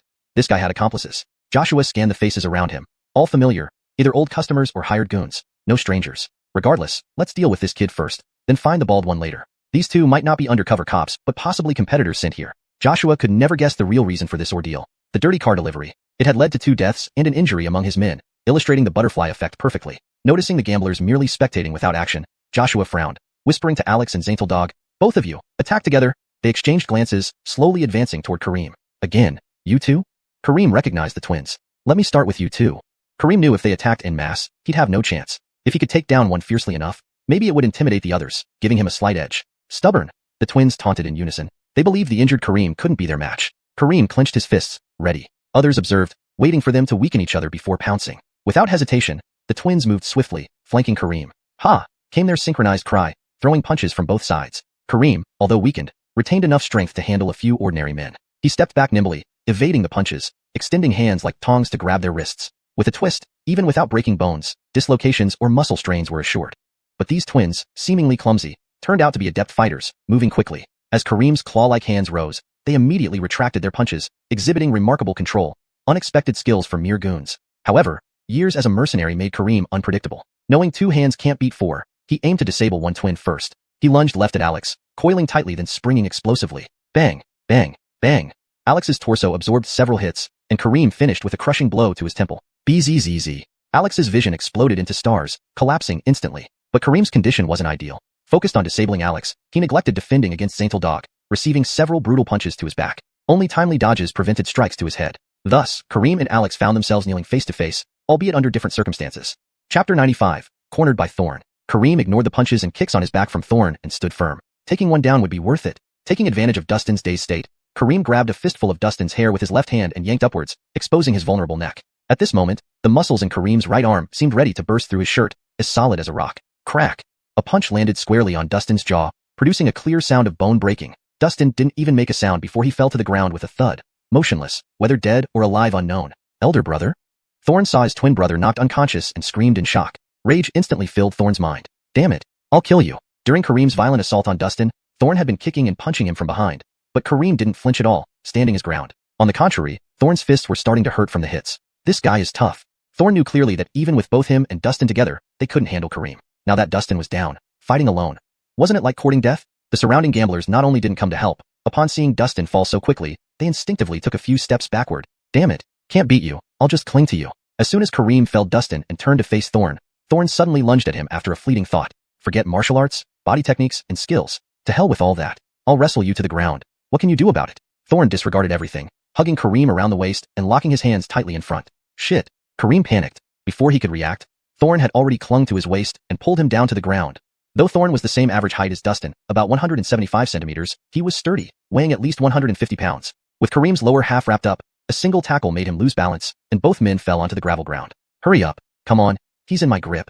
Thorn called out urgently, seeking help from the onlookers. This isn't good. Kareem felt cold sweat on his forehead. Whether in a fight or a brawl, being on the ground was the worst position. Lying there meant absolute disadvantage, completely at others' mercy. No effective counterattacks, almost no chance to turn the tables. He must break free from this damn twin. Kareem grabbed Thorn's hands locked around his waist and tried desperately to pry them apart. However, Thorn, seeing Dustin lying unconscious nearby, used all his strength to hold Kareem tightly, refusing to let go despite Kareem's resistance. Seeing he couldn't pry apart Thorn's iron-like grip, Kareem swung his elbow backwards towards Thorn's head with a swift motion. Smash! Ouch! The agonized cry came from Kareem himself. With Thorn behind him, he could only rely on intuition for the strike, only for Thorn to dodge by tilting his head. Kareem's powerful elbow missed, slamming into the gravel ground instead, tearing open his skin and drawing blood. "What the hell are you waiting for? Get him now."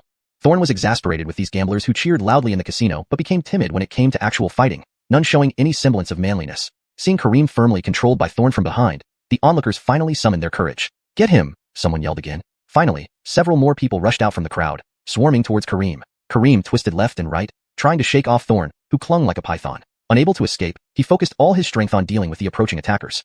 Kareem knew this time he was truly cornered, so his mind was set on one thought: break even by taking one down and profit if I take two. In an instant, the Emmett led the charge, bending down to try to control Kareem's legs. "To hell with you." Kareem cursed through gritted teeth, kicking the old man 3 meters away. The old man's bottom skidded on the gravel, causing abrasions, leading him to clutch and howl in pain. But more gamblers surged towards Kareem.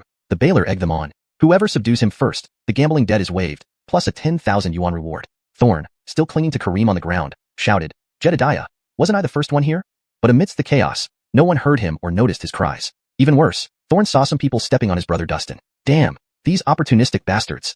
Thorn cursed in his heart, but couldn't care less anymore. Arjun, looking as though he hadn't slept for days, approached and lifted a leg to stomp on Kareem. Kareem swiftly kicked out, resulting in a hard impact with the gambler's leg. The exhausted gambler, how could he possibly match a retired soldier? His right leg snapped instantly, perhaps due to his long-term gambling numbing his senses, or the adrenaline rush from the heated atmosphere. The gambler saw his right leg at an odd angle but felt no pain. Amidst his astonishment, his balance faltered, falling sideways onto Kareem's leg. I've got him! I've got him! The gambler, behaving like a confused madman, blissfully shouted, ignoring his broken leg. Kareem clenched his teeth, trying to kick him off, but the gambler lay heavily on his leg. Despite his weakened appearance, the fully grown man weighed over 150 pounds, making it impossible for Kareem to move or pull his leg free. Kareem tried to sit up and punch the gambler, but Thorn, still clinging from behind, prevented him from exerting any force. Chapter 96, Exhaustion and Capture. Ayah! Kareem shouted loudly to encourage himself. Supporting himself with both hands on the ground, he used his powerful core muscles to lift his upper body several times while carrying a person on his back, crashing heavily against the ground each time. Conley, hanging on Kareem's back, rose and fell with him, hitting solidly against the gravel-covered ground, tearing open his clothes in several places. Yet, he refused to let go. After several all-out struggles, Kareem finally ran out of strength, lying on top of Conley, still dragging another person by his feet, panting heavily for breath. This is it. It's over. Kareem was unwilling to accept defeat, but he had fought tooth and nail against multiple foes barehanded, even taking down several of them. He had given it his all. He's done. He's finished. The red-nosed casino boss shouted excitedly, "Move in! Bring him down. There's a big reward." In an instant, gamblers who had been observing rushed forward, trying to claim the spoils of victory. In the chaos, they were even pushing each other away. Damn it. None of you showed up earlier. Now that I've caught him, you're all trying to snatch credit. Conley, at the bottom of the pile, cursed loudly, but no one heard him. Instead, he suffered from being pressed, with cuts appearing on his back and even breaks on his scalp, looking quite pitiful. By now, Conley too had run out of strength and had long let go of Kareem but was pinned under several people. Scram! Get off! All of you! Get lost! Among the crowd, the tallest gambler started punching and kicking those who were piling on top of Kareem. He then grabbed the exhausted Kareem, dragging him up from the ground. Slap! Slap! Mean punches landed on Kareem's cheeks as he growled. Dare to wreck Burton's place? Feeling lucky, are you? With a kick, he sent a gambler trying to seize Kareem flying. Then, dragging Kareem, he walked towards the red-nosed casino owner standing outside the fray. Burton, look, I've brought him to you. Hee.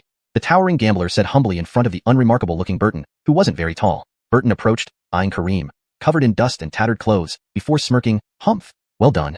The large gambler asked smilingly, "Burton, what about the 100,000 I owe you?" Burton waved a hand, sternly saying, "Do you take me for a blind man? In capturing this kid, our Conley did most of the work. What have you done?" Though engaged in illegal activities, Burton treated his subordinates fairly. Upon hearing this, the tall gambler felt embarrassed. "Burton, are you joking? Without Conley, we still couldn't have caught him." As soon as he released Kareem, whose legs had gone weak, he fell to the ground. "For your effort in catching him, I'll give you 10,000. Burton glared at the large gambler impatiently, then squatted down to examine Kareem. "Burton, this is a bit unfair." The gambler tried to protest. Burton signaled to a few of the casino's thugs scattered among the gamblers, who approached. Seeing the group advancing, the tall gambler reluctantly stood aside. "Hey, don't play dead in front of me."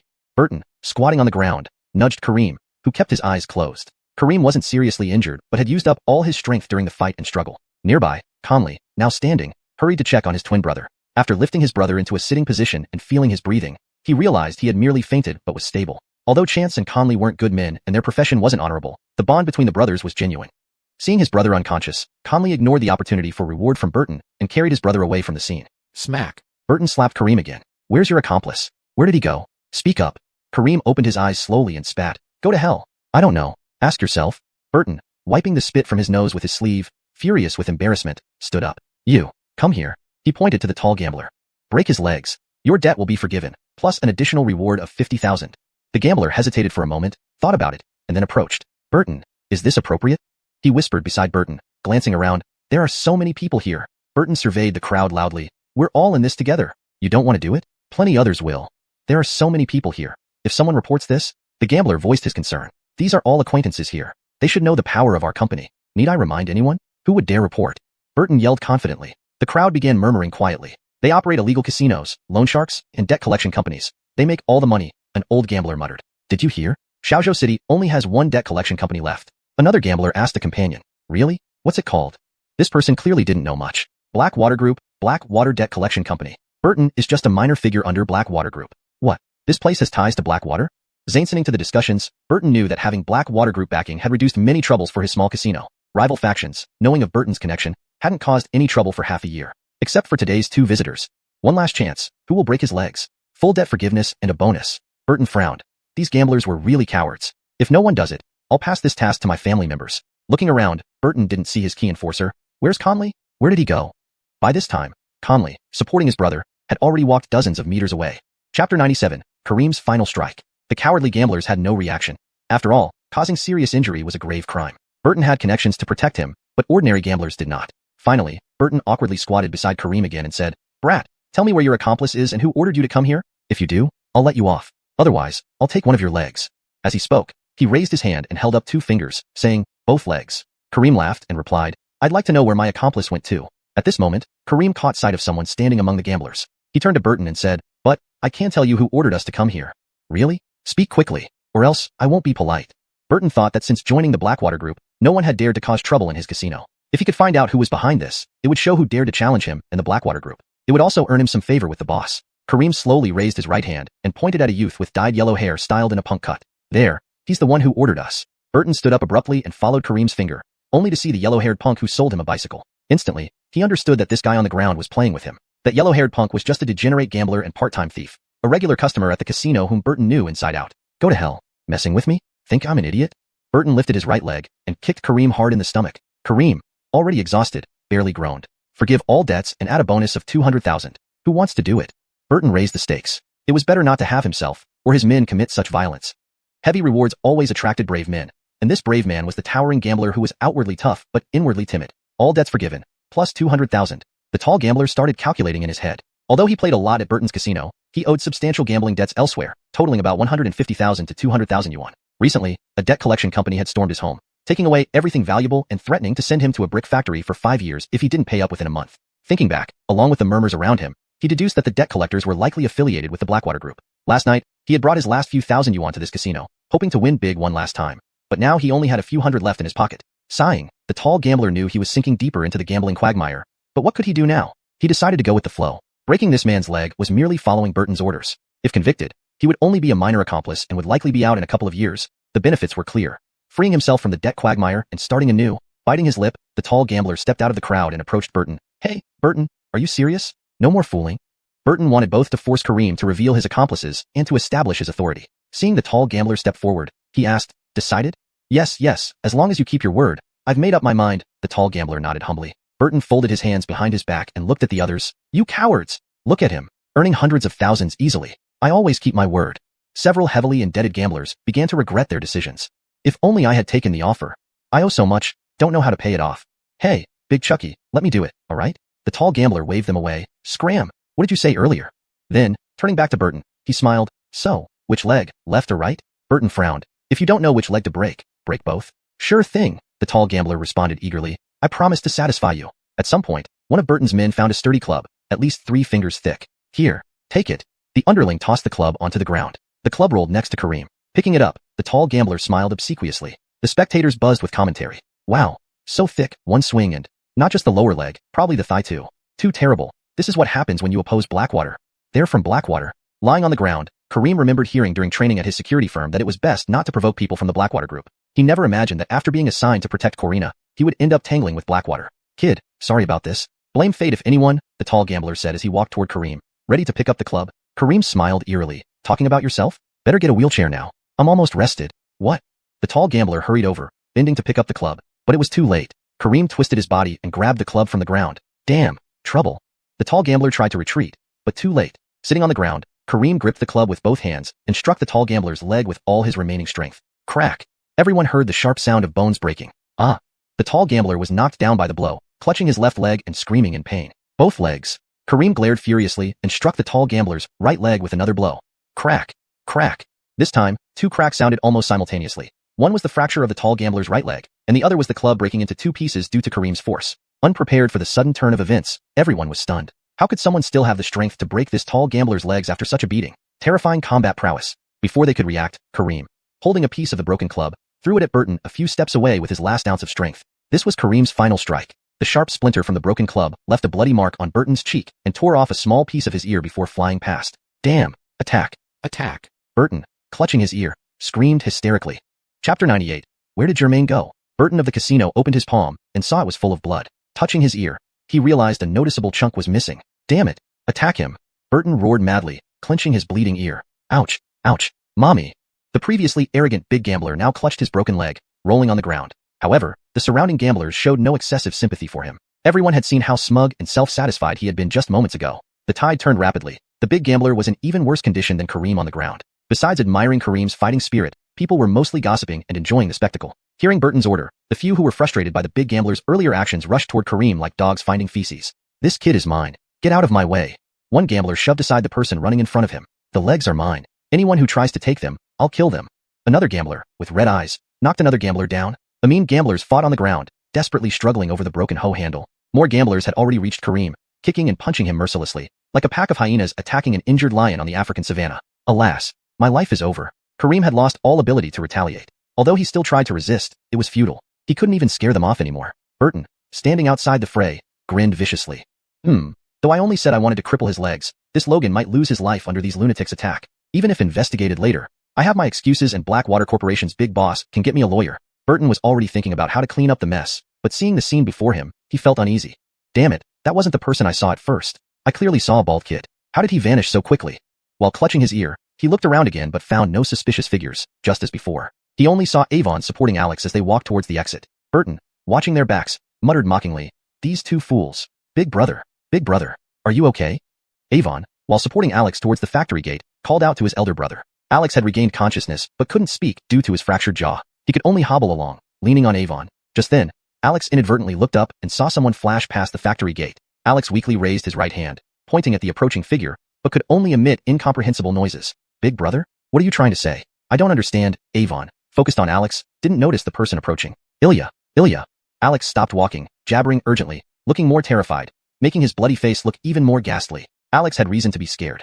The man seemed to blink every few milliseconds, each blink bringing him significantly closer. This couldn't be anything but supernatural. "Big brother, I know you're in pain. If only we could write, you could have written on the ground." Avon patiently comforted Alex. Alex kept hopping anxiously, pointing at the increasingly close figure, but his injured arm soon hurt so much that he sweated profusely.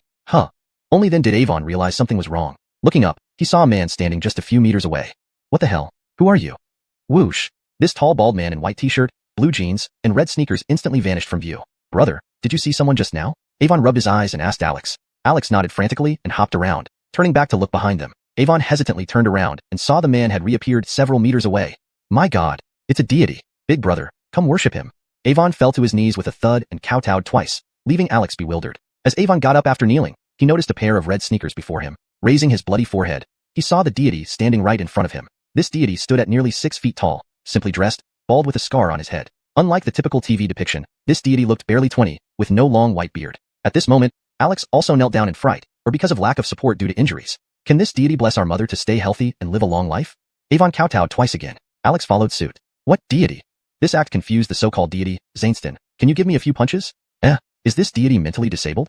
Avon was bewildered. This wasn't any deity. It was none other than Germain who had sped away earlier. Upon entering the casino, Germain found there were at least 100 people inside. While he had superpowers, his basic teleportation was mainly for survival. Teleporting against 3 or 4 people was manageable, but against dozens? That was impossible. Following ancient wisdom, fight when you can, flee when you can't. So, Germain decided to escape first. Exiting the casino, he met Kareem following closely behind and immediately told him to run, before dashing towards the Red Beetle. From the casino to the hidden Red Beetle, it took several dozen positive energy points for multiple teleports, causing a bit of dizziness. In one teleport, Germain appeared in the passenger seat, startling Churchill who was sleeping. Note: I maintain the same paragraph structure and line breaks as in the original text. The translation retains the natural flow, ensuring grammatical accuracy and consistency with previous content. Chapter 99. Amin damning big gifts. Germain sat in the car, anxiously waiting for several minutes, but still did not see Kareem's figure. This guy, wouldn't he be lost? No way. Although this place is a bit hidden, Kareem parked the car himself. How could he forget? Germain was anxious and kept looking around inside the car, but there was no sign of Kareem. Could it be that Kareem was caught by those people? As soon as this thought emerged, Germain shook his head to dismiss it. Kareem's combat skills were something Germain had witnessed. While it was impossible for him to take on dozens of people alone, if he wanted to run away, his skills would easily allow him to escape from those gamblers. After waiting another 1 or 2 minutes, with Kareem still not showing up, Germain began to truly feel something was wrong. Damn it, something must have happened to this kid. Germain punched the steering wheel, wishing he could drive over to pick up Kareem. However, the car belonged to Kareem, and the keys were with him. Several minutes had already passed, and Kareem might be in real danger. Germain couldn't care less about Churchill licking his hand beside him. With a teleportation move, he was already outside the car. Meow woo?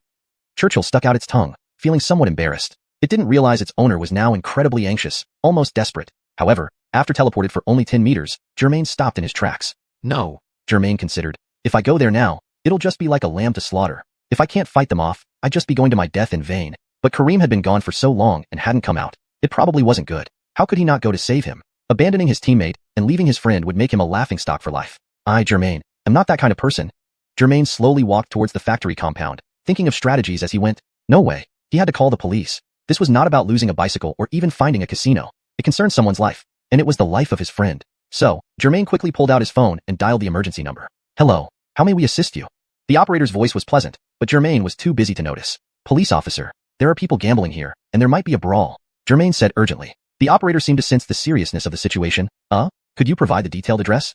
It was Germain's first time here, and he rarely visited the West District. When the operator asked, Germain was momentarily stumped. I followed a suspect here, and I don't know exactly where I am. All I know is that I'm in the West District, on a remote road with many abandoned factories. I'm in the yard of one of these abandoned factories. Sir, please keep your phone on. We will locate your position shortly. Please cooperate with our work, the operator replied. Because Kareem hadn't appeared, Germain felt increasingly anxious and agitated, unable to recall where this place was called. So, he could only agree with the operator's request. Before hanging up, Germain added that there were roughly 100 gamblers on site and urged them to send as many officers as possible and as quickly as they could. The operator readily agreed but felt puzzled. With so many suspects in an unclear location, this call seemed suspicious. Perhaps it was a prank call. So, the operator did not notify the department right away but planned to call back once they located the caller's position for confirmation. After hanging up, Germain felt slightly relieved.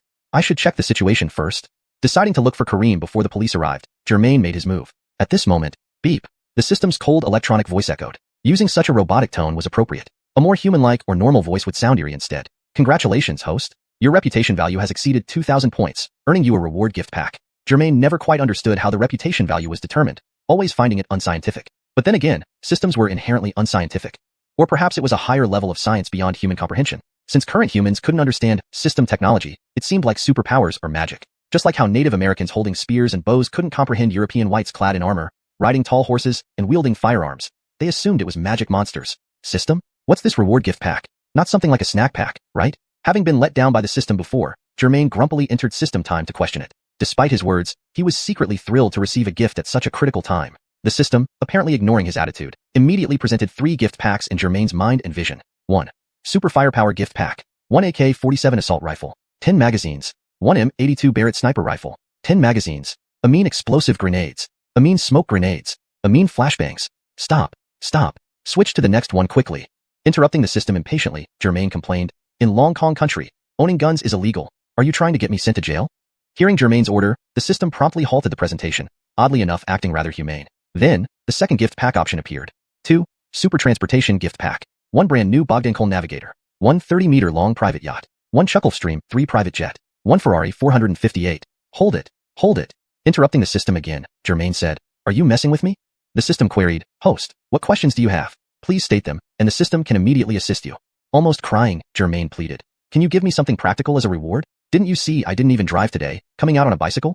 The system consoled him, Host, don't be disheartened. You have a third option available? Though the words were comforting, the system's tone remained devoid of emotion, purely logical and detached. Chapter 100. Mastering the Supreme Heaven-Strengthening Aura. Germain calmed his mind. What kind of mood? Once again being tricked by the system. Actually, this was just a misunderstanding on Germain's part. The system had no preferences and was absolutely fair. All rewards, packages, and missions were entirely random. It couldn't control itself, nor did it have the concept of control. Therefore, there was no intentional mischief against the host. The system continued to release reward packages. The third option appeared in Germain's mind. 3. Martial Arts Selection Package. Before he even finished reading the words in his mind, Germain started mumbling aloud. Martial arts? Seems useful, but, he furrowed his brows and sighed. The first 2 were grand packages. Now suddenly a small one. What's this about? The system responded, Host, please don't rush. Keep reading. If I pick firearms, they're illegal, and giving them all to the state might earn me some positive energy. Or should I choose planes, yachts, supercars? True, fuel and maintenance would waste energy unnecessarily, but at least I could leave them unused at home. Though complaining, Germain knew better than anyone else that he needed these things now. So, he kept reading. Fortunately, after summoning the system, time in the real world slowed down drastically, allowing him ample time without hindering his rescue of Kareem. 3. Martial Arts Selection Package. Instantly learn the Supreme Martial Art, Heaven Strengthening Aura. Gain 1 Great Revitalizing Pill, for instant full recovery of strength. Gain 1 All Disease Eliminating Pill, to instantly cure all illnesses, excluding fractures and other physical injuries. Unlike the lengthy list of rewards in the previous packages, this one was indeed small. Looking at these 3 treasures, Germain marveled internally. From their names alone, They seemed far more practical and beneficial compared to guns or yachts. The Great Revitalizing Pill and All Disease Eliminating Pill were self-explanatory. Though Germain wasn't well read, the meanings of these items were clear. Just, hey, system, what exactly is this heaven-strengthening aura? Germain tried to recall all the martial arts techniques he'd seen in TV shows, movies, and novels but found nothing matching this. The system replied, the heaven-strengthening aura, an ancient, unparalleled martial art. Upon mastering it, you'll be enveloped in a powerful aura that can absorb most attacks aimed at you, except extreme artillery-type assaults. Feeling a bit let down, Germain muttered, I thought it'd be more impressive. It's another defensive ability, huh? I already have teleportation. Do I really need a move to counterattacks? Isn't this redundant? How about we switch it out? Would the host allow me to finish? The system coolly asked. You go on. Germain closed his mouth resigned. As for Kareem, he would have to rely on these defenses and fight to the death. Besides unmatched defense, every attack absorbed by the heaven-strengthening aura will be converted into power stored within you. Germain nodded. What does that mean? I didn't get it. If the system were a teacher, it would be patient indeed. Imagine someone punches you. The punch won't harm you. You'll feel no pain, no injury. Instead, the force from the punch will transform into aura, stored inside you. Germain was stunned. So, if someone punches me 100 times, I'll store that power and deliver a single blow back, instantly killing them? Whether they die depends on their physique and how much aura you channel. However, under normal circumstances, surviving 2 blows from the heaven-strengthening aura makes someone exceptionally tough. The system paused. Please use it cautiously.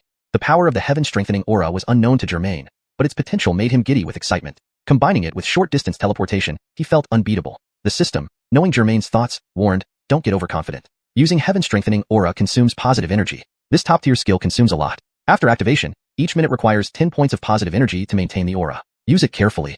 System, there's no debate. I'm going with the third package. It was the only choice Germain could make. Every minute required 10 points of positive energy. Germain checked his stats. Host, Germain. Positive energy, 712 points. Reputation points, 2003 points. Mission, shopping center gold heist case. Mission completion, 90%.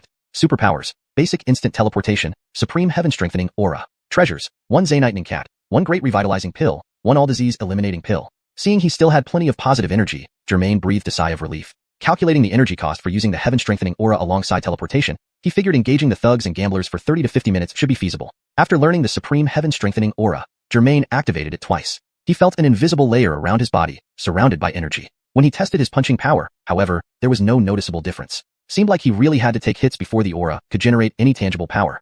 Chapter 101. Stand here and let you hit me. Didn't I make myself clear?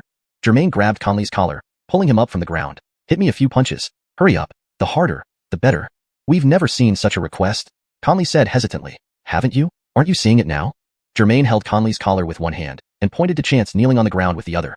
You don't want to hit me? Should I let him take over? All right. With Chance injured, Conley had no choice but to agree. This is because you asked me to? Germain released Conley and assumed a hoarse stance, shouting, Come on, don't hold back. Conley glanced at Chance on the ground, then timidly raised his fist, lightly tapping Germain's chest. He quickly pulled back his fist, staring dumbfounded at Germain. Germain was stunned for a moment, then asked the system in his mind, System, did he not use any strength? Or is it because of the heavenly energy? Why didn't I feel any pain? The system replied, he didn't use any strength. Fuming, Germain shouted at Conley, I told you to hit me with all your might. What kind of punch was that? Are you messing around? Before Conley could respond, Germain, already livid, lifted his right leg and swung it towards Chance's head with a whoosh. No, no, no. Conley tried to stop him, but Germain halted mid-kick, his red sneakers hovering just 1 centimeter above Chance's head. Pulling back his kick and standing firm, Germain activated the heavenly energy within him, waving at Conley. This is your last chance. Hit me hard. Otherwise, don't blame me. Fine, this is because you asked me to. If I die, so be it. Without further ado, Conley gritted his teeth, lifting his sandbag-like fist and delivering a powerful punch to Germain's abdomen. An eerie silence fell, making the atmosphere awkward. Are you playing with me? Germain looked at his stomach, furrowing his brows at Conley. Why do I feel nothing? Conley collapsed to the ground, almost crying, Sir, my divine sir, I used all my strength just now. Seeing his expression, Germain believed he wasn't lying. Indeed, he felt absolutely nothing, no pain at all. Germain inwardly rejoiced, clenching his fists and channeling the energy. Sure enough, he felt a surging force in his abdomen, around the Dantian area, as if an active volcano was about to erupt, brimming with power. Haha, that's it. This is exactly how it feels. Germain couldn't hide his joy, exclaiming gleefully. Turning to Conley, he urged, Quickly, more punches. The harder and faster, the better. Conley was puzzled. He had put all his strength into that punch, yet it felt like striking water, leaving no impact. Not only was Germain unscathed, but Conley himself felt drained. Shivering, Conley stood up again, biting his lip. With a roar, he unleashed a barrage of punches, hammering away at Germain like raindrops. The more punches he threw, the colder Conley's spine grew, beads of sweat dripping from his forehead. He had clearly struck Germain's nose, but it hadn't budged or even bled. Smiling, Germain watched Conley pummel him like a scarecrow, feeling absolutely nothing. The scene was absurdly funny. Impossible. Only these 3 words ran through Conley's mind. He had seen superhero movies and supernatural dramas where villains would beat the protagonist mercilessly, causing injuries before they finally erupted in a counterattack. But here, the more effort he put into hitting this man, the happier he seemed, and not a single muscle moved. Worse still, Conley thought, if it weren't for the bald head, not even a hair would have been displaced. Within moments, Conley had thrown dozens of full-power punches, quickly exhausting himself. He cursed silently, wondering what kind of deity this man was. In past fights, he could keep going for hours, but today, after just a few minutes of hitting this person, he was already out of strength. Unbeknownst to him, each time his fist made contact with Germain's body, his strength was being absorbed by Germain. Thus, he rapidly became exhausted. Kneeling on the ground, Chance watched his brother futilely attack the man, feeling a pang of heartache as if witnessing someone tormenting a monkey. Unable to speak due to his broken jaw, Chance weakly waved his hand, signaling for his brother to stop. Finally, out of strength, Conley stopped, bending over, hands on his knees, panting heavily. Huff. I said, divine brother. Huff. Is that enough? At this moment, Germain was immersed in sensing the presence of the heavenly energy within him. It felt like a molten core burning intensely in his abdomen, generating energy that coursed through every vein and meridian, radiating outward from every pore, forming an invisible shield enveloping his body. An unparalleled sense of euphoria and clarity spread throughout him. The only regret was that Germain clearly sensed he could absorb far more energy than this. Unfortunately, the person hitting him was just human, with limited strength. Moreover, maintaining the heavenly energy required positive energy. Without finding an effective way to steadily increase this energy, the application of the heavenly energy would remain limited. Divine One, I'm really out of strength. Conley gasped, extending his right hand to show Germain. See, my fist can't even clench anymore. As he spoke, Conley's palm began twitching, his thumb bending unnaturally toward his palm while his arm muscles involuntarily twisted. Grabbing his right hand with his left, Conley gritted his teeth. Damn, cramp, it hurts. You're quite thorough, aren't you? Germain thought, speechless. You even cramped up after hitting me with all your might. Impressive. Inwardly, Germain gave him a thumbs up. Chapter 102.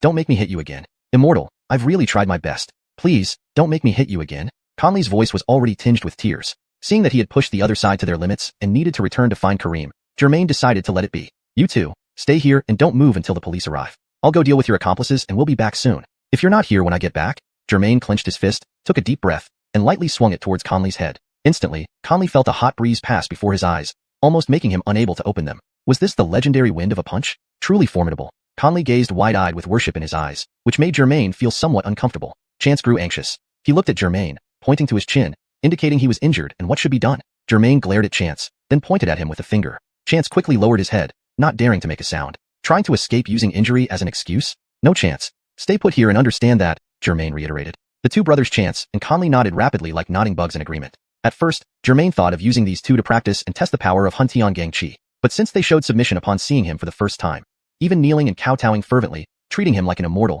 Germain, though usually defiant, had a character that softened in the face of submissiveness rather than defiance. So, with these two brothers showing submission, Germain couldn't bring himself to use them as sacrificial lambs. After all, absorbing part of the Huntian Gang Chi, Germain felt a surge of strength just by instinct. In an instant, like when Chance and Conley first saw Germain appear, he vanished from their sight in a blink, reappearing several meters away.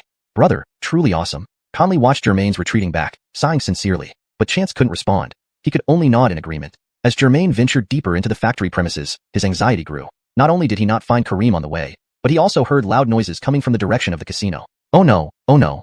Germain dashed forward with quick teleportations, fretting inwardly. If anything happens to Kareem, not only would Corina demand me to deliver him, or hold me responsible. The accusation of betraying a teammate is too much of a disgrace for me to bear. Germain wished he could fly back to the entrance of the casino immediately to see what was going on. However, his imperfect teleportation skill only allowed him to move about 5 meters at a time. Quickly leaving Chance and Conley behind, Germain turned a corner and, from afar, saw a crowd gathered. Damn, were they caught after all? Germain cursed himself inwardly. Desperately, Germain teleported, whoosh, whoosh, straight to the edge of the crowd. These gamblers were so engrossed in watching the scene before them, just like when they were gambling, that they didn't notice the appearance of a stranger behind them.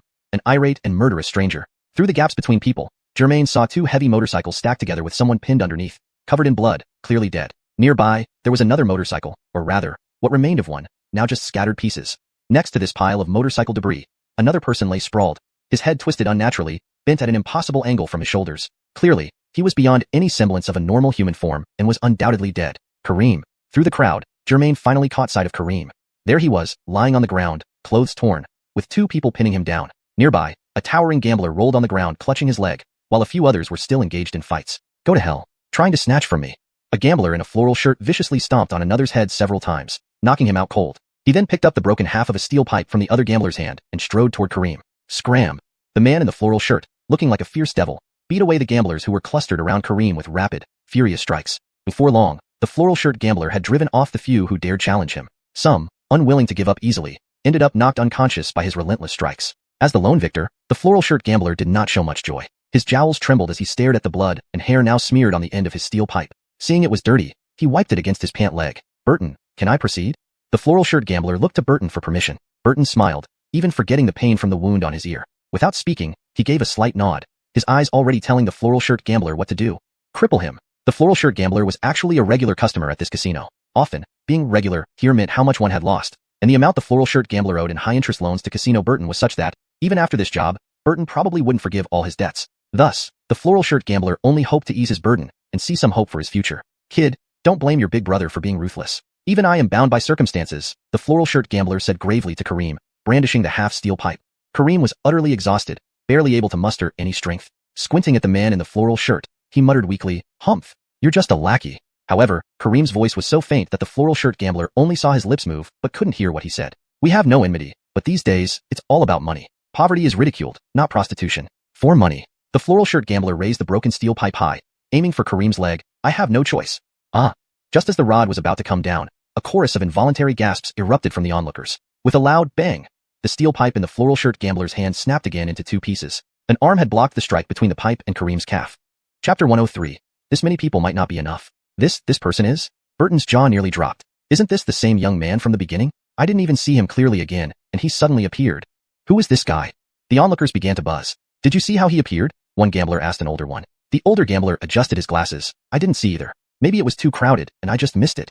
This guy is really something," blocking Giles's crowbar with his arm. "Could he be a former military elite who returned home?"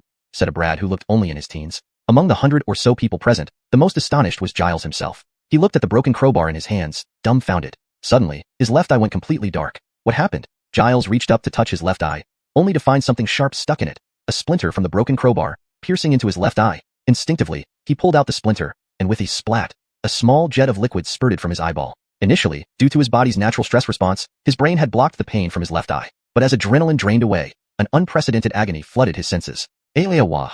A scream far more horrific than when the tall gambler broke both legs echoed through the air. This heart-wrenching cry startled everyone, causing them all to step back. Too weak. I didn't even use any strength," said Jermaine, whose arm had protected Kareem's legs from the crowbar strike.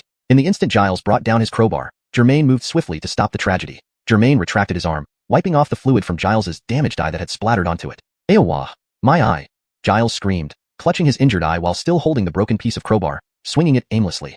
His cries were truly pitiful, touching all who heard them. "Hey, you're being loud." Jermaine stepped forward, grabbed Giles's crowbar, and tapped him lightly on the forehead with his right hand. Giles immediately stopped screaming and collapsed, motionless. No one knew if he was dead or alive. This was incredible. Jermaine was elated. Heavenly Gang energy was truly remarkable. Just a bit of it yielded such divine power. "What's happening? Did you see that? He just tapped him, and the man fell?" The spectacled gamblers kept wiping their glasses, unable to believe their eyes. "Not possible. Didn't you see how Giles's eye was injured by a splinter? It must have affected his brain," another gambler suggested. All of you, stay put and wait for the police." "Got it." Jermaine warned the surrounding gamblers, emphasizing each word. His current energy levels were sufficient to handle these gamblers. Who dares to run? Or else? Jermaine thought. Can they outrun me using instant teleportation? Haha. Burton called over one of his subordinates and whispered, "Hey, are we really being threatened by this bald kid?" The subordinate nodded. "Jedediah, you're right." Other gamblers exchanged confused glances, unsure what was happening. Was this newcomer so reckless? Ha ha ha ha. Someone in the crowd couldn't help but laugh first. Soon, everyone started laughing. What kind of joke is this? Surrender to just one person? Is he mentally challenged? So impractical, haha. Burton, would there be a reward for breaking this lunatic's legs? Someone in the crowd asked. At first, Burton was also startled by Jermaine, but after closely observing him, he felt the bald young man, though strong, lacked the visual intimidation compared to Kareem, who had almost been crippled. Choosing his moment, Jermaine calmly squatted down to check Kareem's injuries, pulling out a gold-foiled pill from his pocket. "How are you? Any injuries?" Jermaine asked. "Idiot, I'm just tired. Don't worry about me. Escape if you can't handle them," Kareem tried to sound louder. Kareem's words irked Jermaine. Escape? Why would I fear them? Jermaine scanned the area confidently. Honestly, this many might not even be enough. Kareem noticed the pill in Jermaine's hand. What's that? Medicine? It's a major revitalization pill. Swallow it, and it instantly replenishes all your energy and stamina, restoring you to full condition. Jermaine explained enthusiastically, adding, "I intended to give it to you, but then you told me to abandon you and run. So, no pill for you until you watch me show my true prowess." Jermaine slipped the large pill back into his pocket. Seeing Jermaine's serious expression, Kareem laughed. He imagined the boss feeling similar to him. Just 10 minutes ago, they were fleeing. Now, this kid was boasting about handling dozens. Perhaps the kid had a few too many drinks. Burton found the bald youth amusing but unsettling. After all, he had used just his arm to block Giles's crowbar with no apparent injury. An unbelievable physical feat. The part where I should cooperate, I choose to ignore. Germain's phone rang with this lyric. Pulling out his phone, he saw it was the police calling.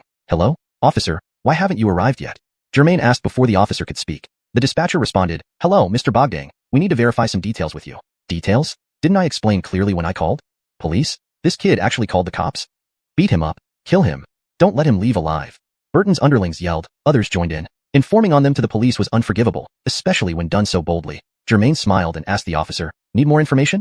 On the other end, the dispatcher, realizing the gravity, reassured, We've located you. Please hold on. Chapter 104. Experimenting on himself. Are you telling me to hold on no matter what?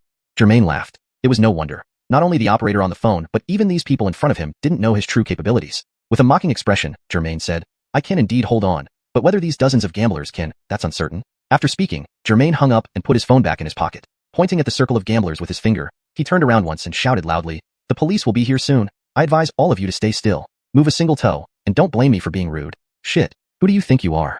A rather burly gambler yelled fiercely, then picked up a medium-sized pebble from the ground and threw it forcefully at Germain. Die. The moment this strong gambler threw the pebble, Germain slipped into system time, observing the general angle of the thrown stone briefly. Then, exiting system time, he activated Huntian Gang Chi, swiftly raising his right hand to catch the incoming pebble. Oh? Everyone froze, especially the gambler who had thrown the stone. Damn, are you a baseball player or something? Baseball? No, I play with people. Germain had intended to crush the caught pebble with his internal energy, but reconsidered. Scaring these people too much might cause them to scatter and run, making it troublesome to catch them one by one. So he infused just a tiny bit of the power brought by the Gang Chi into his right hand, lifted it slightly, and gently tossed the pebble back towards the gambler. Germain's action was incredibly slow, even slower than an average elderly person would be. The gambler thought little of it, reaching out to catch the pebble. Hell, let's see if you want to. The word again never left his lips as the gambler caught the pebble Germain threw back. Only, what? The gambler was startled, but it was too late. When he had thrown it, it was just an ordinary pebble. But now, in his hands, it felt like a highly condensed watermelon weighing several kilograms. Caught off guard by this sudden heaviness, the gambler's flesh and bone hands couldn't support the force. His wrist buckled, and the pebble dropped to the ground, stirring up dust. Damn, useless. Can't even catch a small rock? Burton raged. Why were all these people so useless today? His own henchmen, the guests coming to gamble, how could they all be so incompetent? The burly gambler winced, holding his wrist. He muttered to himself, what's going on? It feels dislocated. He loosened his grip on his wrist, and, to his disbelief, his right wrist hung limply like a leaf in the wind. However, the scene seemed to go unnoticed by those nearby. Even fewer realized that the pebble that hit the ground crushed a smaller stone beneath it into powder. About half of the more timid gamblers stood still, even stepping back a couple of steps. Though they wanted to flee immediately, seeing everyone else standing there without a leader made them hesitant to run alone. Meanwhile, they also wondered how this bald young man in the fray planned to handle so many enemies, or if he was simply delusional. On the other hand, the bolder ones, or those wanting to earn favor with Burton, were already itching to make a move. Burton nodded toward the front few, signaling them to take action immediately. With things at this point, there was no choice but to attack. Upon receiving the hint, a few of them leapt forward like warriors charging into battle, aiming to claim the first glory by attacking Germain. Seeing finally someone taking the lead, the remaining gamblers swarmed up as well, a mass of black figures surging forth like rising dark waters, intent on engulfing Germain. Good timing. Germain didn't feel a bit anxious at the sudden influx of people. Instead, he laughed heartily. All the better. Come together, all of you, and I'll send you to meet Lord Yama in one go. I am the king of hell. Die. The tallest and skinniest gambler, light on his feet like a bird, took the first swipe at Germain. Slap slap. Several slaps later, Germain remained firmly in place, untouched and looking slightly disappointed. What? The tall, skinny gambler froze. Why had there been no reaction? Taking advantage of this distraction, another, fatter gambler quietly circled around to Germain's back and kicked him hard in the lower back. Then came a thud. Germain sensed the kick from behind, but felt not even a hint of pain or injury. Instead, it was the fat gambler who, kicking as if against a massive balloon, fell flat on the ground with a faceplant. Damn disgrace. Out of the way. A gambler who appeared more refined complained, stepping over the fallen fatty. He launched himself off the fatty's body, swinging his right elbow to strike Germain's head. The result? Germain stood with hands on his hips, sighing with dissatisfaction. The attacker lost his balance, landing on the fatty's broad back and slipping off, creating a pile-up. Germain channeled the Huntian Gang Chi, making his fists seem encased in an invisible flame. But it wasn't enough, far from reaching its full potential. Today, with so many people here, why not experiment on both them and himself to discover just how far the Huntian Gang Chi could go? After all, grand scenes like today, with dozens trying to kill him, don't come along often. Within seconds, the frenzied gamblers continued their charge, completely ignoring that 3 of their own had already fallen. They surrounded Germain tightly, leaving no room for breath, oblivious to Kareem nearby. Looking at the mass of people, Germain felt a fleeting moment of panic. If I'm overwhelmed, I'll be in big trouble. But within seconds, Germain realized his worries were unfounded. He saw numerous fists hammering him from all directions. Some, unable to get close, tried squeezing through the gaps to land a blow. Are these people mad? Germain found their actions incomprehensible. Chapter 105. Zank Mud entering the sea. The mob of gamblers surrounding Germain gradually realized something was amiss after a few seconds. They had clearly given it their all, landing blow after relentless blow, but the man before them remained as still as a statue. He even had time to whistle casually. Each punch they threw seemed to drain their energy, as if someone were siphoning it away. Every strike felt like it vanished into thin air, leaving them progressively weaker. Those in the front ranks, who had thrown the most punches, noticed their strength ebb away faster than they could comprehend. The man stood there unharmed, like an immovable monument, making their attacks feel absurdly ineffective. Even though they felt silly and futile, they continued hammering at him with weakening fists, driven by some inexplicable compulsion. Enrico, standing outside the melee, craned his neck to observe, wondering why this group was so obedient today. There were easily 30 or 40 men pummeling Germain. He imagined the lone man being reduced to minced meat under such overwhelming force. Just as Enrico let his mind wander, his eyes caught a shiny bald head glowing amidst the crowd. What, that guy is still standing? Enrico rubbed his eyes. No hallucination here. And worse yet, the Logan spotted him and smiled, showing a row of white teeth. This can't be possible. Enrico took 2 hesitant steps back. What on earth are these men hitting? Pacing anxiously, Enrico focused again on Germain. He watched as a huge fist struck Germain's eye. Even from a distance, Enrico could tell the punch was powerful. If they weren't holding back, then how could this kid remain so nonchalant? As if he were merely being tickled by clowns? When the fist retracted, Enrico saw clearly that Germain's eyes stayed wide open, not even blinking. This isn't human. Enrico broke out in cold sweat. Had he been closer, he would have seen that not only did Germain not blink, but his eyelashes and eyebrows didn't even twitch. This situation wasn't right. Something fishy was going on. The only bright side was the location. A derelict industrial area where police response time would be long. These crazy gamblers might buy him enough time to return to the casino, gather all valuable records, and flee. With this thought, Enrico stopped and whispered to his loyal subordinates, "Let them fight. We need to leave." While everyone was preoccupied with Germain, Enrico and his team turned to sneak away. But Germain noticed. Despite the relentless assault, the power inside him, the Hung Ti Gong, was nowhere near its limit. This skill was indeed a formidable, boundless power. Then he saw Enrico and his men turning back toward the casino. So you're trying to escape? Germain felt his accumulated power was more than sufficient to deal with everyone present. It was time to act. After 3 minutes of testing, it was his turn. The game is over, Germain murmured, smiling. The gamblers heard but paid no heed, continuing their relentless but ineffective assault. Germain knew he needed to capture the leader first. His fighting spirit surged as he tracked Enrico's movements. In a flash, he disappeared from the crowd. Damn it, take this. A short, chubby gambler finally reached the fray, cursing as he punched wildly at where Germain had been, only to miss and tumble to the ground. What? Where is he? The attackers were suddenly confused, punching each other in the chaos. A brief silence fell upon the crowd. Then, from the outskirts of the battle, a voice shouted, "Look, over there." They turned to see the bald young giant intercept Enrico and his men between the casino and the fleeing party. "You're a lousy leader, abandoning your own men," Germain taunted, his disdain evident. Betrayal was always despicable, especially from a leader who depended on the loyalty of others. Startled, Enrico almost collided with Germain.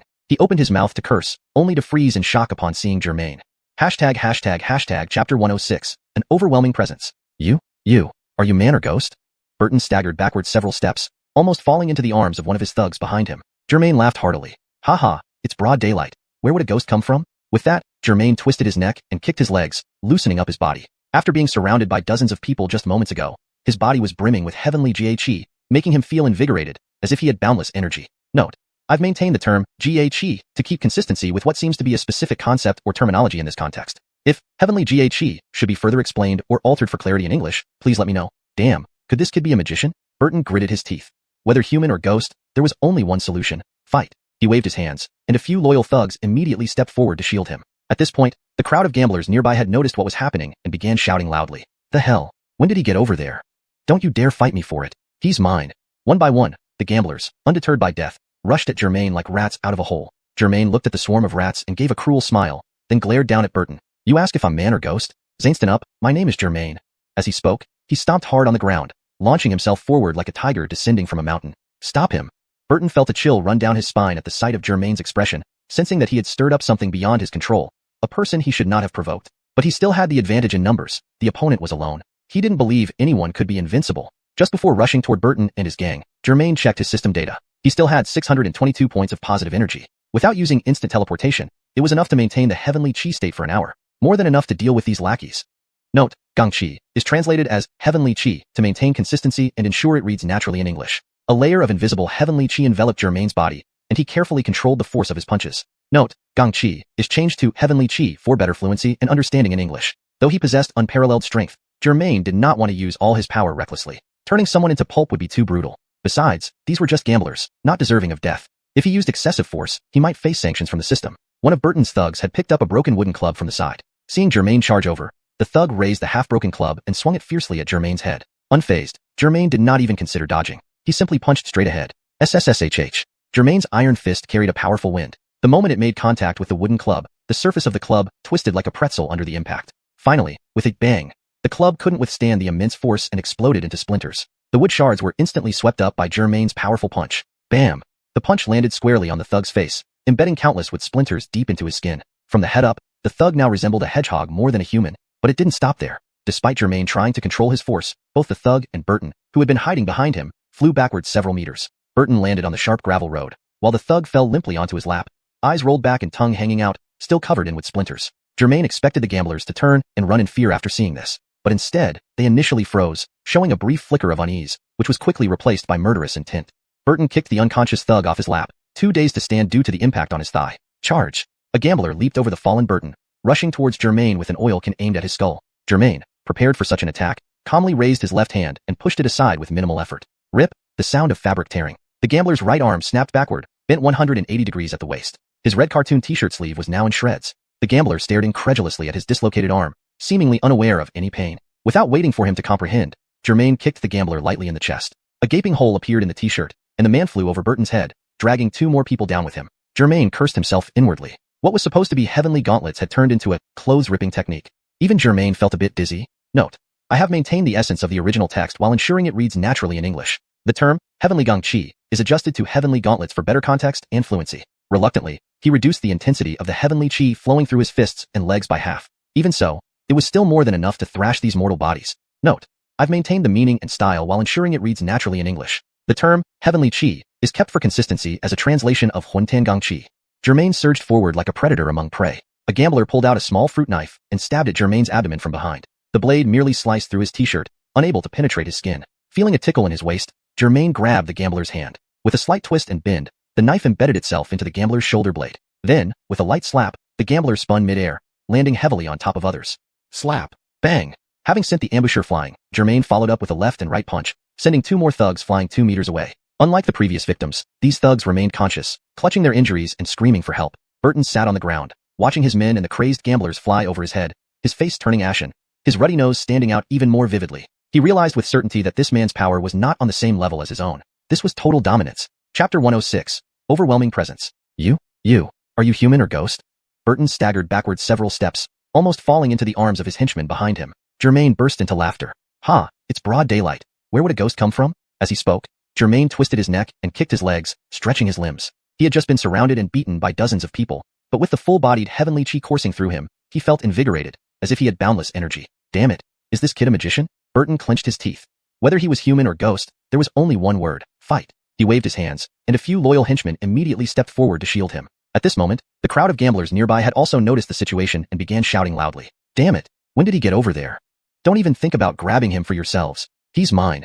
One by one, the gamblers, fearless and reckless like rats emerging from their holes, rushed towards Germain, the imperial cat. Germain looked at this group of rats with a cruel smile, then lowered his head and stared at Burton. You ask if I'm human or ghost. Zainston up, my name is Germain. With that, he planted his feet firmly on the ground and launched himself forward like a fierce tiger descending from a mountain.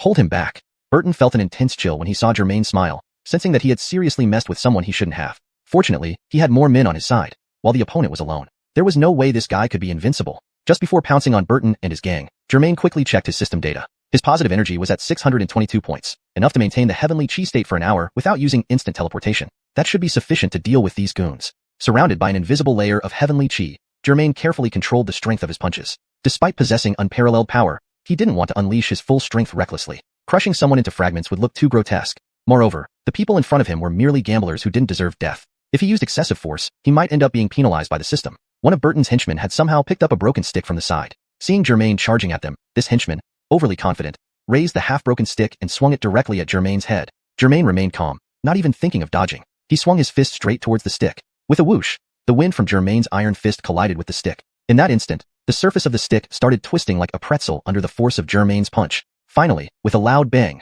the stick couldn't withstand the impact and exploded. The splintered wood shards were instantly swept away by the powerful gust of Germain's punch. Bang! The punch hit the henchman's face, embedding countless wooden splinters into his skin. If you only looked at the head, this henchman now resembled a porcupine more than a human. This wasn't the end. Even though Germain had restrained his power, the henchman and Burton, who was hiding behind him, were thrown several meters away. Burton landed on the sharp gravel road, while the bodyguard, with splinters all over his face, tumbled onto Burton's lap, eyes rolling back and tongue hanging out. Thinking that this single punch would scare the gamblers into fleeing, Germain was caught off guard when they only paused momentarily, showing slight unease before being overtaken by a killing intent. Burton kicked the unconscious henchman off his lap, his thighs sore from the impact, unable to stand. Attack! A gambler leaped over Burton, rushing at Germain and striking down with an oil bottle aimed at his crown. Germain, prepared, calmly raised his left hand, using just a little force to flick it aside. Rip! The sound of fabric tearing. The gambler's right arm was instantly forced backward, bending at a 180-degree angle, and the sleeve of his red cartoon t-shirt was shredded into strips. The gambler stared in shock at his right arm, not believing his eyes. It felt like it wasn't even his own, and he felt no pain. Without waiting for him to react, Germain lifted his leg and lightly kicked him in the chest. A hole appeared in the center of the red cartoon shirt, and the gambler flew past Burton, dragging down 2 others with him. Germain cursed himself mentally for turning heavenly chi into a clothes-shredding technique. He really felt like he had lost it. He had no choice but to reduce the power of his fists and legs by another half in his mind. Even halved, his power was still more than enough to overwhelm these mere mortals. Germain moved into the surging crowd like a predator hunting its prey. A gambler pulled out a small fruit knife and stabbed at Germain's abdomen from behind. The knife only tore through his t-shirt, unable to pierce his skin. Germain felt a tickling sensation in his waist, grabbed the gambler's hand, twisted it slightly, and the knife plunged directly into the gambler's shoulder blade. Then Germain gave him a light slap, sending the gambler spinning 1,080 degrees in midair and crashing into several others. Slap! Bang! After flinging the sneaky attacker, Germain followed with quick punches to send 2 other thugs flying 2 meters away. Their physical condition was indeed better. After being hit, they were still conscious, holding their injured bodies and crying for help. Unlike the previous victims who had fainted without a sound upon landing. Sitting on the ground, Burton watched his men and the frenzied gamblers flying over him, his face pale and his bulbous nose brighter than ever. He realized clearly that the power of this man was not even on the same level as his. This was sheer, overwhelming dominance. Hashtag chapter 107. I'll give you William punches. Whether you're a man or a ghost, taste my fists. One of Burton's tattooed henchmen jumped out. This person was called Du Glenn by his accomplices. They called him Du Glenn day and night, to the point that no one remembered his real name anymore. Du Glenn had a stocky build. He never liked studying since childhood and often got into trouble, engaging in brawls. Eventually, his parents gave up. If he loved fighting so much, why not specialize in it? Thus, before he turned 10, his parents sent him to a martial arts school at the foot of xiuxian mountain to practice boxing. As the saying goes, everyone has their strengths and weaknesses. Du Glenn's specialty naturally came from his penchant for fighting, surprisingly leading to some accomplishments. He progressed from the school team to the city team, then to the provincial team, eventually making it to the national youth team with the opportunity to compete internationally. Ultimately, however, he ended up working for a small boss in an underground casino in Xiaozhou City's outskirts. The reason? Well, old dogs can't learn new tricks. Despite having muscles but lacking sense, after gaining some fame, he grew arrogant and always acted as if he were second to none. One night, he snuck out of the training base to indulge himself at a nightclub. A quarrel over a young lady escalated into physical violence. Du Glenn, brave and trained systematically, managed to take on 3 opponents. The result was 2 injured adversaries, one lightly, the other severely, and a third who slipped, hitting his head on the corner of a coffee table and dying instantly. His career seemed promising, but fate struck again. Convicted of manslaughter, he spent 5 years in prison. Upon release, not only was his combat skills rusted due to lack of training, but he was also past his prime. Lacking any other talents, he started by fighting underground matches for pocket money. As he aged, unable to handle intense fights, he became one of Burton's enforcers through a friend's recommendation. He managed security, handling incidents when they arose. In his spare time, he gambled with the small fortune he earned. Watching Germain display such arrogance and ruthlessness, Du Glenn couldn't help but feel indignant. Damn, acting tough in front of me? When I was winning provincial championships, you were still in diapers. Seeing someone challenge him recklessly, Germain felt a mix of admiration for Du Glenn's courage and disdain for his intelligence. The world belonged to those who knew how to read the situation, and clearly, this tattooed arm wasn't among them. So, you're not convinced? Germain smiled at Du Glenn. Considering your age, I'll let you have 3 punches. How about that? Partly out of contempt, partly because he wanted to experience more damage to enhance his heavenly might aura after delivering over 10 punches earlier, Germain planned to experiment further. Showing off. Du Glenn sneered but didn't refuse. Free punches, why not take them? He immediately threw an uppercut straight toward Germain's chin. Du Glenn expected the young man to either piss his pants at the sight of him or instinctively dodge the punch, but he was disappointed. Germain stood proud and unflinching. Smack. The uppercut landed squarely on Germain's chin with a loud thud. Germain didn't dodge, but he did sway slightly, feeling a mild pain. What's happening? Germain's eyes widened in shock. Was the heavenly might aura broken? He urgently asked the system what was going on. System? Didn't you say the heavenly might aura automatically absorbs the energy from attacks? The system replied coldly, the defensive strength of the heavenly might aura depends on the host's positive energy level. That made Germain understand. So, the heavenly might aura absorbed energy but wasn't invincible. If the opponent's force exceeded his positive energy's absorption capacity, the excess would cause damage. Fortunately, Du Glenn's attack caused minimal harm, more of a psychological shock than physical damage. Germain felt somewhat disappointed. He had hoped the aura could protect him from all attacks, even bullets, effortlessly. Yet, everything hinged on positive energy levels. To remain unbeatable, he needed to boost those levels by all means necessary. What? Du Glenn was also shocked. Based on his professional boxing training and years of experience in beating people up, that punch should have knocked anyone unconscious. But Germain merely swayed slightly, revealing a hint of confusion. Nothing else happened. Moreover, normally, when you punch someone, the force transmitted by your fist creates a counterforce upon contact. This usually results in pain in your knuckles, sometimes even breaking fingers. But this time, Du Glen felt no counterforce. Instead, it felt like his punch was sucked away by Germain, as if a blazing meteor suddenly disappeared into a black hole upon impact. Germain steadied himself, recovering from the minor shock. Ironically, he thanked Du Glen for reminding him he wasn't truly invincible. Otherwise, he might suffer huge losses in the future. Chapter 108. Stevie's second punch. Fortunately, the chaotic celestial chi only measures the attack power of a single individual at one time. Otherwise, if it had measured the combined force of several people beating Germain just a few minutes ago, he would have probably been pummeled into a meat pie already. To think, those gambling scoundrels were truly nothing but fighters with a combat strength of 3. Trash. So many of them couldn't even tickle Germain. This tattooed brawler in front of him, however, managed to give Germain a little tickle on his first strike. Not bad for a professional thug. However, that was as far as Stevie could go. Dreaming of injuring even a hair on Germain's body? Might as well go back to sleep. Was I too confident? Stevie began questioning himself. It must be that I rushed my punch and didn't use enough strength. Stevie consoled himself this way because he'd been hitting people for decades. This was the first time such a situation had occurred. That bald giant's slightly mocking expression made Stevie feel very uncomfortable, like he was being toyed with. And what's worse, for free. The next punch will end your life. Stevie thought silently. At this moment, the surrounding onlookers stopped their commotion and watched the two men in the center. One man radiated a killing aura, exuding an air of supreme confidence. The other stood confidently, giving off an indifferent attitude as if daring anyone to harm a single hair on him. Stevie, don't throw away your life. You're no match for him. A thug lying on the ground, clutching his stomach, called out to Stevie. Aren't you going to fight? If not, we'll come at you. A gambler shouted listlessly, with others quickly chiming in agreement. If you can't do it, step down. Don't waste our time. Are you scared? If you are, don't pretend. Just step down. Stevie glanced back at his comrade, who clutched his stomach, drenched in cold sweat, shaking his head.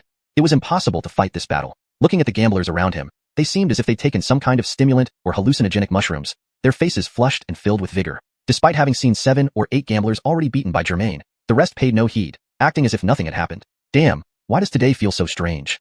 Stevie readied himself, clenching his fists. Stevie found it peculiar. He had witnessed this bald youngster fighting dozens of men and knew he wasn't a match for him. Yet, something in his mind urged him on.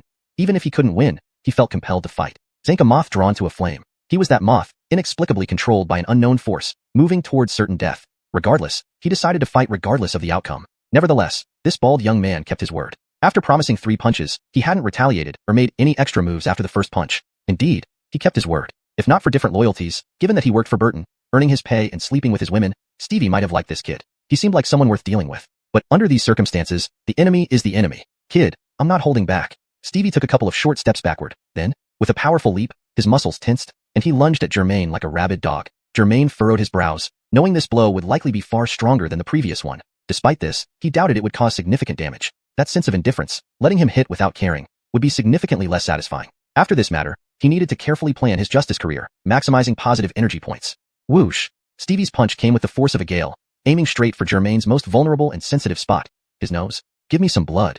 Stevie roared as his fist neared its target. Germain cursed inwardly. How wicked is this guy? Going for the nose right off the bat? Trying to ruin my face? Truly unforgivable.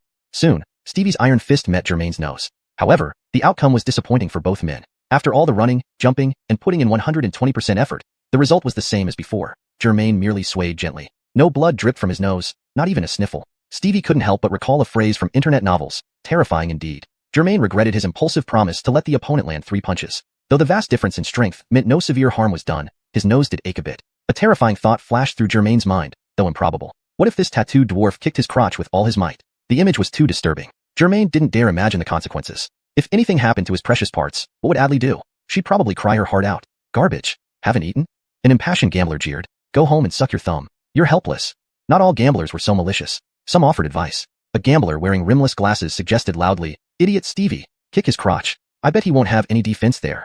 Germain nearly spat blood. You bastard with glasses. Watch your mouth. Grown-ups are fighting. What are you school kids doing here? Crotch? As a man, Stevie knew how taboo that area was for all men. But he was a legitimate boxing graduate. Using such a low-down tactic, it was too much. Boy, you said 3 punches, remember? Stevie rolled up his sleeves again, preparing for the final blow. Chapter 109.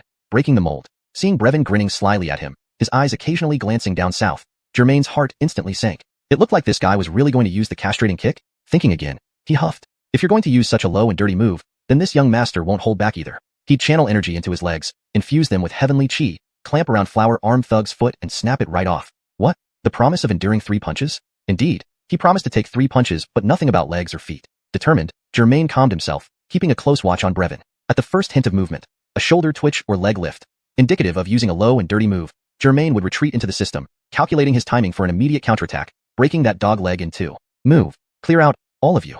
Brevin stepped back, moving even further away than after the second punch. Germain pondered aloud, loudly questioning, "Old man, are you long jumping or high jumping? Why do you need so much run-up distance? What does it have to do with you? Just stay put. This time I'll flatten you with 1 punch." Brevin seemed unusually confident. "Do number a mean. Hit hard. Don't hold back for my sake." Burton, who had just climbed up from being flung by Germain, urged. Brevin nodded resolutely to Burton, saying clearly, "Rest assured, I won't let him hurt a single hair on me." Burton didn't quite get it. Your opponent let you have 3 punches and you're hitting him. What does it mean that he won't hurt a single hair on you? Huh? Having backed enough, before anyone could react, Brevin turned, roared furiously, and lunged toward Germain like an arrow loosed from a bow. Germain remained calm. When Brevin was about 2 meters away, he promptly summoned the system in his mind. Though his body couldn't move normally, he used this slow moment to carefully observe the incoming attack. The short yet stocky Brevin charged over like a washing machine skimming the ground, his body nearly parallel to the ground at about 45 degrees. Clearly, his speed was very fast. Yet, Germain had doubts. If he really intended to kick him low, given the gravity and speed at this distance, he should be slowing down now, left knee bent, preparing to deliver a kick. Why did he show no signs of stopping? Was it a brutal charge? Germain thought again. Not quite right either. For a body charge, one should lead with the shoulder, not come straight like a sprinter. However, seeing no sign of an attack aimed below, Germain felt relieved. He immediately emerged from the system, his whole body filled with defensive chi, fearless. Kick him to death. Behind Brevin, Burton seemed even more agitated, wishing this kid could be crippled. In the final fractions of a second before hitting Germain, Brevin erupted into a surprising burst of speed, roaring towards him. Disable him. Kick him to death. Smash him. The gamblers and thugs were getting increasingly excited, wishing they could place bets on how Brevin would finish the last blow. At the very moment before crashing into Germain, Brevin's ankle twisted, and he streaked past Germain with a roar. Germain was stunned on the spot. What did this mean? Was it a rear attack? Swoosh. Brevin ran past like the wind. Germain turned with Brevin, only to see him speeding away without looking back, his pace as if ready to break the 10-second barrier for 100 meters. The scene fell into deathly silence. This lasted for a solid 5 seconds. Brevin had already run several dozen meters away, showing no sign of stopping or turning back. Caw, caw, caw. A crow flew over, breaking the awkward silence. The first to jump up and curse was Burton. Damn your ancestors. Do number a mean. What the hell are you running for? I'm firing you. Hearing Burton's curses, Brevin, still sprinting, called out without turning back. If you want to die, go ahead yourself. Hero, don't chase me. I quit. After those 2 punches, Brevin realized he was merely providing fodder. Somehow, his mindset had been controlled earlier, pushing him to take this risky path. Just as he prepared for the 3rd punch, his inner will fought fiercely against the suicidal urge and finally prevailed over that self-destructive demon inside him. But at this point, he was like a pig on a spit. Rather than rush forward to throw a powerless punch, then be swatted away like a fly, he might as well surprise everyone, unexpectedly quitting and escaping. Hey, what kind of leader are you? Breaking the mold completely? Germain's words stung. Earlier you fled while abandoning your minions, now your minions leave you behind. What's happening? Is this part of Blackwater Corporation's corporate culture? Burton's face flushed with rage and embarrassment, managing to mutter. A scholar may be killed but never humiliated. He picked up a stone from the ground and hurled it at Germain. Oh, courageous? Germain watched Burton's clumsy lurch with almost pained amusement. Seeing Burton charging without fear, other gamblers and thugs followed suit, launching a collective assault on Germain. Germain wasn't one to back down. In a few strides, he was in front of Burton. Burton swung the stone, but Germain, tall and muscular, stretched out and gripped Burton's forehead easily. Burton was halted mid-charge, his hands flailing uselessly like swimming motions, unable to reach Germain. With a swift kick, Germain struck Burton's stomach. Instantly, Burton was airborne, likely flying off if not held by the forehead. However, reality wasn't much better. With his left hand gripping Burton's head, Germain lifted his pants waistband with his right and threw him aside.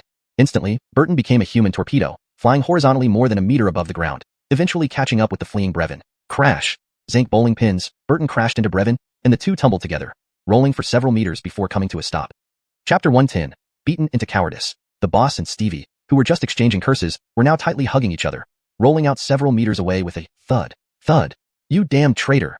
Burton, holding his abused lower back, struggled to stand up, raised his leg, and kicked Stevie's buttocks. Stevie lay face down on the ground, motionless. You bastard. Are you faking death? Burton bent down and turned Stevie's face toward the sky. The sight of Stevie was truly horrifying. Even the seasoned Burton, used to gory scenes, staggered backward in shock, nearly falling on his ass. Originally, Stevie had been running at full speed like a human motorcycle. Suddenly, he was knocked down from behind by the boss thrown by Germain. Although Burton was cumbersome, he weighed around 150 pounds. That impact immediately knocked Stevie unconscious. Burton, who thought he was about to die, realized that Germain had thrown him precisely onto Stevie, turning him into a human punching bag. Apart from feeling some soreness in his head and waist, Burton didn't feel much else. Turning Stevie over, Burton saw that Stevie's nose was almost flattened. Burton had always been dissatisfied with his own bulbous nose, having tried various medications to no avail. Now, looking at Stevie's ruined nose, Burton suddenly felt his own nose looked quite refined in comparison. It certainly looked better than Stevie's two black holes that resembled a nose. Moreover, Stevie's lips were almost worn away by the sharp stones on the ground. A mean of his front teeth were missing, creating dark holes like black holes in the universe, except these were caused by lost teeth. Stevie's originally more Western-like facial structure was now flattened like an iPad. Burton looked at Stevie on the ground with disdain, extending his fingers to check his breathing. It was weak but steady, still alive. Burton thought for a moment. This bald kid threw me so far, I shouldn't let him down. Better keep escaping. Just as he was about to run, he heard Germain shouting behind him. Stay right there. Take another step, and I'll teleport over and beat you up just like him. Germain's threat made Burton shudder, cold sweat pouring down his forehead. He wanted to run, to get out of this mess as quickly as possible, but his legs wouldn't move. Although he was 60 or 70 meters away from the bald giant named Germain, the pressure seemed as if Germain was right behind him. Any movement, and it felt like Germain could burst his head with just one finger. Actually, if all the gamblers, including the casino boss and his henchmen, scattered, Germain would be exhausted. While Germain was confident he could subdue everyone using his teleportation, doing so would create chaos, and he wasn't sure he could handle it alone. Now, Germain regretted not giving Kareem the system reward, a pill to instantly restore energy. Having an extra hand would have been helpful. Thinking of Kareem, Germain frowned again. Since Stevie interfered, he hadn't seen Kareem. Where had the kid gone? Kareem, where are you? Germain punched a fat gambler, sending him rolling a few meters like a ball. There was no response, only the cries and pleas of the gamblers on the ground. Suddenly, something small came flying towards Germain's head from his right side. Germain reached out, catching the object with a snap. Using his heavenly gung chi, he crushed it into dust. Opening his hand, it was just a small rock, now a pile of rubble. Turning his head, he saw a rugged-looking young man, bloodied and torn clothes, leaning against a short wall, watching him with a slight smile. It was Kareem teasing him. Seeing Kareem had time to throw rocks to tease him, Germain figured he must be fine. More importantly, none of the gamblers or thugs noticed Kareem quietly crawling away to rest against the wall. After Germain's stern command, Burton decided to stay put for now. He would wait until the bald giant and the remaining gamblers and thugs were fighting, then make his escape unnoticed. Go to hell. A pimply-faced gambler rushed forward, yelling to boost his courage. In truth, the gambler didn't know why he was risking his life against this person. His subconscious told him only one thing. Take down the bald giant. You talking to yourself? Germain grinned, showing white teeth. With one hand, he easily caught the pimply gambler's right hand, hardly feeling any resistance. Zanfting the gambler by his right hand and throwing him, the man flew several meters and landed among a pile of injured gamblers. There were at least 10 injured people, all victims of Germain, while Burton was being thrown like a human missile. With a casual flick of his finger, a wrist would break. With a simple wave, gamblers spun like gymnasts. At some point, Germain felt these people were possessed, attacking relentlessly without fatigue. Chapter 111. Cleaning up the mess. Pretending to be proper often hides ulterior motives. When someone acts bizarrely, something is usually amiss. Reflecting on what had transpired, it was clear that anyone with eyes could see Germain's formidable fighting prowess. People like Burton and his underling Aaron reacted as any normal person would. The gamblers before him, however, started off standing outside the circle watching. Gradually, whether it was the infectious frenzy of the scene or sheer madness, these initially timid gamblers also joined the fray. Though their efforts were futile, they were swiftly incapacitated. Germain noticed a horrifying corpse near an overturned motorcycle. The man's head was twisted 180 degrees backward. Strangely, no one seemed afraid or concerned for this individual. Thinking about it, Germain inhaled sharply, muttering to himself that either these gamblers were dummies or someone had turned them into fearless scarecrows. But now wasn't the time for Germain to ponder such questions. He needed to take down these reckless ruffians first. He quickly turned around, scanning his surroundings. He saw that several people were already lying scattered around him, asleep on the ground. Bang! A punch landed on Germain's back. Without even looking, he retaliated with a swift, sweeping blow, knocking the attacker down. The 37th. No, make that the 38th. Germain kept count of the gamblers he'd taken down while engaging them in battle. Huh. Roar. Burly men lunged at Germain simultaneously. Perhaps from habit, they instinctively went for his scalp. Extending their large hands, they aimed straight for his head, intending to grab his hair. But halfway through, they realized Germain was bald, awkwardly flattening their palms and slamming them down instead. Germain, wielding unparalleled martial prowess, exuded unmatched dominance. In the face of absolute strength, any devious trick was but a pitiful farce. With a fierce motion, he caught both of their descending hands. What? Startled, the two burly men pressed harder, trying to force their hands downward. However, Germain remained unmoved. After a moment, Germain sneered, "Is that all?" As he spoke, he exerted hidden strength, gently squeezing. Instantly, the two burly men's fingers contorted into grotesque positions, akin to two pairs of marinated chicken feet. The saying was true, every finger connected to the heart. Each injured finger caused excruciating pain, let alone having all 10 fingers crushed by bare hands. "Mom, my hand."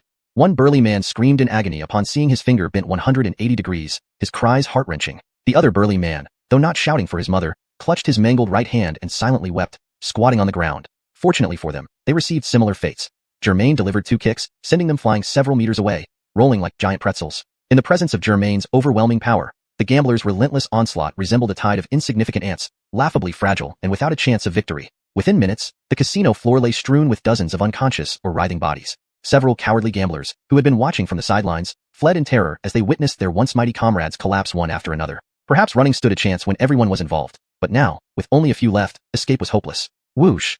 Germain used instantaneous movement, catching up to a fleeing gambler in 2 steps. Though the gambler had earlier shown cowardice, pushed to desperation, he swung a fist at Germain. Germain, tired of dealing with these small fries, absorbed a punch, using it to fuel his heavenly chi. Then, with a resounding slap, he sent the gambler flying. Without pausing, he chased another fleeing gambler. Hee, small world, isn't it? After a few more instant moves, he caught up to the fugitive. Though the man faced away, Germain knew instantly this was the instigator of today's chaos. It wasn't because his face was on his buttocks, but due to his distinctive yellow hair. From behind, Germain grabbed the small, scrawny man by the collar, easily lifting him off the ground. The yellow-haired punk flailed helplessly in midair. If the casino's henchmen were rank 5 fighters, these gamblers barely reached rank 3, and this thin, scruffy punk was a mere fraction of that. Disgusted, Germain tossed the yellow-haired punk to his side, avoiding any trace of his aura. "Spare my life, hero. Spare my life." The punk begged, banging his head on the ground like a hammer. Germain stopped, blocking the yellow-haired punk's path and demanded, "Do you know everything today happened because of you?" I have no idea how I've offended you, sir. Please enlighten me." "My French Alejandro public road racing car, the Maserati Anniversary Edition. That was my car. How dare you steal it from me?" Bold move. Road racing car? Confused by the spectacle he just witnessed, the punk's thoughts were muddled. It took a while for him to remember. You mean that white road bicycle?" Chapter 112. Barth arrives. "Right. That's the bike I used to buy groceries." Germain pointed at the 2 dead bodies on the ground. "All because you stole my bicycle. So many people got hurt, and even died." Upon hearing this, the blonde punk immediately fell to his knees, and in no time, his pants were wet. He had peed himself. "Spare me, mighty hero. Spare me." The blonde punk begged through sobs. Germain spat on the ground and said disdainfully, "Zainf, what would I do with your life? Can it be eaten?" Truthfully, Germain really wanted to slap him again. But since the guy was already kneeling and had wet his pants, Germain didn't feel like bothering. He didn't want to deal with the smell of urine either. Out of curiosity, Germain asked the gambler one more question. "Tell me, how much did you sell my French Alejandro road bike for?" The blonde punk thief nervously replied, "Hee, sir, your bicycle is naturally not an ordinary thing. I sold it for 500 long coins. It's the most expensive bicycle ever sold in this casino." "Just 500 coins?" Germain was obviously disappointed by the news. "I spent 100,000 long coins on this bike, and you sold it for a mere 500? What, 100,000? After uttering these words, the blonde punk's eyes rolled back, and he fainted. As a part-time bike thief, he assumed the bicycle cost only 2 or 3,000 long coins. Since it was almost new, he sold it to Enrico for 500 long coins at the casino. Stealing something worth 500 long coins might get him detained for a while, but stealing a bike worth 100,000 long coins, he could end up with a few years in prison. Woo-woo. At that moment, sirens sounded from the factory entrance, accompanied by the loud wails of ambulances. "Well, they're just on time," Germain muttered as he turned toward the entrance. He knew exactly what their response time would be. They'd only arrived now that he had everything under control. Soon, a string of police cars and ambulances with flashing lights appeared inside the factory compound. Officers and paramedics spilled out in large numbers. However, there was no need to apprehend the gamblers and thugs. All the gamblers and casino enforcers, dead or injured, were still there. All they had to do was load them into the vehicles. At this point, Germain remembered Enrico and Stevie. He turned to look several meters away. To his amusement, he saw Enrico and Stevie sitting on the ground, hugging each other, staring at him as if he were a monster. Germain thought to himself, they are truly obedient. No wonder, after witnessing Germain single-handedly defeat dozens of people, Enrico finally realized that this kid wasn't human, and there was no place he could run to. Even if he ran, he wouldn't escape from this person's grasp. "Germain, how are you? Did you get hurt?" A familiar voice reached Germain's ears. Turning around, Germain saw a burly old policeman walking towards him with a smile. "Remington?" Now it was Germain's turn to stare like he was seeing a ghost. "Aren't you the detective captain in Chengnan District? Why are you here?" Barth chuckled. "I'm no longer the detective captain in Chengnan District." "What? You've been fired?" Germain asked irritably. "Fired? Don't joke." Barth shook his head mysteriously and continued. "So, have you thought about what Mr. Averill asked you in the hospital last time?" Germain recalled that during his hospital stay, old Averill had asked him if he wanted to join a government agency. At that time, Germain had firmly declined. Today, he was equally firm in his refusal. "No thanks. Honestly, I'm too used to being free and undisciplined. I don't want to be constrained, nor do I want to trouble others." Barth became serious. "I've been transferred from the detective unit, and now belong to a special department where I specifically handle your affairs." Germain asked curiously, "But why are you here?"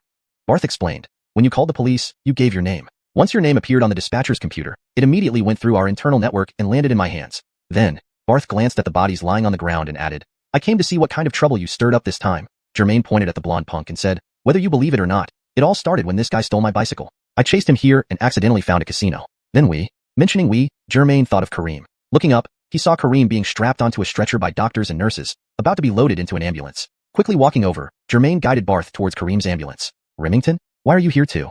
Kareem greeted before Germain and Barth could speak. His voice was weak and strained, as if he had just finished a day of heavy labor. Brother Forrest? Do you know this person? A young policeman asked Barth, who was tense from his first experience arresting dozens of people and kept watching Kareem warily. Barth patted the young policeman's shoulder and laughed. Don't worry, he's one of us. Oh, he's one of us. No wonder he kept smiling. At this moment, Germain interjected, addressing the doctors and nurses. This man is just exhausted from intense activity. There's nothing seriously wrong with him. The doctor removed his mask and replied, we still need to conduct a detailed examination at the hospital to be sure. Doctor, if I go to the hospital, will I be admitted? Kareem turned to ask the doctor, his voice hoarse and weak, clearly exhausted. If it delays work, I might lose my job. The doctor patted Kareem's shoulder reassuringly. Your health is the capital for your revolution. As long as you live, you can always find another day's work. At this moment, Germain pulled out a small bottle from his pocket, poured out a dark green pill, and asked, instant recovery of all energy and vitality. Want one? Chapter 113. Is the system glitching? Looking at the greenish-black pill in Germain's hand, Kareem felt extremely annoyed. He coughed a couple of times and swallowed hard before speaking with a hoarse voice. Excuse me, what on earth is this? It looks like a big booger. Can it be eaten? I just barely managed to save my life. Don't you dare kill me with medicine?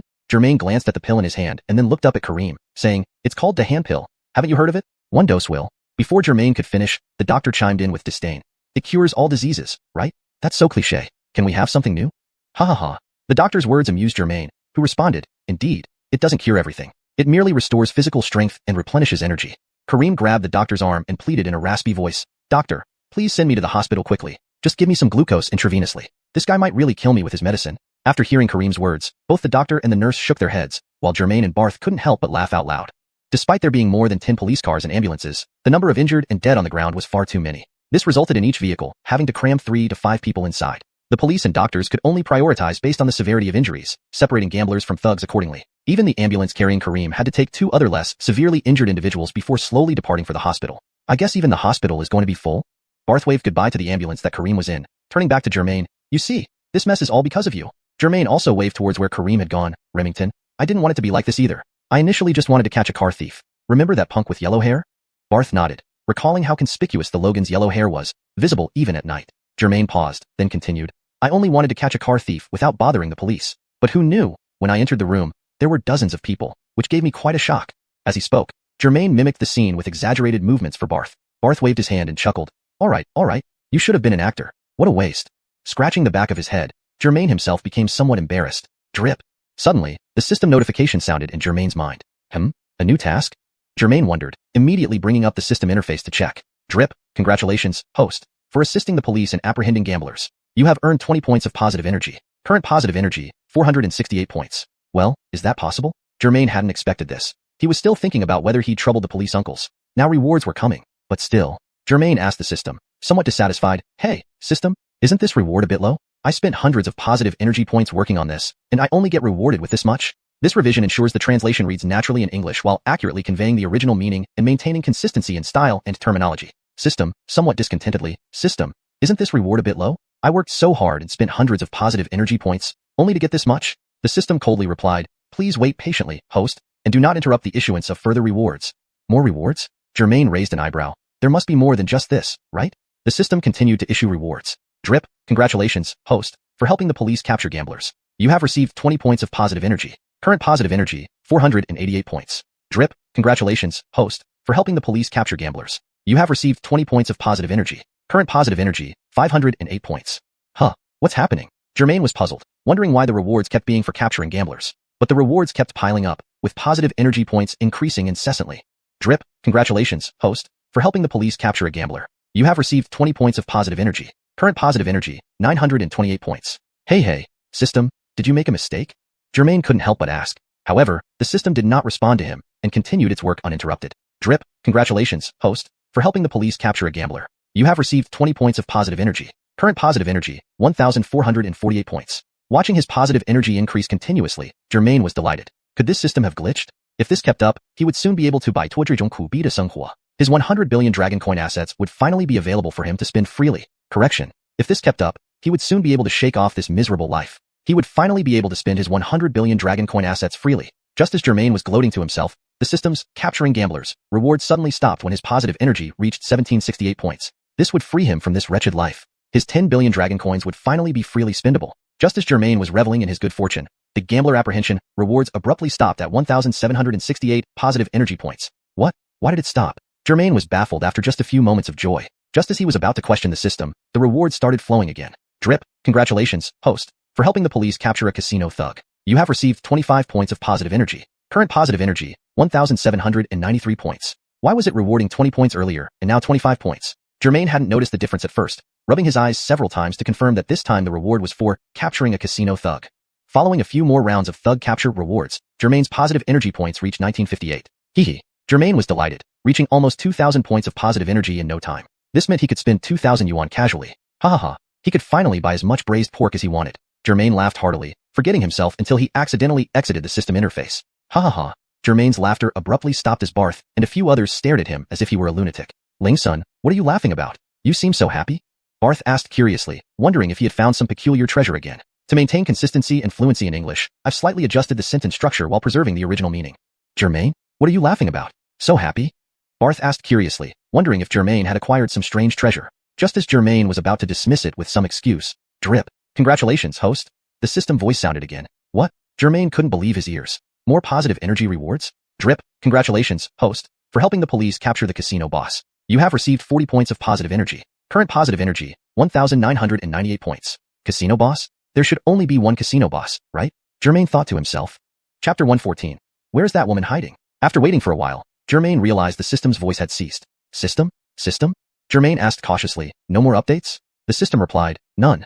A casino boss rewards 40 points, and previously the insane reward was 20 points. Germain looked at the gamblers being led to police or ambulances and suddenly understood.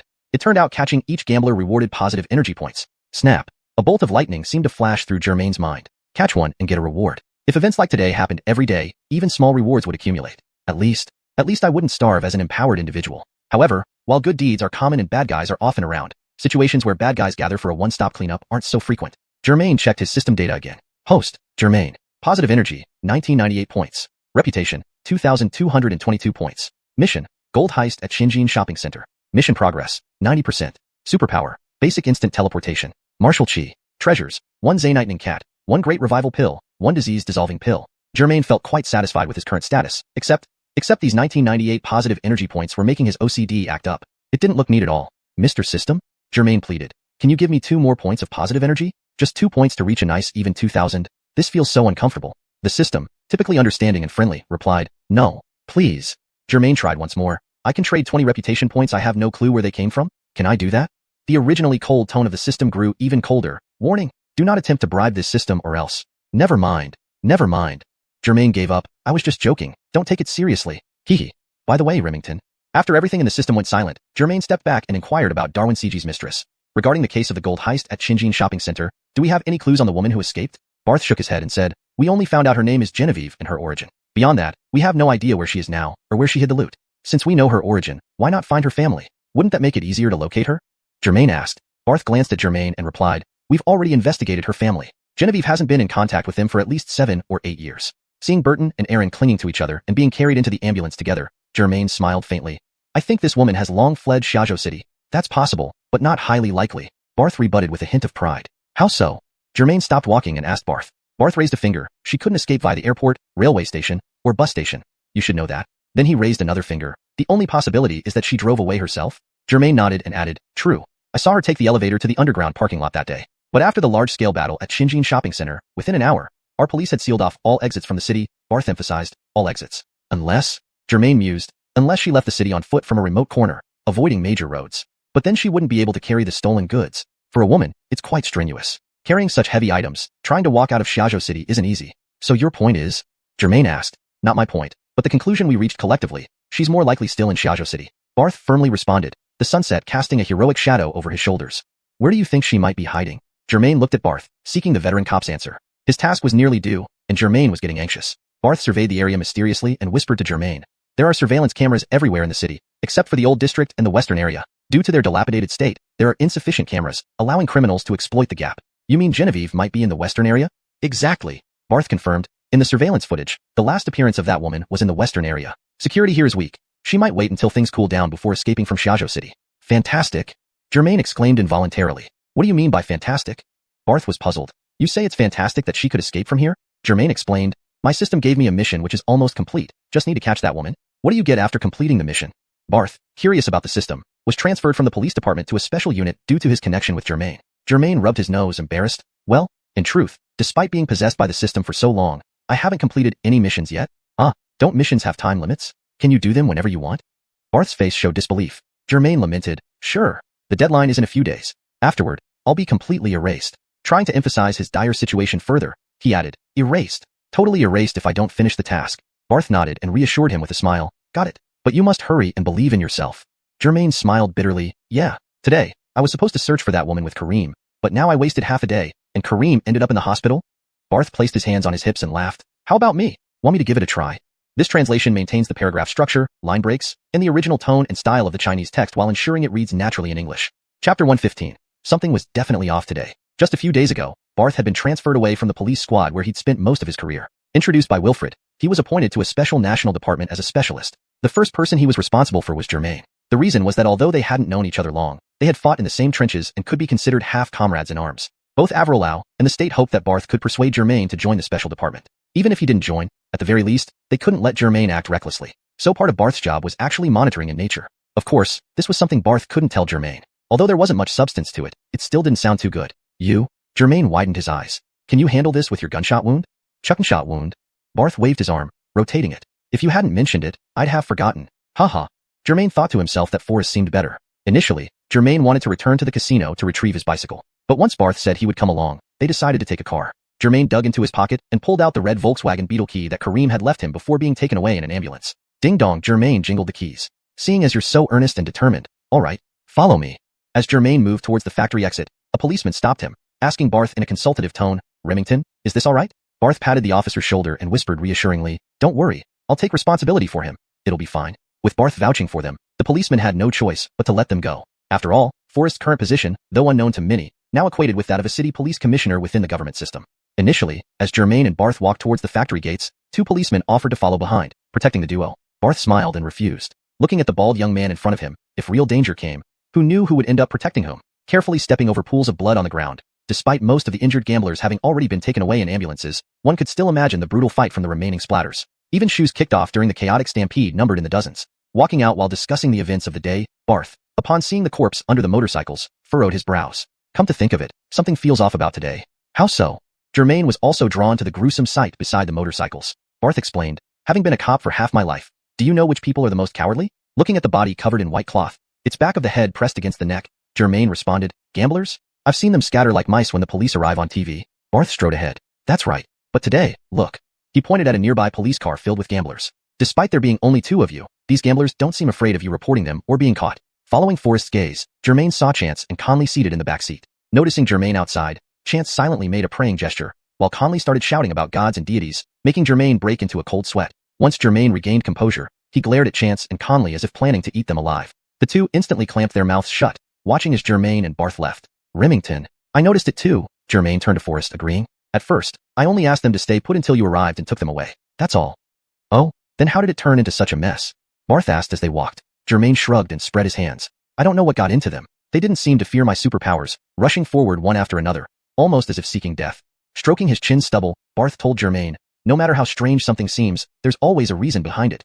We just don't fully understand it yet. Germain deeply resonated with Remington's words. Had it not been for the accident and the system obtained after death, Germain would have remained just a wealthy second generation, burning through his money aimlessly. He never would have believed in the so-called system he'd read about in web novels, or the various superpowers depicted in movies, TV shows, and anime. Now, not only had he witnessed and participated in these phenomena, but he himself possessed superpowers. If he had enough positive energy points and added to it his 10 billion yuan fortune, Germain felt confident that he would be even more like Tony Stark, the real-life Iron Man. But now, while walking, Germain glanced at his data. Host, Germain. Positive energy, 1998 points. Reputation, 2,223 points. Mission, shopping mall gold heist. Completion, 90%.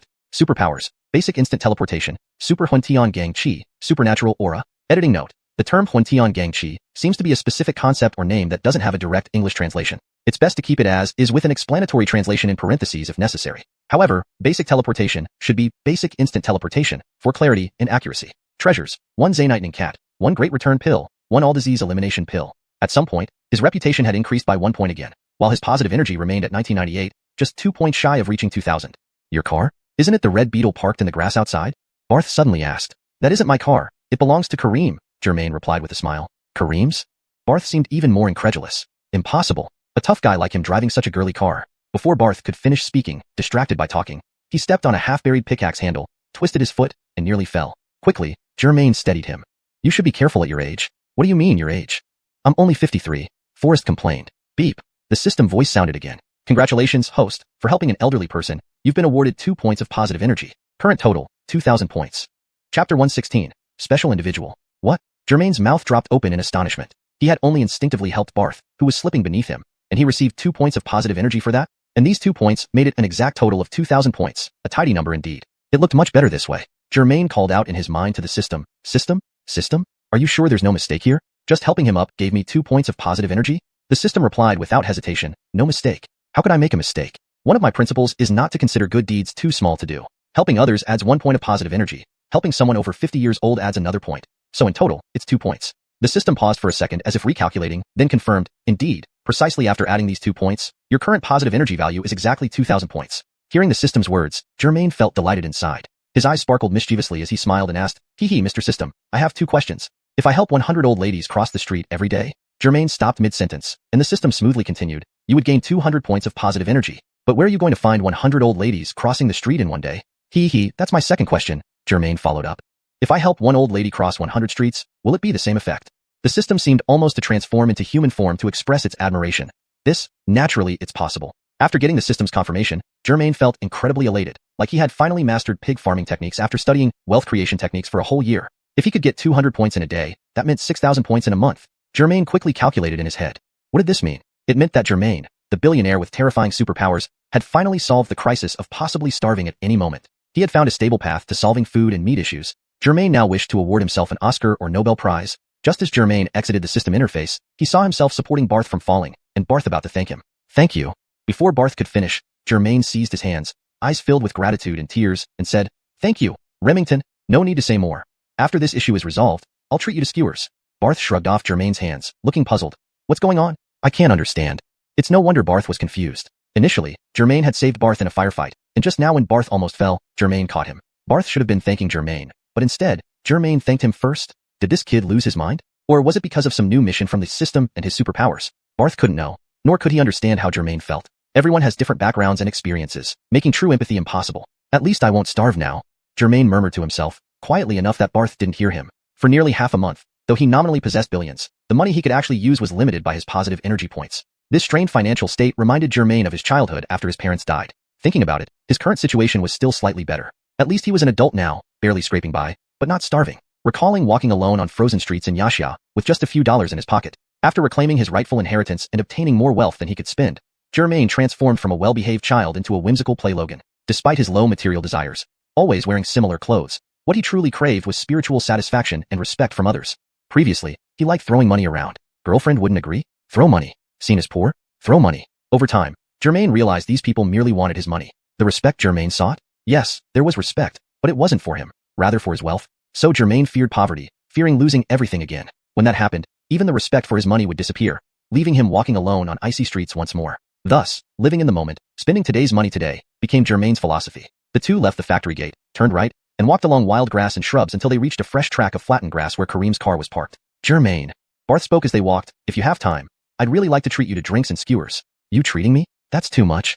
Germain pushed aside the grass as they walked forward. For anything under 2,000 renminbi, I'll treat. Order whatever you want. Thinking about the tips he used to give easily while singing and dancing recently, the contrast made him feel pressured. Luckily, knowing he had been injured, his usual rich friends hadn't come to play, and only Alwyn had called to check in, reducing his economic pressure significantly. At least he wouldn't starve. No. Barth waved his hands urgently. Let me be honest with you. You know, I've been transferred to a special department, specifically responsible for individuals like you. Germain nodded thoughtfully. Special individual, a much softer term compared to mutant, monster, or freak. Chapter 117. Any stragglers? But we know very little about people like you. Barth paused, seemingly searching for appropriate words to describe superhumans like Germain. In short, our knowledge is limited. Barth said apologetically. The higher-ups hope that if you're willing, you can share more with me about the system and your powers. Unconsciously, the two had already found Kareem's red beetle. A mean heavily armed police officer stood next to it. Upon seeing Germain, the young officers immediately gripped their guns in alert, but relaxed when they saw Barth beside him. Remington? One of the officers seemed ready to ask something. Barth waved his hand, saying, you two return to the main group. This car is fine. I'll be riding in it. Since Barth had spoken, the officers didn't protest and jogged back toward the abandoned factory. Watching them leave, Barth walked to the passenger side of the red beetle and chuckled. Well, This Kareem sure has unique tastes. He looked down into the car, and given his robust build, even the passenger seat would likely feel cramped for him. However, what he saw inside startled him. A strange cat, resembling E.T., was staring curiously at him through the window. What the hell? Barth jumped in surprise. What is this? Mew? The Martian cat also stared curiously back. Oh, is that a cat? It looks so unusual. I've never seen anything like it. Barth took an interest in the adorable creature. Honk, honk. Germain laughed as he pulled out the remote key, unlocking the door. Be careful, don't let it run out. He then sat down on the driver's seat and said, Remington, shouldn't you focus on Genevieve and where she might be hiding? As Barth squeezed into the car, Germain scooped up the Martian cat and started playing with it. The black, curly fur and the tuft of orange curls on its forehead captivated Barth. Germain started the car and asked, Remington, where should we start looking? Barth replied, drive the car near the plant entrance. Wait until the police and ambulance have left, then see if there are any stragglers. Germain chuckled. Isn't this mission being executed by me, rather than you helping me find someone? Barth grinned slyly. You help me first, then I can help you. Come on, did I not just help you catch so many criminals? Germain drove out of the bushes, pretending to be displeased. Please remember, Comrade Germain, you were assisting our country and people. Now asking you to wait a bit longer is truly helping me. Germain turned the car towards the plant in trance. Alright, you're right. It's good for me to rest a bit too. Driving Kareem's Red Beetle, Germain tried circulating his Heavenly Gang energy within his body. After the intense fight earlier, it was roughly at 2/3 capacity. He figured he could easily handle another 10 or 8 ordinary men. As they reached a turning corner outside the plant gates, Barth stopped Germain. With most police and ambulances leaving, only a couple of police cars and half a dozen officers remained searching the premises. Besides the gambling tools and loot from the casino loaded onto trucks, no further discoveries were made. After nearly 30 minutes of waiting, the last few police cars, escorting the cargo trucks, also departed. Confirming no police or hospital personnel were around, Barth made a call to verify. For another 15 minutes or so, the two stayed in the car, petting the cat and chatting idly, observing their surroundings. Looking around, Germain asked Barth, Remington, is it almost time? Barth checked his watch. Yeah, pretty much. Let's drive in for a final round. If there's nothing suspicious, we can leave. Don't even think about leaving. My problem isn't solved yet. Germain, hearing this, nearly cried out. Barth slapped his forehead. I almost forgot about your matter. All I was thinking about was finishing up and inviting you for drinks and skewers. My life is almost over. How can I even think about drinks and skewers? Germain restarted the Red Beetle. Let me finish patrolling for you quickly. The original rusted iron gates of the factory had been dismantled by the police to facilitate the entry and exit of vehicles. Thus, Germain could now drive directly inside. This abandoned factory, once the largest steel plant in Xiuxian City, went bankrupt due to poor management and plummeting international steel prices. Although the price rebounded after a few years, the plant never recovered, becoming a relic among many in West District. Driving through, gigantic, weathered machinery lined the roads like dead giants. On the other side, old trucks lay scattered, some overgrown with waist-high weeds. If this place were filmed for The Walking Dead, it wouldn't need any extra set decoration, Germain mused aloud. Previously, he and Kareem were focused on following Huang Mao. Thus, they hadn't paid much attention to the surrounding environment. Now, driving slowly inside, the desolation evoked an eerie resemblance to an American TV show scene. What? Dog meat? Barth broke the serene moment. Didn't you mention drinking and skewers? Why dog meat? Germain glanced at the yawning Martian cat on Barth's lap. Is your hearing impaired? How did you mishear dog meat? My Mandarin isn't that bad. I meant walking. Dog meat. Sorry. That's all your fault. Then he spelled it out clearly. Walk, I'm dead. Stop. Stop. Stop. Barth, who had been lounging in the passenger seat, suddenly sat up straight and pointed at a small house in the distance. Did you see that? Wasn't there someone there just now? Chapter 118. A show of skill before you. Person? Where? Germain stopped the car and looked in the direction Era had pointed. But he saw nothing. You must be seeing things. Did I really see wrong? Era scrutinized again but found no difference. It was a 2-story low-rise building between 2 tall factories, with a common blue iron roof that was now extensively rusted. The paint on the walls was peeling, but it was originally light yellow. Forget it, let's drive over to check. Save you from lingering doubts. Germain pressed down on the accelerator, and the Red Beetle crawled quickly towards the 2-story building on the gravel road. Screech. In about 10 seconds, Germain parked the car near the 2-story building. Why don't you go check? Germain turned off the engine and turned his head to ask Era. Era didn't move, choosing instead to peer through the window glass at a broken window at the corner of the 2nd floor without its glass. I seem to have seen someone peeking. Maybe I was mistaken. Germain poked his head out and looked at the old window. Just then, a gust of wind blew, making the ancient sliding window shake back and forth. Germain sighed. Brother, it's just a window. Era scratched the back of his head awkwardly. Maybe I did see wrong. Wasting my precious time. Germain grumbled, started the engine again, stomped on the gas pedal, and turned the steering wheel to leave the building. Era still muttered to himself, it can't be. I remember seeing a face. As the Red Beetle drove farther away, a face gradually emerged from the darkness behind the window at the corner of the small 2-story building, whispering to itself, this kid is quite hard to deal with. After driving around the factory area once more, this time Germain wasn't as patient, speeding up considerably and finishing the loop in no time. In an instant, they were back at the factory gate. Parking and pulling the handbrake, Germain rested one hand on the steering wheel while petting little Huaxing's head with the other. He asked Era, satisfied yet? Era nodded contentedly, satisfied, very satisfied. So, shall we start looking for your Genevieve? But the problem is, Xiaozhou City is so big, how do you plan to find her? Era asked curiously. Germain took Huaxing from Era's lap, looking rather smug. You can't be serious. Are you going to make a cat do the searching? Wouldn't a dog be better suited? Dogs have keen noses and experience. Era added. Should I get you a police dog from the station? Prejudiced. Why are you like Kareem? Germain said confidently. Who says cats aren't as good as dogs at tracking? Hearing this, Era retorted. Ridiculous. I've been a cop for decades and have seen all kinds of police dogs. Never heard of a police cat. He continued sarcastically. Even police pigs, rats, birds, you name it, I've seen. If cats were so great, why haven't I seen one? I'm talking about this cat. Only this cat. Germain emphasized. Not the others. All talk without substance. What's the point? Era replied confidently. Why not show me now? Show? Unnecessary. Let's go for real. Germain had already witnessed Huixing's abilities and knew what it could do. Germain held Huixing and pointed to the orange mark on its forehead. Remington, see this? Era felt perplexed and touched Huixing's peculiar curly fur. This cat is rare, and its fur is distinctive, but you can't use it to catch criminals. Germain didn't reply but lifted tiny Huixing and stared into its eyes. Huixing's dark eyes rolled around. Whom should Huixing look for? Although Germain had spoken confidently earlier, he needed to be cautious. Currently, he could only find targets within a 5 square meter area nearby. But there was no suitable target around. Then Germain noticed Era. Alright, Remington, let's use you as an experiment. Since you like courting trouble, let Huixing show off in front of you. Germain gazed into Huixing's eyes, transmitting Era's image through his mind stream into Huixing's brain. Mew? Huixing looked confused, turning to glance at the burly man in the passenger seat. It was him. Hey, kitty, your master wants you to find someone. Why keep staring at me? Era didn't know he was chosen by Germain as the target for Huixing's search. Everything was set. Germain placed Huixing on his lap. Huixing naturally curled up, yawning. Germain knew cats slept nearly 20 hours a day. Is it doing something in its sleep? Era, seeing Huixing's drowsy expression, thought what kind of superpower or skill would work in dreams. Germain smiled. No need to rush. Soon you'll be convinced. Era laughed. Convinced? Come on. Before he finished speaking, the tiny orange tuft on Huixing's forehead began to grow longer, escaping its curl and straightening until it reached about finger length. What? What sorcery is this? Thinking about holding this strange kitten earlier, Era felt goosebumps rising. More astonishingly, the sharp orange hair began to turn, finally stopping when it faced directly at Era. Does it have something to do with me? Era shifted his position, and Huixing's forehead hair moved accordingly. Chapter 119. Only its owner has an effect. This is absolutely impossible.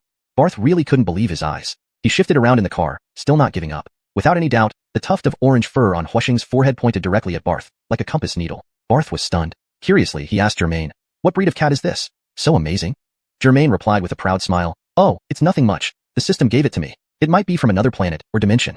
Meow. Huixing seemed to understand. Clearly still a kitten. Its meow sounded tender. Looking left and right several times, Barth bit his lip and blinked, still finding it hard to believe. Suddenly, he opened the car door with a click and said to Germain, don't move. I'll try standing outside the car. Germain nodded proudly, signaling for him to go ahead. Getting out of Kareem's red beetle, Barth felt more comfortable, as the car was rather cramped for his size. Make sure it doesn't move. I want to see if it really works. Barth walked towards the front of the car. Germain held Huixing's head to prevent it from turning. Leaning on the hood, Barth saw that Huixing's head was pointing toward the passenger side door, and the tuft of fur was rigidly pointing straight at him. Even through glass and the car body?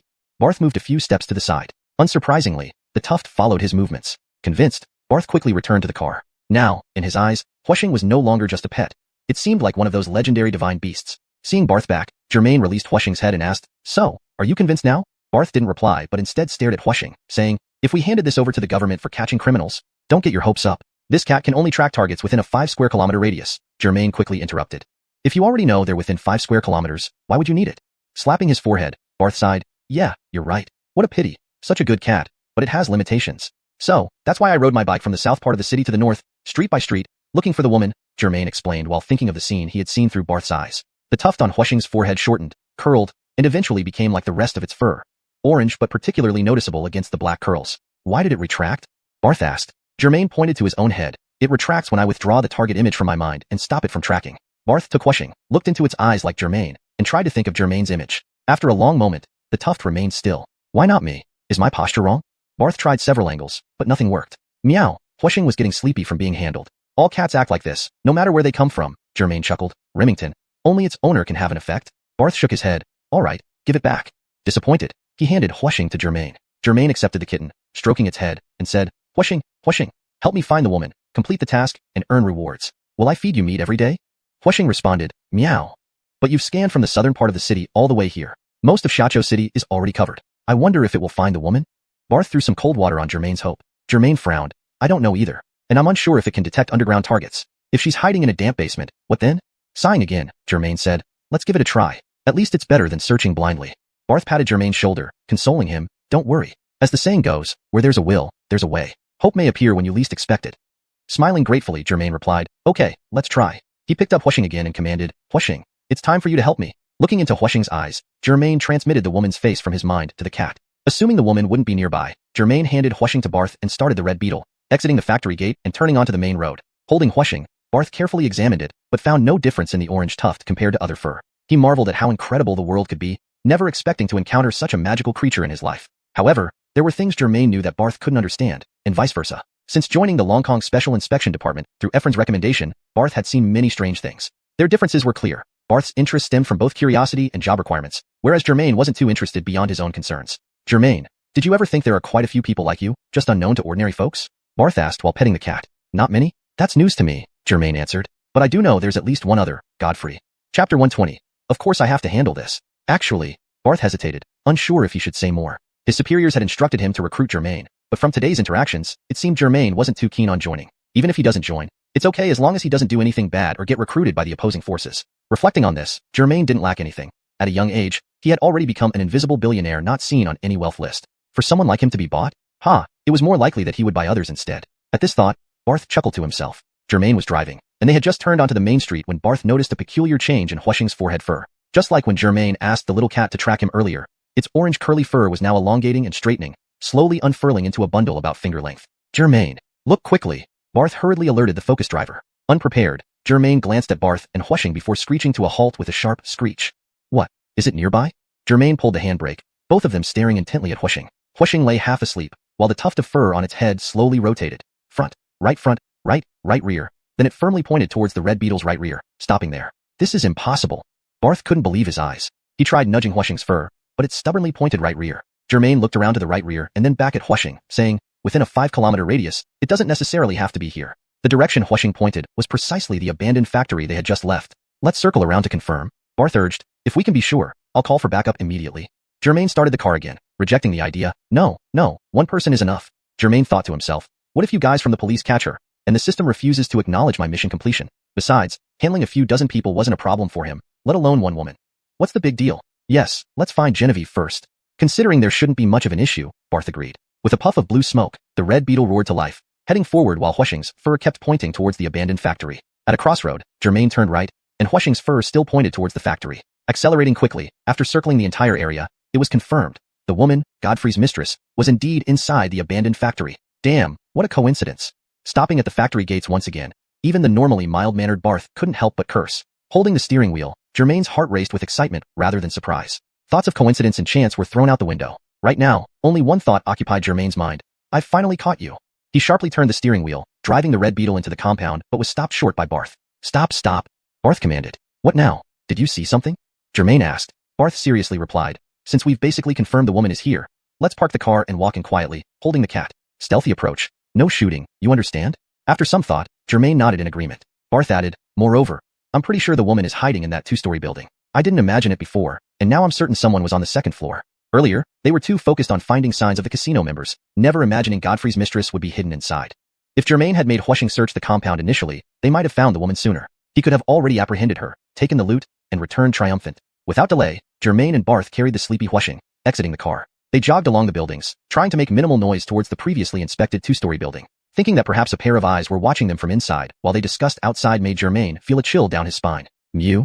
Huixing softly called. Already almost asleep, being carried awake had roused its curiosity about the surroundings. Regardless of how Huixing moved its head, the fur on its forehead consistently pointed towards the same direction, roughly towards the 2-story building. Shoo! Germain motioned silence to Huixing, who perked up its ears, looking around as if playing a game with its master. Seeing Huixing behave so well, Germain approved. Indeed, this kitten was trainable. The 3 of them crept alongside the wall toward the 2-story building. The abandoned factory was massive, having housed over 1,000 workers during its prime. What felt like a short distance in a car took several minutes on foot. The small building was now only 10 meters away. Between the small building and the large warehouse was an open space without cover. Germain pressed against the wall, peeking around the corner. From the exterior, the building looked no different from before. He withdrew and told Barth, I'm not sure if she's inside, but there's an open field ahead. What if I use teleportation to get in directly? Barth shook his head. No, this kind of thing must be handled by me. I mean, it's just one woman. We can block her in and capture her without rushing, Germain said with a helpless laugh.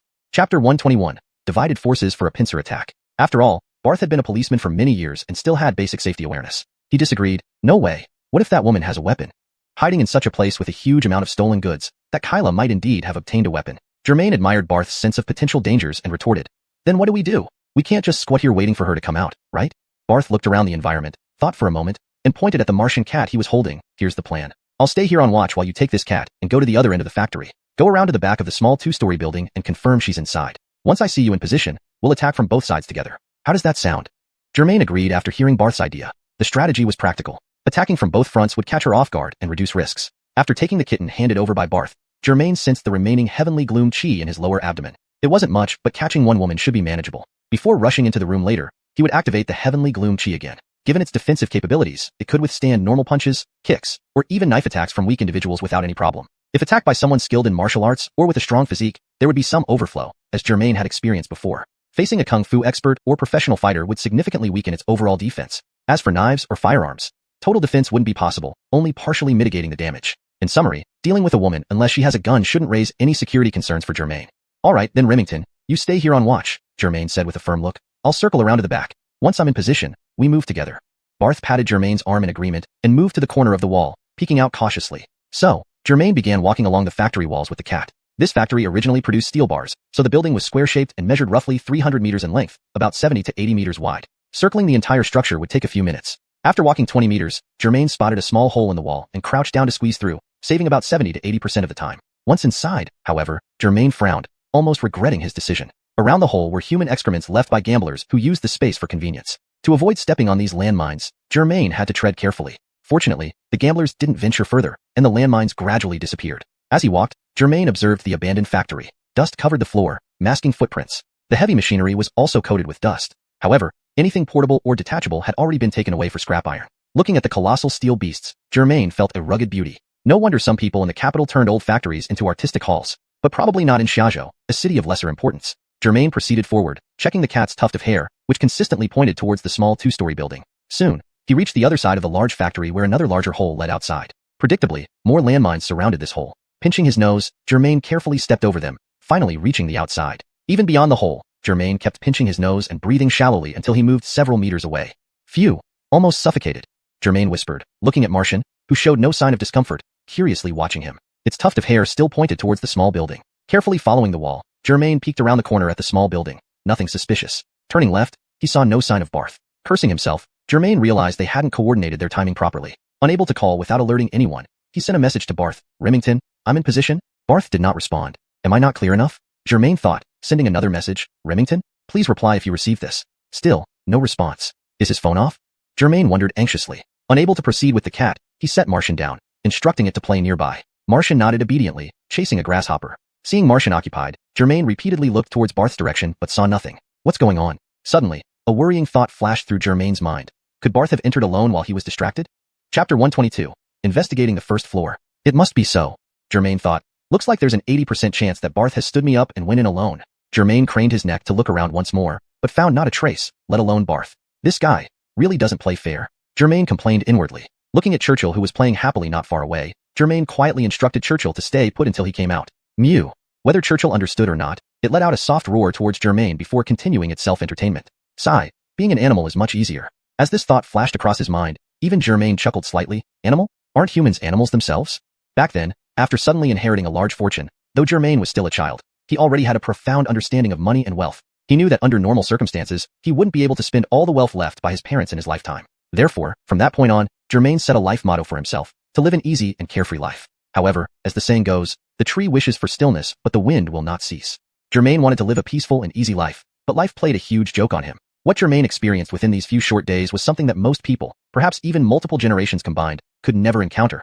The strangest events. This was probably what they called fate. Since Barth had already gone in, he didn't have anything to worry about anymore. It took Germain several minutes to get here from where he started. Chances were, just as he entered that hole, Barth might have already sneaked through on his own. But the small 2-story building in front of him showed no signs of sound or movement. Maybe the woman wasn't inside? But looking back at Churchill playing, it couldn't be wrong. There was nothing else he could do.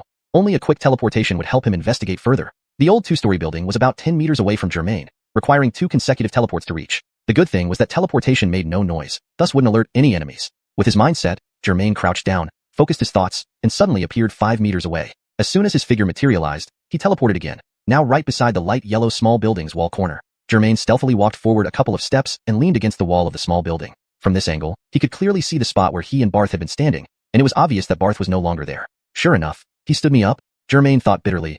After this is over, this untrustworthy Remington. No, specialist forest, Better treat us to a meal properly. Turning his head, Germain cautiously moved along the wall toward a broken window on the right. Reaching the broken window, Germain peeked carefully into the room. All he saw were piles of clutter covered in dust. On the opposite wall hung an old calendar from years ago, probably when Germain was still in elementary school. It seemed this place used to be a small office, and this small building was likely an office building for this factory. But no matter how Germain looked around, he saw no sign of Barth. Where did this uncle go? Germain was puzzled, filled with curiosity and dissatisfaction. He had always been the one to stand others up, and today a police officer stood him up. Although his intentions were definitely for the best, after observing for a while from the window, Germain believed that at least this first floor should be safe, with no signs of others. But how should he get in? As for the current window, aside from having metal bars welded inside, the glass was shattered, with sharp shards remaining around the edges, making it too dangerous to climb through. Was there another entrance? Or a small hole like in the factory? As Germain pondered, he slapped his forehead. I'm such an idiot. I can teleport. Why am I stupidly looking for doors or holes? Although Germain's teleportation was only at a basic level, unlike Churchill, which couldn't pass through physical barriers, Germain's basic teleportation could breach physical obstacles. As long as his eyes could see, he could arrive. And this was just the basic level. What would intermediate, advanced, and super instantaneous movement be like? How powerful they would become at various levels was unknown. Silence reigned around, accompanied only by the chirping of insects, with no other sounds. The quieter it was, the more Germain felt that something was amiss within this factory, especially around this small two-story building. Though he had some doubts in his mind, there was no turning back now. Time was of the essence. Germain first tiptoed, carefully observing to avoid making noise by stepping on a can or kicking a chair once he teleported inside. After selecting a position, Germain focused his thoughts, and in an instant, he was already inside the room. Standing indoors, he observed the surroundings, which looked different from what he saw from outside. The room was cluttered with all kinds of items. Chairs, tables, discarded appliances, and more. The items were covered in dust, but the middle of the room and the corridor were relatively clean, indicating that someone had clearly swept the area frequently. Germain vigilantly surveyed the surroundings, ears pricked.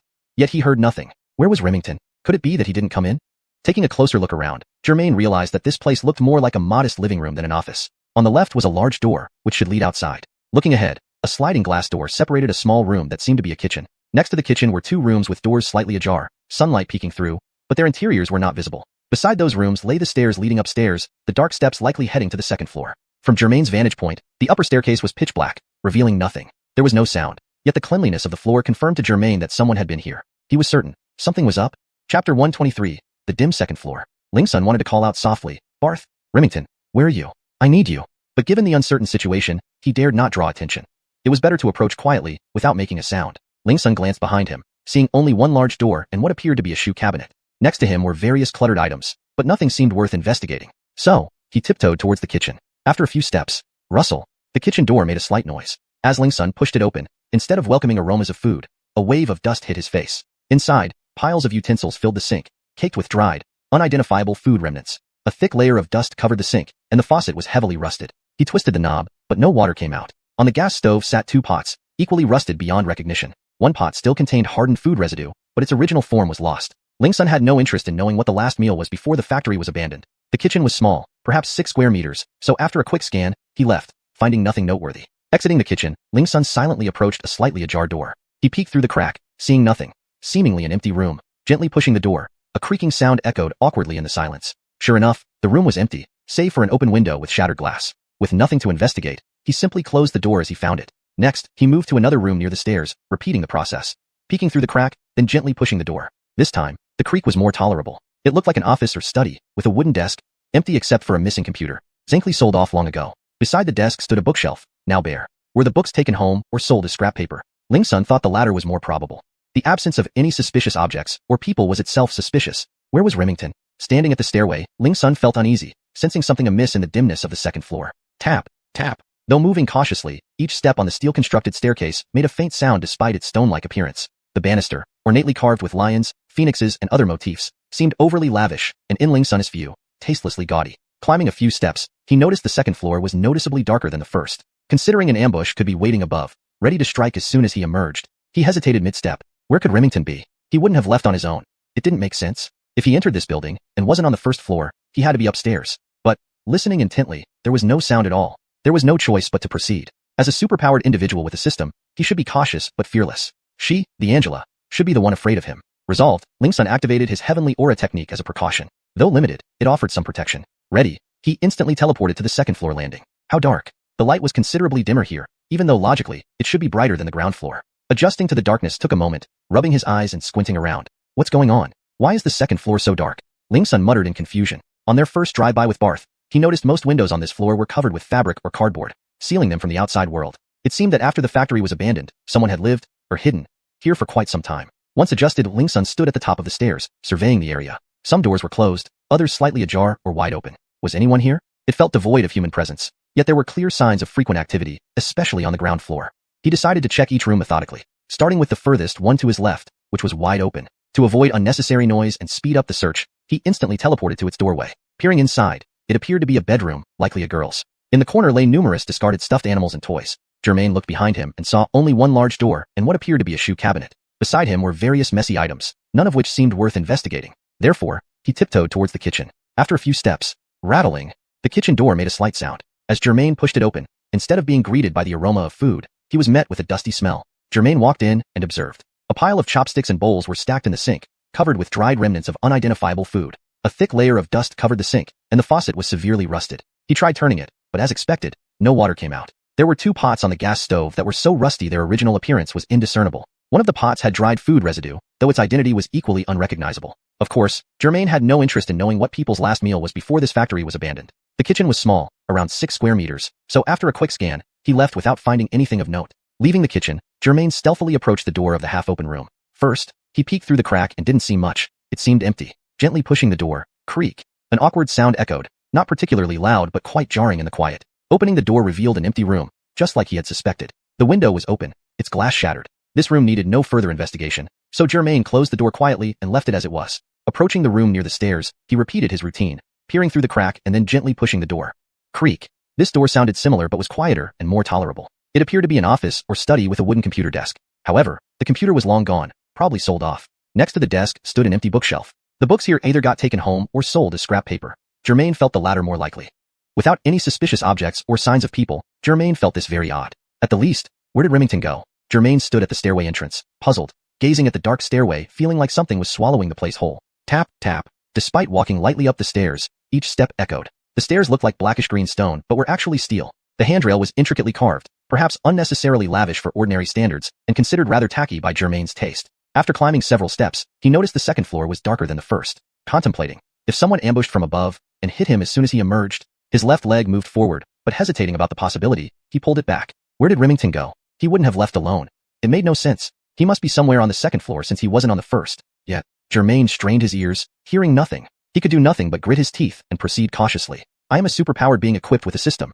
She, the Angela, should be afraid of me. Why should I fear? Deciding, Germain immediately activated his cosmic chi, preparing for emergencies. The remaining chi was minimal, better than nothing. Prepared, Germain aimed at the stairway entrance and teleported to the second floor stairway almost instantly. So dark. His first impression of the building nestled between 2 tall factories was gloom. Previously on the first floor, the light seemed bearable. Logically, the second floor should receive more sunlight, yet it was eerily dim. Germain rubbed his eyes, trying to adjust to the darkness. Why is it so dark on the second floor? Germain muttered incomprehensibly. During his first drive-by visit with Forrest, he noticed the second floor windows were mostly covered by large cloths or cardboard boxes.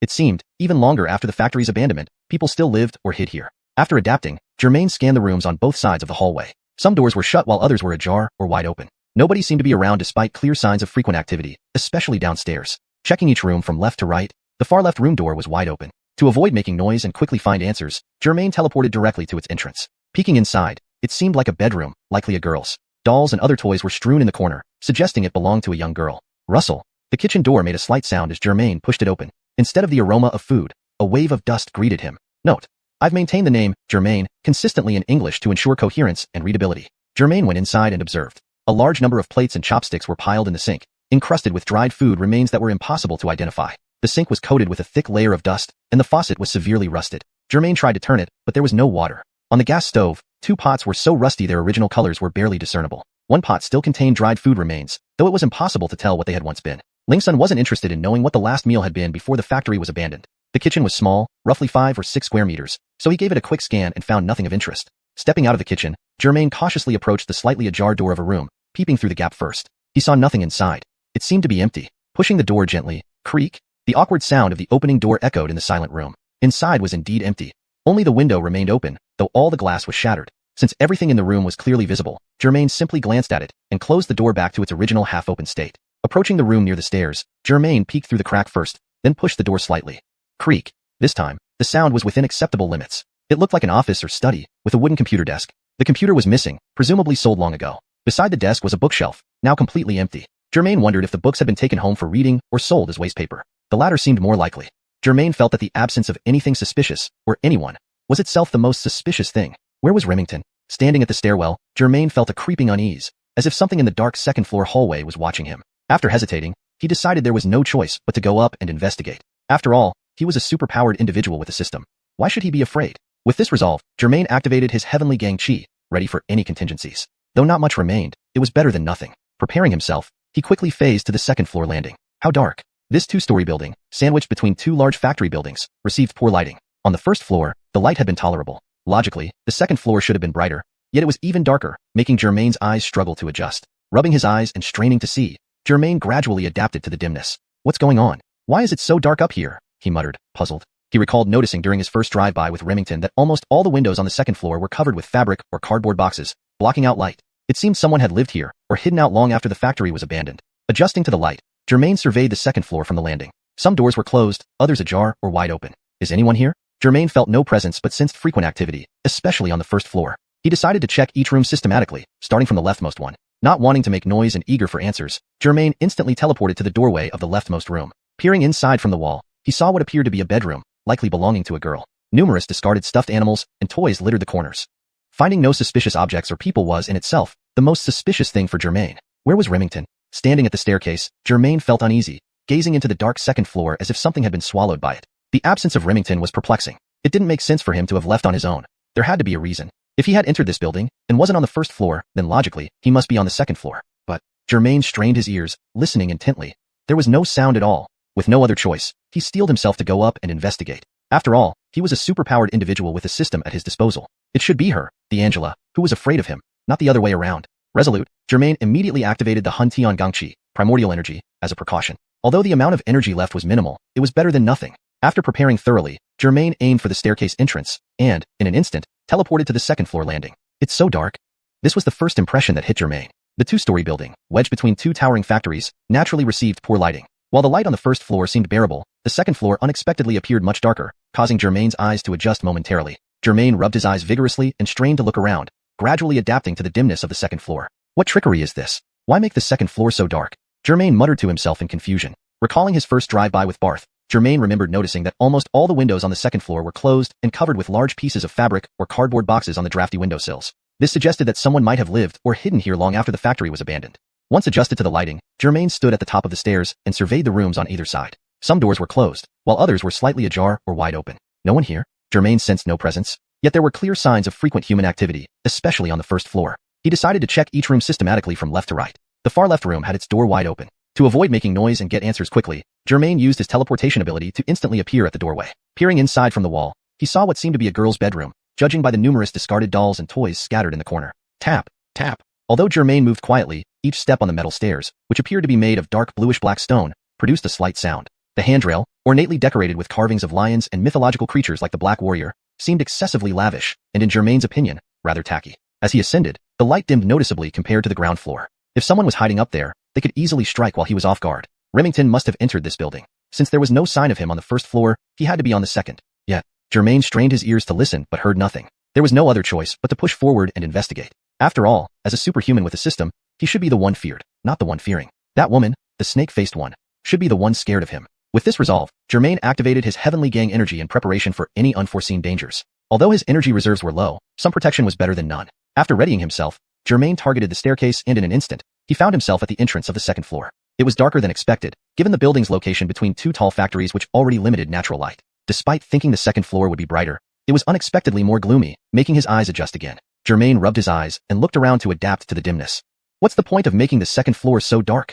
He murmured, perplexed. He recalled noticing during his first drive-by with Remington that the windows here were almost entirely covered by fabric or cardboard boxes, suggesting someone lived or hid here even after the factory was abandoned. Having adjusted to the lighting, Germain stood at the top of the stairs, scanning the rooms. Some doors were closed, while others were ajar or wide open. The place felt empty, though there were signs of recent activity. He decided to check each room from left to right. Instead of quietly walking, he instantly moved to the doorway of the far left room. Peering inside from the wall's cover, he saw what appeared to be a girl's bedroom, evidenced by the discarded dolls and toys scattered about. Yet, Germain listened intently. No sound? It didn't make sense. Where could Remington have gone? He couldn't have just slipped away. That was illogical. Since there was no sign of him on the first floor, he must be on the second. Yet, Germain listened intently. No sound at all. There was no other choice but to press on. With his system-boosted superpower, he should be prepared. That Angela should fear him, not the other way around. Making up his mind, Germain activated the Xuanhuan energy to prepare for any emergency. He then instantly teleported to the second-floor landing. Note: I've maintained the character name, Germain, in Pinyin to keep consistency and clarity for English readers who may be familiar with this form. If you prefer to translate the name or use a different format, please let me know. It's so dark.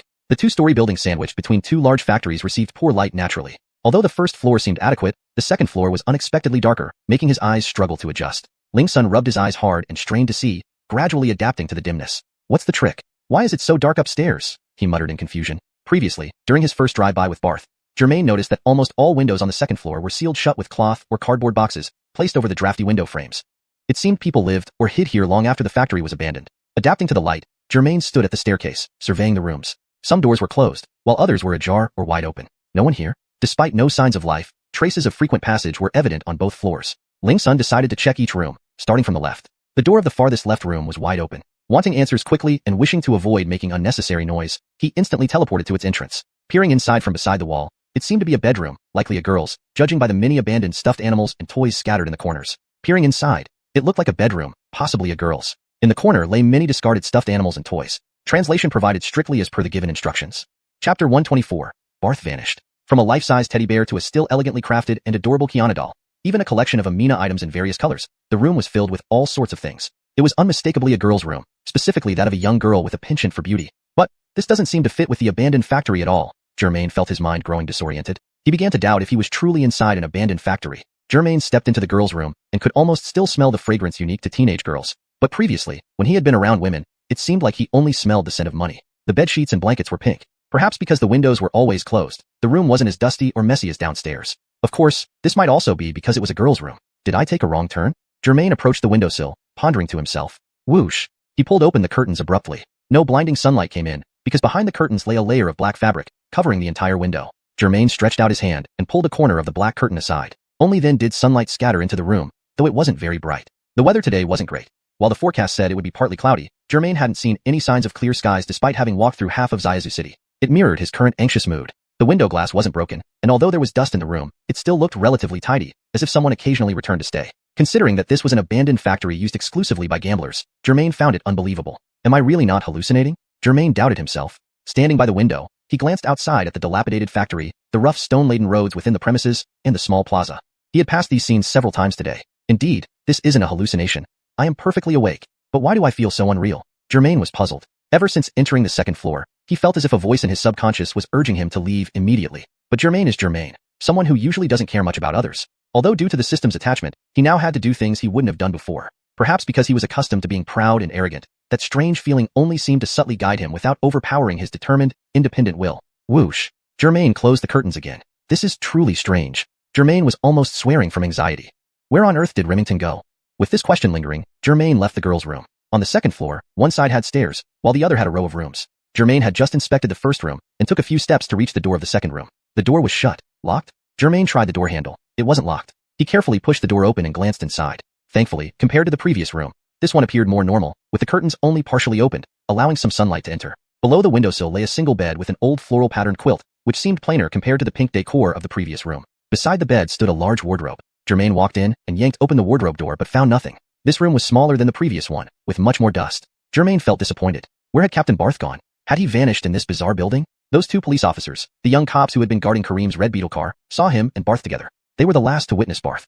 If Barth vanished and couldn't be found, Germain thought here, feeling his scalp tingle. A chill ran down his spine, yet inexplicably, sweat dripped from his forehead. This was an abandoned factory, no witnesses, and no surveillance cameras or monitoring devices set up by the police. If Barth simply disappeared forever, how would I explain this? How could I justify disappearing right after entering together? He couldn't possibly explain it away. And the fact that he possessed a system granting him superpowers was something both the police and Barth's Special Inspection Department knew well. If they suspected Germain had made Barth disappear or even worse, believed he killed him, it was terrifying to think about. There would be no way to defend himself. Germain hurriedly left the small room and sequentially opened the doors of 3 more rooms. Behind each door lay entirely different decor, ranging from minimalistic setups to a few school dormitory-like metal bunk beds. Why would an abandoned steel factory contain such a small building that resembled a shared apartment complex with no occupants? Barth mentioned a face behind the window, but it was nowhere to be seen. Now Barth himself was gone. How could he explain this? Feeling a creeping sense of dread, Germain finally couldn't hold back. Standing in the hallway, he shouted loudly, "Barth! Remington! Where are you? Please don't joke around." Normally, Germain wasn't the kind to get scared easily. Whether it was roller coasters with ex-girlfriends or visiting supposedly spooky haunted houses, he always went through them with a smile. This time, however, he genuinely felt afraid. Churchill? Suddenly remembering Churchill, he immediately rushed downstairs. Chapter 124. Barth disappears. From a life-size teddy bear to a delicate and cute Kiana doll that, despite being abandoned, still looked quite exquisite, a pile of Kiana dolls, and various colored Hello Kitties. Everything was available. This was clearly a young girl's room, likely belonging to a very beauty-conscious young girl. But this doesn't seem to match the abandoned factory. Germain felt his thoughts becoming disoriented. He began to doubt if he was really in an abandoned factory. Germain stepped into the girl's room and could almost still smell the unique fragrance of a young girl. However, from the women he had encountered earlier, all he seemed to have sensed was the scent of money. The bedsheet and quilt were pink. Perhaps because the windows had always been closed, the room wasn't as dusty as the first floor, nor as dirty and messy. It might just be because it was a girl's room. Did I take a wrong turn? Germain walked towards the window, lost in thought. With a swish, he yanked the curtains open, but no blinding sunlight came through, as there was another layer of black fabric covering the entire window. Germain reached out again and pulled aside a corner of the black curtain. The sunlight filtered into the room, dimly illuminating it. But the weather today wasn't great. Though the forecast had said it would alternate between sunny and cloudy, Germain hadn't seen a single ray of sunshine while walking through half of Xiuxian City. His anxiety mirrored this gloominess. The window glass was intact, and although there was some dust inside, the room looked relatively tidy, as if someone occasionally returned to stay here. Considering this was an abandoned factory where only gamblers frequented, Germain found it unbelievable. Had he not stepped into an illusion? He stood by the window, looking outside at the rundown factories, the rocky paths, and the small square. These scenes were familiar from his previous visits today. No, this isn't an illusion. I am fully awake. Yet, why does everything feel so unreal? Germain was puzzled. Since ascending to the second floor, he felt like there was a voice urging him to leave quickly. But Germain, who didn't usually care about others, though now bound by the system to do things he previously wouldn't, remained firm in his resolve. That strange feeling could only guide but never dictate him. He pulled the curtains back shut. Really? This is bizarre. Germain was almost cursing with frustration. Where has Remington gone? Germain left the room with questions, returning to the second floor corridor. On one side was the staircase, on the other a row of rooms. He entered the next room after taking a few steps. The door was locked. Germain turned the handle. It wasn't locked. Pushing the door open cautiously, he glanced inside. It looked more normal compared to the previous room, with the curtains only slightly drawn, allowing some sunlight in. Below the window was a single bed with an old floral quilt, much simpler than the pink-themed room. Next to the bed was a wardrobe. When Germain opened it, nothing was inside. This room appeared smaller and dustier than the previous one. Germain felt disappointed. Where was Captain Barth? Did he vanish within this odd building? Those two police officers, who had been guarding Kareem's red beetle car, saw him with Barth. They were the last ones to see Forrest alive. If Barth disappeared without a trace, Germain felt chills run down his spine, his forehead breaking out in a cold sweat despite the chill up his back. This was an abandoned factory, devoid of witnesses or any surveillance cameras or devices. If Barth vanished forever, how could Germain explain that Forrest was fine and together with him when they entered, only for one person to disappear? There was no way to explain it. Plus, the police and the Special Supervision Department, which had mentioned his superpowers given by the system multiple times, would definitely suspect him. If they believed Germain had made Barth disappear, or even worse, suspected him of murder, the thought terrified him. He had no way to defend himself. Quickening his pace, Germain rushed out of the small room and continued opening the doors to the three following rooms, each differently decorated, ranging from minimalist with only a mat on the floor to school dormitory-style metal bunk beds. Why did this derelict steel factory have such a building? It resembled a shared apartment building, completely uninhabited. Barth mentioned seeing a face behind a window, but Germain saw nothing. Now even Barth was missing. How could he explain this? Germain felt a creeping unease. Finally unable to hold it in, he shouted loudly down the hallway, "Barth! Remington! Where are you? Don't joke around." Germain wasn't typically timid. Even riding roller coasters or visiting supposedly scary haunted houses, he had always faced them with laughter. But this time, Germain truly felt fear. Churchill? Suddenly remembering Churchill, Germain sprinted back downstairs. Chapter 125. Don't know where Churchill is. Thump, thump. Germain sprinted to the staircase leading downstairs. Without taking a step, he instantly teleported directly to the first floor. The living room was cluttered with debris and dust-covered objects on both sides. A cleaned pathway stretched between the piles of stuff, looking just as it did when Germain first entered. This floor was dilapidated. Yet the second floor was neat and orderly, though it looked uninhabited for some time. Why was there such a stark difference? But Germain's anxiety made him unable to ponder too much. He hurried toward the broken window. Churchill's fur had clearly pointed to this two-story building. But despite being fully armed and running the Heavenly Gang energy, his search turned up nothing. The famous face woman wasn't found, and Remington was also missing. Thinking about it, Germain felt disheartened and stopped the remaining Heavenly Gang energy. Standing by the window, he glanced in the direction he came from, where the back door of the massive factory lay shrouded in weeds, just as before. However, from this angle, he couldn't see Churchill or know what it was doing. His second glance went towards the slightly further right side, where he and Barth parted ways. Germain wished Barth would magically reappear squatting at that wall corner, but it was just wishful thinking. It still looked the same. The white stone path, the patchy factory walls, no sign of Barth. Where could they have gone? Germain snapped back to reality, staring in the direction he had come from. In his mind, he initiated a teleportation and appeared outside the house. Then he vanished again and reappeared at the wall corner where he initially arrived. Not knowing where Churchill was, Germain whispered, "Churchill? Churchill, come out."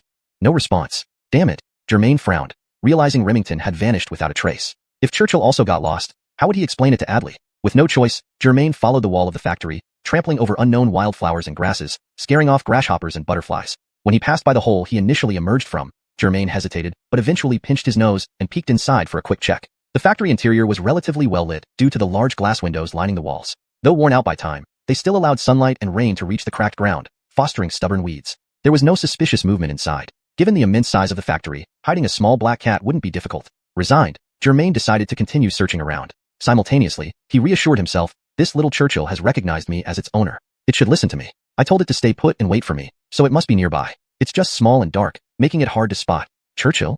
Germain picked up a dry branch, tapping the grass as he walked, hoping to flush Churchill out. Baby, where are you? Come out and I'll buy you meat. After a while, Germain had covered almost 100 meters with no sign of Churchill. Biting his lip, he stood there, looking around. An idea struck him. Remington disappeared. Churchill is gone too. This is bizarre. What if the one who really vanished is me? Since being bonded to the system, all sorts of strange occurrences had become commonplace to him. So Germain didn't find his thoughts strange at all. It was possible that due to special circumstances, he had been transported to an identical alternate space-time. System? Unsure of what to do, Germain called out. Am I in some weird dimension? Have I lost contact with everyone outside? The system responded in a mechanical human laugh. Ha ha ha. Host, you're overthinking. You're not. Then what's happening? Germain asked internally. Forrest and I agreed to act together, but when I arrived, he was gone. And isn't Churchill my pet? I told it to stay, but now even Churchill is missing. The system replied, where Barth is, I do not know. Please make an effort yourself. As for the lightning cat, maybe you're overthinking. The cat is only 2 months old and may have just wandered off to play. Haha. Germain laughed nervously. Can you help me? Before Germain finished, the system responded, no, please try harder and strive for success. Whatever. You interrupted me, Germain muttered. With no other choice, he pushed through the tall grass, continuing his search. The deeper he ventured, the higher the grass grew, from ankle-high to knee-high. Wading through the brush, his jeans became stained with green and yellow plant juices from the friction. Germain felt increasingly annoyed. If these stains didn't wash off, he'd need new pants and more positive energy points. As he continued walking, glancing around, suddenly, a shadow flashed above Germain's head, startling him. He instinctively activated the system and entered system time. However, because the object came from overhead, and Germain only saw it from the corner of his eye, he opened the system out of self-preservation. At this moment, his eyes were facing forward, and he couldn't see what it was from his peripheral vision. What the hell? Did something fall from the roof? Germain thought, exiting system time simultaneously with another teleport, landing several meters away, evading whatever was coming. Note: Churchill is kept as Churchill, following the instruction for character names. Chapter 126. What sort of monster is this? Thud. Just as Germain had instantaneously moved forward, he heard a sound behind him, as if something had hit the ground. Human or ghost? What sort of monster is this? Zaintel Lord wants to see clearly. In an instant, Germain summoned the remaining heavenly might chi and turned around, raising his fist with a loud shout. Prepare to die, huh? But there was nothing before him. What? Germain was greatly startled. Was he really seeing ghosts in broad daylight? Germain had been preparing for a great battle, but instead, he saw nothing but knee-deep weeds. He rubbed his eyes hard, thinking that perhaps he was exhausted and hallucinating. Seeing nothing behind him, Germain reluctantly turned back, planning to continue his search ahead. Finding Churchill would help him locate Barth, and only then could his heart be at peace. As Germain took a step forward, rustle, rustle, came another strange sound from behind. Germain stopped, pricking up his ears. Was it just a hallucination earlier? Am I hearing things now? Germain felt both amused and exasperated. Rustle, rustle, rustle, rustle. The sound grew louder. Obviously something was approaching him. Germain pretended not to hear anything, continuing forward. Then suddenly, he turned sharply and threw a punch toward the source of the sound. The punch missed. There was still nothing before him. This is truly bizarre. Germain started questioning reality. Suddenly, a low growl came from the grass beneath his feet. Meow? Fire. Churchill? Germain asked dubiously in a low voice, peering down into the grass. The dense grass made it hard to see, until the creature emerged right in front of Germain. It was indeed a cat, but not his Churchill. Germain immediately recognized that it wasn't Churchill. Churchill's appearance was so distinctive that even among 100 cats, Germain could find him instantly. Moreover, most of Churchill's fur was black, whereas this one was a calico kitten. Though its head was nearly all black, its body was white with large patches of black and orange fur. Clearly, it was an ordinary calico house cat, and it seemed to be about the same age as Churchill. Meow.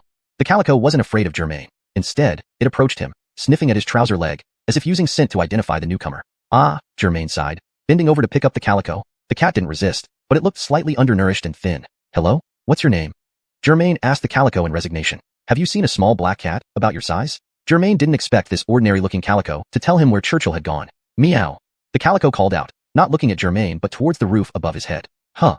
Germain looked up curiously and saw a small black figure on the edge of the rooftop, about 7 or 8 meters high. Churchill. Even though the light was slightly blinding from below, the dark fur and huge ears clearly belonged to Churchill. Get down here. Germain scolded harshly. I've been searching for you. How can you just stay on the roof? Meow meow. The calico in his arms also called to Churchill, as if urging it to come down. Yet Churchill cowered on the eaves, peering down fearfully, too afraid to descend. You're a cat. Do you have acrophobia or something after getting on the roof? Germain was enraged by Churchill's cowardly behavior. And I told you to wait for me. Why did you go up there? Meow. The calico licked Germain's wrist, as if saying, this little one chased me onto the roof and now can't come down. There was no time to ponder this. Looking at Churchill on the eaves, Germain thought, since this guy can teleport, why not just teleport down? How could he be so scared? Disgraceful. Don't say you're my family's cat when you go out. Reluctantly, Germain put the calico down and considered how to get Churchill down. After a while, he decided, fine, if this kid won't come down, I'll go up and carry him down.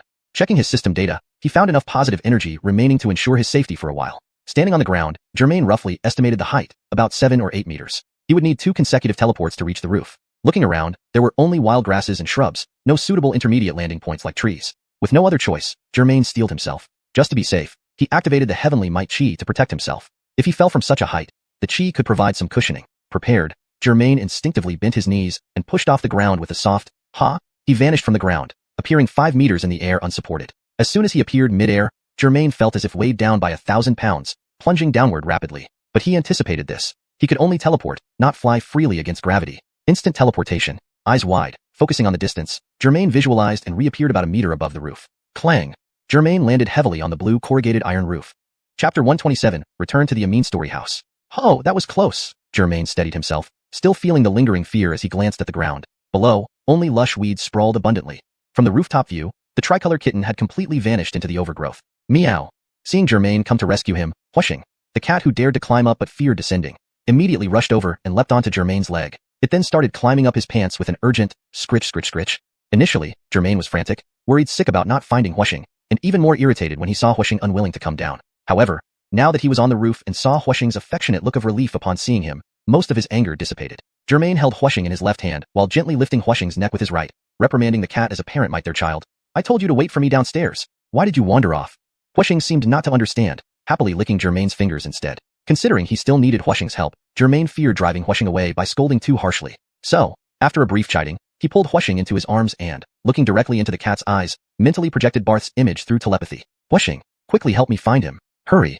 Germain urged urgently. Originally planning to bask in its owner's company, Xuanhuan responded seriously to this new task. Meow. It growled lowly, eyes glowing with focus. Its forehead's tuft of orange fur slowly unfurled as it had done previously. Indeed, Barth was still nearby, not far at all. Germain watched intently as the orange tuft extended to a finger's length before gradually turning direction. It barely moved before stopping. Following the direction indicated by Xuanhuan's tuft, Germain saw nothing particularly comforting, instead growing more anxious. His brows knitted together deeply. The tuft pointed back towards the 2-story house, which he had just searched fruitlessly. How can this be? I just checked there. There was no one. Germain murmured to himself, then looked at Xuanhuan in confusion. Dude, are you sure? But Xuanhuan remained steadfast, still pointing at the 2-story house. Did the cat get spooked or confused? Germain wondered briefly. Then, an idea struck him. What if I tried checking for the woman again? He quickly lifted Xuanhuan higher and mentally replaced Barth's image with that of the woman with the snake-like face. But Xuanhuan's tuft remained unchanged, still directed at the 2-story house. Is the cat malfunctioning? That shouldn't be possible. Something must be wrong here. Suddenly, Germain remembered the tricolor kitten in the grass below. If Xuanhuan could find humans, finding another cat would be even easier. Time was crucial. He needed immediate answers. He swiftly projected the image of the black-headed tricolor kitten in place of the woman. Within a second, Germain knew Xuanhuan wasn't wrong. It was he who had erred. The orange tuft now clearly pointed towards the patch of grass beneath them. Though too far to see clearly, Germain knew the tricolor kitten was definitely in the grass. Hearing faint meows from downstairs that matched the earlier encounter, Germain couldn't figure out why despite thoroughly searching the building, he found no one else. Unless, his mind raced, processing rapidly. Given that Xuanhuan's tuft pointed accurately and consistently, and considering Xuanhuan's ability was infallible, there was only one possibility. Barth and Genevieve were inside the building. Since they weren't in the rooms, they must be either on the roof or in the basement. Holding Xuanhuan, Germain scanned the limited visible portion of the roof. Each step he took on the rusted blue corrugated metal roof echoed loudly. In moments, they reached the nearest point to the 2-story house. Looking down, the roof was plain and bare. No hiding places, not even access to the rooftop. Not up there. They must be in the basement or another hidden room, Germain muttered to himself, feeling the cold wind from the height. The 2-story house's roof was slightly lower than the factory's, so he decided not to miss any possibility and headed over. Using instant teleportation twice, he arrived at the edge of the 2-story house's roof. Checking carefully, aside from some unnamed wildflowers sprouting between cracks, there were no suspicious spots. After circling around with no results, Germain returned to the ground using the same method. Standing outside the broken window, Xuanhuan's tuft still pointed towards where the tricolor kitten was. All right. Germain placed Xuanhuan on the ground and cleared his mental projection. Go play with your friend. I'll search again. Xuanhuan wagged its tail happily and trotted off towards the tricolor kitten. This traitor! Germain shook his head, then turned his attention back through the broken window into the house. Chapter 128. There must be a secret room. Though Churchill appeared to be fickle and disloyal, he was oddly devoted in his own way. Germain recalled the calico cat he saw on top of a house in that alley full of prostitutes. Similarly a calico, similarly on a roof, though not as high as this factory building. It seemed, just like humans, cats also had their preferred types. Some men liked long-haired women, while others preferred short hair. Most men liked large chests, but some preferred flat ones. Churchill seemed particularly fond of calico females. Following the direction indicated by Churchill's tuft of fur, Barth and the woman named Genevieve should still be inside this two-story building. However, much like the first time he came here, this room was empty and eerily silent. If driving past without entering counts, this would be the third time now. Something was definitely off, Germain was certain. This time, Germain didn't rush in recklessly. Instead, he chose to walk around the building first to survey the situation. Broken windows with shattered glass riddled with holes, stacks of tables and chairs piled against the walls. Nothing seemed different from before. Unintentionally, he found himself at the main entrance, an old wooden door covered in dust. Just as he was about to try opening it, he noticed clear fingerprints above the lock on the dusty lintel. They looked fresh. Germain withdrew his hand and examined the door more closely. Barth must have entered from here, he concluded, because these were the only fingerprints on the entire door. He cautiously pulled the door slightly open. Sure enough, it was unlocked. Germain knew not to touch it further. If something happened to Barth, those fingerprints might be crucial evidence. He continued forward, keeping his eyes on the door. Barth said he saw a human face at one of the second-floor windows. Germain paused at the far right side of the building, recalling Forrest's words. He took a few steps back and looked up at the window Forrest pointed out. A gust of wind made the window creak ominously, but all he saw was darkness inside the room. Circling the building again, he returned to the front door, still finding no suspicious objects. The visible fingerprints on the door seemed even clearer, clouding Germain's mind with doubt. No, an idea flashed through his mind. This doesn't make sense. Not scientifically. With this new thought, Germain jogged around the building once more. Apart from the main entrance, there were about 8 or 9 broken windows on the ground floor, none of which offered any other entry points. No one would risk climbing through broken glass. So, the question remains. Where did the person who cleaned the room, who Forrest saw, and whom Churchill tracked, enter from? And how did someone manage to leave the building, while leaving so many excretions behind in the adjacent abandoned factory? The main door bore only a single set of fresh fingerprints, likely left by Forrest when he entered. When Germain last visited this building, he felt an unsettling chill. This time, however, he was driven more by the thrill of solving a mystery than fear. Be it man or ghost, I will drag you into the light. Deciding, Germain moved swiftly inside the building again. He was convinced that there was definitely someone hiding in a secret room or hidden passage. Possibly, someone was watching him right now. Had he not been concerned for Forrest's safety, Germain might have shouted, "Get your ass out here! Stop hiding and playing dead. There must be a secret room." This time, Germain was more meticulous, examining every detail. He checked beneath broken furniture and overturned items covered in cobwebs, but found nothing but dust and mouse droppings. The room that looked like a living area was filled with office desks and chairs, an odd combination, and featured a 20-year-old swimsuit calendar on the wall. A vintage hairstyle, red one-piece swimsuit, and an average figure. Though attractive in her own way, she wouldn't be considered modern beauty. If she were alive today, she'd be in her 40s or 50s. Pausing by the calendar, Germain noted it wasn't as old as it initially seemed, only 10 years old. Moving towards the kitchen, he glanced back at the calendar's gaze shifting away, a detail Germain couldn't see. Opening the kitchen door revealed nothing special, dishes piled in the sink, dried-up remnants of unidentified food. Whoosh! Germain opened the refrigerator, not looking for food but hoping to find a hidden passage. Screech!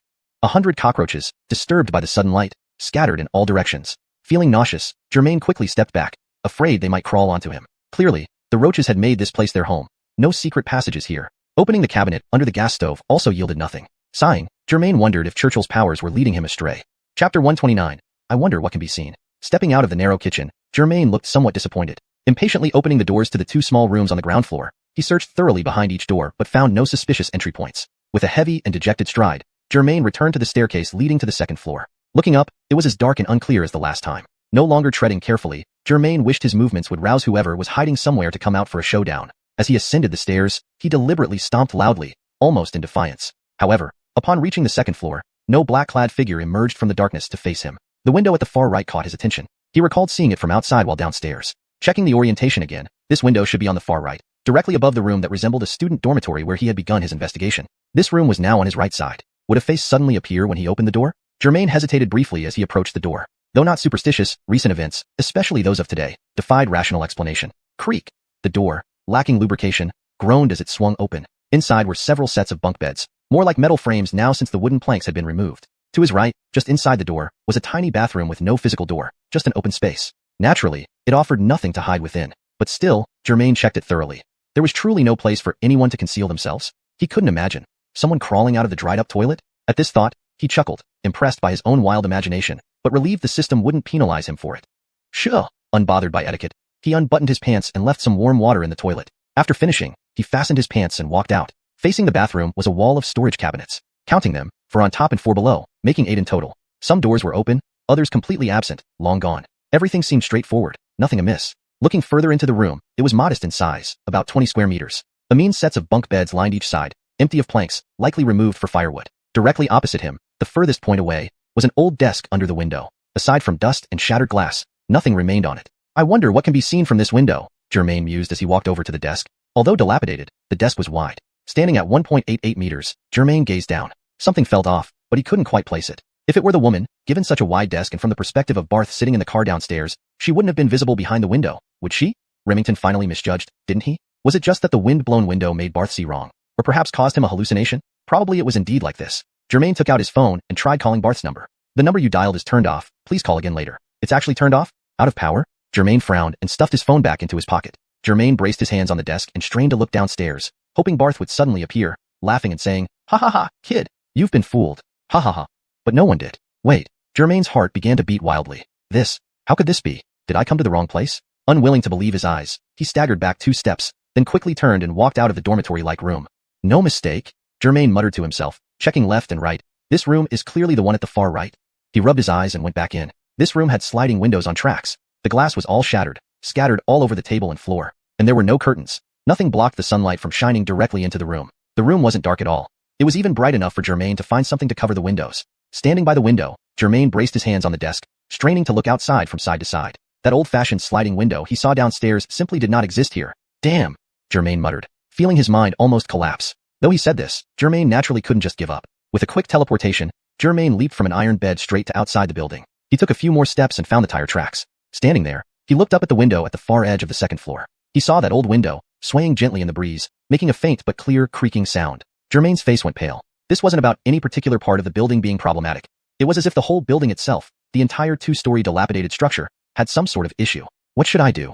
Germain felt the situation turning ominous, fearing he might have encountered a formidable presence. His mind raced, trying to think things through. Maybe someone was casting a spell or using supernatural powers to cause hallucinations in those who entered the building. Or worse, the entire building might be an illusion created by someone. Could it be that Germain had just been walking inside a person's stomach? This can't be possible. Germain approached the wall, gathered his internal energy, raised his fist, and with a punch aimed at the seemingly normal wall, there was a sharp crack.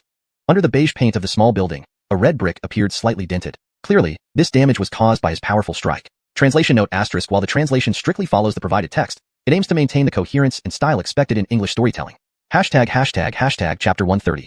How do superpowers spread? With one punch, the red brick wall instantly caved in slightly. Germain himself felt a bit frightened by this show of power. If this 2-story building were some person or that Angela transformed, then his punch should have forced her to reveal her true form, right? But it didn't happen. What did this mean? It meant she didn't possess the ability like Sun Avril and Erling Shan, where one could transform their entire body into something else entirely. Therefore, it seemed likely that this woman had some kind of illusion-inducing superpower. Haha, Germain was amused. He thought he would only gain access to a system and superpowers after death. But now, not only did the deceased Darwin Cece have powers, but his mistress Genevieve might also possess superpowers. Germain couldn't help but wonder how these superpowers spread. The immediate issue at hand was finding the woman. Based on Germain's judgment, most superpowers had range limitations. Since she could create illusions inside this small building, she must still be within it. Such trivial tricks. Even if I wandered around this room for ages, the illusion maker wouldn't dare do anything to me. Clearly, she has a clear understanding of her own combat capabilities and knows she's no match for me. Germain's racing heart gradually calmed as he considered this. Fine, let's see how I can expose you. With that thought, Germain reappeared in the second-floor dormitory. But as soon as he landed, Germain nearly stumbled over in shock. The bunk beds in the room had vanished, replaced by several iron figures formed from twisted steel bars, resembling popular stick figures found online but moving much slower. Upon seeing Germain reappear, all the steel figures simultaneously lunged at him, creating an intimidating scene reminiscent of the 18 copper Chakardians of Shaolin. Great! Just in time. Germain, protected by the heavenly aura, was not afraid. In fact, he even hoped more of these creatures would attack, allowing him to absorb more energy and convert it into aura. Grapha!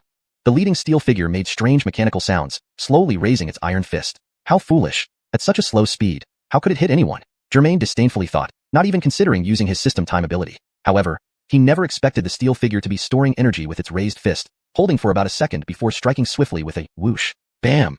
A powerful blow struck Germain's left shoulder. The speed was so fast that Germain was caught off guard, barely avoiding a knee-to-the-ground impact. Aya!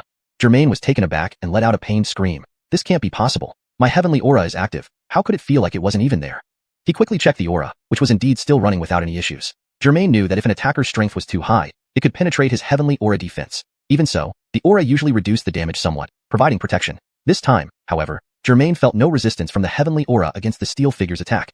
It was as if the aura offered no protection at all. It was like a knight being sliced effortlessly into two pieces by a sword despite wearing excellent plate armor, feeling no protective effect from the heavy armor. Grapha. Having completed its attack, the steel figure slowly raised its arm again. Other figures closed in, surrounding Germain near the window. They mimicked the first one, lifting their iron hands while making the same mechanical noises. Don't pick a fight you can't win. Germain didn't intend to confront these iron constructs head-on until he understood what was happening. Recognizing the situation, he turned and teleported outside the two-story building onto the gravel path. Germain landed and gritted his teeth, examining his left shoulder. It was a bright red and swollen high. Damn, is this my collarbone? Could it be broken? Germain wondered. The swelling was significant, but he felt a burning pain rather than severe agony, as if someone poured boiling chili oil on his shoulder. After moving around carefully, he breathed a sigh of relief. His movement was normal. It didn't seem to be broken. Feeling slightly reassured, Germain looked up at the room on the second floor, where he saw no sign of the steel figures. The windows continued to sway, and the room remained dark, obscuring everything inside. Seeing the steel figures hadn't pursued him, Germain quickly called out to the system in his mind. System? What's going on? Didn't you say the heavenly aura can defend against attacks? The system simulated concern. Host. Are you hurt? Does it hurt badly? Stop. This isn't your fault. Stop being melodramatic and answer my question. Germain couldn't help but laugh and cry. The system reverted to its usual tone. The heavenly aura has varying levels of defensive capability against different forms of damage. So, why did it fail this time? Did it glitch when the enemy struck my shoulder with a steel bar without any reaction? The heavenly aura is just a superpower and doesn't glitch. Please find the reason on your own, the system replied indifferently. Germain had no choice but to think back. Was there something wrong with him that caused the failure of the heavenly aura? Chapter 131. Germain's Detour. Germain gritted his teeth, rubbing his swollen shoulder while still staring at the room on the second floor. When I went in before, it clearly looked like a student dormitory. Why is the iron bed gone now, replaced by these steel monsters? Germain fell into deep thought. However, he couldn't figure out what was going on no matter how hard he tried. Could it be that the Angela can summon monsters from another world? This was the only explanation he could come up with. But even if he knew the truth, what could he do? His heavenly body aura provided no defense against those steel creatures. On the other hand, would using his heavenly body aura to attack them have any effect? If it doesn't work, things would be really bad. Just with this ordinary human body, he wouldn't stand a chance against those steel monsters. There was another chilling detail. This small building was located in the center of the entire factory complex. After beating up the gamblers, the police searched the whole area for any fugitives. How come this building wasn't checked? Besides some fingerprints suspected to belong to Barth, there were no signs of anyone else entering. Why did the police skip searching here? Germain felt dizzy, as if he hadn't slept for days. He shook his head to clear his thoughts. If not for the mission, which would fail if abandoned, Germain would have walked away already. It was too troublesome. Trying to calm himself down, he took a deep breath and muttered, "Trickery always hides something fishy." His eyes remained fixed on the windows of the second floor, but his feet involuntarily paced back and forth as he pondered his next move. Then, Germain's gaze finally landed on the room to the far left of the small building, the one filled with toy bears and Kiana dolls, exuding a girlish charm. Since I can't handle these steel creatures for now, and haven't figured out a strategy yet, well, let's change course then. If they still find me and chase after me, the sages didn't say for nothing. Fight if you can, run if you can't. My main task is to find the Angela named Genevieve and bring Barth back. By avoiding those steel creatures and quietly completing the mission, all will be well. As for those metal monsters, eliminating them won't give me any rewards anyway. If I can fight, I will. If not, no need to force it. Having made up his mind, Germain quickly moved towards the girlish room. Fortunately, when he last examined this room, he had left the curtains open, making it just right for him to teleport in. In an instant, Germain disappeared from the ground and appeared inside the girlish room, landing softly on the plush mattress. Unprepared for the sudden softness after the hard pebbled surface, Germain stumbled and fell backwards onto the bed, almost yelling in surprise. Phew! Germain stared at the pink wallpaper ceiling, still heart racing. If I hadn't controlled myself, attracting those steel creatures over would have been disastrous. Lying on the pink bed, Germain felt a milky scent, something unique to an underage girl. Reflecting on the student dormitory-like room on the other end of the second floor, and this girlish room, he felt an eerie chill. Softly reclining on the bed, it felt like being on a boat, gradually lulling him into drowsiness. No. Germain struggled to stay awake. That woman, and Barth. I must complete the task. Otherwise, I'll die. Fighting the urge to sleep, Germain sat up, propping himself against the bed edge, holding his throbbing head. What's happening? Why am I so sleepy? Hey, sleepy? A voice asked. Yeah, why am I so sleepy? Germain answered dazedly. What? Who are you? Germain's heart raced, but his body remained lethargic. Who's talking? System? Is that you? Heh. I am here. Following the sound, Germain lifted his head in shock. There stood a life-size brown teddy bear beside the pink bed. Although its mouth didn't move, the voice was unmistakably coming from the bear. You can talk? Germain asked dubiously. The bear's once dull black eyes flashed and emitted two menacing red beams, looking at Germain and saying, You? Tell me. Oh shit. The red eyes startled Germain, prompting a curse reflexively. At this moment, positive energy or clean language wasn't his priority. Objectively speaking, not wetting his pants showed remarkable composure. Ding, host swore. Deduct 1 point of positive energy. Current positive energy, 1,937 points. Please watch your words. The system announced. Germain was speechless. You're too rigid, dogmatic, and overly strict. I just expressed my feelings subconsciously, not meaning to swear or insult anyone. The system replied, you know yourself, but others don't. Germain retorted irritably, others? Where are these others? Show them to me. The system mimicked the teddy bear. Heh, heh, heh, everywhere. Hearing the response, Germain felt his hairs stand on end and quickly pleaded, System Grandpa, please stop. Feel free to deduct my positive energy, because little Lord doesn't care. But the system seemed unsatisfied, RLY. This system isn't as good as the teddy bear. Germain appeared unhappy and then exited the system interface. Chapter 132. The Plush Toy Giant Bear. Roar. The plush toy bear emitted a strange roar, shuffling its steps towards Germain. Hey, let's talk this through calmly. I'm just here to find someone. I don't want any trouble. Germain was in no mood to question the logic or origin of the talking toy bear. He had no idea what abilities it possessed, but since it could speak human language and seemed to understand him, Germain decided to try his excellent persuasion skills first, convincing the toy bear would be the best outcome. I want trouble. The toy bear's response was somewhat muffled, clearly not perfectly mimicking human speech. What? You want trouble? Germain wondered internally as he watched the bulky, chubby figure. What can you possibly do to me? Just then, the toy bear raised its paw and swung it down from right to left. Its speed wasn't fast, merely at the level of an average human who's overweight. Germain thought the toy bear, despite its imposing size, was still just a plush toy after all. Typically, such toys were filled with cotton or synthetic fibers like acrylic. How much strength could it have? Germain pondered just before impact. Does it really think it's invincible? So arrogant. A second later, boom. Germain was slammed by the toy bear's paw and sent flying. To be more precise, he was flung off the bed by the force of the toy bear's palm, landing on a dressing table at the foot of the bed. The various cosmetics on the dressing table were scattered everywhere due to the collision. You ruined Kill. The toy bear seemed especially upset, walking toward Germain slowly. Kill? Did you hit me well? You threw me several meters away. Are there no limits to your brutality? Germain nearly cried out. I'm in pain from falling on my butt, and I haven't even asked for compensation yet. Supporting his waist, Germain stood up to face the mysterious toy bear. Although he kept defending himself, the toy bear showed no mercy and attacked even faster than before. Roar, Kill. The toy bear reached Germain and raised its plump paw again, delivering another slap. Caught off guard earlier, Germain was slammed onto the dressing table, cracking it under his weight. Luckily, apart from a sore bottom, he suffered no other injuries. The owner of this room, the princess Germain imagined, would probably be heartbroken seeing this mess. This time, the toy bear's paw descended again. Germain was prepared. After crawling off the dressing table, he had already started channeling the chaotic heaven energy in his mind. However, he didn't plan to attack immediately. He didn't want to tear this wretched toy bear into pieces just yet. After battling dozens of opponents that afternoon, his reserves of chaotic heaven energy were almost depleted. Searching tirelessly and confronting the steel man in the student dormitory had further drained his energy. Facing this large toy bear now, it was better to absorb a few attacks and gather energy instead of wasting offensive chaotic heaven energy. Once he collected enough energy, he turned this toy bear into scrap. During the noon fight with gamblers, Germain was harsh but avoided killing anyone to prevent unnecessary trouble. Most of those gamblers ended up injured and incapacitated, but not severely, allowing them to recover with proper care. Now, facing only a toy, Germain felt no need to hold back. This thing needed to be shattered with one punch. As the toy bear's enormous paw came down again, Germain, while confident, remembered the previous encounter in the building, making him cautious not to rely solely on absorbing the attack's energy with his chaotic heaven energy. So, just as the massive paw was about to strike, Germain enveloped himself in chaotic heaven energy. Simultaneously, he raised both hands, crossing them to push upward with all his might, hoping to block the plush toy bear's paw with his bare hands. Clang! Crash! Bang! Several louder noises erupted from the girl's room, even more intense than the previous collision with the dressing table. This time, under the overwhelming pressure of the toy bear's attack, Germain broke the dressing table, and then under the dual pressure from him and the bear's paw, it snapped into two parts, glass shattering everywhere. Fortunately, no shards cut into Germain's bottom. What the heck? If the mirror hadn't broken, Germain might have laughed at his own expression upon seeing it. Sitting amidst wooden fragments, table legs, and scattered cosmetics, Germain realized once again the price of underestimating an opponent. Back at the steel man's place, my collarbone almost got crushed, Germain gritted his teeth. And now, my coccyx feels like it's broken too. Hashtag chapter 133.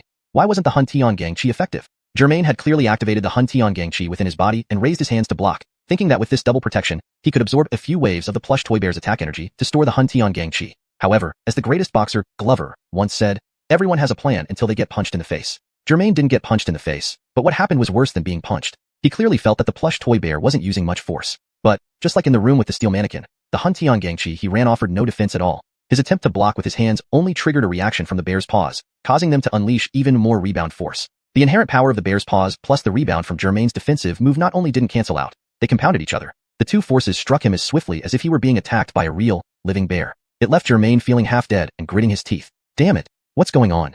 Germain wondered. In the room with the steel mannequin, the opponent's strength was indeed immense, and the speed of the attacks was fast enough. Getting beaten and running away made sense. Germain understood that perfectly. But now, facing this plush, cuddly toy bear, except for its eerie red eyes, it looked rather adorable. How could he, a system holder and a superpower user, be utterly powerless? If he fled again, How would he explain himself? If something happened to Barth and his wife asked, Germain, why did you run away instead of saving Barth? How would he respond? Tell her or someone else, because I couldn't beat a plush toy? This is too humiliating. I can't do that. I'd rather die here.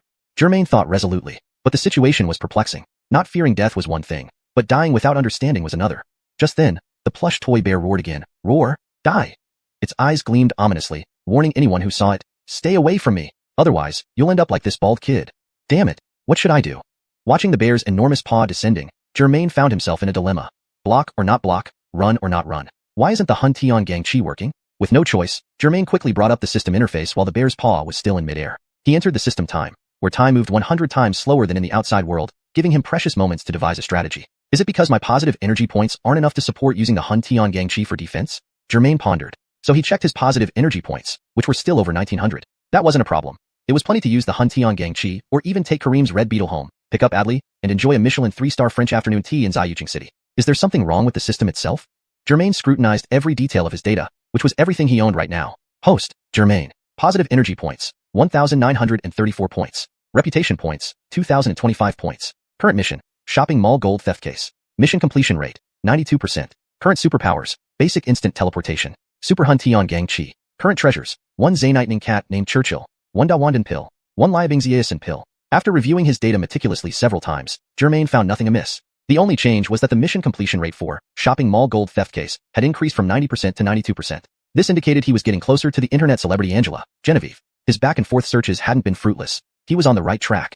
Yet why was the xiuxian Gangqi ineffective against both the steel mannequin and this plush toy bear? Baffled, Germain turned to the system for an answer during the slowed down time. Hey, System Lord, are you there? Isn't there something wrong? Has the xiuxian Gangqi expired? It can't even defend against a plush toy's attack. Germain anxiously asked. The system's response, however, only confused him further. Mr. Host, after checking 36 times within the last second, our system, including the xiuxian Gangqi, is operating 1000% normally. But why isn't the xiuxian Gangqi defending me? Are you messing with me again? Germain was furious. He felt like a pet being played with or a lab mouse on a dissecting table. The xiuxian Gangqi only defends against attacks from others, the system explained, stating only the function of the technique. Furrowing his brows, Germain replied, Of course, I know that. I'm asking why it's not working. That suggests, the system paused, searching for the right words and tone, adding a mysterious air. Perhaps what's attacking you isn't from someone else. What? Speak clearly, don't sound like a philosopher. Not from someone else? Am I attacking myself? Germain demanded. The system's cold, mechanical voice answered. Perhaps that is the reality. Germain was stunned for a moment before bursting out. What the hell does that mean?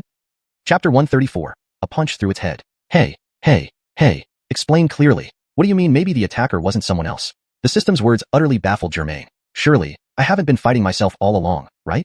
The system replied, I am just a system. I can only tell you about what is obvious and on the surface. As for deeper reasons, that's something you'll have to explore on your own. System teacher, are you suggesting I've been hitting myself? But look, with this handsome face, how could I possibly resemble that bear? Germain pointed at his face, questioning the system. The system reiterated, stop focusing on the surface. Think deeper, inside. Surface? Inside? Germain was thoroughly confused. Are you saying that despite my handsome appearance, my heart is that of a bear? Why are you fixated on looks? The system was speechless. Haha, I make a living with this handsome face, Germain joked. Germain pondered. Based on the system's hint, it shouldn't be related to appearance, then the inside. What exactly did the system mean? It left him bewildered. Let's put it bluntly, Professor. I suspect even you don't know what's happening, right? I think you also don't understand why Heavenly Grit Chi is ineffective against the monsters in this building, whether they're steel robots or toy bears. You don't know, right?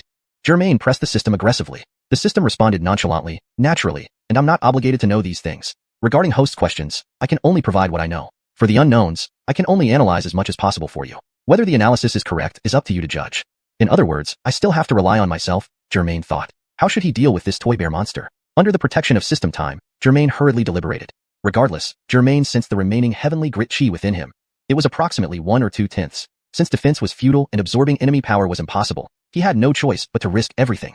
With his decision made, Germain watched the toy bear approach him, inch by inch, incredibly slowly. Where is its weak point? Is there a place where one strike can kill it? Germain urgently examined the teddy bear advancing toward him, analyzing each detail. It was dark brown, roughly the height of a human, half a head shorter than Germain, with a round body, round head, short chubby arms, and short chubby legs. If not for the blood-red beams shooting from its eyes, Germain actually found the toy bear quite adorable. After this, I should get one like this for Adli. Girls might like it, he thought in this crucial moment. Eyes. Germain stared into the bear's bloodshot eyes, finding them glaring under direct gaze. Could this be its weakness? Germain noted silently. When we fight to the death later, I'll try attacking its eyes first. Whoosh. Germain exited system time, and the plush toy bear's soft paw was already swinging towards his forehead. But Germain had seized the opportunity, instantly moving behind the toy bear. Huh, where? The toy bear missed its strike, eyes wide open, twisting its head around in search of Germain. Heh, big dummy bear. Over here. Although Germain had moved behind the toy bear, he didn't immediately attack from behind. Instead, he readied himself, waiting for the bear to turn. True to expectations, the toy bear turned sluggishly, bellowing with an undetermined sound. Rue, die. This is it. Germain seized the chance, booming. Using the remaining heavenly grit chi within his body, he raised his iron fist and punched straight into the toy bear's left eye. Bang! A hole appeared at the back of the toy bear's head, cotton spilling out, revealing Germain's fist. What? I punched right through its head? Germain was both startled and elated. Originally, Germain believed that heavenly grit chi couldn't even defend against the toy bear's slow attacks. He assumed it would also be useless in offense. But unexpectedly, not only was it effective, but greatly so. A single punch shattered the toy bear's head. That glowing red left eye flew somewhere after being struck by Germain. Haha, let's see how arrogant you are now. Germain laughed joyfully, pulling his fist out of the toy bear's head. Through the cotton-filled hole, he saw the pink wall behind the toy bear and a row of Xiuxian dolls. Rue, why laugh? The toy bear asked in some unknown voice. It's right, I still glowing red, seemingly unaffected. What? Germain almost dropped his jaw. I destroyed your left eye? And you act like nothing happened? The toy bear seemed to realize something, stopping its attack and standing there. It raised its short arms, barely reaching the hole where its left eye used to be. Huh, my eye, where? Germain nearly spurted blood across the screen, shouting, Saintston, Mr. Bear, your eye was blasted away by me, and you didn't feel it? Didn't it hurt? Pain, yes. I should feel pain. Germain's reminder seemed to trigger the toy bear. It hurts. It hurts. 1,000 crows flew past Germain's eyes. Don't pretend. You're just a toy bear. You didn't feel pain when I hit your eye earlier? Why start pretending now? Germain reminded the bear of its identity. Hearing this, the toy bear seemed to grasp something. Ugh, you hit me. Rue, kill.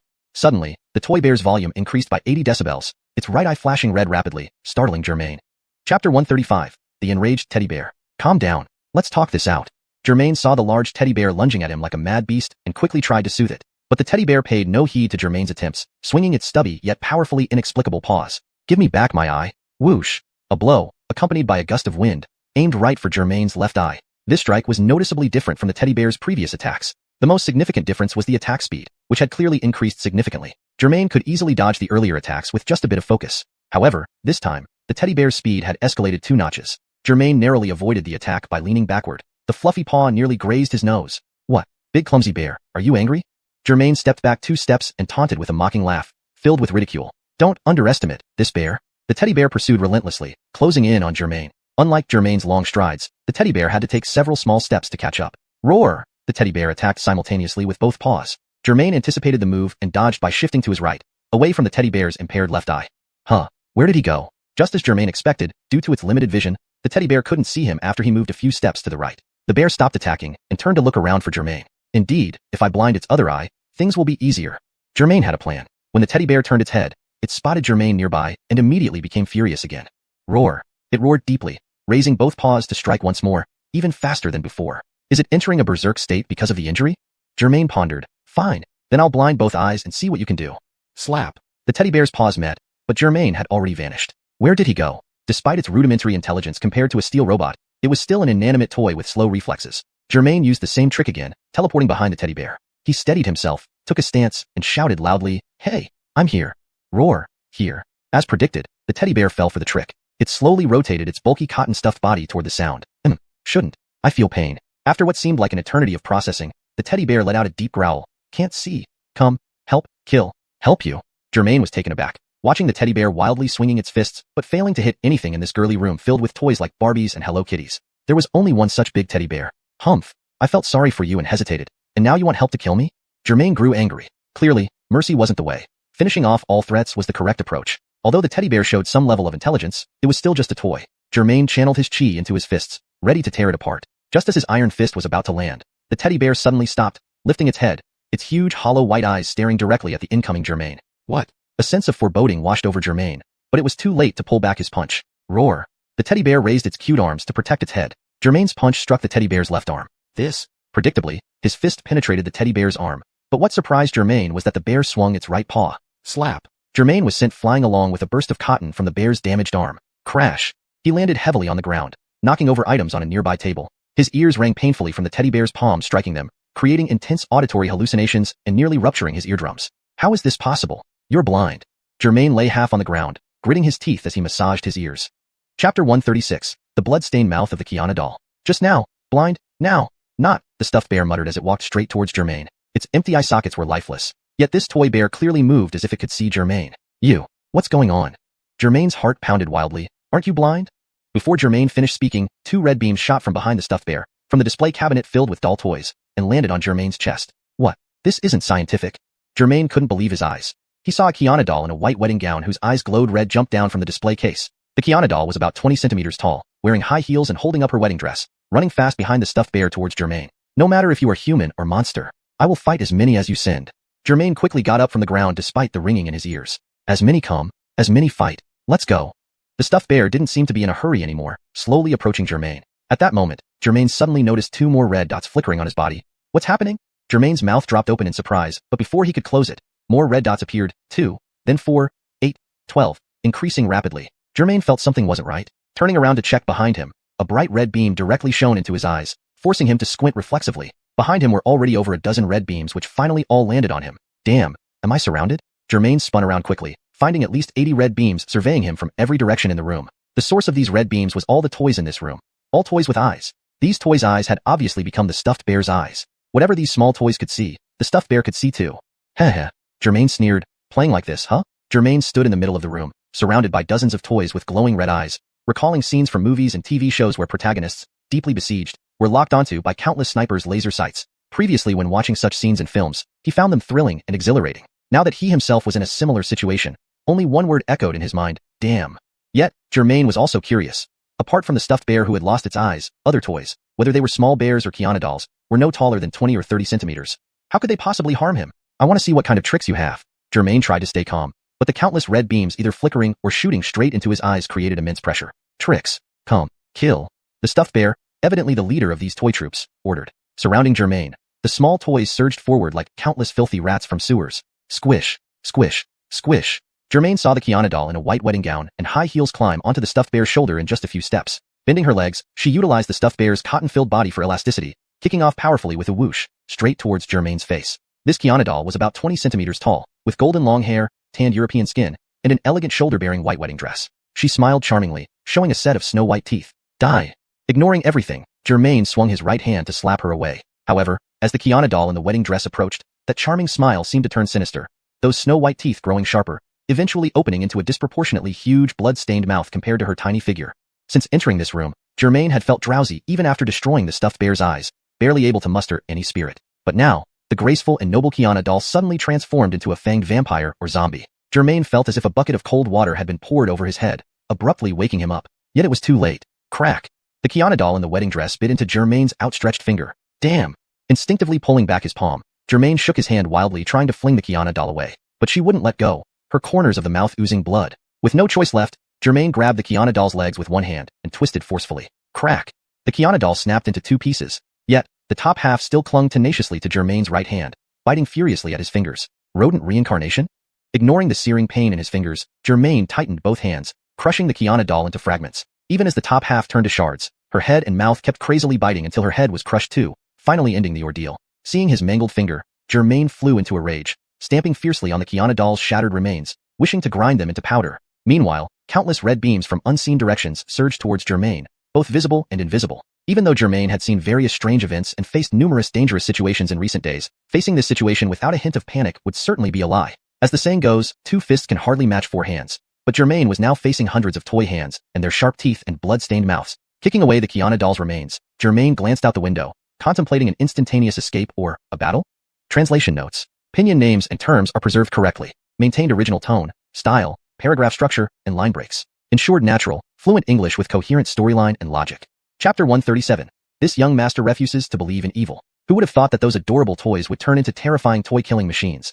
This young master refuses to believe in evil. Germain, surrounded on all sides, instantly felt a surge of malice. Capture the leader first. That giant plush teddy bear looks like the leader in this room, so this young master will tear you apart first. Chirp chirp. A Amina with glowing red eyes pounced from behind Germain. Hee hee hee. A Xiuxian doll wearing a bikini, bearing sharp fangs and teeth, lunged at Germain's legs. More toys followed closely behind, surging forward, creating an extremely horrifying scene. Huff. Germain vanished. Bang. Clang. Rattle. A wave of toy monsters missed their target and crashed into each other. The toy monsters at the front fell to the ground, while the ones behind continued charging due to inertia. Soon, where Germain once stood, there was a mountain of chaotic, flailing toys. Not finding. The large plush bear growled out orders, having already realized Germain was gone by looking through another toy's eyes. Hey, looking for this young master, are you? Germain reappeared ghost-like behind the plush bear. Want me to send you on your way? Not good. The plush bear realized the situation wasn't favorable and tried to turn around but, bam, bam, bam. In less than a second, aside from 2 holes in its head, the plush bear's body had been punched 3 times through by Germain's heaven chi-infused fists. White cotton burst out from within the plush bear, spilling uncontrollably onto the floor. Attack, attack. The plush bear, ignoring its broken body, found the view through a Qiana doll's eyes and saw Germain before it. Of course, trying to repair its body was impossible. Roar, kill. The plush bear swung its furry paws twice, striking back at Germain. However, Germain was now accustomed to the plush bear's attack speed and easily evaded it. Ah, damn. The plush bear seemed enraged, pounding its chest as if expressing its frustration. Yet with 3 wounds already leaking cotton, it only made the wounds larger and spilled more cotton with every pound. Here, come quickly. Despite its annoyance, its attacks were ineffective against Germain. Thus, it could only call the little toys that had missed their targets. Chirp chirp. Hee hee hee. While these smaller toys were more agile than the plush bear by several levels, they seemed far less intelligent. After missing, it took them a while to realize that their target had long disappeared. Not only had he instantly moved in front of the plush bear, but also inflicted more wounds. Seeing the hideous toys turning their glowing red eyes towards him again, Germain knew he had to finish off the plush bear immediately. Although he didn't know whether solving the plush bear problem would make the small toys stop or return to normal, he had to try now. Without hesitation, as soon as the plush bear finished speaking, Germain launched a new round of attacks. Despite adding several holes to its body and head, his previous attacks hadn't significantly impacted its combat ability. Even with its eyes flying out and brain penetrated by 2 holes, it continued directing the small toys, truly a frightening existence, seemingly invulnerable. Alright, then I'll sever your limbs first. Let's see how you jump after that. Germain rapidly formulated a battle plan in his mind. I'll break your legs and twist off your arms. Let's see if you can still hit people then. Before the plush bear could land another attack, Germain ducked. As the bear's arm swept past his head, he seized the opportunity and grabbed its left arm which already had a hole. Infusing some heaven chi into his hands, he tore backward with great force, planting his feet firmly and ripping hard. With a tear, the plush bear's entire left arm was torn off by Germain. Overexerting himself, he stumbled backward several steps, barely keeping his balance. When Germain finally steadied himself, he noticed the now even more terrifying plush bear. Its head had 2 white holes, and through the 3 holes on its body, he could see Qiana dolls rushing over. Even missing 1 whole arm, it still roared and stood firm. Germain tossed the ripped-off arm aside, its insides spilling out. Doesn't this prove that I shouldn't doubt? This young master refuses to believe in evil. Germain, tightening his nose, infused his fists with heaven chi. This time, instead of dodging, he caught the remaining paw with his heaven chi-laden fist and shouted, "Go down now!" TR. Another familiar tearing sound filled the air as the last arm separated from the plush bear's body. Now without arms, with multiple holes spewing cotton, the plush bear, once chubby and cute, was reduced to a nearly skeletal frame. Cotton covered the floor of the girl's room, and pieces of cotton floated in the air. Attack. Despite being slightly smarter than the small toys, it still lacked much intelligence. Both arms gone, yet it remained unbothered.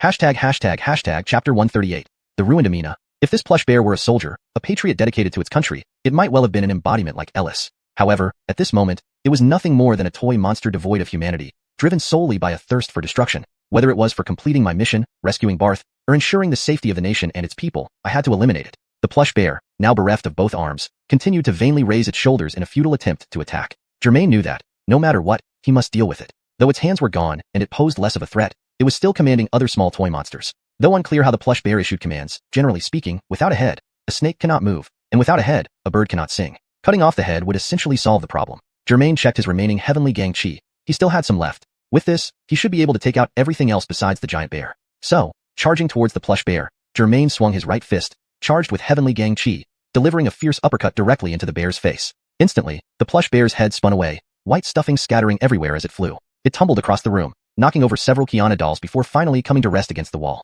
Humph, that fragile, and you dare challenge me? Since the bear was filled with cotton, Germain hadn't anticipated that one punch would send its head flying like a baseball. But what Germain didn't expect was that after losing its head, the plush bear didn't seem much affected. It didn't fall as he expected. Instead, it stood there dazedly. After just 2 or 3 seconds, the headless, armless, half-empty toy bear began to move again. My head is gone.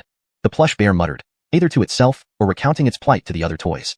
What Germain could be certain of was that the voice wasn't coming from its head. He had watched the head roll far away, yet the voice came from the decaying body of the plush bear right before him. Hee hee.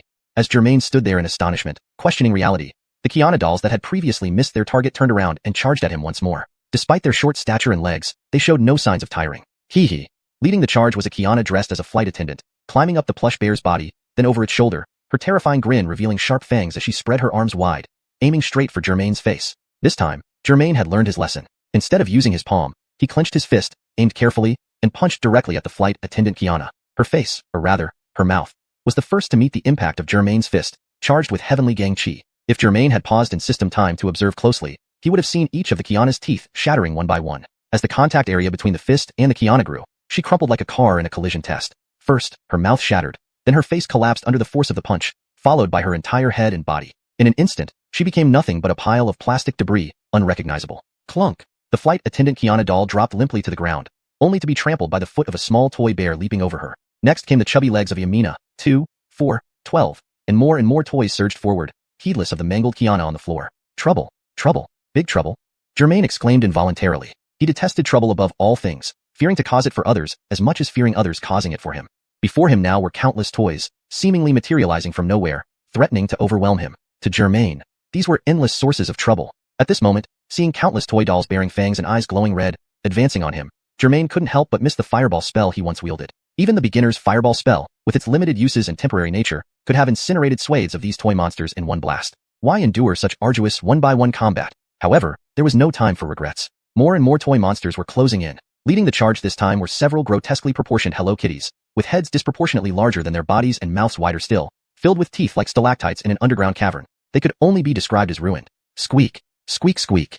Hello Kitties were originally modeled after white cats, but these ruined versions emitted squeaking sounds like rats. One Amina leaped through the air, its gaping mouth emitting a foul stench. A bite from that could carve out a chunk of flesh the size of a bun, leaving a scar the size of a bowl. Unlike the relatively elegant Qianas, these were brutal. Are you a cat or a rat? Seizing the moment, Germain sidestepped the pouncing Amina's jaws and landed a punch. Chapter 139. Making a deal with the system. Because of these monsters' attacks, the heavenly energy absorption was unable to absorb energy, and now there was hardly any leftover energy within the heavenly chukar chi. Thus, this time Germain did not use his heavenly chukar chi but instead delivered a punch directly into Amina's belly, slamming it against the wall. Chirp chirp! The Amina that had crashed into the wall let out several cries before getting up again, shaking its bloody jaws. What? Germain never imagined that despite delivering a full-powered blow. Why did it seem to have no lethal effect on this Amina? It appeared that if he didn't use his superpowers or the heavenly chukar chi, there was simply no way to get rid of it. However, the issue was that he couldn't absorb any energy now. The heavenly chukar chi might run out at any moment. To deal with these small monsters in the rooms, the existing heavenly chukar chi might suffice, or it might not. It was uncertain. If it wasn't enough later on, all his efforts would be in vain, which would be very embarrassing. While Germain was still stunned, the toy little monsters didn't want to give him too much time. Chirp chirp!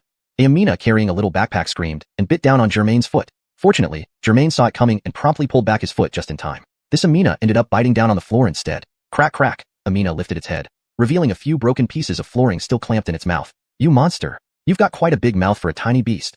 Without waiting for it to react, Germain continued his assault. He raised his right foot and kicked powerfully. Suddenly struck by such a kick, Amina let out a muffled grunt and spun out at 10 revolutions per second, smashing straight into the window glass. With a shattering crash, the soft-bodied figure unexpectedly shattered the glass and flew out. When this Amina flew approximately 1 meter outside the building, bang! It suddenly exploded, a puff of white smoke lingering in the air, leaving not even a trace behind. What in the world is this? Seeing the strange scene outside the window, Germain felt somewhat confused. There was sunlight shining indoors, so it couldn't be due to an aversion to light. So, do these monsters only exist within this room? Or at most within this 2-story building? Once they leave this building, they explode and cease to exist. Although this could be considered another method of dealing with these monsters apart from using heavenly chukar chi, it was clear that practical implementation was too complicated. It was unrealistic for Germain to catch each one and throw them out of the windows one by one to eliminate them. After repeatedly punching or kicking away 7 or 8 toy little monsters, Germain finally couldn't hold on any longer and surrendered quickly, diving into system time as the toy monsters emitted dozens of red light beams, aiming straight for Germain's eyes.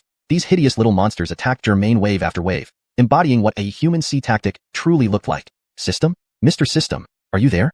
Facing the surging mob of monsters, Germain timely entered system time and called out to the system. In the face of great enemies, don't call me to play. What do you need? The system asked. Seeing the system respond, Germain hurriedly asked, can we talk business? If you offer help without reason, mischief or deceit must be afoot. Speak your mind. The system suspected Germain had something nefarious planned. Germain, however, maintained his composure and continued asking, how about making a trade? I'll exchange my heavenly chukar chi for fireball spells. If not, something similar will do. Your heavenly chukar chi can attack and defend simultaneously, seamlessly devouring the enemy while appearing harmless. Why would you abandon such powerful skills? The system gently persuaded. Moreover, most superpowers are trained from basic levels, gradually upgraded level by level. Your super heavenly chukar chi, being the highest grade, top spec version, can only be obtained through rare special achievements. Exchanging it for other powers seems too wasteful. I understand all of that. Germain started pleading his case. But this heavenly chukar chi cannot defend against the current monsters nor absorb energy. Ordinary attacks aren't effective either, and I can't just keep throwing them out the window one by one, right? Before the system could answer, Germain added, not to mention completing my mission. Just rescuing Barth has become extremely inefficient. Who knows if Remington will be dead or alive once I'm done with these monsters. Seeing Germain had spoken his heart and seemed resolute, the system asked, Host, have you thought this through? I've thought it through. Let's deal with the immediate problem first. Future matters can be handled step by step, left for later.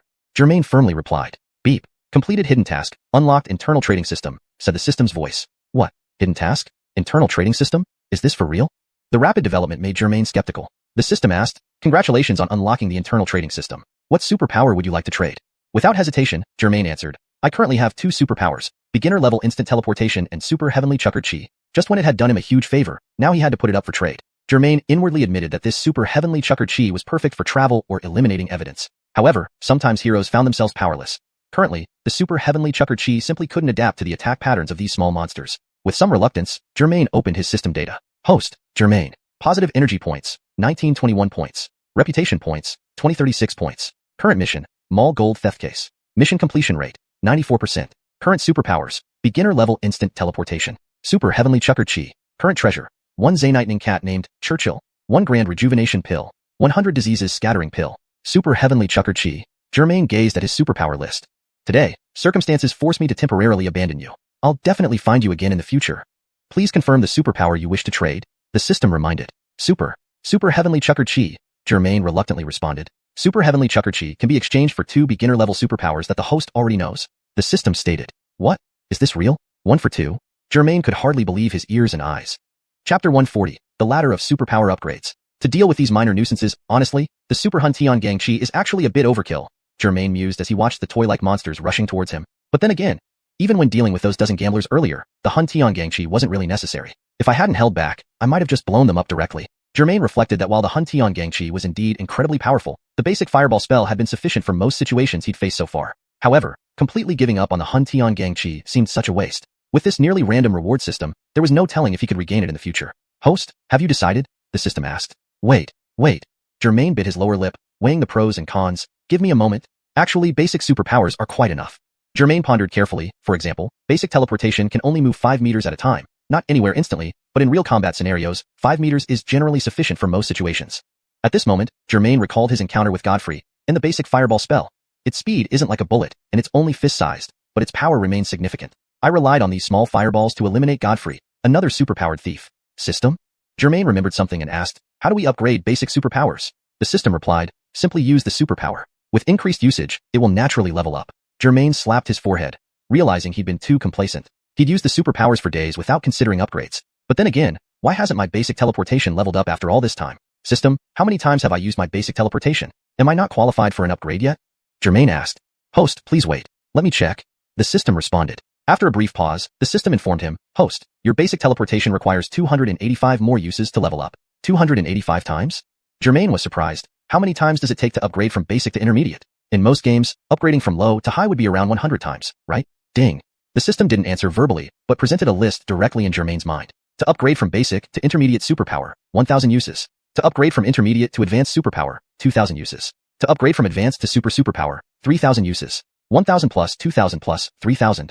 Germain calculated that to go from basic to superpower, it required a total of 6,000 uses. And each use of a superpower costs positive energy points. Even if it cost just 1 point per use, it would still require 6,000 points to upgrade from basic to super. Looking at his current positive energy value, still a little over 1,900 points, Germain realized he could barely upgrade from basic to intermediate even if he spent all his points. And that doesn't include superpowers like Huntian Gang Chi, which consume positive energy continuously. Considering all this, getting Super Huntian Gang Chi must have been sheer luck. Germain couldn't help but marvel, feeling even more reluctant to give it up. So, host, do you still wish to exchange superpowers? The system asked. Exchange or not? Germain was torn, but looking at the endless red beams before him, he conceded, alright, let's exchange the Super Huntian Gang Chi. Please choose which superpower you wish to exchange for. Friendly reminder. You can choose 2 known basic superpowers, the system continued. Huntian Gang Chi offers both attack and defense, extremely effective against single targets. I need to keep it. Even if it means exchanging it from super to basic, I'll gradually cultivate it back to super. Germain first confirmed the first choice. Fireball spell, whether for its destructive power, visual impact, or intimidation factor, it's a formidable presence. Germain's second choice locked onto the fireball spell. As for chuck in combat or infinite ammo, Germain laughed bitterly. Our country bans guns, and I'm not a soldier who needs to go to war to defend the nation. What use would I have for those? The system said, so, you've made your decision?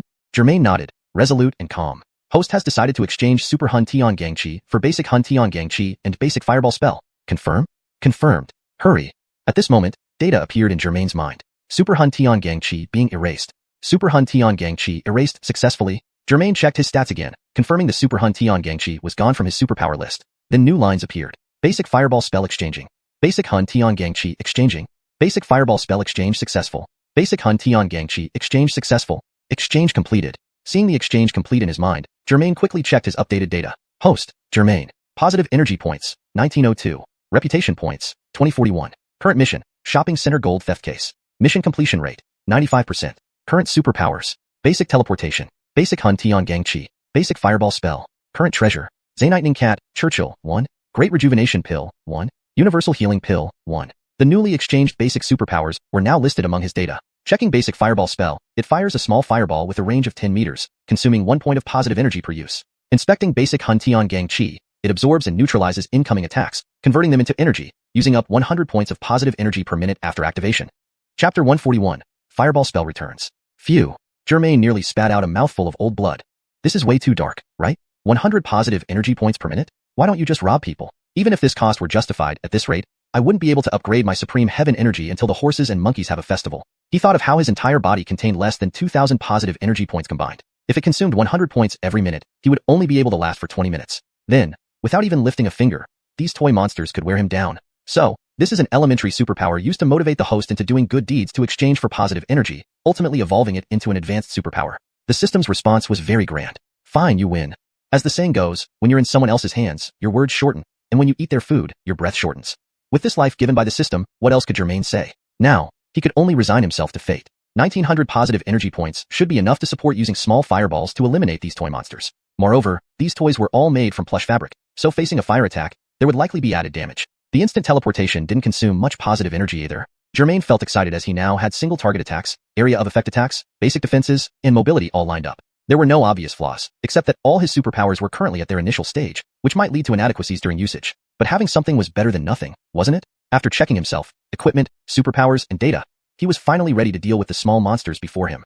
Germain cast a glance around and saw about 7 to 8 Kiana dolls and teddy bears within a meter charging towards his face. Their eyes flickered red, and their sharp teeth glinted menacingly. Any one of them could inflict excruciating pain upon biting him. Meanwhile, the headless, armless, and mutilated large plush bear stood about 3 to 4 meters away. Through its holes, more terrifying toys surged forward like a flood. It was the same tactic. With a few quick looks, Germain determined his strategy. Capture the thief first by capturing the king. Whether killing the big bear served any purpose or not, he planned a decapitation strike, lighting fast raid. Get rid of the leader first. Germain exited the system and faced the impending assault. Squeak. Amina screamed, rushing to bite at his nose. Crack. Despite the noisy environment, the sound of Amina's jaws clicking was still crisp. However, this Amina was baffled as it missed because Germain had already vanished. As the toys turned around confused by missing their targets, a burst of flame flashed from a corner of the room. Whoosh! A fiery fist-sized fireball formed at Germain's fingertip, then shot out into the air. Ha ha ha, the feeling is back. How wonderful. Ha ha. For some reason, whenever Germain used the fireball spell, he felt inexplicable joy. The fireball rolled toward where Germain pointed. Being just a beginner-level spell, the fireball was neither large nor exceptionally fast. A nimble person could dodge about 60 to 70 out of 100 such fireballs within 10 meters. Even an ordinary person, with average agility, would likely evade around 40 to 50. Unfortunately, the large plush bear in the room didn't belong to the agile type, and its movement speed was far slower than an average human. Bam! With its attention still on the misdirected smaller toys, the large bear was hit solidly in the belly by Germain's fireball. Sizzle! Instantly, the bear's belly was scorched, creating a large hole with intense flames. The fireball blasted through, sending several toy monsters flying and ultimately exploding against the pink wall, dissipating after scattering sparks. The wallpaper, charred and smoky, revealed a large burn mark where it had been struck. Hot. Burning, even after being hit by the fireball, the plush bear reacted slowly. It tried touching the burnt wound on its belly, but its arms were long gone, probably discarded somewhere by Germain. Unlike the sturdy bear, all small toys caught directly by the fire seemed like dry wood meeting raging fire, instantly catching ablaze and turning into ashes. Monsters near the fireball's path, set ablaze, charged mindlessly towards the corner from where the fire originated, ignoring their burning bodies. However, their tiny legs couldn't carry them far. Soon, the intensely hot fireball burned them into ashes as well. Over. Germain's fireballs instilled panic among the toy monsters. For a moment, other toy creatures failed to report Germain's position accurately to their severely damaged leader. Despite numerous holes, some smoking, the plush bear remained standing, unwavering. Amazing resilience. Let's see how long you can hold. Seizing the opportunity while most toys hadn't located him, Germain launched 2 more fireballs in rapid succession, aiming straight at the plush bear. Roar. There. Though riddled with holes, the bear quickly found Germain through the eyes of another toy bear, unfazed and resolute. Chapter 142. The leader among the plush toys. The initially bewildered and motionless toy monsters, upon hearing their leader, the large plush bear's commands, suddenly aligned their glowing red eyes and directed laser beams toward Germain's corner. At this moment, 2 fireballs fired by Germain hit the plush bear, accompanied by sizzling burning sounds. Finally, after being drained by the fireballs and other attacks, the stuffed bear's cotton filling could no longer support its massive frame. Die! The plush bear uttered this single word ambiguously, whether it was referring to itself or ordering its subordinates to kill Germain in retaliation. In the end, after uttering this word, the plush bear finally knelt down and collapsed with a thud, ceasing all movements. Its body, now riddled with holes and burn marks, lost so much cotton that it resembled a 200-pound fatty who had abruptly reduced to 100 pounds before dying. Hehehe. Germain, standing in the corner of the room, felt an immense joy as he saw the giant plush bear finally fall and stop moving. Clearly, this plush bear was the leader among all the toys in the room. Germain thought that eliminating the leading figure in the toy world would release the other toys, like small bears and xiuxian dolls, from some form of control, returning them to their cute, girl-pleasing forms. However, to Germain's great surprise, even though the plush bear fell to the ground, the small toy monsters only hesitated for a brief moment. But this pause didn't last long. Within a couple of seconds, they resumed their original state. Screech, screech, screech. Amina roared and charged over, her red eyes flashing more intensely than ever before. These small toy monsters had no intelligence or tactical understanding. They simply charged headlong, tearing at anything they saw. Yet, Germain sensed that these creatures possessed some degree of emotion. So when the plush bear fell, they paused briefly, then immediately trampled over its remains and rushed forward. If judged by human standards, they seemed to have no hesitation at all in their charge. He couldn't pinpoint exactly why, but if these toys could work tirelessly day and night or be used for military purposes, their value would be high indeed. Ellis from the movies was designed by scientists and the military with similar goals in mind. His combat abilities merely an amplified version of what these toy monsters exhibited. Perhaps these monsters were the result of some mad individual or organization. Germain pointed his hand, and a fireball instantly formed, followed by an instant launch. Whoosh! The fireball whistled through the air and struck the bikini xiuxian doll, exploding with a bang. A 1 to 2 square meter radius around the explosion caught fire, engulfing all nearby toy monsters. Even as they burned, the blazing monsters continued their advance, enveloped in flames and smoke. What? It actually works like this? Germain stepped back 2 steps out of necessity. Fortunately, these toy monsters were already near their end. After advancing another 2 meters, they fell one by one, turning into heaps of gray ash. Subsequent toy monsters trampled over this ash, continuing their relentless assault on Germain. The tiny gusts caused by their frantic movement dispersed the ash into the air, leaving no trace behind. Germain, having planned his strategy, remained calm. When the toy monsters gathered in sufficient numbers, he simultaneously launched 2 fireballs at the xiuxian dolls on the ground with both hands and instantly teleported to the opposite corner of the room, free from toy monsters. Through this brief engagement, Germain had identified the weaknesses of these toy monsters. Though fearless, their recklessness exposed their vulnerabilities. They always surged forward in a swarm, like energized and cruel hyenas charging toward an injured lion. However, Germain was not an injured lion but a mighty and intelligent lion. Bang! Bang! Consecutive explosions as the fireballs hit the floor. Due to the similarity in landing spots and nearly simultaneous detonations, the localized area experienced intense heat, igniting several toy monsters instantly. Blinded by the sudden attack, they followed their predecessors into piles of ashes, disappearing without a trace in the aftermath. Upon arriving at the new corner, Germain rapidly tapped his right hand twice, mentally directing 2 fireballs into the clustered toy monsters. The fist-sized orbs exploded upon impact with bang, bang sounds, reducing nearby monsters to ash alongside their predecessors. Fireballs are truly effective. Germain marveled internally. If I had retrieved my fireballs earlier, how would this finger have been injured? Taking advantage of the brief respite provided by the scattered toy monsters after the explosion, Germain quickly surveyed the scene. Only about half of the initial number of toy monsters remained, perhaps even less. Had Germain made a deal with the system earlier, the room would likely be cleared by now. Seeing the disorganized formation of the scattered toy monsters, Germain had to lure them himself. He called out loudly, "Hey, kid here, come over." Note: the translation maintains the paragraph structure and line breaks from the original text, ensuring the story flows naturally and coherently. Chapter 143, A Sudden Change in Style. Squeak, squeak. The Hello Kitties were still squeaking, but their sounds now carried a tinge of sorrow. Germain stood in the corner of the room, looking at the toy monsters with a triumphant smile. These terrifying little creatures, once fierce and swift, now looked like wilted eggplants after being hit by frost, defeated and sluggish. What's wrong? Keep going. Weren't you all so arrogant just now? Considering the toy monsters were scattered, using fireball spells one by one would be too draining of positive energy. Besides, the room wasn't large, and while the fireballs typically exploded upon contact with the ground or walls, causing fires seemed unlikely. However, as the saying goes, quantitative change leads to qualitative change. If solving a problem required 10 small fireballs, but instead needed 100, one could accidentally start a fire. Burning Genevieve, the snake spirit hiding in the building, might be acceptable. But if the fire also affected Barth, and something happened to him, there would be no way to explain it to the authorities. Surprisingly, despite Germain shouting, the once ferocious toy monsters became slow-moving and harmless. What's going on? Germain was genuinely puzzled. When I was down, you were all running fast and opening your mouths wide. Now that I'm back on my feet, why have you all turned into dull geese? Observing the lack of movement from these creatures, he approached a xiuxian doll dressed in high school student attire.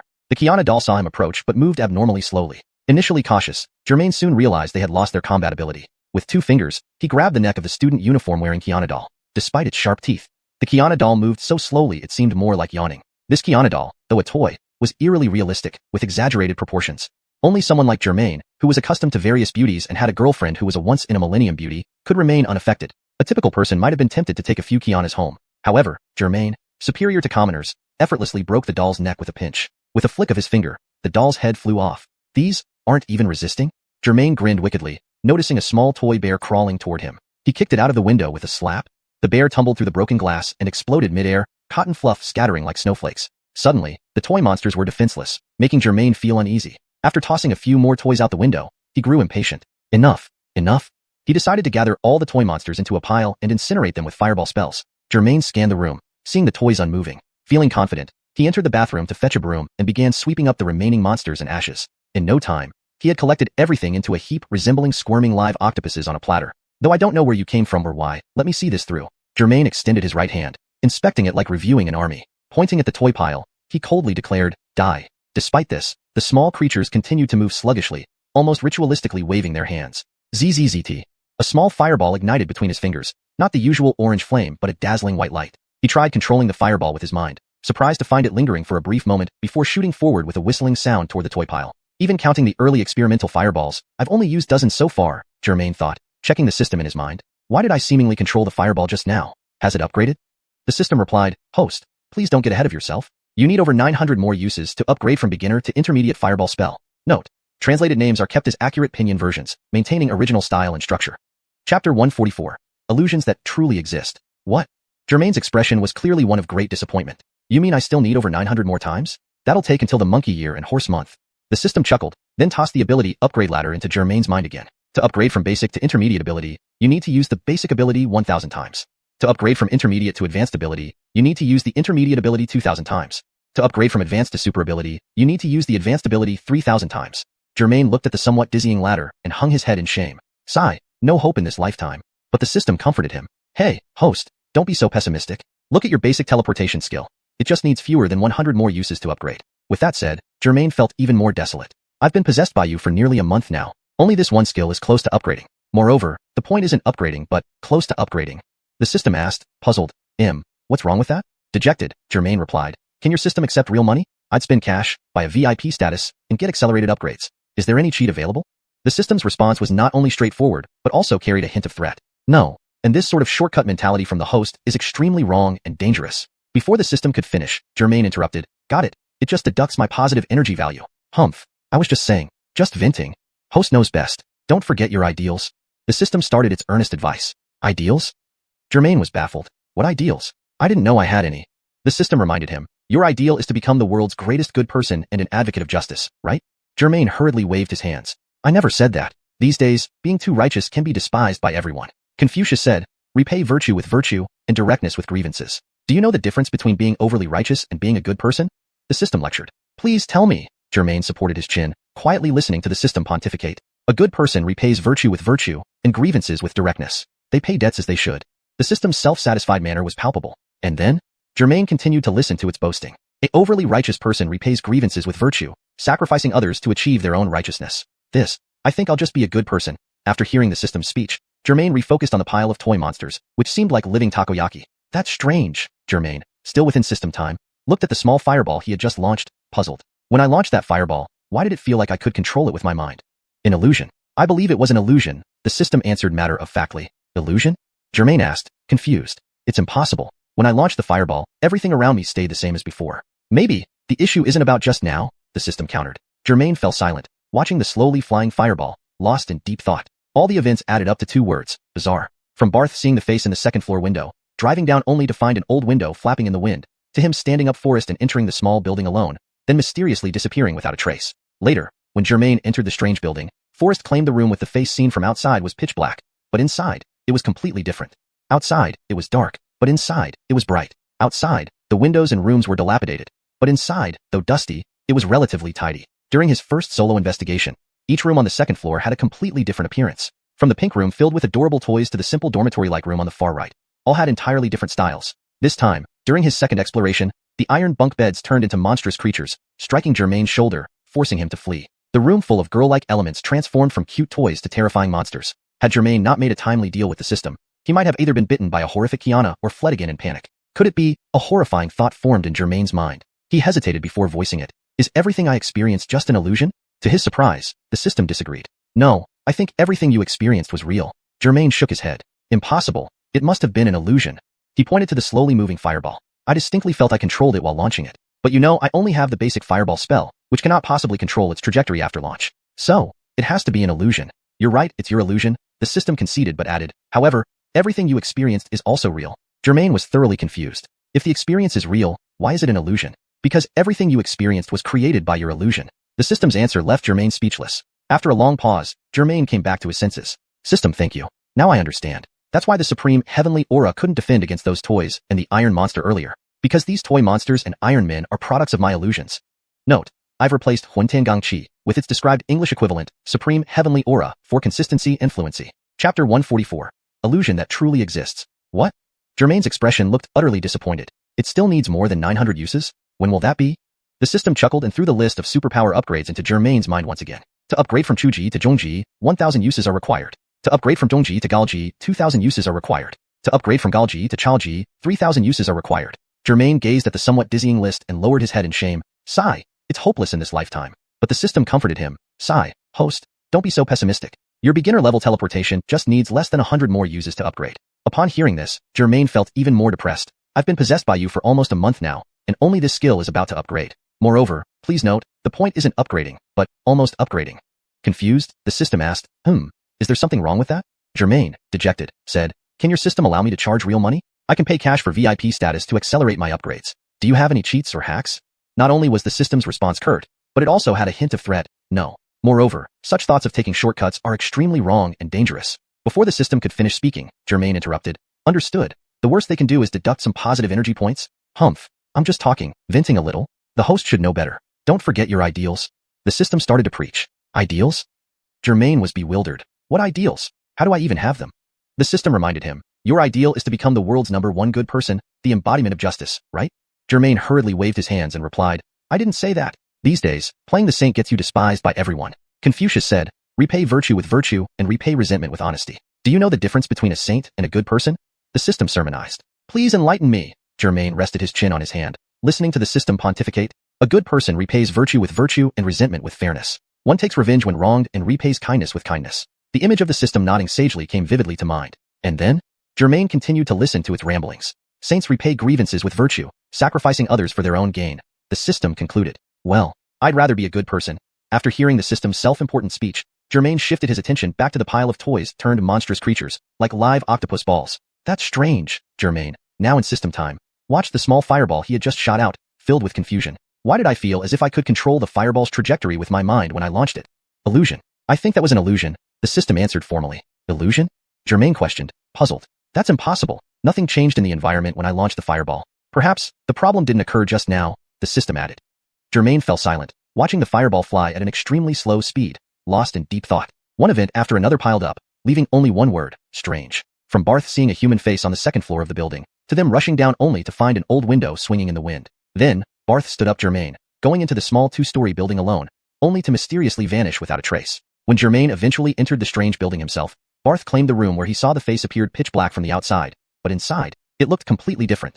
Outside, it was dark. Inside, it was bright. Outside, the windows and rooms were decrepit.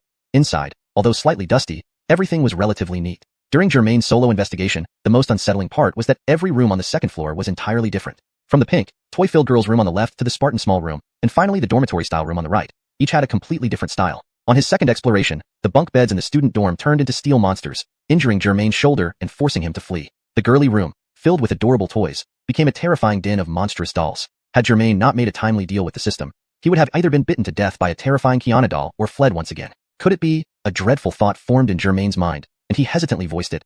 All that I experienced just now might be an illusion? Unexpectedly, the system contradicted him. No, I think everything you experienced was real. Germain shook his head. Impossible. It must have been an illusion. He pointed mentally to the slowly receding fireball. I clearly felt that I controlled it when launching it. But as you know, I currently only have beginner-level fireball, which can't possibly control the path of a launched fireball. So it must be an illusion. You're right, it was an illusion. The system seemed convinced by Germain, but then added, but everything you experienced just now is real. Germain was thoroughly confused by the system's logic. The experience was real, but why an illusion? Because everything you experienced was created by your illusions. The system's answer left Germain speechless for a long time. After a while, Germain recovered from his daze. System, thank you. Now I understand. The reason why Huntian Gangchi couldn't defend against these toys and the steel figures earlier is because these toy monsters and steel figures were all created by my illusions. Note: Huntian Gangchi is left untranslated as it appears to be a specific term or name in the context of the story. Chapter 145. The Xantal Monsters Unite. Probably right. The system's voice remained cold, but the answer gave Germain a sense of warmth. After all, his thoughts had been confirmed by the omniscient system. But if they are all hallucinations I created, why can they still harm me? This was something Germain couldn't comprehend. Because you believe in this? The system replied. I believe. If I don't believe, then they can't do anything to me, right? Germain's eyes glazed over, lost in thought. The system answered, that should be true, but merely saying it won't work. No matter who says it, you must firmly believe it yourself. Zank believing all evil forces are just paper tigers. All right, I believe it. Germain gulped and forced those words out. Then try it, host, the system encouraged. Germain stepped back into reality from system time. Squish. A small fireball whizzed past. As Germain came back to his senses, the fireball he launched sped toward the mountainous pile of toy monsters on the ground. Roar, revenge, kill. Suddenly, a familiar sound rose. Startled, Germain stammered. What? Big Teddy, you're not dead? However, the battered teddy bear on the ground did not rise again. What made Germain gape in shock was the pile of small toy monsters stacked like a small hill. They twisted and stretched from their piled position until they stood up. Some toys formed legs while others shaped heads. When halfway assembled, Germain realized that these toy monsters were mimicking the massive plush teddy bear from before. Haha, quite a show. Germain watched as dozens of small toys formed a larger plush bear that grew taller than him. Compared to the previous one, its belly remained plump due to chubby plush bears forming its main body. The slim and powerful limbs were dolls with blood-red mouths, and the bear's head was composed of several aminas with exaggerated large mouths, facing all directions, almost indistinguishable between front and back. Roar, didn't expect, meeting again so soon? Though Germain still couldn't pinpoint where the voice was coming from, he clearly sensed that this big bear's speech and coherence were much better now. It seemed this monster could upgrade or learn new abilities too. What's great about you? You only exist in my hallucination, Germain replied disdainfully to the toy bear. Hallucination. Ha, let me show you what a hallucination truly is. The toy bear, having dodged Germain's fireball, crouched and kicked off the ground. Despite being made of countless toys, its movements were surprisingly swift. Germain reassured himself mentally, don't be afraid, it's all an illusion, come at me. Swoosh, swoosh, swoosh. Surprisingly, the toy bear was significantly faster this time. As it lunged towards Germain, it threw 3 consecutive punches, each aimed at vital points. Ha. Looks like this big bear is pulling out its ultimate moves. Despite being less fat now, its strength has surged 2 to 3 times higher than the previous one. Germain tilted his head left to dodge the first punch, and then retreated 3 steps to barely avoid the second blow. Before Germain fully recovered from the second strike, the toy bear's paw, formed from a black-skinned doll, reached for his eyes. Oh no!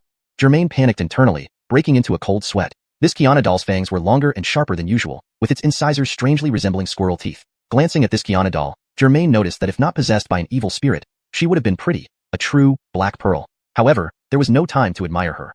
Her long incisors were about to stab into Germain's eyes. If they pierced his eye and dug down, it might gouge out his eyeball. Realizing the danger, Germain instantly entered system time to devise a plan. Though Germain had withdrawn from system time, real-world time continued at 1% speed. Staring wide-eyed, he watched the beautiful black pearl's squirrel-like incisors approach his eye. Thankfully, he reacted in time.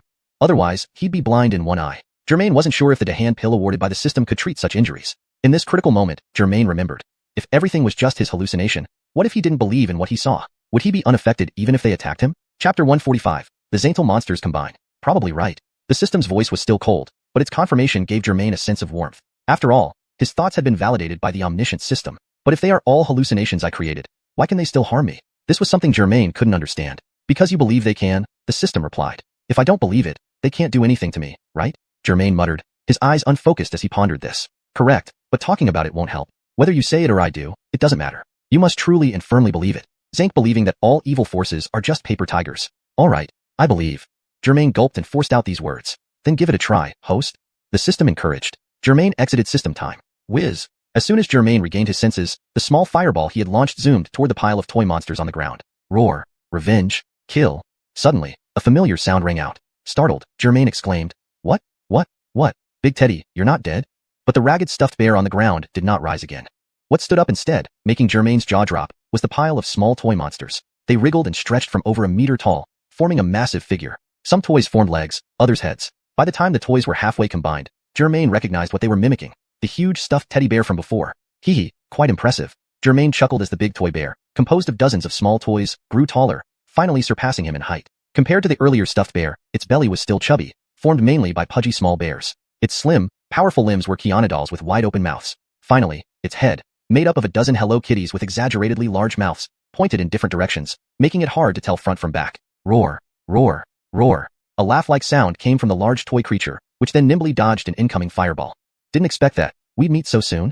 This time, though Germain still couldn't determine how it produced sound, he clearly felt the bear's speech was more fluent and coherent than before. It seemed this creature was upgrading, or learning new abilities. Humph, what's so special about you? You only exist in my hallucinations, Germain retorted dismissively at the toy bear.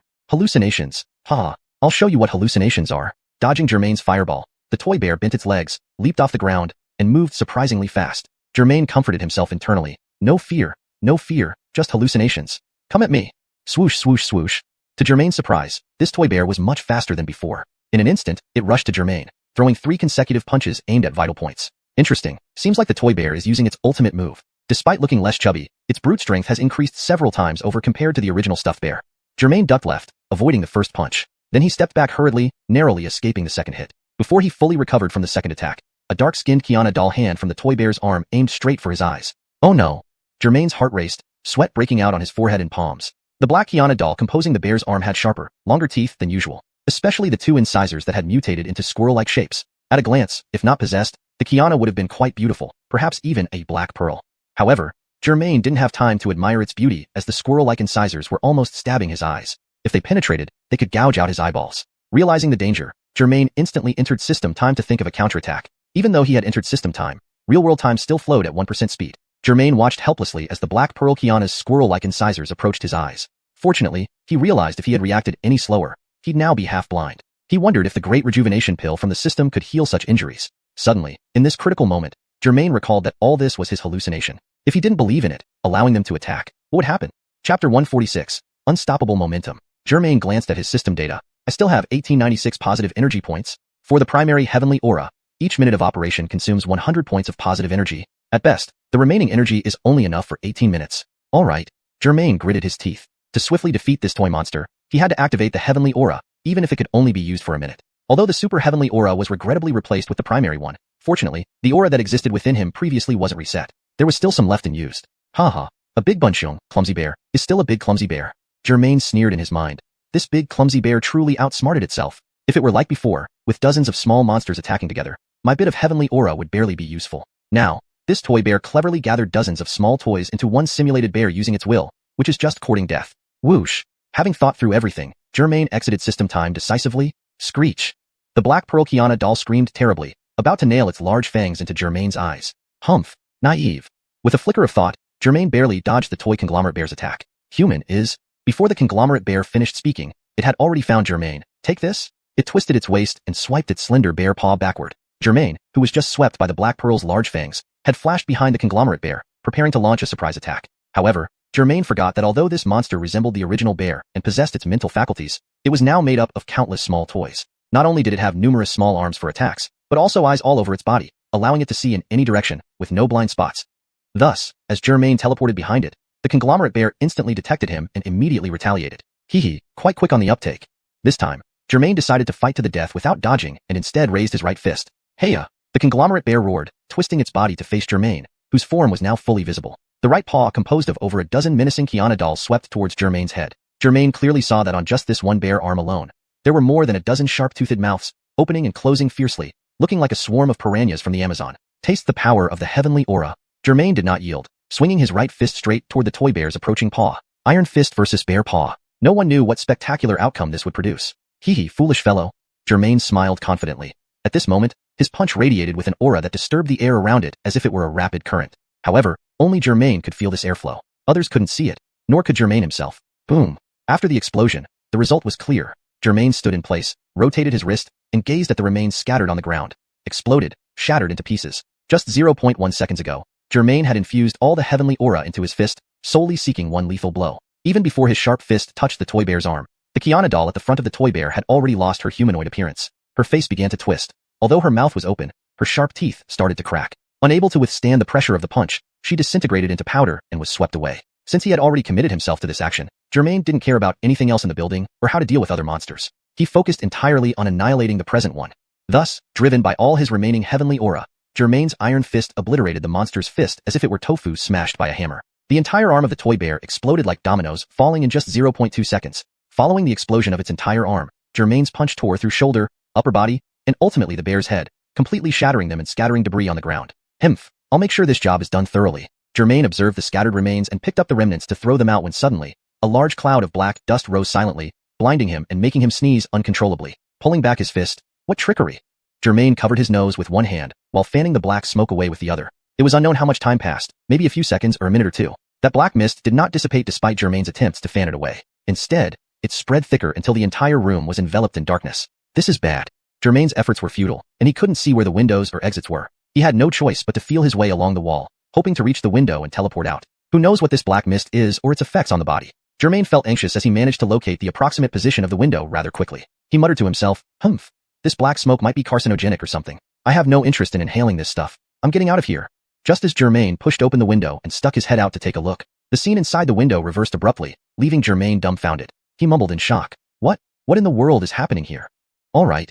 Germain gritted his teeth. To quickly defeat this toy monster, he had to activate the heavenly aura, even if only for a minute. Although the super heavenly aura had been downgraded to the primary level, fortunately, the aura inside his body hadn't been reset. There was still some left. Hee. The big clumsy bear is indeed a big clumsy bear. Germain sneered in his mind. This big bear truly became too smart for its own good. If it had attacked like before with dozens of small monsters together, my little bit of heavenly aura wouldn't have been useful. Now this toy bear has cleverly gathered all the small toys into one simulated giant bear using its will. What a suicidal move. Huff. After pondering carefully, Germain cleanly exited the system time. Screech. The black pearl Xiuxian doll screamed fiercely as its huge fangs were about to sink into Germain's eyes. Humph. How naive. With a flicker of thought, Germain instantly appeared, barely dodging the attack from the composite bear. You are here. The composite bear didn't finish speaking when it had already found Germain. Watch out now. It twisted its waist, and the slender bear paw swept towards its back. Originally, Germain had flashed behind the composite bear at the moment it was struck by the black pearl's large fangs, preparing for a surprise attack. However, he had forgotten that this monster, although retaining the general appearance and thoughts of the original bear, was now made up of countless small toys. The current monster not only possessed countless small arms for attacking but also had eyes all over its body, allowing it to see any direction without blind spots, a full 360 degrees. Thus, as Germain instantly moved behind it, the composite bear immediately spotted him and retaliated. Hee, quite a quick response. This time, Germain was determined for a decisive battle and didn't dodge. Instead, he raised his right fist. Yah! The composite bear howled, turning around with Germain fully in its sight. The bear's right paw, composed of 10 or so xiuxianas, slashed towards Germain's head. Germain clearly saw that on this single bare arm alone, there were over a dozen sets of sharp teeth, clicking menacingly, looking much like a school of piranhas in the Amazon. Taste the power of the heavenly aura. Germain didn't back down, swinging his right fist directly at the incoming bear paw. Iron fist versus bear paw. Who knew what spectacular clash this would bring? Hee, foolish guy. Germain smiled confidently. At this moment, his fists were filled with aura, creating an invisible rush of air wherever they went. Only Germain could feel this airflow. No one else could see it. Kaboom. Finally, after a loud explosion, the outcome was clear. Germain stood where he was, twisting his wrist as he watched the exploded, shattered remains on the ground turn into debris. In just 0.1 seconds, Germain injected all the heavenly aura into his fist, aiming for a one-hit kill. Before Germain's fierce punch made contact with the toy bear's arm, the xiuxian at the front of the bear's hand had already lost its human form. Its face twisted, though its mouth remained open. The once sharp teeth started showing cracks under the pressure of the punch's momentum. Ultimately, unable to withstand the overwhelming force, it began to crumble and shatter, turning into powder and being blown away by the punch. This wasn't the end. Now that he had gone all in, Germain embraced a fearless attitude. As the saying goes, even the toughest can fear someone who doesn't care about their life. Germain was now the one who doesn't care. He ignored whether other monsters existed in the building and how to deal with them. First, he needed to completely destroy this opponent before him. Therefore, propelled by all the remaining heavenly aura, Germain's iron fist tore through like bamboo splits. It shattered the monster's fist like a hammer smashing tofu.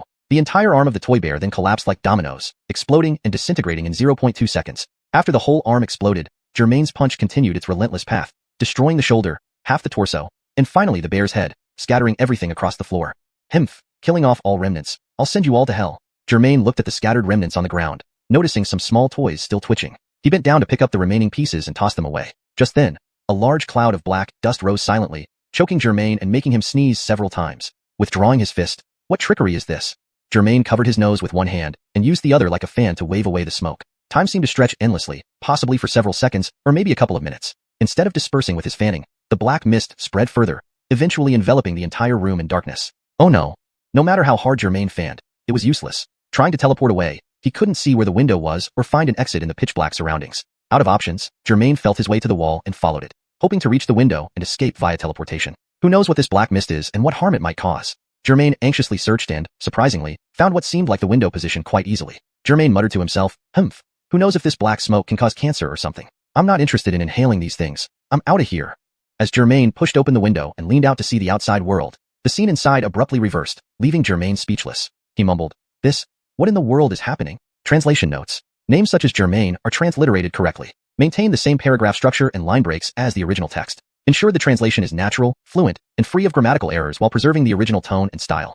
Hashtag chapter 147. Completion of the task is within reach. Just as Germain was desperately trying to teleport away, the black mist in the room suddenly began to rapidly contract. It was as if something was pulling it in, yet oddly, there wasn't a trace of wind. After several seconds, all the mist in the room converged into a small black sphere hovering in midair. This sphere appeared to be swirling and rotating. Initially the size of a soccer ball, within a few short seconds, it shrank to the size of a ping-pong ball. Germain watched intently as the small black ball continued to shrink. He quickly walked from the window to the center of the room. After pausing to observe for a moment, he curiously extended a finger, wanting to touch the strange sphere. Suddenly, the black mist, which had already shrunk to the size of a ping-pong ball, violently contracted further to the size of a glass bead before Germain could react. Then, unexpectedly, the black mist sphere vanished entirely, and where it had been, a blinding white light erupted, forcing Germain to squint and shield his eyes. Damn, is it going to explode?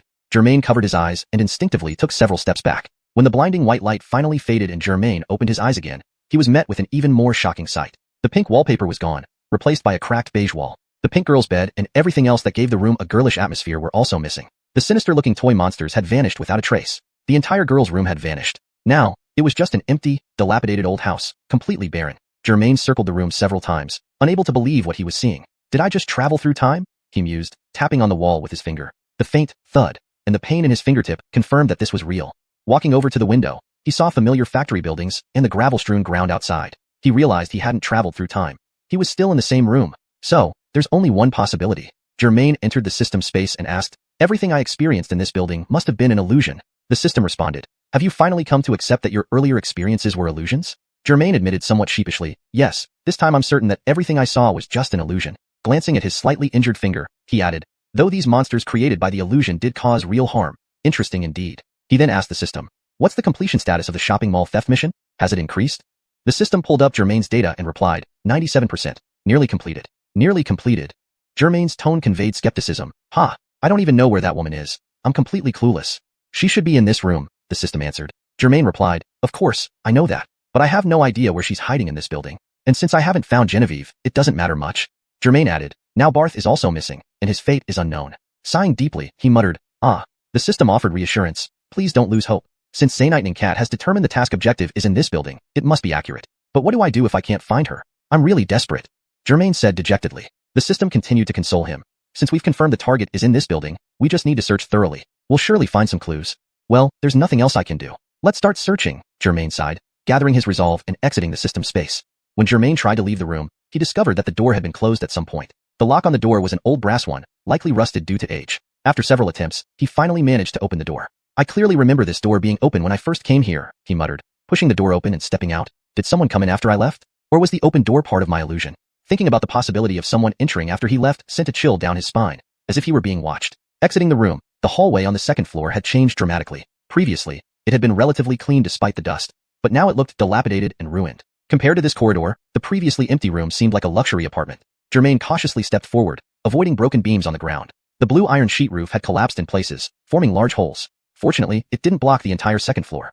It only made some areas narrow, requiring crouching. Given his height, navigating the narrow spaces was challenging. When he reached the door of the second room, he hesitated but ultimately carefully opened it a crack and peeked inside. Germain recalled that during his first visit, this room had been a simple, sparsely furnished area with only an old bed. However, this time, the room was completely empty, not even a bed remained. Germain stood there for a moment, pondering his next move. Chapter 148, House-to-House Search. Due to the steel beams and blue iron sheet roof that had collapsed, the door to this room could only be opened by a crack. Even with Germain's strong build, squeezing through would be impossible. Thus, after some hesitation, Germain ultimately decided to teleport inside. Despite the lack of movement and signs of anyone or anything being present, it was still essential to enter and confirm for himself. With his decision made, Germain disappeared from the doorway, instantly reappearing in the center of the room. Empty room. It seems there is nothing here worth looking at. The room was indeed too small.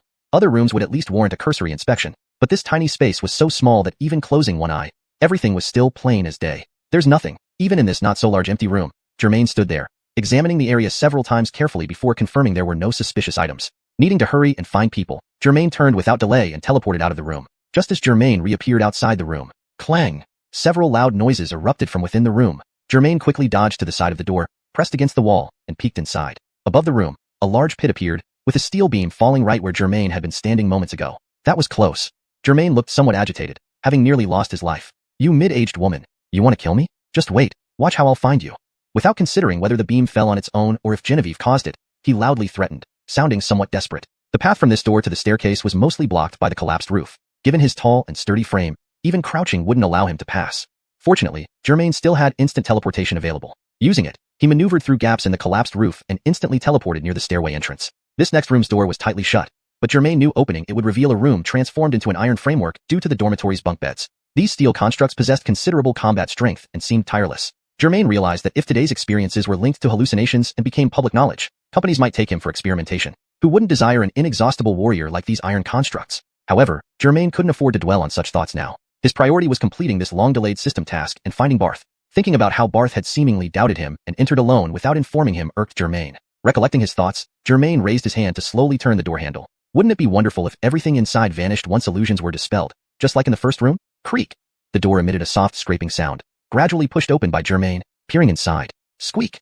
An iron construct roared, standing right by the door with red eyes staring back at him. Apparently, it wanted to assess the situation just like Germain. Unlike Germain checking the interior, these constructs must have either been ready beforehand or were alerted by Germain's actions. How come? Why haven't you disappeared?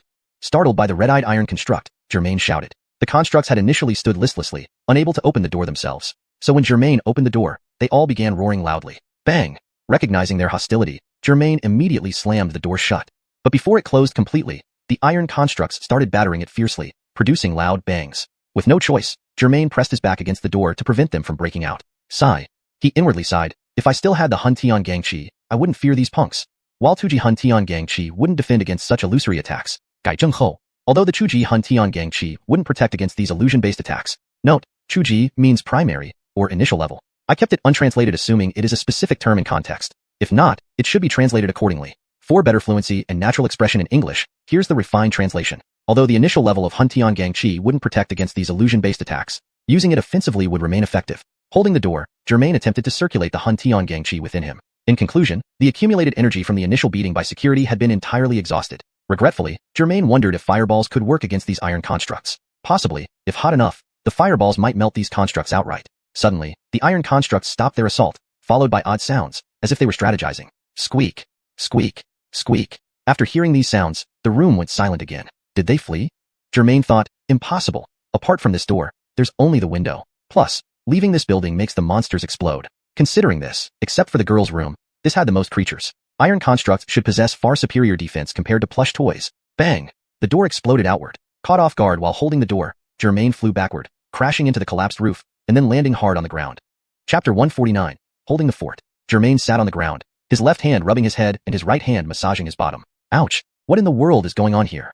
He turned around to find the door of the room where the steel iron men were kept wide open. The door was slightly swinging, and the lock was broken. A large piece of wood from the doorframe hanging off it. It turned out that these steel iron men, using their rudimentary brains, had decided to use brute force to break down the door. When Germain was leaning against the door from outside, he had heard dense squeaking sounds from inside. The steel iron men discussing how to break out. Then came silence as they gathered their strength. After building up enough power, the front row steel iron men charged the door all at once. One steel iron man's strength far surpassed that of an ordinary person. Multiple ones crashing into the door simultaneously made it even more devastating. Though the poor door didn't shatter, the doorframe, which held the latch, was completely destroyed. Unprepared, Germain never expected these creatures, entirely composed of steel rods, to be smarter than the previous plush toys. He was sent flying. Screech! The leading steel iron man immediately saw Germain sitting on the ground with a bewildered look on his face. Screech! Screech! It squeaked twice before wobbling slowly but rhythmically towards Germain. The other steel monsters followed one by one, emerging from the room. Their pace was slow but rhythmic, seemingly in perfect coordination. Before Germain could get up, the steel iron men had already formed a semicircle around him, trapping him under the collapsed metal roof. Damn it! Germain looked around. If he tried to run out using just his physical body, it would be futile because the steel iron men had blocked all exits. But if he teleported now, the hallway was too narrow, and flashing behind the monsters would place him too close for comfort. Deciding to let them come closer while maintaining a good distance from the back wall, Germain stood up cautiously from his crouched position under the fallen metal roof. He brushed the dust off his clothes and watched as the metal monsters advanced in unison, step by step. Unlike the plush toy monsters, which at least had distinguishable features like eyes and noses, these rough steel constructs only had two red lights near what might be considered eye sockets. If this were a deliberate design, it would be considered incredibly lazy and perfunctory. This thought almost made Germain smack himself, recalling the system's explanation that these steel monsters were products of his own illusions. Time was running out. After a few seconds, the steel iron men had closed in significantly, so much that Germain could smell the rust emanating from their bodies. Closer. A bit closer. Germain waited patiently for the optimal moment. Right then, seizing the opportunity, Germain teleported instantly from under the collapsed roof directly to the shattered doorway. Screech? The marching steel monsters seemed stunned by the scene, pausing momentarily, looking at each other in confusion. Hey, looking for me? Here I am. Germain stood up, turning to face the cluster of steel monsters, shouting loudly. Screech! Screech! The steel monsters responded to Germain's shout and began turning slowly. Just as their heads turned, a dazzling white fireball flashed before them, blindingly bright. Though there were 8 steel monsters, Germain stood alone. But he had chosen a good battlefield.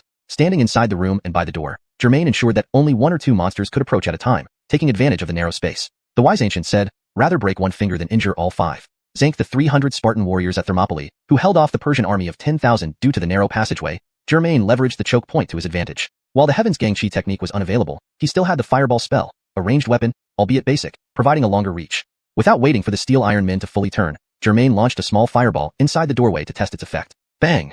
The first fireball hit its target perfectly. In such confined quarters, even a blind person could hit the mark knowing the enemy's approximate position. Especially someone like Germain, sharp of hearing and sight, strong and agile. The fist-sized fireball struck the central steel iron man's head, if the tangled iron rods could be called a head, and exploded with a bang, sparks flying everywhere. The entire event was visually and audibly intense within the cramped space, akin to a Hollywood action scene. Clank! Clank! The steel monster hit by the fireball staggered back 2 steps, barely holding on to 2 nearby companions with its iron arms to stabilize itself. Hashtag chapter 150. I mean birds with 1 stone. Screech. Screech. Turning around, he saw the red eye on the right side of the steel man's face had been smashed black. It was screaming as hard as it could, whether from pain or anger. Bang. Bang. Bang. The monster with half its face charred by fireballs tried to charge forward, intending to grab Germain and beat him up, then skewer him on its exposed steel rods for a barbecue. Unfortunately, its body was excessively heavy, and its steps were even heavier than its bulk. Each step seemed to shake the floor. Despite putting in tremendous effort to charge forward, its weight held it back like it was locked at a speed limit of 1 km/h. No matter how strenuously it moved, its speed was always limited. The first fireball hit the target, but Germain wasn't sure if it had any effect on the steel monster. On one hand, the thing that resembled an eye appeared to have been blinded. On the other hand, despite its slow pace, it still approached Germain steadily and surely. Seeing this, Germain decided to give it everything he had. If you asked how to treat a dead horse, the only answer was to treat it like a live one. Without retreating, Germain stepped forward 2 paces, raised his right hand, and aimed, observing the trajectory of the one-eyed steel monster. Sizzle. Boom. The second small fireball formed between Germain's fingers instantly, trailing white smoke as it flew towards the one-eyed steel monster once more. Bang! The one-eyed steel monster's path matched Germain's prediction exactly, 100% accurate. So, the second fireball also hit without fail. Now, the Cyclops' entire face was blackened by explosions, with some iron bars still glowing from the fiery impact. Screech? Screech? The steel man, after being hit by 2 fireballs, staggered backwards several steps. Its desperate attempts to catch hold of anything failed miserably. Clang!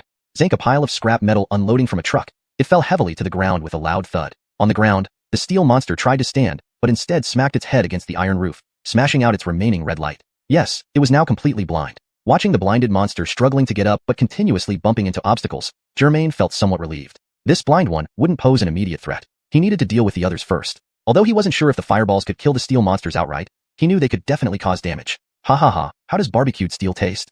Germain was quite satisfied with his current progress. He taunted loudly, not caring if the steel monsters understood. Taunting aside, he knew he had to take them down one by one. Zanfting his right hand again, he pointed at the nearest steel monster approaching him. Sizzle. A small white fireball formed between his fingers. Then boom. The fireball flew straight toward the nearest target's head. Puff. Perhaps Germain had gotten too confident and didn't aim well, or maybe the remaining steel men were still wary after seeing their comrades lose both eyes. Whatever the reason, they made a limited evasive maneuver. As a result, Germain's fireball didn't hit the center of the target. Instead, it struck the chin of the steel monster. The intense heat of the fireball severed its jaw and sliced through the neck, leading to a massive explosion upon contact. Boom. The explosion was louder than before. After the blinding white light faded, hiss, the steel monster stood motionless, likely short-circuited or damaged elsewhere. From the injury on its neck, a sound like air escaping could be heard. Germain wondered. It's not quite dead. Is the neck almost broken? Just need one last hit? Well, if that's the case, let me finish it off. Germain took precise aim this time. Boom. The fireball severed the already weakened neck, cleanly cutting it off. Surprisingly, the fireball didn't explode immediately after cutting through the neck, but continued flying forward. Coincidentally, or perhaps just very unluckily, the steel man who had lost both eyes earlier had just risen to its feet behind the decapitated monster. The stray fireball, aiming true, exploded directly at its neck as well.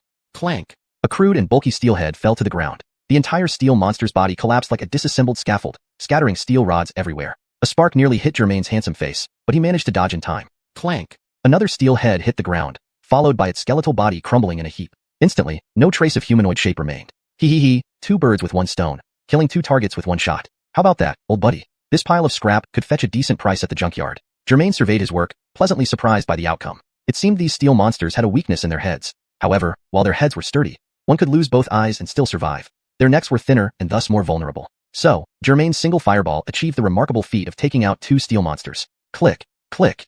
Before Germain could fully savor his victory, the remaining 6 steel monsters showed no fear, stepping over their fallen comrades' bodies, making eerie sounds as they approached him. Heh, don't rush. Let's do this one at a time, Germain sneered, aiming at the closest one. Chapter 151. Not enough to clean between teeth. Humph, haphazard scrap metal like you isn't even enough to clean between my teeth. Germain pointed at the nearest steel monster. So slow. When I first came here, if not for my lack of preparation, you wouldn't have been able to harm a single hair on my head. Got it? Creak, creak. The sound of steel hitting the ground echoed. The steel monsters were unfazed, pressing forward relentlessly as they got closer and closer to Germain. Screech, boom. The familiar scene reappeared. A white fireball whizzed towards the nearest steel monster, aimed straight at its throat. Bang! Because this steel monster was closer than the previous two, there was no way Germain could miss. Just like the previous 2 times, the small fireball struck the steel monster's neck, exploding with bright light and sparks flying everywhere. In that instant, the decapitated steel monster's head soared more than a meter high. The red lights from where its eyes were instantly vanished. Grind. Another steel monster let out an ear-piercing screech, its eyes flashing rapidly, seemingly in extreme anger and agitation. Ha ha ha, angry? What can you do to me? Germain laughed triumphantly. With his fireball skill in hand and having discovered these monsters' weak point, coupled with the ability to teleport away if things got too tough, he felt unbeatable. Creak. Germain raised his hand, ready to end the next fearless steel monster with a fireball, when suddenly all the steel monsters stopped moving. What does this mean? Germain was stunned by the sudden pause. The remaining 5 steel monsters suddenly stood still before the body of the one that just died, not moving an inch. Just as Germain wondered what these pieces of junk were up to, the steel monsters suddenly knelt on one knee in unison, heads bowed. Hey, what are you guys doing? What's with the kneeling? Germain yelled in bewilderment at their inexplicable behavior, disregarding whether or not they could understand him. Screech, screech. The kneeling steel monsters began picking up the iron rods from their fallen comrade's body. What's going on? Kneeling and picking up iron rods? Are you going to build me an iron throne or something? Germain shouted mockingly. Grind. The steel monsters responded, but Germain couldn't understand them. It didn't matter much since their communication wasn't intended for him anyway. The lead steel monster stood up, slowly raising a meter-long iron rod from the corpse of its comrade. The other 4 followed suit, each raising their iron rods. One of them even held one in each hand. Germain became increasingly confused. What's the meaning of this? Planning to hit me with iron rods? Even if they are as long as 1.5 meters, I'm still 4 to 5 meters away. How can you hit me from that distance? Is this some kind of ritual? Grind. The steel monsters communicated in a language Germain couldn't comprehend, their raised iron rods pausing mid-air. No, not again. Seeing the steel monsters freeze, Germain remembered his first encounter vividly. Back then, these slow-moving monsters had also paused abruptly before bringing down their iron rods forcefully, catching him off guard and leaving his shoulder bruised. No. Please keep a safe distance. Germain jokingly commanded the iron men, while preparing another fireball. Swoosh. A fireball shot directly at the leading steel monster. The steel monsters responded in unison with a grind. Immediately, the steel monsters, who had been holding the iron rods tightly, reversed their usual sluggishness and swung their arms swiftly downwards. The iron rods flew through the air like arrows, aimed straight at Germain. Their speed was unexpectedly quick, unlike their previously clumsy movements. Shocked by this new tactic, Germain took several hurried steps back, even forgetting about his instant teleportation ability. Suddenly, a white light flashed between Germain and the steel monsters. Bang! Pang! Clatter! It turned out that as the steel monsters threw the iron rods, Germain simultaneously launched a fireball. Due to the narrow doorway, the spears thrown by the monsters met the fireball in midair. The collision caused a dazzling explosion with a burst of white light. The shockwave scattered the remaining spears in all directions, robbing them of momentum and forcing them to fall to the ground. The explosion's bright light forced Germain to instinctively duck and cover his eyes. After a few seconds, the room seemed to return to normal. Germain opened his eyes to see a black burn mark on the doorframe from the explosion's impact, while the iron pipes were scattered, twisted, and broken in different directions. A meter-long iron pipe was flung backward by the explosion and embedded into the blue corrugated roof with a deafening thud, causing Germain, who was already accustomed to strange occurrences, to stare wide-eyed. This scenario made Germain realize that if that iron pipe had been aimed at him instead of the wall, it might have impaled his forehead. Chapter 152. The Last Steel Monster. Germain wiped the sweat off his forehead, still shaken, and said, "Holy cow! I almost fell for your trick." The remaining steel figures, seeing Germain unscathed, didn't hesitate. They circled around their fallen comrade's corpse on the ground and squatted down again. "What now?" Germain exclaimed in shock. Another round? This time, however, Germain wouldn't give these steel monsters any chance at all. He had observed their every move and attack pattern. If not completely understood, he was pretty sure he had figured out most of it. To Germain, the monsters who were scavenging weapons were like cicadas in autumn, and this moment marked their end. Prepare to die. Scrap metals. Germain shouted without hesitation or concern for alerting them. With a casual motion, he cast a fireball toward the cluster of steel monsters where their comrade's corpse lay, barely even aiming. Bang! The small fireball hit the ground with sparks flying everywhere, scrap iron scattering, and a blinding flash that left the monsters, about to use the corpses as weapons, unable to open their eyes. Instinctively, they raised their metal arms to shield themselves from the light. Seizing this moment, Germain instantly teleported right in front of the steel monsters. Due to the explosion's bright light, the steel monsters couldn't see him even though they heard movement nearby. Germain had to act fast. Without thinking, he lifted his right hand and launched a fireball directly at the back of the nearest steel monster's neck. Bang! Clang! In an instant, the unfortunate creature transformed from a steel monster into a pile of scrap metal. Its body crumbled, and its head rolled more than a meter away before the red lights representing its eyes gradually faded, indicating it was truly dead. While the monster's head was still rolling, Germain aimed his lethal right hand at the next target. Bang! Just like the previous one, this monster lost its head before it even realized what was happening. As the severed head flew out, the red lights in its eyes dimmed after witnessing its body turning into a pile of scrap. Determined to finish quickly, Germain moved on swiftly. Within moments, only 3 steel monsters remained under his relentless assault. Sizzling. Whoosh. When Germain launched the third fireball at the third monster, the steel monsters had partially recovered. So, as the third fireball flew, despite not having opened its eyes, the third monster instinctively raised its left arm, blocking the fireball. Bang! The fireball exploded on impact with the steel monster's arm, emitting a dazzling white light that even Germain couldn't fully avoid. Aware that the attack was blocked, Germain narrowed his eyes to relieve the pain from the intense light. He then fired another fireball towards the approximate position of the target. Simultaneously, he glanced sideways and immediately teleported away. Bang! Another explosion rang out. Gurgah! The steel monster with a broken arm called out. Its head, connected to its body by a thin strip of metal, finally fell to the ground, marking its death. More. Now, Germain felt much more at ease. Once these 2 were dealt with, his actions would be far easier. Having already defeated 8 steel monsters, handling these 2 was no issue. The last 2 surviving steel monsters had fully recovered. Looking up, they saw various pieces of scrap metal and broken parts scattered on the ground. Grrr. One of them seemed furious, though it wasn't clear from its expression or comprehensible language. Humph. Not convinced. As his vision recovered, Germain scoffed at the low growl of the steel monster. Then I'll send you first. Before the steel monster could understand or respond, Germain was already in front of it. Grr. The steel monster exerted all its strength, moving at its maximum speed to thrust its metal arm toward Germain. But Germain was already 3 steps ahead. Smiling with closed eyes, he pointed at the steel monster's chin and said, "Goodbye." Boom. The fireball pierced through the steel monster's neck, then blasted through the collapsed roof, disappearing into the distance. Clang. The monster's head hit the ground, signaling its demise. Knowing his blow was too swift for the sluggish steel monster to retaliate, Germain watched as the metallic body collapsed into a heap of scrap. Grr. This was the last steel monster's mournful cry, but Germain felt no pity. Compassion towards enemies and evil forces is cruelty to oneself and the good. Holding a rusted iron bar, likely part of a bunk bed frame, the final steel monster stood only a step away from Germain. The jagged edge made the bar resemble a short sword. Grr. The steel monster raised the nearly 2-meter-long iron bar and slashed downward fiercely. Too slow. Germain teleported a short distance away, easily evading the attack. His energy reserve for teleportation was abundant, allowing him to use it freely. Due to his incredible speed, his residual image stayed at the original spot, getting sliced into 2 by the iron bar. Chapter 153, Doubts. Creak. The steel monster, as if it didn't know what giving up meant, let out a cry and slowly raised its sharp iron bar again. Humph, I'm done playing. Goodbye. Germain's formerly mocking expression suddenly turned serious, and he vanished from under the steel monster's watchful eye once more. As Germain disappeared, something seemed to press against the back of the steel monster's head. The monster knew what it was. Creak. It made a seemingly despairing sound and did not turn to fight, waiting for the person behind it to pass judgment. You have some self-awareness. If only you monsters didn't just go creak creak, I might have kept you alive for questioning. Germain smiled like a victor. But forget it. Time for you to go. Creak. The steel monster let out one last cry, as if begging for mercy. Germain withdrew his finger from the back of the steel monster's head and stepped back. Creak. The last steel monster still harbored a sliver of hope. Bang. A flash of white light surged forward, and a fireball smashed through the steel monster's neck. The fireball soared several meters forward, finally crashing into the wall with an explosion that blackened a large patch of the wall before it stopped. The head of the last steel monster flew out, rolling on the ground for several turns. Its red eyes looked at Germain's towering figure, gradually blurring until they finally went out. Germain walked over to the corpse of the steel monster and kicked its head with his foot.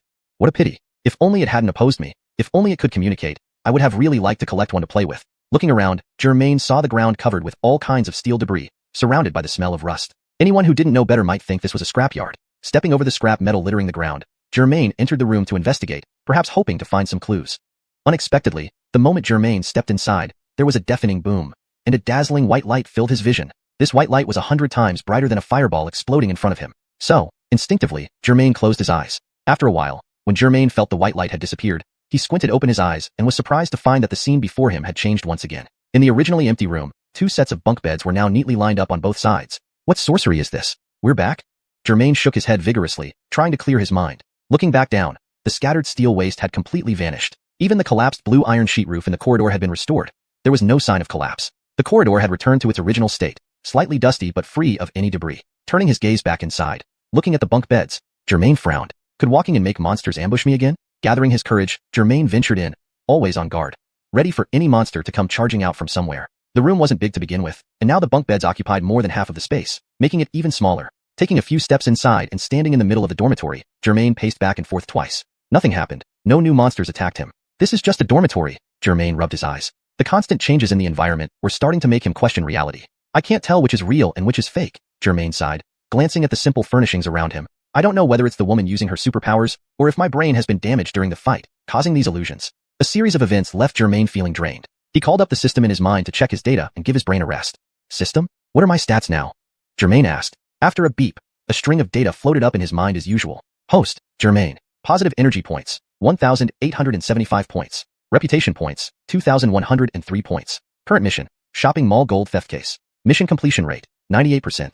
Current superpowers, beginner teleportation, beginner Huntion Gang Chi, beginner fireball spell. Current treasures, 1 Zaynightning cat named Churchill, 1 great rejuvenation pill, 100 disease elimination pill. The mission completion rate is already at 98%, Germain murmured, looking at his data panel. That Angela, I will catch you today and beat you up. You've tricked me with illusions multiple times. If you end up damaging my brain, can you afford the consequences? Just then, the system interjected. Congratulations, host. You're about to complete the mission. Not letting the system finish, Germain waved it off impatiently. Off with you. When I need you, you're useless. Now that the problem is almost solved, you want credit or what? The system replied, you are my host. You are me, and I am you. There's no such thing as seeking credit. We are a single unit sharing honor and disgrace. Germain thought for a moment and asked, actually, I have a question. Not sure if I should ask. The system answered, feel free to ask, host. With a skeptical voice, Germain asked, there's something I've been thinking about for a long time and haven't figured out. How do you, as a system, know the task completion rate? Are you the mastermind behind this entire event? Did your people, or those behind you, send someone to try and kill me? Germain's question was quite pointed, but the system answered without hesitation, almost as if it hadn't even needed to think. The completion rate is determined by my system after running infinite simulations, accumulating big data from countless dimensions and parallel universes. Then, based on this data, the estimated progress is calculated to provide you with a reference. Please take it into account appropriately. Germain muttered, well, who knows if your predictions are accurate or not? The translation follows the guidelines closely, maintaining the same paragraph structure, style, and tone of the original text while ensuring it remains natural and fluent in English. Hashtag Chapter 154, The Origin of Illusions. As Germain finished speaking, the system interjected, explaining, although, based on the system's big data, my predictive success rate can approach 100%, it is still just a prediction. Host, take it as you will, but ultimately, you must handle things yourself. Germain sighed in frustration, complaining, in the end, I still have to do everything myself? The system responded, that's necessary. After all, this is a positive energy system. It wouldn't let you gain anything without effort. Germain scoffed coldly, puffed, as if there are systems that allow one to gain without effort. Zank a lazy cultivation system or something. The system's reply left Germain speechless. Host, you really know a lot. In our system universe, there truly is a lazy cultivation system. The words, lazy cultivation system, struck Germain's mind like a bolt of lightning. What? Germain was genuinely shocked. There really is a lazy cultivation system? You're not lying to me? Germain almost couldn't believe his ears. The system confirmed firmly, of course, and it's quite powerful. However, the system paused before continuing. Due to its promotion of gaining without effort, which negatively influences values, it is considered an enemy of positive energy systems like ours and a target for elimination by righteous systems. Can I secretly request a change? Can you give me a lazy cultivation system instead? Germain asked enviously. I'm just not cut out to be a good person. Being lazy seems more suitable for me. Sorry, only after an old host dies can a new host be assigned a system. There's no precedent for changing systems. The system replied definitively. Forget it. Hearing this, Germain realized his hopes were futile. Why did others get amazing systems that let them level up while sleeping, while he faced death at every turn unless he did good deeds? How could their luck be so different despite being the same kind of people? Whom should I blame? I guess I can only blame my bad luck. Germain resigned himself to this bleak thought. However, another question came to Germain's mind. System. What kind of system might the woman I need to capture have? Her chin looks like it could be used as a needle to sew clothes after her plastic surgery. Could it be a super plastic surgery system? Why don't you think about why she would come here? The system asked. Impatient, Germain retorted. I'm not a worm living on her face. How would I know? The system hinted. To survive, you need to do good deeds and acquire positive energy. So, you need to continuously do good. And this abandoned factory only has hordes of gamblers coming through daily. Germain mused aloud. Could it be some sort of gambling cultivation system? The system agreed. That's very likely. There are many gamblers around here. Perhaps she absorbs their aura to level up and gain superpowers. An illusion. Her power must be creating illusions. Germain confidently interjected. But I still don't understand why Godfrey already has a system with powers, and his mistress, Darwin Zamping, also has a system. For two acquaintances to both have systems and powers, shouldn't the odds be incredibly low, like winning a lottery with a 50 million yuan prize? The system explained. You should know that only under extremely lucky circumstances, nearly zero probability, does a system attach to someone after death, bringing them back to life. A mean people getting systems simultaneously suggests they likely died together. During attachment, the system split into two. Germain quipped, "Are your systems like amoebas? Capable of splitting into two?" It seemed there were more people with systems in the world than Germain initially thought. However, now wasn't the time to ponder this. His immediate task was to complete his current mission and find Barth. After exiting the system interface, Germain carefully inspected the room once more, checking every detail several times over but finding no clues, let alone hidden passages or secret rooms. With nothing to show for his efforts, Germain shook his head and left the room. Upon leaving, he noticed the doorframe that had been damaged during his battle with the steel monsters was intact, with no signs of damage or destruction. Illusion. I fought so hard, and it was all an illusion, Germain thought, disappointed. Yet, his right shoulder remained swollen and injured, proving that even if his previous adversaries, whether plush toys or steel men, were likely products of his imagination, they could still cause real physical harm. This ability, blending reality and illusion, was formidable, comparable to his current instant teleportation and cosmic primal energy skills. Suddenly, Germain recalled the scene where he fought dozens of gamblers. Despite knowing they weren't a match for him, they continued to charge recklessly, their faces showing not just the thrill of gambling but also a sense of being controlled. If the internet celebrity with the snake-like facial features possessed a system akin to a gambler cultivation system, it would explain everything. She could absorb the gambler's energies to strengthen her system value, influence their minds through brain waves, create illusory monsters, and control their thoughts, albeit temporarily and varying in degree based on distance and individual willpower.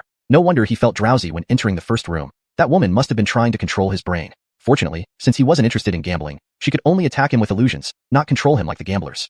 Chapter 155, Truly Strange Indeed. Germain moved back and forth among the few rooms on the second floor, thoroughly inspecting them several times, but to no avail. He found nothing. There were no hidden chambers, secret passages, or mechanisms as he had imagined. "Seems like it's not upstairs," Germain said with some disappointment, tapping the weathered wall beside him. Thud, thud, thud.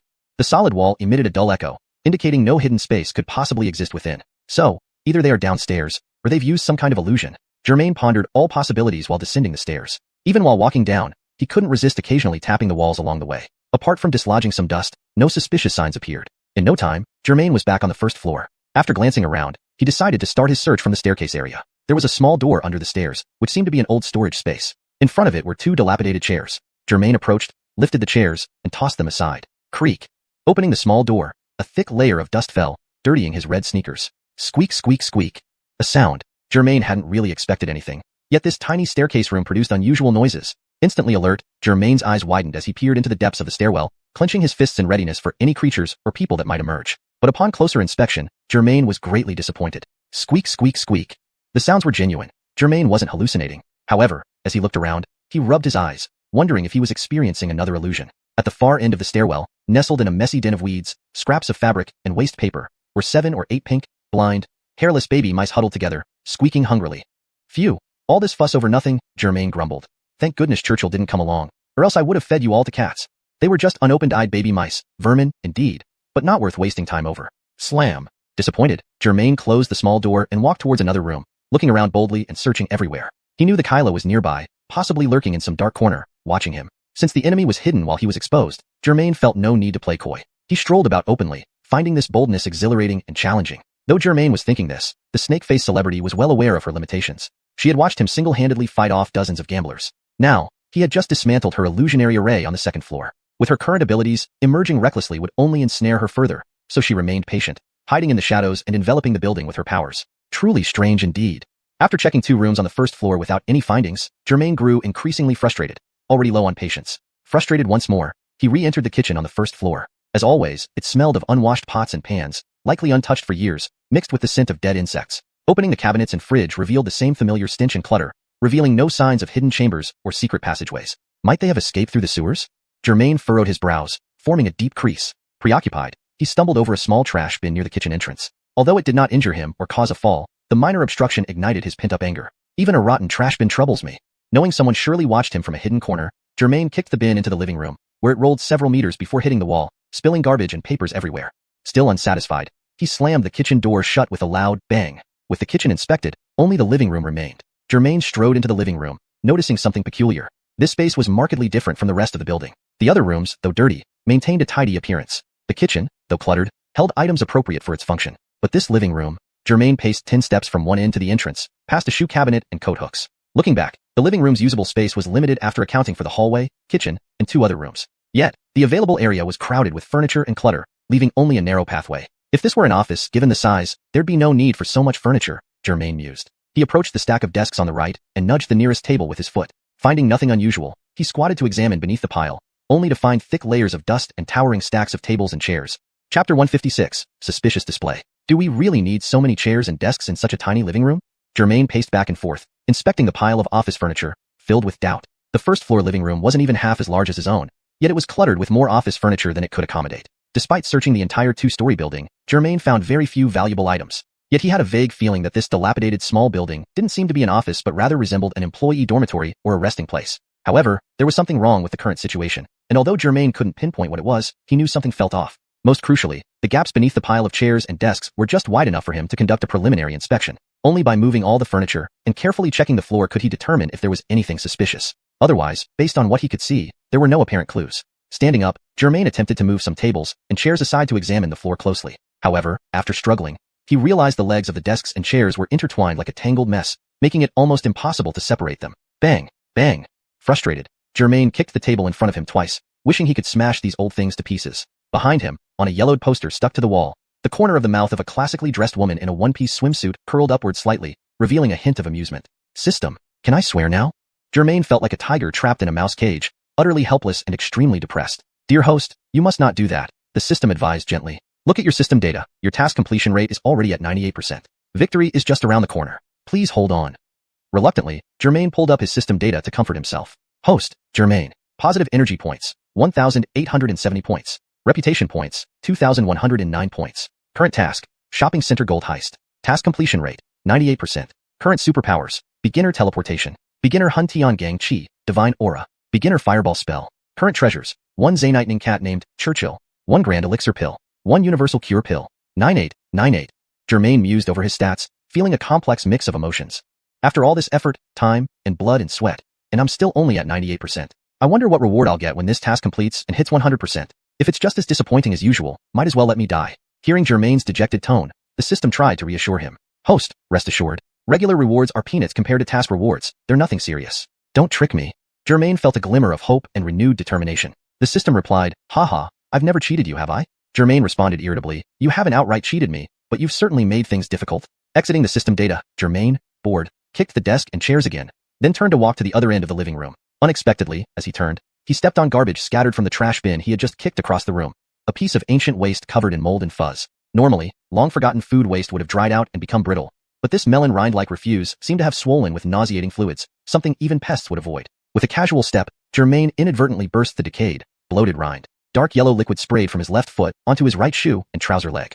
Reacting too late, his iconic red sneakers and blue jeans were smeared with sticky, foul-smelling fluid. To his disgust, the hollowed-out rind remained stubbornly attached to his shoe sole, refusing to budge despite several attempts to shake it off. With no choice, Germain hopped into the kitchen on one foot, finally using a somewhat clean chopstick to dislodge the sticky rind from his shoe. Tossing the chopstick aside with disdain, Germain carefully avoided the flattened, disgusting melon rind on the floor. Returning to the living room, he glanced down at his trousers and shoes. His temper, which had been subdued after the system's reassurance, flared up once again.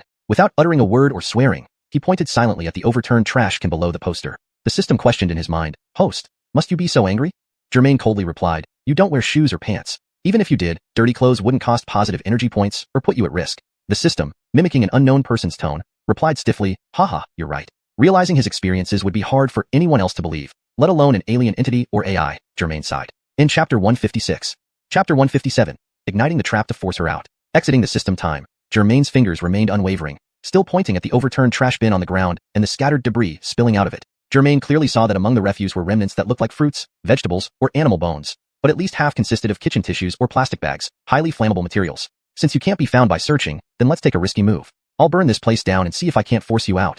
Germain took a few steps closer and used his foot to gently gather the scattered trash into a pile. After tidying up, Germain stepped back a few paces, pointing at the heap of refuse he had accumulated. Remington, forgive me, Germain whispered softly as if speaking directly to Barth. I only want to force out those who abducted you and Godfrey's mistress, the Kyla. I have no idea where you are, or if you're even alive. All I can do is wish for your fortune and blessings. As time passed, Germain's thoughts and hesitations gradually evolved. After a moment, with a sizzle, a fireball formed at the tip of Germain's finger, trailing white smoke and streaking toward the pile of trash. What the hell is that brat doing? What sort of trick is this?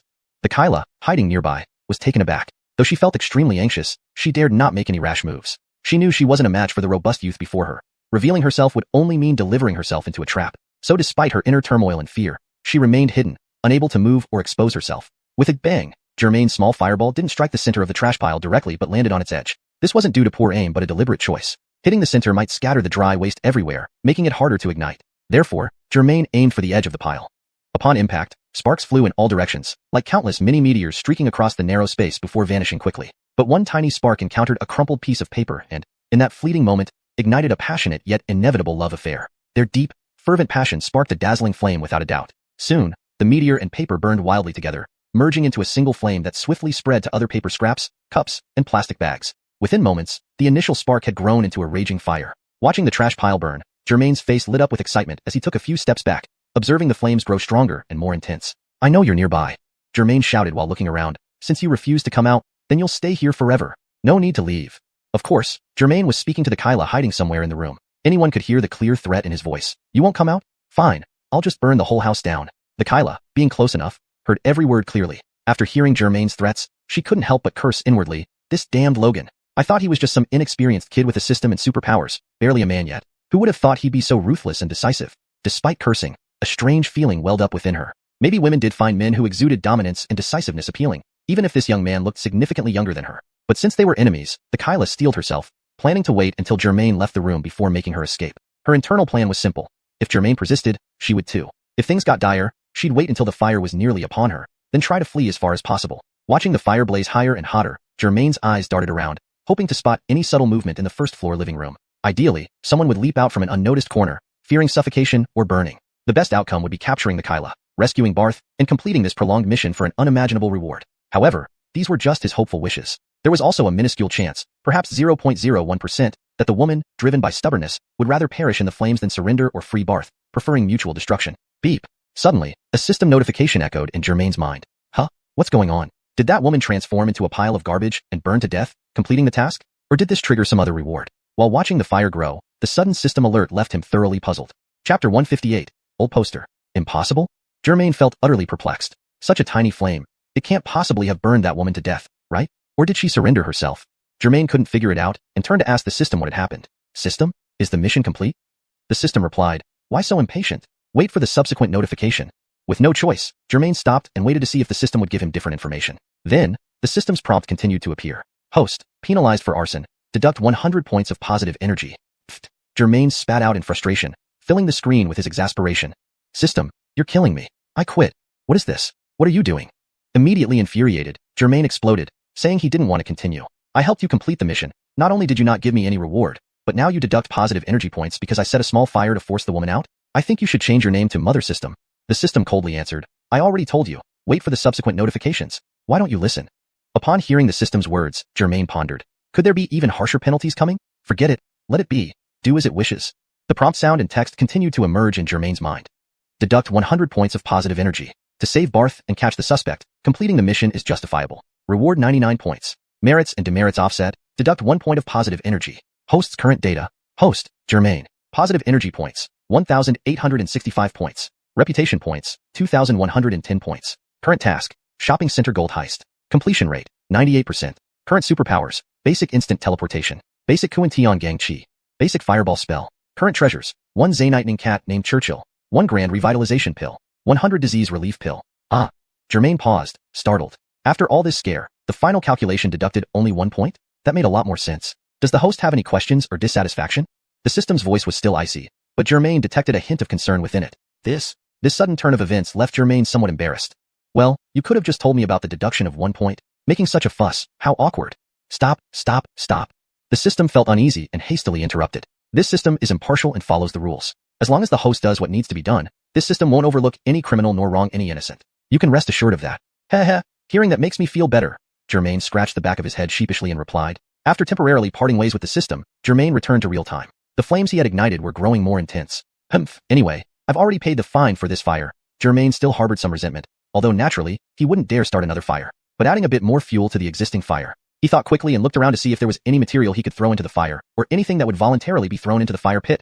There were no chairs or benches around that could be dragged over, so Germain walked into the kitchen to see if there was anything he could take out to feed the fire. Finding nothing, he walked out again. By this time, most of the materials that could burn in the original pile had already been consumed. If he delayed any longer, he might have lost 1 point of positive energy for nothing, without achieving his goal.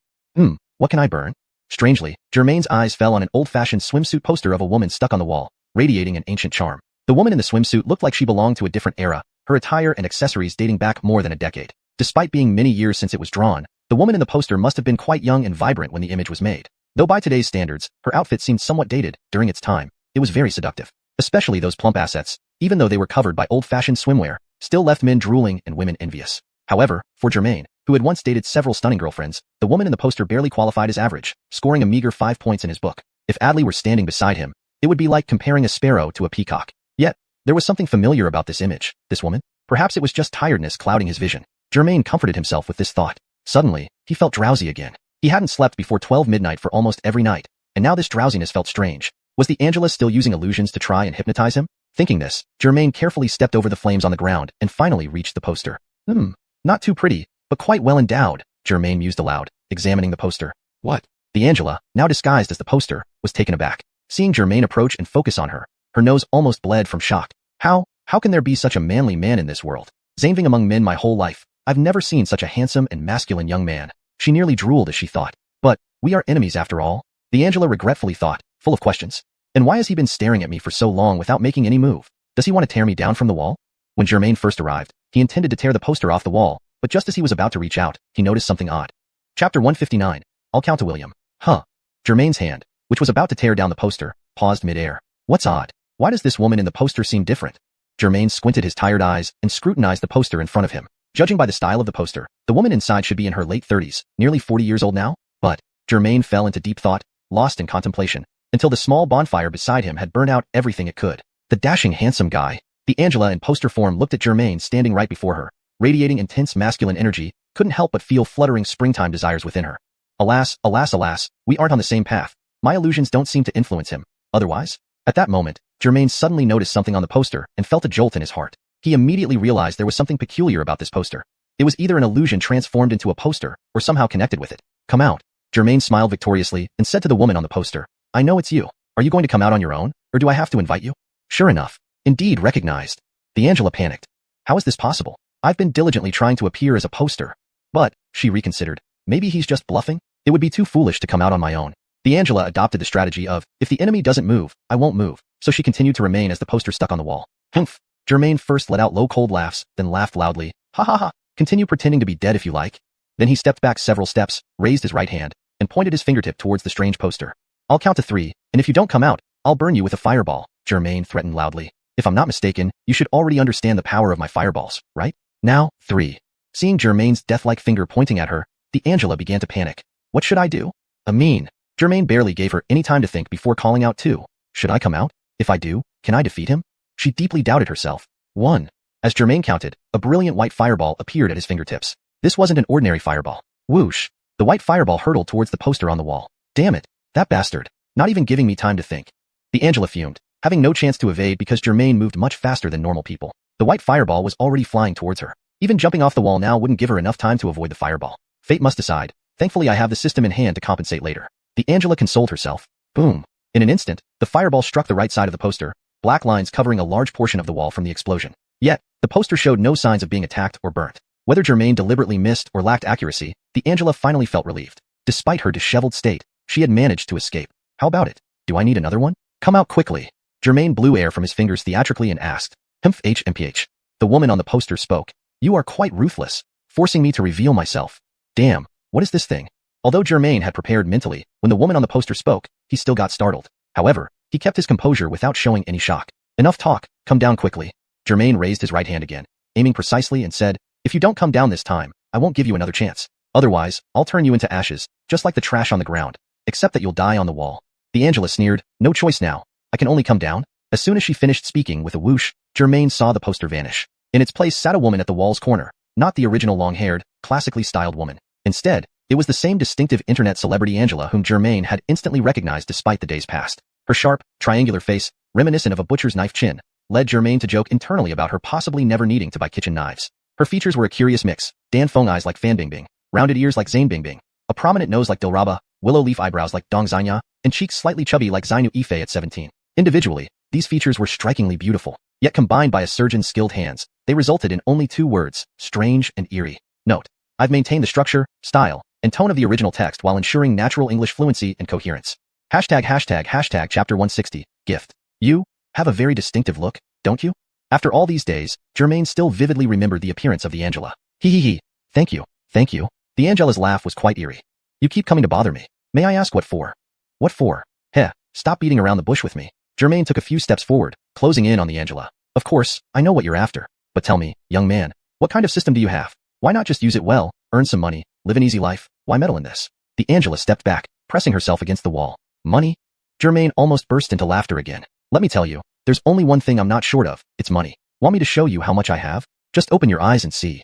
Germain's words made the Angela even more curious. Despite his dignified demeanor and piercing aura, he wore ordinary clothes and had a bandage on his head. He didn't seem like the heir to a wealthy family at all. But why did this bald kid speak with such confidence? Where did it come from? You don't look like someone with money, the Angela sneered. Being poor is nothing to be ashamed of, but pretending to be rich when you're not, ha, that's just plain funny. With that, she waved her right hand, startling Germain. He lifted his hand toward her, warning, don't make any sudden moves. The Angela smiled, sir, please don't misunderstand. I merely want to give you a gift.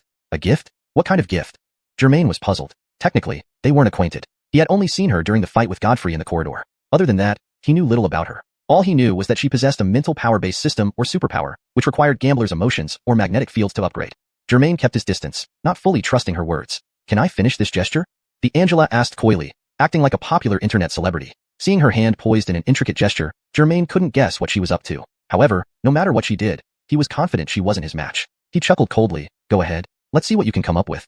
Note, the term lanhuazi is a specific hand gesture often seen in traditional Chinese performances, which doesn't have a direct English equivalent. I replaced it with intricate gesture to maintain fluency in English while conveying the meaning. All right, thank you then.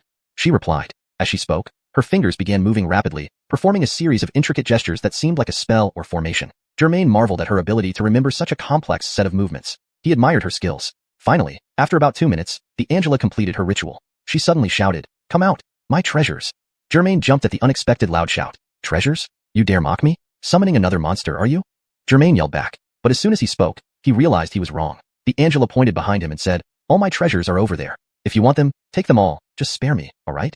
I understand the situation, but whether or not to let you go isn't up to me, or even the police. It's the judge's decision. I suggest you come with me quietly and await the judge's verdict. Germain turned his head, curious about what treasures the woman was referring to. He was shocked by what he saw. Behind him, the room had completely transformed. The cluttered furniture and garbage were gone. Instead, there were several men lying asleep together, snoring loudly, and there was a large black suitcase. Germain recognized it, the same one the Angela had taken from the hallway during his fight with Godfrey at the Xiuxian shopping center hotel. As expected, the stolen gold, most likely still inside the suitcase, hadn't been sold in bulk due to the citywide lockdown and cessation of gold recycling businesses after the violent incident. Thus, she had no chance to offload her stolen goods. All she could do was hide the loot here, shielded by her illusionary barrier in broad daylight. Of course, Germain's attention wasn't on the loot. His eyes immediately fell on a familiar figure within the pile of sleeping men. Compared to the scrawny bodies of the surrounding gamblers and thugs, this person's build was nearly twice as muscular as anyone else. It was Barth, the captain whom Germain had been searching for. Apart from being asleep, Barth appeared unharmed. In fact, he looked incredibly comfortable, snoring loudly the moment the illusion faded. Germain quickly moved over, pushing away the gamblers lying on top of Barth, pulling him out of the heap. Chapter 160, The Gift. You have a rather distinctive look, don't you? After so many days, Germain still vividly remembered the Angela's appearance. Too kind, too kind. The Angela's laugh sounded quite eerie. You've come to harass me multiple times now. May I ask, what do you want? What do I want? Stop beating around the bush, okay? Germain took a few steps forward, closing in on the Angela. I know very well what you're after. But let me ask, young man, what system did you get? Why not use it properly? Use your superpowers to make money and live a carefree life. Why meddle in this matter? The Angela stepped back, pressing against the wall. Money? Germain almost burst out laughing again. Let me tell you, there's only one thing I'm not short of, money. Do you want me to show you how much I have on my phone? Just to open your eyes. How about that? Hearing this, the Angela became even more curious. Although this young man before her exuded an aura of confidence and courage, his clothes were ordinary, and he had a wound on his head. He didn't look like someone from a wealthy family or a second-generation rich kid. Yet why did this bald youth speak with such conviction and confidence? You don't look like someone with money. The Angela sneered. Being poor is nothing to be ashamed of, but pretending to be rich when you're not, ha, that's just ridiculous. With that, the Angela waved her right hand, startling Germain. She lifted her hand and pointed at the Angela, warning, don't make any sudden moves. The Angela smiled gently. Sir, please don't misunderstand. I just want to give you a gift. A gift? What kind of gift?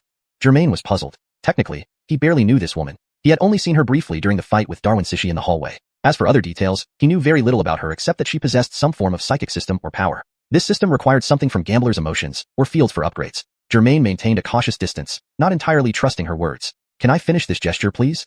The Angela asked sweetly, almost as if she thought herself an internet celebrity. Germain watched as she held up her hand, making an orchid finger gesture. He wasn't sure what she was doing but figured that no matter what, she wouldn't be a match for him in terms of powers. So he chuckled coldly. Do whatever you want. Let's see what tricks you have up your sleeve. Thank you, said the Angela. She then began rapidly moving her orchid finger up and down in various patterns, almost like a spell or incantation. Germain couldn't help but admire her for remembering such a complex series of movements. Finally, after about 2 to 3 minutes, the Angela completed her ritual and suddenly shouted, "Come out, my treasures." The loud shout startled Germain. Treasures? You dare to toy with me and summon some monsters? Germain yelled back. But just as he finished speaking, he realized he might have jumped to conclusions. The Angela pointed behind Germain and said, "All my treasures are there. If you want them, take them all. Please, just let me go. Is that all right?" I'm fully aware. But whether I let you go isn't up to me or even the police. It's the judge's decision. I suggest you come along quietly and wait for the court's verdict. Germain turned to look behind him, curious about what she meant by treasures. What he saw gave him a shock. The room had completely changed. The messy furniture and cluttered trash were gone. Instead, there were over a dozen men lying together, snoring loudly, and a large black suitcase. Germain recognized it. The same black suitcase the Angela had taken during the chaos in the corridor when he fought Darwin Sishi. As expected, most of the stolen gold should still be inside the suitcase. After such a large-scale theft and violent incident at the shopping center hotel, the city was under lockdown, and legitimate shops stopped buying gold. So the Angela hadn't had a chance to offload her haul. She could only hide it, shielded by her mental barrier, in plain sight. Of course, Germain's attention wasn't on the loot. He immediately noticed a familiar tall figure among the group of people. Compared to the frail bodies of the gamblers and hooligans around him, this person looked twice as robust. It was Captain Barth, whom Germain had been searching for. Barth seemed unharmed, sleeping soundly. In fact, as the barrier vanished and the disguise fell away, Germain heard Barth's snoring. Germain quickly approached, crouching down to push aside the gamblers piled on top of Barth and pulled him out of the heap. Chapter 161. Is this woman a crazy admirer? Although Barth was slightly shorter than Germain, who stands at 1.88 meters, his physique was exceptionally robust, appearing twice as large as Germain. When walking, Barth moved like a small mountain. Now, sleeping like a dead pig, he had nearly crushed the people underneath him to death. Germain exerted considerable effort to pull Barth out of the pile of people. Wow, Remington is really heavy. Germain knew that Barth weighed a lot from seeing him daily. But now, pulling him out felt like he must weigh over 200 pounds. So after pulling Barth out, Germain didn't bother lifting or moving him to lean against a wall. Instead, he left him lying on the ground and gently shook Barth's head. Hey, Remington, wake up. It's me, Germain. The Angela interrupted. Young man, you've seen this person and can take him away now. Can I leave first? She then flirtatiously threw a seductive glance at Germain. However, Germain wasn't impressed because he had seen countless women like her before and wasn't particularly interested. To be blunt, even the average hostess in the D-How nightclub probably looked better than this woman. Enough talk. Stay here and don't move. Germain's tone was strict. The Angela's heart skipped a beat. It felt like 10,000 peonies were blooming inside her chest. She couldn't help but admire. This handsome man isn't just good-looking with a strong and masculine presence. His voice is so domineering and authoritative. He's truly a man among men, a true gentleman. Thinking about this, she also recalled the long-dead Godfrey. Reflecting on her beautiful face and graceful figure being wasted on him for such little money made her feel utterly foolish. Her eyes glazed over, lost in admiration of Germain. However, Germain paid no attention to her. At home, he had wives more stunning than Diaochan, sure, while surpassing Darwin Zhaojun and Yang Yuan. He certainly wouldn't be attracted to such ordinary beauty. Remington? Seeing that Barth wouldn't wake up, Germain, growing impatient, slapped him hard twice. Yet Barth seemed entirely unaware, as if he had drifted off into another realm. Not only did he not wake up, but his snoring grew louder instead. Chuckles. The Angela standing by the wall covered her mouth, laughing. What are you laughing at? Germain, seeing no response from Barth, stood up and asked the woman. Pretending not to hear, she feigned surprise. What? Are you talking to me? Feeling her reaction was strange, Germain continued. Of course, I'm talking to you. Besides you. He initially wanted to say, besides you, who else would be here? But seeing Barth snoring on the floor and the dozen others entangled nearby, he stopped and adjusted his words. Sir here is talking to you. Apart from you and me, is there anyone else awake here? The Angela pretentiously tidied her tight, ill-fitting clothes without looking at Germain, letting her gaze drift elsewhere, and replied, I only heard someone shouting hey. My name isn't Hey. Why should I answer you? You. Caught off guard by her reply, Germain was momentarily speechless. But perhaps this was his own fault. Since acquiring wealth, every girlfriend Germain pursued with simple, brutal yet effective methods involved spending lavishly until they succumbed. Flirting, sweet-talking women. Such subtle tactics didn't suit his straightforward personality. As a result, Germain had no clue how to handle such situations. Moreover, Germain scorned the behavior of lower-class men who groveled before women. He believed in fair transactions, money for favors. Simple, direct, and reasonable. This led to Germain quickly tiring of women who swiftly took their earnings and left. However, as a pseudo-minimalist, Germain spent relatively little on himself. 10 to 20,000 a month sufficed for his solo living. Most of his expenses went towards entertaining friends and buying limited edition bags for his girlfriends. Compared to that, what he spent on himself was negligible. From regaining his inheritance rights and dropping out of school to live independently, at least 8 years had passed since then. Germain had always lived this way. So what do you want? Germain asked, sternly approaching the woman. The Angela breathed deeply, suddenly encountering such a manly and attractive stranger after spending time with drunkards and thugs. Her eyes glowed intensely as if trying to devour him. If it turned dark suddenly, her eyes could serve as flashlights. Realizing her behavior was inappropriate, she coughed lightly, calmed down, and teasingly said, "What do I want? How about we become friends?" Knowing he was charming and wealthy, Germain was confident. But the woman's eagerness to attach herself made him uncomfortable. Enough chatter. What happened to these people on the ground? Did you drug them? While speaking, he glanced back. What drugs did you give them? These big guys each weigh over 100 pounds. How did your skinny frame manage to stack them all together? Note: the translation aims to preserve the original tone and style while ensuring natural English phrasing and maintaining the same paragraph structure. Chapter 162, Hallucination. Hee. Are you talking to me? I'm not sure. The woman with the snake-like face covered her seemingly surgically enhanced small mouth and laughed. Germain was speechless. All right, I am talking to you. My name is Germain. Miss, what should I call you? The Angela revealed a victorious expression. That's more like it. Dainty brother Shen. Just call me Sister Zane. Sister Zane. Let me ask you one last time. What's wrong with these people? Germain's patience had been worn out. He stretched out his right hand, subconsciously wanting to grab Sister Zane by the collar to question her properly. Sister Zane pretended to be frightened and clutched her chest. What do you want to do? Taking advantage while no one else is here? Germain's outstretched hand froze midair and remained there for 10 seconds before he retracted it. He thought for a moment, then took out his phone from his pocket. After fumbling with it for a bit, he showed its contents to Sister Zane. It turned out Germain showed Sister Zane his phone's photo album. The photo that caught Sister Zane's eyes featured Germain's current girlfriend, Adley, and Germain had carefully selected a picture of Adley in a bikini. Her angelic face, her alluring figure. All this made Sister Zane's pupils widen instantly. After a short pause, "This is my current girlfriend. Do you have anything to say now?" Germain put away his phone. "Tisich, she's just a little girl." Although Sister Zane's words were strong, she knew very well that if the woman in the photo was a bud about to bloom, then she herself was an overripe wintermelon past its prime. However, Sister Zane's eyes still stubbornly stayed on Germain, watching him like a criminal. This time, Germain was not gentle at all. He grabbed Sister Zane by the collar. Her tight-fitting clothes seemed ready to tear under his grip. Seeing that Germain was serious, Sister Zane immediately pleaded, handsome. I'm sorry, okay? Ask whatever you want to know, and I'll tell you everything." "Humph, you chose punishment over courtesy." Germain let go of her collar, nearly making her fall. Though Germain usually didn't indulge women, he wouldn't be so rough either. Today, he just wanted this woman to quickly give up her fantasies. However, while Germain had good intentions, the actual result was, this Logan. So domineering. "I like it." Sister Zane felt ticklish inside, but seeing Germain's readiness to strike, she gave up. "What did you give them? Is there an antidote? Speak up." Germain continued pressing without being polite. Sister Zane swallowed and replied, "There's no such thing as a mind-controlling potion. Such advanced things don't exist here." "So what did you use? How could a weak woman control so many men alone? What superpower is this?" Germain asked further. Sister Zane smiled and answered, "Just a basic hallucination spell. I didn't control them. I merely used illusions to make them sleep peacefully on their own." Germain partially understood. "You used your ability, a basic hallucination spell, to make these people hallucinate and willingly go to sleep?" But what puzzled Germain was, then why didn't you affect me? Sister Zane had already been completely intimidated by Germain's aura. Her breathing quickened as she obediently replied, "Because this is just a basic hallucination spell, effective only on those with weak wills. As for the large man, Remington, it took me a lot of effort to make him fall asleep. And as for you..."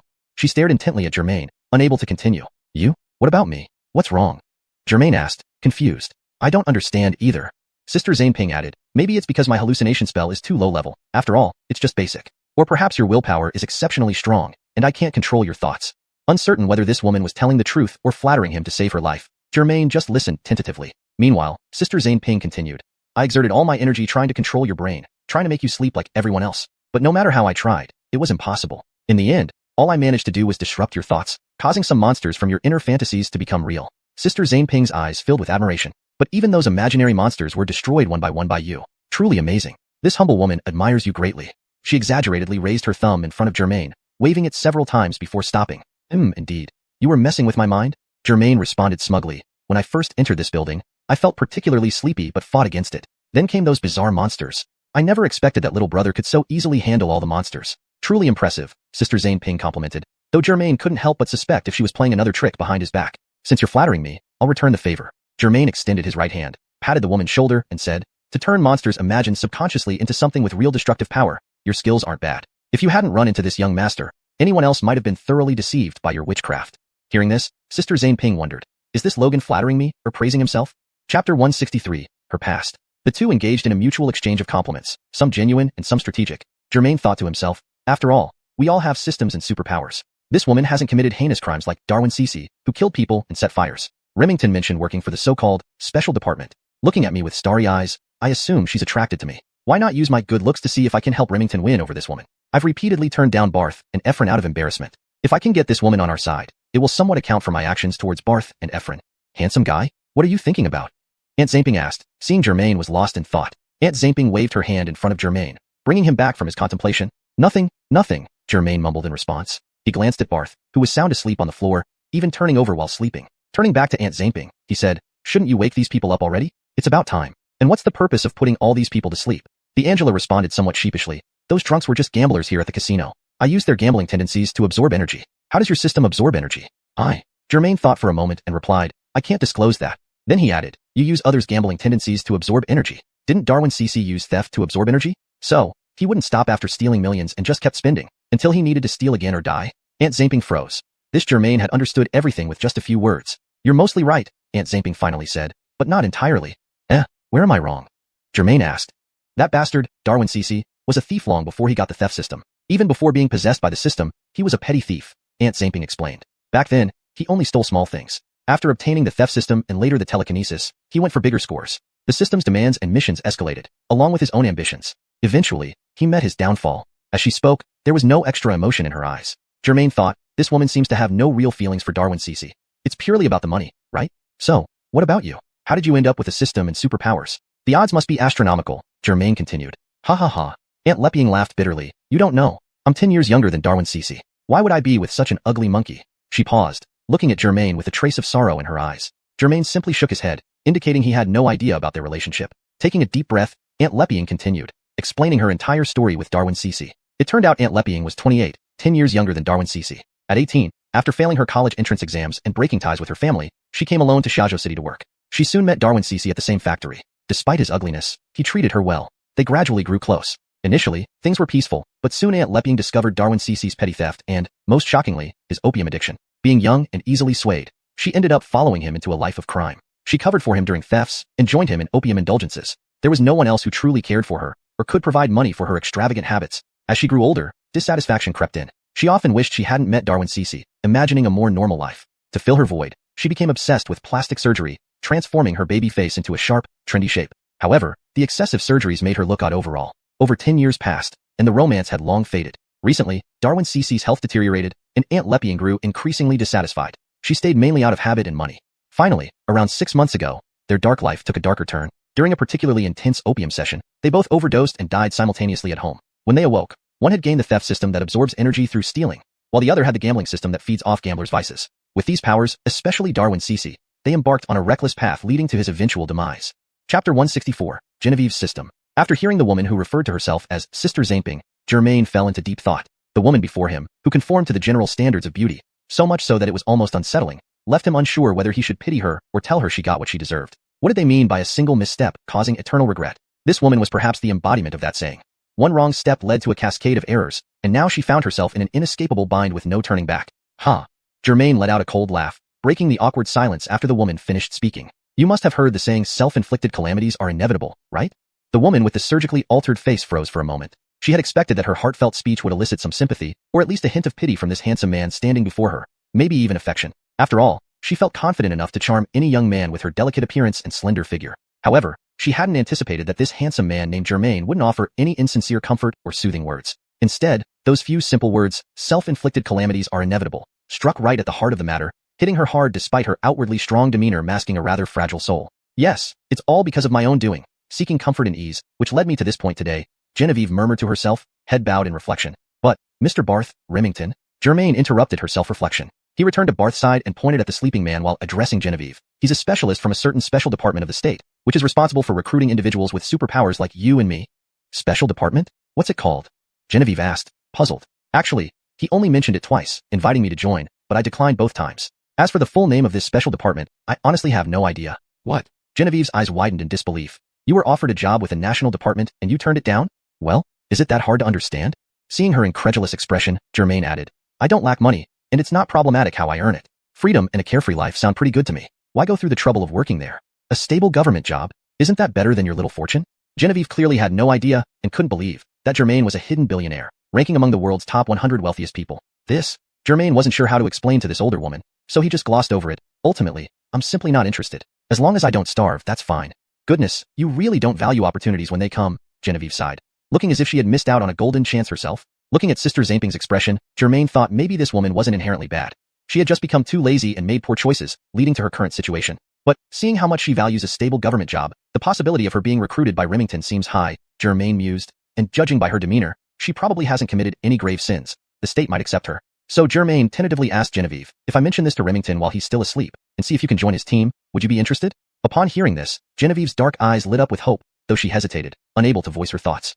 Seeing that she didn't outright refuse, Germain knew she was willing but hesitant due to past experiences. He walked up to Genevieve, patted her shoulder and said, if you're interested, I can talk to Barth about it. It's not up to either of us to decide, so there's no need to be so nervous. Genevieve, who had been standing with her arms crossed against the wall, immediately softened upon receiving the pat on her shoulder, like ice cream melting under 35-degree heat. Her eyes sparkled as she gazed at Germain, replying in a flirtatious tone, then, could you please put in a good word for me, little brother? Germain felt goosebumps rise as she spoke, quickly withdrawing his hand from her shoulder and stuffing it awkwardly into his pocket. But listen, shouldn't our main task now be waking up Remington? Do you have any way to do it? Quickly. Actually, I apologize greatly. Genevieve responded hesitantly. What? Are you still stubborn and unwilling to change? Germain pressed, adopting a confrontational stance. No.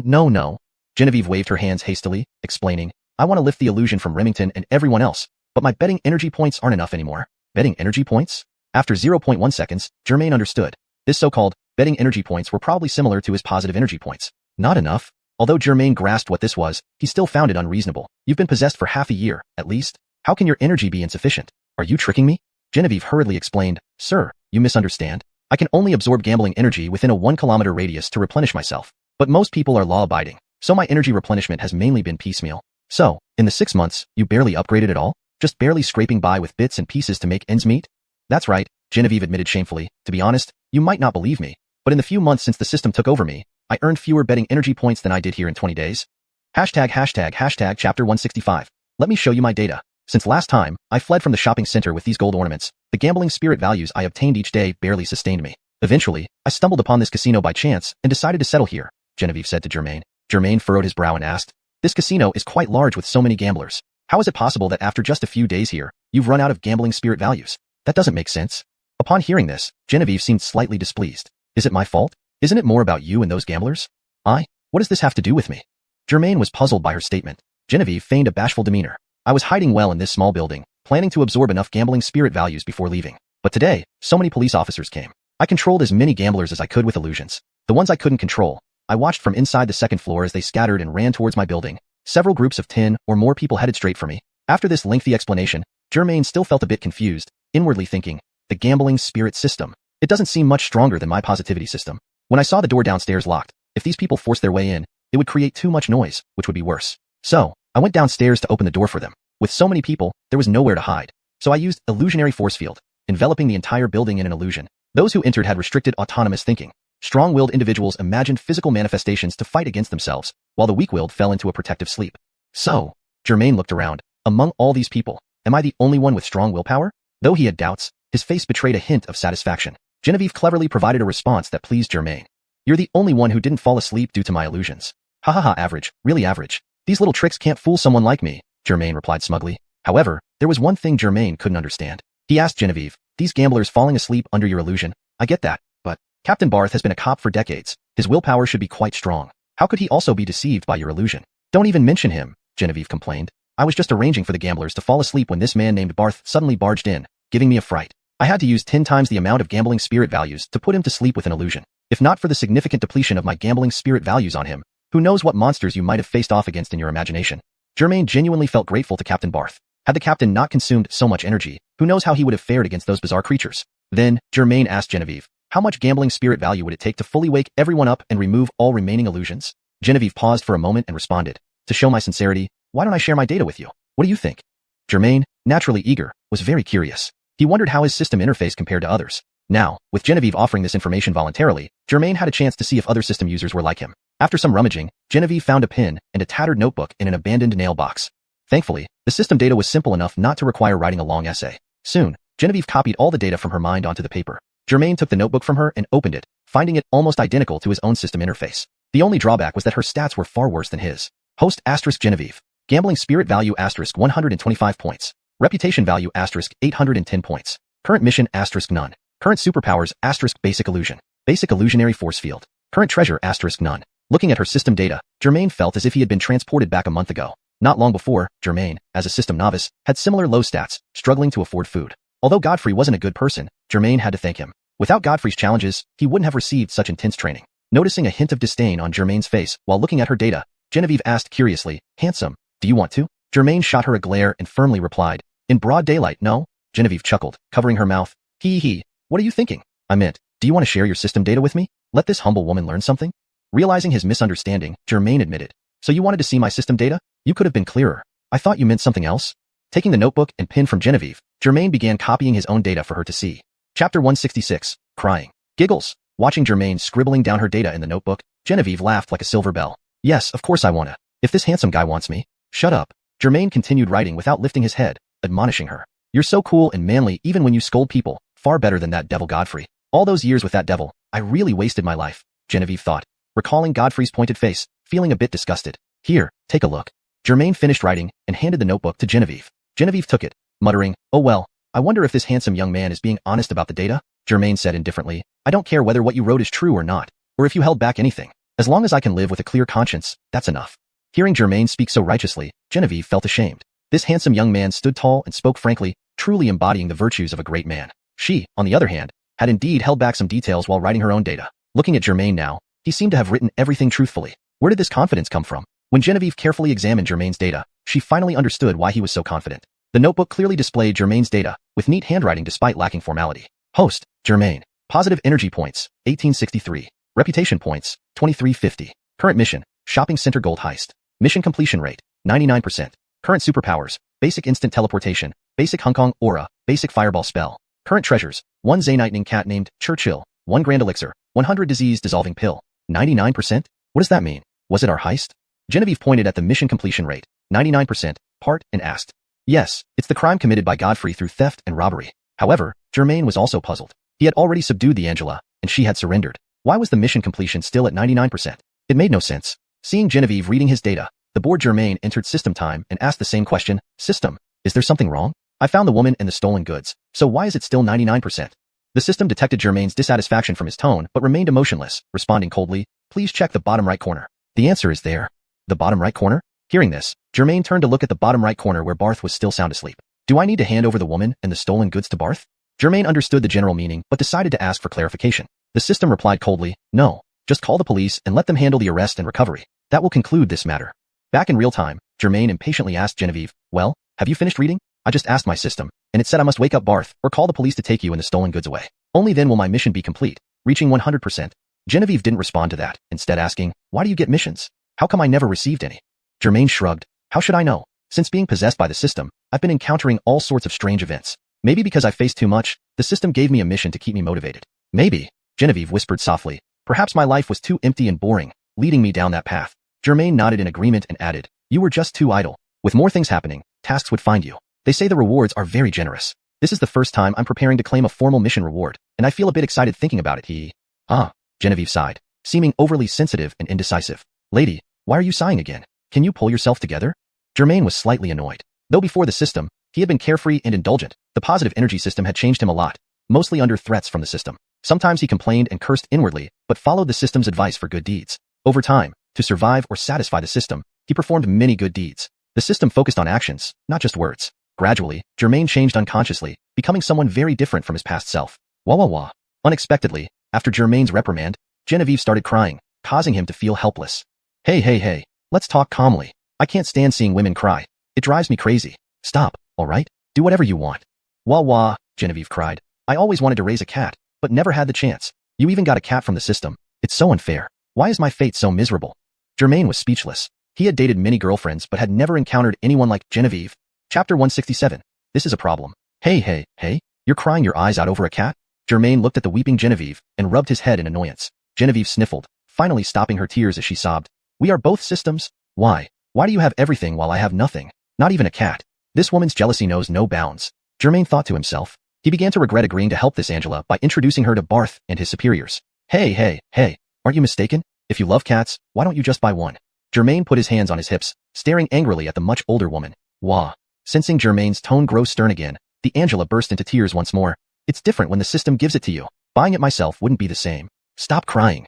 Germain shouted loudly. If you keep crying like this, I won't help you anymore. You'll end up in prison. Forget cats, you'll see plenty of rats. Germain's voice was so loud that even he was startled, causing Fatso to feel uneasy. Genevieve wiped her delicate nose, identical to that of a famous star, sniffed a few times, and finally stopped crying. She then asked through her sobs, "But I don't have enough gambling points. What should I do? If I wake them from the illusion, I will die." This is indeed a thorny issue. Germain glanced at Barth on the ground, then looked up at Genevieve with tears in her eyes.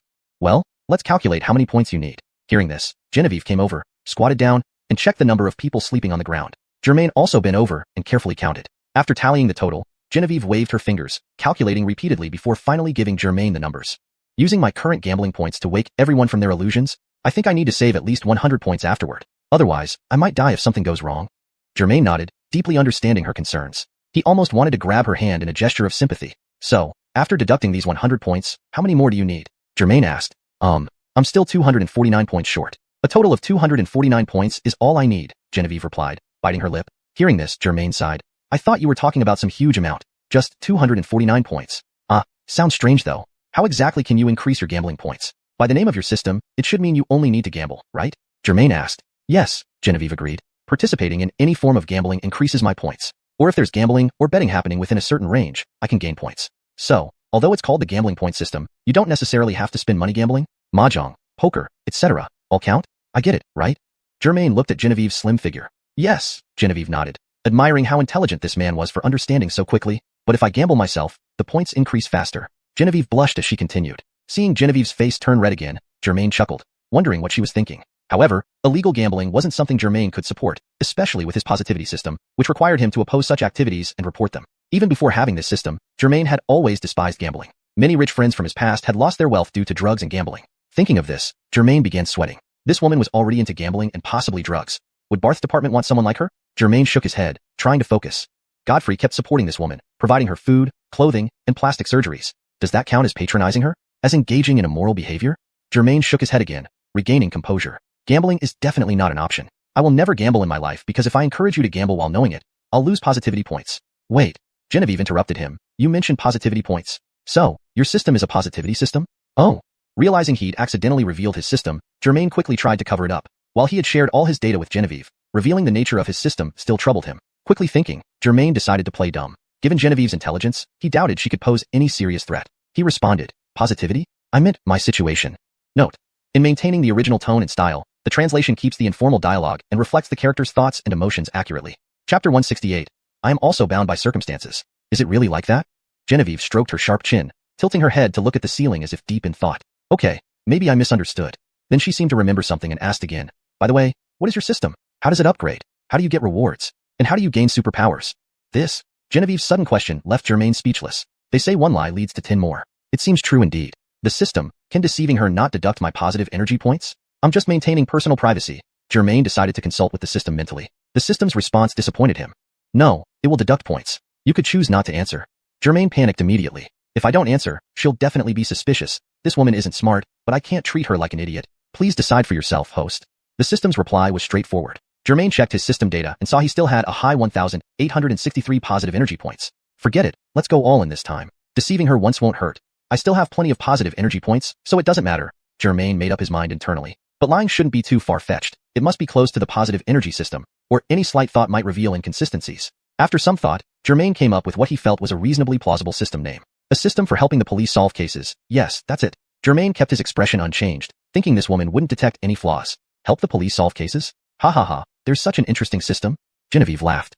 Do you have to help the police solve cases to survive? Germain tried hard to hide his lie. His hand involuntarily wanted to scratch his nape or nose to relieve pressure. Yes, this annoying system, he said, pretending to crouch down to check Barth, then continued. Otherwise, I wouldn't bother with your trivial matters. So that's how it is. Zanka Mini Conan. Genevieve nodded frequently, looking at Germain sympathetically. Now I understand why someone would meddle in others' business. Yeah, you know, I am also bound by circumstances. Germain turned away from Genevieve, secretly breathing a sigh of relief. Ding. Finally, the system's voice came as Germain expected. Host lied and deceived, deducting 1 positive energy point. Current positive energy points, 1,862. Oh well, it's no big deal. Just a drop in the bucket, Germain thought to himself. Facing a total of 1,862 points, losing just 1 wasn't significant. However, he needed to be careful not to violate the rules too many times in one day. Those punishments were truly unbearable. Hey, Mr. Conan, what should I do now? Genevieve frowned and asked Germain. Although she was frowning, due to Botox injections on her forehead, her skin tightened as if it might crack. Forget about gambling with me around, but legal gambling might be worth trying. Germain already had a plan. What? There's legal gambling? Genevieve widened her eyes, incredulous. Germain was taken aback by her question before realizing. Please, it's buying lottery tickets. Is that hard to understand? This woman. Germain couldn't tell whether she was naive or stupid. After careful consideration, he concluded it was probably just plain stupidity. Ah, you mean lottery tickets? Why didn't you just say that directly? Making it so roundabout? Genevieve looked enlightened. Germain inwardly chuckled. But what about these people? Genevieve glanced at the dozen men sprawled on the ground. I'll carry Remington first. As for these people, they're under your illusion, right? They won't wake up anytime soon, will they? Genevieve answered somewhat sheepishly. Hee. They won't wake up until I use my superpower to dispel the illusion over this building. The more people affected, the more wager points required. Wow, this heavy? Trying to lift Barth, who weighed around 200 pounds, was challenging for Germain. He considered using Heavenly Gang Chi, which would easily lift even a 2,000-pound sow. But his Heavenly Gang Chi had reverted to a basic version, consuming too much positive energy, so he dared not use it lightly. Come here, give me a hand to lift him up. With Barth's muscular build and unconscious weight, lifting him alone would be unbalanced and heavier. So Germain called Genevieve for help. Upon hearing Germain, Genevieve eagerly rushed over. If it were anyone else, she might have ignored them. But this tall, handsome guy, who also had a system and superpowers, made her feel they were a perfect match. In ancient times, they'd probably be akin to the return of the Condor heroes.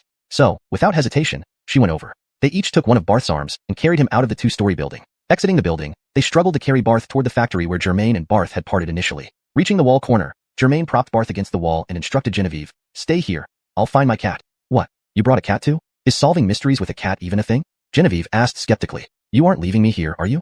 Hey, Ms. Zamping, we have no relationship, please get that straight. Don't say things like, leaving you here. It can cause misunderstandings. Germain quickly distanced himself from her. Hashtag chapter 169. Uncertain whether to ask. Then, Genevieve seemed as though she still wanted to ask something more. But she was rudely interrupted by Germain. Shut up. Do what I told you. And do it properly. Understand? Yes, Genevieve responded with a smile, looking at Germain obediently. The man before her was incredibly domineering, but she liked it. Seeing Genevieve's gaze, which seemed ready to devour him whole, Germain felt goosebumps rise all over his body. He quickly added, take care of Remington. Then he hurried off to find the little Zaynite cat, Churchill. Watching Germain's retreating back, Genevieve wiped away the drool from the corner of her mouth. Churchill? Churchill? Germain walked into the tall grass beside the factory, calling out Churchill's name as he went. Compared to the last time, this search for the cat went much more smoothly. Germain had barely turned the corner and taken a few steps into the grass when he heard a familiar meow from a nearby pile of grass. Meow, meow. Hearing Churchill call from about 3 or 4 meters ahead, Germain started to walk over to find him. But suddenly, a small black cat with adorable curly fur appeared on his shoulder. Meow. Before Germain could react, the kitten began licking his ear, making it feel damp and ticklish. Apparently, Churchill had missed seeing Germain for a while and was showing extra affection. Of course, it was also possible that the little guy was just hungry. Okay, enough now. Germain hurriedly took Churchill off his shoulder and held him in his arms. Where's your girlfriend? Germain wondered aloud, curious about where the tortoiseshell female cat had gone. Meow. Churchill didn't seem to understand what Germain was saying, but responded with each of his questions. Did you get dumped already? Germain asked, petting Churchill's curly fur as he walked toward where he had parked his car with Barth earlier. Finding the red beetle hidden nearby, Germain placed Churchill in the car, started the engine, and drove toward where Barth and Genevieve were waiting. Soon, with a screech of brakes, the red beetle stopped next to Genevieve and Barth. Initially, seeing the red beetle arrive, Genevieve was quite puzzled, wondering who had come. But upon seeing the towering figure of Germain emerge from the driver's seat, she couldn't help laughing. Ha ha ha, a big tough guy driving a chick's car. Germain replied coolly, this car isn't mine. He then instructed Genevieve to help him lift Barth into the car. Since the beetle only had 2 doors, the muscular Barth had to sit in the front passenger seat. Fortunately, Genevieve's petite frame, flat like an iPad, allowed her to squeeze into the second row of seats. Before sitting down, Genevieve noticed Churchill curled up in the corner of the back seat. As soon as she sat, she lovingly picked up Churchill and began petting him. This cat, wasn't it the one given to you by the system? It's so cute and adorable, Genevieve remarked. But why does its fur curl? How should I know? Germain had finally managed to settle Barth in the front passenger seat. Returning to the driver's seat and closing the door with a click, he answered, don't even think about my cat. 1. This is how I earn my living. Amin, this cat belongs to my girlfriend. Got it? Humph, what girlfriend? Just break up with her already. Genevieve said, still petting the cat. Germain felt as if a mouthful of blood was almost spewing out, splattering the windshield. You. Germain paused, shaking his head, then pulled out his phone to locate the nearest lottery station on the map. But while driving, he couldn't resist turning to Genevieve. Just be careful with it. If it gets lost, it would be a huge loss, and you'd never find it again. Tisk, if it gets lost, I'll pay you back. No big deal, Genevieve pouted. So, how much? I can buy it right now. Not for sale, not for sale. Germain replied irritably, this cat is my girlfriend's treasure. If it gets lost, my life might be in danger. So, why not just dump her and find a new one? Like me? Genevieve suggested, either shamelessly or extremely open-minded. Through the rearview mirror, Germain glanced at Genevieve's pretty yet rigid face. Though each feature was quite attractive, overall, she was a few levels below his girlfriend Adley. Looking lower, despite wearing a bra, Genevieve's chest was still as flat as an airport runway. Comparing it to Adley's full and rounded beauty, Genevieve fell short by several more levels. Thinking about it, Germain couldn't help but smile.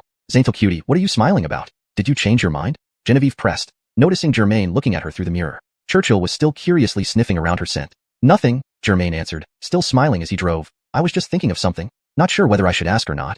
Ask. Whatever you ask, I'll answer truthfully. Genevieve's eyes seemed to blaze with intensity, raising the temperature inside the car. Well, Germain hesitated, then asked, do you have any money on you? Actually, what Germain wanted to ask was, since you've had countless surgeries on your face, why is your chest still as flat as an airport runway? That doesn't seem scientific. Money? Genevieve checked her pockets on both sides. Gone. Completely gone. Chapter 170, Germain's first principle. After saying that, Genevieve shrugged her hands and said word by word, no money. Germain glared at Genevieve through the rearview mirror, disbelief coloring his voice. Are you kidding me? You and Godfrey stole so much money. Just from Xiuxian shopping mall, how many pieces of gold jewelry did you steal? Did you eat it? Genevieve rolled her eyes at Germain. I need to sell the stuff to get money. Now everything is so tense, and with that deadbeat Godfrey dead, how do I know where to sell those things? Germain thought she was really acting like a big baby, but still, not having a single dragon coin was hard to believe. So what have you been eating and drinking these days? Are you a plant that can live off sunlight? Germain pressed on. Grumble grumble, Genevieve's stomach loudly growled right on cue. Germain admired two things. The beetle car's great sealability and Genevieve's stomach for making such a loud noise. I'm hungry. You heard that? Genevieve said somewhat awkwardly. Germain was thoroughly defeated by this woman. Finish your task quickly, and after that, I'll treat you to a big meal. Turning back to look at Genevieve, he added threateningly. Before that, you better stay hungry. Meow. Churchill, seated in the back, voiced its opinion, although no one understood it. Humph. Fine. Genevieve pouted, hugging her almost non-existent chest. She asked indignantly, but I really have no money. Could you pay for my lottery ticket later? It costs 1 long coin for every 1 point of gambling value. Germain chuckled internally. Do I owe you? The rule of spending positive energy points for money felt extremely painful to him, but as he glanced sideways at Barth, who was sound asleep in the passenger seat, he thought, might as well consider this as helping Barth. Besides, just over 200 long coins, which is around 200 positive energy points, can be acceptable. It won't kill me. All right, Germain agreed, scanning the street for any sign of a lottery shop. However, let's make it clear. I'm helping you, but whether you succeed or not depends on your own effort. Genevieve merely replied with a simple while gazing out the window. Zanving in the southern district all this time. I never realized there were still such desolate places in Xiacho City, Germain commented, driving down the barren street. The southern district? Genevieve picked up the conversation. That's the wealthy area of Xiacho City. Didn't expect you'd live there. Rented, right? Can you bring me along? Rented? Germain turned into a slightly more bustling alley. Please, it's my own house, okay? Plus, my girlfriend lives with me. Do you really think it's appropriate for another woman to stay there? You said it, girlfriend doesn't equal wife. So what? Genevieve scoffed. Don't put your thoughts onto me. Unlike you, I'm a serious guy. Ha ha ha. Germain laughed. If it had been 6 months ago, Germain might have agreed with Genevieve. However, his mindset had changed now. Firstly, he and Adley had experienced so much together in such a short period. Going through hardships made their relationship far stronger than simply indulging in entertainment and spending money. Secondly, Adley was perfect in terms of appearance, figure, and personality. Although she sometimes spent Germain's money, she never demanded extravagant items like handbags or lipsticks daily. It wasn't that Germain couldn't afford it, but previous girlfriends always aimed for quick gains, hoping to take advantage of his wealth. Germain's first principle was to treat others as they treated him, so he usually spent only small amounts on them, keeping things lighthearted and casual. Genuine feelings were rare. However, Adley never mentioned her family affairs, nor did he ever see her call her parents. This was indeed unusual, but Germain didn't mind. As long as both were happy, other mundane rules meant little to him. Hey, ahead. Due to the gambling value system, Genevieve sitting in the back seat seemed more sensitive to gambling spots. She spotted a lottery shop before Germain even saw it, located just in front of the red beetle car. Germain noticed the old-looking lottery shop as well. After parking carefully, he helped Genevieve out of the back seat without doors. Locking the red beetle, they entered the dimly lit lottery shop. The shop, named De Fa Lottery, seemed to have not produced a millionaire in ages. Its signboard, marked with bird droppings on the corner of the De character, often confused new customers, making them wonder if it read Quan Fa Lottery, dog-winning lottery. Indeed, as soon as Genevieve walked in, she blurted out to the clerk busy with tickets. What does Quan Fa Lottery mean? The shop owner, a middle-aged woman in her 40s, appeared sedentary and shaped like an oversized pear. Clearly used to this question, she ignored Genevieve, cracking sunflower seeds and watching a small TV in the corner lazily. Why are you so rude? Genevieve complained. You don't even look at me when I ask? Reluctantly turning around, the chubby Sharon looked at Genevieve uninterestedly. So what if I look at you? Chapter 171. I prefer cash. What kind of service is this? Genevieve instantly flared up, swearing as she spoke. Where have you ever seen someone do business like this? Whatever, it's none of your damn business. Pfft. The female boss spat out some melon seeds on the ground and turned her head back to watch a TV variety show. Oh my god. I came here to buy a lottery ticket, and you treat customers like this? Genevieve wouldn't let it go. Customer? You? The female boss sized up Genevieve with disdain. Who knows where you come from? Want to buy a lottery ticket? Not sold. Get lost. Ha ha ha. The few people studying lottery tickets in the shop burst into laughter at the female boss's words. Don't laugh. Genevieve reprimanded them before turning to threaten the female boss again. Looks like if I don't teach you a lesson, you won't know how tough I am. Seeing things were about to get out of hand, Germain quickly grabbed Genevieve's hand and whispered in her ear, "We're here to get things done, not to cause trouble." Genevieve, almost crying, complained, "This fat woman bullied me. You don't help me but blame me instead? Is there no justice in this world?" The moment the female boss heard this, she immediately put on a friendly smile. He, this big brother seems very reasonable, unlike certain people. Germain, upon hearing the compliment, promptly took the opportunity to continue, smiling, "That woman is just like that. Don't take offense. I want to buy some lottery tickets. Any types that draw quickly?"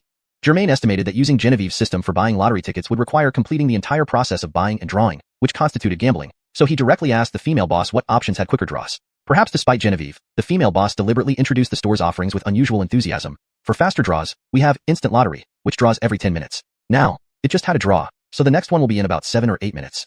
No faster ones? Germain felt it was still too slow. He couldn't wait even a minute now. Still want something faster? Sure. The female boss then pulled out several packs of paper lottery tickets from behind the counter, scratch-offs. Pay and play right away, win or lose, instant results. $1 each, 70% return rate. How about trying a few? Germain was satisfied with this and said, "Sounds good. Let's go with these. $1 each, right? Give me." After silently calculating the number of lottery tickets Genevieve needed, he continued, "Then give us 125 of these." "Sure thing. Wait here while I count 125 for you." The female boss began counting by fives. Taking advantage of the time while the female boss counted, Germain pulled out a textured, lustrous wallet from his jeans back pocket. Ordinary wallets, filled with $3,000 to $5,000, would already be impressive. But Germain's wallet was specially made by a well-known craftsman in Xiaozhou City, custom-designed, and capable of holding $100 currency bills. Today, Germain's wallet seemed to still contain close to 100 such bills. However, much to his chagrin, he could only use a small part of the money now. The rest was just for show. "Why do you carry so much cash with you?"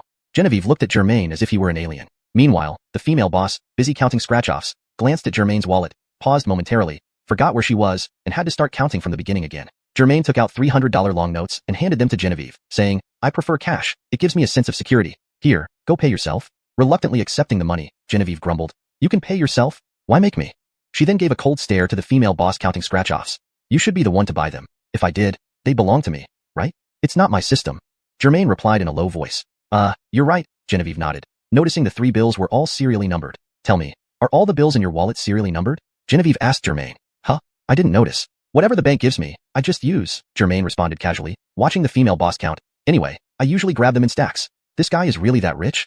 Genevieve mused. "He looks like a freshly graduated college student." Examining him closely, his shirt and pants appeared quite ordinary, showing no luxury brand logos. Only his sneakers hinted at being a famous brand. But how expensive could shoes be?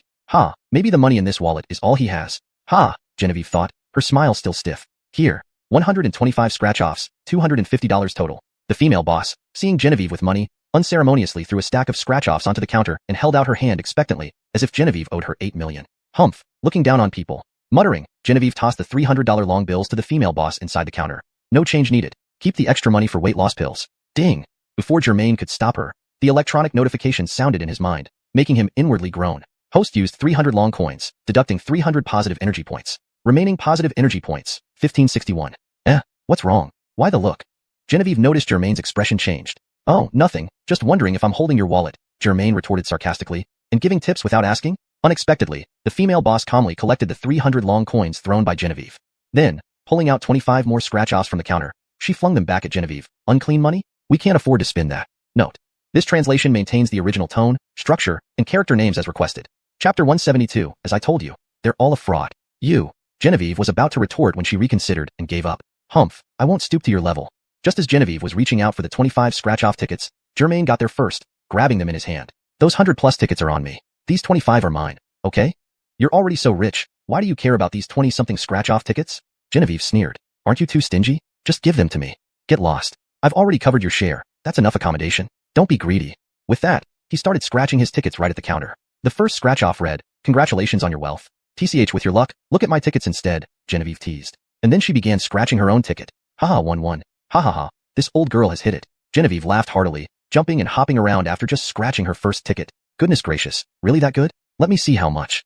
Germain couldn't quite believe it and leaned over to check. Genevieve's ticket clearly showed, prize of 200 yuan. What incredible luck! She'd recouped nearly 2/3 of the initial investment of 300 yuan, winning 200 yuan. Germain scratched away at his own ticket, asking the Sharon of the shop without looking up, "By the way, boss, what's the highest prize for these scratch-offs?" The woman kept watching TV and cracking sunflower seeds, then replied after a moment, "For this one, same as others, the top prize is 5 million. 5 million? That much? Well then, I'll just randomly win 5 million, alright?" He scratched another ticket, which also said, "Congratulations on your wealth." "Hemph, big talker, but not like you have a jackpot system. Genevieve muttered as she continued scratching her tickets. Anyway, I've more than recovered half my capital and have no pressure. I bet all your 20-something tickets will be useless.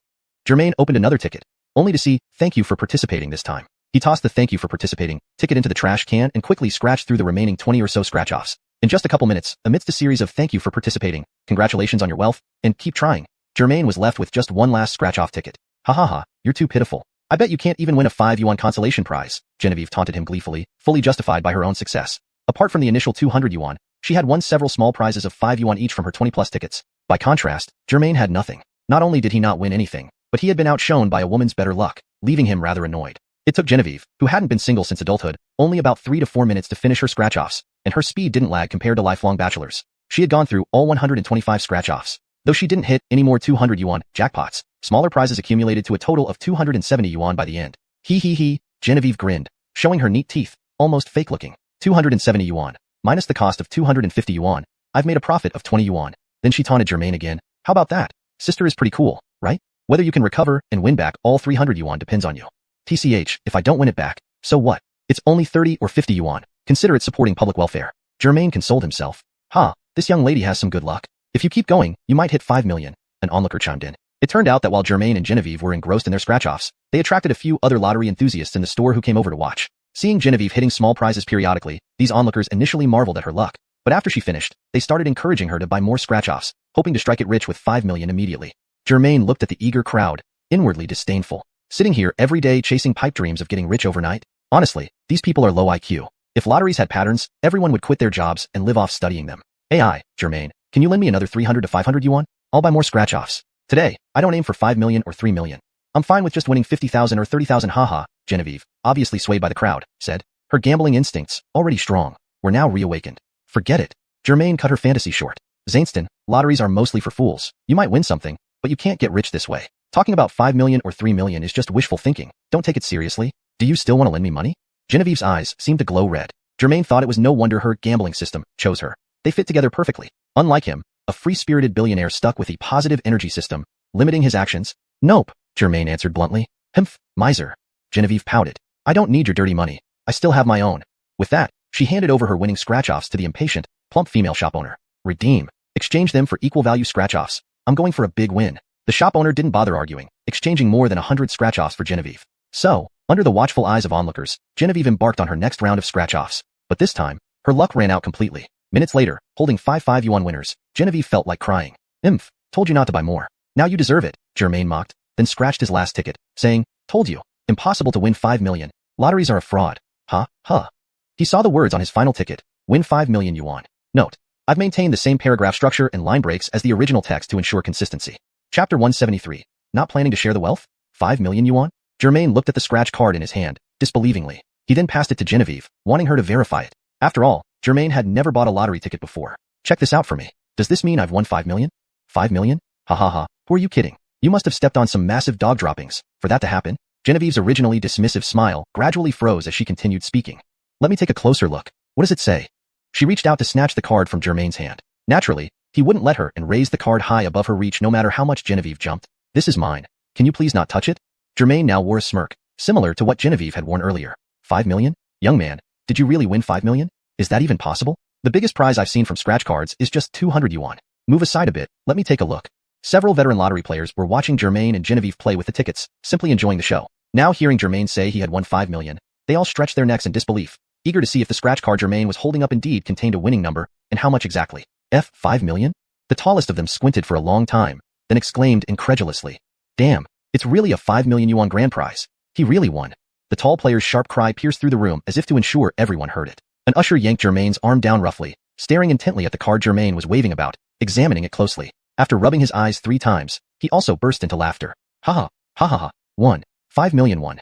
As he shouted, he gesticulated wildly. Anyone unaware might think he had hit the jackpot himself. In fact, he was merely an uninvolved bystander. These two men's extreme excitement immediately electrified the entire lottery station. Even the owner, engrossed in watching a variety show while eating sunflower seeds, put down her snacks and leaned forward to get a look at Germain's card. Germain shook off the bearded uncle's arm, taking the card back to examine closely. Well, it seems I really did win, he remarked dryly. I thought this thing was just a scam. Lowering his hand, Germain finally allowed Genevieve to peer at the winning ticket. Genevieve screamed upon looking and leapt up and down several times before shouting, I'm rich. I won 5 million. Germain nearly tripped over. Hey, What do you mean by you're rich? Does this 5 million have anything to do with you? Whatever. Seeing it means sharing it. Ha ha ha. Genevieve threw her head back in joyous laughter, her mouth wide open enough for Germain to almost see her stomach. Yeah. Seeing it means sharing it. Young man, aren't you going to share some wealth? Then Max interjected. Germain glanced at him disdainfully, thinking, what does this have to do with you? How shameless are you? Asking strangers for money at your age. This is disrespectful. But considering the old man's advanced years, Germain only gave him a withering look and remained silent. Germain squeezed through the crowd to the counter, telling the envious Sharon, excuse me, Jedediah, where do I go to claim a 5 million yuan prize? Is it here as well? The female boss's face lit up. Winning such a large sum would serve as great live advertising for her humble store. She said politely, congratulations, young brother. Clearly, you're destined for wealth and fortune. Oh, thank you. But I asked, where do I claim the prize? The plump female boss was so enthusiastic it made Germain feel uncomfortable. Oh, right. I got carried away celebrating with you, she apologized with a smile. For prizes under 1,000 yuan, you can redeem here directly. Over 1,000 yuan, go to the Xiaozhou City Lottery Management Office. Oh my, I've run this lottery store for almost 10 years, and this is the first time anyone has won 5 million. Okay, thanks, Germain replied, hoping she'd stop rambling as he waved the 5 million yuan ticket in his hand. Everyone in the store followed the movement of Germain's ticket with their eyes. At this point, Germain remembered his original purpose for coming to the lottery shop. He took out his wallet, placed the winning ticket inside, and returned it to his pocket. He then turned to Genevieve. Right, your system? Is it enough? Genevieve snapped back to reality and checked her system data. Then, she replied, enough, but, hee. As she spoke, she mimicked counting money with her right hand. Germain raised his hand to give Genevieve a gentle tap on the back of her head, but stopped a centimeter away. Well, this person's skinny like a washboard. I shouldn't break her with one tap, Germain thought. So, instead of hitting her, he gently stroked Genevieve's hair, saying, as long as you cooperate, everything will be fine. Wah, what's happening? Genevieve was shocked. Germain, who usually acted cold or even showed disgust toward her, was now stroking her hair. Could it be? Was he interested in her? Her face flushed red, either because she blushed easily or due to too many cosmetic surgeries making her skin thinner. Seeing Genevieve's expression, Germain sighed internally. Oh no, not again. This woman is such a troublemaker. Note, the translation maintains the same paragraph structure and line breaks as the original text. Chapter 174. Anyway, I only recognize money. Even though Germain had just touched her hair and quickly withdrew his hand, Genevieve was still in rapture, shyly saying before everyone, I'll listen to you. Germain looked around. Fortunately, the surrounding uncles seemed only interested in the lottery, still discussing the 5 million and how to win it. No one noticed the subtle atmosphere between these two people. Phew. Germain heaved a sigh of relief. Even so, Germain decided that things were a bit awkward. Just listen. We should go. The real task is to wake up Remington and those gamblers as soon as possible. As he spoke, under the envious and resentful gazes of the onlookers, Germain walked out of the lottery shop boldly, while Genevieve followed him out like a shadow. Inside the lottery shop, admiration, jealousy, and regret continued unabated. Sigh, this kid has such good luck. I've been buying lottery tickets for over 10 years, spending hundreds of thousands of yuan, and haven't won anything at all. That's true. This kid doesn't look too old but already has money and a woman. His life is set. Wah. Why are you crying? I originally planned to buy 500 yuan worth of scratch cards today, but hesitated and didn't. If you had bought them, wouldn't you be the winner then? Exactly. Wah. You just don't have the fate. Look at him. Hello? Advertising company?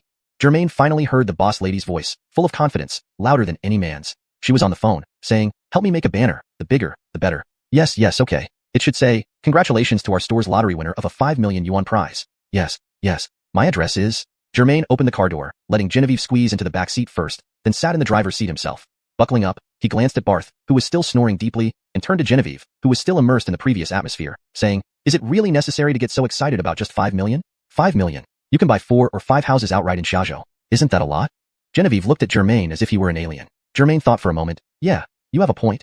After saying that, he turned to face forward, started the car, released the parking brake, and asked again, okay, their reactions are normal. But what about you? With Darwin xiuxian, you've stolen tens of millions, or even hundreds of millions. 5 million isn't much, right? After tax, it's only around 4 million anyway. Please, do you know what selling stolen goods means? A 100,000 yuan item might fetch only 40,000 on the black market. Although Genevieve hadn't done much herself, she knew some of Darwin xiuxian's tricks. Then she added, and that deadbeat only gives me 20,000 to 30,000 yuan a month for spending. Whatever I buy uses it all up. What can I do with that?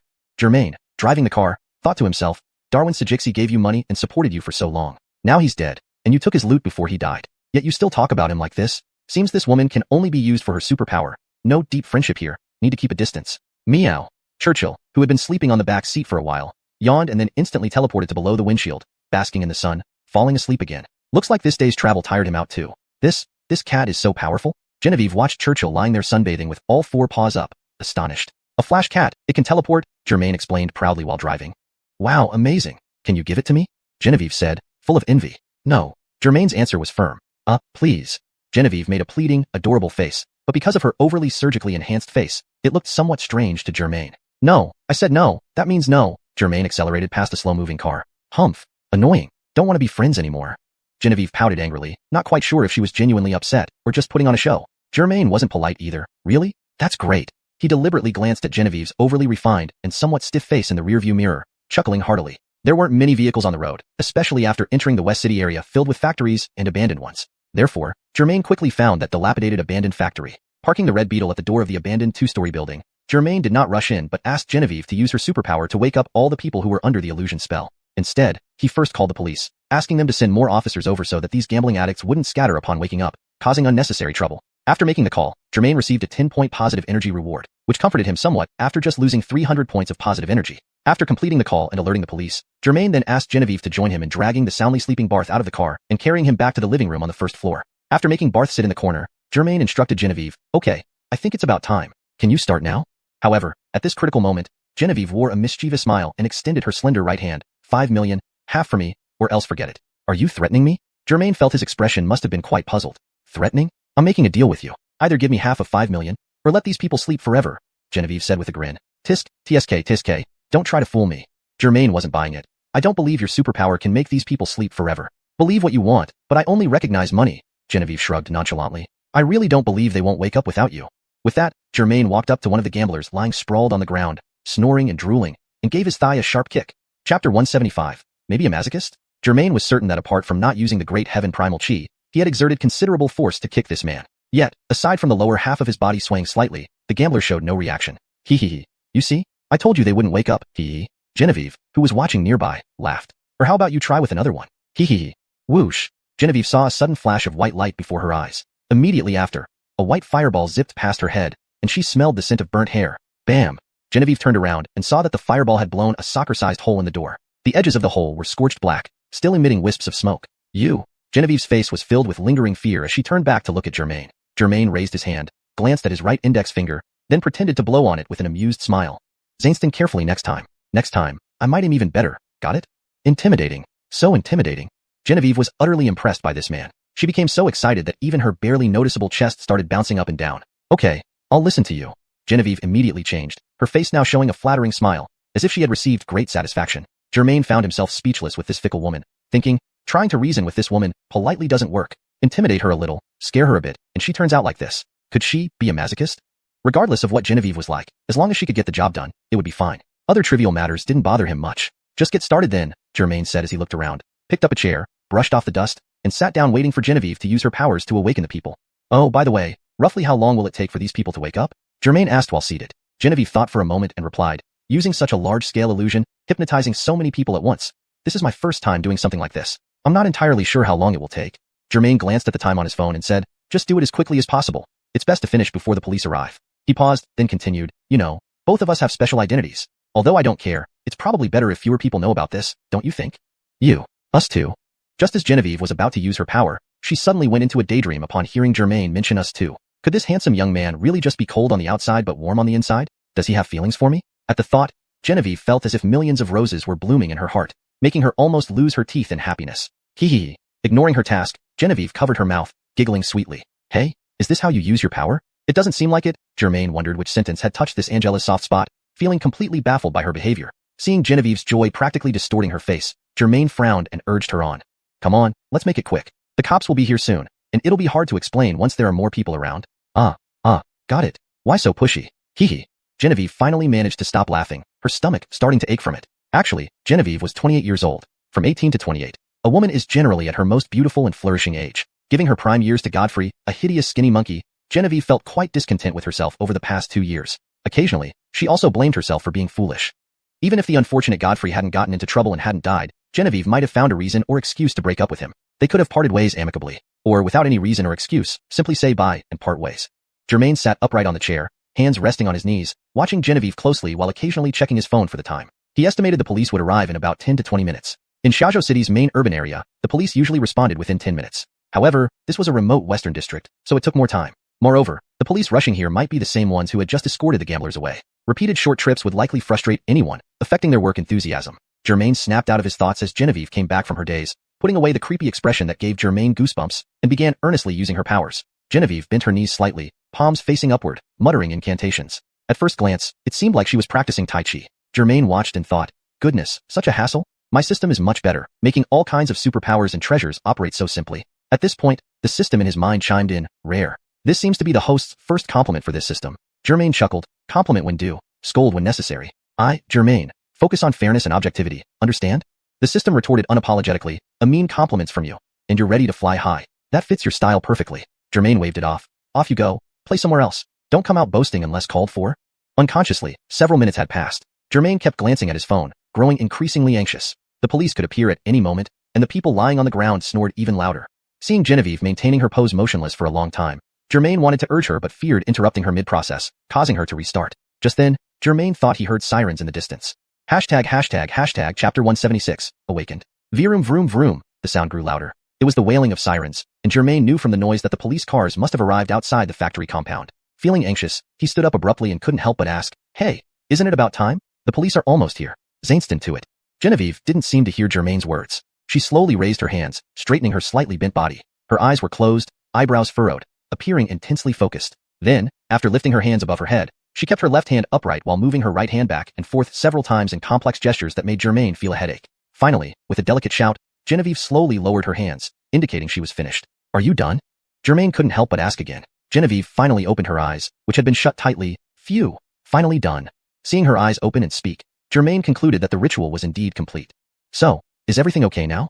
Genevieve stretched lazily and answered definitively, yes, that's it. The steps should be correct. I say, for superpowers, does it really have to be this complicated? Germain asked, puzzled. Besides, how did you remember all those movements? Your memory must be great. If it were me, I'd definitely mess it up and everyone would give up. Genevieve adjusted her clothes and replied with a smile. It has nothing to do with memory. I just followed the system's prompts. Haha, your system seems quite user-friendly, Germain remarked curiously. It appeared that not all systems were exactly the same. Perhaps each system, like people, was unique? Or maybe they were customized to suit different hosts. At this moment, the siren sounds were getting closer. It was clear the police had entered the compound, though their progress was slow as they searched for the location described in the emergency call. Since it's over, when will these people wake up? Germain looked at the heap of people on the ground, still snoring loudly. Genevieve stretched her limbs, looking somewhat fatigued. They should wake up in 3 to 5 minutes. The illusion covering this building will dissipate, and they'll awaken immediately. Just make sure they aren't still sleeping when the police arrive. Don't knock out the new ones too. Germain teased. Hee, no problem. Take me to scratch off a few more lottery tickets, and we're good, Genevieve laughed. By the way, what are you going to do with your 5 million yuan? Buy a house or a car? A red beetle seems inappropriate for a man like you. Germain shot her a glare and refused to explain further, simply saying, whatever I want. Just then, the sound of an engine approached, and the sirens stopped, suggesting the police had spotted his red beetle parked outside the building. You stay here and watch them. I'll go check outside. Germain instructed Genevieve before turning to leave. Before closing the door, he added meaningfully, if you want to live a normal life, stay here. When Remington wakes up, behave yourself, or your life will be over. Got it? Genevieve watched as Germain left, her face twitching as if she wanted to say something. Her lips trembled, unable to form words, and her eyes filled with tears. As soon as Germain emerged from the small building, several police cars pulled up sharply in front of it. Don't move. Hands up! A young officer brandished his gun toward Germain. Exasperated, Germain raised his hands, shouting, for crying out loud, I'm the one who called. An older officer stepped down from the car, pushing down the nervous young officer's gun. Idiot, that's the kid who was with Captain Barth earlier. Recognizing him, Germain let his hands drop. Were you the one who called? Where are the gamblers you mentioned? The older officer smiled warmly. They're inside the building, on the first floor. Just go in. Germain pointed toward the door and added, there might be some toxic gas in the building. Remington and the gamblers were knocked unconscious when they came in. Oh, is Remington okay? The older officer looked concerned. Don't worry. My companion and I aired the place out. They should be fine and wake up soon, Germain reassured him, then turned and led the officers into the building. The young officer trailed behind, uneasy. Commander, is it safe? What if? Germain heard the comment and chuckled inwardly. Seriously, if I wanted to deal with you, I'd teleport to a corner, unleash heavenly gang chi, and a few fireballs later, you'd all be gone. Why complicate things? Unsure of how the older officer reprimanded the younger one, by the time Germain opened the door, the young officer was silent. There they are, Germain pointed inside. Inside, there were at least 12 people lying on the ground. At the far end, Genevieve stood nervously, unsure where to put her hands. Within a second, the old officer spotted Barth, rubbing his temples against the wall. Remington, he called and rushed in. Following him, Germain saw that Barth and the gamblers were already awake, though they seemed disoriented, rolling on the ground or rubbing their eyes. Several of the gamblers tried to get up and flee upon seeing the dozen or so police officers filing in, but still dazed and weak, they were quickly apprehended and dragged away. Chapter 177, Genevieve's explanation. Old Forrest, wake up, how are you feeling? The veteran policeman squatted in front of Barth, shaking his shoulder vigorously. Barth shook his head and finally managed to open his eyes just a slit. He looked at the old policeman. What are you doing here? Then he glanced around with confusion, asking one of the 3 great philosophical questions. Where am I? Before he could finish speaking, he saw Genevieve standing nearby, nervously fidgeting with the hem of her blouse. Genevieve, grab her. Quickly grab her. Trying to get up, Barth struggled, but still groggy from his sudden awakening.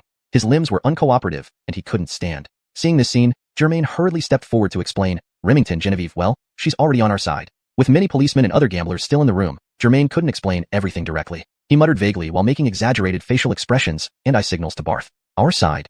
Barth was initially stunned, but quickly realized what was happening. Oh, I see.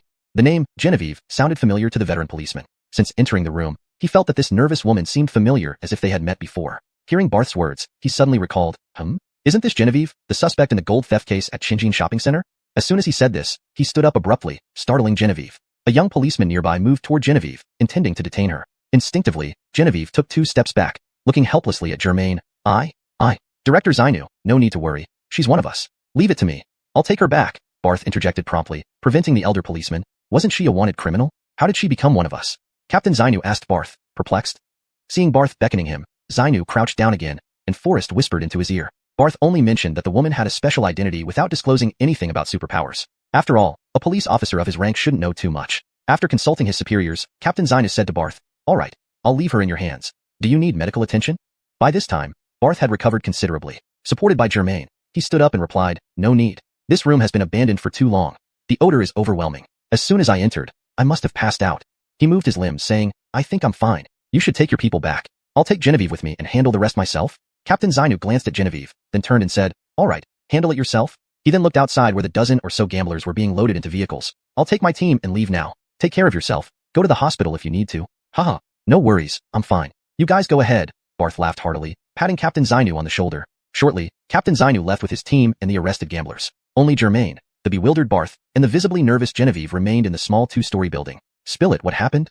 Barth spoke first. Genevieve shrank away from Barth like a mouse before a cat, only glancing timidly at Germain. Germain didn't hesitate and cut straight to the chase. She, Genevieve, has superpowers, just like me. What?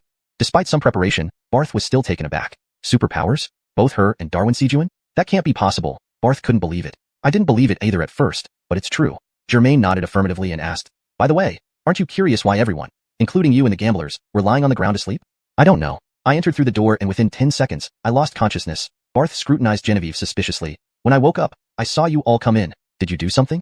Towering and imposing, Barth exuded authority. Genevieve dared not meet his gaze and only gave a slight nod when addressed. You really have superpowers? That's incredible. Barth calculated the odds of both master thieves having superpowers simultaneously. He continued, What is your power? Hypnosis? Seeing Genevieve trembling like a chicken in front of Barth, Germain answered for her. She has a system, similar to mine, but related to gambling. She also possesses a power that influences human minds to produce hallucinations. Gambling? No wonder you were hiding here. Barth nodded. So, you use some illusion to affect my mind and put me and others to sleep? Genevieve kept her head down and whispered, Yes, that's right. But wait, why weren't you affected? Barth looked puzzled at Germain. First, I have no interest in gambling. Second, her illusions aren't 100% effective and might vary among different people. When you entered her power range, you were immediately hypnotized. But for me, maybe due to strong willpower, I fought with the illusions I created for a while, Germain explained with a proud expression. Illusions? You fought with your imagination? Zafting his shirt, Germain revealed his sculpted muscles and some bruises. Though I battled creatures from my own imagination, the injuries were real. If those monsters had killed me, I would probably be dead. His eyes sharp, Germain looked at Genevieve, who hastily explained, I can only influence others' brains and disturb their thoughts. What they imagine isn't under my control. This translation maintains the original tone and style, ensuring a coherent storyline and natural flow in English. It accurately reflects the character dynamics and preserves the paragraph structure and line breaks from the original text. Hashtag chapter 178, Special Department. Forget it, I'm not blaming you. Why are you so flustered? Germain looked at Genevieve's expression and found it somewhat amusing. She had been quite defiant in front of him earlier, but now that Barth was awake, she was nearly trembling with fear. It was indeed entertaining. Barth glanced at Genevieve before turning to Germain. You mentioned our people just now. What do you mean by that? Germain explained, Remington, I know you and your superiors really want me to join you, but I've always been a free spirit. If there's anything I can help with, feel free to come to me anytime. But asking me to join any department or treat it as a proper job, that would be pushing it. Are you sure you've thought this through? Barth asked. Absolutely, at least for now, Germain replied as straightforwardly as ever. At least for now. Barth pondered over Germain's response. He didn't completely rule it out, so there's still some hope. But if he's not agreeing now, it's probably best not to push further. Barth pulled himself together and smiled. This is your choice, and neither I nor the state have the right to interfere. As long as you control yourself and don't cause trouble, that's all that matters. Rest assured, Germain responded, adding silently to himself. With my infuriating system, even if I wanted to do something bad, it wouldn't let me. Well, as a sort of reward, you're suggesting we take Genevieve into our department. Is that what you mean? Barth glanced at Genevieve again. Yeah, you guys have approached me multiple times. I couldn't refuse, and it seems she's pretty interested in this stuff, so I thought I'd recommend her to you. Germain rubbed his bald head casually. The wound was healing and starting to itch. The decision about you joining the special department has already been made by higher-ups, Barth explained. As for her, I'll need to take her back and discuss with my superiors. And considering her criminal activities, it will require high-level amnesty for her to redeem herself. Right, the gold jewelry Godfrey stole is all here. The moment Genevieve heard redemption, she perked up, hurriedly opened the suitcase containing the stolen goods. The suitcase was positioned so that sunlight streaming in from the window illuminated the gold jewelry, making it glitter brilliantly, almost blindingly. Is everything in there? Barth asked. Sold one bracelet. Genevieve answered timidly. And spent all the money. Barth frowned. Forget it. You come with me, carrying this loot. We'll have to see what the department decides for you. Genevieve nodded without saying anything, knowing this was the only way forward. Closing the suitcase, the three of them left. Since they only had Germain's car, he decided to drive Barth and Genevieve back. Genevieve squeezed into the back seat with the suitcase of gold jewelry while Barth sat in the passenger seat, complaining about how cramped it was for someone of his size. Germain couldn't help it. After all, this wasn't his car. Migu, the Martian cat lying in the sunset, glanced lazily at the three inside the car, stretched lazily, and then went back to napping. Driving out of the abandoned factory onto the desolate street, Germain asked, Remington, you keep mentioning the special department. What exactly is its name? Are there others like me? Barth chuckled. The special department is literally called Special Department. What, just that? Isn't that a bit too vague? It doesn't sound impressive at all. Germain's tone betrayed his skepticism. Ha ha ha. Barth laughed heartily. Those with special abilities shouldn't be known to the public yet, so keeping the name low-key is best. Besides, Special Department is just the internal name. Officially, we are the Intelligence Collection Division, which helps maintain discretion. As they hit a red light, Barth pulled out a small red booklet from his pocket. On the cover was a police emblem, and below it, 2 lines of text read, Direct Administration of Xiaoyu City, Intelligence Collection Division. Inside, there was Barth's 2-inch color ID photo, personal details, and an official police seal. Intelligence Collection Division? Sounds like you can go anywhere with that title. Seeing the green light, Germain pressed the accelerator, and the red beetle slowly started moving. No wonder you can move around freely during police operations. Barth elaborated. Not only that, I've been in this line for decades. I know most of the officers leading these missions, and some might even have been my students back in the day. He pointed to a right turn ahead. Take a right and head towards the old town. Go to Qingming Road number 148. At the intersection, Germain turned the steering wheel, and the car headed toward the old town. Curious, Germain asked, Remington, you're probably close to retirement. Why are you still so dedicated? Wouldn't it be nice to take it easy and enjoy a few years at home? Ha ha ha, I can't sit still. Barth leaned his seat back slightly to gain more space. You know, given my age and experience, I could have been in an office drinking Longjing tea, reviewing documents, and having a secretary running errands for me years ago. Why? Why are you still a captain when you're so close to retirement? Germain asked in confusion. I've said it, can't sit still. I love being on the field, investigating cases hands-on. Maybe it's just my destiny to be constantly on the go. But Remington looks quite young still. Genevieve interjected from the back seat, perhaps trying to curry favor. Hee, not bad for my age. Unlike those office-bound men with beer bellies, I hit the gym at least 3 days a week, no matter how busy things get. Barth rolled up his sleeve, revealing well-toned muscles. Germain glanced at him and thought, no wonder you're so heavy. It was already rush hour, and the Red Beetle, carrying 3 people and a cat, took nearly an hour to reach Qingming Road number 148, a plain-looking old office building, just as the sun was setting. Chapter 179. This truly is a strange place. Seeing only the address, Qingming Road number 148, displayed on the office building's facade. No departmental signs hung outside, and no one around. Germain had his doubts as he parked the car in front of the building. Is it already after hours? Germain got out of the car and saw no one within sight. It didn't resemble a government office at all. He couldn't help but ask curiously, why isn't there anyone? At least there should be some security guards, right? Barth also climbed out from the passenger seat, stretched lazily to loosen up, and then pointed to a basketball-sized, reflective circular window at the entrance of the office building. He said to Germain, do you see that window? Right now, there are at least 6 or 7 pairs of eyes watching us inside. Oh. Germain looked somewhat doubtful but reasoned that Qingming Road was indeed one of the older and more dilapidated streets in the old city district. The so-called special department Barth spoke of chose this place for their office, which made sense. At this moment, Genevieve also emerged from the car and asked, this is where we will be working in the future? Inside this office? Why aren't there any air conditioner units on the walls? Wouldn't it be hot inside? Germain thought she was entering her role quite quickly, but he didn't know the answer to her question. He stayed silent and looked at Barth with an expression seeking answers. Seeing Genevieve come out and immediately start asking questions, it seemed she really valued this opportunity to clear her name. Barth smiled warmly, walked over to Genevieve, and patted her shoulder. It's almost 30 degrees Celsius outside, maybe 27 or 28. But inside, it's only about 23 or 24 degrees Celsius. I assure you, you'll feel like you're back in spring. After saying that, Barth led Germain and Genevieve toward the main entrance. Reaching the door, Barth neither knocked nor rang the bell. He didn't even take out a key. He just stood in front of the door for a second, and then the 2-meter-high gate silently opened automatically. It just opened? Genevieve asked like a child who'd never seen anything like it before. Facial recognition. There must be a camera somewhere on this gate, Germain said, following Barth into the building. To Germain's surprise, once inside, the room was pitch black, completely different from the old-fashioned exterior of the building. It looked like the work of an international avant-garde designer. The floor was dark gray, and the walls were pitch black, devoid of any decoration. If not for the few LED lights illuminating the space, people with poor eyesight might have bumped into the walls. Taking a few steps inside, Barth stopped and turned to look at the curious Germain and Genevieve. It's not just facial recognition. In those few seconds we stood at the door, our facial features, body types, walking patterns, speaking rates, and other distinguishing characteristics have all been collected by the surveillance system. Your accessible information is now displayed on screens in the control room. Germain and Genevieve's mouths dropped open in amazement. This, all in such a short time? Did it really gather so much information so quickly? In that case, aren't we like transparent people?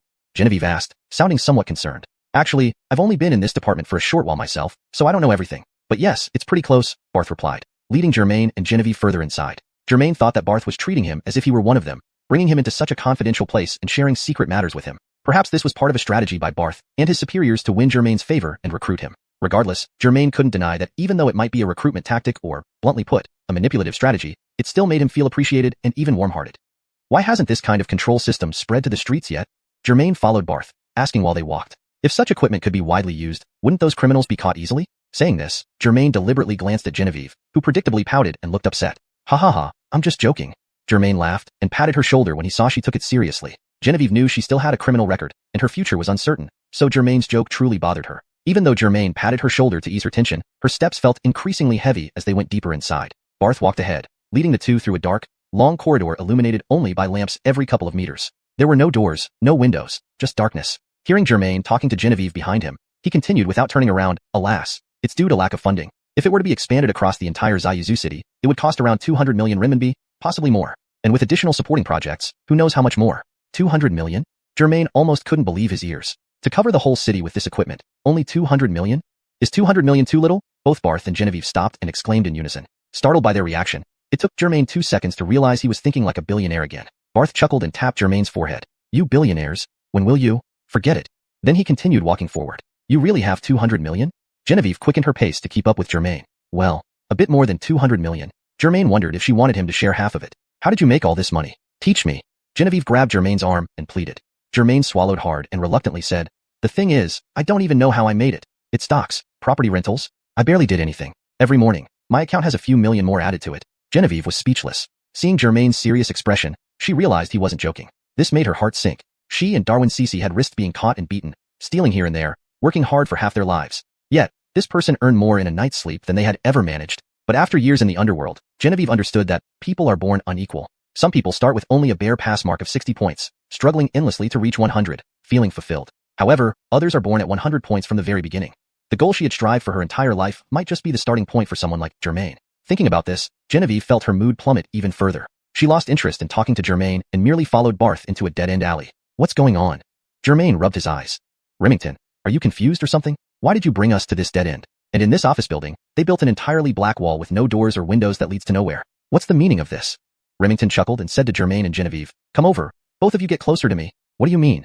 Germain asked as he and Genevieve moved over and stood in front of Barth. Are you ready?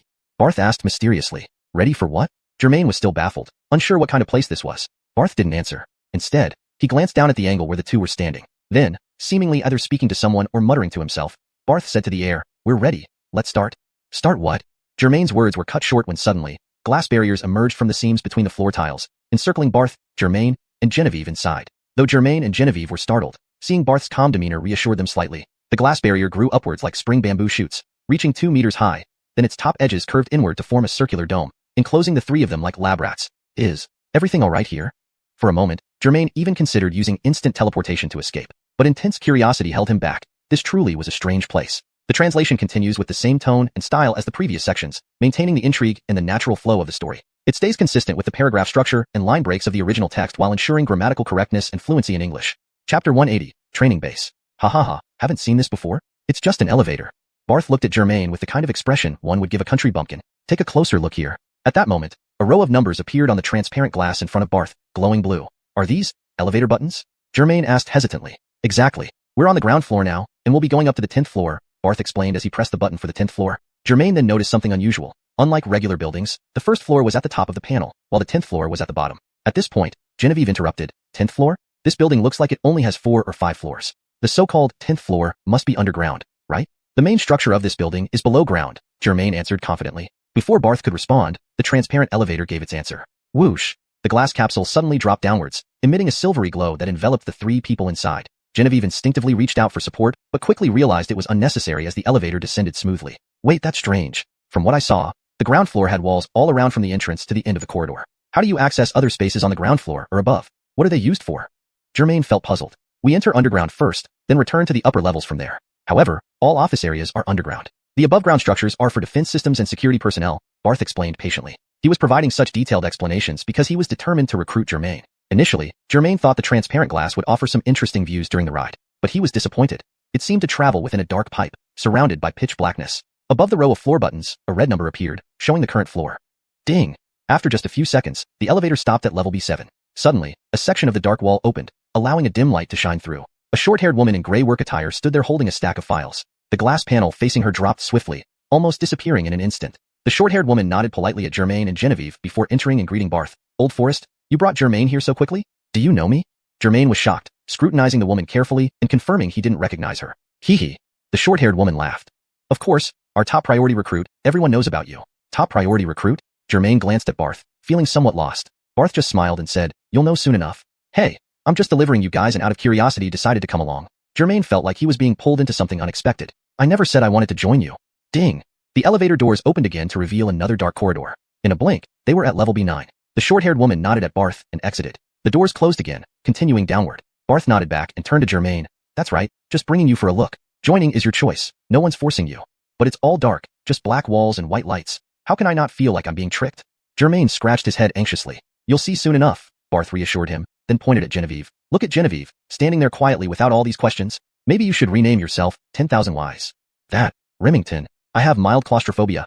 Talking too much might make me throw up. Genevieve explained awkwardly. Upon hearing this, Germain observed Genevieve more closely. She stood ramrod straight. Even her face was pale. So, you never take elevators? Germain looked at Genevieve as if she were an oddity. Just mild. Not severe enough to stop me. Genevieve managed a forced smile, her already stiff face becoming even more tense. Ding! Germain was about to tease Genevieve further, but the elevator had arrived at level B10. As the elevator stopped, Germain noticed the words training base written on either side of the black doors. Training base? Germain looked at Barth curiously. Once you're inside, you'll understand, Barth chuckled, refusing further explanation. Meanwhile, the black doors opened, and the transparent glass in front of them disappeared. Unexpectedly, instead of darkness, intense white light streamed in, almost blinding them upon entry. Genevieve ran out first. Upon exiting, she clutched the wall and started dry heaving, likely due to the stark contrast between the dark, transparent elevator and the bright interior. Fortunately, she hadn't eaten much recently, so she only vomited saliva. But Germain paid no mind to Genevieve's condition and stepped out curiously, examining the vast space. This training base was brightly lit. Germain roughly estimated it covered an area equivalent to 3 or 4 football fields. The floors and walls were cement gray, rather than the pitch black ones upstairs. Near the elevator, there were 2 large iron doors on either side, but they had no labels or signs. About 10 meters away, a thick glass barrier divided the huge space into 2 parts, with only a single door for passage. On the left side near the barrier, Germain saw what looked like a gym, complete with treadmills, punching bags, and a small octagon cage for combat training. On the right, he saw a basketball court where a few men were playing. However, he couldn't hear any sounds or conversation due to the soundproof glass barrier. Looking deeper into the base, Germain vaguely made out old cars, charred gas cans, artificial green plants, and low red walls. Given the distance, finer details were hard to discern, but it did indeed resemble a training facility or a movie set for urban warfare. How's the environment? Not bad, right? Barth walked out last and stood proudly beside Germain. Why does this place seem bigger than the building above? Genevieve wiped her mouth and asked. This is a repurposed Cold War-era underground facility. The actual size, well, it's larger than you imagine, Barth said, hands in his pockets, looking forward. Who are those people? Germain furrowed his brow, pointing at the group playing basketball in the distance. They? Of course, they're just like you. Barth took his right hand out of his pocket and pointed at the group playing basketball, continuing, except for that guy in the Alejandroets jersey, he's like me. Although they were some distance apart, Germain could see the man in the red Alejandroets jersey, who was about 1.7 meters tall, fearlessly charging towards the basket despite a much taller fatty blocking his path. Surprisingly, he managed to score. Zank me? You mean, system? Superpowers? Germain felt his heart pounding faster, clearly sensing a rush of blood flooding his brain. Genevieve, meanwhile, seemed even more curious and slowly walked towards the basketball players. Yes, exactly. There are 5 here, like you, with systems, Barth said firmly, looking at Germain. At that moment, Germain gave Barth a knowing glance, pointing at Genevieve who was walking ahead. His meaning was clear. This woman has a criminal record. Is it appropriate to talk about this in front of her? Barth waved his hand dismissively and gave a reassuring smile, indicating everything was fine. Perhaps there was some special method that made Remington so confident in Genevieve. Germain thought to himself that ultimately, it didn't concern him. He was just introducing them. Whether she was punished or employed was not his decision. At that moment, the few people originally playing basketball noticed Germain and the others entering. The tall fatty pointed at Genevieve, muttering something under his breath that Germain couldn't hear. A long-haired man, shirtless and ready to shoot, broke into a radiant smile upon seeing Genevieve. He tossed the ball aside and instantly appeared in front of her. What? He can teleport too?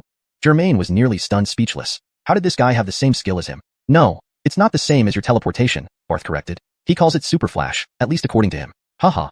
The storyline continues coherently from the previous content, maintaining the character's development and interactions while preserving the original tone and style. The paragraph structure and line breaks remain consistent with the original text. Chapter 181. A William II matter. Is there any difference between Flash Step and teleportation? Germain was genuinely puzzled. There definitely is. I talked about your case with Grover. You know, the one who's a bit slim with a middle part hairstyle, Barth explained, pointing towards someone on the basketball court. He said that Flash Step and teleportation are different. Oh.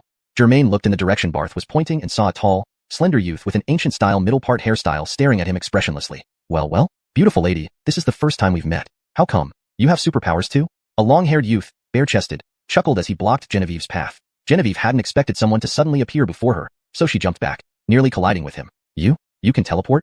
Genevieve asked anxiously. No, not teleportation. This is Flash Step. Do you understand? He vanished again, disappearing from in front of Genevieve. Ah.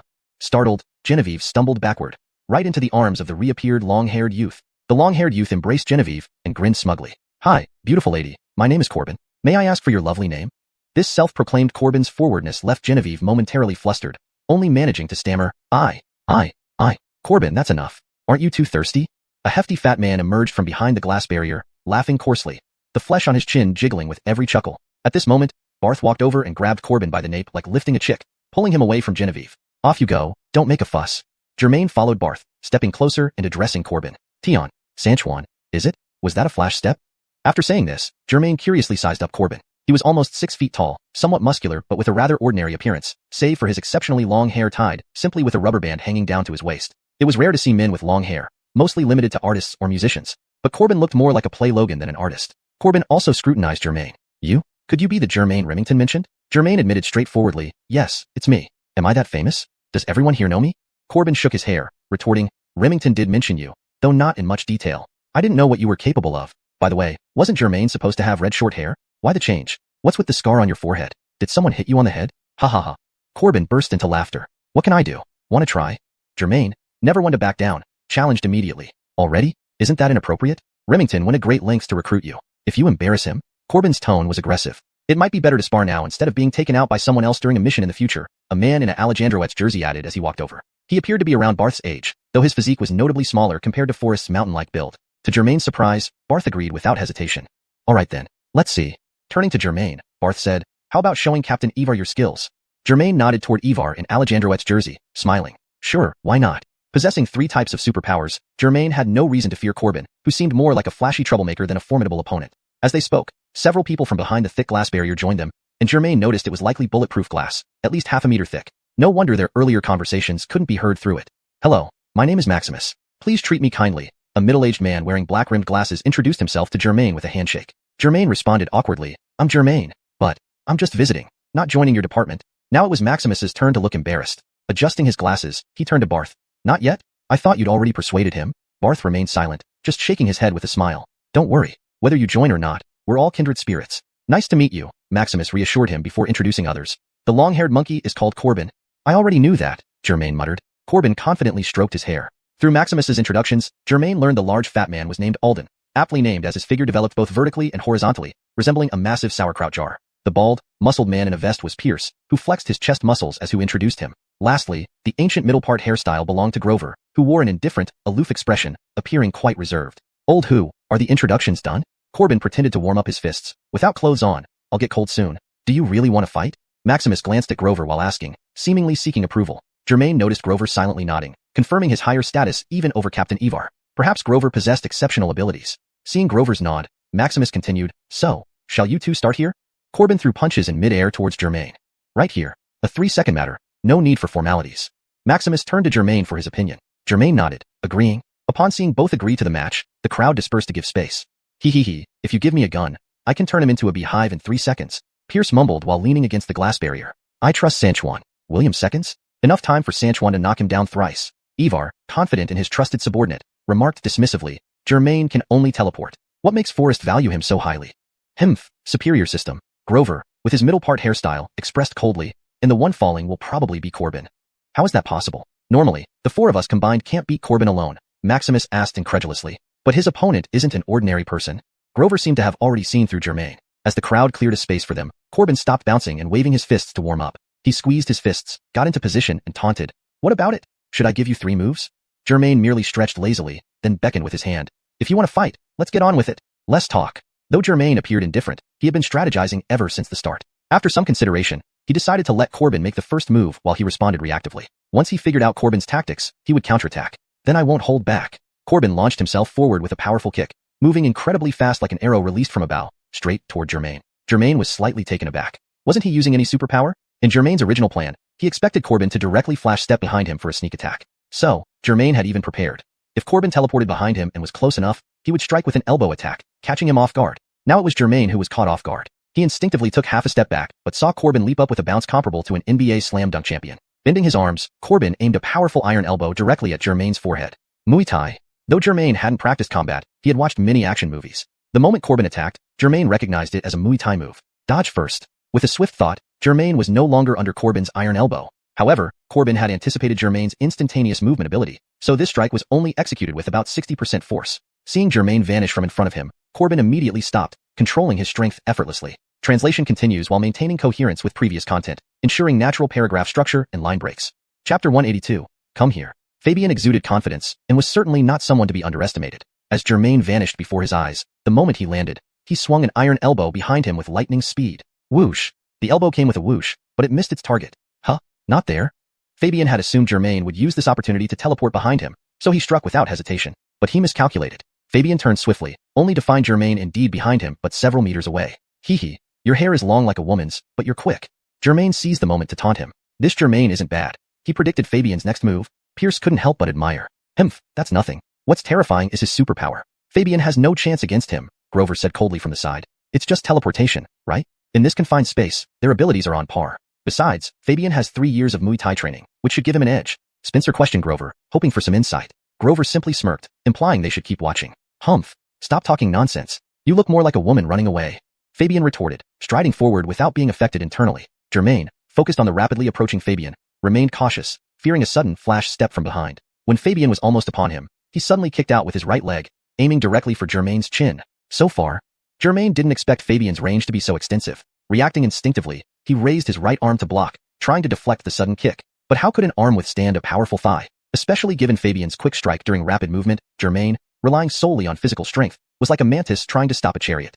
Slap. Germain felt a tingling sensation in his right arm as if electrocuted. He staggered, nearly falling over. Fortunately, the initial impact aimed at his chin only grazed his nose, allowing him to see a small pebble lodged between Fabian's shoe treads. Seeing his kick miss, Fabian quickly followed up. His left foot pushed off the ground, lifting his recovered right leg midair, delivering a powerful blow straight down toward Germain's crown. So high.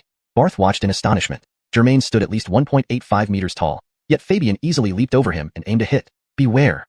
Genevieve cried out in alarm. If Germain hadn't already suffered some damage from the previous attack, this one might have knocked him out. Just as everyone thought Germain wouldn't withstand another blow, his reaction was impressively swift. He raised both arms in a cross pattern, pushing upward forcefully. However, Fabian's downward kick, accelerated by gravity, was incredibly strong. Despite Germain's efforts, it felt like a mountain crashing down. Germain dropped to one knee, barely holding Fabian off. How does it feel? Smell my feet. Fabian taunted, keeping his foot pressed atop Germain's head. The small pebble fell onto Germain's scalp. Losing patience. No need for further patience.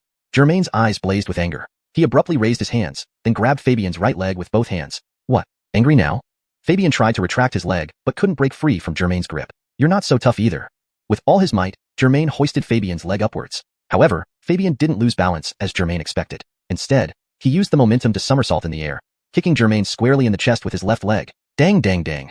Germain, taken aback by Fabian's prowess, staggered backwards several steps to regain his footing. Meanwhile, Fabian gracefully landed after using Germain's force to deliver the kick.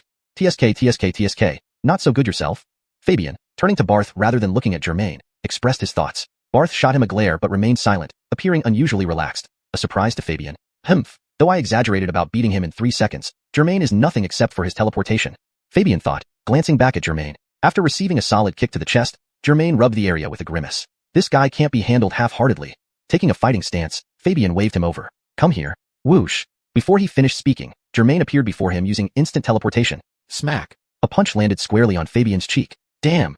Ignoring the pain, Fabian cursed, his rage reaching its peak. He swung his fists wildly like hammers at Germain. Germain avoided taking direct hits, knowing Fabian had formal combat training while he relied more on street brawling. So he dodged when possible and teleported to avoid sharp blows. Unfortunately, Germain's current teleportation skill only allowed 5-meter movements, and Fabian could catch up instantly. What's the difference between teleportation and flash step? Tilting his head, Germain blocked a right hook from Fabian. Without time to retreat, Fabian attempted to grab Germain's neck with both hands. Germain knew once his neck was grabbed, a knee strike would follow, and he'd be unable to defend against the force. So he teleported to Fabian's side, avoiding the attack, then aimed a hook at his ear. Not so fast. Only you can do that. Fabian countered with a flash step, easily evading Germain. These two are way too fast. Maximus, watching the highly mobile duelists engage in a never-before-seen style of combat, envied them greatly. In a face-to-face fight, Fabian undoubtedly has the advantage, but Germain has teleportation and agility. Fabian isn't gaining much leverage. Spencer, hands behind his back, appeared nervous. Too cool. Genevieve's eyes were nearly heart-shaped, watching Germain appear left and right, sometimes dodging punches and other times chasing Fabian. A few minutes later, huff, huff, huff. Germain panted heavily, hands on his knees, and swallowing hard. He gasped, "Hey, almost. Good enough, all right?" Fabian simply sat cross-legged on the ground, his wild long hair spread everywhere, looking at Germain and saying, have the guts. Not to run, you bastard." I run? You've been running, all along, huff huff. Germain protested. "Hey, Xiuxian, it's already been." Maximus, who had somehow already sat on the ground, glanced at his watch. 8 minutes have passed. What about your 3-second promise? Xiuxian, are you even capable? If not, get down, let me take over. Ha ha ha. Pierce shook his whole body with mocking laughter.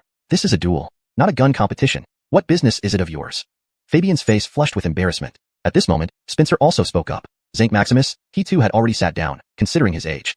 Duel? Is this a duel? You've hit Germain 5 times, and he's hit you 3. This looks more like hide and seek than a fight. Though Spencer was serious, his words made everyone burst into laughter. Yeah, hide and seek, hide and seek. How about a sleeping contest then? Sleeping? I'm good at that. Fabian, why don't you come down and let me give it a try? Shut up. Are you really my teammates? Fabian sat on the ground, his face flushed red, looking like he might cry. Germain couldn't help but chuckle to himself. If we keep fighting like this, when will it end? Hey, you two, stop darting around like rabbits. Show us some real combat, can you? Grover, arms crossed, leaned against the glass barrier, suggested coldly. Humph, I'm fine with that. Fabian sneered at Germain. What about you? Do you have the guts? Note, the paragraph structure and line breaks are preserved as requested. Chapter 183, A Battle of Wits with Ripley. Sure, whoever uses instant teleportation again is a fool. Agreed? Germain thought to himself that even if instant teleportation was banned, he still had Fireball and the Great Heaven Energy Shield for both attack and defense, ready to make his opponent wet his pants in fear soon. Upon hearing this, Ripley realized that Germain voluntarily forbade the use of instant teleportation but didn't mention blinking, and of course, he wasn't willing to back down either. Stop playing word games with me. You won't use instant teleportation, I won't use blinking. If I do, I'm the fool. A thought flickered across Germain's mind, and with a mischievous grin, he asked, I didn't hear clearly just now. What did you say you would be if you used blinking? I said I'd be the fool. Can you hear it clearly now? Are you deaf? Ripley shouted loudly, completely oblivious that Germain had already taken advantage of him. Ha ha ha. Maximus and Alden, who were watching from the sidelines, burst into laughter, hugging each other tightly. The muscular Pierce stood there cluelessly, asking, What are you laughing at? Is there some joke here? Why don't I get it? Ripley looked at Spencer, who was frowning in anger, unsure where he had gone wrong. What's wrong? Did I say something incorrect when I called myself a fool? Ha ha ha. Maximus and Alden pointed at Ripley, rolling on the ground, nearly crying from laughter. Grover sighed deeply, rubbed his temples, and shook his head, speechless. Turning his head, he saw Germain grinning uncontrollably and suddenly realized what had happened. You bastard, took advantage of me. Germain shrugged innocently, but you said it yourself. I didn't force you. TSK, being a fool twice, haha, I can't take it. No more chatter. Let's fight to our heart's content.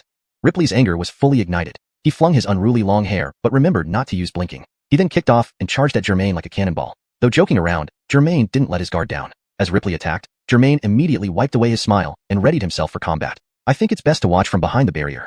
Seeing the two rekindle their battle, Grover stood up from leaning against the glass barrier and opened the door to move behind the barrier to watch the fight. TCH, is it really necessary?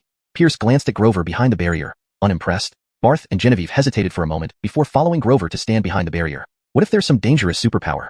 Zank fireballs? But according to intelligence, Germain's fireball skill is only temporary and has already been exhausted. Considering the situation as they exchanged blows, Spencer decided it was safer and moved behind the barrier too. The rest paid no attention and continued watching from their spots. Ripley's years of practicing Muay Thai showed as his punches and kicks far surpassed Germain's amateur skills. Germain barely dodged a low sweeping kick when Ripley turned and delivered a spinning back kick aimed at Germain's head. Having just dodged the first wave, Germain couldn't avoid the second wave and could only raise his arms to shield his head, bracing for the impact. Smack. Ah. Germain gritted his teeth in pain, yelling out loud. Show me what you've got. Taking advantage of his success, Ripley relentlessly pounded every part of Germain's body, forcing him to defend frantically. This isn't good. Germain dodged and weaved, struggling to hold on. I wanted to see if Ripley has any other superpowers, but if this keeps up, he doesn't need them to defeat me. Fine, let me show you true superpowers. Germain stepped out of the fray, shouting as he gathered the great heaven energy shield, feeling an overwhelming righteous energy rise from his dantian and spread throughout his body, refreshing him entirely. It seemed this basic great heaven energy shield consumed more positive energy values, but otherwise felt almost as potent as the advanced version. To everyone else, including Ripley and the observers, there was no noticeable difference in Germain's appearance or demeanor except for Grover, who was resting his chin on his hand and mused to himself, or perhaps to Spencer beside him. Now it truly begins? What did you say?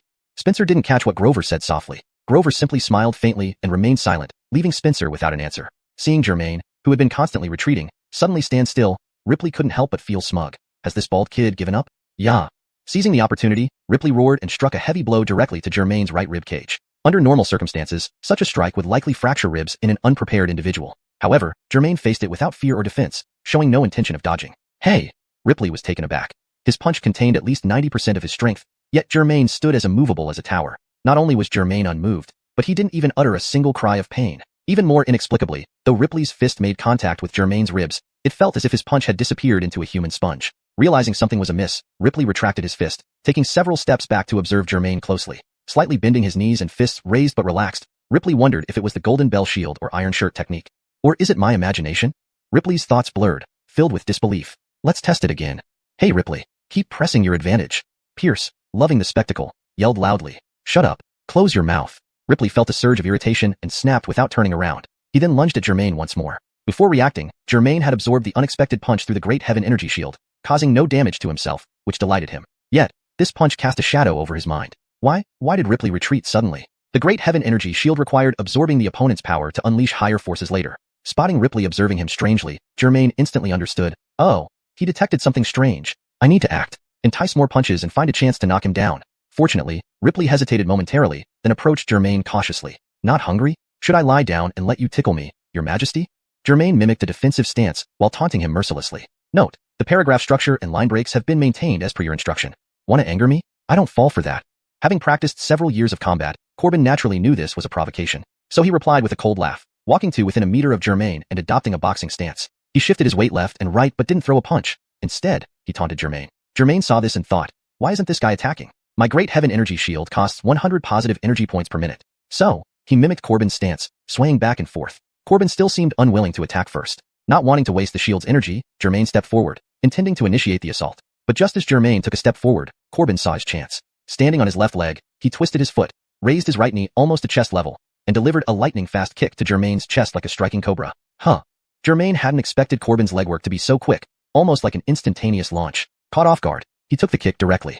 However, thanks to the great heaven energy shield, Germain felt only a slight impact as most of the force was absorbed by the shield, leaving him largely unperturbed. A tenth of a second after the surprise kick, Germain remembered he needed to act. He pretended to be severely injured, stumbling backwards several steps before barely managing to stand still. Corbin was puzzled. His kick had been powerful, yet it felt like kicking into an elastic bubble when it hit Germain's chest, seemingly harmless. Meanwhile, Germain acted as if he had taken a brutal blow, stepping back while gritting his teeth and clutching his chest, appearing almost on the verge of spitting blood and shedding tears. Hey, you guy, it's just a match. Friendship first, competition second. Why use such strength? Germain vigorously rubbed his injury, which wasn't really hurt, and loudly scolded. Corbin was amused by Germain's antics. Who the hell has any friendship with you? Take another one of my kicks. Note, the paragraph structure and line breaks have been maintained as per your instruction.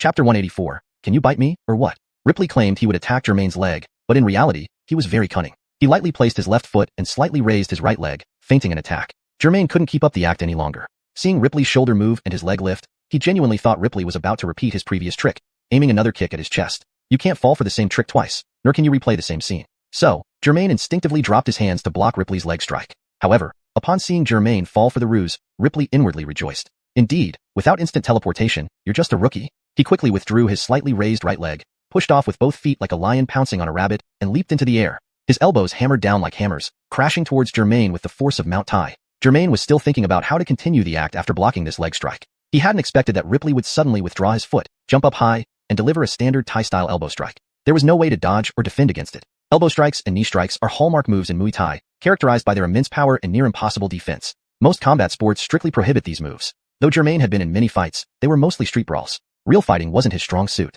Fortunately, the heavenly aura protected him, and Germain's acting was on point. The elbows descended. One hit the back of Germain's head, and the other struck his shoulder. Going with the flow, Germain pretended to be heavily injured. He let out a painful ah, and acted as though he almost fell, barely maintaining his balance. Take that, you arrogant bastard. Ripley wasted no time. Seeing his tactics working, he attacked like a storm, punches flying up and down, occasionally adding a kick. Germain could only barely defend himself, retreating step by step, looking like he might get knocked out at any moment. A few spectators, who had been watching the spectacle, were now stunned by the one-sided nature of the fight. This is certain, Ripley will win. Maximus adjusted his glasses. In our team, Ripley's strength is second only to mine. Damn, I feel like getting into the ring too. Pierce flexed his thick muscles, eager to join. Alden pulled up his pants and advised from the side, "Hey, kid, how about admitting defeat? William Rivers, isn't that enough?" Inside the glass barrier, Spencer sneered at Barth. "This is the talent you've been trying to recruit? He's not so impressive." Barth firmly believed in Germain. "I don't know what he's planning, but I trust his abilities." "The real battle hasn't even started yet," Grover interjected quietly. "Not started? What do you mean? This Germain is about to be knocked out." Spencer furrowed his brow, puzzled. "He would have fallen already if he were going to," Grover chuckled. "What's happening?" Despite continuously attacking and remaining dominant, Ripley felt increasingly confused and doubted whether the fists were really his own. "I'm using all my strength. Germain looks like he's taking a beating, but why does it feel like the power is being sucked away when my fist hits him? And why won't this kid fall down? No matter how hard I hit him, no matter which technique I use, he looks in pain but doesn't go down. Such a stubborn guy." Though the fight continued, Ripley became increasingly anxious. Does this kid have some kind of indestructible system? Seeing Germain stagger but not fall, Ripley decided to unleash his full power. "You're playing tricks," Ripley yelled, tensing his right arm muscles. In an instant, he landed a punch on Germain's cheek. "Huh? What?" Pierce, who had been sitting, abruptly stood up. How did he not fall? That punch should have knocked anyone else unconscious. He's not just standing. He's completely unaffected. Maximus took off his glasses, cleaning them repeatedly, unable to believe his eyes. Is he smiling? Alden pointed at the unmoving Germain, his stomach protruding. "Ha ha ha, the show is about to begin." Barth relaxed. Meanwhile, Spencer's frown deepened into a scowl. "Germain, you're so cool and amazing." Genevieve, who had nearly covered her eyes in fear, saw Germain stand like the Buddha Maitreya, firm as a rock, and couldn't help but gush admiringly. Unfortunately, the thick glass barrier blocked any sound, or Germain might have vomited from such fangirling. Grover, standing nearby, moved aside with a somewhat disdainful look. You've been toying with me." Ripley stepped back, fists clenched. It was clear now. His full power blow hadn't budged Germain, and there was a hint of a smile on his lips. Considering the strange sensations before, there was definitely something fishy. "Hee hee, yes, I've been toying with you. Can you bite me, or what?" Germain twisted his neck, stretching his muscles. "But seriously, it didn't hurt at all. Your attacks are fake, barely stronger than a 4-year-old. What kind of freakish ability do you have?" Ripley felt his body tremble, maybe from anger at being toyed with, or maybe from exerting too much effort. "Defeat me, and I'll tell you." Germain walked boldly toward Ripley, radiating confidence. Ripley felt a sudden pressure, causing him to involuntarily take half a step back. This feels like a completely different person." Maximus rubbed his glasses vigorously. "Why does Ripley seem scared? What's going on?" Pierce asked Alden. "This Germain is not simple. After such fierce attacks, he looks unscathed," Alden observed. "Humph, nonsense. Let's see what you've got." Ripley's lips twitched with rage, all objective calmness gone. Germain smiled and beckoned. "Come here, roar." Ripley lunged forward like a leopard, hair billowing like black wings. Germain remained steady, unperturbed. "Hey!" Ripley pivoted, channeling all his strength into a skyward punch aimed at Germain's chin. "Wow!" Everyone watching gasped collectively at the ferocity of the strike. But 0.1 seconds later, all mouths hung open in shock. Germain merely lifted his head slightly after receiving the full force blow. Just slightly. "What?" Ripley's fist still pressed against Germain's chin, making him look awkward. "That punch was a bit stronger, probably at a 5-year-old's level." Germain gently moved Ripley's fist away, sneering. "This can't be."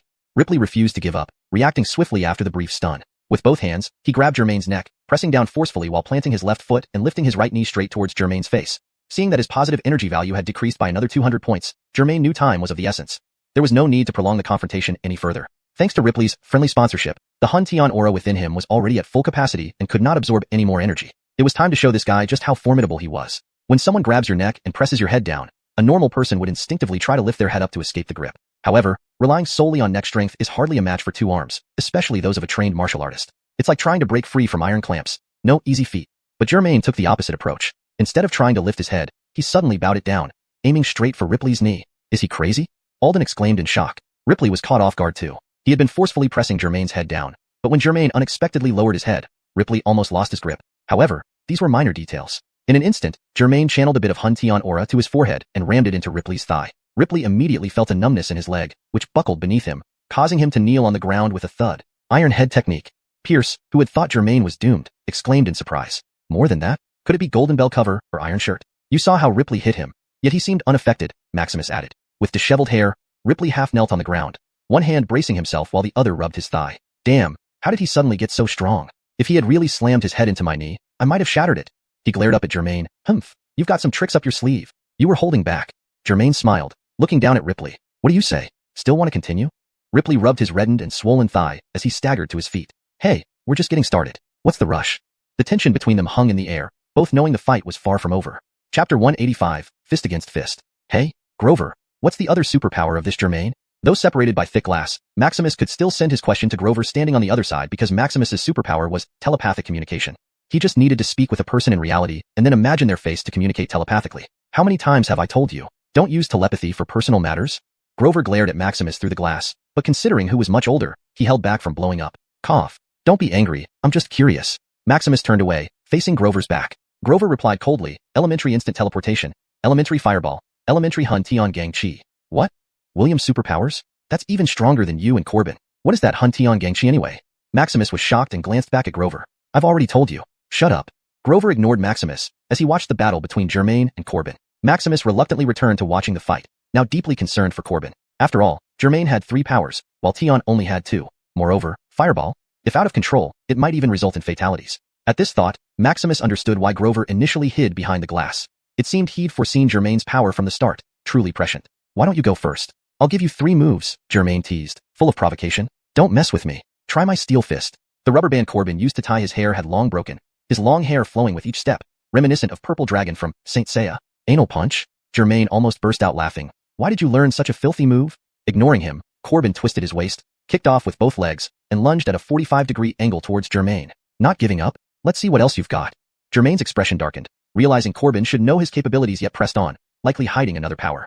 In a blink, Corbin darted forward, jabbing left continuously in feigned attacks. Germain, having gauged Corbin's style, blocked effortlessly without using Hun Tian Gang Chi, easily parrying these weak feints. Corbin wasn't an easy opponent either. After several jabs, he suddenly raised his left leg, preparing to kick. This time, Germain fell for it, assuming the kick was the real move following the feints and moved to block. Heh, tricked you. A sly smile spread across Corbin's lips. Suddenly, the left leg retracting mid-kick, Corbin propelled himself like a hunting cheetah, unleashing after lurking, speed tripling as his right hook slashed toward Germain's temple. Oh no, fooled again. Germain realized blocking the kick was another ploy. His heart raced as the fist approached. Thankfully, Germain believed any strategy was insignificant against sheer strength. Fine, let's settle this once and for all. Determined, Germain didn't dodge, instead straightening his neck, pushing forward. Huh. Germain sensed something amiss, catching a flash of silver light from the corner of his eye. What the hell is this?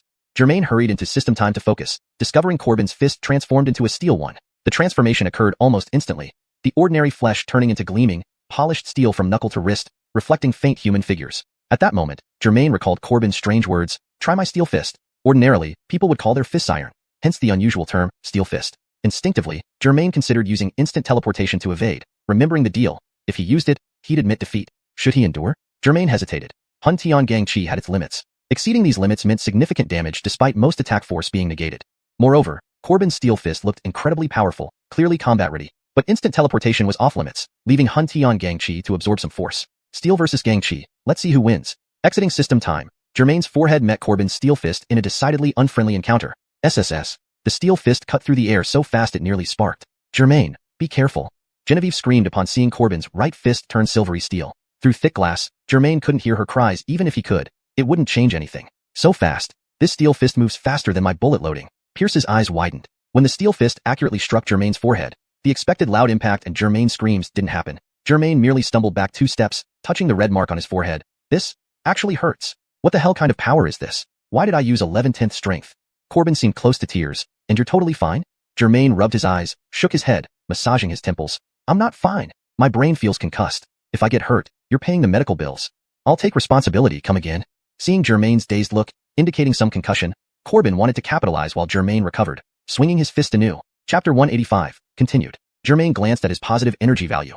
Another 100 points had been deducted. He inwardly lamented. In movies, villains always die from talking too much. I just wanted to test Corbin's superpower, almost gave myself a concussion, and lost another 300 points of positive energy. Now that I know what he's capable of, it's time to end this quickly. With this thought, Germain charged toward Corbin without dodging. Instead, he quickly entered system time to assess the direction of Corbin's punch. Humph. Using the same trick again, aiming for my forehead. If you mess up my brain, I won't let this go.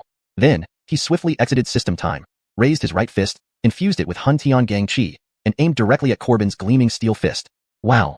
Genevieve watched in shock as it seemed like Churchill was about to collide with Earth, covering her mouth as she gasped. Grover brushed back his hair, but got so absorbed in watching that he forgot halfway through, leaving his fingers tangled in his hair. Spencer and Barth, despite their significant difference in build, shared the same expression. a mix of eager anticipation for the final outcome and anxiety over potential injuries. The other spectators were also stunned, their mouths agape in disbelief. Bang! Fist against fist. A resounding crash echoed through the entire space outside the glass barrier. However, this loud impact took Corbin by surprise. He had expected it to be as quiet as the previous punch. Thus, this sudden burst of sound startled him. Did I break Germain's knuckles? Corbin looked at Germain's face. But Germain's face remained calm, showing no sign of emotional fluctuation. Only Germain's eyes were fixed on their fists, which seemed frozen mid-air, unmoving. Pain. Why am I feeling pain? A needle-like pain radiated from Corbin's fingertips. This can't be. Corbin felt his steel fist suddenly lose strength, noticing a crack forming at the tip of his gleaming steel fist. Immediately, the crack widened into a fissure, spreading rapidly like a growing serpent, eventually encompassing the entire steel fist. Soon after, countless smaller cracks began sprouting around the large fissure, resembling numerous little snakes being born. The battle intensified, each blow more critical than the last. It was clear now that the match between Germain and Corbin would not be one of simple punches but a display of raw power and strategic prowess. Chapter 186. Steel Fist Shattered. Bang! A crisp sound of shattering, and everyone saw Corbin's steel fist disintegrate like glass hitting the ground, breaking into pieces. Thud. Corbin fell to his knees, pressing his broken steel fist with his other hand, staring in disbelief as it visibly crumbled before his eyes. Aya! Finally, Corbin could no longer bear the excruciating pain from his shattered fist and let out a loud wail. Everyone watching was stunned, momentarily frozen, unsure how to react. Maximus, Alden, and others who knew Corbin's capabilities expected him to use his best moves, believing there would be a good fight. But in the blink of an eye, the battle was over. One standing, one kneeling on the ground, one unharmed, one with a shattered steel fist. Spencer, seeing his strongest fighter, Corbin, defeated so swiftly and decisively, couldn't believe his eyes. He grabbed Grover by the collar and demanded, "What kind of martial art is this?" Grover shrugged off Spencer's grip. "Supreme Heaven Primal Energy. Even if I explained, you wouldn't understand." He then walked towards the thick glass door and pushed it open. "You." Spencer gritted his teeth, but had no retort and followed Grover outside. "Nanny, what are you waiting for? It's your turn now." Grover strode over to the dazed, large fat man Alden and gave him a rough push, making his fatty body quiver. Only then did Alden, Maximus, and Pierce realize that their teammate, Corbin, had already fallen to the ground in an instant. Alden hurried to Corbin's side, barely squatting down beside him despite his bulky belly. Corbin's steel fist had vanished, revealing ordinary human flesh, looking even worse than when it was shattered. His right hand skin was cracked and blood seeped out, forming terrifying patterns. His fist was at a 90-degree angle to his arm, clearly fractured. Seeing Corbin's ghastly state, Pierce became enraged and rushed towards Germain, grabbing his collar, muscles bulging as he lifted Germain nearly off the ground. "What the hell? Did you deliberately do this?" Pierce roared. Germain retorted, "Too heavy-handed? Please, I actually held back, using about 30% of my strength." "You." Without further explanation, Pierce grew angrier, raising his fist in preparation to strike. "Accept the result, Pierce." "Let go." Grover approached calmly. Hearing Grover's command, Pierce reluctantly released Germain, pointed angrily at him, and stormed away. Germain observed that although the team captain was Spencer, Grover was clearly the true leader. He wondered what superpower this person had that made such a muscular man obey. "Nanny, how is he?"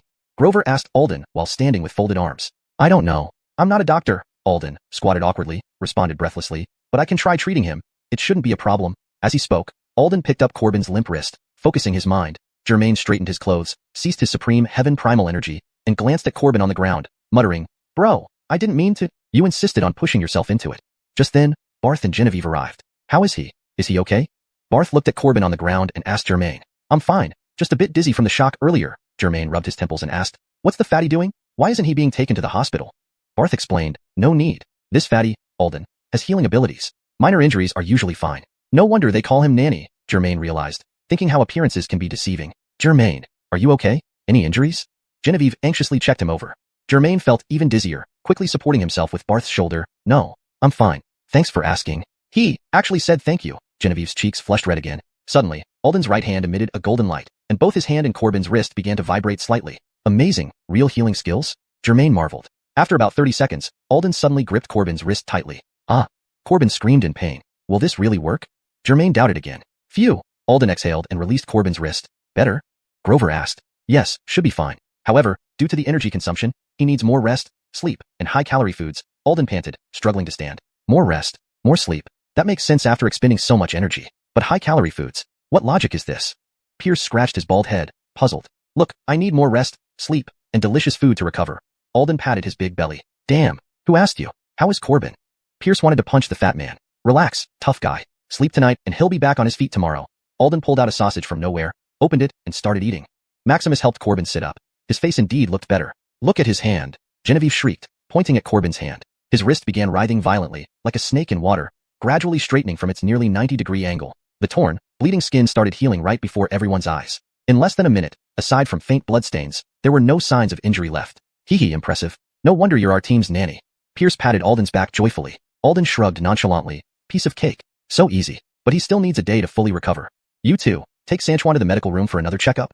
Spencer finally instructed, and Alden and Pierce helped Corbin to his feet. Despite his injuries healing, Corbin was unsteady and needed rest. Exhausted, Corbin half opened his eyes, saw Germain standing there, and slowly raised his right hand, giving a thumbs up. You're awesome. Hee hee. A man who admits defeat is truly respectable. Germain observed Corbin. Although Tian had been quite arrogant before the match, he could maintain an objective attitude after realizing he wasn't Germain's match and admitted his inferiority. Germain couldn't help but feel some admiration for him. After all, these days, there were too many stubborn people who wouldn't admit defeat and cowards who called for backup when they lost a one-on-one fight. Alden and Pierce helped Corbin into the elevator, with Maximus following in to assist. Humph, Old Forest, pretty impressive. You've got such a capable helper. Spencer's tone seemed admiring, but his expression clearly showed dissatisfaction and resentment. Germain noticed this and thought that Spencer and Barth didn't seem to get along well. Although Germain hadn't agreed to join Barth's team, Forrest still appeared delighted, his joy evident on his face. Thank you. But, he pointed at Germain, this guy hasn't agreed to join yet. Supreme Heaven Primal Energy. Fireball, Grover remarked casually. Impressive. Looks like I need to learn an offensive superpower too. You? How do you know about my fireball? Germain looked at Grover in surprise, then realized, did you watch the surveillance footage from Xinjiang Building? Grover shook his head. What you did at Xinjiang Building was just temporary superpower, while now it's permanent. Right. This guy, he's not simple at all. Could his superpower be knowing everything? Germain thought to himself. This unassuming person might be the toughest opponent among them. And miss, your superpower is illusion, right? Grover turned to Genevieve. Genevieve had been standing by, watching the spectacle. Apart from worrying about Germain getting hurt, she felt she had nothing to do. Caught off guard by Grover's sudden question, Genevieve paused for a moment. Hee hee, interesting. Your system grows by absorbing gambling tendencies. Grover smiled slightly. Feeling exposed, Genevieve grew both angry and embarrassed. It was terrible to feel like a transparent person being seen through. Determined, she focused her mind and stared into Grover's eyes, casting her illusion power. The translation maintains the paragraph structure and line breaks as in the original text, ensuring the flow and style are consistent with the previous content. Hashtag Chapter 187, Special Department Action Team. Genevieve was an inherently lazy woman. Even though she possessed superpowers, she seldom used them except for sustaining her life. Therefore, the illusion spell she had was rather basic, leading to mostly random hallucinations. Fortunately, besides casting the spell on a large area, she could also cast it on individuals. Otherwise, she would have had no way to deal with Grover. Thinking of avenging Germain and regaining her own dignity, Genevieve silently cast the illusion spell on Grover in her mind. However, save your effort, ha. Grover suddenly glared sharply at Genevieve. Ah. Genevieve was startled, sucking in a cold breath, and involuntarily took half a step back. What's going on? What happened? Ivar asked, looking between the two confusedly. Grover's lips twitched slightly as he said coolly, this woman just tried to use an illusion spell on me. Everyone immediately turned their gaze towards Genevieve. Genevieve's face flushed red, stammering and unable to say a word, both embarrassed and angry. Germain knew from her expression that Grover was telling the truth. But if that was the case, did Grover stop Genevieve from using her superpower, or did he directly shield against it? That was too terrifying. Remington, is this kind of person usable? There was a clear sarcastic undertone in Ivar's words. Upon hearing this, Remington also felt somewhat embarrassed. Well, I brought her here for the leaders to evaluate. It's not something I can decide alone. After all, Genevieve had a severe criminal record, so it was normal for both Remington and the higher-ups of the special department to mistrust her and require some tests. Genevieve understood this herself. After living like this for so many years, she knew that it wouldn't work anymore as she grew older. Besides, since childhood, she never acquired any skills or means to earn a living. Now, this was an opportunity to cleanse her name, a chance given by heaven to restart her life using superpowers. She really didn't want to miss this chance. Moreover, if she didn't seize this opportunity to contribute to society, she might end up spending the rest of her life in prison. In short, living a normal life was already impossible for her. Humph, although the superiors approved your recruitment of team members to create the second special operations team, I advise you not to be too eager. Don't recruit just anyone. If there are problems later, it will be troublesome. Ivar's tone was somewhat aggressive. Zane sitting beside him, Germain suspected there was something between Ivar and Barth, guessing most of the details. Barth wasn't willing to back down either. If anything goes wrong, I'll take responsibility. I don't need you to worry about it. After a few rounds of pointed banter, Ivar led Grover away in the elevator without saying where they were headed, but Germain guessed they were probably going to see Corbin. After they disappeared into the elevator, Germain pulled Barth aside and inquired curiously about these people. Turns out, these few were the entire first action team of the special department. Although called an action team, they hadn't yet undertaken specific missions in the few months since their establishment. They were still in training and standby mode. Perhaps due to a lack of trust in those with superpowers, the captain's role was filled by someone appointed from the higher-ups who had no superpowers, which was Ivar. The vice-captain was Grover, and the others were regular team members. Similarly, possibly due to distrust, even though the first team only had 6 people, the higher-ups decided to set up another team, and Barth, recommended by Efren, was chosen as the captain of the new team. This arrangement made Ivar, previously the sole leader, quite displeased, hence his behavior. Currently, Barth was still a solo commander with 2 target candidates, one being Germain, who currently showed no interest in joining. The other was Genevieve, an unexpected superpower user they found today, but a problematic individual. Whether the superiors would forgive her crimes and approve her joining was uncertain. Remington, Grover seems pretty cocky and interesting. What kind of superpower does he have? Germain asked casually. He's not as strong as you, only has 2 powers. Barth held up 2 fingers. One is the ability to know if others have superpowers and what kind of powers they have. Cool. No wonder he knew about my superpowers. So, to him, I'm basically transparent? Germain remarked. The second one is powerful. He can block the superpowers of others within a certain range, making them unusable, Barth said, with a hint of regret in his voice. He must have considered recruiting Grover before. Isn't that just cheating?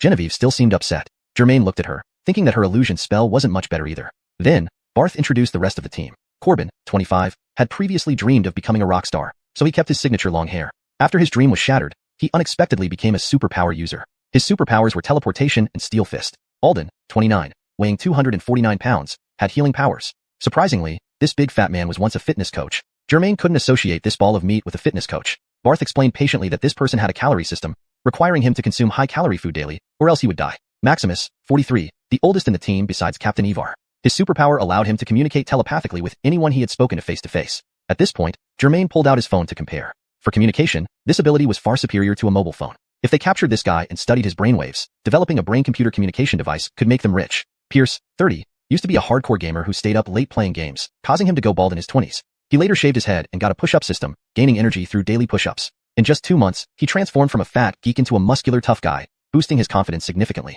In certain situations, his superpower was more powerful than Corbin's. This superpower was gunfighting, allowing infinite ammunition when using firearms.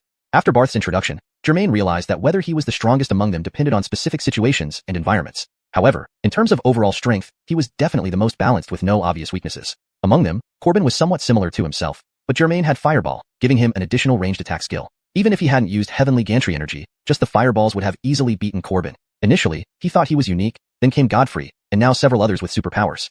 Thinking about it was quite amusing. How about it? When do you plan to join? Don't let me be a solo commander for too long, Barth said with a smile. Germain grabbed Genevieve. Here, didn't I find you your first member? How are you going to thank me?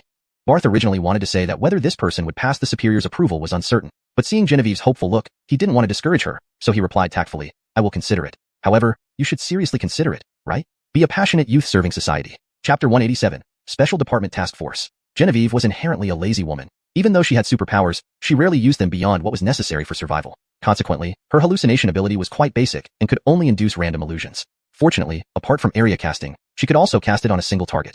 Otherwise, she would have no way to deal with Grover. Driven by the desire to stand up for Germain and reclaim her dignity, Genevieve targeted Grover with her hallucination ability. However, don't waste your effort. Haha, Grover suddenly shot Genevieve an intense look. Genevieve was startled, sucking in a breath as she involuntarily stepped back. What's going on? Is there something wrong? Ivar looked at both of them, confused. Grover's lips curved slightly as he said coolly, this woman just tried to use an illusion on me. Everyone turned to look at Genevieve. Genevieve's face turned beet red. She stammered, unable to speak, feeling both embarrassed and furious. Seeing her reaction, Germain knew that Grover was telling the truth. But if that were the case, did Grover block Genevieve's attempt, or simply nullified its effects? Either way, it was terrifying. Remington, can such a person be trusted? Ivar's words were laced with sarcasm. Barth blushed slightly at this, replying, well, I brought her here for the leaders to evaluate, not for me to decide alone. After all, Genevieve had a rather serious criminal record. Both Barth and the special department's higher-ups distrusted her and needed her to prove herself. This was entirely understandable. Genevieve understood this too. Having spent years drifting, she realized that her current lifestyle was unsustainable as she aged. Without any skills or means of making a living, having the opportunity to redeem herself through superpowers and start anew was something she did not want to lose. If she didn't seize this chance to contribute positively to society, she might end up spending the rest of her life in prison. For her, leading a normal life was already out of reach. Though higher-ups approved your request to recruit team members and establish the second special task force, I advise you not to rush. Don't recruit just anyone. You'll regret it if things go wrong. Ivar's tone was somewhat aggressive. Germain overheard their conversation and suspected that there was some unresolved issue between Ivar and Barth. Barth retorted, if anything goes wrong, I'll take responsibility for it myself. You don't need to worry. After a few more pointed remarks, Ivar took Grover and left via the elevator. Although they did not say where they were headed, Germain guessed they were likely going to see Corbin. Once the two had left, Germain pulled Barth aside and curiously asked about the background of these people. It turned out that these individuals were the entire membership of the first Special Task Force. Though named a task force, they had yet to undertake any mission since their formation a few months ago, remaining in a state of readiness and training. Perhaps due to distrust of those with superpowers, the team captain, Ivar, was appointed without possessing any superpowers himself. The deputy captain was Grover, while the others were regular team members. Similarly, because of this lack of trust, even though the first team only had 6 members, higher-ups decided to establish a second team, with Barth being recommended by Ephron to serve as its captain. This arrangement understandably irked Ivar, who had previously been the sole leader, hence his antagonistic behavior. For now, Barth was still a lone leader.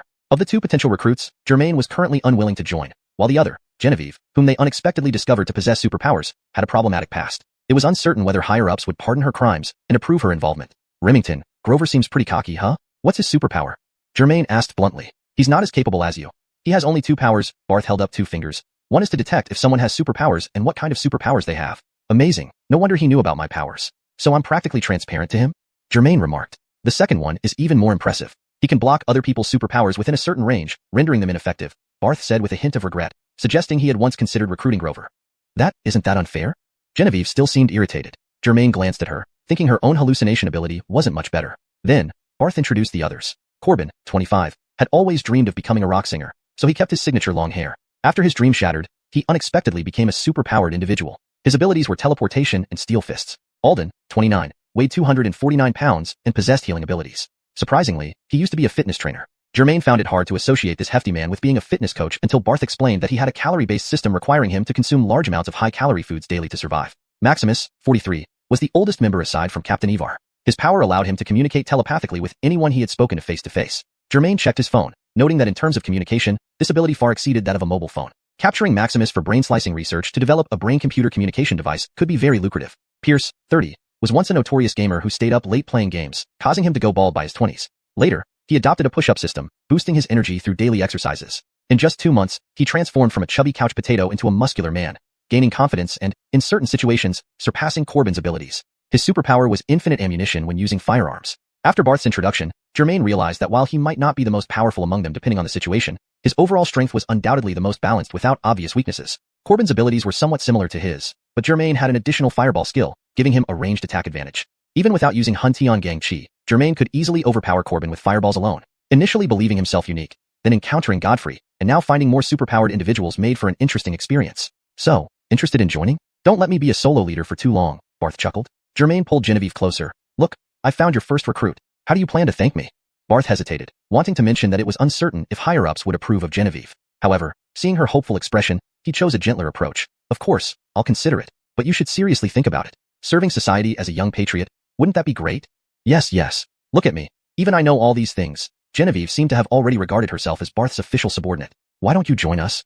No need to consider it anymore. I really have no interest. Germain's reply was straightforward and decisive. If you need my help, feel free to find me or give me a call anytime. I'd be happy to assist. But committing to this full-time, well, let's just say that's not for me. As I mentioned, I'm used to being free and easy, and adapting to such a job would be quite challenging. Barth was a straightforward person, his emotions always clear on his face, and now he wore an obvious look of disappointment. Seeing Genevieve's expression, she looked even more disappointed than Barth, her eyes brimming with unshed tears. This made Germain, who usually avoided bothering others and didn't want others to bother him, feel somewhat uncomfortable.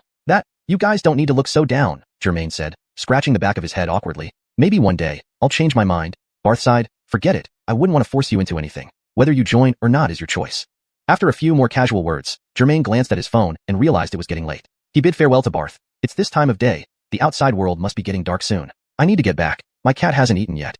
With that, he headed towards the elevator. Barth quickened his pace, catching up and leading Genevieve along. This elevator requires a biometric key. You need to have your biometric data stored in the terminal and have the proper access rights to use it. Otherwise, you won't be able to get out. Germain thought to himself that it truly was a high-tech facility worthy of the special department. I'll take you out first, then I'll bring Genevieve to meet the higher-ups, Barth explained. The three entered the glass elevator, and in a short while, they were back at ground level. The glass composing the elevator silently vanished once they arrived at their destination. At the entrance, numerous hidden detectors verified Barth's identity, and the gates swung open. The sun was setting, casting the evening glow over everything. Don't see you off. Contact me if there's anything. Barth made a gesture of calling Germain as he stood by the gate. Perform a little better. Germain watched the gate slowly close while Barth gave some last-minute instructions to Genevieve. Walking back to his car, Germain opened the door. Churchill immediately pounced on him, licking eagerly. Ha ha ha, hungry huh? Mew.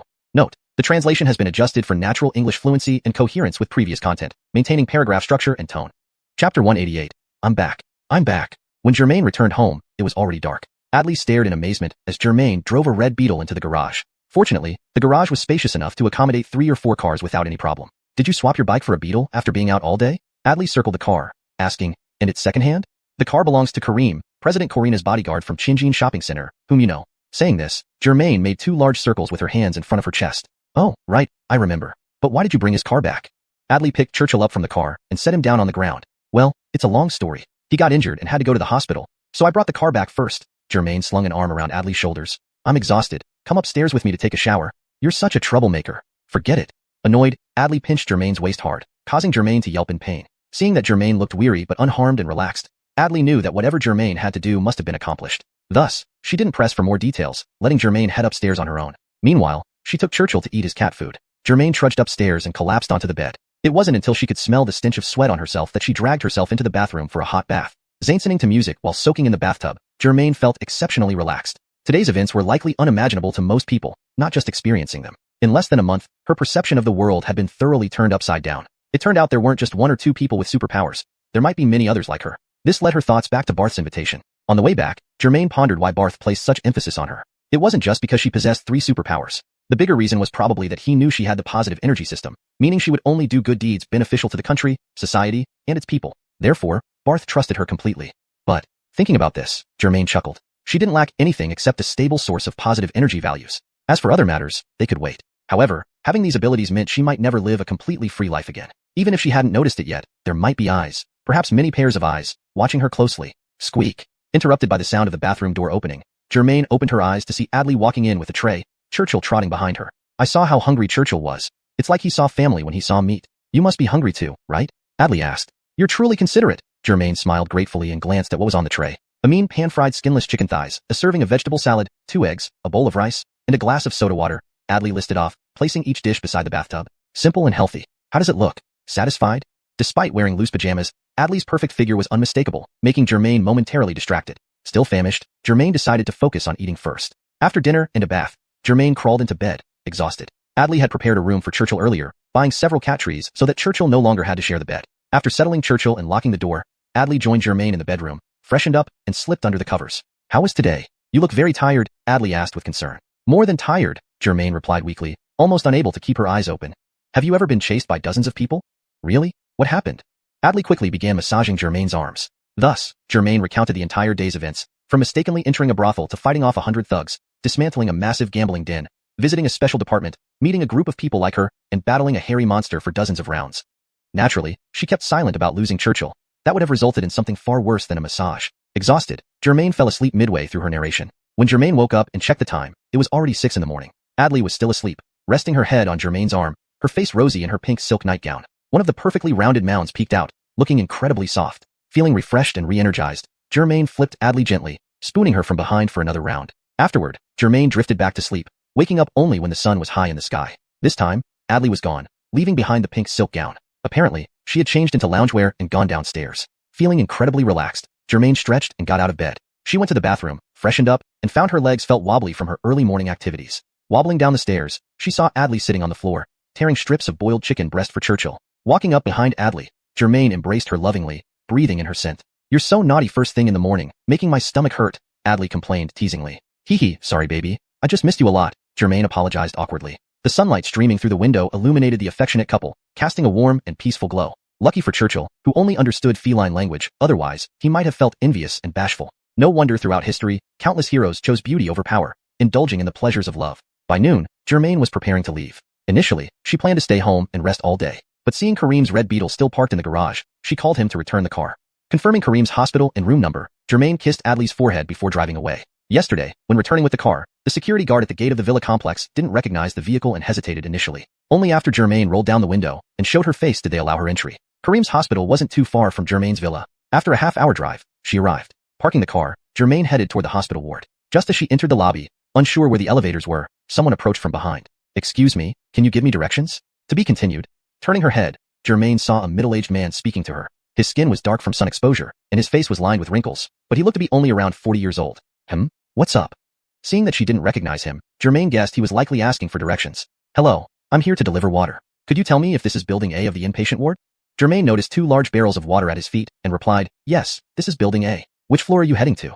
The deliverer man had an honest and kind expression on his face. I'm delivering water to room 1102 in building A, but it's my first time here and I don't know where the elevator is. This hospital was quite old and had undergone multiple expansions over the years, turning it into something resembling a maze. Even Germain felt confused by its layout. It was now lunchtime, and the nurse at the service desk seemed to have gone somewhere else. Noticing they were heading to the same building and floor, Germain offered to help. I'm also going to the 11th floor. I can help you carry 1 barrel. Just follow me. Due to regulations, the water delivery electric vehicle wasn't allowed inside the hospital compound and was stopped at the gate by security. So, the deliverer man had been carrying the 2 large barrels all the way in, clearly exhausted.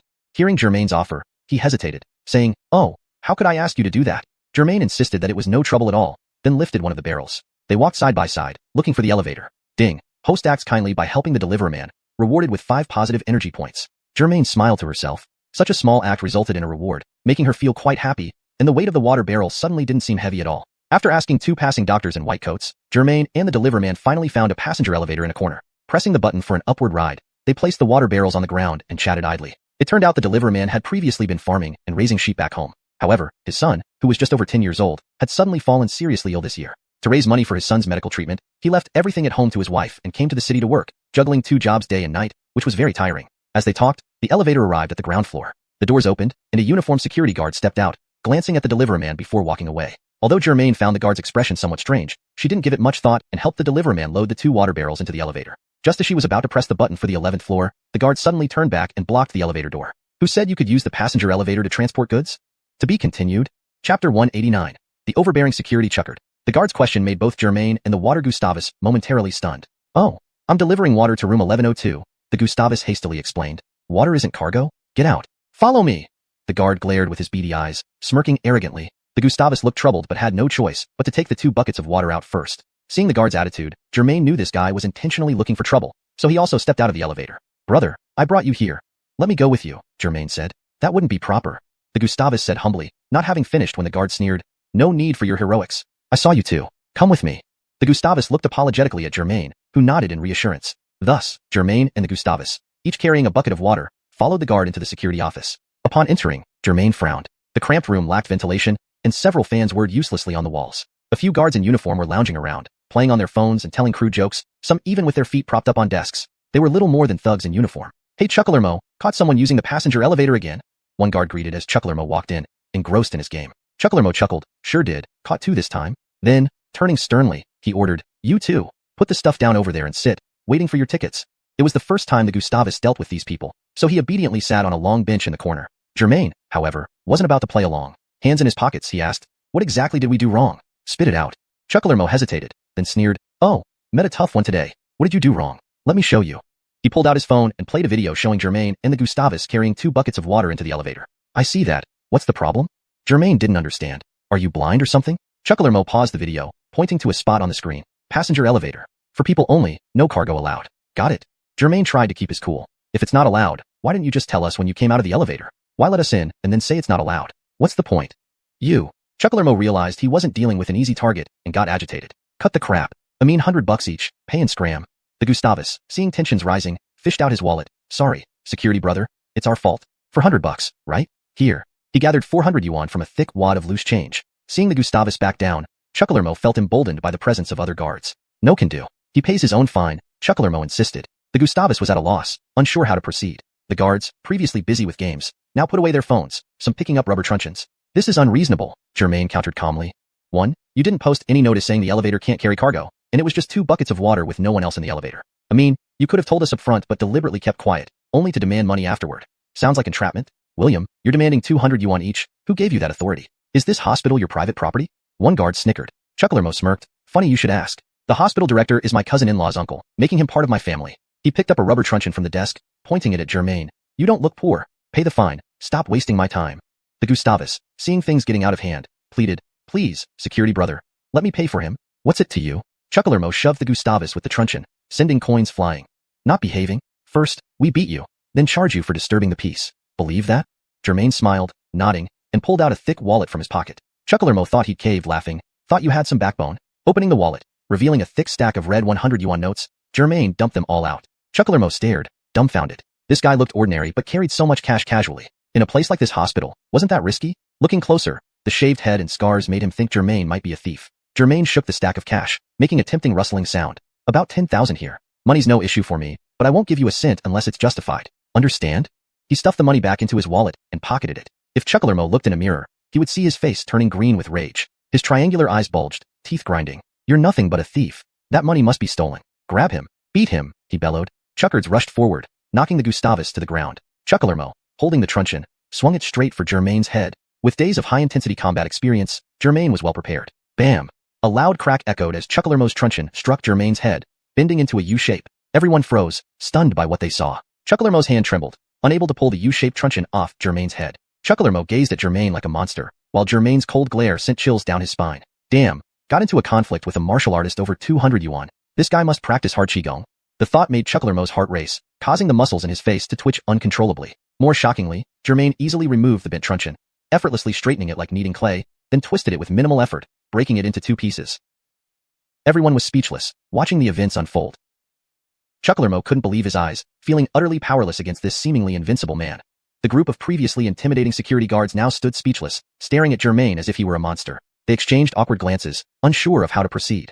Brother Qi, I'm not feeling well. I need to use the restroom. The skinniest and most sinister-looking guard broke the silence, his voice trembling. With that, he dropped the truncheon in his hand and bolted toward the door. Germain spun around, tossing the half-broken rubber truncheon in front of the scrawny guard. The latter slipped on it immediately, crashing face first into the floor. Not content with just that, Germain strode over, channeling Qi into his arm, and effortlessly lifted the guard off the ground by the collar, like holding up a rag doll. Walking so carelessly? Germain growled, his nose almost touching the guard's. This was the same scrawny guard who had struck the Gustavus earlier. Terrified, the guard's soul seemed to have fled, and he wet his pants, dribbling onto the floor and nearly onto Germain's shoes. Hero, please let me down. It was my fault. I tripped. Can I go change my pants? The guard pleaded pitifully. Germain threw him to the ground to avoid getting urine on himself. Unexpectedly, as soon as the guard hit the floor, he couldn't control himself, and with a biffed sound, an awful stench filled the room. The guard had been so scared that his sphincter muscles relaxed, and he defecated right in his pants. Germain, angry yet amused, pinched his nose and waved his hand dismissively. You, pick up the money for my brother, then get to the toilet. You stink. The guard scrambled to obey, squatting on the floor, one hand pulling up his pants while the other gathered the scattered coins left by the Gustavus. After a moment, the guard handed the collected money back to the stunned Gustavus and hurried out the door. Germain fanned away the lingering stench in the air, then turned around, only to be startled. The once fierce security guards were now all kneeling on the ground in submission.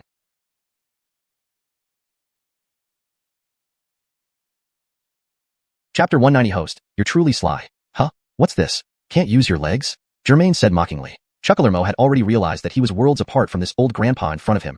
They were not on the same level at all. Even adding these few wine bags by his side wouldn't make much difference. It was as simple as a 2-year-old fighting against a 20-year-old adult. It would only end in a surrender. Even if there were 22-year-olds, nothing would change. It would just become 20 surrenders. I believe this must be some misunderstanding. Just a misunderstanding. Ha ha ha. Chucklermo knelt on the ground, laughing apologetically. You have a point. Germain swayed and walked leisurely to Chucklermo, lifting his foot suddenly, almost stamping on his face with a whoosh. Just a couple of centimeters away from Chucklermo's face, it stopped abruptly, and Chucklermo was so scared that his soul nearly flew away. He stumbled and sat on the ground due to loss of balance. Hero, let's talk things over calmly, don't act rashly. Chucklermo had every reason to be afraid. Just now, Germain had effortlessly snapped a rubber stick as thick as sugarcane right in front of everyone. If that heavy kick landed on his head, wouldn't his skull burst? Although Chucklermo was trembling on the ground like a sieve, he felt braver than the skinny monkey from earlier by several times. Though his back was drenched, at least he hadn't soiled his pants like the skinny monkey did. Germain knew that although this person wasn't a good one, since the other party had submitted, he might lose positive energy points if he kicked down now. So, he forced himself to control his temper, thinking it would have been better to discipline this clueless guy first. That would certainly be better than the stench filling the room now. Impulsive? Ha, you haven't seen how impulsive I can get yet. Saying this, he kicked a rubber stick on the ground toward Chucklermo's feet. Chucklermo understood that though this grandpa didn't say anything, the meaning was clear. In retrospect, when he was trying to bash Germain's head open earlier, and now Germain was letting him do it, it could be considered utmost leniency. He picked up the rubber stick tremblingly, hardening his heart, tapping his own head lightly amidst shivers and hesitations. The water delivery brother still felt fearful, not wanting to escalate matters, and whispered to Germain, "Young man, I think it's enough, isn't it?" Germain shouted loudly at Chucklermo on the ground. "Hey, what do you think? Enough or not?" Chucklermo dared not lift his head. "Enough, enough. Really? Really enough?" Germain raised his voice another 20 decibels. Chucklermo, skilled in reading between the lines, sensed that this lord wasn't satisfied yet, so he shook his hands again, holding the rubber stick, sighed, concluding short pain is better than long suffering, better give a satisfactory whack. Who asked him to provoke someone he shouldn't? Thinking of this, Chucklermo clenched his teeth and let out a stifled cry. Hey! Clang! A solid strike landed squarely on his forehead. Even Germain was startled, thinking this guy was indeed merciless towards himself. Tears streamed down Chucklermo's cheeks as he touched his head. "Sir, are you satisfied?" "I didn't ask you to hit yourself. Are you satisfied?" Germain looked at dog-like Chucklermo, suppressing a laugh. "Satisfied, very satisfied." Ow! The strike earlier was forceful. His forehead was visibly swelling, looking like a unicorn. "Host, you're truly sly." The system remarked inwardly. "Hee, both of us." Germain laughed in response. "So, we can call it quits, huh? Haha, you carry on, we'll leave first." Chucklermo tried to escape while smiling, seeing Germain seemingly satisfied. "Hold it." Germain extended his hand and blocked him. Chucklermo, just getting up, hearing Germain's rebuke, fell to his knees again with a thud, weak in the knees. "Big brother, still not satisfied? Killing isn't worse than bowing. What's there to be nervous about?" Germain looked at him disdainfully. This is your security room, not my home. Why do you need to go out? Chucklermo had been frightened into confusion before. Only now, after Germain reminded him, did he realize this was actually his territory. Big brother is right, ha ha ha. Look at me. I got confused by your incredible skills, ha ha ha. Chucklermo resumed his fawning demeanor. Chucklermo's demeanor caused the other few security guards nearby to sneer and look down on him, though they themselves were also kneeling on the ground. Germain saw that this gang of dogs relying on human power had completely submitted. He thought it would be fine to let them off with a warning. Then he turned to look at the water Gustavus. How are you? Are you hurt? If you're injured, tell me. I see these security guards are reasonable and law-abiding people. As he spoke, he glared at Chucklermo. Do you agree? Chucklermo wished he could quickly dig a hole to bury himself. Yes, everything you say is right. The water Gustavus was just an honest migrant worker who didn't want to complicate things further. Although his chest really hurt, he generously said, it doesn't hurt. Nothing much happened. Let's call it even. Germain lightly kicked Chucklermo's leg. The water Gustavus says it's fine, but I still have a problem. I just suffered a great loss of energy, and now I can't carry these 2 buckets of water. What should we do? Fawning was one of Chucklermo's strengths. Hearing Germain, he hurriedly replied, no problem. Which floor should the water be delivered to? We'll help you carry it. He then quickly stood up and forcefully kicked a strong-looking guard beside him. Malik, get up. How can you not understand? Quickly help these 2 grandfathers carry the water upstairs. Malik quickly got up from the ground, and together with Chucklermo, each carried a bucket of water. Seeing how obedient these 2 were, and knowing that neither he nor the water Gustavus was seriously hurt, Germain felt his anger dissipate considerably. You know when to behave. Germain turned back and asked the water Gustavus, brother, which floor and room did you say earlier? 1102. The water Gustavus answered. Hearing this, Chucklermo and Malik hurriedly carried the buckets of water out, leading the way. Germain and the water Gustavus followed closely behind. After a short while, Chucklermo and Malik reached the elevator where Germain and the water Gustavus were initially stopped. Seeing this, Germain was displeased again. Stop. Hold it. Chucklermo's heart sank. He wondered what had gone wrong this time. What else could possibly upset this man? Why? With all his courage, Chucklermo dared not pretend to be tough in front of Germain. He only placed the bucket on the ground timidly and asked, isn't this the passenger elevator? You said it's not allowed for cargo, remember? Germain asked. Chucklermo was stunned. Originally, he had stopped Germain and the water Gustavus from using the passenger elevator to extort some fines, thinking he could use the money for drinks and snacks later. Now, Germain had turned his own words against him. It was truly like swallowing bitter pills without being able to say a word. Malik, who had been silent all along, finally spoke. Brother, walking from here to the freight elevator takes nearly 10 minutes. These buckets are quite heavy, very tiring. Chucklermo quickly agreed. Yes, we could just go up from here. No need to walk around and waste time. The water Gustavus, who had been suppressing his anger, finally snapped. Hey, you. When you dragged us off this elevator earlier, why didn't you say that? What kind of person are you? Germain chuckled, thinking, brother, you're really too forgiving, holding back until now. If it weren't for this positivity system restraining me, or if it were the old me, this guard would already be stripped of his skin, lying in a hospital. Brother, it's up to you. Should they take this elevator, or the freight one? Germain asked. The water Gustavus, still angry, retorted. You know it wastes time and tires us out. Our time as migrant workers isn't valuable? We're made of iron. Don't feel tired? No way. They must take the freight elevator as you said. Otherwise, give 200 yuan for medical expenses. Malik looked at Chucklermo with reproachful eyes, silently blaming him for always bullying others and getting them into trouble today. Chucklermo saw that Germain's anger had just subsided, yet the seemingly simple water Gustavus was now holding him accountable. He thought, damn, today has been a bad day. Perhaps this Chucklermo was really a dog-like person. Seeing that it was the lunch break and the elevator location was out of the way, with no one paying attention, he bent his knees and plopped down on them again with a thud. This time, not only did he kneel, but he also knocked his head on the ground twice with a bang, as if trying to flatten the big bump on his forehead. Big brother, grandpa, I know I was wrong. I won't look down on people anymore. Please let me off, he said, even wiping away tears for effect. To be honest, my salary is too low, and I just wanted to use my security guard identity to make a little extra money. I was wrong, okay? Hashtag chapter 191. Helping a migrant worker brother. Seeing that this guy had truly admitted defeat and cowered in submission, Germain was finally satisfied. Considering my senior's presence, I'll let you off today. Before Germain finished his sentence, Chucklermo was already kowtowing repeatedly. Thank you, big brother. Thank you, grandpa. I won't dare to do it again. Whenever you come here in the future, anything you want, I'll make sure it happens. The pleading cries continued unabated, attracting several passersby who stopped to watch. They saw 2 security guards kneeling and kowtowing on the ground, unsure of what had happened, while curious onlookers pulled out their phones to take photos and videos to post on social media. What's up with these 2 security guards? TCH, they're just using their position to bully honest people. They've met their match this time. Serves them right. This scoundrel even extorted 100 bucks from me the other day. It turned out that among the casual passersby, there were people who had been bullied by Chucklermo before. Clearly, he was quite arrogant and domineering in his usual behavior. Do you know what to do next? Germain asked. Chucklermo hurriedly got up from the ground and nodded humbly. Yes. We'll help you deliver the water upstairs right away. With that, he and Bruno quickly placed the buckets into the elevator and followed Germain and the Lowell to the 11th floor. Once they arrived at 11th floor, the ordeal wasn't over yet. Chucklermo ran back and forth, delivering the 2 buckets of water to room 1102, ensuring everything was properly arranged before smiling awkwardly and asking Germain, so, is this okay? The medical staff in room 1102 were dumbfounded. Chucklermo was notorious in the hospital for being a thug who relied on his distant relationship with the director to act arrogantly. Whether it was verbally harassing a nurse or touching someone inappropriately, he hadn't spared any opportunity to misbehave. But today, he was inexplicably helping strangers by carrying water and acting very submissive. One of the individuals was clearly a migrant worker with tan skin, making everyone even more puzzled. Could it be that he'd had a change of heart? Clearly, that seemed impossible. Chucklermo noticed the whispers and chuckles from the staff in room 1102, wishing he could dig a hole and disappear underground. Seeing that the lesson had been adequately taught and the Lowell had been helped, Germain still didn't rush them away. Instead, he took out his phone and told the Lowell, "Big brother, give me your phone number. If anyone bothers you here in the future, call me immediately. I'll stand up for you." Germain deliberately raised his voice by 20 decibels, clearly speaking for Chucklermo's benefit. "Don't think that once I leave, you can do whatever you want or retaliate against the Lowell. Even if you get cocky again, I can still come back and teach you a lesson." After the Lowell noted down Germain's phone number, Germain waved his hand and said to Chucklermo and Bruno, "All right, you can go now. But if I hear about any misconduct by the hospital security, I will visit you again." Upon hearing Germain dismiss them, Chucklermo felt a huge relief, as if receiving an imperial decree. The big brother had finally let him off. Thank you. I'll be going then.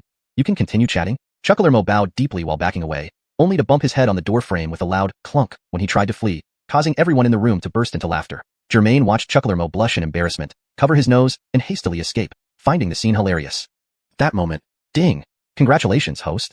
Helping a migrant worker brother and punishing the misbehaving security guard rewards you with 10 points of positive energy. Well, this unexpected reward warmed Germain's heart despite the deduction of 100 points for using heavenly gung energy earlier. His meddling didn't go to waste. There was some payoff after all. Just as he was stepping out of room 1102, the Lowell grasped Germain's hand gratefully. "Brother, thank you so much. Without you, paying that fine would have cost me a day's work." Germain replied generously, "Helping where needed is what I should do. However, I have a suggestion. Should I say it?" The Lowell tightened his grip. "Of course, please go ahead." Germain pondered for a moment before saying seriously, "I think you're a good person, but perhaps too soft. You don't need to put up with those kinds of security guards. The more you tolerate them, the more they'll push their limits." The Lowell nodded awkwardly in agreement. Germain continued, "Let's talk about fines. You paid 200 yuan today to settle things. Next time, will it be 200, 400, 600? Where does it end?" "You're right," the Lowell agreed. "But I'm getting old, and it might be hard for me to change, huh?" Germain laughed. "True, but we shouldn't let ourselves be bullied all our lives. Change as much as you can." "That's true," the Lowell conceded. "But at my age, it's probably too late to change. I hope my son grows up differently, stronger, and successful." As he spoke, his eyes darkened. Germain remembered that he had mentioned his son being critically ill, which was why he had left his hometown to work alone in the city. "So, your son has a serious illness?" Germain confirmed. "Leukemia, pretty severe," the Lowell said sorrowfully, pulling out a crushed pack of cigarettes and lighting one mechanically, only to realize smoking wasn't allowed indoors in hospitals. He sighed and put the cigarette back. "I heard leukemia isn't particularly difficult to treat nowadays, with a relatively high success rate?" Germain offered comfortingly. The Lowell sighed deeply. "That requires a lot of money. My family has little savings." The doctor said, "It's not looking optimistic." Sigh. His eyes glistened with unshed tears as he spoke. Germain mentally berated himself for inadvertently touching on a sensitive topic. Recalling the news about leukemia, he knew the situation well but couldn't casually spend money now. Checking his phone, he found it was 5 days before the next monthly expenditure allowance. Suddenly, he remembered the 2 treasures he had yet to use. He pulled out the 2 black pills. "This is?" the Lowell asked, confused but leaving his question unfinished. Germain picked up the all disease dispersal pill and asked, "Brother, do you think I'm reliable?" The Lowell was confused. "I think you're a very upright and righteous person, a good kid. But what is this black thing in your hand?" Germain glanced around and said mysteriously, "This pill is called the all disease dispersal pill. After eating it, all diseases will automatically be cured." The Lowell looked at Germain as if he were a monster. "Well, though I don't have much education, I've seen on TV that many emperors died from eating pills like this." Then, he switched to his main concern and asked his real question, "Can your pill really work?" Germain thought to himself that indeed fathers worry about their children. If it were for himself, the Lowell would probably take it without hesitation and even eat it right away. But when it came to his son, he immediately radiated a father's protective instincts, not daring to give it to his son unless he was 100% sure it was safe. Germain noted his demeanor and thought, understandable. Strictly speaking, this pill has no label or certification. It's practically a 3-no product. If I hadn't been possessed by the system, which personally rewarded me with this treasure, I might not believe it myself either. However, looking at the Lowell's expression, although skepticism took up most of his mind, Germain knew there was still a flicker of hope deep inside, hoping his son could be saved. How do I explain this to him and convince him to take this medicine back to cure his son? Germain pondered and finally came up with an idea. "Let me tell you, this is a miraculous pill, guaranteed to cure all diseases," Germain explained. "But, I understand that you may find it hard to believe since you haven't experienced it yourself." The Lowell awkwardly scratched his head but didn't say anything. Germain had demonstrated his strength by bending the rubber stick into a U shape with his forehead, and the Lowell had seen it all. So if Germain claimed to know hard qigong, he would definitely believe it without any doubt. A mysterious black pill could cure leukemia? This couldn't be possible. To further enhance the believability, Germain decided to offer more reassurance. He reached into his pocket again and pulled out the second black pill, the xuanhuan continuation pill.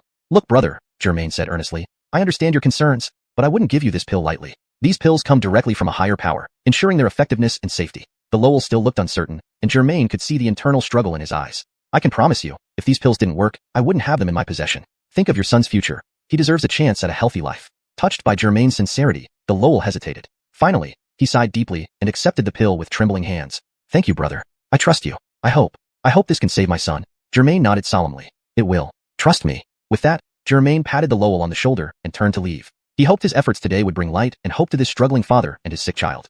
Chapter 192. The Tigress Arrives. While in deep thought, Germain suddenly leaned over to the Water Gustavus's ear with a mysterious expression. Honestly, I have superpowers. The Water Gustavus was stunned. What?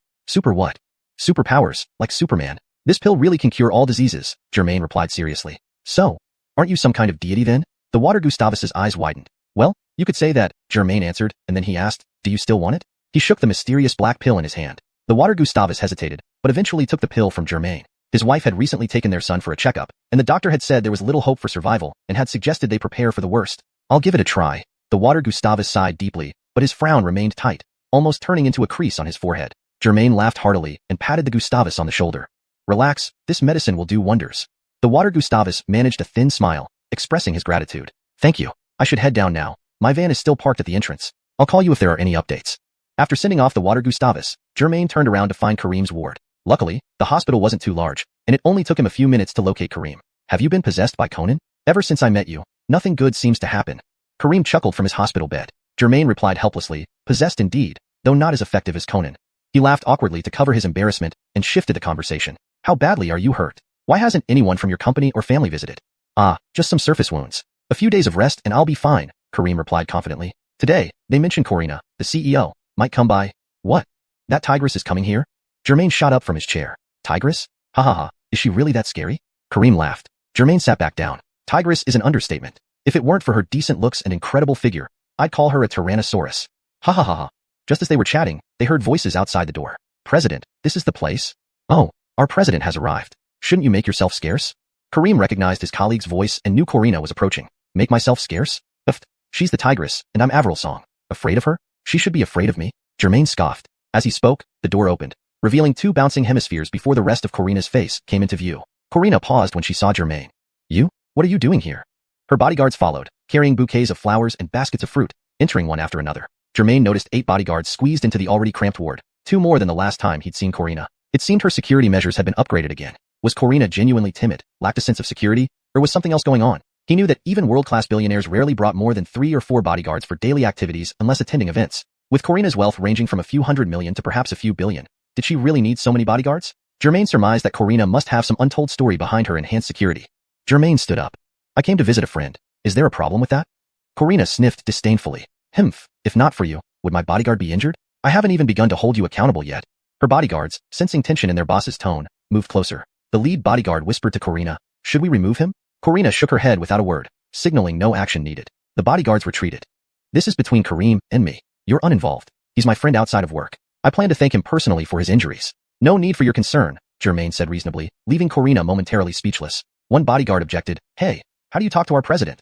Kareem quickly interceded. It's okay, Xiao, he's my friend. Seeing Kareem speak up, Xiao backed off, respecting his colleague. Kareem had always been generous to others. Corina waved her hand dismissively. You guys can wait outside. I don't need all this attention. Germain nearly choked on laughter. If you don't want attention, why bring so many bodyguards? You might as well have a van follow you everywhere. Ignoring Germain's sarcasm, the bodyguards exited as ordered. Germain noted that despite Corina's temper, she was a skilled leader. The door closed with a click. Once the bodyguards were gone, Corina folded her arms and approached Germain. My most capable bodyguard is lying in this hospital because of you. Isn't there anything you can say? At 188 centimeters, Germain sat almost eye level with Corina, who stood at about 160 centimeters. Lots to say. Didn't I come to see him? Germain moved his chair closer. Corina took a step back, tightening her arms further. Having read psychology and micro-expression books, Germain knew Corina was a guarded woman, hard to trust. Turning, Corina grabbed a large banana from a basket and tossed it at Germain. Kareem got hurt because of you. Yet, you, a billionaire, come here empty-handed. How thoughtful of you. Germain caught the banana nimbly. What's this for? You caused Kareem to get injured. A billionaire comes here with nothing? Really? Corina retorted. She had a point, Germain admitted. Zanving alone since his parents passed, he had grown accustomed to simplicity and directness. Reflecting on it, Germain realized that his long-term relationship with Adley was unprecedented, partly due to his weariness from previous materialistic relationships. Note, continued narrative consistency and style maintained as requested. On the other hand, Adley, whether in terms of figure, appearance, or personality, truly outshone Germain's dozens of previous girlfriends without a doubt. So, being able to have a passionate 3-month relationship with her was something he had never expected before. An old friend's sincerity is what matters most. Why bother with all those formalities? Germain remained unperturbed, peeling the banana and casually feeding it to Kareem. Kareem had initially intended to refuse, but found the banana already pushed against his mouth by Germain. He reluctantly took a bite. Germain had wanted to tease Karina further, but Kareem kept giving him desperate glances, so he held back and threw the banana peel into the trash bin. President, you're so busy with company affairs. You really don't need to visit me personally, Kareem said sheepishly. Before answering, Karina sighed, then continued, did you notice that I brought 2 more bodyguards today? I guess you've run into some trouble? Germain chimed in with a smirk. Otherwise, why would the president of a major company come to this small hospital to see an injured bodyguard? Then he grinned slyly, adding, unless, could it be that you've set your sights on Kareem? It's no wonder. His physique is better than mine. If I were you, I'd pursue him too. If that doesn't work, maybe try showering him with money? Actually, Karina had been planning to reward Kareem with money. A bank card with a password of 6/8 was in her purse, waiting for the right moment to give it to him. But after hearing Germain's words, it felt like everything was within his grasp, which irked her. This left her somewhat embarrassed. Humph, I don't want to deal with you. Turning to Kareem, Karina asked, how soon do you think you can be discharged? You know, those 3 brothers are always coveting my wealth and might send people to target me at any time. Frankly, although I have many bodyguards, I trust your skills the most. Karina shifted uncomfortably as she spoke, revealing a mix of unease and genuine concern. Despite her outward toughness, there was an underlying vulnerability that Germain couldn't help but notice. Her bodyguards stood nearby, maintaining their vigilant stance. The atmosphere in the room had taken a more serious turn, with Karina clearly expressing her dependence on Kareem's protective abilities. Germain, meanwhile, sat back and observed the interaction, knowing that Karina's actions were driven by more than just business necessity. There was a personal investment here, one that she wasn't fully ready to acknowledge. Chapter 193, Karina's Troubles. Karina approached Kareem's bedside. When she leaned over to speak, she nearly pushed Germain off his chair. The 2 disobedient treasures in front of her chest sagged, almost touching Kareem's blanket. A strong jasmine fragrance almost enchanted the souls of both Germain and Kareem. Germain exerted considerable effort to tear his eyes away from the treasures, muttering, hey, don't you see I'm here? Karina ignored him, only fixing a sincere gaze on Kareem. Originally, Kareem had only sustained minor injuries, but with Karina leaning over like that, he felt like he might suffer from a brain hemorrhage or internal bleeding. Suddenly feeling parched, Kareem swallowed hard several times before saying, just flesh wounds. It should heal after a few days of rest. Hearing this, Karina let out a sigh of relief. Good. Remember to return to work as soon as you're recovered. The towering objects before Kareem seemed like they would collapse upon him, making it hard for him to breathe. He quickly nodded in agreement. As Karina stood up, the objects bounced back up, and she resumed her usual cold and domineering expression, telling Germain, there's never any good thing when I meet you. Germain, sitting on the stool, spread his hands and said, look, isn't everything fine today? Just as Karina was about to respond, her phone rang. Instinctively reaching to answer it outside, she hesitated, remembering the team of bodyguards outside, and answered the call in the ward. She didn't say much after answering, only listening with furrowed brows, and finally hung up saying, I understand. I said meeting you brings nothing but trouble indeed. Karina put away her phone, her face pale and her voice trembling slightly. Germain noticed something was amiss with her and teased. What's wrong? Big President Lia? Encounter some problems? Need me to help you out? Kareem is injured. Shall I stay close to protect you? Germain intended it as a joke, but Karina immediately responded, sure, it's your suggestion, and I agree. Germain was stunned and hurriedly explained, hey, I was just kidding. Did you really take me seriously? Are you a man? How can you not keep your word? Karina asked, hands on her hips and chest puffed out, challenging. This caught Germain off guard for a moment. Well, wait until Kareem is discharged, okay? Why do you need me? Why must I need you? This was your idea. Karina replied smugly. Germain pondered for a bit and smiled. All right, Ms. President, tell me what's going on then. Karina hesitated and then sat down on the bed edge. Kareem swallowed and moved his legs inward. In a few days, I won't be president anymore. If luck serves, I'll go back home to grow vegetables. If not, Karina glanced at Germain. If not, I might lose my life.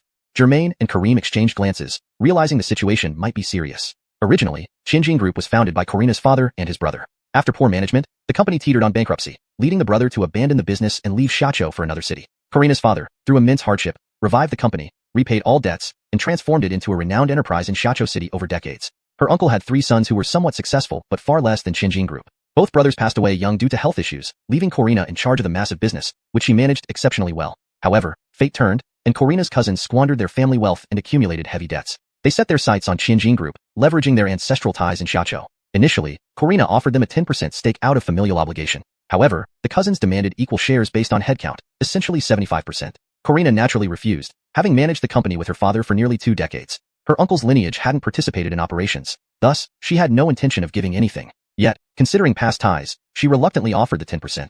But the cousins wouldn't relent and even issued death threats through various channels. With no other relatives, Karina regretted not having someone dependable, a Logan friend, perhaps. Despite increasing her security, she lacked true safety. She needed 24/7 personal protection until she could gather evidence against her cousins.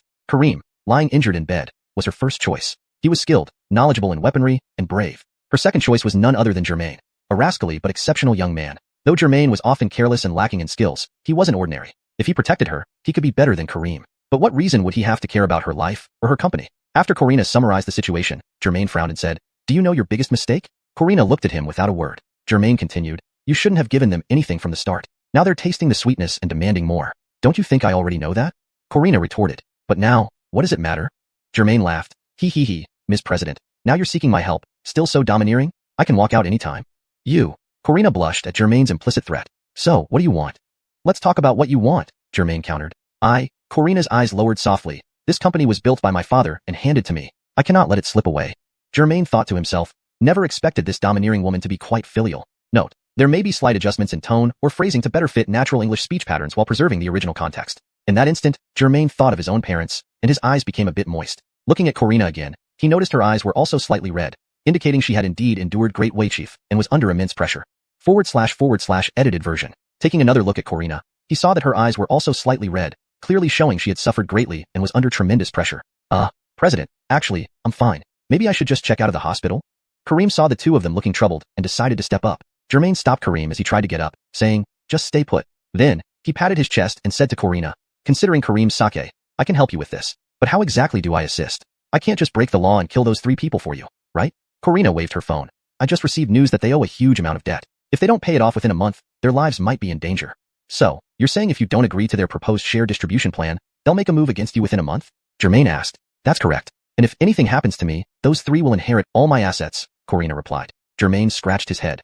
His previously bald head now sprouted some hair, causing occasional itching from the scars. "Since you're seeking my help, that means you don't have concrete evidence to report them and have them jailed?" Germain placed his left hand on his chest, right hand on his chin, deep in thought. "That's right. If I could report them, I definitely would." Karina's gaze seemed to ask Germain if he could offer any constructive suggestions. "But hiding like this isn't a solution either. What else can I do? Should I go find them myself?" Karina asked. As soon as she finished speaking, Germain slapped his thigh and stood up suddenly. A president is a president after all, always coming up with good ideas and showing courage. Confused, Kareem asked from the side, "What does that mean? Can you speak clearly?" Note, there may be slight adjustments in tone or phrasing to better fit natural English speech patterns while preserving the original context. ####Chapter 194. The background of the Liao brothers. Instead of waiting for them to be fully prepared and then attacking us, why don't we take the initiative and catch them off guard? What do you think? Germain seemed quite excited, clearly proud of his idea. Can it work? Karina's expression was one of concern, her tone hesitant. Kareem thought for a moment and said, "It's actually not a bad idea. If we take the initiative, they might not be ready and could slip up. We can directly use their evidence of threatening the CEO and hand it over to the police. That would resolve everything." Germain chimed in, "Even if we don't end up with evidence, a sudden attack means they won't be fully prepared. It's better than them preparing an attack on you. Wouldn't you agree?" Though Karina nodded, she still harbored doubts. "You're saying this has some logic, but wouldn't I be sending myself straight into the lion's den, becoming bait? They're targeting you. If you don't go, who will?" Germain smiled. "I'd love to go, but they don't even know who I am." Karina stood up from the bed and began pacing around the room, calculating the chances of success. "But what if this ends up being like sending a lamb to the slaughter?" Karina asked, standing by the window, facing away from it. "Don't you feel helpless now? The worst case scenario is twofold. 1. Your father's hard-earned company goes to someone else. Those 3 brothers get rough with you. Given how anxious you are, they're probably ruthless and won't hesitate to act. You might not survive." Germain's smile remained confident rather than smug. Thinking of those 3 brothers' faces sent shivers down Karina's spine. Though she had only met them a few times, their vulgar and sinister demeanor left a bitter taste in her mouth. "So, what happens next? Do we find them and sit down for a peaceful negotiation, persuading them to back off?" Karina looked at Germain, hoping for an answer. In truth, no matter what response he gave, good or bad, Karina was ultimately a young woman in her 20s. Despite her reputation as a successful entrepreneur and domineering CEO, deep down, she was just a woman yearning for someone strong to stand behind her, offering protection and support. Germain saw through Karina's doubts and reassured her loudly, "Don't worry. You should know my capabilities. If they accept your conditions peacefully, fine. But if they try anything sneaky or violent, I won't hold back. So, what's the payment? How much do you want?" Karina looked into Germain's eyes. Though they often bickered, he was reliable when it mattered. Payment? For what? Germain was taken aback, not understanding her question. "For resolving this situation," Karina explained. Germain waved his phone. "Do you not know my wealth? Do I really need your small sum?" Karina shook her head, her sleek short hair following suit. "How wealthy you are doesn't concern me. I dislike owing people. Name your price. This way, it's fair for both of us." This woman, indeed, had some spirit. She knew he didn't need the money, but insisted on maintaining her dignity. Seeing Karina was serious, Germain thought for a moment. "Fine, $1. Once the job is done, you pay me $1. Karina was stunned, taking a while to confirm she hadn't misheard. $1? In light of Kareem, Let's call it a friendly rate, $1. Germain held up a finger firmly. Corina walked towards Germain from the windowsill and extended her right hand. All right, deal. Seeing her initiative, Germain reciprocated, gently shaking her hand. Just a heads up. Speak politely to me or I might bail out any time. Haha. But Germain noticed her palm was slightly moist. This strong woman's exterior was just a mask protecting her vulnerable core. They temporarily agreed to this mercenary arrangement, and Corina proceeded to detail the background of the three brothers. The Liao brothers, Liao Jinsheng, elder brother, Andy, Clark, and Adrian, youngest brother, originally ran a wholesale clothing business in Qingzhou. Business declined, so they shut down and turned to small loans, essentially high-interest lending. At first, they made some profits, but circumstances changed abruptly. Many borrowers defaulted en masse, and debts piled up. Meanwhile, their backers demanded repayment fiercely. Thus, these brothers not only lost all potential profits but accumulated substantial debts and became destitute. Facing threats from their financiers, the Liao brothers resorted to intimidating Corina, who conducted legitimate business. Hearing Corina's account, Germain felt he might be overqualified for this task. Essentially, these were three desperate thugs. They did have some intelligence and underlings, but managed to avoid legal consequences due to lack of solid evidence against them. Speaking of which, I'm curious about how much debt these brothers owe their financiers. Germain mused. Jinfeng Group is a big company. Offering them a 10% stake, yet they refused, indicates significant debt, right? The principal might not be much, but with compound interest over time, who knows how much they owe now? Kareem, lying in the hospital bed, commented. Zank Warren Buffett's snowball effect? Get it? Germain chuckled. Buffett invests in stocks. Comparing him to these loan sharks tarnishes his name. Kareem scratched his head. Just an analogy. So, CEO, when do you plan to leave? Do you have any photos of those three? I need to locate them, Germain asked. Karina checked her phone calendar. This month, there's urgent company business. I can't leave. Next month, on the first day, how about that? I'll settle everything here and go with you. Germain thought, impressed by her dedication. Her safety took a backseat for the company's benefit. Your decision? Give me your phone number so I can add you on WeChat. Reluctantly, Corina provided her phone number and WeChat. After adding her, Germain opened Corina's Moments feed. He found mostly motivational posts about entrepreneurship, management, and life reflections, devoid of typical 20-something content like selfies, food pictures, or travel updates. She's got quite the entrepreneurial vibe. Germain smirked while browsing. Seconds later, Corina shielded her moments from him. Hee hee, clever girl, Germain laughed, getting up from the chair and grabbing a bunch of bananas from the fruit basket Corina brought. Helping you so much, eating a bunch of bananas isn't too much, right? Translation completed while ensuring fluency, maintaining the original tone and paragraph structure. Corina said, these fruits are for Kareem. If he doesn't mind, what can I say?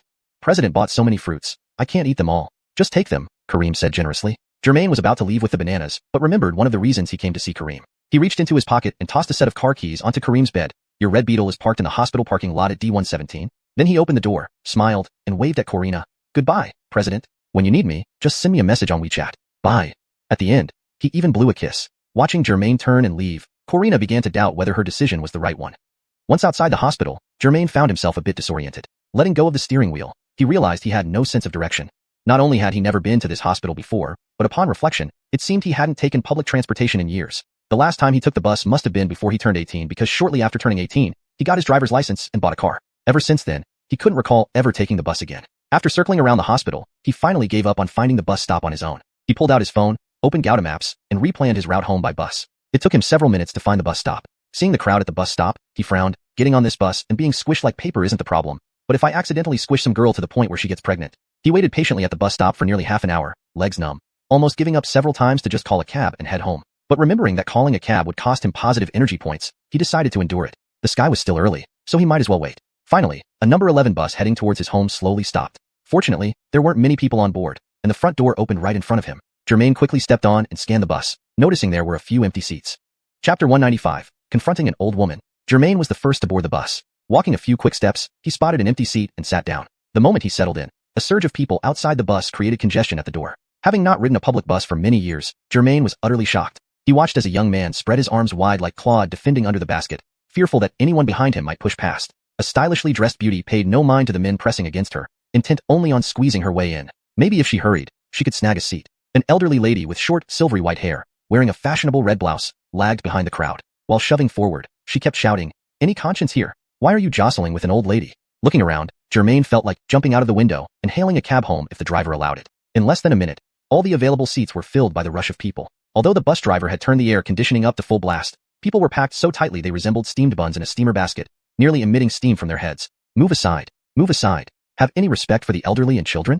Germain heard Lin loudly shouting near the entrance. Following the voice, Germain saw through the gaps between people that it was the same white-haired, elderly lady trying to squeeze her way from the front door to the back. But the bus was too crowded and the road conditions were rough, causing much jostling. By the time she reached Germain, she was panting, seemingly exhausted. Hey, system, if I give this elderly lady my seat, will I get positive energy rewards? Germain asked mentally. Respecting the elderly is a traditional virtue. Offering your seat on public transportation to an elderly person qualifies for positive energy rewards, the system replied. Germain looked around. Those who were seated either stared out the window blankly or leaned back with closed eyes as if asleep. Most others were absorbed in playing on their phones, scrolling through Weibo, Moments, or playing Honor of Kings. It seemed no one else noticed an elderly lady needed help except for Germain. Well, since I'm young, I'll stand for a bit. It's a win-win. Doing a good deed and earning some vital positive energy, Germain thought, about to offer his seat. But as he lifted his head, he found the old woman glaring at him, startling him momentarily. Why is she looking at me like this? Germain wondered. While he was lost in thought, to his surprise, the old woman started speaking first. Hey, kid, give this old lady a seat. Her tone was so stern it made Germain suspect she wasn't even a woman but a drunk brawling man ready to ask, what are you looking at? Initially prepared to offer his seat, Germain was taken aback by her attitude. I was just going to offer you my seat, but you talk like I owe you hundreds of thousands. Hey, I'm talking to you. Before Germain could respond, the old woman grew impatient, her grayish eyes darting, her deep wrinkles shaking as she spoke. System, with her attitude, it's like I'm her grandson. I'm not pleased and don't want to give her my seat. Is that okay? Germain asked again. The system replied. Offering a seat is your personal choice. It's best if you do, but it's your freedom not to. However, no seat offered means no positive energy reward. Honestly, her attitude is making it hard for me to care about earning positive energy. Forget it, Germain complained to the system. Retreating from the system, Germain didn't want to argue with Adrian. Riding the bus was already bothersome enough with people packed tight, mixed smells of perfume and sweat in the air. A direct confrontation would be awkward. So, Germain mimicked others, staring into the distance beyond the window, pretending not to hear the silver-haired old woman's demands. Unexpectedly, this conciliatory act emboldened her. She took a step closer, almost pressing against Germain. He moved further into the window, giving her a cold glare, but remained silent. If it were the old Germain, he might have kicked her down without hesitation. But obviously, this scenario would not have happened then. Nowadays, young people have no sense of public morality. With healthy legs and feet, you can't even get up and offer your seat to an elderly person? Acting blind. The old woman seemed more agitated, growing more insolent when ignored. Germain thought, you think I'm mute now? The bus is full of passengers. If someone offers you a seat, take it. Otherwise, we all just bear with it. The bus driver interrupted while driving. But this old woman seemed particularly irascible today. She rolled her eyes and muttered, these days, young people show no respect to elders. What kind of parents raised them? Seeing the old woman wasn't going to let up, the bus driver and other passengers fell silent. But Germain burst like a lit firecracker, abruptly standing up, giving her a hard stare before sitting down angrily. Really? That was meant for you. You look big and strong, yet refuse to offer your seat to an elderly person? The old woman, emboldened by the audience, reprimanded Germain loudly. Germain thought, giving you some leeway makes you overconfident. Evil must be met with evil. Today, I'll be the evil one. He glanced coolly at the old woman, leaned back against the chair, and said, give up my seat? Why should I? Then, whistling casually, he acted unconcerned. You, how dare you speak to your elder this way? The old woman's white hair seemed ready to catch fire from anger. Seeing the old woman, who had been nagging moments ago, now rendered speechless, Germain couldn't feel more satisfied. This translation aims to capture the original tone and style of the Chinese text while ensuring it remains natural and fluent in English. The paragraph structure and line breaks are maintained as closely as possible to the original. The people around Germain, on one hand, silently cheered him on in their hearts. After all, this old woman had been incessantly complaining ever since she boarded the bus. When she pushed her way through from the entrance, she deliberately used her bony elbow to nudge passers-by, and no one dared to complain or speak up against her. On the other hand, they also felt somewhat regretful for what Germain was about to face. Clearly, this old woman was a troublemaker and wouldn't let it go so easily. However, to their surprise, this time it was Germain who took the initiative to launch an attack. Leaning back against the chair, he looked at the old woman with disdain. You paid $1 for the ride, and I paid $1 too. Why should I be the one to give up my seat? You elderly folks, once you get old, shouldn't you just stay home? Spend 15 or 20 bucks and take a taxi home. Why do you have to squeeze onto the same bus as the hard-working young people who are commuting? Germain's voice was strong and resounding. As soon as he finished speaking, a young man from the middle or rear of the bus shouted, well said. This immediately sparked laughter and agreement from several other young people in the back. That's right. We work ourselves to the bone all day and can't even get a seat on the way home. Did we say anything? Those senior citizens really have plenty of free time during the day to go out and shop, yet they choose to squeeze onto our buses during rush hour. It's just crazy. Didn't you hear that saying? It's not that old people are turning bad, but that bad people are getting old. Of course, there were also passengers trying to mediate. Young man, just give the seat to this old lady, a mature woman in her 30s advised. But Germain shook his head firmly. I was going to offer her my seat, but you saw her attitude. It's like this bus belongs to her. Well, I'll be honest. I respond better to politeness. So no, I'm not giving up this seat. What can she do? Is it illegal? Did I not pay for my ticket? Just moments before, Germain had consulted with the system in his mind and learned that his actions were well within the normal rights of any regular person. This reassurance gave him the confidence to stand his ground against the old woman. Chapter 196. This task is quite a pitfall. This old woman was accustomed to taking advantage of her age, bullying others with impunity, and no one, especially young people, had ever dared to talk to her like this. Furthermore, Germain's arguments were so logical and reasonable that they even convinced the old woman herself, let alone being legally sound. You unruly brat. Just by looking at your bald head, you're not up to any good. Yet, How could the old woman allow herself to be wronged? Disregarding the need for respectful speech, she unleashed a stream of insults and personal attacks against Germain right there in the public bus, in front of many passengers. System? What should I do? Germain couldn't really beat up the old woman, so he had no choice but to ask the system for help. The system seemed to run through countless solutions before responding. How about, you get off the bus? Germain felt his heart bleed. Even the system found it a tough situation to handle. What could he do? Exiting the system, Germain looked around helplessly. A couple of people stared in disbelief at the old woman who wouldn't stop ranting. Others just ignored it, playing on their phones while watching the commotion unfold. Phone? An idea flashed through Germain's mind. So, he quickly took out his phone, turned on the video recording function, and pointed the camera at the old woman. Old lady, I'm starting to record now. If you want to keep insulting me, go ahead. I don't know if you use the internet, but I can assure you that your grandchildren definitely do. If you have grandchildren, they can see whether their grandmother has any manners. I'm starting to record now. As soon as Germain finished speaking, approving looks came from the surrounding passengers. This young man has such a good temper. If it were me, I would have slapped her long ago. This old woman is already embarrassing herself here, and wants to embarrass herself on the internet too? As they say, it's not that the elderly are getting worse, but that bad people are getting older. The chatter among the passengers made its way into the old woman's ears. She saw Germain holding the phone and recording her. Despite her anger and unwillingness, seeing Germain's strong stance backed by reason, the old woman finally gave in. She glared at Germain angrily a few times, puffed, and moved away towards the back of the bus. Germain chuckled as he put his phone away. Though the old woman was indeed despicable, he wasn't going to pursue her relentlessly. Ding. At this moment, the system notification sounded. Congratulations, host, for dealing reasonably and politely with an impolite old woman, spreading positive energy in society. You have gained 3 points of positive energy. Current positive energy value, 1536. Germain almost grinned from ear to ear. He didn't expect that standing up to an unmannerly old woman would bring him unexpected rewards. At the very least, these 3 points of positive energy covered the cost of the bus fare. Recalling that he hadn't checked his system data for a long time, Germain mentally commanded it to open. Host, Germain. Positive energy value, 1530. Reputation value, 2480. Current mission, none. Mission completion rate, none. Current superpowers, beginner level instant teleportation, beginner level Hun Tian Gang Chi, beginner level fireball spell. Current treasures, 1 Zaynightning Cat, Churchill, 1 Great Restorative Pill. Looking at his data, Germain felt his progress was slow, and he asked the system rather sheepishly, Hey, system, do you have any missions lately? My 3 superpowers are still at the beginner level, and they seem pretty low level. I want to upgrade them. The system replied, There are plenty of missions. Does the host really want to undertake a mission? This response made Germain hesitate for a moment. In a few days, I'll be going to Qingzhou City with Corina. Are there any short-term missions that I can complete within this period to pass the time?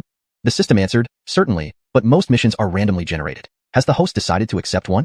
I'll take one, but only for 3 to 5 days. Don't give me anything too long. I simply don't have the time. Understood. Please wait. Germain thought, So, you can directly ask the system for tasks? Maybe I've been too straightforward. Getting a few tasks done early would have boosted my power significantly. Ding! The system notification sounded again. Germain knew a mission was coming. A temporary mission has been issued. Within 24 hours, assist 100 elderly people to cross the road. Current progress, 0 out of 100.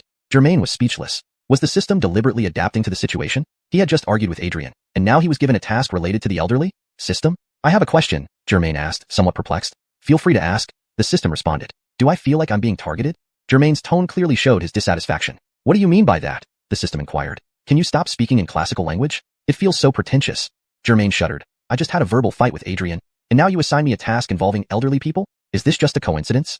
The system replied seriously, whether you believe it or not, this mission is randomly generated. Bullshit. Who would believe that? Germain snapped. Can you change it? Helping 100 elderly people cross the road in 24 hours? With their walking speed, I'd be lucky to finish in 48 hours. No way, change it. Apologies, dear host. Once a random mission is generated, it cannot be changed, the system said, though it didn't sound apologetic at all. This task isn't just boring. It doesn't show any grandeur or heroism. Germain fumed. What if I just drag my feet and don't complete it? What will happen then? Clearly, the host understands the rules. It states that the mission must be completed within 24 hours. Failure to do so will result in the host being erased. The system replied. What? You'll erase me just because I refuse to help elderly people cross the road? Isn't that a bit extreme? The mission was requested by you, hence it's stricter. Please act quickly to ensure your safety, the system explained. Germain smacked his forehead. I've really dug my own grave. It's just helping elderly people cross the road. Why does it feel like you're facing death? The system asked, confused. One might be manageable, but 100. Just thinking about it gives me a headache, Germain groaned. However, the reward will be substantial. Besides, you're going to Qingzhou City with Corina soon. Completing this mission will provide a good opportunity for rewards, the system persuaded. Germain had to admit it made some sense. Assisting 100 elderly people to cross the road wasn't exactly hard, but it would definitely be tedious. However, if the reward was decent. All right, Germain sighed in resignation. Just make sure the reward is worthwhile. You've seen how difficult many elderly people can be. This task won't be easy. The system replied helplessly. Where do you get so many demands? If you keep haggling, I'll just replace you. With no other choice, Germain had to give in. At this moment, he also noticed that the system's data had changed. Host, Germain. Positive energy value, 1529 points. Reputation value, 2,480 points. Current task. Within 24 hours, assist 100 elderly people to cross the road. Task completion rate, 0 out of 100. Current superpowers, beginner level instant teleportation, beginner level Hun Tian Gang Chi, beginner level fireball spell. Current treasures, 1 Zaynightning Cat, Churchill, 1 Great Restorative Pill. Germain inwardly groaned. In a blink, with the passage of time, he had lost another point of positive energy.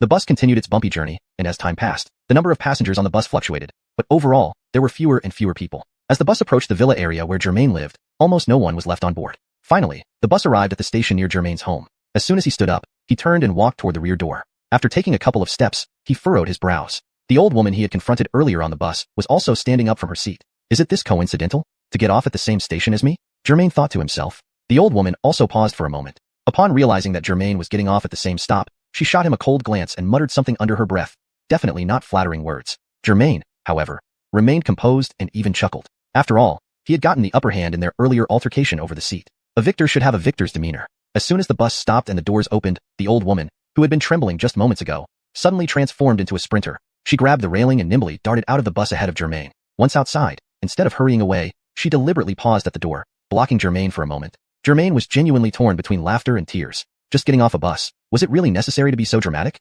Besides, he hadn't intended to rush off the bus ahead of her. This old woman really had a petty streak. Note, maintaining paragraph structure and line breaks as requested. Hashtag chapter 197.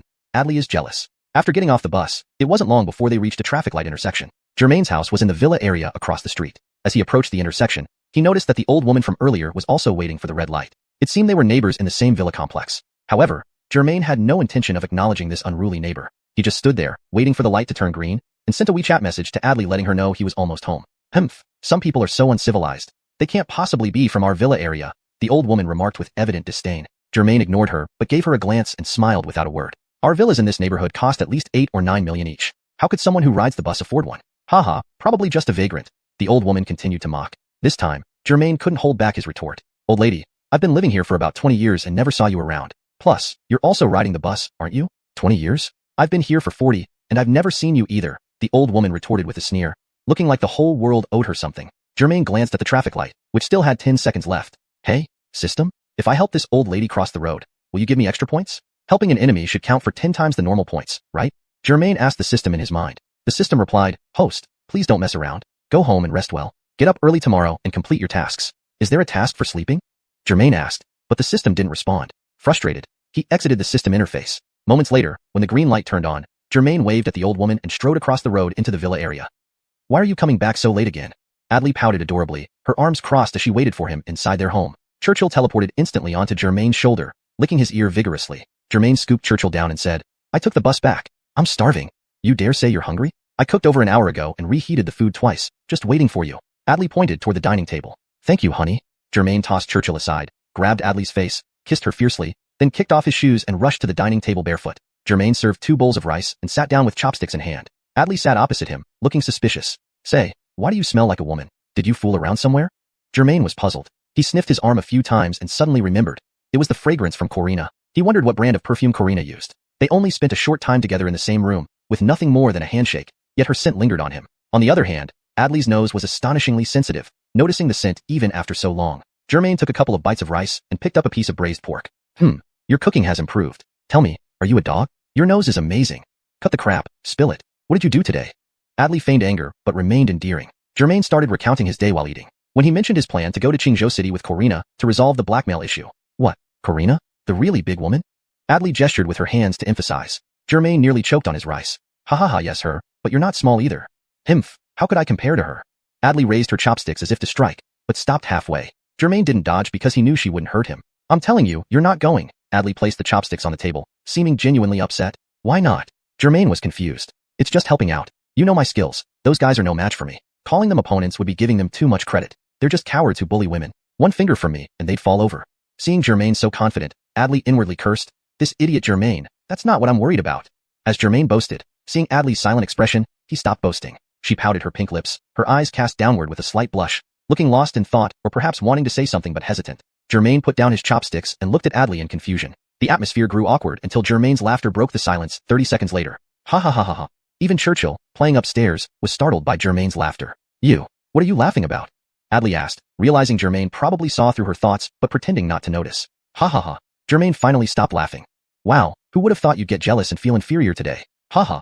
Though there were no outsiders in the villa, Adley was still embarrassed and angry. She kicked Germain twice across the table with her long legs. You, stop talking nonsense. I'm not jealous.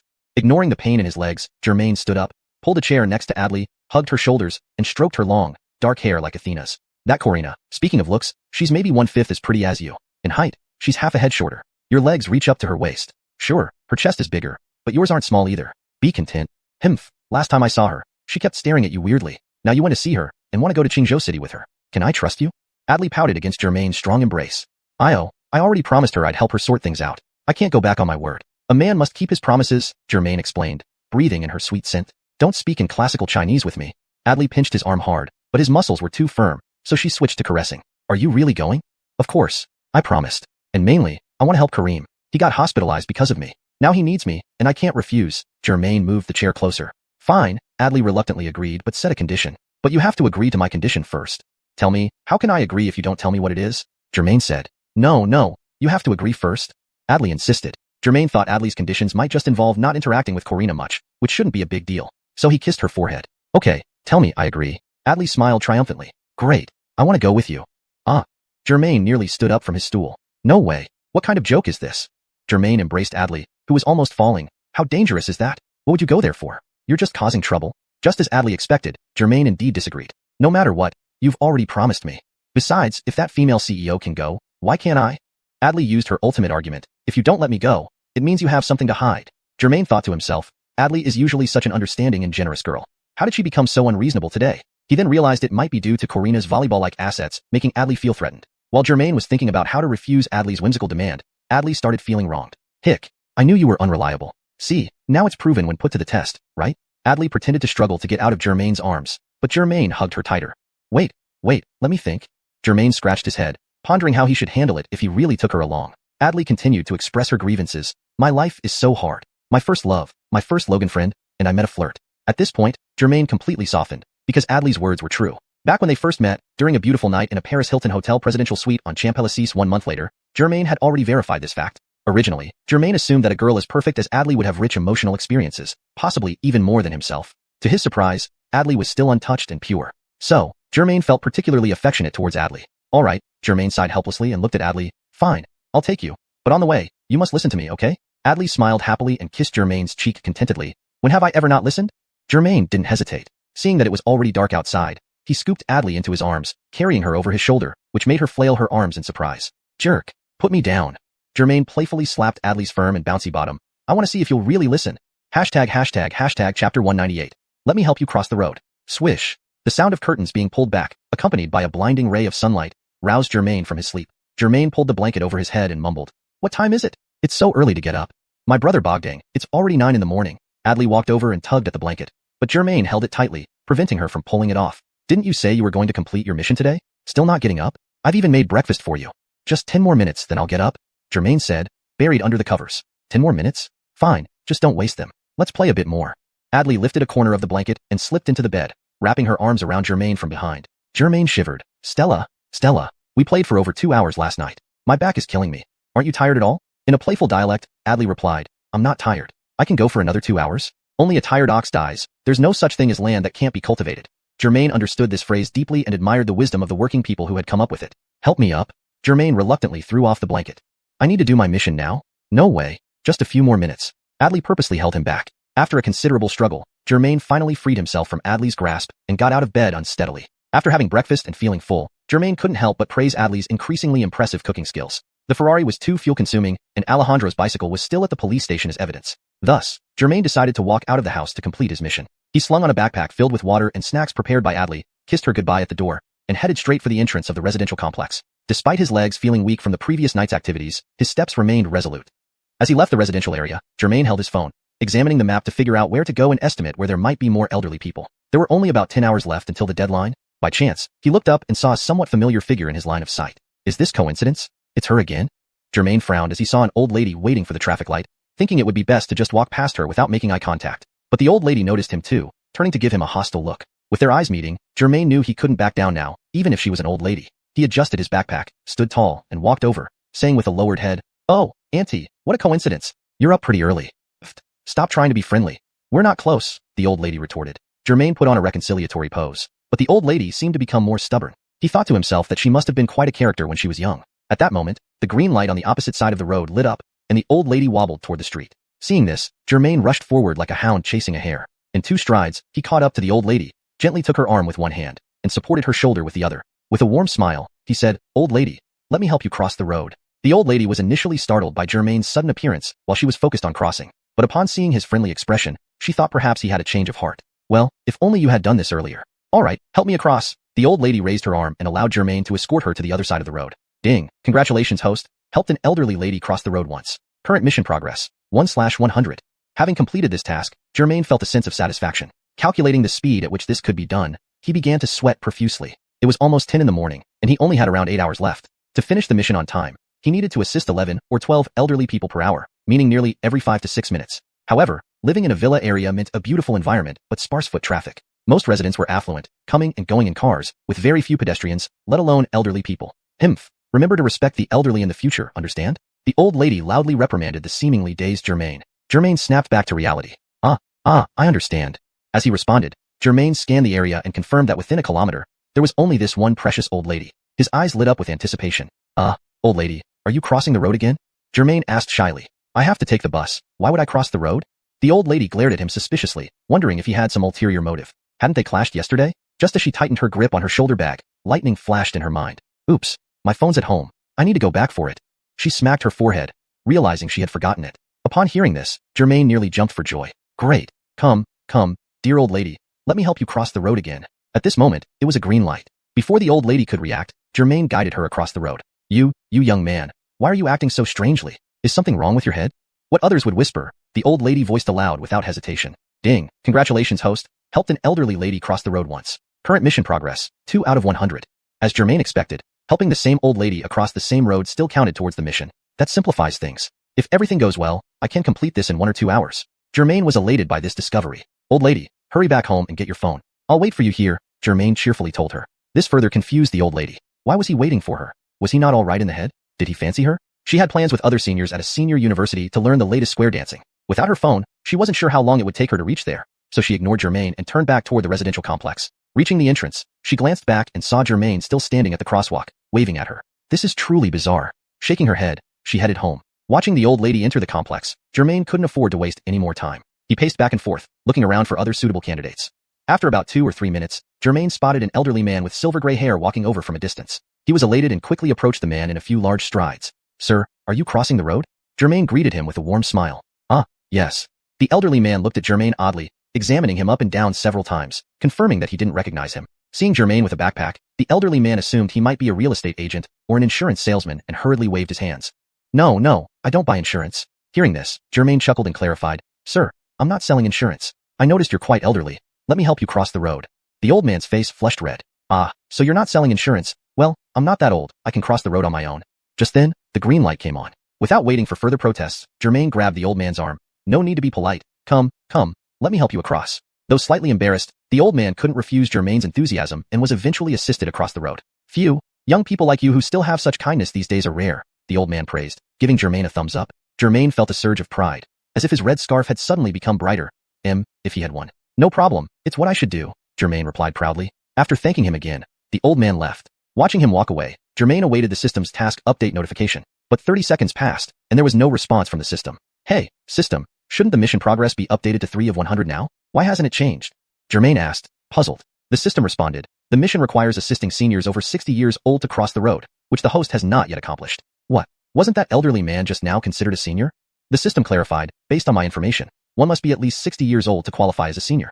Germain nearly spat out 3 liters of blood. You're saying that white-haired, elderly man wasn't even 60? I thought he was 70 or 80. He glanced back and saw the man hadn't walked too far. Germain quickly caught up and asked, Sir, how old are you this year? The old man replied confidently, I'm 59. I'll be celebrating my 60th birthday next week. What's up, young man? Germain hurriedly waved his hands. Nothing, just curious. Haha, congratulations. May your blessings be as vast as the sea, and your life as long as the mountains. Germain felt a bit dizzy. The irony hit Germain hard. His assumption had been wrong. He had mistakenly taken the elderly-looking man for much older, only to find out he was still shy of the age requirement. This realization added an extra layer of urgency to his mission as he needed to find genuine seniors aged 60 or above. Time was running out, and every second counted. Chapter 199. Heading to the senior university. This was a case of coming with high hopes and leaving in disappointment. Germain's expression was clearly very dejected, having wasted several minutes for nothing. At this moment, he felt somewhat regretful, thinking that if he hadn't been lazy and had started last night, he wouldn't be so passive today. Fortunately, there was still the elderly lady. I'll just wait here like a farmer waiting for rabbits, and complete a few more tasks with her first. Even if I don't finish the goal of 100, it won't look too bad. Just as he thought about the elderly lady, she appeared. Germain was afraid that the elderly lady would cross the road on her own and waste another task opportunity. Hastily, taking advantage of the green light, he took 3 strides as 2 and rushed to the other side of the road to meet her. At that moment, he wished he could teleport directly to the elderly lady's side. But considering her advanced age, if she got scared and blamed him, it wouldn't be worth it. You really waited for me? The old woman looked surprised, thinking that this young man must have some mental issues. A man's word is his bond. Come, where are you going, Grandma? Let me accompany you. Germain supported the elderly lady generously as they stood by the zebra crossing waiting for the red light. The old woman's legs were indeed not good, but she was stubborn and didn't use a cane. She also planned to go to the senior university to learn dancing. I need to take bus number 61 to the senior university. What about you? Are you going too? The elderly lady looked up at Germain, finding him unusually tall. Senior university? So, there are many elderly people there? Germain asked with great anticipation. Well, duh, without elderly people, how can it be called a senior university? The elderly lady thought, he looks tall and handsome, but seems to lack knowledge, probably isn't very well educated. Upon hearing this, Germain chuckled. Finally, he knew where to go. Seeing the red light turn green, Germain quickly led the elderly lady across the road. Hey, Grandma, you live in this villa area and should be quite wealthy. Why take the bus? Don't you have a car at home? Germain asked while guiding her towards the bus stop. Noticing Germain's softer attitude compared to yesterday, the elderly lady lowered her guard slightly. Sigh, my daughter lives here alone, and I come over occasionally to visit. So, at this time, your daughter should be at work, right? Germain noticed the sun climbing higher, meaning it was close to noon. Yeah, the elderly lady responded briefly, clearly unwilling to share more personal information. Germain asked out of idle curiosity, and, seeing her reluctance to answer, stopped probing further. Ding, congratulations, host. Accompanied an elderly lady across the road once. Task progress, 3 of 100. Sigh. Germain sighed softly. At this rate, it would be tough. Blame himself for indulging last night and oversleeping this morning. They reached the bus stop. Hey, kid, why are you sighing all of a sudden? The elderly lady found his sudden change intriguing. It's nothing really. Germain waved his hand and then thought, anyway, she wouldn't believe me even if I lied. Might as well tell the truth. I have a task today. I need to help 100 elderly people cross the road before tonight. The elderly lady stared at Germain's earnest smile for 30 seconds, then said, well, best of luck completing your task. But inside, he was thinking, sigh, what a pity. This young man looks energetic, but seems to have some mental issues. I shouldn't argue with him. Then she asked again, so, how many elderly people have you helped today? Could it be just me? Germain held up 3 fingers. William, elderly people? So your luck isn't too bad? The elderly lady said. Germain shook his head and replied, I've only helped you, but 3 times. The elderly lady chuckled. Well, it seems tough for you today. What will happen if you can't complete it? Won't you be allowed to eat dinner? Germain's expression turned serious. I might die. Ha ha ha, don't talk about death so casually at such a young age. I'm this old and still not ready to go. The elderly lady covered her mouth and laughed. At that moment, the bus arrived. They both boarded the bus and swiped their cards. Germain checked his system data. Spending 1 yuan on the bus ride cost him a little more positive energy value. I must find a way to increase my positive energy value by at least 2 or 3 zeros. Germain sat in his seat, gazing outside, deeply concerned. Such a small amount of positive energy left him vulnerable to any mishap. The senior university in Xiaozhou City wasn't too far from Germain's villa area, and since it was a workday, the roads were clear. In just over 10 minutes, the bus arrived at the senior university station. The moment they got off, Germain felt like he had entered paradise. Seeing the constant stream of elderly people crossing the road and getting on and off buses, Germain nearly drooled. Hey kid, the senior university is across the street. Want to help me cross? The elderly lady looked at Germain with a condescending gaze. Germain, naturally eager, took her hand and led her across the road. Oh right, I haven't asked for your name yet. My name is Germain. May I ask for yours, auntie? Only now did Germain remember to ask her name. Just call me Bogdansay. Bogdansay introduced herself as Sue, and Germain didn't press further. After helping her cross the road, he stood in front of the main entrance of the senior university. Before entering, Bogdansay reminded him, Hey, Germain, there are many elderly people here. Good luck. Germain felt like Bogdansay was talking to a fool, and that fool was him. But to complete the task, he had no choice but to act without argument. He needed to do it. He glanced at his task progress. Helping Bogdansay across the road added another point, making it 4 out of 100. Seeing the steady flow of elderly people crossing the road near the entrance, Germain felt a glimmer of hope. At this rate, he should be able to complete the task before nightfall. Just like running a store, the key was location and foot traffic. Completing tasks, worked similarly. Thanks to Bogdansay, Germain realized this crucial point. Nevertheless, plans were one thing. Implementation was another. Germain stood under the shade of a tree by the roadside, ate some snacks, drank some water, and replenished his energy in preparation for the final push. Hey, system, gaining positive energy bit by bit isn't efficient. Is there any way to gain large amounts quickly? Germain asked after drinking some water. The system replied, What you are doing now is the most efficient way to gain large amounts of positive energy. Surely you don't mean helping old ladies cross the road? Germain asked in disbelief. I refer to completing tasks issued by this system. The system replied. It seems there aren't any other shortcuts then. Germain muttered somewhat disappointedly to himself. The system advocates everyone to be down to earth and make steady progress. The system's reply sounded grand and lofty.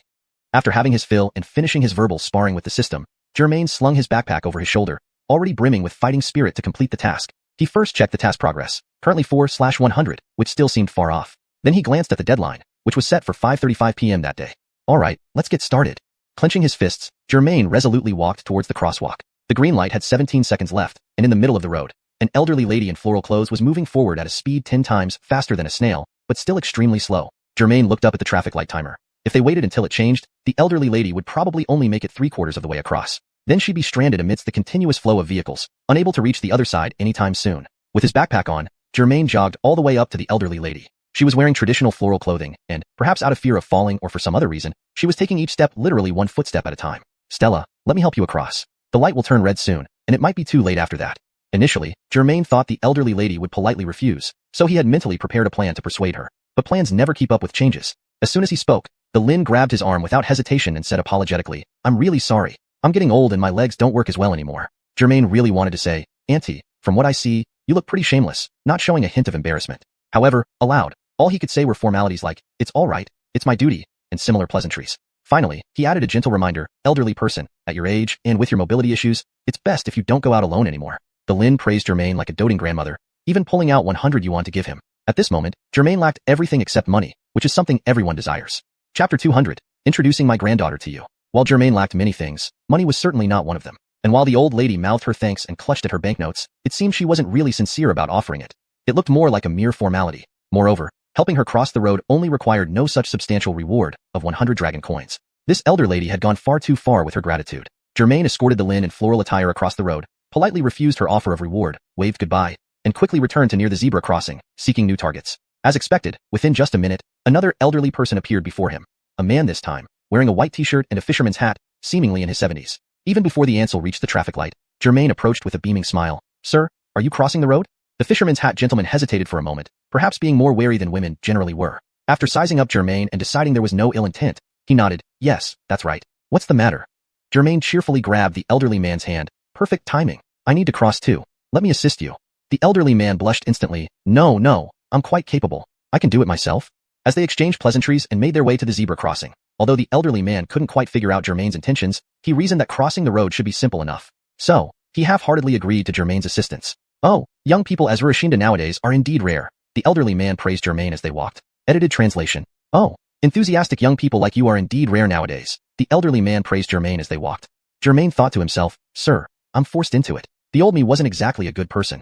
However, he didn't say it out loud, sticking instead to polite small talk. Oh, no problem at all, it's a small matter. As they neared the other side, Germain noticed an Esmeralda hurrying towards the zebra crossing from the opposite sidewalk. Glancing at the remaining green light time, 30 seconds or so, he quickened his pace. By the final few steps, the elderly man struggled to keep up. Finally reaching the other side, the Ansel raised his hand to ask, Why did you hurry so much? But before he could speak, Germain released his hand and waved back, Sir, no need to thank me. It's my duty. Goodbye. Leaving behind a radiant smile, Germain dashed off towards the Esmeralda rushing towards the zebra crossing. The Esmeralda, slightly hunched and short, looked up at Germain breathlessly. Yes, I'm heading to the other side. This was precisely the answer Germain needed. Great, I'll help you. With that, Germain eagerly grabbed the Esmeralda and guided her towards the zebra crossing. However, her legs were extremely slow. By the time they reached the traffic lights, over 30 seconds had already passed, and the road was filled with cars. Germain was frustrated. Had it been just him, he could have crossed several times in those 30 seconds. But given the elderly lady's slow pace, Germain had no choice but to wait patiently for the red light. Ah, young men as kind-hearted as you are truly rare these days. The Esmeralda gazed admiringly at Germain. Germain chuckled, which the Esmeralda mistook for modesty. Zaintel did she know that by now? He had heard similar compliments multiple times today after assisting just a few elderly people. Since it was a red light, Germain and the Esmeralda couldn't cross the road. Normally, he wouldn't have much to chat about with the elderly, but with nothing better to do and not wanting to use his phone, he responded, Auntie, you flatter me. There are still many young people like me. Young man, you're quite humble, said the Esmeralda, who though slightly hunched, still exuded a vibrant energy. She gazed at Germain as if he were radiating a brilliant light. Germain, tall and robust with a rugged demeanor, had recently shaved his head due to an injury. His newly grown stubble only enhanced his masculinity. Grandpa seems very interested in you, the Esmeralda commented. Today's Friday, shouldn't you be at work? Smiling, Germain replied, Well, we don't lack money at home, and I don't spend much either. So, I don't need to hustle for a living, he added, plus, I prefer a bit of freedom. Upon hearing this, the Esmeralda's gaze turned even more intense, thinking to herself, this young man is quite extraordinary. He must be a second-generation rich kid. Reflecting further, she recalled her Lorraine was also around 20 years old. Young man, you seem quite young. Just then, the green light turned on, and Germain hurriedly assisted the Esmeralda across the road. Continuing, the Esmeralda remarked, I'd guess you're in your early 20s? You shouldn't be married yet, right? Focused on completing the task as quickly as possible, Germain casually replied, no, not yet. Still young. I'd need a couple more years before considering marriage. His response left the Esmeralda mostly satisfied, except for the hint that he might already have a girlfriend. Steadily walking under Germain's support, the Esmeralda ventured, oh, I have a Lorraine around your age, very pretty, a college graduate without a partner. Unfazed by her subtle hints, Germain replied, nowadays, girls set high standards. Lowering expectations makes finding a partner easier, at least for women. Seeing an opening, the Esmeralda quickly suggested, you seem quite nice. How about I introduce you to my Lorraine? Sure, Germain absent-mindedly responded, glancing at the passing vehicles. Only a second later did he realize what he had agreed to. Wait, introducing a match? Haha, no need. I already have a girlfriend, just not ready for marriage yet, haha. Chuckling awkwardly, he scratched the scar on his head. The Esmeralda's expression fell slightly, her sharp gaze dimming. Oh, you have a partner. That's too bad. Germain laughed heartily. Auntie, how's it too bad? Isn't it natural for me to have a girlfriend? Her disappointment was evident, but she kept it brief. Yes, too bad. As they were talking, the two had already reached the other side of the road. The Esmeralda said with embarrassment, No, that's not what I meant. I just thought you were a nice young man and wanted to introduce you to my Lorraine. Since you have a girlfriend already, well, it can't be helped, haha. We shouldn't force anyone, right?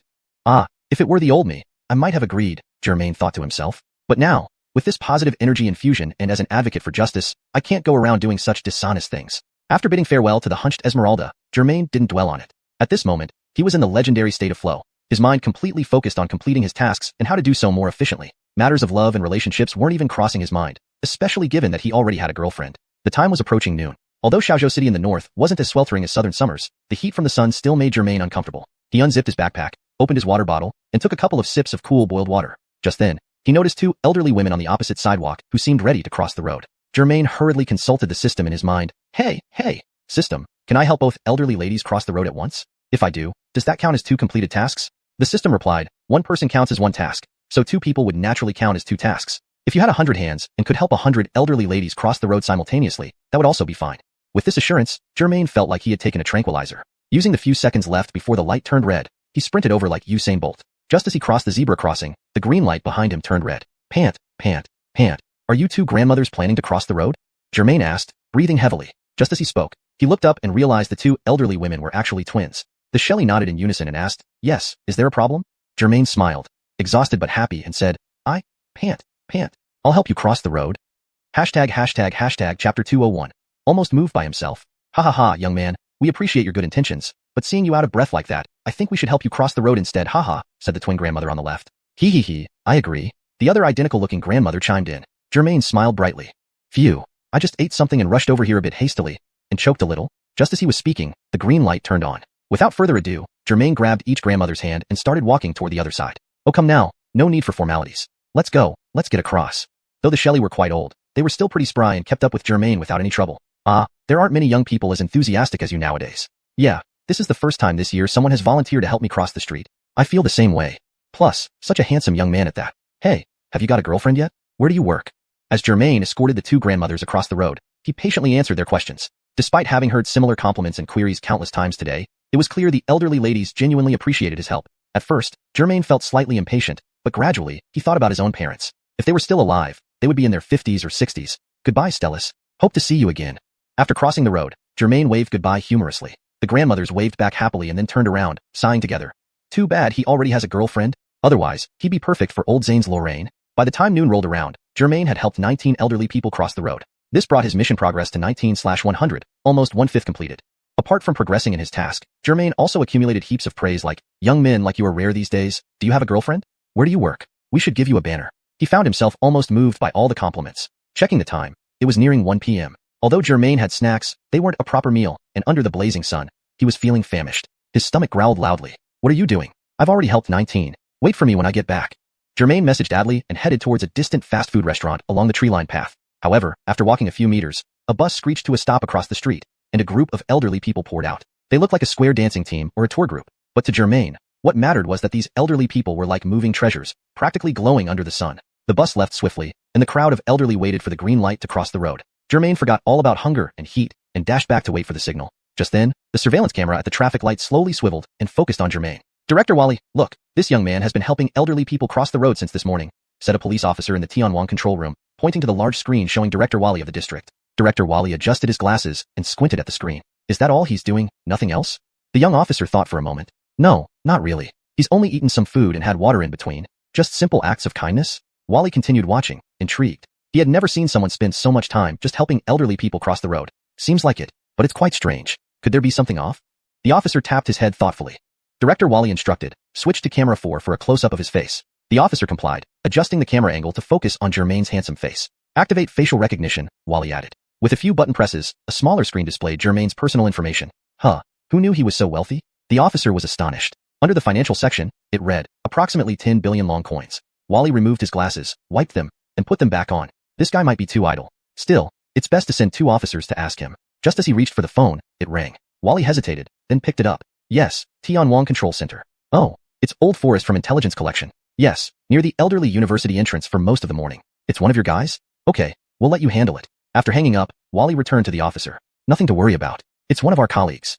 When the green light flashed, Germain sprinted toward the group of elderly people about to cross. The elderly group had barely taken a few steps when Germain blocked their path. Hello everyone. Need help crossing the road? I can assist you. The initially chattering group of elderly people was startled by this sudden appearance and exchanged puzzled looks. Half a second later, an apparent leader, an elderly man, stepped forward. Hey kid, what's this all about? Recognizing the accent, Germain realized they were tourists. He quickly asked, where are you from, uncle and auntie? Are you visiting Xiaozhou for tourism? The leader waved a small flag. Germain saw it clearly, Mingzhou 50's travel group. We're from Mingzhou. What's the problem, kid?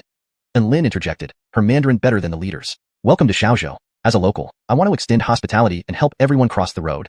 Without waiting for a response, Germain grabbed 2 elderly women's hands and began leading them across. Behind him, the elderly group remained puzzled, whispering among themselves. Is this a custom in Xiaozhou? I haven't heard of it. Old Zane, did you miss this part in your travel plan? I studied Xiaozhou customs thoroughly and didn't see this mentioned. Let me take a photo of them. Should we wait for them to finish, or let the young man assist us? Adapt to local customs. Since we're here, let's not rush. Some even managed to post on social media. The charm of Xiaozhou's hospitality. Just as the group was discussing the situation, Germain had already helped 2 elderly people cross the road. With a quick turn, he took advantage of the remaining green light and hurried back to lead 2 more grandmothers across. As the pedestrian red light turned on, the slow pace of the elderly meant that the trio was still some distance from the other side. The drivers who had been waiting for the red light were moved by Germain's dedication. They not only waited patiently for Germain and the 2 elders to pass, but also took out their phones to record this heartwarming scene, uploading it to social media with titles like Moved by Heaven and Earth, Xiaozhou's youth braving the heat to help elders cross the road, and Moral Role Model, Friend of the Elderly. This handsome Chucky deserves our respect. After helping 2 elders cross the road, one of them pulled out a black, lumpy food item from their bag and, in broken Mandarin, said, Young man, thank you. This is a special black cake from Mingzhou, very delicious. Young men like you are so rare nowadays. Germain admired his own proficiency in dialects, having somehow understood that this was an edible cake and not an iron disc. Given that he was hungry, he accepted it without hesitation. Taking a bite hesitantly, he found that although the cake looked peculiar on the outside, it was filled with meat and tasted quite good. Taking advantage of the red light, Germain finished it in just a few bites. Seeing how quickly he ate, the elderly lady offered another cake. Young man, do you want another one? But then the green light came on, and Germain dashed forward without looking back, waving and saying, No, thank you. In less than 10 minutes, Germain managed to help all the elderly members of the tour group cross the road. Amidst their praises and thumbs up, Germain modestly smiled. It's nothing, just what I should do. He then turned around, ready to find his next target, keeping his actions humble and unnamed. After the travel group had walked away, Germain checked his mission progress, 57 out of 100. Initially worried about completing the task, he now saw that within moments, a large order had boosted his completion rate over half. Victory was in sight. Feeling elated, Germain's thoughts were interrupted by a black Audi stopping beside him. A man got out and asked, Germain, what are you doing here? Note, the paragraph structure and line breaks have been maintained as in the original text. Hashtag chapter 202, the origin and development. After speaking, the man waved his hand, and the driver in the car drove off first. Germain turned his head and said, Hey, Remington, how did you come here? The burly man was none other than Barth. Barth didn't reply but continued to ask, What's going on with you helping elderly people cross the road one trip after another? Oh, I have a mission. By tonight, I must help seniors cross the road 100 times, otherwise, my life won't be safe, Germain explained. By the way, how did you know I was here? Barth, not hesitating, turned around, looked up, and pointed at the camera above the traffic light. I've been watching you for quite some time, so I came over to see what's happening. So that's why. I thought this coincidence was too good to be true. Thus, Germain recounted the entire story and situation to Barth. You sure have a trick or two up your sleeve to end up near this senior university, Barth remarked while pulling out a pack of cigarettes and lighting one. What can I do? Forced into a corner. At this point, Germain had a sudden thought. Oh right, Remington. How old are you? Barth was puffing on his cigarette when Germain's sudden question nearly choked him. Cough. Am I that old? Ha ha ha. Only those over 60 are considered seniors. Just then, Germain saw two seniors walking towards him from afar. Without saying another word, he quickly walked over to them, leaving behind a sentence, Remington, find a shady spot to rest. I need to help an elder. Barth was somewhat baffled but understood Germain. He looked around, extinguished his half-smoked cigarette, threw it into the trash bin, and found a patch of shade, sitting on the hot steps. After this midday effort, Germain had become adept at helping seniors cross the road. Even for those who walked very slowly, Germain no longer felt as impatient as before. He knew that, to complete his task, he had to patiently accompany these elders. Although some walked with difficulty, others briskly, some chatted non-stop, and others remained silent. In Germain's eyes, they were all life-saving saviors. After helping two seniors cross the road, Germain returned to Barth. Remington, you just keep an eye on me every day? No other matters? Germain sat next to Barth, speaking to him but scanning the surroundings like a hawk for any potential targets, elderly people, to be precise. Our superiors asked me to form Special Operations Unit Amine, and so far, I've only found one member, Barth replied, noticing Germain's watchful gaze. Germain turned to look at Barth. So, your superior leader has already agreed to let Genevieve join? Barth habitually reached for his cigarettes, but reconsidered and put them back. People like Genevieve, with serious stains on their records and negative superpowers, naturally make the higher-ups uneasy. Barth seemed to be influenced by Germain, glancing around as well. However, we're short-handed now, and you're unwilling to join. So we can only let her stay under supervision and observe her situation. In fact, that day at your headquarters, I wanted to ask. Germain leaned closer to Barth. Why does your department exist? I thought the country would be repulsed by us with superpowers, even dissecting us for scientific research. I'm confident you'll join us eventually, so I can tell you without reservation. Barth looked at Germain firmly. Now, there are more people with superpowers, not just you and the team members, and it's not just our country. Before he could finish, Germain interrupted him. Wait, let me help an old man first. We'll continue this later. Following Germain's gaze, a senior citizen was seen crossing the street on the opposite side. Germain's life was crucial, so Barth swallowed his words. Watching Germain's eager figure, Barth became even more determined to recruit him. A moment later, Germain returned the old man to the tree shade, fetching a bottle of water from his backpack. Here, want some? Barth was indeed thirsty, so he accepted the water, taking a few gulps, and continued the conversation. The dissections, scientific experiments you mentioned, I don't know about other countries, but in ours, definitely not. He added, as long as you're alive, no way. Dead ones, who knows? You mean other countries? Germain asked, surprised. Yes. Barth nodded. That's also the reason for establishing the special unit. Imagine if both our enemy and us possessed the technology and resources to build nuclear weapons, would you build them? Of course, Germain answered. If the enemy builds and I don't, wouldn't I be a fool? Barth smiled and nodded. Exactly. Officially, it can't be acknowledged. But privately, you do what you have to do. Otherwise, you'd fall behind. It turned out that about 6 months ago, the country learned that a handful of people had obtained superpowers for unknown reasons. They also learned through intelligence networks that similar occurrences happened in enemy countries. If the two nations were to clash, the outcome with superpowered warriors involved would be unpredictable. Even without conflict, rogue or malevolent superpowered individuals posed significant issues. To prepare for possible events caused by superpowered individuals, following top leadership instructions, the inconspicuous city of Xiaozhou established a special department to handle anything unforeseen. Germain nodded thoughtfully, understanding everything Barth described. However, between national security and personal freedom, Germain leaned towards the latter, at least for now. As Germain was lost in thought, Barth gently patted his back of the head. Hey, your customers are here. Germain looked up and saw several seniors preparing to cross the road. So he hurriedly stood up and told Barth, Remington, I won't be finished anytime soon. Why don't you go back first? There's nothing wrong here. Barth pondered that if Germain completed his task sooner, he'd wait here. He asked, by the way, how many more ladies do you need to help cross the road? Germain, walking away, replied over his shoulder, about 40 more, give or take. Barth checked his watch and shook his head. Do as you please. I'll leave first. Call me if anything happens. Saying this, he made a call to have the Audi official vehicle return to pick him up to the special department training base. Genevieve, the new recruit, still had numerous issues that needed strict supervision. The Audi parked nearby in the parking lot and stopped in front of Barth minutes later. Waving to Germain, who was helping seniors cross the road, Barth climbed into the car and left. Captain, how did it go? The driver asked. Not much progress, but I trust this person 100%. Barth said, watching in the rearview mirror as Germain helped an elder reach the other side. Fortunately, encountering that aunt from the same villa area early in the morning, who brought him to the senior university, provided a clear path forward. Apart from a few elderly individuals who were overly cautious, most seniors were quite cooperative. Even those who were initially uncooperative became more understanding after Germain explained his situation truthfully, that he was on a mission and would die if he failed. They gave him pitiful looks, as if watching a fool, but agreed to his requests. In the blink of an eye, Germain checked the time. There was just over an hour left until the task deadline, and his progress stood at 88 out of 100. Germain felt quite awkward. At the current average reception rate, he might finish the task in this remaining hour, but there was also a chance he wouldn't. If he fell short by a large margin and failed the task, leading to his death, he could accept that. But if he just barely missed it, dying right at the threshold, he would die with regrets. The weather today had been relatively kind to him, warm but not too hot. The snacks and drinks he brought had mostly been consumed. Otherwise, spending the entire day running back and forth under the scorching sun, he might have succumbed to heat stroke before even failing the task. Reflecting on it, Germain regretted letting Barth leave earlier. In his rush to complete the task, he hadn't eaten lunch and now found himself famished and exhausted. His body was approaching its limit, sustained only by sheer willpower and the continuous stream of seniors crossing the road. If there were any longer gaps between the seniors, Germain might not have been able to hold on. Several times, he considered using the great revitalizing pill awarded by the system, which would fully restore his stamina. However, Germain, driven by his resilient spirit, managed to push through until now. At a nearby corner, Adrian was standing in the shadows with two men. She pointed at Germain, whispering and gesturing, presumably discussing something about him. Chapter 203, Misunderstood. After helping several elderly people cross the road one after another, Germain felt somewhat exhausted. If crossing the road once was nothing much, spending half a day crossing 100 roads would leave one not just physically drained but also mentally tired. It's akin to the pleasures between men and women.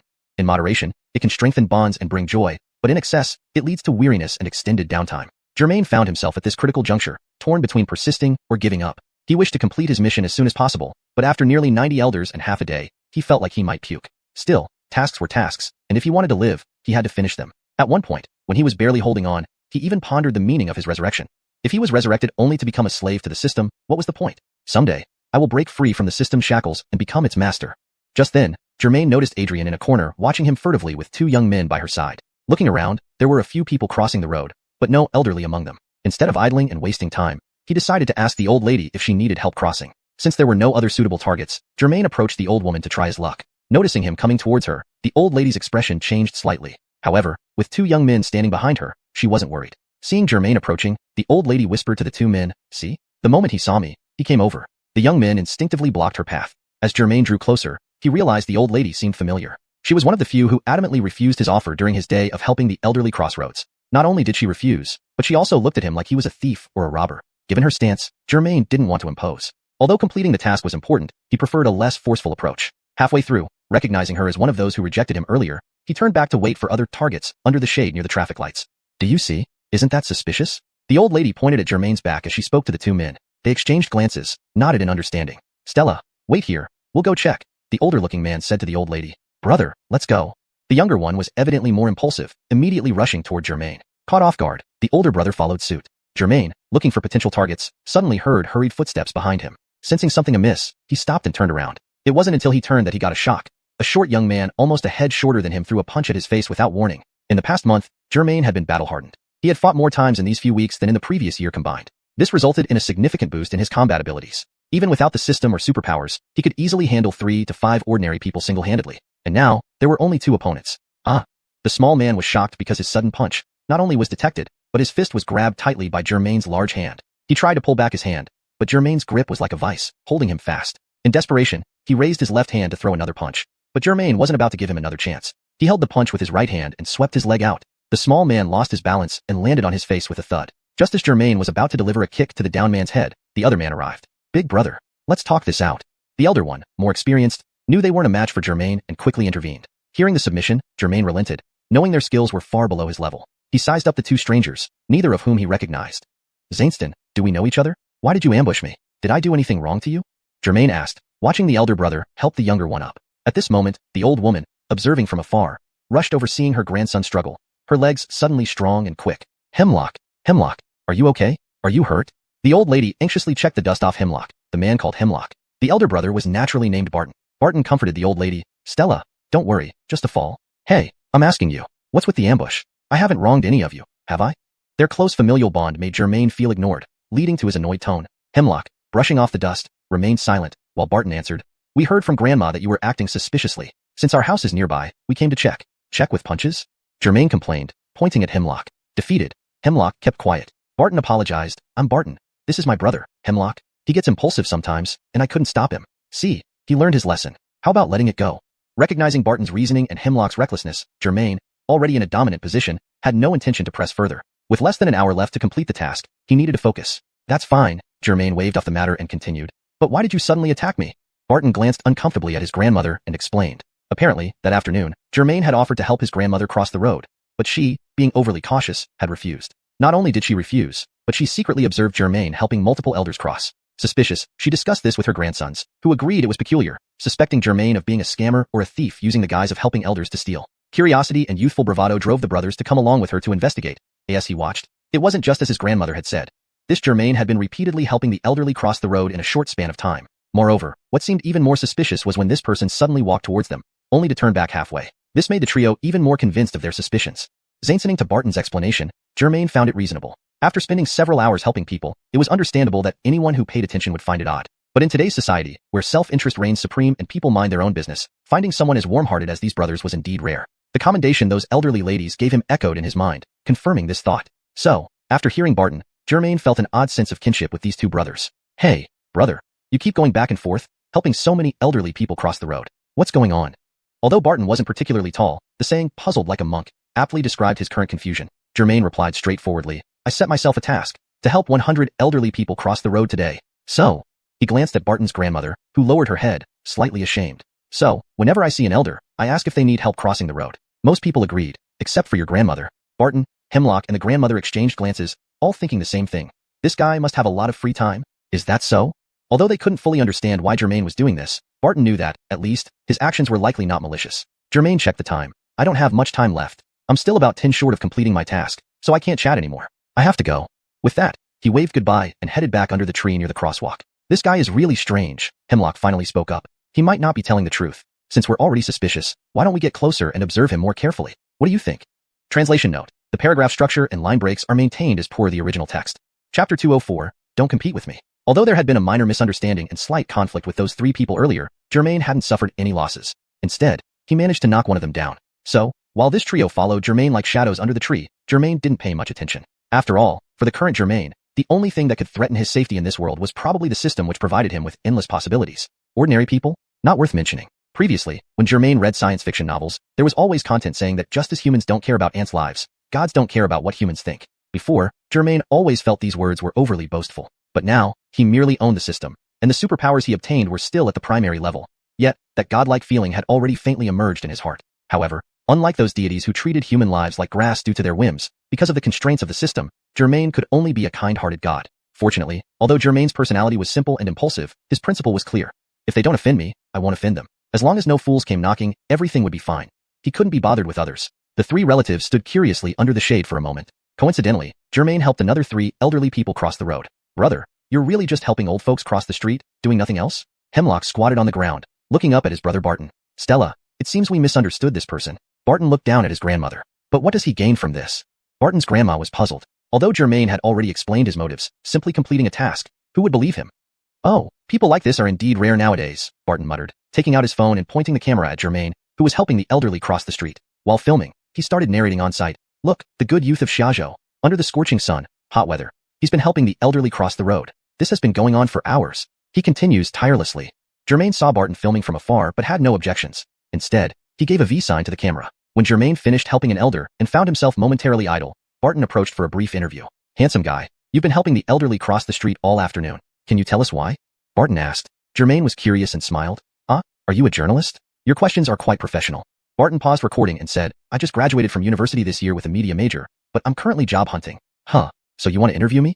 Germain didn't understand what he was trying to do. People like you with such a warm heart are truly rare now. Society needs positive energy like you. I want to shoot some short videos and post them online so more people can see your good deeds and learn from you. Barton spoke confidently, like a student council member. Finishing his speech, he turned the camera back on. Handsome guy, may I ask for your surname? Barton asked, sounding like a reporter. And why are you spending so much time specifically helping the elderly cross the street? Facing the camera, Germain wasn't nervous because he thought even if it was filmed and posted online, not many people would care about helping elders cross the road. So, he calmly faced the camera and said, Hello, my name is Germain. Regarding the matter of helping the elderly cross the street, to be honest, it's just a small goal and task I set for myself. Huh? What kind of task is that? Just helping the elderly cross the street? Germain looked around. Besides the stubborn old lady in front of him, no other elderly passed by. There were several students waiting for the traffic light, curiously watching Germain and company. Yes, precisely, it's helping 100 elderly people cross the road. Germain smiled at the camera, his determined chin shining like a diamond. 100? Wow, that's a huge project. How far along are you?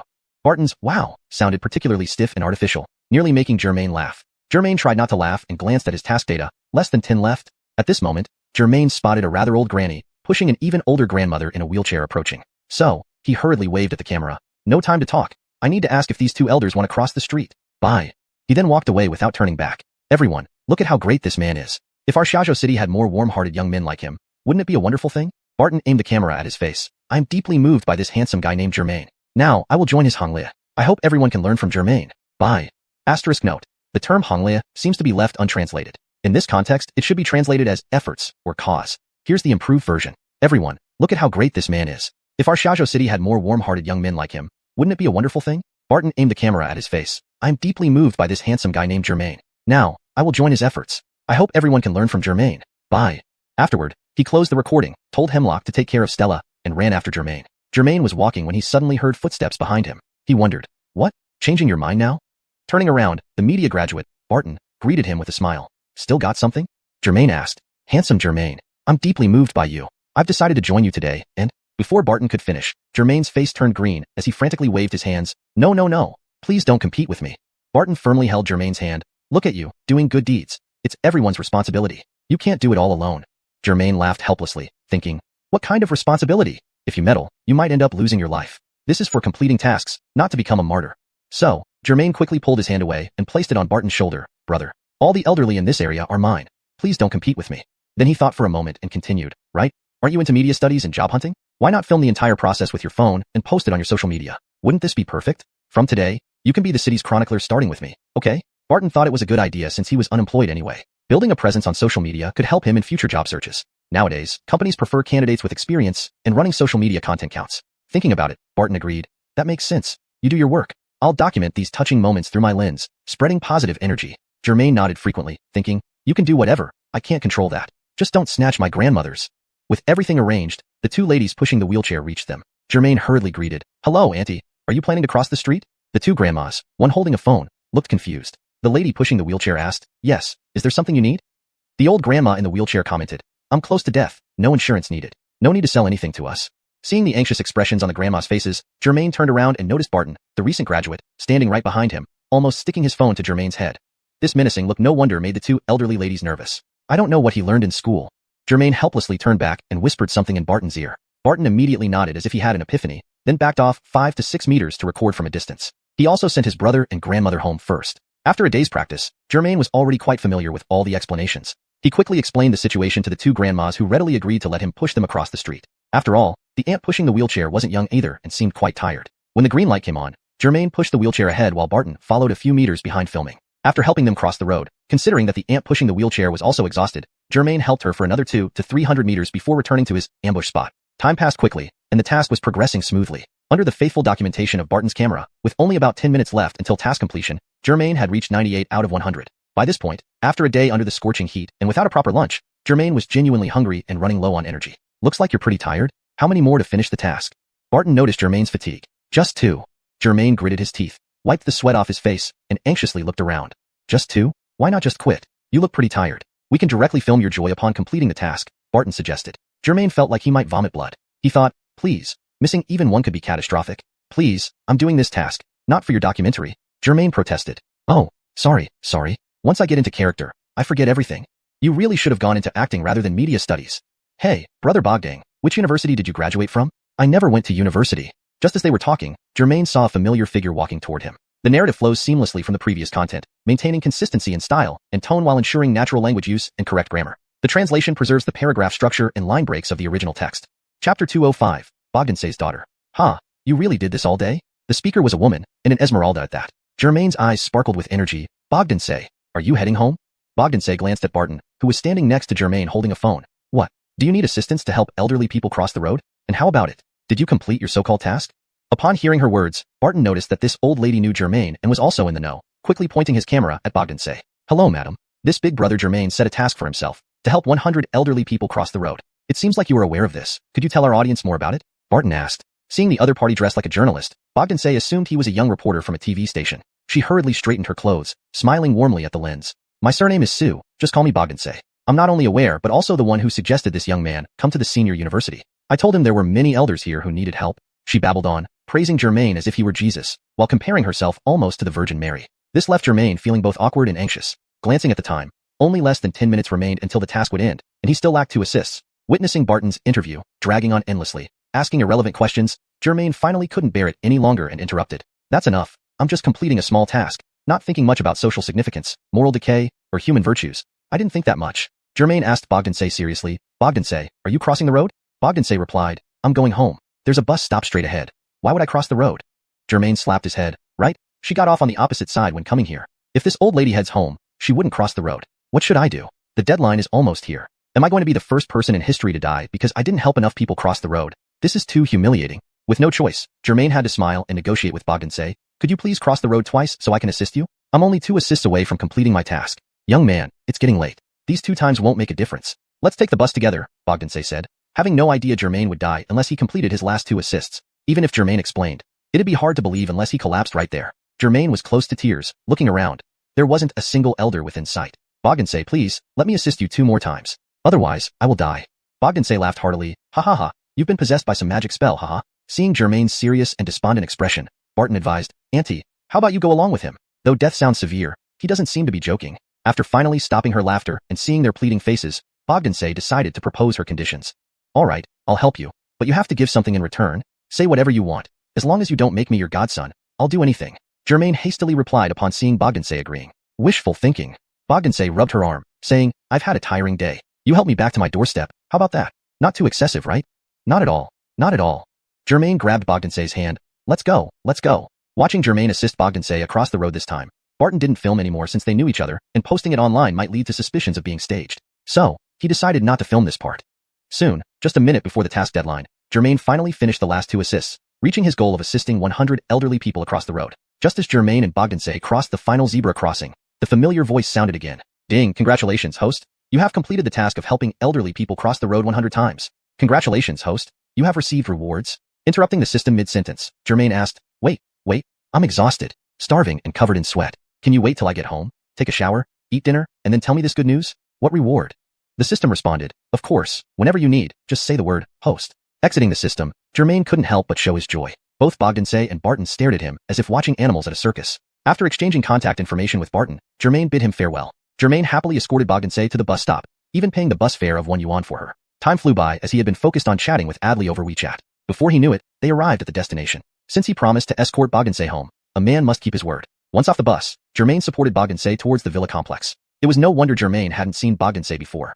His house was located in the northeastern corner of the neighborhood, close to the street. Bogdansay's residence was south, and she usually entered and exited through the southern gate. But due to recent roadworks, she used the northern gate closer to Germain's house. They walked while chatting, and Bogdansay grew chattier. Germain learned that Bogdansay lived with her younger daughter, who was his age and a graduate from a prestigious university. Their home was bought for them by her daughter's Logan friend. Germain admired the Logan friend's dedication.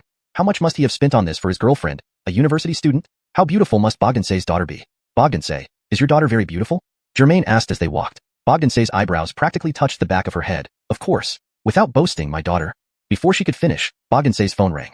As she pulled it out, Germain saw a breathtaking girl's photo flash on the screen, though he couldn't see clearly. Hello, Trisha. Mommy will be home soon. Okay, I'll be there in a minute. After hanging up, Bogdansay proudly remarked, that was my daughter asking why I haven't returned yet. Germain chuckled. Your voice can be heard all over the neighborhood. Walking for a few more minutes, they arrived at a villa with a beige exterior. Germain instantly understood why Bogdansay had acted so confidently earlier. Germain's villa was sizable, but this one looked twice as large visually. Bogdansay, such a huge house for just 2 of you?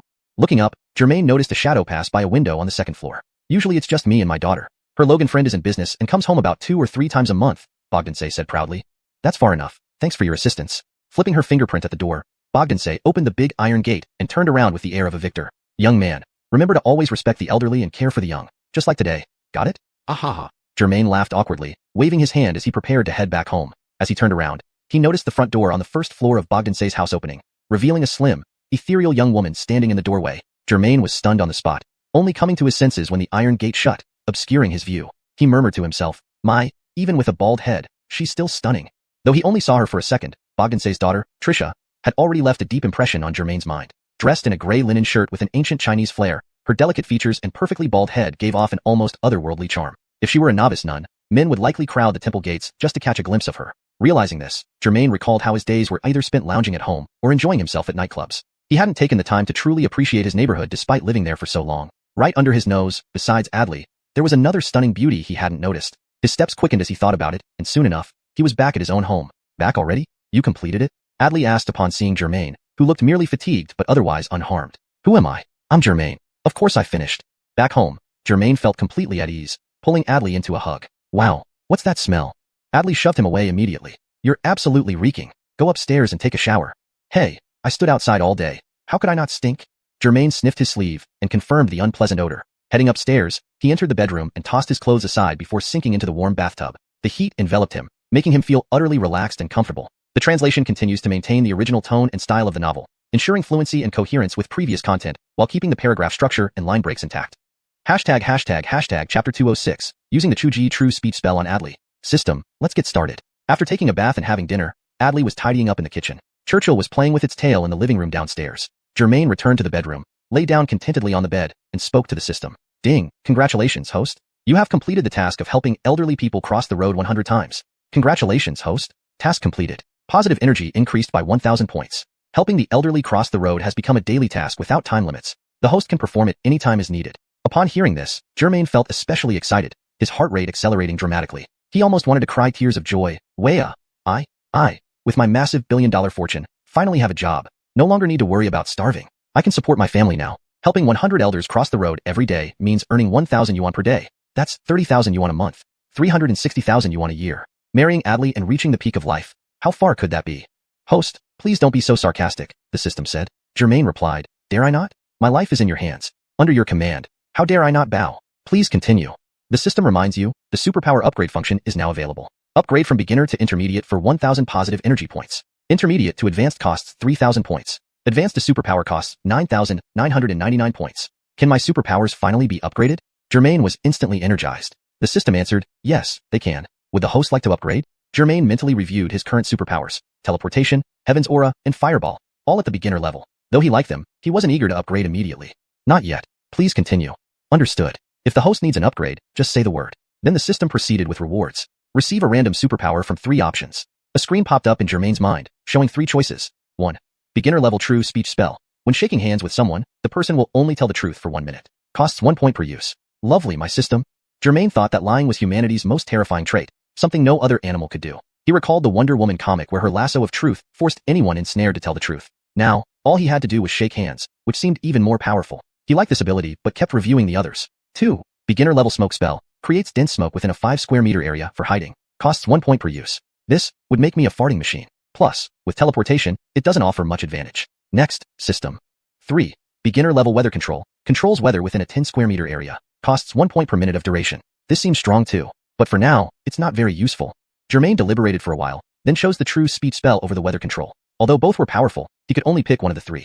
System, I choose the beginner level true speech spell. Even if changing the weather impacted warfare, it was irrelevant in peacetime, especially with such a limited range. Ding, congratulations, host. You've obtained the beginner level true speech spell.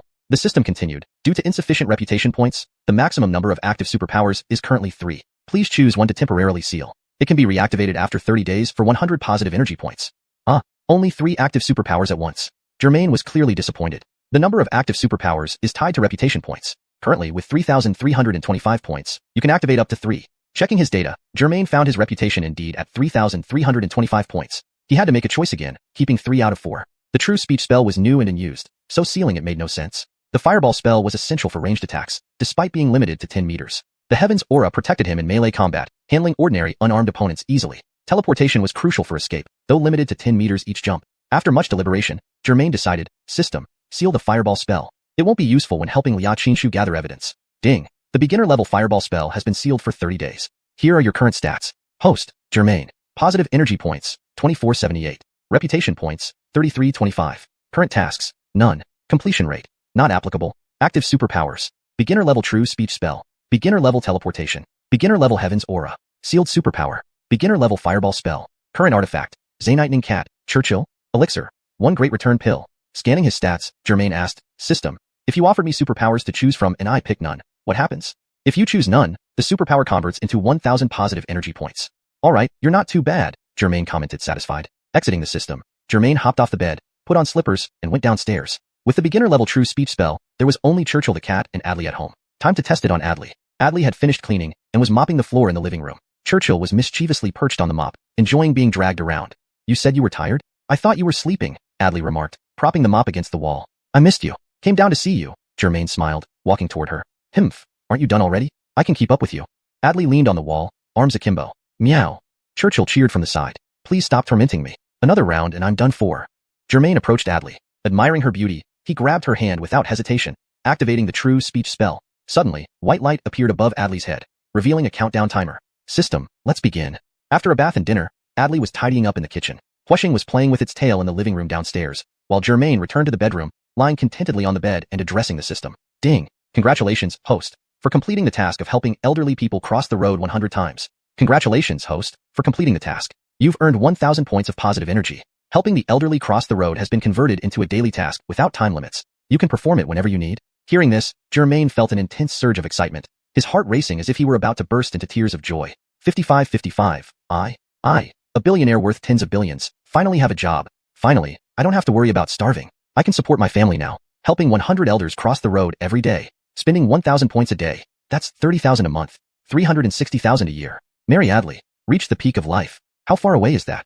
Host, please don't be so sarcastic, the system said. Germain replied, how dare I? My life is yours. When under the system, how can I not bow my head? Please continue.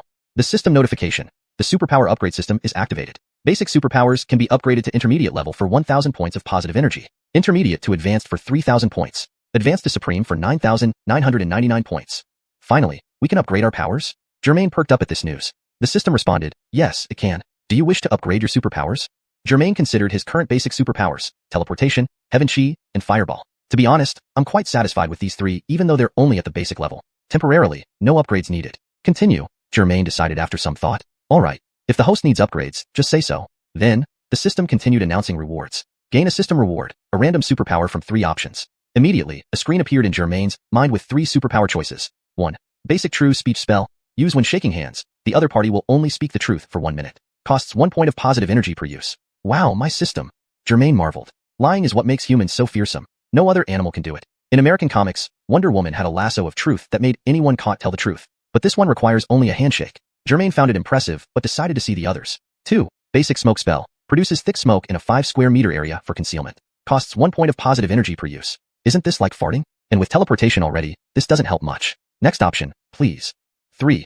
Basic weather control. Controls weather conditions within a 10 square meter radius. Costs 1 point of positive energy per minute used. This seems powerful, but it's not really useful right now. Germain was torn between the true speech spell and weather control. Both were strong, but he had to choose one. After much contemplation, Germain made his decision. System, I'll choose the basic true speech spell. Changing the weather could influence battles during wartime, but in peacetime, especially with such a limited range, it wasn't practical.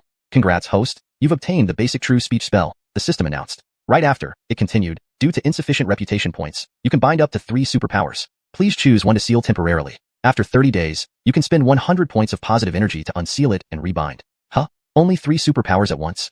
Germain sounded very disappointed. Superpower binding depends on reputation points. Your current 3,325 reputation points allow you to bind up to 3 superpowers, the system explained. Checking his stats, Germain confirmed his reputation points had indeed reached 3,325. Reluctantly, he chose which to seal among the 4 superpowers. He kept the freshly chosen basic true speech spell, the fireball spell for ranged attacks, despite its short range, and the heaven chi for close combat defense. As for instant teleportation, while limited to 10 meters, it was still vital for a quick getaway. After deliberating, Germain made a tough choice. System, seal the fireball spell. It won't be useful soon when helping Liaoqiu gather evidence. Basic fireball spell sealed for 30 days. You may unseal it later, the system promptly responded. Here are your current stats. Host * Germain. Positive energy points * 2478. Reputation points * 3325. Current task * none. Task completion rate * none. Current superpowers *. Basic true speech spell. Basic instant teleportation. Basic heaven chi. Basic fireball spell, sealed. Current treasure * Zaynightning cat, Huashing. 1 big return pill. Germain reviewed his stats and had another question. System, if I decline all options during a superpower reward selection, what happens? If you decline all, the superpower converts into 1,000 points of positive energy compensation, the system replied. Okay, you're not too bad, Germain nodded approvingly. Exiting the system, Germain sprang up from the bed, put on slippers, and went downstairs. With the basic true speech spell ready, he decided to test it on Adley. Since there were only 2 people and a cat, Adley had already finished washing dishes and was mopping the floor in the living room. Huashing playfully sat on the mop, enjoying being dragged around by Adley. You said you were tired. I thought you were sleeping, Adley remarked, leaning on the mop as Germain descended. Just missed you. Came down to see, Germain smiled, walking over to her. Oh, brother Shin, didn't you get enough last night? Humph, this girl can keep up. She leaned the mop against the wall and crossed her arms. Meow. Huashing cheered on the sidelines. Spare me. Another round and I might die. Germain walked up to Adley. Captivated by her beauty, Germain seized her hand and silently cast the basic true speech spell. A white light flashed above Adley's head, displaying a countdown, 1 minute, 59 seconds, 58 seconds. Wow, it started already? Germain thought to himself, impressed by the quick response of this superpower. What are you doing? Are you crazy? Adley pulled back her delicate hand, but the countdown above her head continued ticking away. 43 seconds, 42 seconds. I have a question. Do you love me? Germain asked Adley cautiously. Adley smiled and replied, Why do you ask suddenly? Of course, I love you. Germain thought, she would definitely say that. How do I know if she's telling the truth or not? I should ask something easier to verify. 27 seconds, 26 seconds. Then Germain thought for a moment and asked, So, Will you betray me in the future? Adley looked sincerely into Germain's eyes. I love you, so I won't betray you. Unless you don't want me anymore in the future. Seeing the time above Adley's head ticking down slowly, Germain asked again, Are you afraid I might not want you in the future? Adley answered somewhat dejectedly, I really am afraid. I've heard that before. You were quite a playlogan with many girlfriends. If I had known you were like that, I wouldn't have followed you. Germain pulled Adley into his arms. Silly, I have to admit, I did have many girlfriends before I met you. But those women were after my money, and some even betrayed me. So, I was just playing around. Seeing Adley's sad and pitiful expression, Germain couldn't help but spill his heart out. 11 seconds. 10 seconds. Time was running out, but Germain had nothing left to ask. He believed Adley was genuinely devoted to him and only had him in her heart, which was enough. He had money and superpowers. Ultimately, as an orphan, Germain now only lacked people. How many children do you plan to have in the future? With a few seconds left on the true speech spell, Germain suddenly asked. William, I think 3 is enough. This house is big enough for them to play around. Adley blushed as she answered. 1 second. 0 seconds. End. What's wrong with you today? Why are you acting so strange and asking me these questions all of a sudden? Adley returned to normal and pushed Germain away. Germain chuckled, bent down, and scooped Adley up in a princess carry, making his way up the stairs, causing her to giggle uncontrollably. You naughty guy. Hee hee, didn't you say you could keep up with me? Chapter 207. A 5 million lottery ticket. Get up now. Adley pulled back the blanket and tugged at Germain's ear. Tell me, what's going on? What's going on? Germain was still half asleep and saw that Adley seemed to be holding something in her hand. After 2 consecutive nights of intense battles and spending the whole day yesterday helping elderly people cross the road, Germain was, indeed quite exhausted. When did you win 5 million? Why didn't you tell me? Adley sat down on the edge of the bed and shook the object in her hand. Against the sunlight, Germain couldn't clearly see what she was holding. After rubbing his eyes and yawning several times, Germain finally saw that it was the 5 million lottery ticket he had won a few days ago. It's just a lottery ticket I bought. What's the fuss? Germain stretched another yawn. Why didn't you tell me? When I was washing your clothes, I nearly soaked it. Adley waved the ticket around. 5 million. And you carry it so casually? Just 5 million. Why make such a big deal about it? Besides, after taxes, it'll probably be only 4 million left. Germain rubbed his eyes and took the ticket from Adley. Just 5 million? Adley opened her mouth wide. My dear brother, even if you're rich, aren't you treating money like dirt? Why did you suddenly buy a lottery ticket? You don't need money, do you? Did you spend 5 million on this ticket? Come on. Do I look like I have nothing better to do? Anyway, since you mentioned it, I have nothing much today. I should go claim the prize. I'm leaving with Corina in a couple of days, and who knows when I'll be back. With that, Germain tossed the 5 million winning lottery ticket aside and rolled out of bed, giving Adley a peck. Come on, let's go claim the prize together, and I'll split it with you. Adley flicked her hair. Humph, you go yourself, it's not like I won. After finishing up and having breakfast, they left at 10:30 in the morning. Just like the previous days, Germain didn't take the Ferrari out. However, after earning 1,000 positivity points yesterday, today's Germain seemed more extravagant. After leaving the residential area, he hailed a taxi directly. Where to? The taxi driver asked. The City Lottery Management Center. Germain got in and scrolled through his social media on his phone. Are you here for business or to claim a big prize? The taxi driver seemed fond of chatting with strangers. Claiming a big prize. Germain replied offhandedly, seeing that Alwyn was off on another 10-country tour of Europe, taking 3 girlfriends along. Not the 5 million, is it? The driver teased casually. Wow, you guessed right. It really is 5 million. Germain looked at the driver and answered with a smile. The taxi stopped at a red light. Thinking Germain was joking, the driver laughed and said, I've never seen a 5 million lottery ticket before. The most I've won was $200 once. Let me see your 5 million ticket. I want to learn something new. Hee. Here, take a look. Germain held his phone in one hand, looking at the screen, and fished the lottery ticket out of his pocket with the other, handing it over to the driver. The taxi driver took it and exclaimed, Holy crap! Seriously 5 million? His tone showed surprise but mostly disbelief. Yeah, Germain smiled slightly and replied. The driver examined the ticket thoroughly, unsure if it was real, and didn't notice the red light turning green for a moment. Beep beep beep. The vehicles behind the taxi started honking furiously, reminding the driver that he was driving and waiting for a red light. He hurriedly returned the lottery ticket to Germain, started the car, and continued toward the lottery management center. Really won 5 million?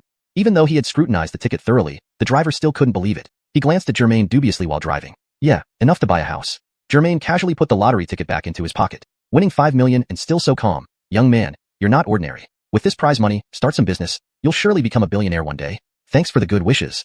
After about 10 minutes, the taxi arrived at the entrance of the Xiaozhou Lottery Management Center. Getting out of the car, Germain saw that the iron gate of the lottery center was closed, with only a small door open for people to enter and exit. Security guards in uniform were chatting by the small door. Excuse me, I'm just asking. Germain approached the older-looking guard and asked, Where should I go to claim my prize? This lottery center had all sorts of people coming and going, mostly staff or anxious winners. Unlike the taxi driver, the guard, after glancing at Germain, replied, To claim a prize? Go straight ahead, turn right, then keep going. There's a prize claim office marked with a sign. Oh, thank you. With that, Germain walked inside. The other guard casually asked, How much did you win? Since anyone who won over 5,000 yuan would come here to claim their prize, the guards assumed from Germain's casual demeanor that he had won around 10,000. Not much, 5 million. Germain smiled politely before following the directions given. The two guards stared at each other in shock. They had been working here for years and had never seen such a nonchalant winner. Germain quickly found the prize claim office the guards mentioned. Upon pushing the door open, he was startled. Inside, 3 or 4 people wearing masks sat on benches along the hallway. If they hadn't been seated, and if not for the evident female bodies under 2 of the masks, Germain might have thought the place was being robbed. Just as Germain entered, a staff member came over. "Hello, how may I assist you?" Germain had never bought a lottery ticket before, let alone won a large sum. Unsure of the procedures, he responded, I won 5 million. Do I claim it here?" Everyone in the room froze. Though they were all there to claim prizes, this level of nonchalance was unheard of. The staff member regained composure and pointed to a room on the right side of the hallway. "Take your lottery ticket to that window to register. You'll need to provide identification and bank account details. The post-tax prize money will be transferred to your provided account." Then, he pointed to another room on the left. "Once registration is complete, go to this room for a photo, and you're done." Germain had expected claiming a prize to be more complicated, but found it surprisingly simple. He went into the room on the right to finish the formalities. Within 10 minutes, everything was completed. As Germain turned to leave, a female employee called out, "Hey, wait a moment." Germain turned back. "What's up? Anything else?" The female employee brought out a box and opened it, revealing a stack of cheap plastic masks, the kind children play with. Germain grabbed a few masks out of the box, what looked like xiuxian, the Calabash Brothers, PJ Mask, and others. "What's the meaning of this? Take one as a souvenir?" Germain asked. "I noticed those people outside were wearing Pig 8 Precepts masks. Is it a tradition?" The female employee chuckled. "You're going to have your photo taken and recorded in a bit. Aren't you going to wear a mask?" This left Germain puzzled, but he didn't want to appear like a bumpkin by asking too many questions. So he picked up the xiuxian mask, kept it in his hand without putting it on, and walked out. Back in the hallway, he saw only one woman was left sitting on the bench, holding the xiuxian. Germain sat next to her, noticing she wore a black cat sheriff mask. "Hi, may I ask, why are you all wearing masks?" Germain whispered. Though Black Cat Sheriff's expression was hidden, her eyes showed wariness, looking at Germain like a criminal suspect before moving a little further away. Before she could reply, Pig 8 Precepts emerged from the opposite room, head down, hurrying out of the prize claim office. Another staff member gestured for Black Cat Sheriff to enter the room. Bored, Germain glanced around aimlessly. After about 2 minutes, Black Cat Sheriff came out without a word and left. The staff member then beckoned him in. As soon as Germain entered the room, he saw a red curtain hanging on one wall for photography. Opposite the curtain stood a video camera and cameraman, with a photographer nearby holding a DSLR camera. The staff member led Germain to stand in front of the red curtain and said, "Mr. Bogdang, you can put on the mask now. We'll be taking your photo, recording a video, and interviewing you shortly." Germain scratched his head. "Wearing a mask makes me look ugly. Can I skip it?" The staff member smiled. "If you think it's ugly, we can change it. How about Pleasant Goat?" No, Germain waved his hands to interrupt the staff member. "What I mean is, can I not wear a mask? It's just claiming a prize. Why make it so mysterious?" The staff member and the 2 cameramen were taken aback. After a moment, the staff member suggested, "Well, Mr. Bogdang, since you've won 5 million yuan, even after taxes, it's still a substantial amount. Wearing a mask protects your privacy." Germain waved his hand, insisting, No need. This isn't much money, there's no need for all this." With that, he tossed the xiuxian onto a nearby chair.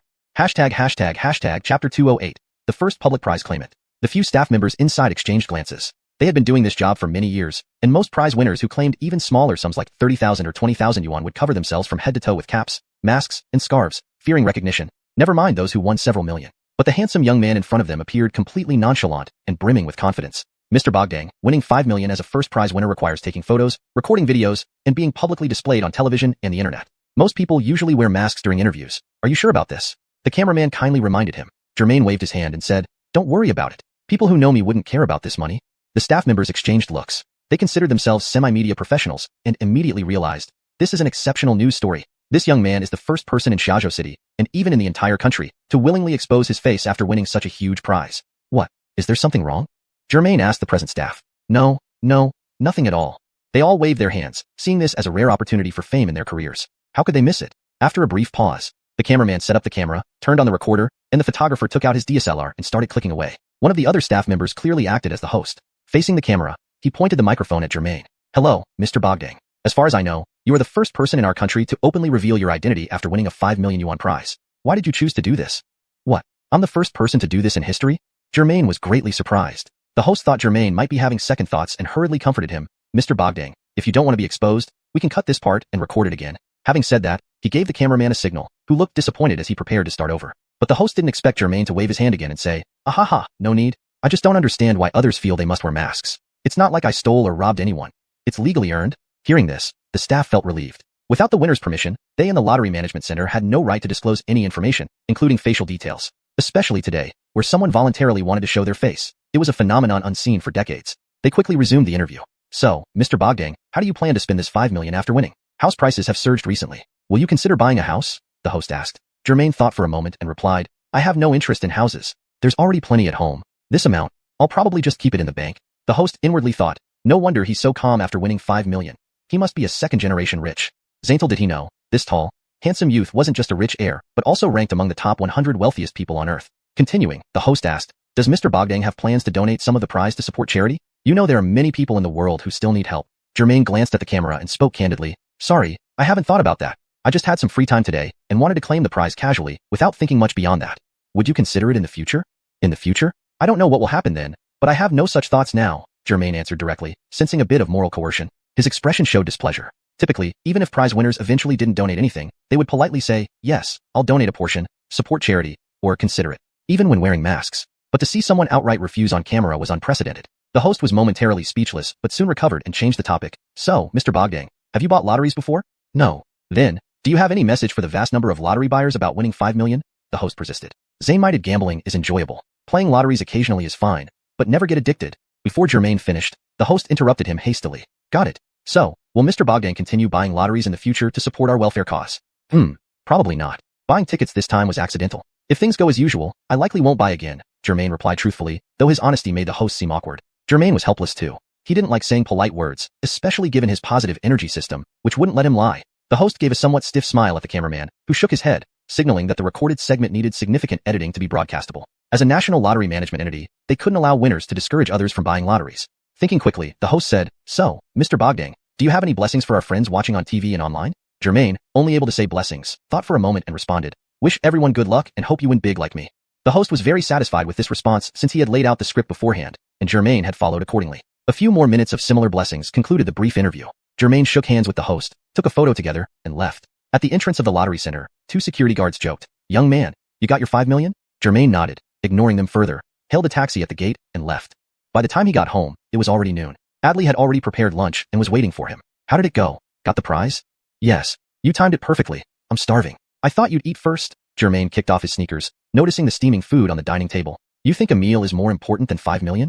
Adley handed him clean slippers. Only netted 4 million after taxes. Nowhere near as important as the meals you make for me. Germain hugged Adley. Only 4 million. Adley marveled. If you think it's too little, you can give it to me. Sure. Wow, really fragrant. In recent weeks, it was rare to have a day like today, one filled with leisure. After finishing lunch, Germain played games, teased Wuxia, and went to bed. Though life was busy and full of trouble, it had meaning, adding significant changes compared to before. For Germain, who once found life meaningless, this was a good thing. Despite feeling tired, he felt fulfilled, leading to a sound sleep. When Germain opened his eyes again, it was dark outside. This time, Adley hadn't waited for him for dinner. She and Wuxia had finished eating and were live-streaming in the adjacent study room. Actually, Adley had registered her live-stream account last month. But with Germain's consecutive events this past month, she hadn't paid attention to these matters.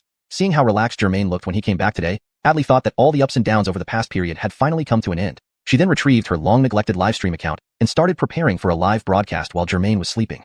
However, this first day of streaming didn't go as smoothly as Adley had imagined. Given her near-complete lack of computer skills, it took her a considerable amount of time just to set up the live stream room properly. Finally getting the live stream going, she found the fan engagement, or so-called popularity, barely reached a few 10,000. With so many female streamers these days, Adley, as a newcomer, indeed found it tough to stand out. Is this the room of Doyo's top beauty? New streamer? Front row support. What talents does the beauty have?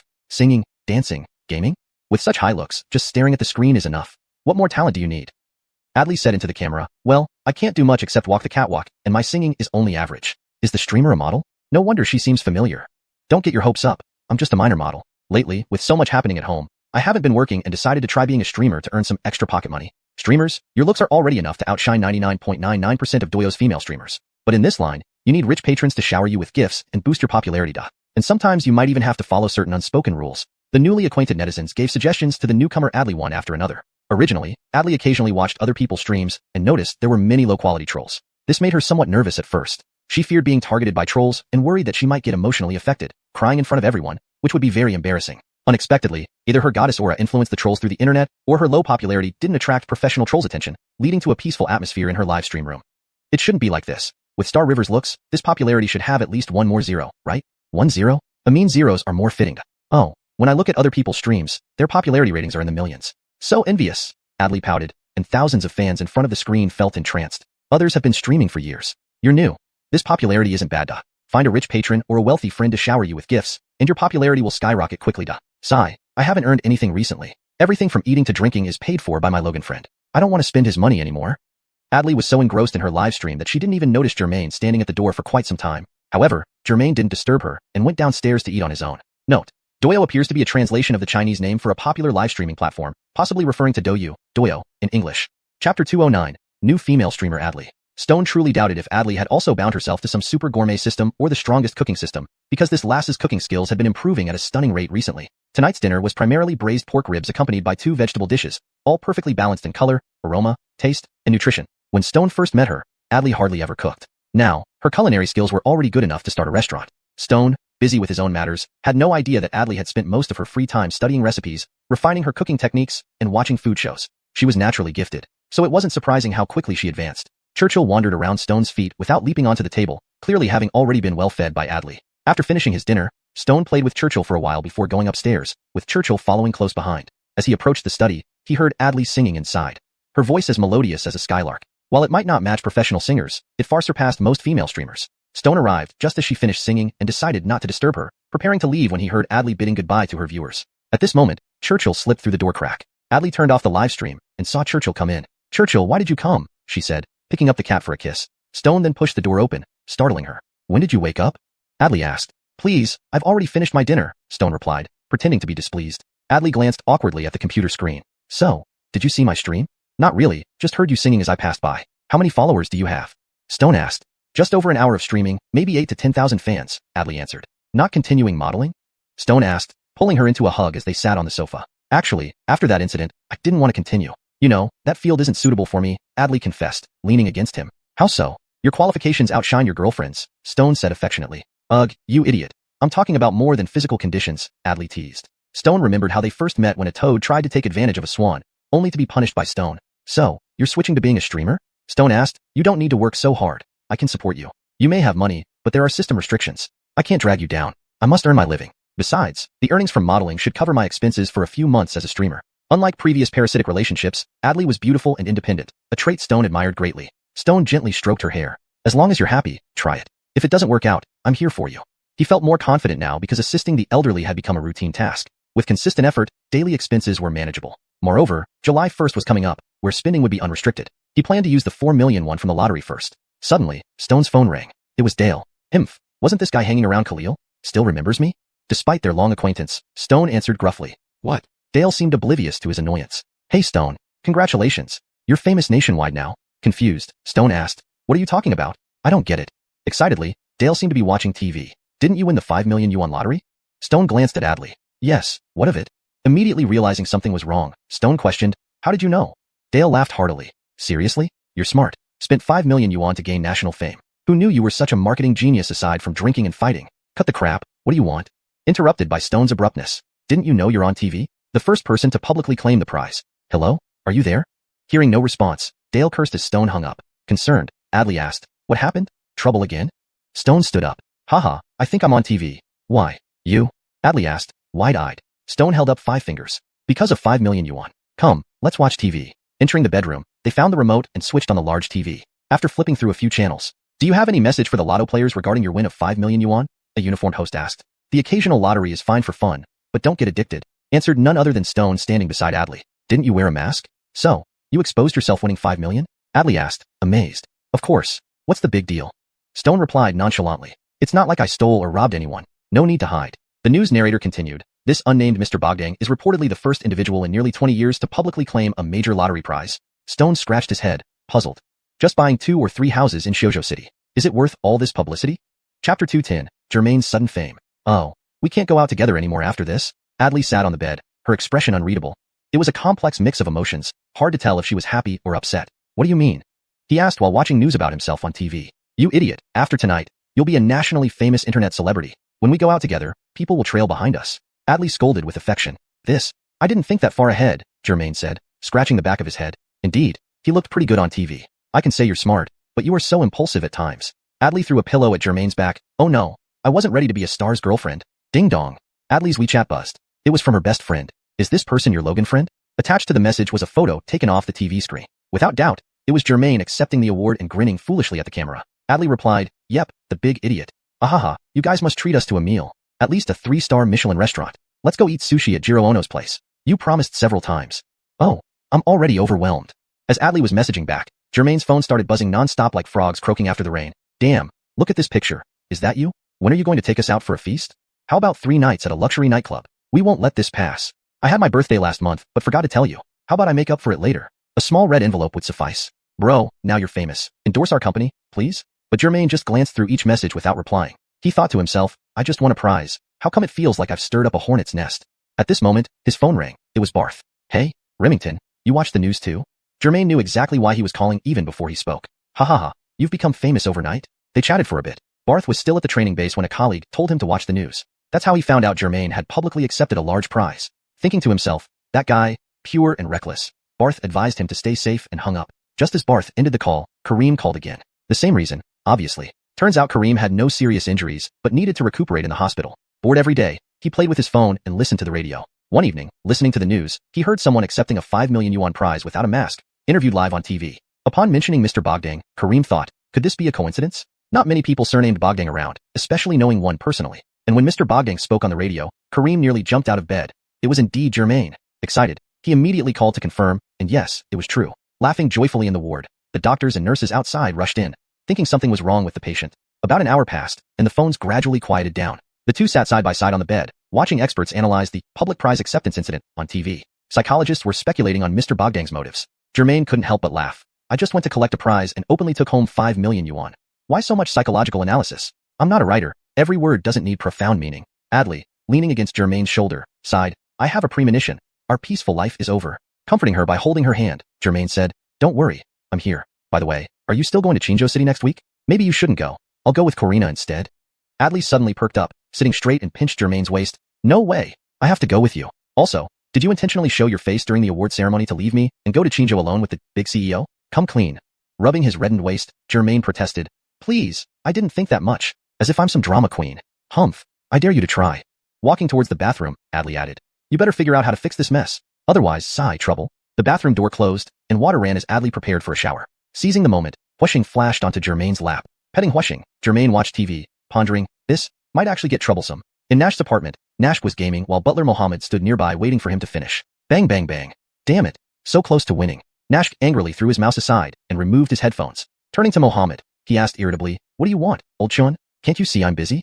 Mohammed, aware of the situation, gently persuaded, young master, you've been playing for hours. This obsession isn't healthy. Obsession? Ha, Dad never liked me anyway. What else can I do besides play? Nash retorted resentfully. Since getting chewed out by Skylar, he had buried himself in the game PUBG, avoiding social interaction and fitness, leading to his deteriorating mental and physical state. If you continue this way, won't Master like you even less? Mohammed spoke carefully. All right, enough talk. What do you want? Nash impatiently grabbed his mouse again, preparing for another round. Look, young master. Mohammed handed over a phone displaying something. Translation completed based on the given Chinese text. Chapter 211. The Helpless Nash. Stop looking and just read it to me. At first, Nash thought his father had sent some message to Mohammed. He was preoccupied with the idea that this old man was up to something again and wanted to play one more round of the game quickly. However, a casual glance at Mohammed's phone screen instantly drew his attention. It was a news article accompanied by a picture, and the person in the photo was beaming, none other than the familiar Jermaine. This is that stray dog. Nash snatched Mohammed's phone, scrutinizing the information closely. That little bastard bought a lottery ticket and won 5 million. And he even dared to claim the prize publicly. This news says he's the first person in decades to claim the prize openly. Mohammed explained the details from the side. Nash's face turned green as he repeatedly scrolled through the news about Jermaine's win. Now he's famous. Mohammed couldn't help but fan the flames. Imph, a stray dog will always be a stray dog. He just got lucky. Nash looked at Jermaine's bright smile on the screen and casually tossed Mohammed's phone several meters away. It shattered into pieces upon hitting the ground. Mohammed was taken aback. In the blink of an eye, his phone was already broken. He hurriedly picked it up, only to find it completely ruined. Master, you. This. Mohammed felt like crying. He had only tried to show Nash the news, and now he had to buy a new phone. Get a new phone. Don't show me any more pictures of that stray dog. It's irritating. Nash put on his headphones and focused back on the game. Mohammed nearly cried, wanting to say something, but the master was staring intently at the screen, absorbed in the game. With no choice, he shook his head and left. As soon as he stepped out of Nash's room, Mohammed ran into a young woman. The woman had long straight hair, heavy makeup, wore all designer brands, and had a very curvaceous figure. Seeing Mohammed come out, she greeted him immediately. Old Chun, is Dagwan inside? Mohammed nodded and walked away without paying her much attention. Tisich, what a guy. The woman muttered under her breath as she watched Mohammed walk away, then pushed open the door to Nash's room. Inside, Nash was engrossed in playing the game. The woman threw her small bag onto the sofa and walked behind Nash, covering his eyes from behind. Alessandra, stop fooling around. Nash moved Zayn Alessandra's hands away impatiently. Oh, you recognized me so fast. Zayn Alessandra leaned forward, resting on Nash's back. With your scent, I could smell you through the door. Nash ignored her and continued focusing on the game. Hey, don't play anymore. Just returned. Can you spend some time with me? Zayn Alessandra rubbed against Nash seductively, cooing. Zayn Alessandra had been away for over a week, and they hadn't seen each other. Small separations often reignite passion, and their interaction made Nash lose focus and got headshot in the game. Damn, got killed again, I'm done. Nash took off his headphones, pushed the keyboard aside, and exited the game. Just as he was about to stand up, Zayn Alessandra playfully hung onto his back. Stop it, get down. No, carry me to the bed. You little witch. Nash, who had been engrossed in gaming for days without touching a woman, felt his blood boil. Compared to the robust Nash, Zayn Alessandra was tiny. He easily threw her onto the bed. Humph, let's see how powerful I am. Nash laughed wickedly as he undressed. A mean minutes later. Is this it? It's over? Zayn Alessandra lay on the bed disdainfully, feeling her body hadn't even warmed up yet. I've been stressed lately, not in the mood.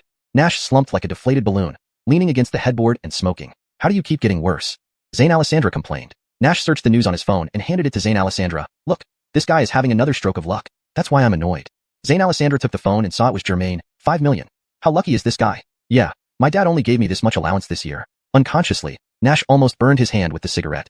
Zayn Alessandra stared thoughtfully at the phone, its screen lighting up her pale face. Damn, I don't believe it. One more try. Nash tossed the cigarette, but impressed his massive body against Zayn Alessandra. Zayn Alessandra shut off the phone and tossed it aside. Minutes later, Nash panted and got off. Forget it, maybe next time. I'm really tired today. Moments later, he fell asleep. Zayn Alessandra couldn't sleep, tossing and turning. Finally, she pulled out her phone, opened WeChat, added a contact, but realized she had been blocked. What a heartless Jermaine.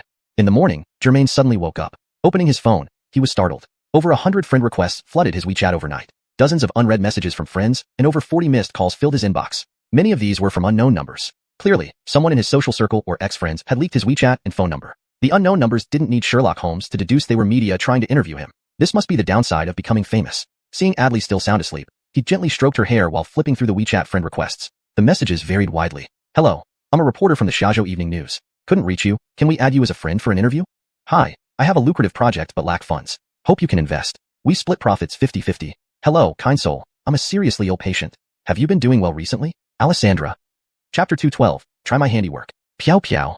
Acton read the friend request aloud. Hadn't he already blocked that wretched woman? He scrutinized the unknown number sending the request. Yet it had to be Zayn Alessandra. It unmistakably used her profile picture. With a casual tap on Zayn Alessandra's profile, he saw her latest moments posts. Humph. She hasn't changed at all, Acton said with a cold laugh. Zayn Alessandra's posts were filled with overly edited selfies, flaunting exposed outfits, last year's bag, today's watch, and tourist spots. She would also share some heartwarming quotes from unknown sources, always presenting an ideal life. But these could fool others, not Acton. This snake of a woman had cost him so much dignity. His hatred for her was deep-rooted. Without bothering to reject the friend request, he deleted it immediately. Out of sight, out of mind. Why are you awake so early? Adley, still sleepy-eyed, was surprised to find Acton, who normally stayed in bed until noon, already awake and playing with his phone. Acton smiled bitterly while stroking Adley's hair. You were right. This phone number is ruined. There are countless missed calls since morning. Adley responded with an I told you so expression. Humph, I warned you. Regretting now? He gently kissed her and said lovingly, It's okay. You can go back to sleep. Closing her eyes, Adley quickly fell back asleep with soft snores indicating she was indeed back in dreamland. Watching Adley peacefully sleeping in his arms, Acton couldn't help but think of Zayn Alessandra. That conniving woman had staged quite a show, duping him into spending lavishly only to end up in Nash's bed. However, what seemed like a loss turned into a blessing in disguise. This opportunistic woman must have mistaken attaching herself to Nash as a better option than Acton, believing Chun to be the heir apparent. Zayntel did she know, Nash was only a handsome figurehead. In contrast, his half-brother seemed favored by their father, leaving Chin's future uncertain. As for Acton, though rich and generous, he never proved the rumors of having billions. Eventually, Zayn Alessandra switched loyalties to Nash. If there was regret, Zayn Alessandra probably felt some. Apart from never mentioning her family, Acton found everything about Adley flawless. Better looking and kinder than Zayn Alessandra in every way. She even excelled in obedience. If blind obedience needed an ambassador, it would be Adley. Should they meet again, Acton wouldn't slap Zayn Alessandra but say, Thank you, you bitch. That morning around 9 o'clock, sunlight woke Adley instead of Acton. Bogdang. Rubbing her eyes, she noticed Acton wasn't beside her. What wind brought this early rise? Assuming Acton must be playing games in the adjacent study, she got up and walked over. However, the quietness outside suggested otherwise. When Acton played, he often turned up the sound. Today, however, it was eerily silent. Still, Adley hesitantly pushed the study door open. Quiet as ever, neither Acton nor Churchill, the cat obsessed with gaming controllers, were there. This guy, did he go out this early? Closing the study door, Adley slowly descended the stairs. Reaching the ground floor, she heard metallic clinks coming from the kitchen. What is going on? Adley wrinkled her brow, smelling burnt food. Could he be? Walking briskly into the kitchen, despite the exhaust fan working hard, it was still smoky and stinky. I knew it. Adley almost burst into anger. There stood Acton, wielding a spatula in front of an imported 9,998 renminbi stainless steel pan. Meanwhile, Churchill crouched far away at the other end of the stove, anxiously mewing. Bogdang, what are you doing? Adley asked cautiously, not daring to get close. Turning, Acton grinned, revealing white teeth amidst his blackened lips. Good timing. Breakfast ready? Scooping some blackened lumps from the pan into a plate, he proudly displayed them. This? What is this? Adley couldn't tell what it was from afar. Churchill approached bravely, sniffed, and promptly leaped onto Adley's arms shivering. Churchill? Are you too excited? Acton wiped his forehead. Meow.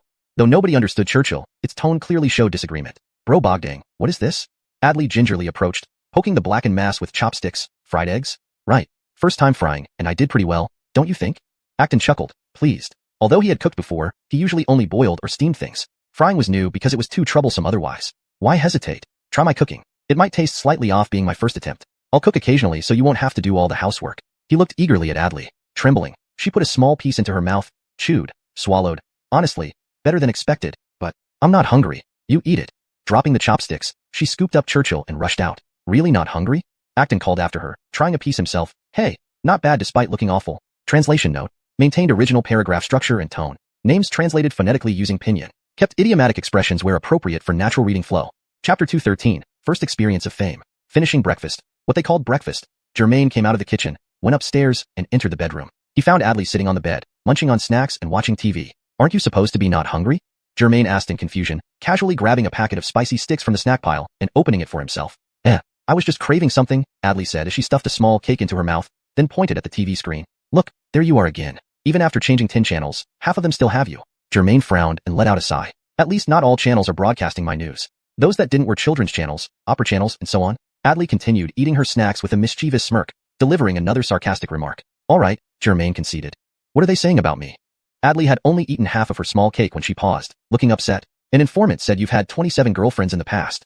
Germain was taken aback. Damn, they actually dug this up?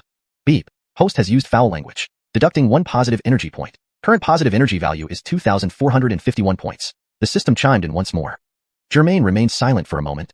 I haven't been dealing with worms lately. How do they know this so clearly? Really this many? Adley glared at Germain, hands on her hips. I remember more than that, Germain said, taking advantage of Adley's distraction to kiss her cheek before fleeing off the bed and running out of the bedroom. Jerk. Adley tossed the remaining half of her cake, which ended up hitting the bedroom door. Germain hadn't gone far. He merely entered the neighboring study, intending to check the internet on his computer to see just how hot he had become. Drip, his phone rang, but Germain had disabled call reception to avoid distractions, only keeping Wi-Fi for WeChat messages. Glancing down, he saw Alwyn requesting a video call. Do we really need video? Can't we just use voice? Germain answered the call. Alwyn seemed to be in a cafe. You've turned into an internet celebrity after a few days, even turning off your phone? Quite the big shot, huh? Alwyn teased. You wouldn't understand. I've got over 100 missed calls right now. Who knows? Germain wanted to say who had leaked his number, but remembered the ever-vigilant positive energy system and changed his words quickly. Who betrayed me? Haha, I'm at Maker Cafe on Qingming Road. Internet sensation, come give me an autograph. Alwyn joked. Maker? What are you planning? Germain asked curiously. Just come over and you'll see. Hurry up. Alwyn cut off the video, and Germain noticed others around him in the last second. What are you up to? Germain muttered, hanging up. At that moment, Adley caught up from the next room. Who called? Alwyn, young Master Zhang, invited me for coffee. Don't know what's up. Wanna go? Adley shivered, remembering Alwyn's creepy demeanor when they first met, giving her goosebumps. You go. I'd rather stay home and live stream. To avoid attention, Germain wore a black baseball cap, pulled low over his face as he left. Thankfully, the villa complex had a sparse population, and he didn't encounter anyone along the way. As he reached the gate, a guard recognized him immediately. Mr. Bogdang, heading out? Ah. Germain responded absently, glancing at the guard. A new face. Strange, I don't recognize you. Yes, Mr. Bogdang, I'm new here, first day on duty, the guard replied politely, a hallmark of a high-end residential area. Oh, you're new. Germain nodded and walked off. After a few steps, he turned back, surprised. How did you know who I am? Haha, everyone knows you now, Mr. Bogdang. Even a newspaper has your photo. The guard laughed openly, though Germain felt chills run down his spine. After leaving the villa, Germain thought, this is bad. Even a new guard recognizes me. Fame doesn't seem so great. Standing at the crossroads outside the community, luck was on his side as a taxi stopped nearby within seconds. With over 2,000 positive energy points, he wasn't as financially tight as before. Taxis were no longer a luxury. Getting in, the driver greeted him warmly. Mr. Bogdang, where to? Germain sensed something off. Maker Cafe on Qingming Road. As they drove, waiting at a red light, the driver remarked admiringly. Mr. Bogdang must be wealthy coming from such a high-end neighborhood. If I won 5 million, I'd buy a BMW straight away. Though it was sunny outside and he sat in the cab, Germain felt like it was raining inside his head, drenching him thoroughly. Despite wearing a cap for disguise, the first 2 people he encountered recognized him. It seemed he was famous far and wide now, possibly only unknown to street cats and dogs. 10 minutes later, the taxi stopped in front of Maker Cafe. Before exiting, he saw Alwyn's blue Lamborghini Gallardo parked roadside, with a traffic officer taking photos of it, presumably due to a violation. After paying the fare, the taxi driver held him back. Sir, rich man, can we take a selfie? Germain posed beside the chubby driver with a V sign and then hurriedly got out. Officer, this is my friend's car. He's inside. I'll get him to move it. Germain approached the officer by the blue Lamborghini. The officer had already finished photographing and issuing the ticket. Since you know the owner, you can pass on this ticket. Fine is 200 yuan, 3 demerit points. Handing the ticket to Germain, the officer added, can we arrange any leniency? Sorry, too late. The officer glanced at Germain, seeming startled. Aren't you that Mr. Bogdang who won 5 million? Germain nearly cried. Receiving a ticket and being recognized by a traffic officer, yes, it's me. Any leniency? No flexibility. Strict adherence to rules. Though refused, the officer's serious expression softened, pulling out a lottery ticket. God of wealth, can you sign this for me as a keepsake? Sure. Germain reluctantly signed the lottery ticket, realizing the extent of his newfound fame.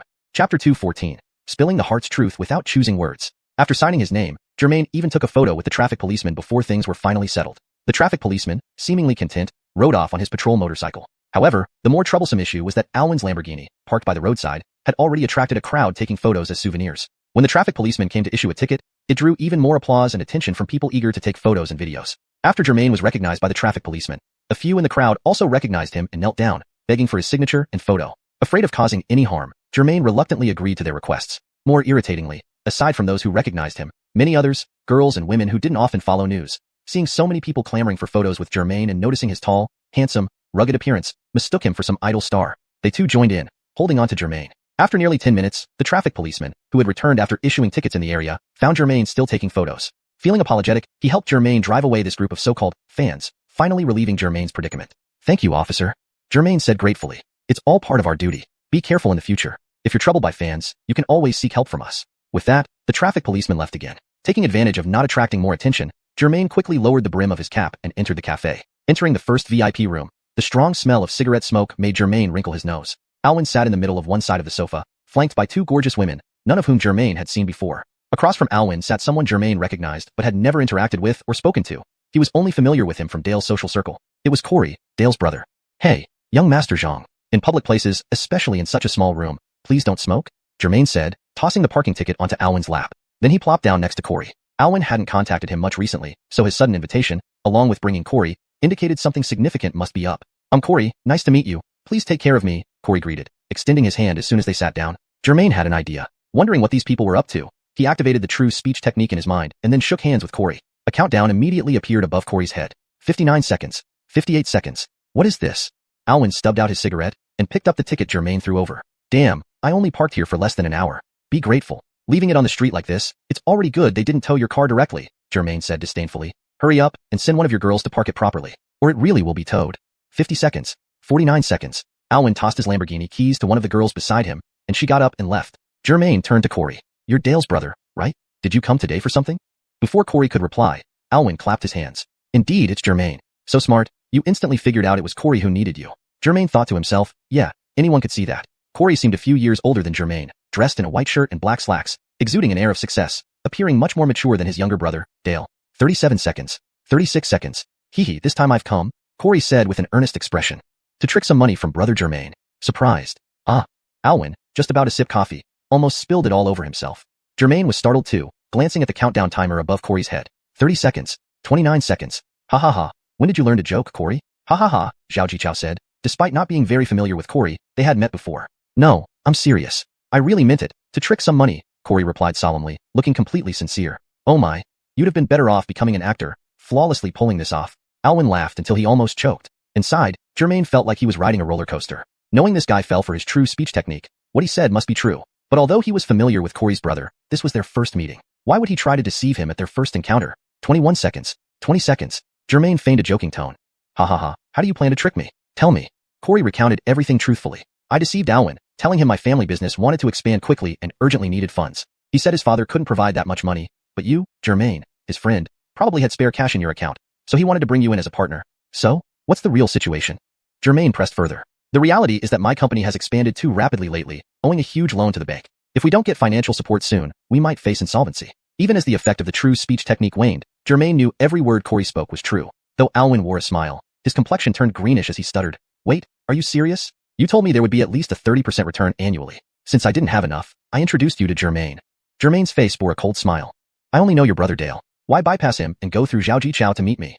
3 seconds. 2 seconds. Corey realized he was revealing the truth, but his mouth continued to spill out the words uncontrollably. The sole benefit was that the initial true speech technique lasted only a minute, and it was almost over. Just because involving Alwyn made it seem 1 second, 0 seconds, over. As the words were halfway out, the effect of the true speech technique abruptly ceased. Corey suddenly found his mouth back under his control. Corey, you bastard, how dare you?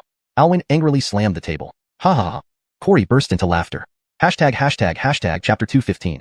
No need to say, I'm not interested. Alwyn was about to unleash a torrent of curses at Corey. He had introduced him to Germain with the best intentions, and yet this kid had taken advantage of him and tried to manipulate Germain. Alwyn felt an overwhelming urge to drag him out and give him a beating. Just as Alwyn was about to explode, Corey suddenly clutched his stomach and burst into laughter. Ha! This left Alwyn utterly baffled. You, what the hell are you laughing about? Corey grinned widely, pointing at Alwyn and Germain.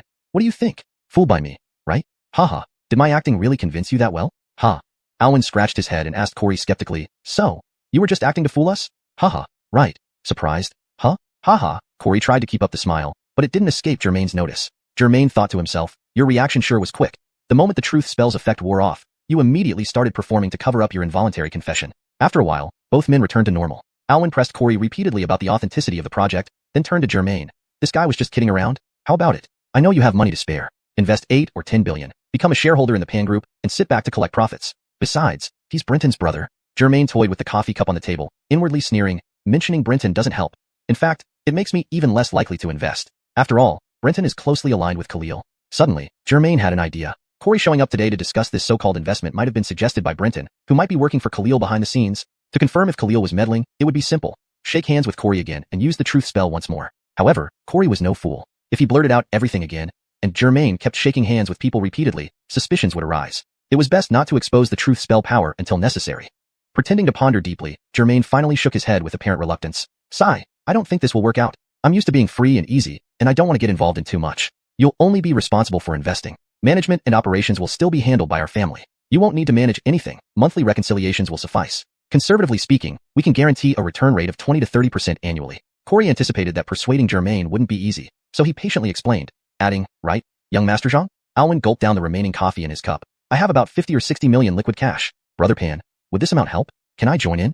Germain shot Alwyn a stern glance, thinking, this guy is a swindler, and I'm already trying to avoid him. Why are you volunteering? Alwyn, your family business is thriving, and as the only son, all your father's wealth will be yours eventually. Why rush? Germain wanted to pull Alwyn away from trouble, but Alwyn seemed to be digging deeper into the pit. Sigh, I got scolded by my dad the other day for being idle. I need to start building a career instead of just eating, drinking, and playing all day. Germain, looking disapproving, thought, so you do realize. Germain knew that the Pan Group, originally focused on large supermarkets, had 7 major outlets in Xiao City. They had successfully driven foreign brands like Walmart and Carrefour out of the local market. Since Corey took over, he had pushed hard for the development of unmanned convenience stores. Several pilot stores were operational, and more were planned. However, what outsiders like Germain and Alwyn didn't know was that the Pan Group had relied on a low-price strategy to defeat foreign competitors and deter others. While the stores appeared busy and successful, actual profit margins were thin. Coupled with the rise of online shopping, traditional large supermarkets faced increasingly severe challenges. Corey, as the young chairman, shifted focus to unmanned convenience stores. However, the technology was immature, requiring substantial funds to develop the system comprehensively. Competitors who had lost ground in large supermarkets now eyed unmanned stores. Feeling the imminent threat, Corey decided to invest heavily, aiming to crush these rivals again. Unfortunately, he overestimated his capabilities. The unmanned store solution, initially slated for 3 months, dragged on for 10, burning through vast sums before producing a few subpar models. Widespread adoption remained distant, necessitating ongoing research and funding. Corey could no longer bear the financial strain. Next month, several loans would mature, and the Pan Group's accounts were nearly depleted. Banks, which once encouraged spending, now saw them as a liability. Zank vultures circling prey, banks waited for failure to claim the remains. Thus, under someone's advice, Corey targeted Germain, intending to defraud billions and flee abroad, leaving the mess to his family and Germain. Realizing his overreach, Corey chose self-preservation. Although his goal was to abscond with billions, even 50 or 60 million wasn't negligible. When Alwyn volunteered, Corey pretended to consider, then quickly agreed. Sure, young Master Zhang, once I finish discussing things with Germain. Before Corey could finish, Germain interrupted, no need to say, I'm not interested. Chapter 216. Why invite trouble? The atmosphere seemed awkward, and it took Alwyn and Corey a moment to react. Haha, no need to rush into a reply. Let me explain in detail. Corey was not giving up. His brother, Brenton, had told him that Germain acted impulsively and was rather simple-minded. Now, the impulsive part was indeed true. Simple-minded. Well, it was his own fault for believing his good-for-nothing brother's one-sided words. Right, great God. We all work together. First capture the Xiaowali market, then move to the capital, and finally expand nationwide. Isn't that great? Apparently, before Germain arrived, Alwyn had already been convinced by Corey. Germain didn't bother beating around the bush. He directly replied, no. Alwyn and Corey exchanged looks, momentarily at a loss for words. Germain drained the coffee in his cup, stood up, and smiled at Alwyn.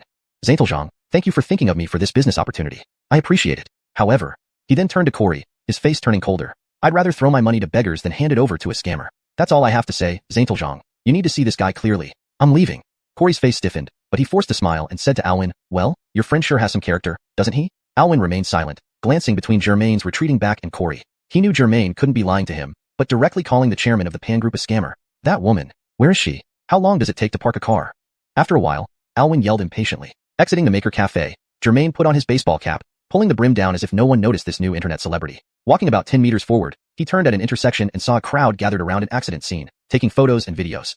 It was a blue Lamborghini Gallardo, its front smashed into a utility pole, with a large dent. The woman who had taken Alwyn's keys had vanished, likely fleeing out of fear of punishment. Germain shook his head, thinking Alwyn must be having a bad day. Then he took out his phone and called Alwyn. Hey, great God, changed your mind? Asked Alwyn from the other side of the line. Germain chuckled and teasingly said, Cafe, turn right when you leave, 20 meters down the road. Your Gallardo hit a utility pole, and that woman is gone. Damn, came Alwyn's curse from the phone. With a trip to Qingzhou City approaching, Germain decided it was best to stay home these next couple of days unless there were significant events. After ending the call with Alwyn, he walked quite far with his head down before hailing a taxi. In the taxi, Germain focused on playing with his phone, partly to avoid being recognized by the driver. The taxi driver looked middle-aged and overweight, finding Germain familiar but dismissed it after a few glances due to the hat hiding most of his face. On the way, Germain's thoughts wandered. He mused that if it weren't for the positive energy system, he should give Corey a beating and ask about accomplices behind the scenes. Germain guessed there were accomplices, close ones like Brenton and distant ones like Khalil. Speaking of Khalil, he must be asking for trouble, daring to confront him. At a traffic light, while Germain was scrolling through his phone,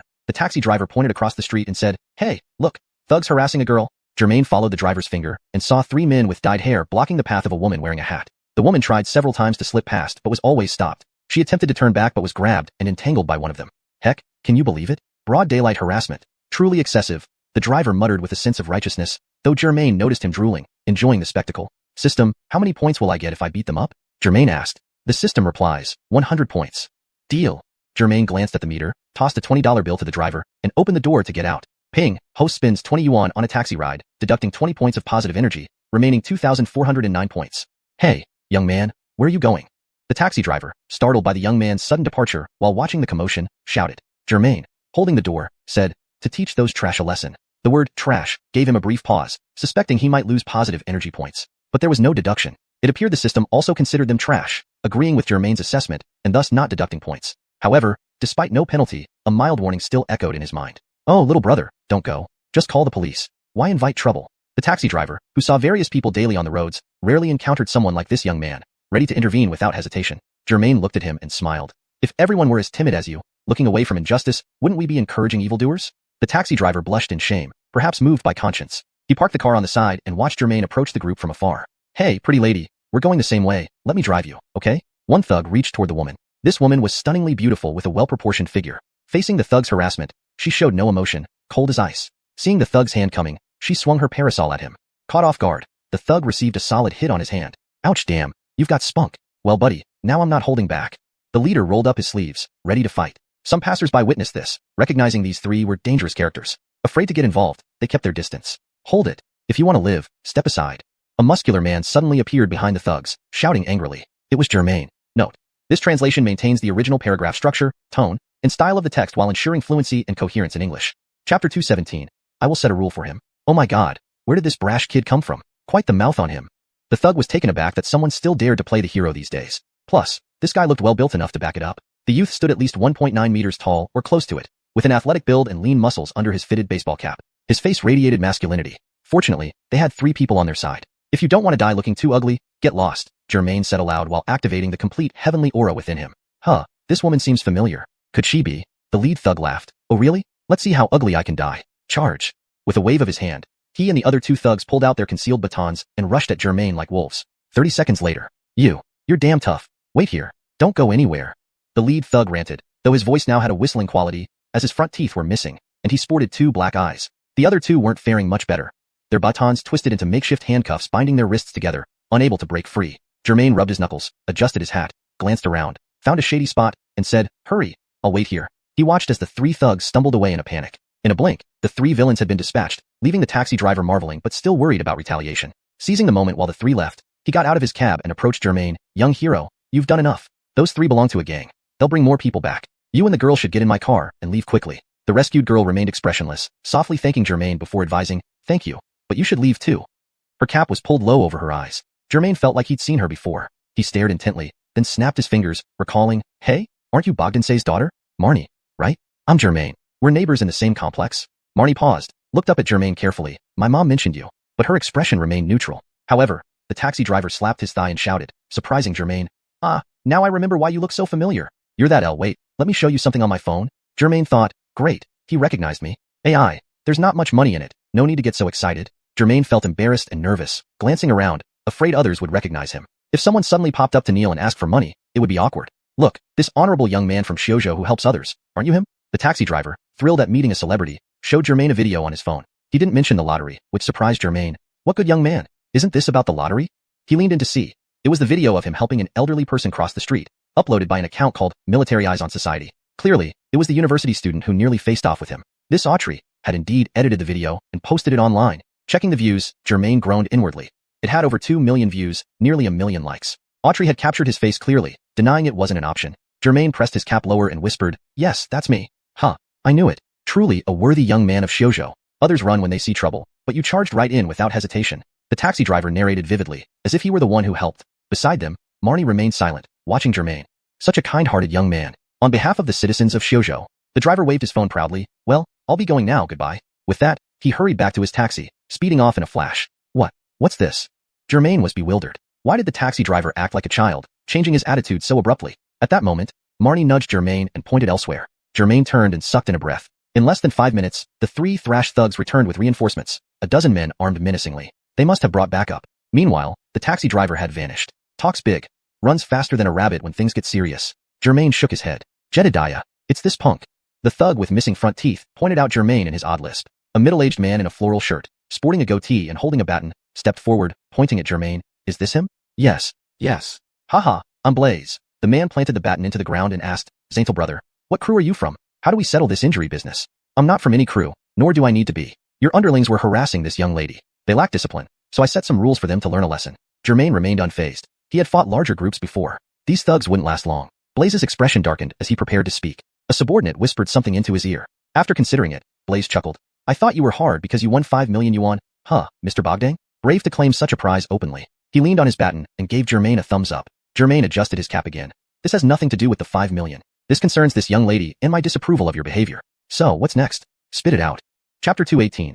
I will break this stalemate. Blaze's eyes rolled a few times. As the leader in this area, it was almost the end of the month. Yet the assigned quota from his superiors was still short by several 100,000. He had been worried about this and thus brought a group of men out today to collect debts. Unexpectedly, his men got thoroughly beaten up, and the perpetrator turned out to be the first public recipient of the 5 million yuan prize he had seen on the news today, the so-called Mr. Germain. Since this kid has come knocking, it's a perfect opportunity to extort some money to meet this month's target, and maybe even squeeze out some for next month while at it. "Kid, don't be too cocky. I advise you to assess the situation." Blaze paused, glancing around at his subordinates, then looked at Germain and Marnie, and continued, "Oh, matching outfits? Is she your girlfriend?" Upon hearing Blaze, Germain noticed that he was wearing a baseball cap, as was Marnie. He wore denim jeans with a white t-shirt, and she wore denim jeans with a beige and white t-shirt. If they walked together, it did give off a couple's vibe. Why not?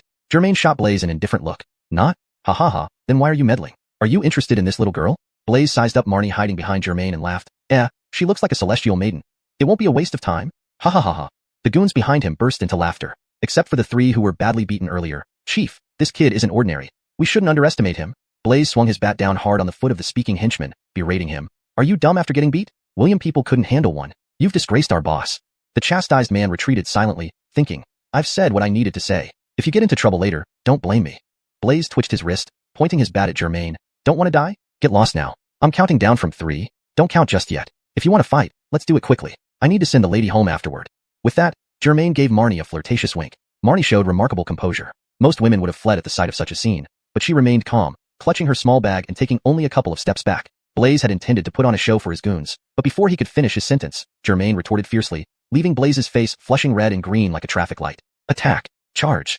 With a wave of his bat, over a dozen henchmen, holding bats, bricks, and clubs, surged forward uncontrollably. Seeing this, Marnie, being a woman, took several steps back, fearing for Germain but not daring to leave. Germain exhaled deeply, finally seeing these deliverers of positive energy arrive. What was there to wait for? Time to harvest. Germain focused inwardly and spent 100 points of positive energy to activate the beginner-level Xuanhuan Gang Qi. This form of Xuanhuan Gang Qi wasn't much weaker in attack and defense compared to its super version, but required massive amounts of energy, 100 points per minute, and even someone as powerful as Germain could only maintain it for about 20 minutes. Thus, he must end this quickly. Bang! Bang! A mean metal pipe struck Germain's shoulder and forehead. Despite the deafening impact, he stood completely still, even amused. The immense force of the metal pipes was neutralized by the xuanhuan gang chi surrounding his body, with most of it absorbed, converted into energy, and stored within him. To him, the 2-inch wide pipes caused no more damage than a 3-year-old slap. No pain, no scratch. Initially thinking Germain was suicidal, the thugs now wondered if he was unhurt. You. How?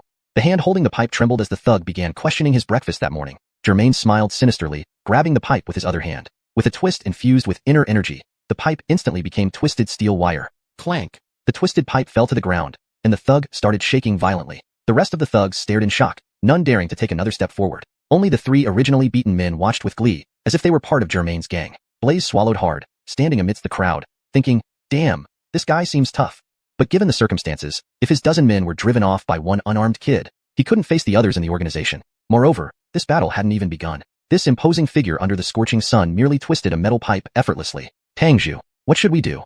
A close aide whispered to Blaze, finding the situation awkward yet too scared to flee. Inside, Blaze cursed, who do you think I'd ask? But as the leader, he couldn't admit it. Managing his men was like running a company. Momentum mattered. If this momentum waned, how could he lead? In this line of work, high turnover rates meant no one would respect him anymore. So, licking his dry lips, he shouted loudly, screw this. Just some martial arts trick. Who believes you can have 6 arms and no blind spots? Let's go, everyone. No fear. But these goons weren't fools. They rushed bravely against the weak, but now faced a strong opponent without a leader. And Blaze, despite yelling fiercely, remained rooted to the spot. Bystanders watched the bizarre scene. On one side, a dozen oddly dressed thugs armed with weapons, clearly not good guys. On the other, a couple in matching outfits. Both sides seemed ready to fight. A pack of cowardly hyenas wanting to attack a lion, but none daring to move first. Had it not been for their timidity, several bystanders would have stepped forward to ask if they were actually going to fight. Germain felt utterly disappointed. He had hoped to absorb a wave of energy with xuanhuan gang chi, but was frustrated by their cowardice. Forget it, he thought. I'll break this stalemate. Huh. Germain roared, charging toward them. Chapter 219. Not bad rope binding skills. Clang, clang. As Germain took just 2 steps forward, various metal pipes, batons, and baseball bats clattered to the ground. I haven't even warmed up yet, Germain said, hands on his hips, shaking his head at the dozen villains who fled in disarray. You freaking wait for me. Blaze reacted a bit slower and was running at the back of the crowd, not forgetting to turn back and shout a threat. Germain could hardly keep from laughing. These scoundrels were running, and this guy with the flower shirt, though cowardly, still had the guts to brag? Unacceptable. However, with so many bystanders watching, it wasn't the best time to use instant movement. But then Germain had an idea. He injected heavenly gang energy into his legs and leaped out with explosive power. Ho, is he some kind of sprinter? That's not right. He must practice long jump. He jumped 10 meters in one leap. My eyes must be failing. I didn't see him leave, but he's already gone.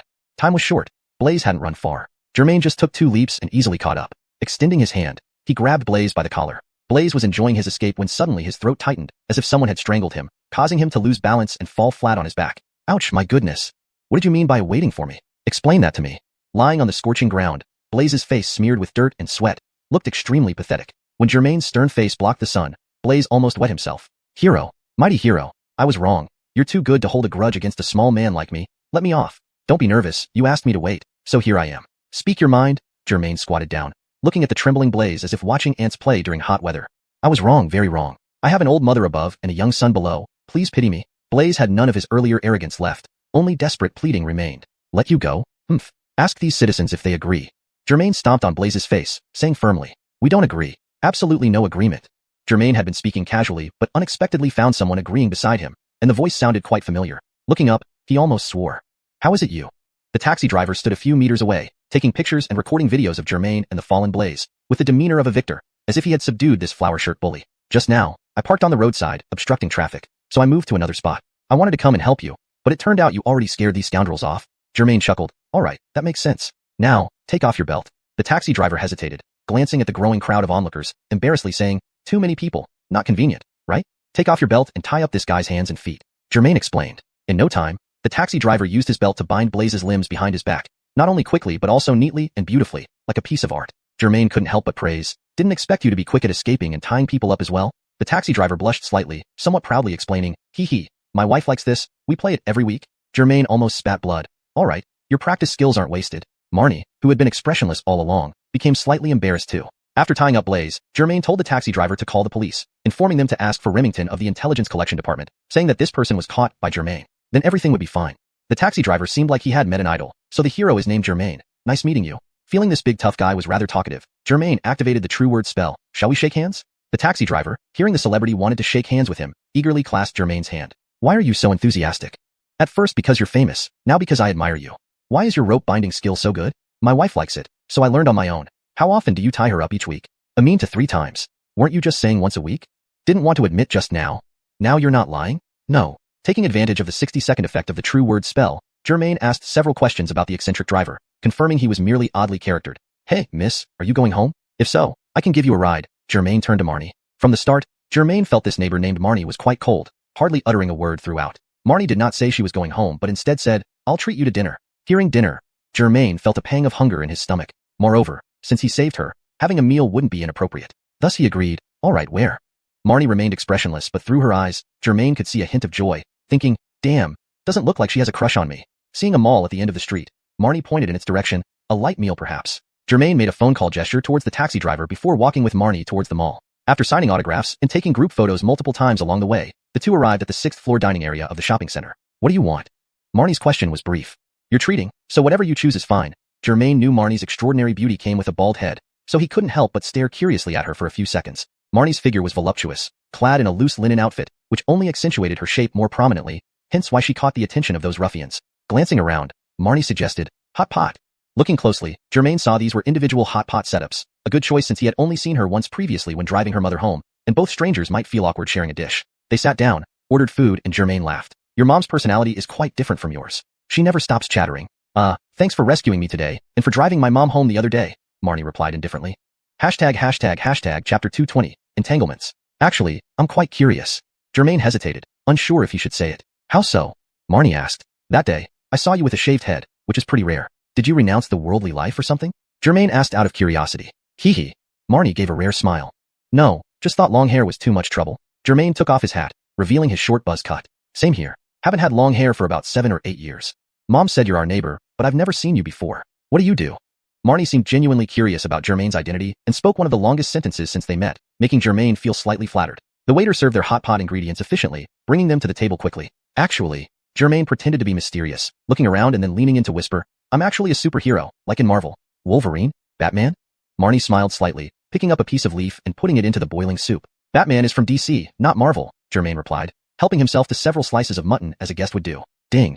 The system notification sounded. Congratulations, host. Saving a damsel in distress earns you 20 positive energy points. Congratulations, host. Subduing a hooligan earns you 10 positive energy points. Congratulations, host. Subduing the gang leader earns you 20 positive energy points. After nearly 20 notifications, the ding finally stopped. Germain couldn't help but complain. System, can you consolidate the rewards? The constant dinging is annoying.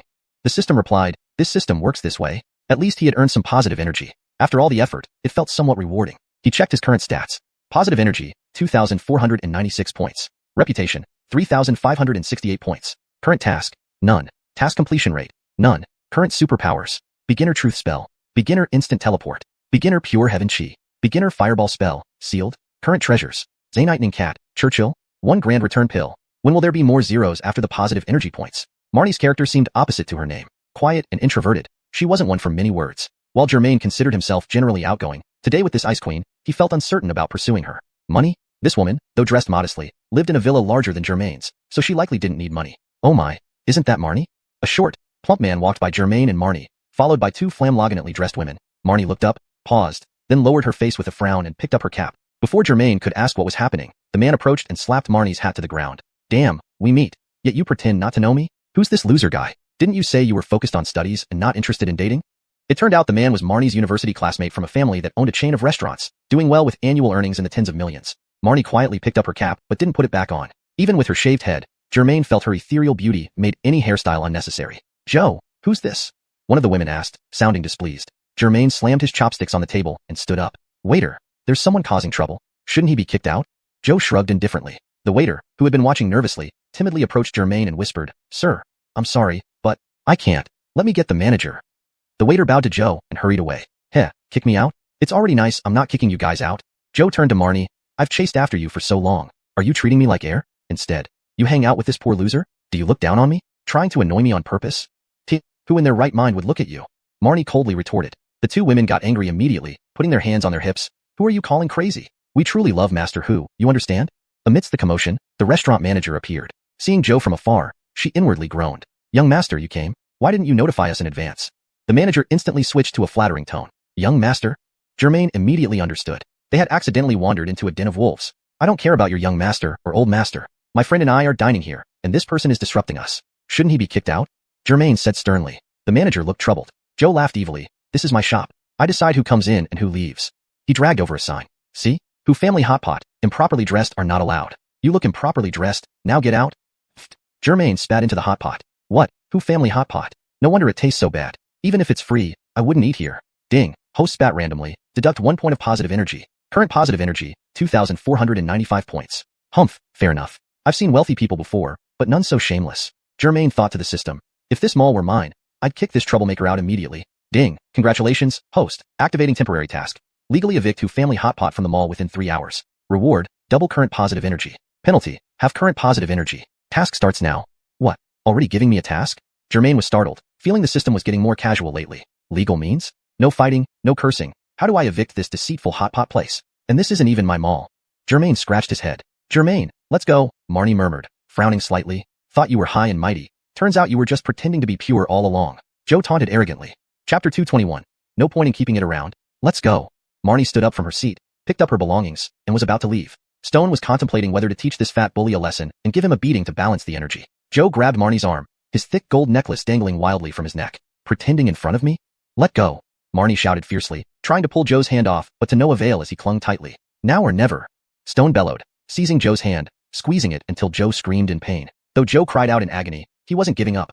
While his left hand was being held by Stone, his right fist lunged at Stone. Perfect timing. Stone infused his remaining internal chi into his left fist and struck. The clash of fists resulted in a crack. Joe's finger bones seemed broken. Joe instantly dropped to his knees, yet his left hand was still caught by Stone, who yanked him up and kicked him 3 meters away. The restaurant staff watched in horror, but none dared to help because Joe usually treated them poorly. The 2 women who had accompanied Joe vanished amidst the chaos. The commotion attracted the mall manager and security guards. Step aside, step aside. Let's talk it over calmly. The mall manager, a professional-looking woman in her 30s, rushed over upon recognizing Joe as the son of the owner of Who Family Hot Pot. Zaintel Hu, how badly are you hurt? Do we need an ambulance? Sitting on the floor, Joe pointed at Stone. This guy came to my place causing trouble. Arrest him now. Stone chuckled, trying to cry foul after losing. How honorable. Stone glanced at the nameplate on the woman's chest. Manager Xianu, right? This who disrupted our meal and started the fight first. I'm in the right here. Besides, for the mall's reputation, I advise you to kick this bully out. Seeing the growing crowd, Manager Xianu suggested they discuss in her office. Marnie hesitated, but Stone, considering his mission to evict Who Family Hot Pot within 3 hours, convinced her to go along. Escorted by security, they soon reached Manager Xianu's office. Understanding the situation, Manager Xianu said, Mr. Bogdang, Miss Sane, Who Family Hot Pot did start the incident. However, as you see, Joe is injured. Can you both back down and call it even? No way. My hand hurts like hell. It must be fractured. This isn't over. Call the police. Joe thought his family's long-standing presence in the mall gave him leverage. Marnie nodded while Stone shook his head. This can't end here. Leaning against the sofa, Stone laid out his demands. I want you to kick these thugs out of your mall. Manager Xianu and Joe were stunned. This kid wanted to finish them off completely. Huh, does this mall belong to you? Joe laughed. Mr. Bogdang, honestly, that request is unreasonable. We're a public company and must follow contracts. We can't shut down a restaurant just because the owner fought with a customer. Moreover, Joe isn't the legal representative, and this was just a brawl, Manager Xianu explained. Afraid of escalating matters, she turned to Joe. You were in the wrong. Apologize and offer compensation. Before she finished, Joe leaped from the sofa. What? He beat me, and I have to compensate? No way. Stone observed Joe's posture calmly, but noticed a poster on the wall. Eagle Tai Mall, part of Eagle Tai Group. Stone sighed. As a significant shareholder with billions in stocks, seeing this enterprise fail to uphold customer rights made him question its value. Checking the time, it was 1:40 p.m. The stock market was open. While Joe and Manager Xianu argued, Stone checked his phone. System, selling stocks without withdrawing or spending money won't affect my positive energy, right? He asked the system, which confirmed. Mr. Bogdang, can you please stop playing with your phone while I'm mediating? Manager Xianu interjected, noticing his distraction. You're actually trading stocks? That's disrespectful. Respect? Maybe if this fatty showed some respect first? Stone opened his stock app. To his surprise, his shares in Eagle Tai Group were worth 10 billion yuan, a significant rise from last time. Today's price was at a limit up early morning. Might as well sell off. He began selling all his shares slightly below the limit up price. By the time a tenth of his holdings sold, the stock plummeted and eventually halted trading due to unusual volatility. Soon, his phone rang. Mr. Bogdang, as a major shareholder, selling so abruptly isn't ideal. Any reason? I didn't mean to, but I received poor service at your Huizhou store. I doubt your company has a future, so selling seems best. That's quite rash. Your actions caused panic and wiped out billions of our market value. The voice sounded angered. Selling is my right. What do you really want? I'm at Manager Xianu's office in Huizhou. Ask her. Handing the phone to the bewildered Manager Xianu, who shivered upon hearing chairman, Joe realized things might not end well for him, his face turning pale. Chapter 222. The mall isn't my family business. Manager Zainu sat in the air-conditioned room, sweating profusely as she took a phone call and kept nodding obediently. Moments later, after hanging up, she handed the phone back to Germain and tried to compose herself. She then addressed Joe. Xiaohu, go tell your father. No, call him right now and tell him that our mall has decided to immediately terminate our business relationship with your company. You can pack up and cease operations right now. Joe was stunned. Manager Zainu. What are you talking about? Manager Zainu frowned and repeated her words. Joe slumped onto the sofa, his belly jiggling several times as he took a moment to comprehend the situation. Manager Zainu, you can't do this. Our family has cooperated with your mall for so many years, earning you so much money. How can you ask us to leave like this? Marnie felt a bit lost by this sudden turn of events, while Germain fiddled with his phone, not even bothering to look at the fatty. He had already cancelled all his sell orders on the stock market. Although he stopped selling, the CSRC had already called to inquire extensively, only settling after confirming there were no irregularities. How much money did we make? All because of you. I nearly lost my job. Manager Zainu had just been scolded by her superior and was still in a bad mood. My boss said it's also because of you that our group's stock evaporated billions within minutes. He wants you out immediately. Again, I repeat, immediately. Upon hearing this, Joe realized he had stepped on a landmine over a woman today. He deflated like a punctured balloon, slumping on the sofa, appearing significantly deflated. If his father found out, he would surely break his legs. Although Hu Family Hot Pot had many stores in Shoujo, competition in the food industry had intensified in recent years, and only a few were profitable. The store in Ningtai department store was the best performing one across Shoujo. If this store had to close, Manager Zainu, according to the contract, our lease doesn't expire until next year. Joe persisted. You don't need to say anything more. Manager Zainu waved her hand. We will follow the contract terms and pay 5 times the penalty fee. Please clear out immediately, and once you've left, the compensation will be transferred. Joe completely crumbled and fell to his knees before Germain. Big brother, I was wrong, alright? Have mercy on me. If my father finds out, my life is over. Without looking up from his phone, Germain responded calmly, the mall isn't mine. He then stood up, taking Marnie's hand, and said to Manager Zainu, if there's nothing else, Manager Zainu, I'll take my leave. Manager Zainu quickly stood up and smiled politely as they left. The moment they exited the office, shouts could be heard inside. The aftermath of the harsh scolding she had received from her boss. Do you think I was too harsh? Germain asked Marnie as they walked. Marnie coldly replied, no. He seems to have annoyed you a lot? Germain was curious. He's been harassing me for over a year, Marnie explained. I thought your villa is bigger than mine, meaning you must have some social connections. Why did you let this fatso harass you for so long? Germain felt Marnie should come from a wealthy family. Marnie paused, then answered, the house is the only inheritance from when my father went bankrupt and committed suicide. I'm sorry, Germain felt apologetic. It's okay, Marnie managed to smile despite her pain. A moment later, the system notified that the temporary task was completed. Instantly, Germain's positive energy points doubled to 4992. Just a little effort had made his month's worth of positive energy double, bringing an elated smile to his face, even making him whistle. Why are you so happy? Marnie asked. Nothing, just feeling good, Germain laughed it off. Their hot pot meal hadn't gone beyond a few bites when the detestable fatty disrupted it. Their stomachs remained empty. Since he had helped Marnie get rid of her nemesis, she seemed much happier and suggested another upscale restaurant. Germain worried about spending too much positive energy on a formal dinner, so they ended up having a simple meal costing around 800 yuan. After checking his remaining positive energy points, 4,582, he sighed with relief, satisfied he hadn't squandered all his earnings. They took a cab home together since they lived nearby. It was around 4 o'clock when they got off the car and entered their neighborhood. They saw Adley walking out with Churchill. Seeing Germain and a strange woman dressed similarly to each other entering together, Adley was taken aback. Germain, startled, hurriedly approached. Xinghe, where are you going? Adley looked slightly displeased. Oh, just buying groceries. How about you? Me. Germain laughed heartily. Are you kidding? I'm going home. Marnie, seeing their intimate interaction, flashed a disappointed look but quietly said, I'll go first. She then turned and walked towards her apartment. Once Marnie was far enough, Adley asked, tell me, who is this woman? Can't you tell? Just a neighbor, Germain responded, taking the cat from Adley. Come, let's go together. Neighbor? I've never seen her before, Adley doubted, eyeing Germain. Suddenly, Germain remembered something and pulled out his phone, finding the viral video of helping the elderly cross the road, fast-forwarded, and pointed at Bogdansay. There, the aunt I helped that day is from our neighborhood. I ran into her daughter today while looking for Alwyn and helped her a bit. Oh, really? Adley lightly pinched Germain's ear. Ouch, gently, it hurts. Hey, isn't that guy the same one from Qinjin building last time? In a hotel room, a young woman with glasses sat on the bed, wearing clothes and pointing at Germain in the news. Who? A balding man with a receding hairline asked from the bed. The one you posted on WeChat Moments and then deleted? Yes, exactly. How could I forget such a handsome man? It's just his hairstyle changed. The woman put on pants and got up. The bald man suddenly sat up, looking serious. You're sure it's him? The woman rolled her eyes. I'm nearsighted, not blind. Then she reached out. I'm out of money, give me some. The bald man excitedly scrutinized the news, noting Germain's features. After the news ended, he opened his bag, took out a stack of long coins, and threw them to the woman. Here, these are all yours. The woman grinned at the sight of the money. Why are you being so generous today? The bald man grabbed her and threw her back onto the bed. I'm just feeling good today. After another intense session, the woman dressed, clutching her belly, and left with the money. Meanwhile, the bald man lay back, using his phone to search for information on Germain. In this era where personal privacy is almost entirely transparent, finding information on someone has become incredibly easy, especially for Germain, who suddenly became an internet sensation. Information about him, both real and fake, flooded the internet in abundance. And this couldn't have happened without Khalil's efforts. If he couldn't beat you, he would certainly find a way to annoy you. As they walked to a nearby supermarket, Jermaine passed by a mobile phone store and bought a new SIM card. It seemed his old number was no longer usable. In reality, Jermaine wasn't one to make many calls. He usually stayed in touch with friends via WeChat. If not for the fact that everything required a phone number for registration these days, Jermaine might have stopped using a phone number altogether long ago. You deserve it, for being so impulsive. Adley looked at Jermaine, finding it both exasperating and amusing. Jermaine shook his head. Sigh. If helping an elderly lady cross the road made me famous, I could understand that. But who knew that accepting an award without a mask could turn me into a big celebrity? That's just ridiculous. He had just posted his new number through his moments to some absolutely reliable friends when they were stopped by a passerby. Hey, aren't you the guy from TV? Jermaine shook his head vigorously. No, you must be mistaken. You're not mistaken, right? You're that Bogdang. Hey, don't go. I'm not asking for money, really? Don't go.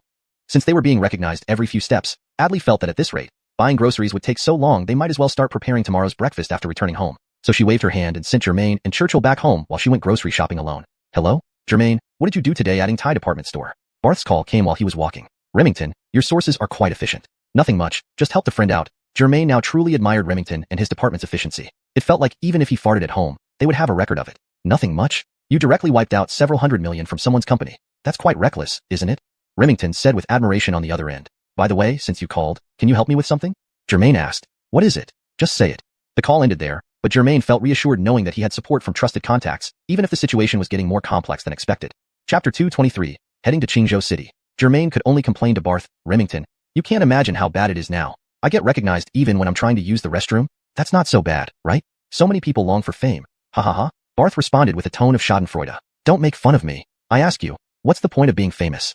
Jermaine asked. Fame? It's obviously for making money. Once you're famous and can earn money, any bottom line can be crossed, Barth replied. The problem is right here. I don't lack money. Barth paced back and forth in the office. So, what help do you need from me? What kind of thing?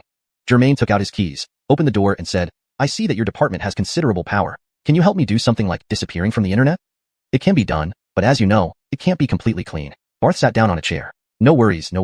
Just reduce the online heat about me as quickly as possible. Jermaine said gratefully. Before they knew it, it was already July 1st, the day agreed upon with Corina to head to Qingzhou City. Having hidden at home for 2 days to avoid the spotlight, Jermaine finally felt free to breathe. Moreover, looking at the online discussions about his 2 achievements, it seemed as if they had suddenly hit an iceberg. Although some were still talking about it, the heat had significantly decreased. It looked like before long, few people would remember him. I'm all ready. Adley wore sports attire, white running shoes, and had a look of eagerness. Are you really going?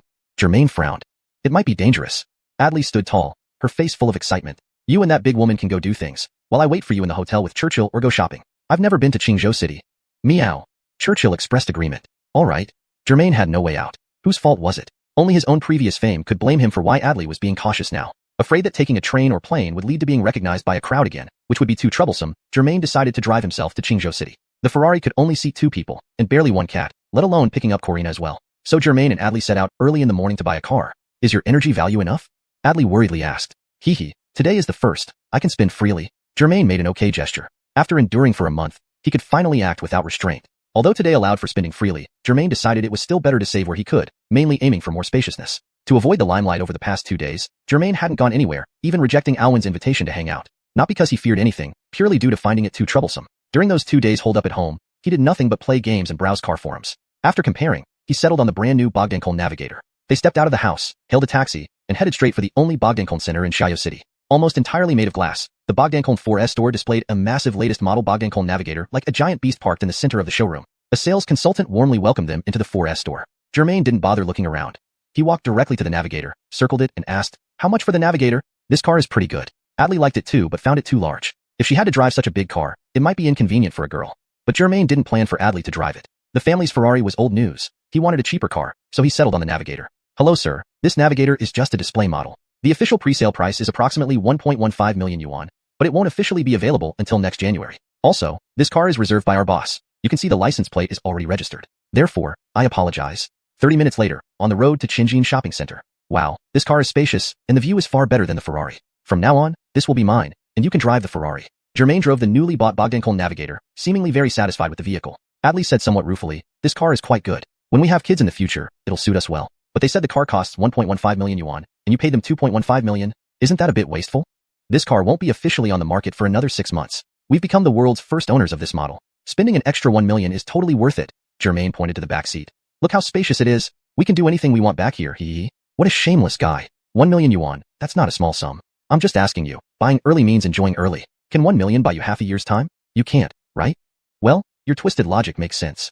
Before long, after attracting countless glances and envious looks along the way, Germain drove the brand new sky blue Bogdankohl Navigator into the underground garage of Xiuxian shopping center. After waiting for a while, Corina appeared in a white tracksuit, swinging her arms as if ready to face off against the three Liao brothers. Corina threw a bag of luggage into the trunk and sat in the back seat, only then noticing Adley's presence. Oh, bringing family along? And even a pet?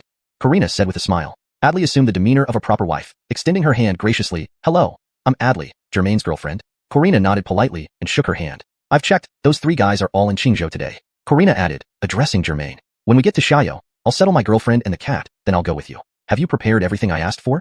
Germain asked, turning around. Button camera, earring recorder, all set up, in the bag behind. All military grade from abroad, arranged by Kareem. Pity Kareem is stuck in the hospital. Exiting Xiuxian shopping center, they turned left and right through the busy streets. After 30 minutes, they finally left crowded Xiao City and got on the highway heading to Qingzhou City. Fortunately, the two cities weren't too far apart, about a 3.5-hour drive. After refueling once, the three arrived at the luxurious Jin Hao Hotel in Qingzhou City. Since Corina invited Germain to resolve the matter, she naturally covered the hotel expenses. Choosing two presidential suites over 100 square meters each, Corina dressed in all monitoring equipment, and Germain tidied up briefly. Then they left the hotel to find the three brothers, leaving Adley and Churchill at the hotel. Nervous?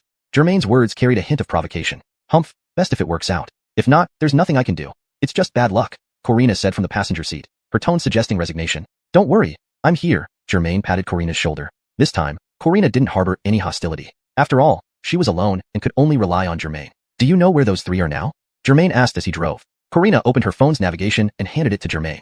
Following the map's guidance, they drove for about 40 minutes and parked outside a courtyard in the outskirts of Qingzhou City. Just as Germain and Corina got out of the car, a young man in black approached Corina. Germain instinctively stepped in front of Corina, but she waved him off, whispering, "It's okay, he's our guy." This turned out to be the private detective Corina hired, responsible only for locating people, not for other matters. After all, the three Liao brothers had some fame in Qingzhou City, and the private detective didn't want to invite trouble. They're inside playing mahjong. I've been for a whole night. The private detective nervously glanced around and then addressed Germain. Your car is too conspicuous. Find a place to hide it. Germain, not being a detective, hadn't considered such details when buying the car. He had even deliberately chosen the flashy sky blue Navigator.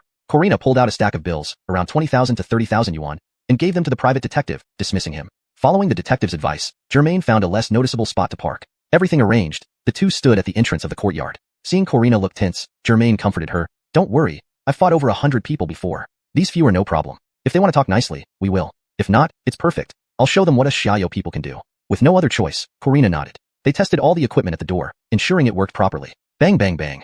Germain swung his fist and pounded on the door forcefully. In the instant he started banging, the faint sounds of mahjong tiles that could still be heard a moment ago instantly disappeared. Bang bang bang. Clank. Germain pounded on the door several more times with all his might. Finally, the courtyard broke the deathly silence, and someone came out from the house. Who is it? What do you want? The person in the courtyard pressed their face against the door gap, peering through the large iron gate with alertness. This person didn't recognize Corina, so they were not the Liao brothers. So Germain pointed to Corina beside him and said, "Tell the ones inside with the surname Liao that we've brought their money." Chapter 224. The Liao brothers. The man inside cursed loudly. Damn it, you should have come earlier. This guy lost me several tens of thousands, and he's still loitering here. He scrutinized Corina meticulously, making Corina feel uncomfortable. Finally, he said to Germain, "Wait here. I'll go get the keys." It turned out that this courtyard was also a gambling den, with even the doors locked securely for strict prevention. After the man left, Germain whispered to Corina, "How are you feeling, President Liao? If you're scared, we can still pull back now." Corina glanced at Germain, tightened her clothes, and replied, "Zain or die. This is my only chance. Since we're here, I'm going all in. It's best if I can get the evidence, but if not, I'll take them down with me." Germain smiled and waved his hand, saying, "No, no, no. With me here, you won't need to do that. Since I promised to help you, there's no need for drastic measures. Thank you." For the first time ever, Corina thanked him, which made Germain feel both surprised and honored. At this moment, the man returned, jingling a large bunch of keys and humming a tune. After some time, he found the key to the gate, opened it, and gestured, "Come in." Once inside, the man checked outside again to ensure safety before locking the gate. He then followed behind Germain and Corina. On both sides of the courtyard were rows of ordinary vegetables like eggplants, peppers, tomatoes, etc., leaving only a narrow path for walking. Passing through the front yard, they faced a long brick house that was brightly lit, where the sound of mahjong tiles, pong, gang, could be heard from time to time. However, the smaller rooms on either side were dark and looked unoccupied. Zyla. The guide walked up to Germain and Corina, pushed open the door, and entered. Inside, the lighting was dim, the air filled with smoke, sweat, and foot odor, creating an unbearable smell. As soon as the door opened, it felt like a fire had started, with smoke billowing out. Germain frowned, and Corina immediately covered her mouth and nose. Tables of people were engrossed in mahjong, oblivious to the newcomers, each table piled with messy cash. Liao Lauda, your money has arrived, the guide called out to a short man at the middle table. This man was Carrie, the eldest of the Liao brothers. Damn, lost again. Clarence, come play around for me. Carrie, with a cigarette in his mouth, pushed away his mahjong tiles and threw the remaining money to the winner. He stood up and saw Corina and an unfamiliar man. Oh, what wind blew President Liao here? Welcome, welcome. Please come in. Carrie, smiling broadly, stepped down from the gambling table. Instead of approaching Corina and Germain, he went to a dim corner where an old sofa sat and a man was sleeping. Carrie kicked the sleeping man's thigh. Jinhua, wake up, our CEO is here. Andy had been playing mahjong all night and was sound asleep. Waking up from the kick, he mumbled, what CEO? Leave me alone. I'm sleeping. Suddenly wide awake, he jumped up from the sofa. President Liao? Corina? Where? The commotion drew attention from other players. A tall, pretty woman stood at the door, while a strong young man stood in front of her. Liao Lauda? Are they relatives? They look way better than you, someone remarked. Do you have genetic issues? Look how handsome the man is and how beautiful and big the lady is. You, on the other hand. Everyone laughed. Get lost. None of your business. Carrie waved impatiently. Andy was slightly taller than Carrie, though not by much. He got up, adjusted his clothes, and joined Carrie to face Germain and Corina. Corina, who is this guy? Carrie licked his lips and glared at Germain. Seeing Corina holding a small bag, Andy thought it contained money and asked, how did you find us? Besides, what we want is not something that can be solved with this little bag. Germain noticed the dim light and noisy environment might interfere with Corina's recording devices. He suggested, this place is too noisy, and discussing money here isn't very convenient. Hey, you think you can boss us around? Who do you think you are? Carrie poked Germain's chest. If you want to extort money from President Liao, speak properly. Germain, seeing Carrie's ugly expression, really wanted to slap him. These Liao brothers were younger than Corina but looked much older due to their smoking, drinking, and mahjong habits. Hey, you're quite mouthy. Carrie took a fighting stance but was held back by Andy. Okay, let's talk outside. Unlike Carrie, Andy seemed less impulsive and signaled to move to another room. Don't try to run. Pay the money you owe. Bang, the person at the door yelled. No money? This pretty lady could pay off the debt.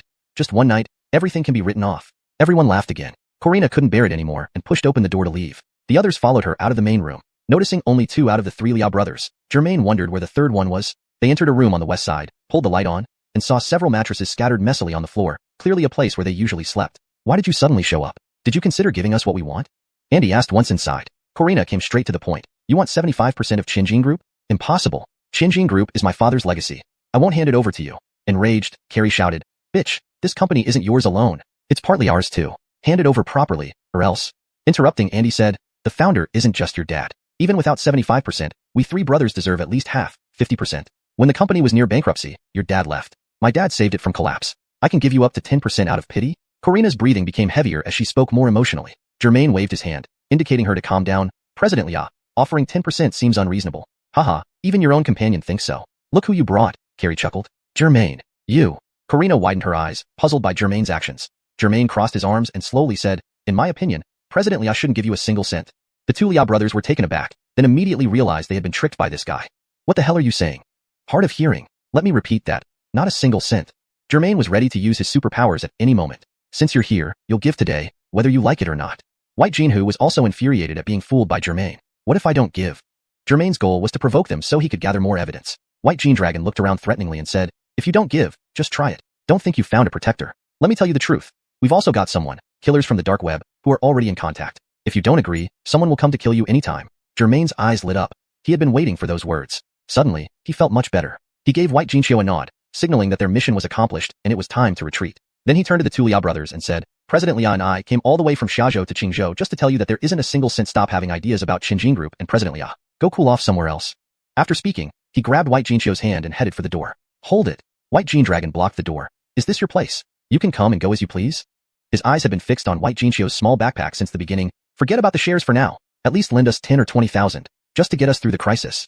As he spoke, he reached out and grabbed White Jinxiu's bag. Seeing this, Germain was overjoyed. They had enough evidence of extortion, and now it was turning into robbery? Perfect. He had been hoping they would make a move. Stop. Are you trying to rob us, or what? Germain shouted. Robbery? That's right. We're robbing you. Hand over the bag. Or don't even think about leaving. The room fell silent except for the tension hanging heavily in the air. Chapter 225. The wall climbing Adrian. The more Corina refused to let go, the more convinced Anton and Andy became that there was cash in the bag. No matter how much or little, it could at least ease their immediate predicament. The 2 brothers had been playing mahjong for 2 days straight, racking up an unknown number of debts. Desperate, they had earlier called their third brother, Adrian, to find a way to get some money. Initially, when Germain opened the door for Liao Jinxiao, he thought someone had come to deliver money for the 2 brothers. Let go. I'm going to call the police. Corina clung tightly to the backpack, refusing to release it. Go ahead, call them. Just do it. Anyway, people are chasing me for debts every day outside. Might as well hide inside. Anton shouted, clearly at his wit's end. Suddenly, a hand as strong as a vice grabbed Anton's wrist. This is your final warning. Your actions constitute a crime, and we have the right to defend ourselves. Germain's eyes blazed with intensity, as if ready to dispatch the intruders on the spot. However, the Liao brothers weren't easily intimidated. Since their parents passed away, they had lived recklessly and squandered their family fortune. Driven into a corner by debt, they had turned their attention to Corina's place. Germain's rebuke didn't scare the brothers. Instead, it enraged them. Exactly what Germain intended. With his superpowers, he could take on any number of attackers, but he needed them to make the first move to justify his actions. Brat, what's it got to do with you? Anton tried to shake off Germain's grip, but Germain held firm. Seeing Anton struggling, Andy rushed forward to help. He grabbed a chair from nearby and swung it toward Germain's head. Get out of the way. Germain, holding Anton with one hand, pushed Corina aside with the other and activated his heavenly energy aura. The basic level of this aura consumed significant positive energy, so he needed to absorb power quickly and then defeat them. Andy swung the chair with all his might, hitting Germain's head. He was astonished when nothing happened. Germain felt as though he had been tapped lightly by an 80-year-old grandmother. Second, you didn't eat today? Anton, unaware of Germain's abilities, mistakenly thought Andy hadn't put in enough effort. The force from the blow allowed Germain to absorb substantial energy. Before the brothers could react, Germain channeled the aura into his legs and kicked Anton, sending him flying through the air and crashing into a wall. Brother! Andy was shocked. Though small in stature, Anton was still a grown man. To be sent flying like that by a single kick. Damn it! Don't mess with me. Enraged, Andy swung the chair again at Germain's face. Germain blocked it effortlessly, catching the chair mid-swing and absorbing all the force. It seems you really didn't eat, Germain smirked, snatched the chair from Andy's hands, and swung it like a golf club. The impact sent Andy airborne, landing with a thud, unconscious. Second brother? Second brother? Despite the pain in his abdomen, Anton staggered to his feet. Seeing his brother lying unconscious, he panicked and fled toward the door. Wanna escape? Join your brother in jail. Germain lunged forward, about to grab Anton. Screech! The door suddenly opened. Startled, Anton stumbled and fell flat on his face. Oh my, White Jedediah, it's not even Spring Festival yet. Why kneel? The door was opened by the caretaker, Carmelo. Inside, Andy lay unconscious, blood trickling from his mouth, and a broken chair lay beside him. The large woman looked terrified, standing in the far corner. Meanwhile, a tall man walked toward the doorway. What the hell are you guys doing? Carmelo initially thought these visitors were here just to talk about money, but the chaotic scene made him rush over. Anton pointed at Germain, who was already upon him. With a swift kick, Germain knocked Anton unconscious. Help! Someone's causing trouble. Carmelo, seeing Germain's aggressive stance, ran back. Having dealt with Anton, Germain chased after Carmelo. Just as he reached the courtyard, he saw a young man scaling down from the wall, directly between him and Carmelo. All three froze, assessing the situation. Almost simultaneously, the young man reached for something behind his waist. Carmelo pointed at Germain, shouting, Liajin-san, he killed your brother. Recognizing Liajin-san, Adrian, Germain realized the youth had chosen to climb the wall instead of using the door. As he moved his hand, Germain feared he might have a gun. Unsure if his heavenly energy aura could fully protect against bullets, Germain didn't want to risk it and retreated indoors. Carmelo watched, confused, until he saw Adrian pull out a black pistol. Adrian aimed the gun at Germain, but Germain disappeared into the room, kicking Anton out through the doorway. Clang! Germain slammed the door shut. Holy crap, did I hallucinate? Adrian muttered. Unable to see inside, Adrian hesitated, unwilling to waste bullets. Liajin-san, where did you get that gun? Weren't you supposed to get money? Emboldened by Adrian's firearm, Carmelo stopped running. Adrian scowled, dragging his unconscious brother to safety. Carmelo, what happened to my brother? Who was that guy? Holding Carmelo by the collar, Adrian demanded answers, pistol in hand. With a gun in hand, Carmelo didn't dare to be defiant anymore. Old William, let's talk this through. Your brother was knocked out by that kid. I don't know how badly he's hurt. Oh right, your second brother is still inside. What? Adrian released Carmelo and glared angrily at the dark side room. To explain the situation, Anton and Andy had lost several tens of thousands in mahjong over just a few days. They were detained in this courtyard, while the third brother, Adrian, was sent out to find money. The Liao brothers had long since ruined their reputation. Everyone knew they were down and out. Even their acquaintances wouldn't lend them money anymore. Lending money to these habitual gamblers was like throwing it into a fire. Everyone understood the consequences. Adrian returned empty-handed after attempting to borrow money from everyone he could. He paced outside the courtyard for a long time. Apart from owing Carmelo a few tens of thousands, there were also 2 or 3 creditors playing mahjong inside the yard. Calculating roughly, there were debts totaling around 3 to 500,000 yuan. After much contemplation, Adrian resolved to go all in. With no way out, he decided to eliminate everyone. Determined, Adrian went to the outskirts and dug up a handgun he had buried under an old locust tree some time ago. Returning to Carmelo's courtyard, he planned to sneak in and catch them unprepared. However, he ran into Germain and Carmelo as soon as he climbed down the wall. Who's that man? I've never seen him before. Adrian asked Carmelo. Carmelo scratched his cheek, not daring to remain silent. He came with a woman from Xiuxian. That woman, wow, she's huge. Your brother said she brought money for you. Why did they start fighting? As he spoke, Carmelo used his hands to illustrate the woman's size. From this, Adrian quickly guessed the situation. It looks like Corina brought enforcers from Xiuxian. At this moment, people from the mahjong tables inside heard the commotion and came out to see what was happening. They saw Anton lying on the ground, Andy nowhere to be found, Carmelo standing nearby, and Adrian suddenly back, holding a gun. Carmelo. White Jedediah William. What's going on? The more courageous ones called out from a distance. Adrian pointed at the side room and told them, the woman in that room has 2 million yuan. She was supposed to pay our debts, but now they're reneging. If we can get that money, our debts to you will be cleared. Note. In maintaining the original tone and style, the translated text reflects the same narrative structure, including line breaks and paragraph divisions, as provided in the source Chinese text. Chapter 226, Talk It Out. A mean million? For real? You ain't trying to pull our leg, are you? Adrian said this casually, and though the people around him had dollar signs in their eyes, they didn't readily believe his words. Adrian gripped the gun in his hand and shot an intense glance at Carmelo. Carmelo immediately understood.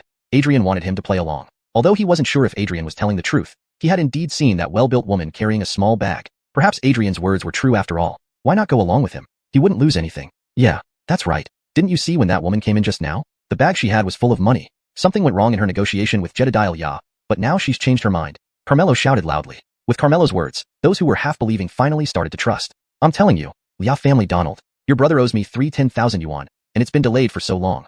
With interest, you owe me at least 6 10,000. Right. You also owe me 10,000 yuan. 10,000 yuan will do. Yes, and there's me? Everyone chimed in, each claiming debts owed. Adrian listened briefly, then chuckled. Probably 2 million yuan wouldn't be enough. But no matter, first thing is to rush in and save my second brother, Andyhu. As for paying back the debts, whether 20 or 10,000 yuan, I never intended to repay them. Once I deal with that guy inside, I'll settle your accounts as well. However, I still need these pig-headed fools for now. As long as you storm in and save my second brother, everything else can be negotiated. Adrian urged on with great momentum, and these dozen or so people started looking for weapons. The quicker ones grabbed sticks and hose from around the house while the slower ones picked up bricks and stones. Then they stormed toward the side room where Germain and Corina were. Meanwhile, Adrian and Carmelo, under the pretense of taking care of Carrie, secretly stayed behind. Inside the side room, Germain locked the door and approached Corina, who was trembling in fear. Liao President, please rest assured. Since I promised to help you, I'm confident. Don't kid yourself. Adrian had a gun just now. I saw it. No matter how skilled you are, can you beat a handgun? Corina retorted angrily. At the very least, I can hold my own against a handgun. Germain replied confidently, which left Corina feeling rather incredulous. Though Germain was confident in dealing with these people, Corina here was a liability. If he got hurt or worse, it would have been for nothing. So, Germain searched and found only the bathroom as a temporary refuge. Come, President Liao, hide in here. Otherwise, if we start fighting, you might get hurt. Germain opened the bathroom door, releasing a musty stench. Hide here.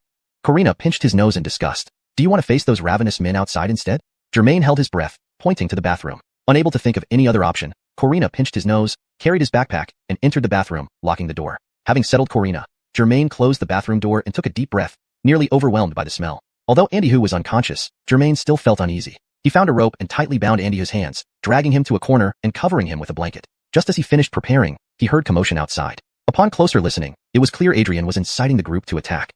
Germain didn't worry much about these reckless ants. He could handle them easily. His only concern was Adrian's gun. The protective power of Hun Tian Gang Chi might not defend against bullets. Quickly pondering, Germain decided to confront them head-on, ready to adapt as necessary. Brat, get out here. Hand over the woman, and we'll let you live. Otherwise, don't blame us for being ruthless. We want money, not lives. Hand over the money, and we'll let you go. Money can be earned again, but life is only once. Tired of their endless chatter, Germain opened the door abruptly, making everyone take a step back in surprise. If you want to fight, let's do it. Stop with the nonsense. Germain stood at the doorway, exuding a fearless aura. They looked at each other, then yelled in unison. Damn brat, too cocky. Everyone, attack. Immediately, over a dozen rushed at Germain. Germain remained calm, raising his protective energy shield. In an instant, sticks and bricks rained down on him like hailstones. Strange, I used all my strength, yet this kid didn't budge. What's happening? That hit was so brutal I was scared myself, yet he barely flinched. This kid seems weird. So many hit him, but he's unharmed, even enjoying it. No one spoke, only staring in bewilderment, dropping their weapons. Had enough? Germain felt invigorated, asking calmly. And not yet? The lead attacker was terrified, unsure what he was saying. Not yet? Well, I have. Seeing Adrian and Carmelo missing from the crowd, Germain focused, shouting fiercely, attack! His shout, amplified by his energy, thundered through the room. Clank, clang, thud, smash. The crowd instantly dropped their weapons and fled in panic, leaving Germain bewildered. Wait, don't go. We haven't fought yet. Don't move. What are you running for? Adrian emerged from the shadows, gun pointed at the fleeing crowd. Liao third, let's talk it out. Why use guns? This guy isn't human. Many attacked him but did nothing. Trapped between Adrian and Germain, the mob frantically explained to Adrian. Not human? Stronger than my gun? Anyone runs, I shoot. You're crazy. There are 12 of us. How many bullets do you have?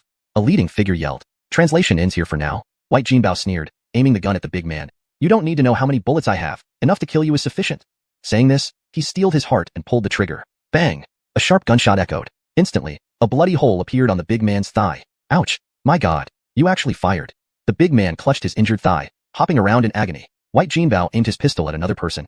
Anyone else? If you want to try, go ahead. Next time, I'll be even more accurate. On one side was a handgun, and on the other were bare hands. Of course, everyone knew what to choose. After a brief hesitation, someone from the crowd shouted, "Attack!" first. The group then turned around and rushed towards Germain, who stood at the door. Even the big man who had been shot in the thigh hopped forward with one leg, trying to approach Germain. Germain originally wanted to instantly teleport directly to White Jinbao's side for a decisive strike. However, estimating the distance, it seemed to exceed the maximum range of the beginner-level instantaneous movement by quite a bit. If he paused in between and used it again, White Jinbao might seize the opportunity. He decided to deal with these foot soldiers first. Thinking this, Germain infused heavenly gang chi into his fists and leaped right into the crowd. Germain didn't like dragging things out, whether it was tasks or fights. Moreover, although the opponents appeared to have an overwhelming numerical advantage, they were all easily taken down by one or two punches when faced with Germain's full-bodied gang chi, and the more resilient assailants, even if they managed to land a few blows on Germain, felt like they were scratching an elephant, utterly insignificant.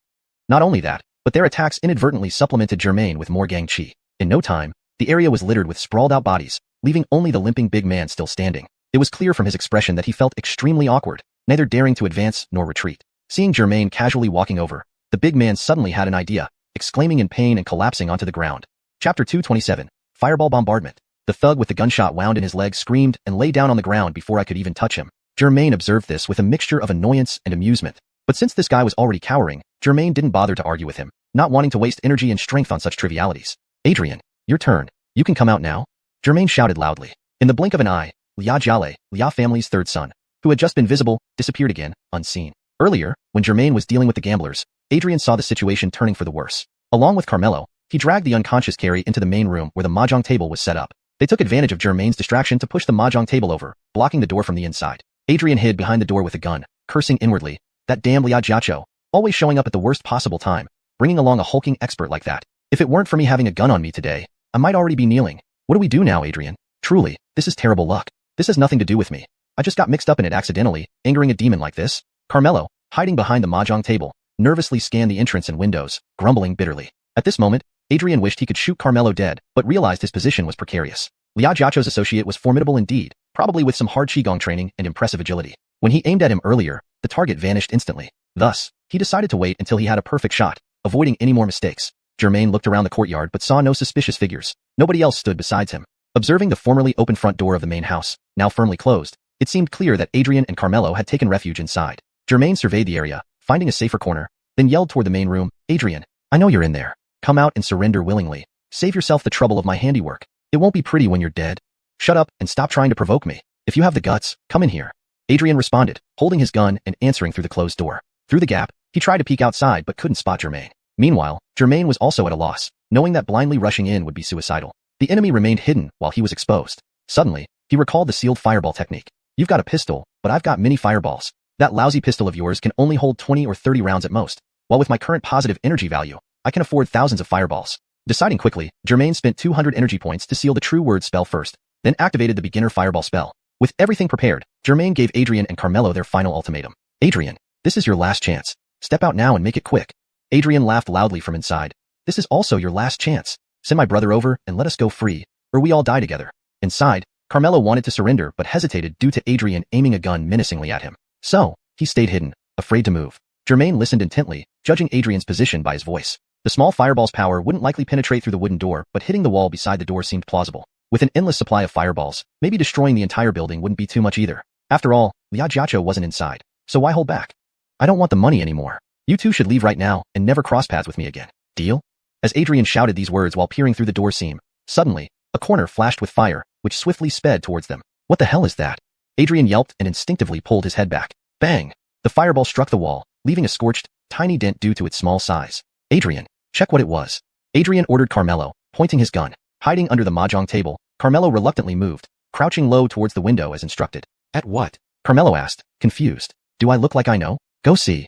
Adrian threatened, waving his gun. Carmelo, despite being terrified, dared not disobey. He reached the window, lifting the curtain slightly to observe. He couldn't find either Adrian's object of concern or Germain. Nothing. Where did he go?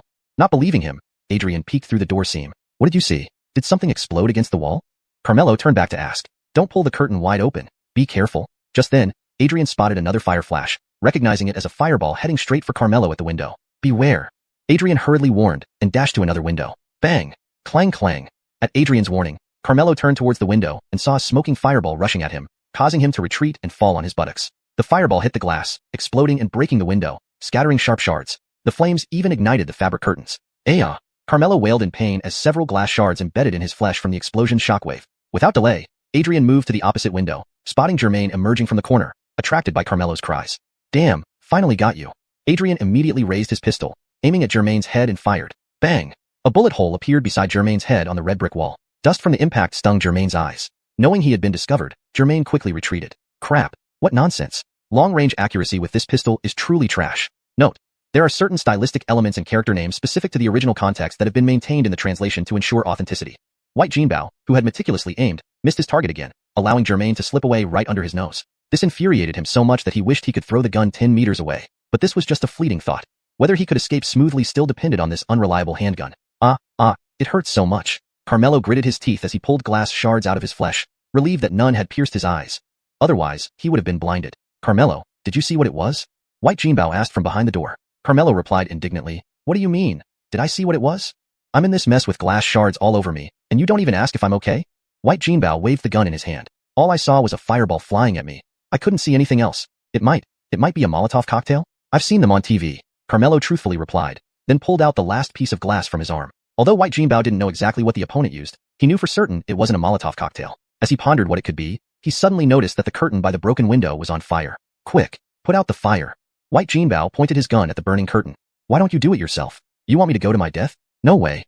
Carmelo, who had just removed several pieces of glass from his body, refused to take any more risks. This was originally an issue among the Liao family's 3 brothers. He had regretted getting involved, and now he wasn't going to risk his life any further. Not a chance. Saying this, Carmelo no longer cared about appearances and crawled back behind the mahjong table like a dog to hide. White Jinbao was so angry that his teeth were itching to bite something. He really wanted to give Carmelo a bullet, but with a formidable enemy whose weapon remained unknown, he decided not to waste any bullets. However, the fire on the curtain grew stronger. If they didn't extinguish it soon, the entire house would be engulfed in flames. Chapter 228, a bit slower than I expected. Damn! Quentin cursed under his breath, bending down to stealthily approach the burning curtain. Seizing the opportunity while the fire was still small, he yanked the entire curtain off and dragged it to a safer spot. After some stomping, he finally managed to extinguish the flames. However, with the window shattered and the curtain now in ashes, the inside of the room was now fully exposed to the outside world. Quentin, you brought this on yourself. Don't drag me into it. Carmelo shouted from behind the mahjong table, peering out nervously. Quentin quickly glanced outside to assess the situation before turning back to snap at Carmelo. Keep babbling, and I'll send you straight to hell. With a gun in hand, Quentin naturally held the upper hand. Hence, Carmelo fell silent but kept his eyes darting around, looking for any chance to escape. However, the building was just an old brick house typical of the urban-rural fringe, offering no special opportunities for escape. The only exits were the front door and the 2 windows on either side. God Bogdan rubbed his eyes. Quentin's earlier shot had sent dust flying, temporarily blinding him. It took a while for his vision to recover. Frustrated by the defiance, Bogdan decided it was time for a relentless attack, aiming to obliterate everyone inside. He reasoned that the door must be locked from the inside, so sealing the windows would effectively trap them all inside. If they surrendered, well and good. Otherwise, he wouldn't be blamed if they ended up roasted like suckling pigs. Bogdan cautiously poked his head out to aim at the broken window with his finger. Carmelo, get out here. Go to the other window and help me find that guy. Quentin's view was limited, and he couldn't see where Bogdan had been positioned earlier. Carmelo hesitantly peeked out from behind the mahjong table, but saw another fireball whizzing toward them. Watch out! Carmelo yelled, ducking back down hurriedly. Unaware of what happened, Quentin peeked out and nearly wet himself when a fist-sized fireball flew past, singeing his hair. The smell of burnt hair filled the air as Quentin pressed against the wall, too terrified to breathe. Bam! The fireball exploded inside the room, sending sparks everywhere, having reached the maximum range for a basic fireball spell. Inside, Quentin and Carmelo hid behind their makeshift shields, sweating profusely. Even the sleeping Conway remained undisturbed. Whatever weapon Bogdan was using, it certainly seemed more advanced than their handguns. Before they could catch their breath, another fireball shot through the broken window and exploded. Sparks started fires on the floor. Carmelo frantically stomped out a nearby flame but dared not move farther away, fearing a stray fireball might end his life. Quentin, we can't hold on any longer. Let's surrender? This guy has a freaking rocket launcher. Carmelo's voice cracked with fear. Quentin didn't respond. Instead, he took advantage of the brief respite between fireballs to drag his brother Conway to a slightly safer position behind him. Bam! Bam! Bam! Several more fireballs followed, one of which exploded and shattered the light bulb above Carmelo's head. Glass fragments rained down on his neck. Damn! I quit. I surrender. I surrender. Stop shooting. Carmelo, having reached his breaking point, ignored Quentin's warning shots and jumped out from behind the mahjong table, hands raised high, ready to escape through the window. Stop! Stop! Quentin called twice, but Carmelo ignored him. In desperation, Quentin shot Carmelo in the back. Carmelo stumbled forward, hit by the bullet, and then collapsed dead. Bogdan observed, haha, pretty ruthless, killing your own. Deciding not to hold back, Bogdan hurled several fireballs in the general direction where Quentin was hiding. Soon, the entire room was engulfed in roaring flames, filling with smoke. The house wouldn't last long. Seeing no way out, Quentin dragged his brother Conway to the window and pushed him out, then climbed through the window himself. As he walked forward, firing his gun blindly to suppress Bogdan, a massive explosion rocked the house, throwing Quentin to the ground. When he got up, he saw the wreckage of the house burying his brother Conway under the rubble. Ah! Quentin erupted in rage, rising from the ground and running toward Bogdan, firing wildly. Click-clack, click-clack. His handgun ran out of bullets quickly. He swapped out the empty clip for a full one from his pocket. Suddenly, Bogdan emerged from the cloud of dust kicked up by the gunfire. Quentin saw Bogdan standing about 5 meters away, reloading his clip. Just as he was about to shoot, in that instant, Bogdan vanished. Quentin turned around to hear a voice behind him. Haha, looking for me? Bogdan had teleported behind Quentin the moment he raised his gun. Realizing the danger, Quentin tried to turn and shoot, exposing his abdomen. Bogdan, tired of playing cat and mouse, struck swiftly with a powerful uppercut, infused with heavenly energy, directly hitting Quentin's ribs. Tear! Quentin's shirt tore apart as he was thrown into the air, landing on the wall from which he'd climbed in, hanging there momentarily. Plop! His gun fell into the chili plants at the corner of the wall. Drip drip! Blood dripped from Quentin's mouth onto his fallen gun. Think you're impressive with a gun? Bogdan rubbed his knuckles, walking over to Quentin who lay bleeding from the mouth and nose. Checking his pulse, Bogdan found him still alive, a testament to his resilience. Turning back to the wreckage of the house, Bogdan saw the fire had been extinguished by the explosion's shockwave. From beneath the rubble, a hand extended. As a harbinger of positive energy, Bogdan couldn't leave someone to die. So he moved closer to investigate, with ease, he pulled Carmelo, who had been shot dead, and Conway, who was barely alive, from under the rubble. Leaving these two behind, he stepped over the injured and defeated, returning to the side room. Knock, knock, knock. Bogdan approached the bathroom door and knocked. Who is it? Came a timid voice from inside the bathroom, belonging to Xiuxian. President Lia, it's all over. You can come out now, Bogdan said as he walked to the corner and lifted the blanket, revealing Arturo, drenched in sweat but still unconscious. Creak. Xiuxian cracked open the bathroom door and peered out cautiously, making sure it was safe before finally stepping out. You handled everything by yourself? That quickly? Xiuxian approached Bogdan, still visibly shaken. Yeah, actually, it took a bit longer than I expected. Bogdan stretched his limbs gracefully. What about them? Xiuxian looked at the unconscious Arturo, still wearing an expression of fear. These three brothers have quite a strong constitution. None of them died despite the rough treatment. But with the evidence, I suspect they'll be spending the rest of their lives in jail, Bogdan explained as he took out his phone and called Barth to give him a brief update on the situation. After hanging up, Barth immediately contacted the local police to handle the specifics. Bogdan hung up and, just like countless times before, a series of reward notifications sounded in his mind. This time, not only had he broken up a small casino and captured armed robbers, but he also dealt with a string of other incidents, earning him substantial rewards. And his prestige points surpassed the 10,000 mark. Ding! Congratulations, host. Your prestige points have exceeded 10,000. You've earned one draw. Bogdan was elated. His mind entered the drawing interface. Unlike the typical roulette-style draws seen in web novels, 9 golden eggs appeared before him, each numbered from 1 to 9. Please choose a golden egg number. After smashing the golden egg, you will receive the reward inside. Note, Xiuxian has been kept in pinyin for consistency with previous names. If there's a need for an English equivalent, please let me know. Chapter 229. Reward was a 0. Germain stared at the 9 golden eggs in his mind for a long time. From 1 to 9, most people would choose lucky numbers like 6, 7, and 8 for prosperity. However, money was no longer an issue for Germain. After much consideration, Germain made his choice. Then I'll pick the number 1 golden egg. Thus, Germain focused on the number 1 golden egg. Crack?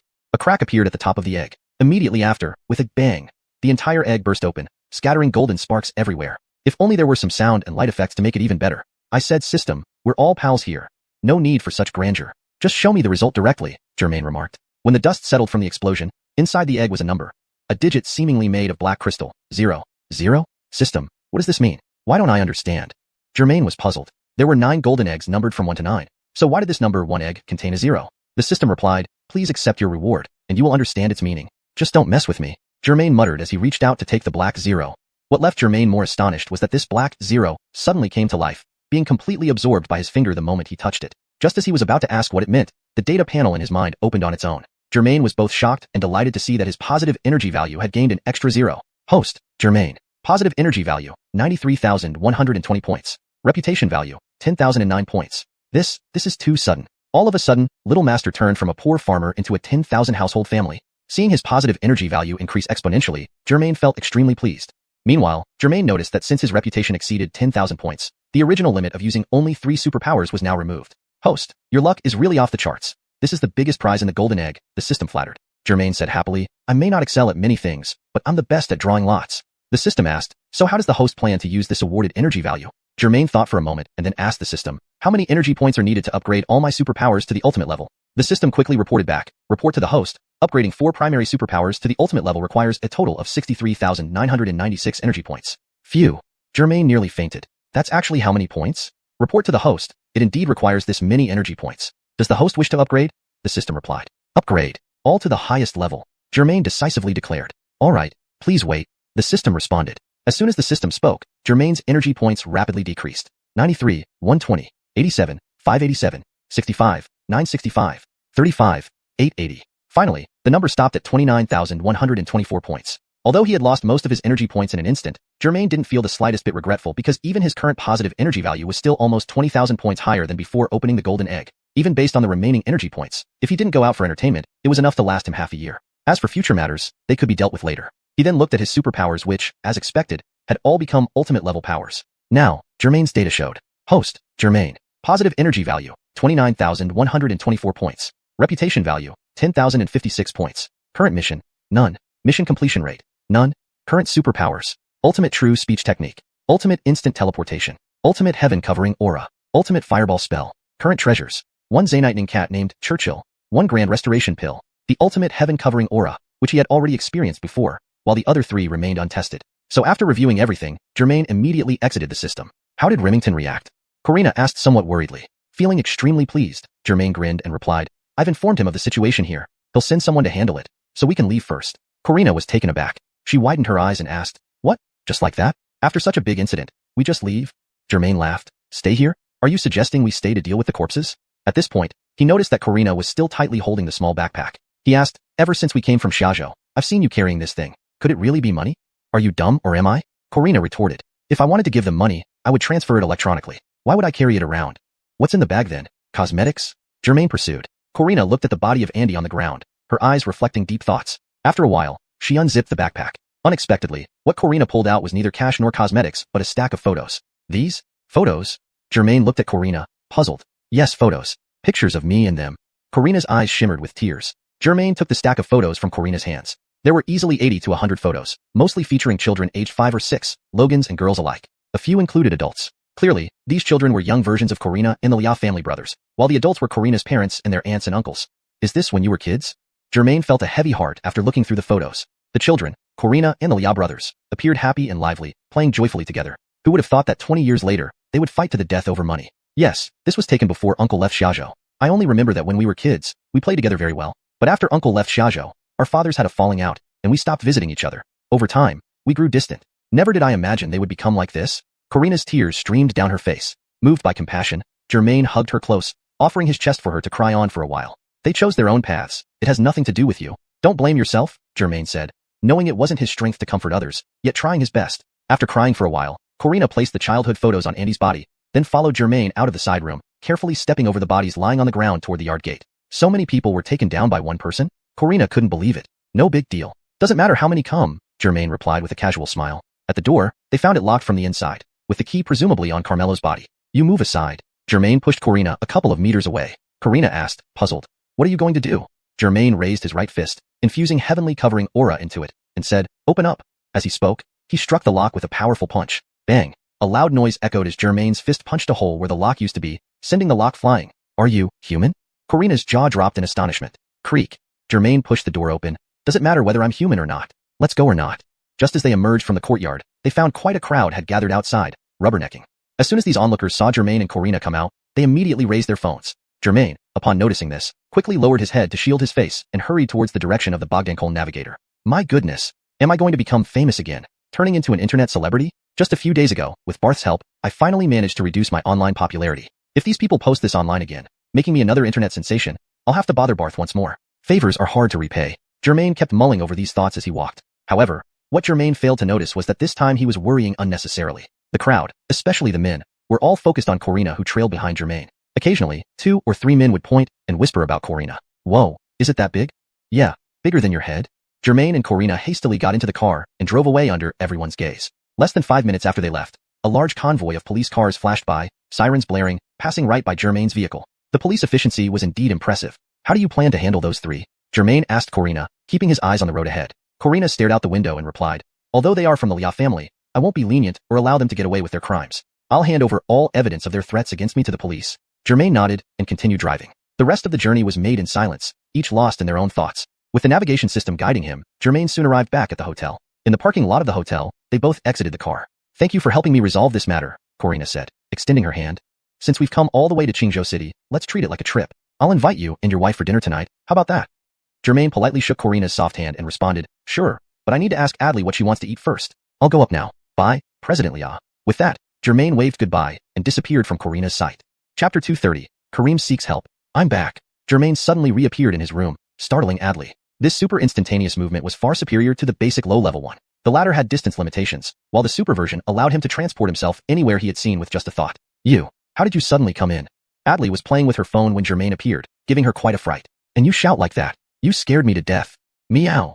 Churchill was even more startled, fluffing up and hiding under the table until she peeked out and recognized Germain before coming out again. Germain scooped Adley into his arms and grinned. I wanted to surprise you. How surprising is it? Adley pinched Germain hard. Surprising? More like frightening. Also, for a surprise, shouldn't there be a gift? Coming back empty-handed doesn't count as a surprise. As she spoke, Adley smelled a strong stench of sweat on Germain and quickly covered her nose, full of stinky sweat. Go take a shower quick.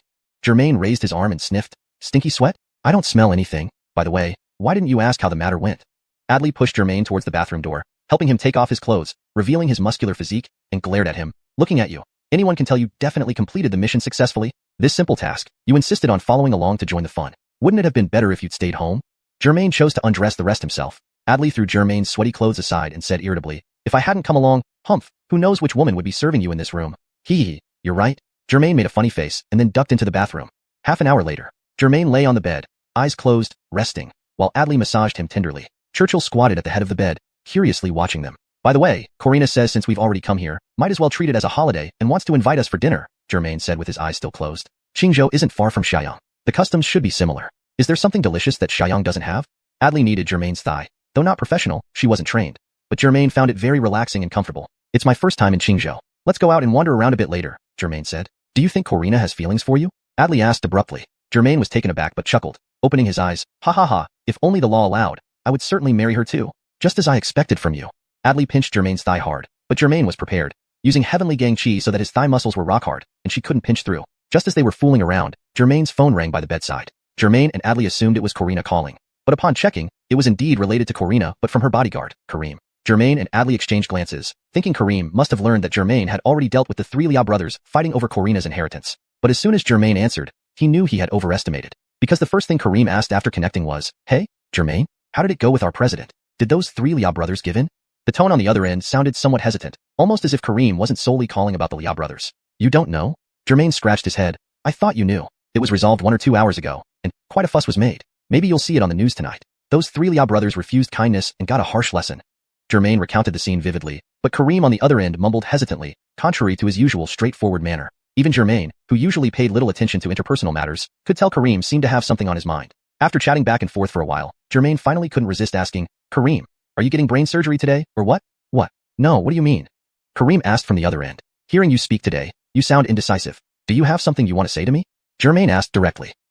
No, I just wanted to inquire about President Lia's situation, Kareem mumbled, clearly having something but not wanting to bother Germain. With no other choice, Germain resorted to provocation. Are you sure nothing's wrong? Well then, I'm hanging up now. My girlfriend is waiting for me. Wait.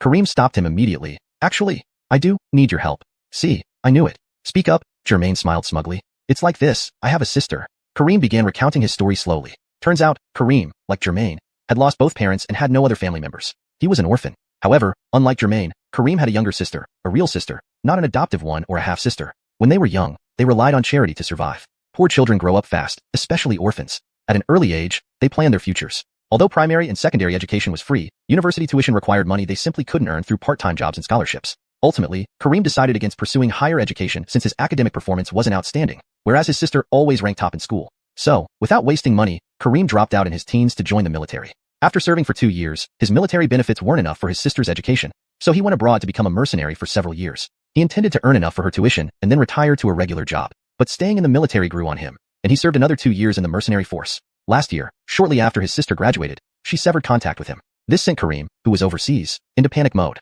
He took leave from the mercenary corps and returned to investigate. He found her university and spoke to her classmates, all of whom said she lost contact shortly after graduation. They assumed she had gone abroad to find her brother and didn't worry much about it. Kareem used various connections to search but failed to locate any specific information about his sister. Later, through her ID usage records, he learned she had moved to Xiuyang. Thus, Kareem came to Xiaoyang and joined a security company to work as Karina's bodyguard. In his spare time, he leveraged the security company's resources to find his sister. Time passed quickly, and nearly a year had gone by with no word from his sister.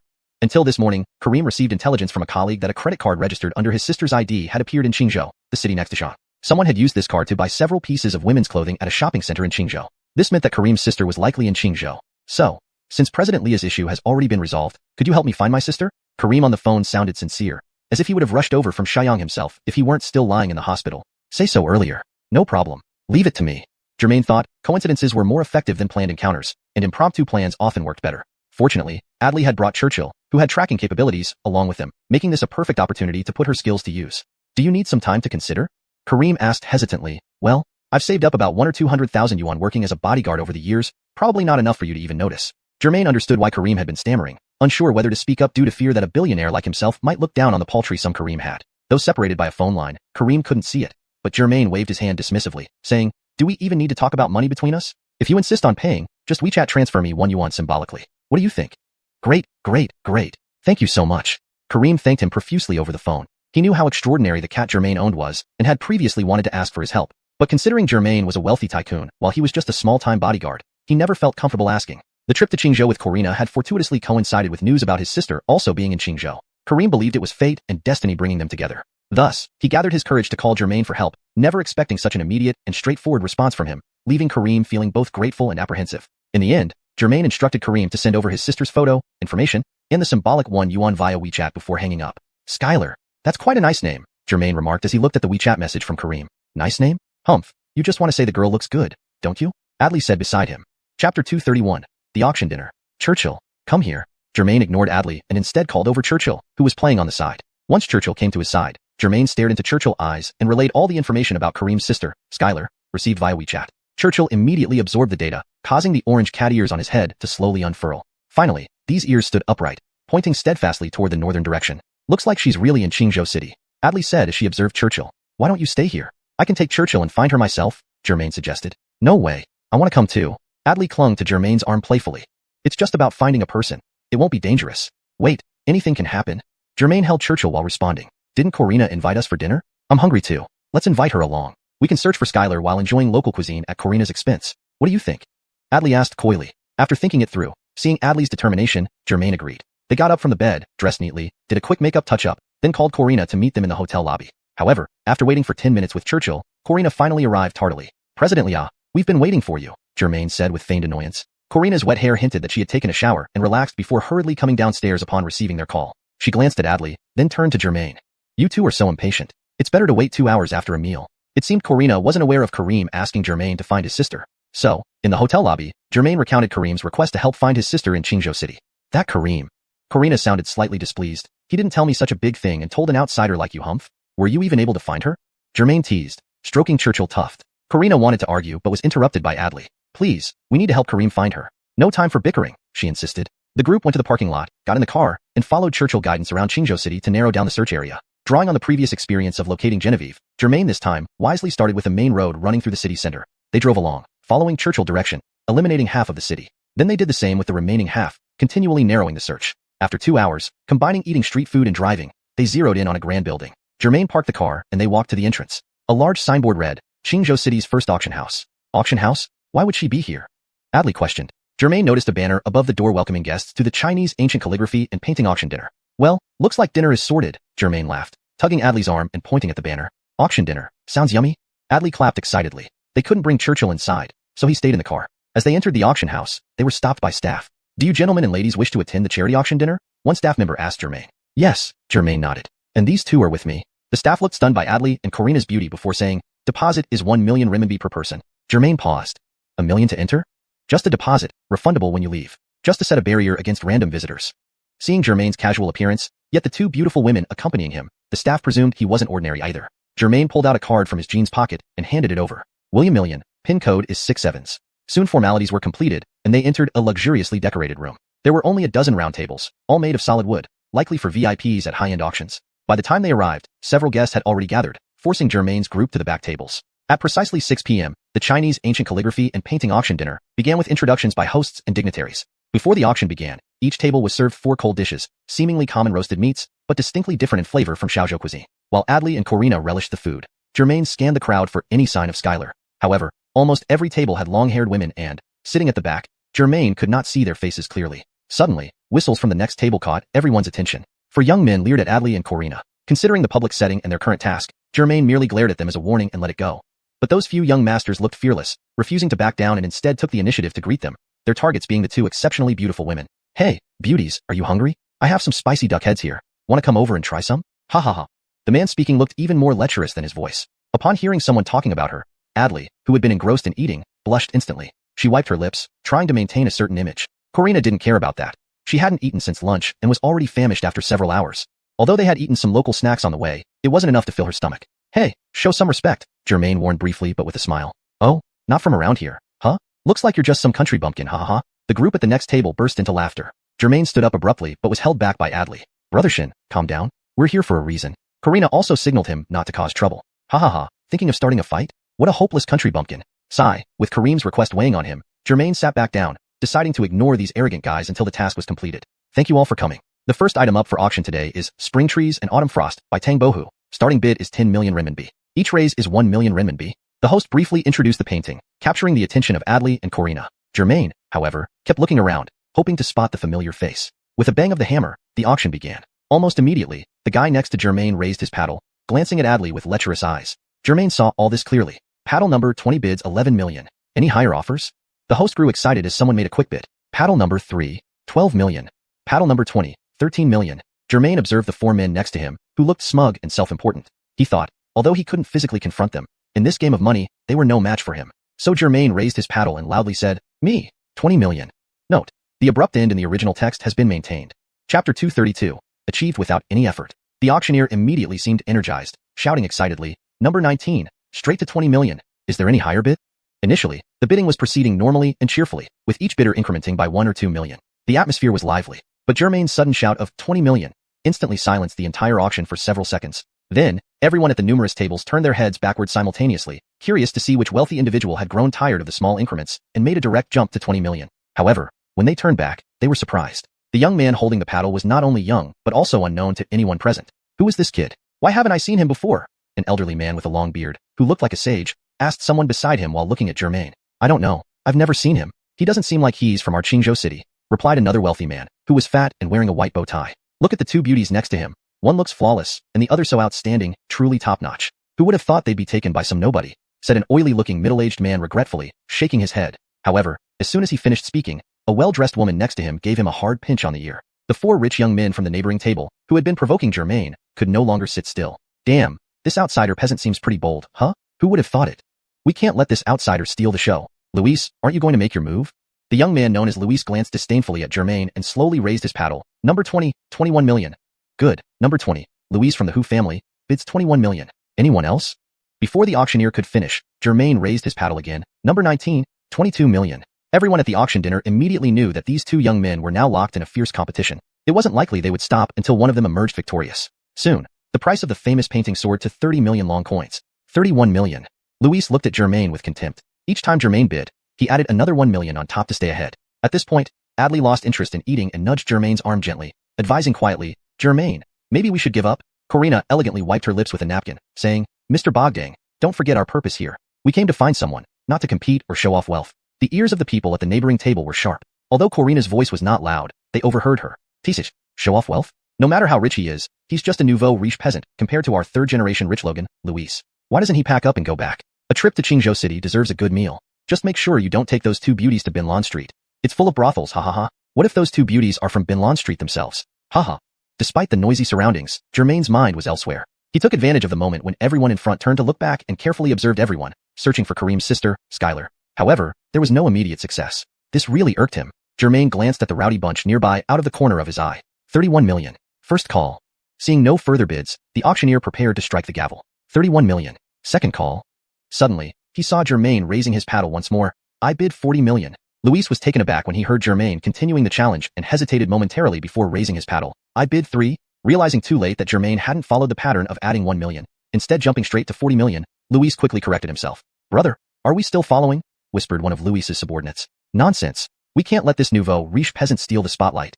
Luis responded in a low voice. He couldn't possibly retract his raised paddle under the gazes of so many people. Gentleman number 20, what's your bid? Please confirm. The auctioneer held the hammer and pursued. Luis clenched his teeth and called out, I bid 41 million. Staying true to his earlier strategy, Luis bid exactly 1 million more than Germain each time. But now that the bid had surpassed 40 million, it pained him. His grandfather had given him 50 million to buy 2 paintings. But this first famous painting had already reached 41 million. Germain nonchalantly surveyed the crowd, table by table, searching for Skylar, hearing Luis's bid without lifting an eyebrow, only raising his number card, 50 million. Humph, daring to provoke me today? Zaintel Master has money to spend as he pleases today. How foolish. Whoa. The auction room erupted in surprise. Then came a round of applause, making Germain feel slightly embarrassed. Meanwhile, Luis wished he could dig a hole and crawl into it. His fellow rowdy friends, unaware of the situation, continued urging him to raise his paddle and challenge Germain. Forget it. This nouveau riche doesn't understand the value of art. This painting is worth no more than 25 million. 50 million? Humph, it will never appreciate to 50 million? Luis replied in a forced calm tone, but his wandering eyes betrayed him. The Logans around him deflated like balloons, sitting silently in their chairs without a word. With their leader retreating, they dared not say anything either. 50 million. First call. 50 million. Second call. 50 million. Third call. The experienced auctioneer, seeing the demeanor of gentleman number 20, knew Luis had backed down, accelerating the hammer's fall. With a resounding clunk, the entire hall burst into thunderous applause, which gradually subsided. Congratulations to gentleman number 19 for acquiring Tang bohos, spring trees, and autumn frost. The auctioneer managed to interject after the applause finally settled. Time flew by, and the 2-hour-long auction dinner finally concluded. Germain didn't bid on any other items. Whenever Luis from the neighboring table raised his paddle, Germain would counter him, increasing the price. As a result, Luis's confidence waned entirely, failing to win a single artwork throughout the entire auction. Leaving empty-handed despite starting with 50 million long coins from his father, Luis felt utterly humiliated. But Germain used legitimate competitive tactics. Money talks, so Luis had no recourse. Before the official end of the auction, he slinked away with his entourage. Full and satisfied. Adley patted his belly contentedly. Since entering the auction dinner venue, Germain had been looking around for his target. Over the 2 hours, he had meticulously scanned each table and individual, but still couldn't find any trace of Skylar, which infuriated him. Even when the auction concluded and all the other guests left, Germain didn't spot even a strand of Skylar's hair. How strange. Why isn't she here? Germain sat in his chair, scratching his head, wondering if Churchill had made a mistake. But the issue was that Churchill used superpowers to locate people, not subjective judgment, so theoretically, it shouldn't have gone wrong. As they were at a loss, the host finished tidying up and saw that the 3 hadn't left yet, so he came over to inquire. Sir, why haven't you gone backstage to collect your spring trees and autumn frost? In fact, throughout the auction, Germain had been somewhat absent-minded. He even forgot the name of the famous painting he had bid on. The host nominally asked Germain to go backstage to pick up the item he won. In reality, he was also urging Germain to pay promptly to avoid skipping out on payment. However, for the auction company, even if someone skipped out on payment, it wasn't a big deal. When registering, attendees had to leave a deposit of a few million long coins, which would be forfeited to the auction company if they did not pay. Thus, the auction company only faced the issue of earning more or less money. Selling the painting earned them commission.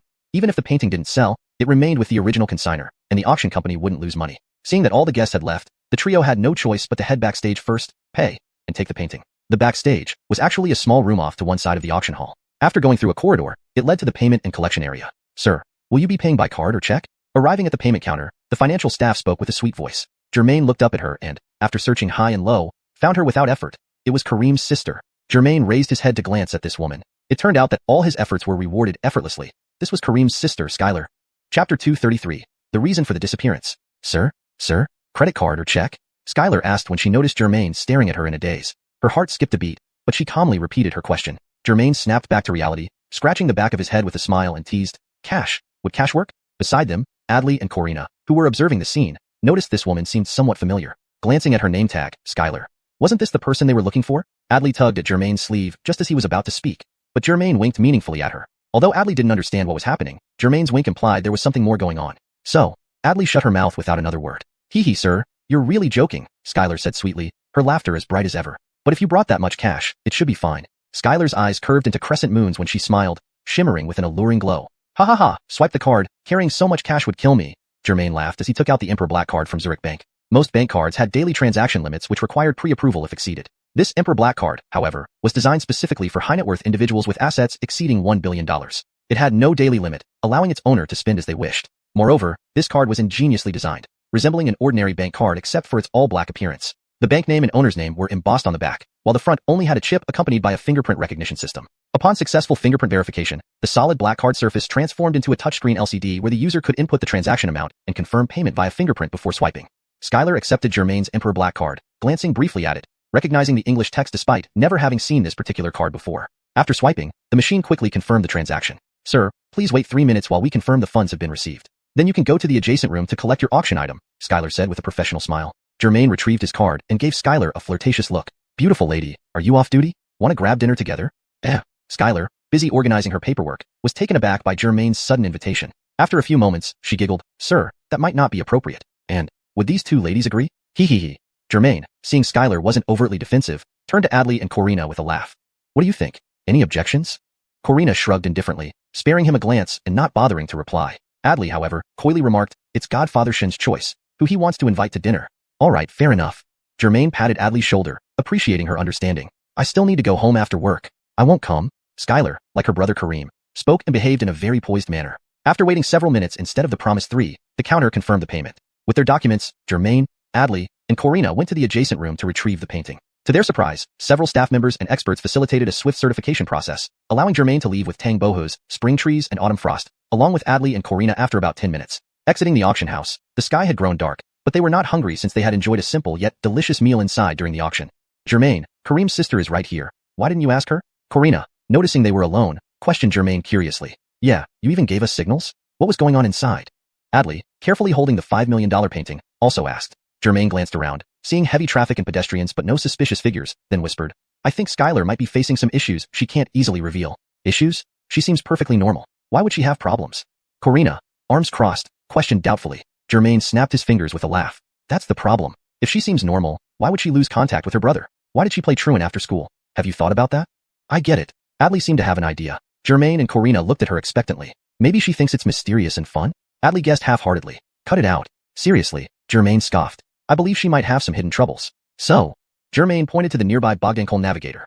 She may not be able to speak freely inside. Let's wait in the car until she comes out and talk to her properly. They returned to the car, patiently waiting for Skylar to emerge. The two women in the back seat grew friendly over their shared interest in Churchill, proving that pets, especially cats, are indeed effective at breaking the ice. However, Germain, sitting in the driver's seat, was focused on watching the auction house entrance rather than entertaining the ladies or teasing the cat. After about 30 minutes, it seemed like the auction house was closing down. One by one, staff members began leaving, and Germain carefully observed every woman coming out. Soon, an unfamiliar figure emerged, a lone woman stepping out of the main gate.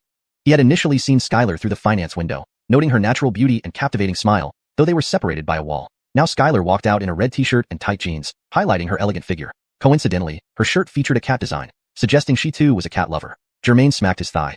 Bringing Churchill along had been a good idea. This plan was likely to succeed. As he prepared to get out of the car, he noticed Skylar walking toward the vehicle with two female colleagues. He waited until she neared the car before lowering the window and calling out, Hey, Skylar! Beautiful lady. Done with work? Skylar, engrossed in conversation with her colleagues, froze upon hearing someone call her name from the car beside them. Her two colleagues recognized him as the gentleman who had tried to charm Skylar earlier and left her alone with a knowing smirk. Do you need me for something? Skylar asked uncertainly, pointing at herself. Germain waved her over. Yes. It's too hot outside. Come into the car and talk. Skylar hesitated, but decided it was safe in broad daylight. Turning, she approached the car, opened the passenger door after seeing Adley and Corina in the back, and sat in the front. Germain glanced back at Churchill, and sure enough, its clump of orange-red fur was pointed straight at Skylar. When Germain mentally told Churchill to stop looking for people, the fur on its head slowly flattened. Wow, so cute. How can this fur move? Is it a robot cat?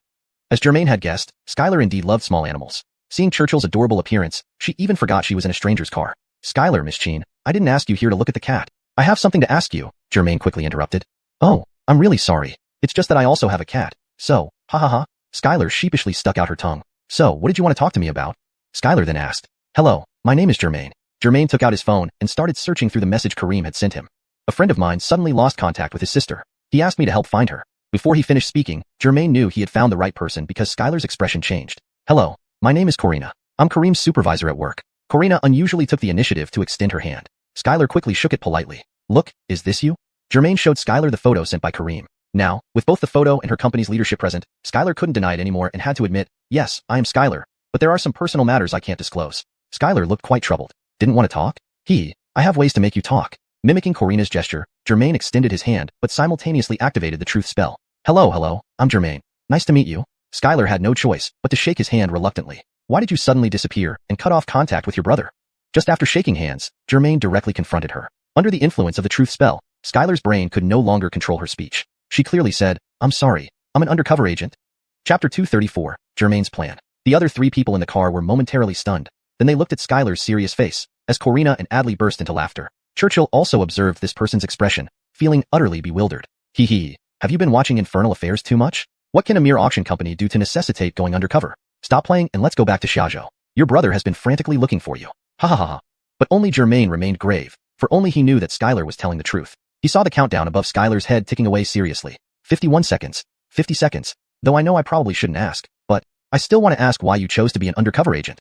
Germain asked earnestly. Ha ha ha, Germain, she's just messing with you. Don't take her seriously, Corina said with a laugh. Germain smiled at Corina. Just hear what she has to say. There was less than 50 seconds left, but since Skylar was under the influence of truth spell, she only had to tell the truth and not rush through her words within 50 seconds. It turned out that back then, Kareem went abroad to earn money for Skylar's education. However, unbeknownst to Kareem, Skylar enrolled in the police academy instead. All the school information she left behind for Kareem was fabricated. She planned to surprise her brother after graduation, but an important case emerged that required selecting newly graduated female students from the police academy to work undercover. Skylar volunteered for the mission and became an undercover agent. With no immediate family besides her brother who was abroad working as a mercenary, and without even a Logan friend, she was perfectly suited for this task. As such, her superiors approved it quickly. Due to the nature of the mission, Skylar decided to vanish, disappearing before her brother and her few friends. 1 second. 0 seconds. Just as Skylar reached this point, the effect of the truth spell wore off. But this super truth spell was far superior to the previous basic version by countless times. The moment the truth spell's effect ended, the countdown above Skylar's head transformed into a line of text. More accurately, it presented an option. Do you wish to continue? Yes/no. Before Skylar could speak again, Germain naturally chose yes, so she could continue without having to shake hands or expend any more positive energy. So Skylar resumed speaking. It turned out that the auction house where Skylar was operating as an undercover agent was implicated in a severe case of smuggling national treasures. According to reports, the treasure, unable to find the right opportunity to be moved overseas, was still hidden within the auction house. Skylar now had two missions. First, to uncover the location of the treasure and ensure its safety, preventing it from falling into foreign hands. Second, to gather evidence of smuggling crimes within the auction house. At this point, the countdown above Skylar's head ended once again. 1 second. 0 seconds. National treasure? What kind of national treasure requires an undercover operation? It must be extremely valuable, right? Adley asked curiously. The effect of the truth spell had ended, yet despite the air conditioning in the car, sweat trickled down Skylar's forehead. She couldn't understand why she was revealing these state secrets to people she had met only twice. Since accepting the undercover mission, Skylar had been extraordinarily cautious, almost to the point of taping her mouth shut while sleeping to prevent talking in her sleep. Sorry, I cannot. Skylar started to refuse but was cut off when Germain renewed the truth spell. Her speech remained uncontrollable, forcing her to answer the question sincerely. What exactly is the national treasure that requires an undercover investigation? Germain asked. The Imperial Seal. The 4 words that came out of Skylar's mouth stunned the other 3 people in the car. The Imperial Seal? The one made from xiuxian? Despite being a young female CEO, Corina already knew quite a bit about this matter. Note, xiuxian is the correct way to refer to this specific jade in English, as it is a proper noun. But wasn't it lost during later wars, never to be found? Although Germain had never excelled academically, he had picked up some knowledge about the Imperial Seal while gaming in the past. It has resurfaced now. Reliable sources confirm that this Imperial Seal is genuine, verified by several experts in the black market. Skylar continued truthfully. How valuable is the Imperial Seal?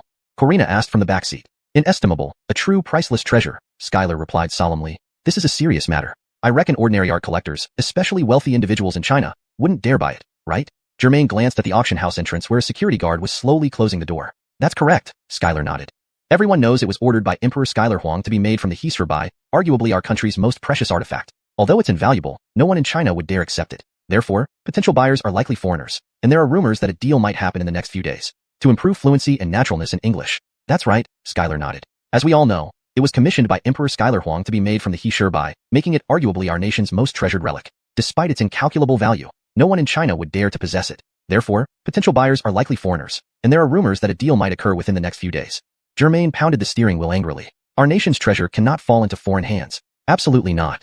Germain, why don't you buy it and donate it to the state? You have enough money, after all, Corina suggested. But Germain hesitated. I only have a few $100 million in cash and liquid assets, and I spent $50 million today. Most of my wealth is tied up in stocks, which aren't easily liquidated and will take time. What should we do then? Call the police to investigate? Adley, wide-eyed, inquired. Foolish, Germain tapped Adley's head. If the police conduct a public search, wouldn't it tip them off? What should we do then?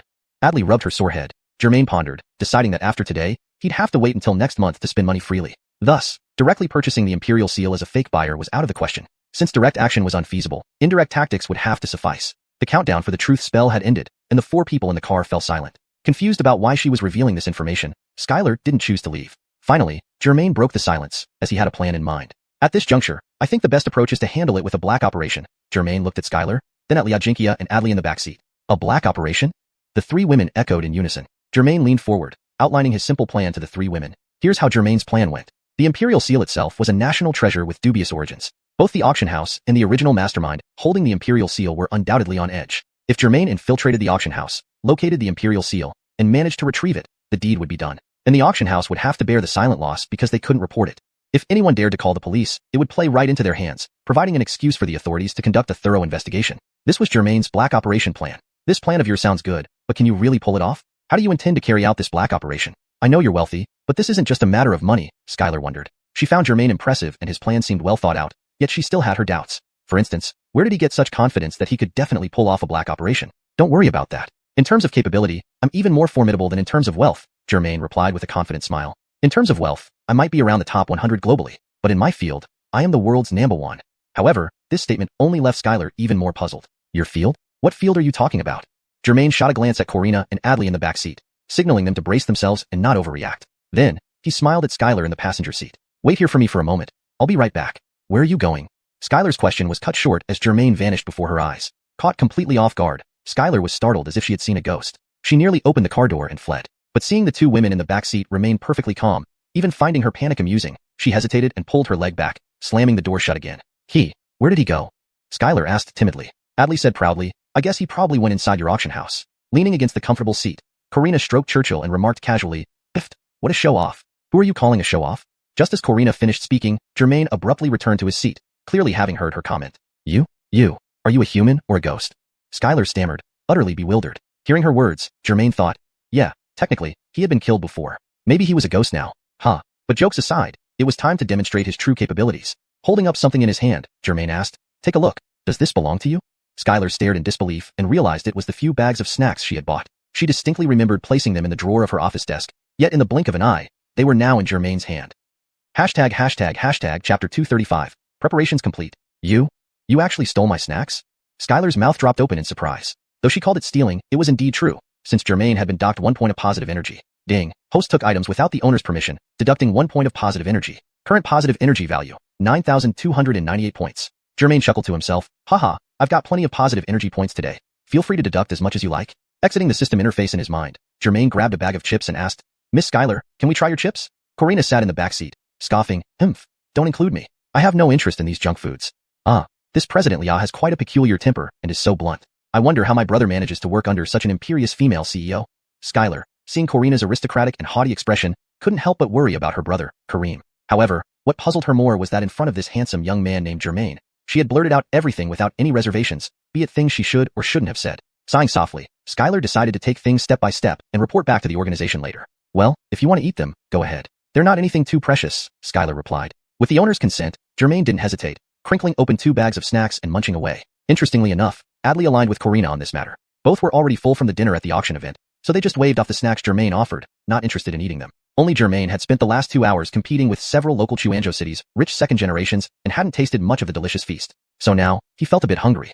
So, have you thought about it? How do you plan to handle this situation?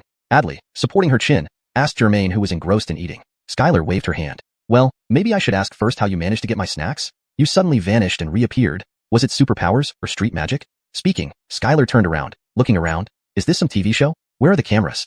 Cough cough. Germain nearly choked, laughing. Kareem's sister, you're honest with me, so I'll be honest with you too. It's not a TV show. I merely know a bit of instantaneous movement, cough cough. Instantaneous movement? Skylar looked at Germain as if he were an alien. Although she had braced herself for something like this, she was still astonished. Does that mean those rumors are true? Rumors? What rumors?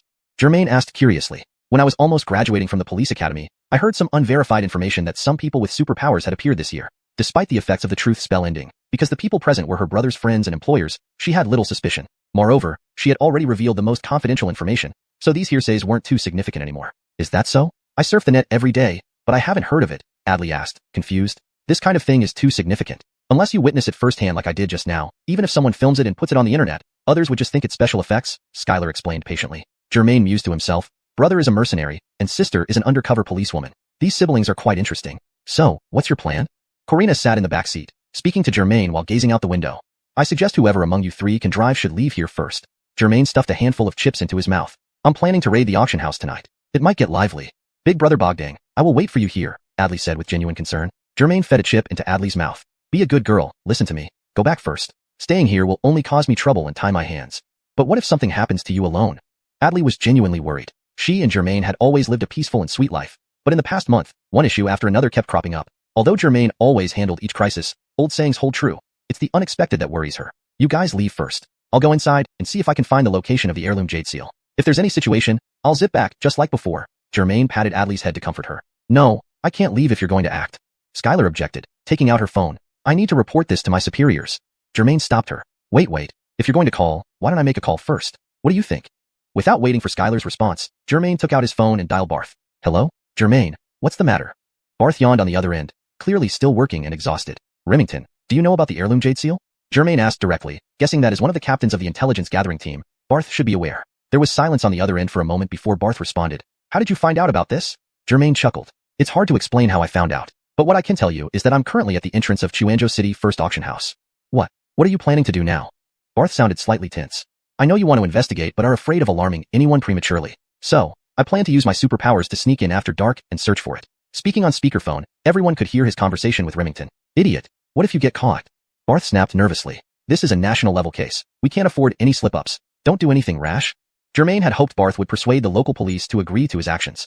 Instead, he immediately opposed the idea. Seeing no other way, Germain detailed his black against black plan to Barth and elaborated thoroughly. After he finished, there was a long pause on the phone. Finally, Barth replied, you can proceed, but absolutely don't do anything reckless. The heirloom jade seal symbolizes our nation's civilization and cultural heritage. If it ends up abroad or gets damaged, the loss would be immeasurable, as it's priceless. Don't worry, I'm absolutely reliable when it comes to doing things, Germain said, patting his chest. Tell the local police here that if I can find the heirloom jade seal smoothly, I'll take it back directly. If I get discovered, then I'll have to resort to force. You guys on the police force should be ready in a safe place outside. Once I start fighting with others, you can come in under the pretext of handling a brawl and thoroughly search the auction house's premises. How about it? Remington, isn't my plan very creative and foolproof?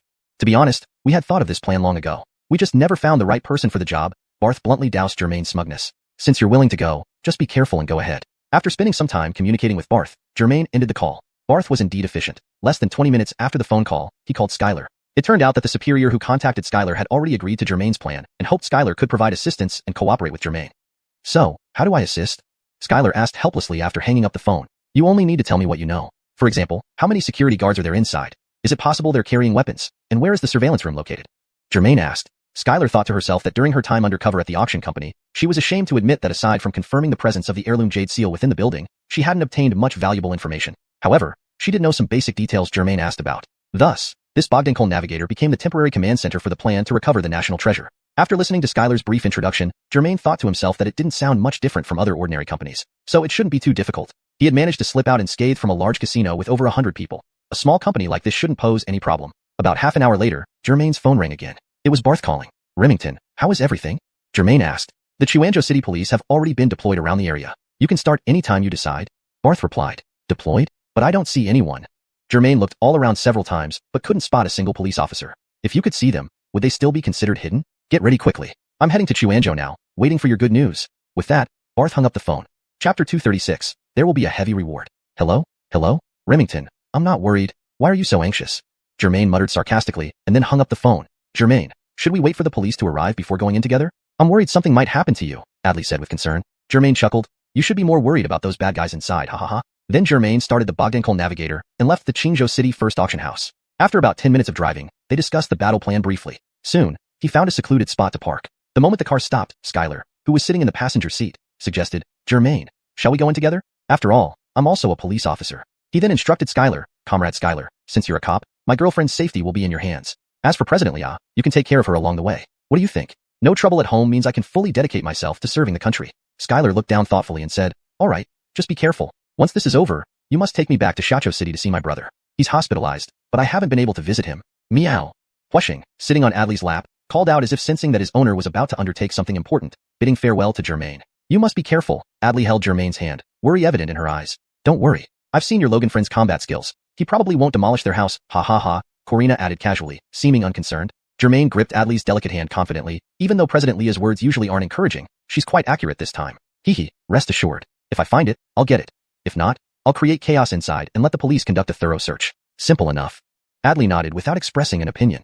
Nightlife in Xuanhuan City wasn't as vibrant as in Xiuxian City. Despite it being only around 7 or 8 p.m., there were already few pedestrians on the streets. In the night, after saying goodbye to the 3 ladies in the car, Germain instantly disappeared from inside the vehicle. Too amazing. Skylar couldn't help but marvel, watching Germain vanish right before her eyes, completely starstruck. You really should have gone with him. That guy is capable of much more than these minor tricks, Corina suggested beside her. Hearing the two women talk about her Logan friend, Adley felt exceptionally proud and warm inside, though she didn't say anything. For Adley, while Germain's wealth and good looks were impressive, what made her most proud was his unparalleled superpowers and his important mission for the country. But despite her pride, she was still very worried about Germain's safety. Just moments ago, Germain had been in the car, and now he stood near the entrance of the Qingzhou City First Auction House, leaning against a short wall. He took out his phone, pretending to browse, using peripheral vision to scan for suspicious individuals. After about 3 to 5 minutes, nothing unusual appeared except some passersby and vehicles. Convinced the area was relatively safe, Germain decided to teleport in when the opportunity arose. He noticed the wall extended to the auction house corner, where the lighting was dim and hidden, likely unnoticed by others. Pretending to find a place to relieve himself, he whistled and hummed a tune, walking into the shadowed corner. Reaching the shadows, he saw graffiti on the wall. No urinating here. Violators will be fined 200 yuan. The smell of urine confirmed this place was often used as a public toilet. Pinching his nose, Germain realized this wouldn't deter him from his mission. Just as he prepared to move, a sudden beep from the system startled him. Oh please. At this critical moment? You scared me. Germain hurriedly entered the system to check the notification. The system announced, new mission released. Recover the Imperial Seal. Time Zainmit, 24 hours. Germain breathed a sigh of relief. Good thing it's about recovering the Imperial Seal. Any other task, and I wouldn't have time for it. The system continued, please don't waste time. This mission has a 24-hour limit. Completing it sooner results in higher rewards. Failure to complete within the time limit will result in severe penalties. Germain asked, how severe? The system replied, if the mission is overdue, this system will deem the host unfit, resulting in the system's departure and the host's death. Ha ha ha, thought there would be some punishment, Germain laughed. But it doesn't matter. I'll complete the mission and recover the Imperial Seal. And not in 24 hours, tonight? The system responded, 1. Wish you luck. If you complete the mission tonight, you'll receive a significant reward. Germain checked his stats. Positive energy points, 9278. Fame points, 11250. Current mission, recover the Imperial Seal. Mission progress, 1%. Current abilities, super true word spell, super instant teleportation, super heavenly chi aura, super fireball spell. Current treasures, Thundercat, Huasheng, grand restorative pill. Whatever, at least give me another 0 in positive energy as a reward. At least my current positive energy is sufficient for this task, Germain thought. Exiting the system interface, the stench of urine assaulted him. He teleported to the office where he had seen Skylar during the day. Damn, it says no urinating here, yet people still do it. Security guard Lu Zuki walked towards the dark corner by the wall with a baton, having seen a figure enter it while on patrol. Though warnings had been posted, drunkards from nearby barbecue shops still use this area. Lu Zuki, who had faced criticism earlier for this issue, planned to catch this trespasser as an example. Thinking this, he walked towards the corner alone, knowing it was a dead end and he could easily trap the person. Huh? Am I seeing things? But when he reached the wall corner, Lu Zuki was taken aback. Apart from the pungent smell of urine, there wasn't a single soul in sight. Damn, am I seeing things? Lu Zuki looked around. Indeed, no one else was there except for himself. Lu Zuki looked up at the fence. Could it be that he climbed over it? However, he quickly dismissed this idea. This fence wasn't very high, only about 2 meters, which any average young adult male could easily climb over. But the problem was twofold. First, the top of the fence was covered with broken glass and bottle shards. From the moment he noticed someone to the time he arrived here, it had been merely 10 to 20 seconds, too short a time for anyone to have scrambled over it. Second, there was no need for anyone to climb the fence. On the other side was just a small park. Admission to the park was free, and it was only a 3-minute walk from here. Why would anyone risk climbing the fence? Ultimately, Lu Zuki concluded that his eyes must be playing tricks on him. There was clearly nothing, yet he had hallucinated seeing someone approach. Hey, Lu Zuki, where did you go? Why aren't you at your post? At this moment, his boss's voice crackled through the radio clipped to his shoulder. Got it.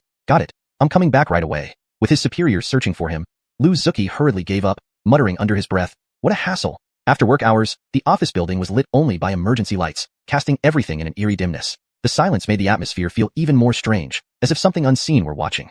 Germain, who was stealthily moving inside the office. As soon as he teleported in, he glanced up at the camera, then quickly hid in a blind spot out of its view. This won't do. I need to find a way to take care of the surveillance room first, Germain thought as he eyed the security camera above. Germain knew that handling the surveillance room was crucial. If he could disable or divert the cameras, he could move around undetected. He needed to act fast and efficiently without raising any alarms. After all, time was of the essence. Chapter 237. With great power comes great responsibility. I envy you so much, having such a capable Logan friend, Skylar said to Adley, her face full of admiration. But since he called my superior, doesn't that mean the government knows about his superpowers? Is that really okay? Adley looked worried and sighed. I just want to have a simple relationship. I really don't want a Logan friend who's always playing the hero. If you don't want him, you can give him to me, Corina suddenly interjected. Ah. Skylar nearly dropped her jaw in shock. Her brother's boss was really something else. You really want him? Adley was equally astonished. Which woman wouldn't wish for a heroic Logan friend? She herself was just worried about Germain's safety. Just kidding. Corina laughed at the two women's reactions. With great power comes great responsibility. Such a Logan friend isn't easy for an ordinary woman to handle. Whoever wants him can have him. I definitely don't have what it takes. Corina's comment only made Adley more worried. You're a billionaire boss and even you think this? What am I supposed to do? As the women chattered, Germain suddenly appeared back in the driver's seat of the Bogdankel Navigator. Luckily, I squatted before teleporting over. Otherwise, I would have hit my head standing up. Germain adjusted his posture and sat down properly. You? Already finished your mission so quickly? Skylar asked, disbelief clear in her voice. Were you hurt? Why did you finish so fast today? Adley was more concerned about Germain's well-being. After all, health was crucial. Karina glanced at Germain, flicked her hair and teased, haha, looks like you chickened out and ran away. Please, I've only been there for a few minutes. Even if I wanted to run, it wouldn't be that quick. Germain retorted, then seriously asked Skylar, by the way, you've worked there for some time now. Did you ever take any photos inside with your phone? Why are you suddenly so cautious? With your abilities, you could just flatten the place, Karina persisted. Of course, I prefer using intelligence first. Find the location of the Imperial Seal and let the police handle it. It's simple. Why resort to violence? Germain explained. Skylar pulled out her phone and opened the photo gallery. I took some photos while pretending to take selfies when gathering information. Do you need these? Are they useful? She asked, puzzled. Send all of them to my number. Germain handed over his phone. They added each other on WeChat, and Skylar sent all the photos from her gallery to Germain's phone. Germain browsed through the photos. Most were indeed selfies taken by Skylar at the auction house, but unlike typical selfies, these focused on the background environment rather than herself. Any photos of the surveillance room? Or nearby areas? Germain asked, flipping through the gallery. I need to sneak into the surveillance room first and deal with whoever is inside to make our operation smoother. Skylar flipped through her phone, biting her lip in thought, and pointed to a photo after a while. This one, to my left, should be the surveillance room. Germain studied the photo carefully, nodded, and thanked her. Thank you for your help. This will work. He put his phone away and told Adley in the back seat, I'll be right back. Be careful. Before she could finish, Germain vanished from Adley's sight again. Damn, he comes and goes without a trace. So cool. Skylar exclaimed excitedly like a child. Meanwhile, Adley and Karina had long gotten used to it. Using the photos provided by Skylar as a reference, Germain teleported into a corridor on one of the floors of the auction house. He looked around. Fortunately, no one was there. If he had materialized on top of someone, that would have been awkward. After confirming his position, Germain marveled at the incredible power of super teleportation. It allowed him to go anywhere without distance or frequency limitations, and the energy cost was almost negligible. Sure enough, as Skylar mentioned, the surveillance room was nearby. Germain tiptoed to the door of the surveillance room, placing his ear against it to listen for any movement inside. He hoped no one was inside so he could sneak in and create some chaos to ease his later operations. Unfortunately, reality set in. He heard multiple voices speaking inside. Though muffled by the door, it was clear several people were present. Germain looked up at the security cameras mounted on the ceiling. One at each end of the corridor captured his current position. Fortunately, no one inside noticed him yet. Reluctantly, Germain teleported into what seemed to be a blind spot. Damn, this is troublesome. Must I use brute force? Germain muttered to himself, leaning against the wall. Before he could stabilize, the surveillance room door creaked open. God damn it, did I get caught? Without hesitation, he saw a darker shadow nearby and immediately teleported there, hoping it was safer. These kicks suck. I bet on winning by 1 goal, but lost by 3. Yeah, I'm nearly broke too. No more betting next time. Amin security guards in uniform emerged from the surveillance room, chatting about a soccer match they had been watching. They seemed to support the losing team. Their conversation echoed loudly in the empty hallway. Fortunately, they walked past Germain's hiding spot without noticing him, closing the door behind them and heading down the opposite corridor. Germain exhaled in relief, noticing the door hadn't fully closed yet. Seizing the opportunity, he instantly teleported beside the door, gently stopping it from closing. Through the narrow gap, he peered inside. On the control panel of the surveillance room, a laptop played highlights of a soccer match. Clearly, they had been watching the game. Next to the laptop, remnants of snacks and beer cans littered the table. One guard was cleaning up, grumbling under his breath. Damn, they just eat and drink, leaving all the work to me. He complained that although 3 people had been watching the match, drinking and eating snacks, he was the only one left to clean up the mess. But despite his grumbling, he knew someone had to do the work, so he gritted his teeth and continued cleaning. Before long, this diligent security guard had gathered all the trash on the table into a large plastic bag and turned around, likely intending to dispose of it outside. Reacting swiftly, Germain instantly dodged behind the door as the guard turned away. Sure enough, the guard soon emerged with a bag of trash, ready to exit the room. Just as the guard's foot stepped out and his hand touched the doorframe, Germain knew the moment had come. The surveillance room initially had 3 guards. 2 had just left, and now the last one was about to depart as well. An opportune moment indeed. So, at the instant when the guard was about to step out but hadn't yet, Germain selected an image in his mind. A scene he had spied through the door crack, and instantly teleported inside the surveillance room. Germain had barely slipped in when he heard a click behind him. The guard, having disposed of the trash, had exited and closed the door. Though he had managed to get in, time was still limited for Germain. He needed to ensure that the guards wouldn't see him moving freely within their company without arousing suspicion. Easier said than done. Considering the guard who had gone out to discard the trash might return in a couple of minutes, Germain glanced at the numerous small screens in the surveillance room, thinking that unless extremely unlucky, even if the guard returned and sat down to watch the monitors continuously, it would take a while before noticing anything amiss. However, considering his recent streak of bad luck, there was always the possibility that the guard would immediately spot the intruder in the auction house. Return? A thought flashed through Germain's mind, and he turned towards the door. I'll just make sure you can't come back. Note: the translation maintains the paragraph structure and line breaks from the original Chinese text while ensuring fluency and coherence in English. Chapter 238. Another peer has arrived. At the very moment he saw the door, Germain had an idea. He tiptoed to the door and quietly fiddled with the lock, quickly securing it from the inside. This way, even if the security guards returned, they wouldn't be able to open the door. They'd assume the lock was broken, never suspecting that someone had secretly slipped in. With the door securely locked, Germain felt slightly more at ease, knowing he would be safe for a while in the surveillance room. After securing everything, Germain turned his attention to the wall behind him. The wall was composed of dozens of small screens, forming one large screen, displaying most of the auction company's corners. On this large screen, Germain saw the guard who had left carrying a bag of trash, walking towards the bin at the end of the corridor.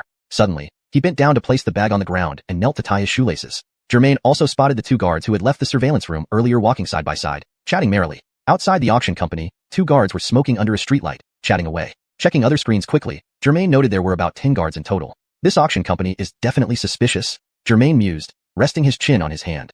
A regular company only needs 3 to 5 night guards, or maybe just an old caretaker. But this place, which isn't particularly huge, has at least 10 night guards. Thinking about it, Germain couldn't help but remark. With so many people, they must spend tens of thousands every month on salaries. Something's definitely off.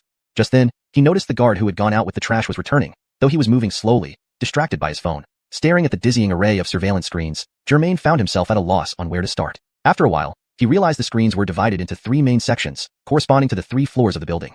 The leftmost section appeared to show the 3rd floor, where only 2 guards seemed to be playing on their phones, likely engrossed in games like Honor of Kings. Other floors generally had 4 guards each. So, Germain decided to investigate the 3rd floor first, then work his way down. To facilitate quick movements, Germain recorded the entire wall of screens with his phone. Putting his phone away, Germain checked the position of the returning guard, who was almost back. Glancing at the 3rd floor screens, he noted both guards were in one spot. By picking a room far from them, he could instantly teleport there safely. Examining the rooms on the monitors, Germain chose a small office, which seemed to be the furthest from the 2 gaming guards. Just as he was about to activate his telepathy for instant teleportation, the door handle rattled. The guard had returned. The guard chuckled at some vulgar videos on his phone using Wi-Fi, then tried the door handle. It didn't budge. Locked? He wondered, having merely closed the door without locking it upon leaving. He pulled out his key and inserted it into the lock, twisting it. Why won't it open? Frustrated, the guard pounded on the door after several failed attempts and kicked it before heading off to find others for help. Once the noise outside ceased, Germain turned to the surveillance screens again, seeing the guard walk away. He sighed with relief and focused on the selected office. It looked like a standard small office, not much space, 2 desks, a sofa, and a file cabinet. Nothing unusual. As Germain prepared to teleport, something strange happened. The door to the small office suddenly opened by itself. Germain blinked, doubting his eyes, but confirmed the door was indeed opening on its own, with no one around. Was it not properly shut and the wind blew it open? Before he could decide, the door slowly closed again by itself. This can't be the wind. How does it blow north first, then south? Germain deduced, feeling a twinge of unease. Could it be? As he pondered, another odd scene caught his eye. A glass cup sitting on the edge of a desk seemed to have been knocked off, yet mid-fall, it paused, hovered briefly, then slowly ascended back to the desk, albeit in a different spot. Germain's heart raced. If a guard had seen this, they would think they were witnessing a ghost. But Germain had experienced countless events over the past month. Looking at the surveillance, he quickly understood what was happening. Damn, I thought I was going to pull off a black job here, but looks like another peer has arrived. No wind could manage to open and close a door, then save a falling cup. This was clearly someone using invisibility. And considering his mission to locate the Imperial Seal, this unseen intruder must also be after it, and likely from a rival country. Since Barth hadn't mentioned anyone else being sent, this invisible entity wasn't on Germain's side. This thought, Germain felt his heartbeat quicken, and even a light sweat formed in his palms. According to the intelligence originally obtained by Skylar, the auction company and its Mu Ho Chumai run, behind-the-scenes seller, were supposed to conduct a transaction with an enemy country soon. It seemed that the buyer had no intention of paying or negotiations over the price had fallen through. Since they knew the Imperial Seal was in your hands, why not simply send some supernaturals under their command to steal it? Though Germain didn't study well or work hard at school when he was young and started living on the streets early, he still knew the significance of the Imperial Seal. After all, during his childhood, whenever there were history-related questions on exams, he could score steadily on those. Later, history wasn't tested anymore, which somewhat disappointed his young self. He knew this so-called Imperial Seal was carved from renowned jade by the first emperor, who hoped it would be passed down through generations. Zaintel did he expect that his arduously established empire would fall apart by the time of his second successor. As the legacy of the first emperor, this Imperial Seal became a divine object coveted by various forces. Finally, after passing through several dynasties, this Imperial Seal vanished during a chaotic era. After the disappearance of the Imperial Seal, the nation also began to decline from its peak, gradually falling behind the world until it reached a point where it could be dominated by others. Only in recent decades has it regained vitality. Thus, whether for our own country or for the opposing forces, this Imperial Seal is an extremely precious existence. If it can re-emerge in our country, it would undoubtedly boost national morale. But if it falls into enemy hands, the consequences are unimaginable. It would be a serious blow to our nation. Thinking about this, Germain swallowed, knowing the heavy responsibility on his shoulders. He couldn't help but feel nervous as he pondered how to deal with this unseen adversary. Knowing that the Imperial Seal was in their hands, it would be much simpler to send a superhuman operative to steal it, wouldn't it? Although Germain hadn't been a good student in his childhood and had dropped out early, he was well aware of the significance of the Imperial Seal. After all, whenever he took exams, he could reliably score points on history questions. Ironically, they stopped testing history altogether, leaving him feeling somewhat let down. He knew that this so-called imperial seal was carved from a world-renowned jade by the first emperor of Qin, hoping it would be passed down through generations. However, his hard-earned empire fell apart during the reign of his successor. As a legacy of the first emperor, the imperial seal became a coveted artifact, sought after by various powers throughout history. Eventually, after being passed through several dynasties, it vanished during a time of war and chaos. Following its disappearance, the nation began its decline from a leading position in the world to one of vulnerability and exploitation. It wasn't until recent decades that it started to rejuvenate. Therefore, the imperial seal is an immensely valuable object for both our country and our adversaries. If it were to reappear in our country, it would undoubtedly boost national morale. However, if it falls into enemy hands, the consequences would be dire, dealing a severe blow to the entire nation. Realizing this, Germain swallowed hard. He understood the weight of responsibility on his shoulders and felt increasingly nervous, pondering how to deal with this unseen intruder. Chapter 239. I'm not a good person. Since this person needs to push the door to get in, they definitely need to push it to go out. Germain's eyes were like those of a hunting eagle, sharply fixated on the screen. All I need is for him to move again. Anything in this room that catches my eye, and I'll teleport over instantly to apprehend them. Of course, for safety, I must activate my Hun Tiangang Qi before teleporting, just in case. To improve fluency and consistency in terminology. Of course, for safety, I must activate my Hun Tian Qi protective aura before teleporting, just in case. Germain glanced at the security guard who had left earlier, now returning with 2 others. The 2 new guards clearly resented their presence, while the one who broke the door wore an innocent look, muttering something indistinctly. It would take these people a while to open the door, so Germain wasn't worried. His only concern was the invisible intruder in the small office. Germain could have taken out all the guards on this floor in seconds by himself, but as he feared, alarming the enemy might cause unexpected reactions from their country, possibly provoking desperate measures. However, this concern seemed to have come seeking him. The enemy might be worried about delays, or perhaps the seller's unreasonable demands forced them to act directly. Since you can't resist coming here to grab it, then I won't hold back either. Germain watched the screen and sent a WeChat message to Barth. Remington, the situation may have changed. It seems another group has arrived, likely after the heirloom jade seal. I'll handle it accordingly. Be prepared. Germain received a reply almost immediately. Understood. Handle it as you see fit. Stay safe. Ha, Remington. Germain smiled and put away his phone. At that moment, Germain saw the filing cabinet against the wall on the small screen move. Its door opened by an invisible hand. Overjoyed, Germain knew the passage leading to the door was narrow due to desks blocking it. As long as he blocked the corridor, escape would be impossible unless through shrinking magic or smashing the glass. This was the opportunity Germain had been waiting for. Without hesitation, he fixed his gaze on the spot he had chosen on the screen, activated his Hun Tian Qi, and teleported, disappearing from the monitoring room. You see, it's the lock that's broken, not my fault. The aggrieved guard fumbled with the keyhole again, but there was no response. Move aside, you fool, let me try. The older guard, seemingly a leader, took the keys, twisting and shoving several times, yet the door remained unmoved. He sighed awkwardly. Why won't this stupid door open? I told you the door was broken, didn't I? Idiot. Even if it's broken, it's because of you. Quickly search online for a locksmith available this late. Otherwise, we'll have to break it open. Just as Germain anticipated, he arrived near his target spot upon teleportation. However, it was near rather than precise. He found himself floating about a meter above the ground. What's going on? Before Germain could react, a woman's scream erupted beneath him, and he fell straight to the ground, crushing the invisible person beneath him. By sheer coincidence, Germain's teleport coincided with the intruder moving outward, landing squarely on top of her. At 6 feet 2 inches and weighing 150 pounds, Germain pinned the intruder down easily. What stunned him more was realizing the voice belonged to a woman. What shocked him even further was that the invisible woman seemed to be unclothed. One of the guards, engrossed in a mobile game, said, "Hey, did you hear something?" His head didn't lift. His attention remained on the screen. Airdrop. Airdrop. Go grab the sniper rifle, I'll cover you. The other guard was too immersed to listen. Don't move. I'll kill you if you do.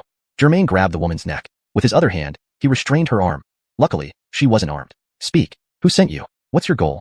Germain demanded, straddling the invisible woman quietly. Though he suspected she aimed for the heirloom jade seal, he opted to play dumb, hoping to elicit useful information. The woman coughed but said nothing. Realizing he choked her, Germain released her neck, holding both wrists tightly while clamping her waist with his legs. Even with her throat freed, she stayed silent, breathing rapidly. A wicked grin spread across Germain's face. I suggest you talk quickly. From what I remember, intermediate invisibility allows clothes to become invisible too. Yet you're stark naked, meaning you probably used basic invisibility, right?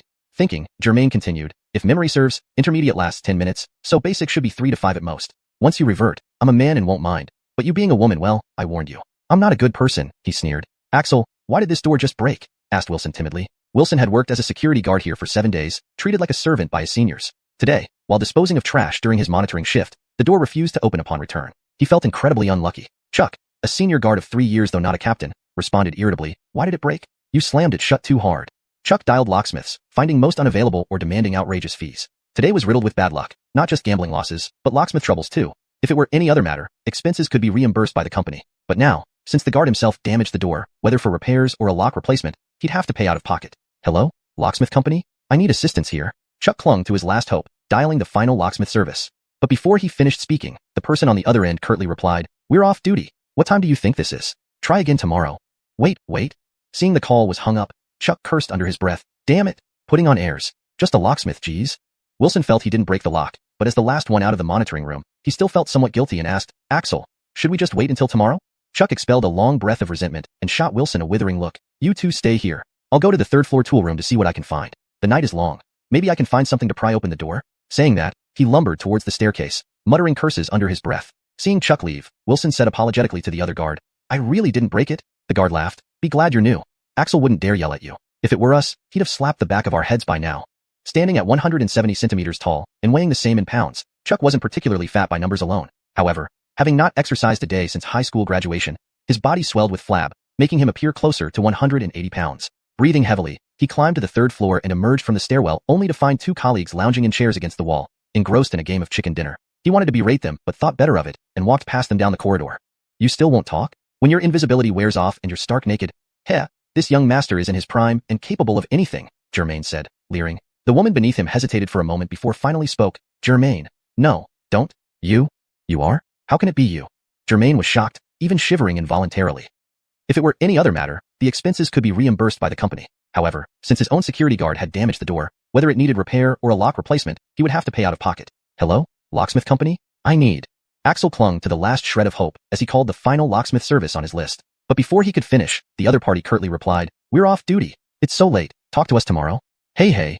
Axel checked his phone only to find that the call had been disconnected. He cursed under his breath. "Damn it. Why are you putting on airs? You're just a locksmith, Tiske." Although Wilson felt he wasn't responsible for breaking the lock, he was the last one out of the surveillance room and felt somewhat awkward. He asked, "Axel, should we wait until tomorrow?" Axel sighed with frustration and shot Wilson a glance, saying, "You two stay here. I'll go to the tool room on the third floor to see if I can find something. There's plenty of time tonight. Let's see if we can pry the door open." With that, he dragged his heavy body toward the staircase, still muttering under his breath. Watching Axel leave, Wilson turned to the other guard and said apologetically, "I really didn't break it." The guard chuckled. "Be grateful. Since you're new, Axel doesn't want to scold you. If it were us, he would have already slapped us across the back of the head." Axel stood at 170 centimeters tall and weighed 170 pounds. By no means was he exceptionally fat. However, he hadn't exercised since graduating from high school, leading to a swollen and flabby appearance, making him look more like 200 pounds. Panting, he climbed up to the third floor. As he emerged from the stairwell, he saw two colleagues sitting in chairs against the wall, engrossed in a game of PUBG.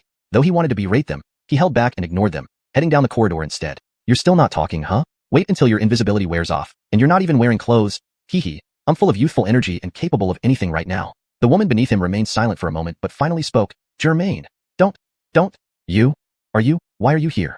Germain was shocked, even shuddering involuntarily. Chapter 240.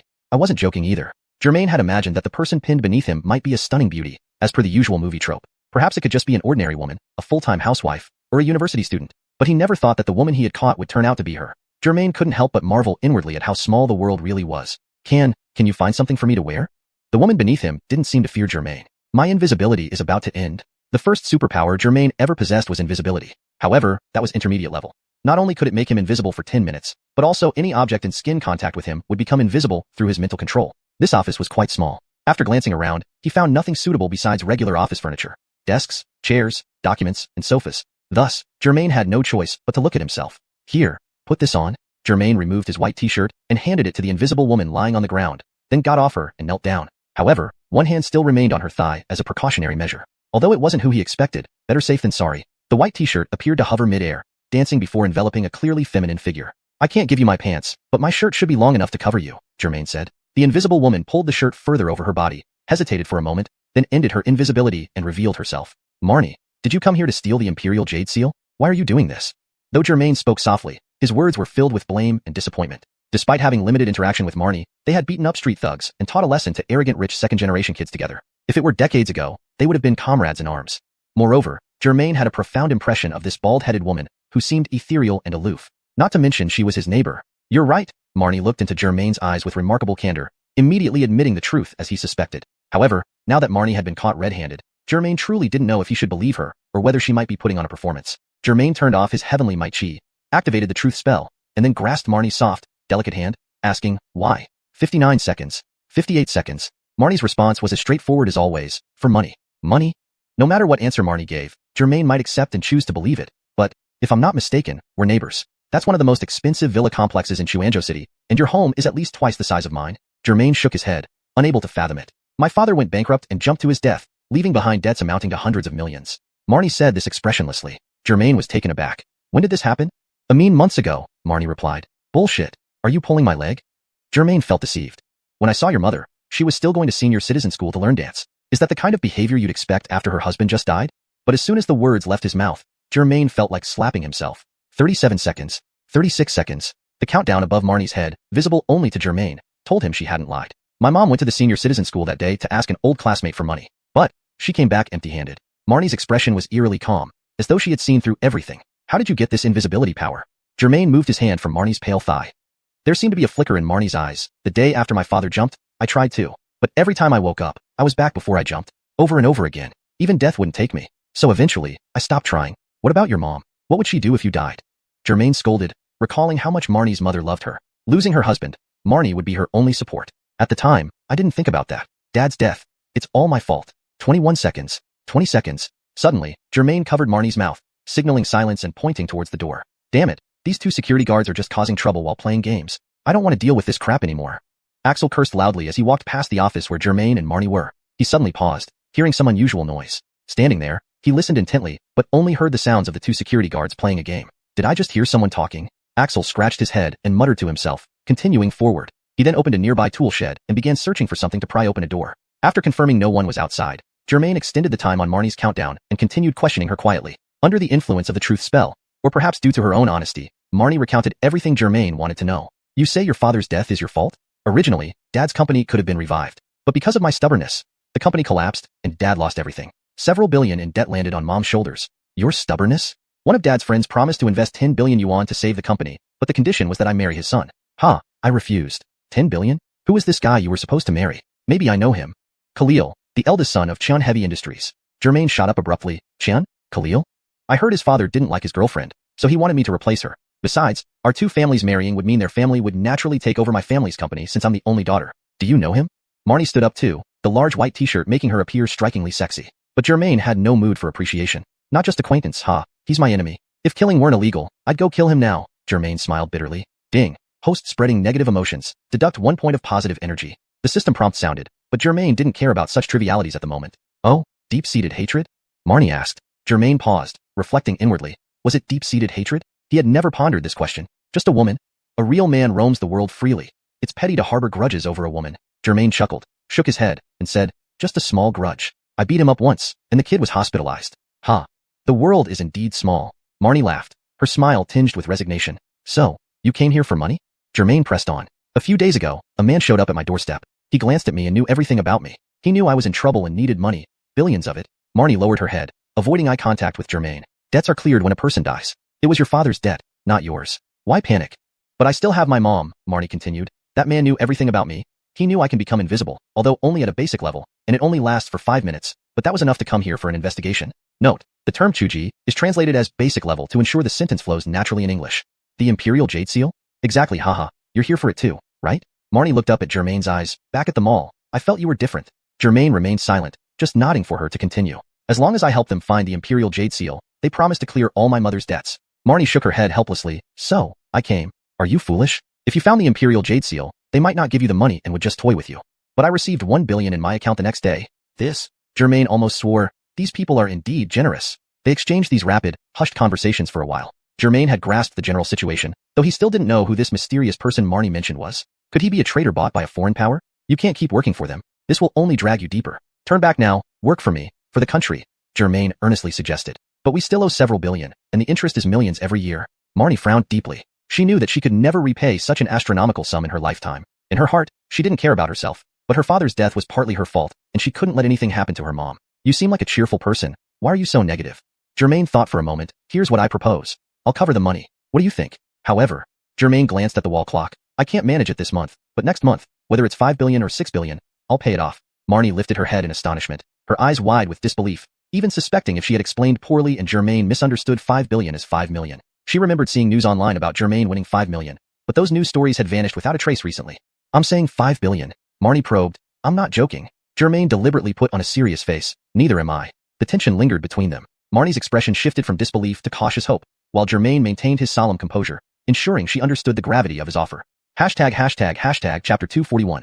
Searching the first floor. Germain skillfully took out his phone, opened the stock app, and logged into his account. Huh? Haven't checked in a few days, and it's gone up quite a bit again. As he spoke, Germain handed his phone to Marnie. This? Marnie's eyes widened as she involuntarily looked at the phone, counting the zeros, then back at Germain. What? Unbelievable? Germain remarked with a slight smirk. No, not that. Marnie returned the phone to Germain, saying, But why are you helping me? I told you, I can't pay this back anytime soon. Do you think you're beautiful? Isn't that reason enough? Germain grinned mischievously. Marnie blushed, remembering the embarrassing scene of lying on the floor just moments ago. Germain gently patted her shoulder and said, Just kidding. What I mean is, being brought back from the dead and having superpowers is a gift from heaven. If you can, contribute more to the country and its people, don't you agree? Marnie shook her head. I don't have such high aspirations. I only want to help my mother out of her difficult situation. People have different ambitions, and we shouldn't force them, Germain said. Don't worry about the money. Your life is long. Pay me back when you can, if you can. I'm not lacking 3 or 500 million, but you should give me something in return, right? Marnie instinctively crossed her arms. How do I repay you? It seemed Germain had successfully tamed Marnie, so he explained his thoughts to her. Searching alone was too inefficient. If they searched for the Imperial Seal together, their speed would double. Moreover, Marnie's invisibility was better suited for this task than his own. By the way, what's your superpower? Marnie asked curiously, unsure whether she should ask but ultimately letting curiosity win. Minnie, which one do you want to know? Germain answered seriously. Forget it, never mind. But Marnie thought Germain sounded a bit exaggerated. This young lady indeed has a stubborn personality. Germain felt somewhat embarrassed. All right, you keep searching this floor, stay safe. I'll check the other floors. How does that sound? Germain asked. But, there are 2 people outside. How will you go out? Marnie asked. Hee like this? Germain blinked his right eye. How? Marnie didn't understand at first, but instantly, she understood when Germain vanished from her sight without a trace. So, you can teleport? No wonder you suddenly appeared on me earlier. Recalling the earlier incident, Marnie felt rather embarrassed. Germain reappeared in front of Marnie less than a second after teleporting away. Why did you do that? You scared me half to death. Marnie, lost in thought, was startled by Germain's sudden reappearance. Germain reached out. Give it back? Give what back? The clothes. Marnie then remembered she was wearing Germain's white t-shirt while he was shirtless, showing off his muscles in front of her. Her basic invisibility couldn't hide objects she touched, so wearing clothes was pointless. You wait. Marnie shyly lowered her head, entered the invisible state, took off the t-shirt, and returned it to Germain. Remember, if anything happens, shout loudly, and I'll be there immediately, Germain said as he put on his clothes.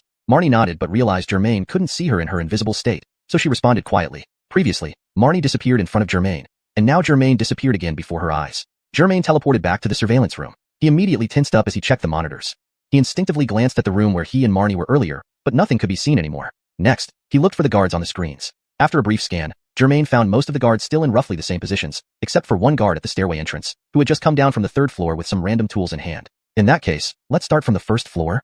The surveillance room was on the 2nd floor, and Germain planned to start searching upward from the 1st floor. If everything went smoothly, he should meet Marnie on the 2nd floor. Germain examined the layout of the 1st floor. There was a large lobby in the center, almost covering 50% of the entire floor, with 2 offices on each side, all of similar size. There was also a unisex restroom. Fine, let's start with the restroom. Since restrooms wouldn't have cameras, Germain would need to teleport to the door, which posed a risk of exposure. He carefully observed the 1st floor's environment, and chose the safest moment to move. Splash, splash. The sound of tools prying open the door came from the surveillance room entrance. However, Germain wasn't worried. The lock was sturdy and wouldn't be opened easily unless they dismantled the whole door. Seizing the moment, Germain silently appeared at the restroom door. He looked around. No one was there, but he couldn't be complacent. Germain gently pushed the restroom door open and slipped inside like a nimble black cat. The restroom was empty except for him. He decided to search this restroom along with the building. The bathroom was relatively clean, which made the task easier for him. Finding the Imperial Seal in such a vast building, possibly hidden in a tiny hole or pit, was nearly impossible. But since he had promised to find it, he must persevere.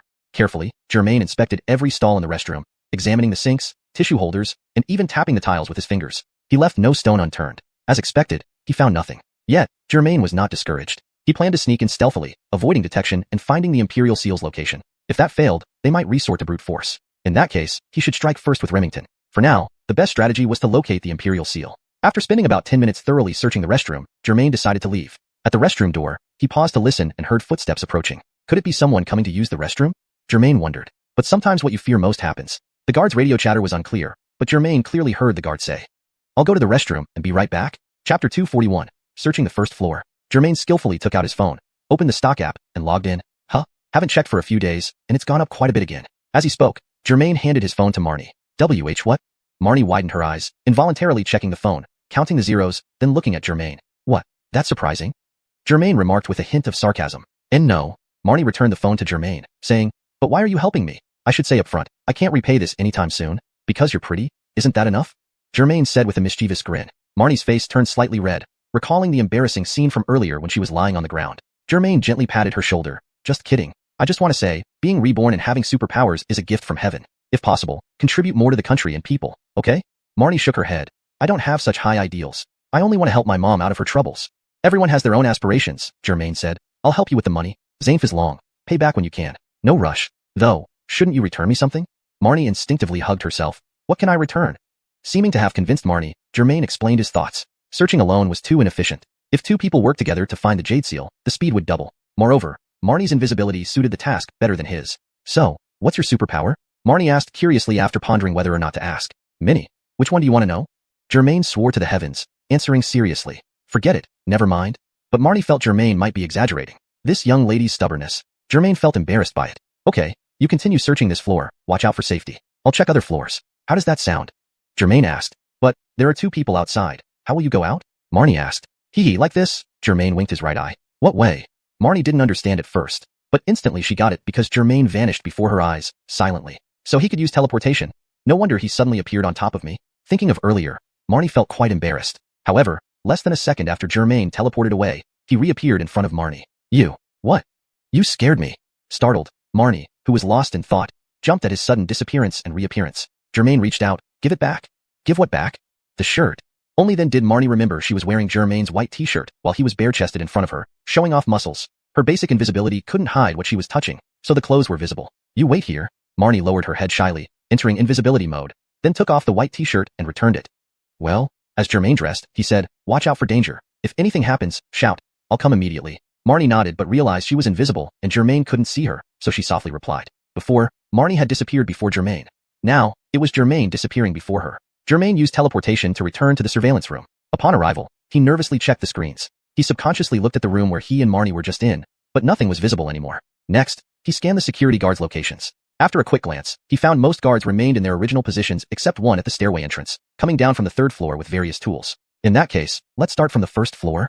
Since the surveillance room was on the second floor, Germain planned to search upward starting from the first floor, ideally meeting Marnie on the second floor. Observing the first floor, the central area was a large lobby taking up nearly 50% of the space. On both sides were 4 offices of similar size each. Additionally, there was a gender-neutral restroom. Alright, let's start with the restroom. Restrooms wouldn't have cameras installed, so Germain had to teleport directly to its door. This posed a risk of exposure, so he carefully watched the environment before acting. Splash. Splash. The sound of tools prying the door outside the surveillance room reached his ears. Germain wasn't worried. This sturdy lock would take time to open unless they dismantled the entire door. Timing it perfectly, Germain silently appeared at the restroom door. Checking left and right, seeing no one, yet still cautious, he gently pushed the door open, slipping inside like a sleek black cat. The restroom was empty except for him. Deciding to include this search, Germain examined everything. Each stall, sink, paper holder, and even tapped the reachable tiles, almost turning over the toilet. Unsurprisingly, he found nothing. Yet undeterred, he planned to stealthily enter, quietly finding the jade seal if possible. If not, well, desperate times called for desperate measures. The mysterious person using Marnie's invisibility to locate the jade seal might also resort to force if their plan failed. In that case, Germain and Remington should strike first. But the best strategy now was to find the jade seal first. After about 10 minutes, thoroughly searching the restroom with no results, Germain decided to leave. Hearing approaching footsteps as he neared the door, he paused, listening. Won't he come here to use the restroom? Germain thought. Worries often came true. The guard's radio was mumbling, but Germain clearly heard, I'll be back after using the restroom. Note, the term troubles is used based on context instead of kunjing. In an instant, Germain stepped into the system's time, contemplating whether to instantly move to another place or hide in the bathroom. After a brief thought, Germain decided to hide behind the door, reasoning that he might overhear some useful information if the guards continued talking. So, Germain quickly hid behind the door, pressing his back tightly against the wall, hardly daring to breathe. Germain had barely settled in when, within 3 seconds, the bathroom door was indeed pushed open, and a guard whistling merrily walked in. He went into one of the stalls, still whistling, to relieve himself but did not leave immediately afterward. Just as Germain wondered why, he heard the sound of a phone playing a pornographic video from the stall. This guy. Germain was speechless. He could do nothing but listen along with the guard. The guard watched the video, fumbling with his phone with his right hand. About 30 seconds later, everything ended. With slight disappointment, he tidied up, zipped his pants, flushed the toilet, and exited the stall. Damn. Each time it gets quicker. The guard grumbled as he left the bathroom, closing the door behind him. Seeing the man depart, Germain waited a few more moments inside the bathroom to confirm he was far enough away before quietly opening the door and slipping out. The corridor's dim lighting made it feel drowsy. Germain checked both ways, seeing no one, and then tiptoed to the room next to the bathroom. It was just a regular office. Germain spent a few minutes searching but found nothing suspicious, so he left. Spending another 10 minutes thoroughly searching the other 3 rooms on the first floor. All standard offices, revealed no anomalies either. Though this outcome was expected by Germain, it still left him slightly disappointed. Having finished searching the first floor, Germain used instant movement to return to the surveillance room. Outside the surveillance room, the few individuals were utterly frustrated by the unbreakable door. Holding the key yet unable to open the door, they didn't know where to turn for help. Axel, what should we do?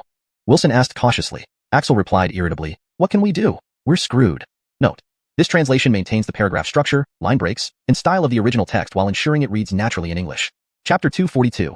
Diverting the tiger and stirring the snake. Marnie used her invisibility spell to check one room at a time during its short duration. Each time it expired, she recast it and moved on to the next room. It didn't take too long before she had checked all 3 floors, yet predictably, she found nothing. Out of options, she chose a safe spot to recast her invisibility spell. Passing by the 2 security guards engrossed in their phones, she walked down the stairs to meet Germain on the 2nd floor. However, just as she reached the 2nd floor landing, she heard noises coming from the corridor. Peering cautiously around the corner, she saw several guards arguing outside a room, but it wasn't clear what they were debating about. Feeling uneasy, Marnie stopped in the shadows near the stairs, deciding to wait until the commotion died down. Yet, just as her invisibility wore off momentarily, Germain spotted her on the surveillance monitors. Swallowing hard, Germain composed himself. Once he saw Marnie turn invisible again, he instantly teleported to where she was hiding at the stairwell. Thinking she was alone, she hadn't expected Germain to appear right in front of her.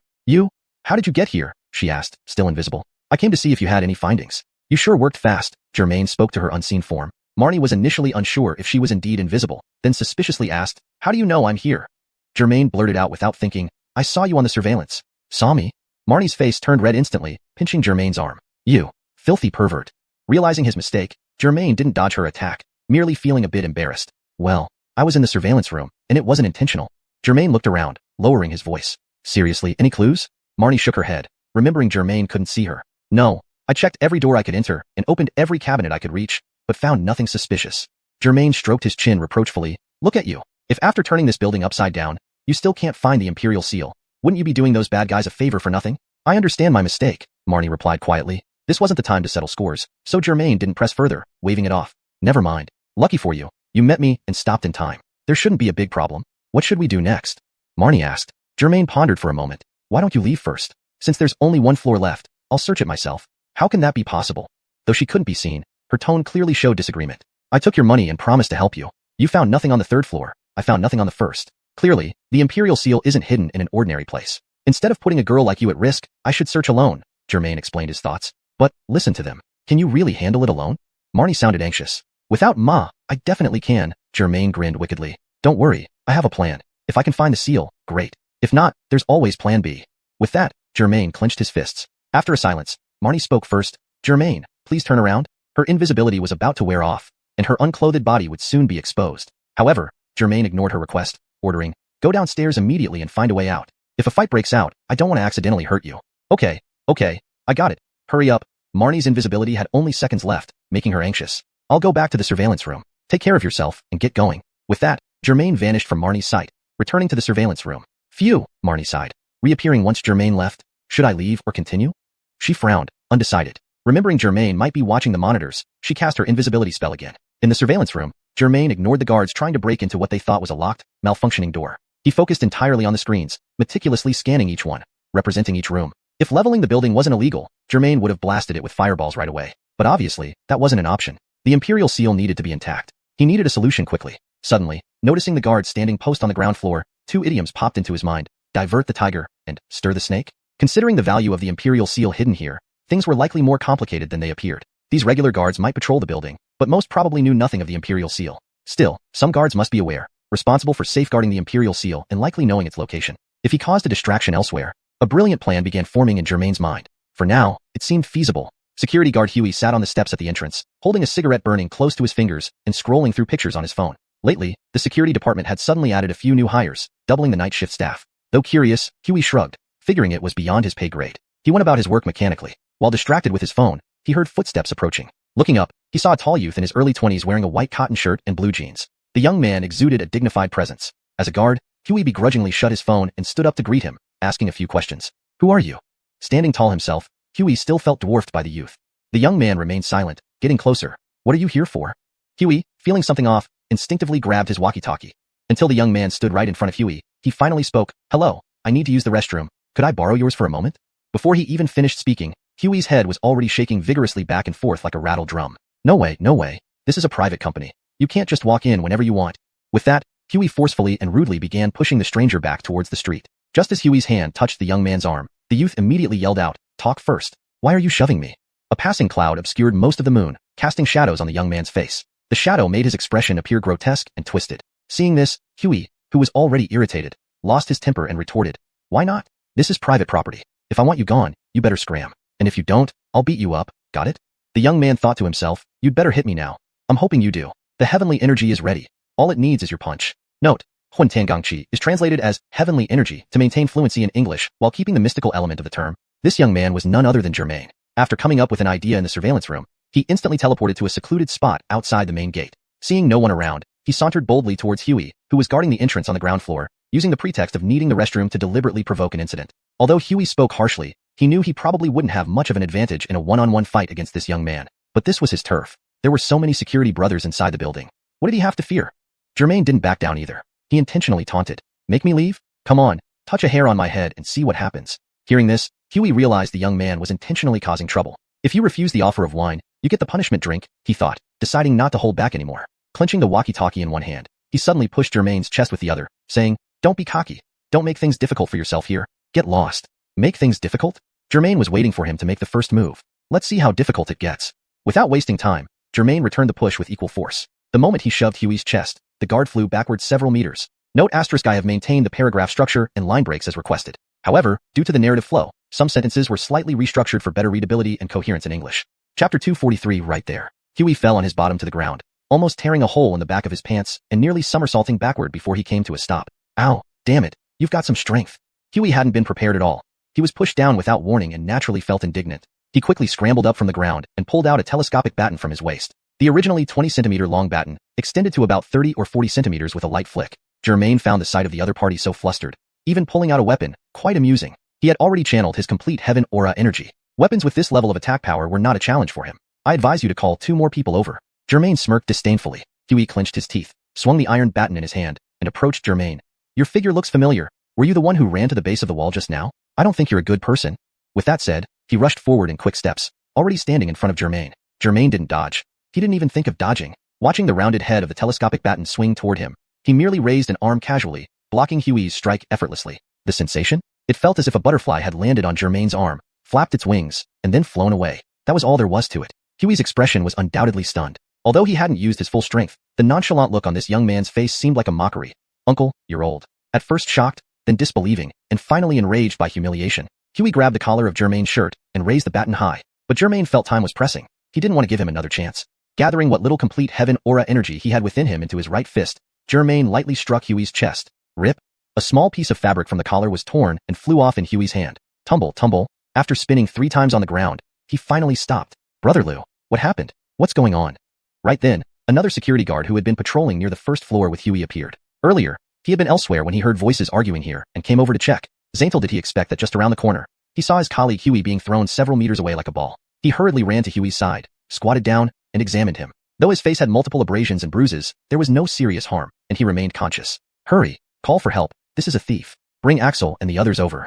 Huey, holding his chest and pointing at Germain, shouted, having long lost his baton. This security guard noticed that the tall and robust Huey had suffered a setback at the hands of this young man. With his own smaller frame, he wouldn't stand a chance. So he promptly picked up the walkie-talkie and called for reinforcements. "Hello, hello, Axel, Axel. At the entrance on the first floor, someone is causing trouble. Huey has been attacked. Quickly bring people over." In front of the monitoring room, Axel had been trying various tools for a long time but still couldn't get in. He had been contemplating whether to hire a locksmith when he heard the cries for help on the walkie-talkie. Immediately discarding the tools, he led several other security guards downstairs.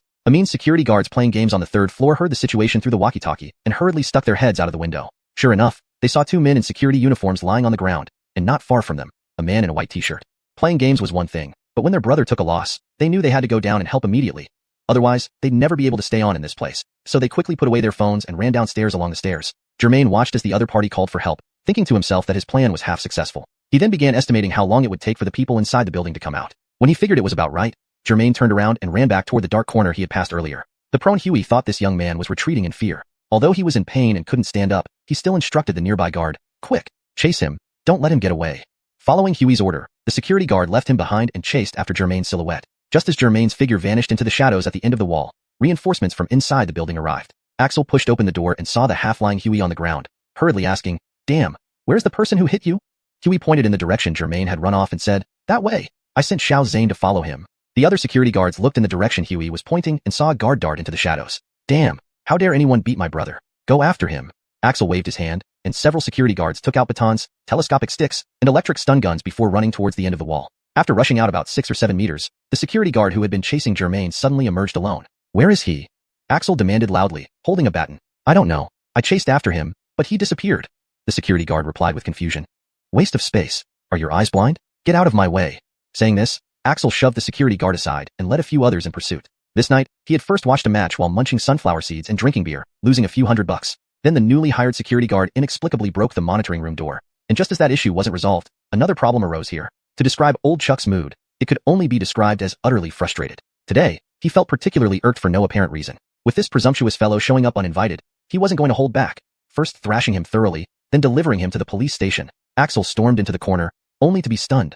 There was no one there. The few security guards who rushed in looked at each other, like foxes who had thought they trapped a rabbit in its burrow, only to find it vanished into thin air, unsure of what to do next. Chuck bro, where is he? He must have climbed over the fence. Pursue him. Germain ran into the shadowy corner and immediately used instant movement to fly back to the second-floor monitoring room. He scanned the main surveillance screen urgently. However, Germain was disappointed to see that besides a group of security guards outside the first floor, the entire area from the first to the third floor was empty, with no suspicious security guard or anyone else heading towards any suspicious location. Sigh. The diversionary tactic worked, but this alarming move. Germain shook his head, realizing he would gain nothing today. If the police forcibly searched, and the hidden item was well concealed, truly alarming the culprit, then the heirloom jade seal would surely be lost. The best outcome would still be finding the location of the heirloom jade seal himself. He must still be nearby. Form pairs and search the surroundings carefully. White t-shirt man. Search thoroughly. Axel wasn't just frustrated. It was as if he had been savaged by a poodle or eaten an entire plate of flies. He felt so nauseated. He had intended to properly teach this person a lesson for crossing him, but this guy had vanished without a trace. Several guards, upon hearing their boss's orders, immediately paired up and spread out to search for Germain. Seeing that his subordinates had gone off to find the attacker, Axel finally approached Huey and the guard. Jerry, what happened? Weren't you pretty good at fighting? Axel, you wouldn't believe it. That guy seems to know hard qigong. I hit him with my baton, but he didn't react at all. Huey wasn't seriously hurt and was now able to stand up. Do you need medical attention? Axel asked again. Seeing a group of his buddies come to his support, Huey came out of his earlier frustration, shaking his head. No, I'll go find that kid right now. I'll break his legs. Xiao Zane, let's go.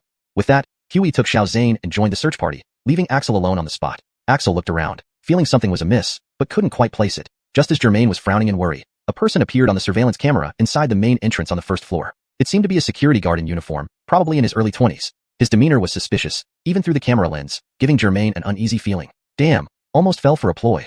Wilson had followed Axel and the others outside, but found only Huey lying on the ground with no sign of the attacker. Sensing something odd, he used the moment when other guards were searching to sneak back into the building. After looking around and finding no one, Wilson quickly dashed up the stairs toward the upper floors. Germain's heart leapt with joy as he watched this man he had been eagerly waiting for appear on the screen. He knew his plan was working. Germain kept his eyes glued to the figure who rushed up the stairs non-stop, directly reaching the third floor. Once on the third floor, the man hurriedly went into an office and forcefully pushed open the door. Bang! The desk, sofa, water cooler, tropical fish tank, and filing cabinets were all quiet. There was no one suspicious inside. Hell, did I overthink it?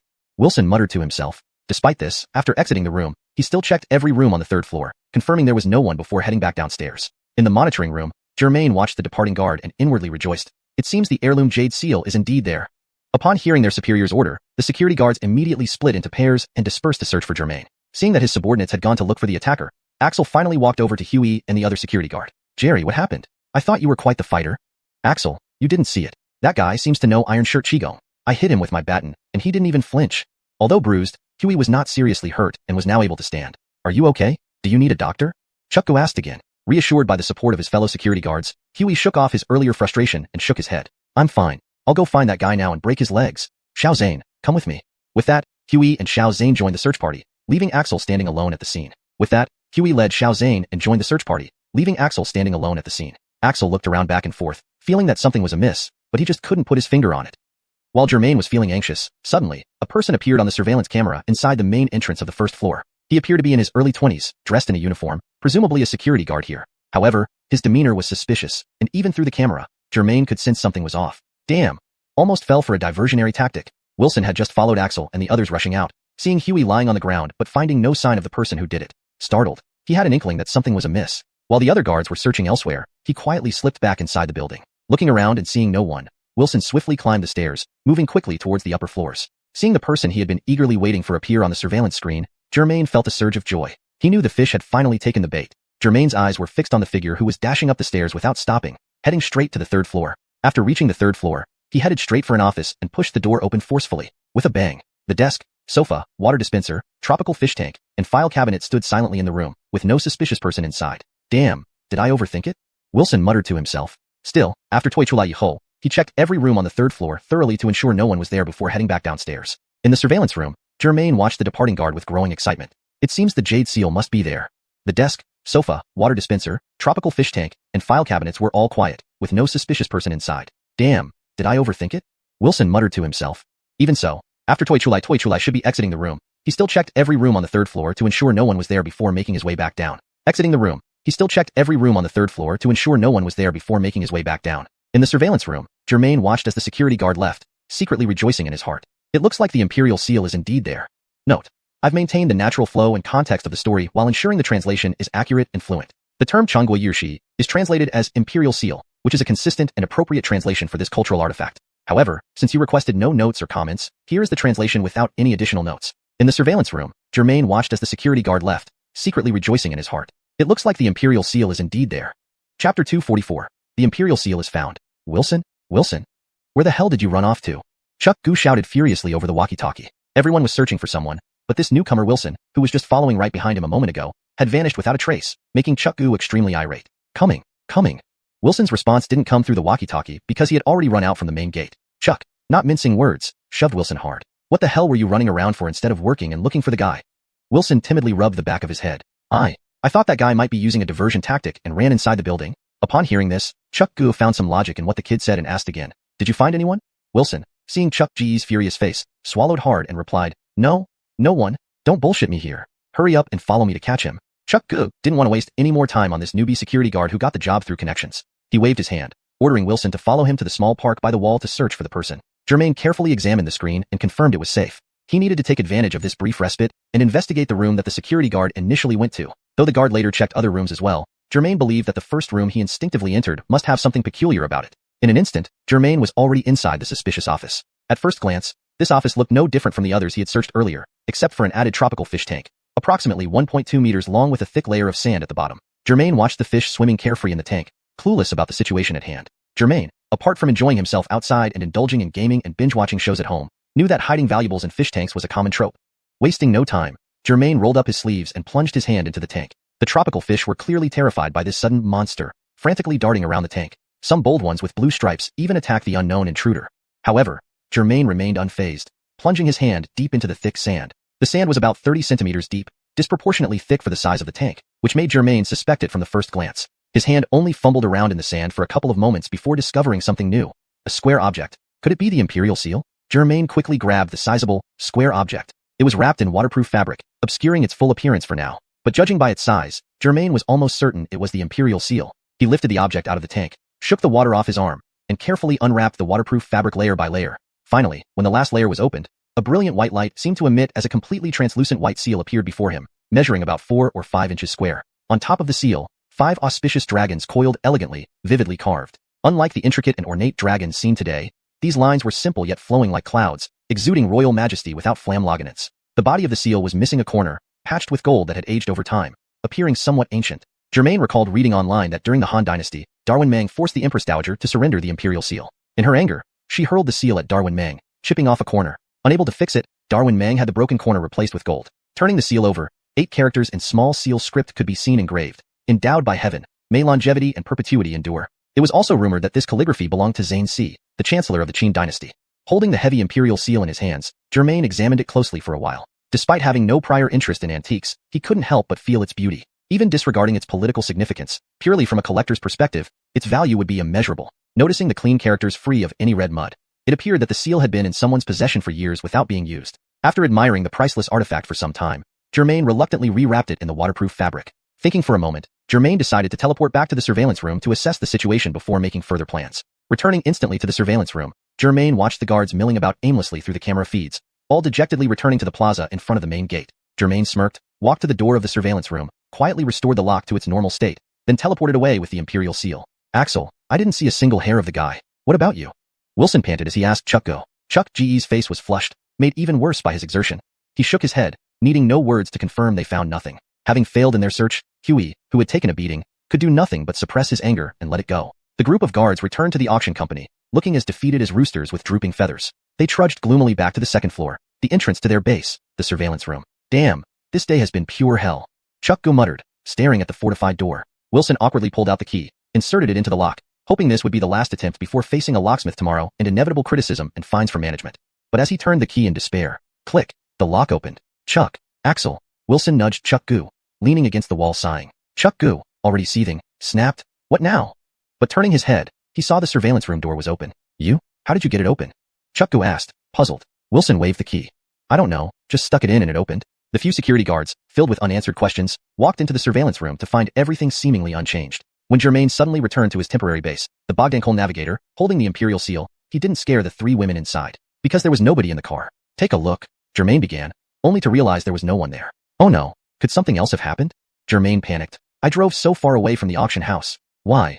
Just as worry set in, glancing left and right, Germain spotted three familiar figures, along with a cat, sitting at an outdoor barbecue stall across the street, munching on skewers and drinking beer. So, while I'm risking my neck out there, you three are enjoying yourselves here?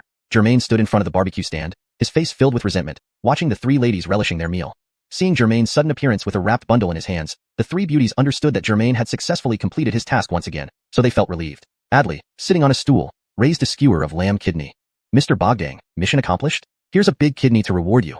Germain pointed to the waterproof wrapped imperial seal in his arms. The mission was naturally completed. As he spoke, he directed his gaze towards Huaxing, who was wandering under the table.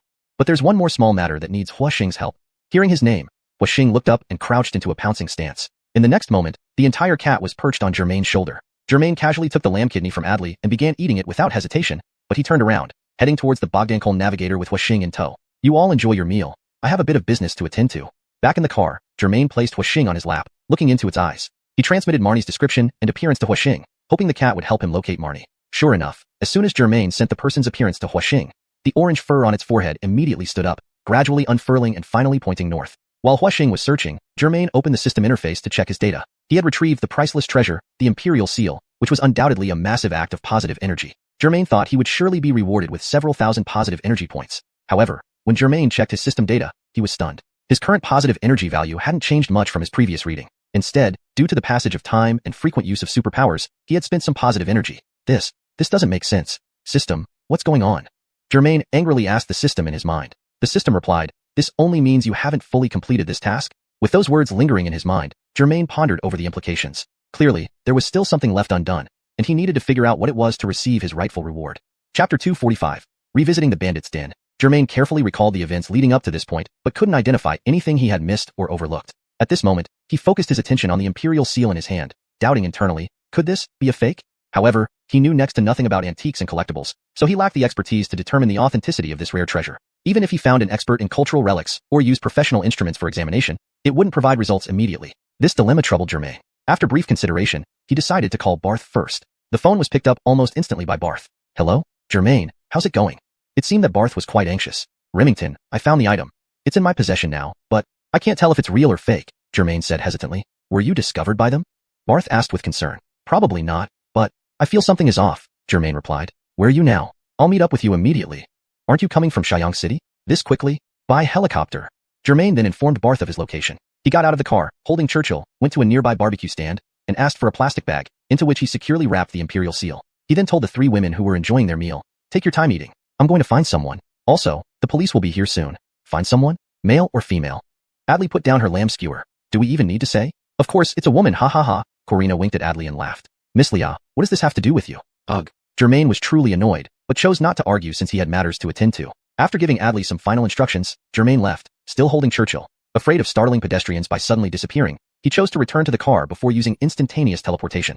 This advanced teleportation was far superior to basic or intermediate methods. It had no distance limitations and allowed him to carry items, including the cat Churchill, although it required slightly more energy. Though Germain had Marnie's phone number, he doubted she could communicate directly. Thus, he relied on Churchill to find her. In an instant, he and Churchill disappeared from the car, teleporting to a scene he had observed during the day, a secluded area where few people visited, especially at night. Germain and Churchill arrived safely at the destination. He noticed that Churchill's tuft of hair on its head had changed direction. Holding both Churchill and the Imperial Seal felt inconvenient, so he stashed the seal in a safe spot, planning to retrieve it after finding Marnie. Following Churchill indication, Germain spent about 10 minutes and eventually located where Marnie might be hiding. But he wondered if Churchill had made a mistake, because it led him back to the auction house he had just left. He had instructed Marnie to leave earlier, so why was she still here? Baffled, Germain gently placed Churchill on the ground and commanded it to hide and wait. Preparing himself, he decided to revisit the auction house. Now, Germain regretted leaving the surveillance room door open earlier. The security guards, undoubtedly alarmed, would be on high alert. If he entered, he'd likely be caught immediately. What should he do? Then he considered the rooftop. Surely there were no cameras up there.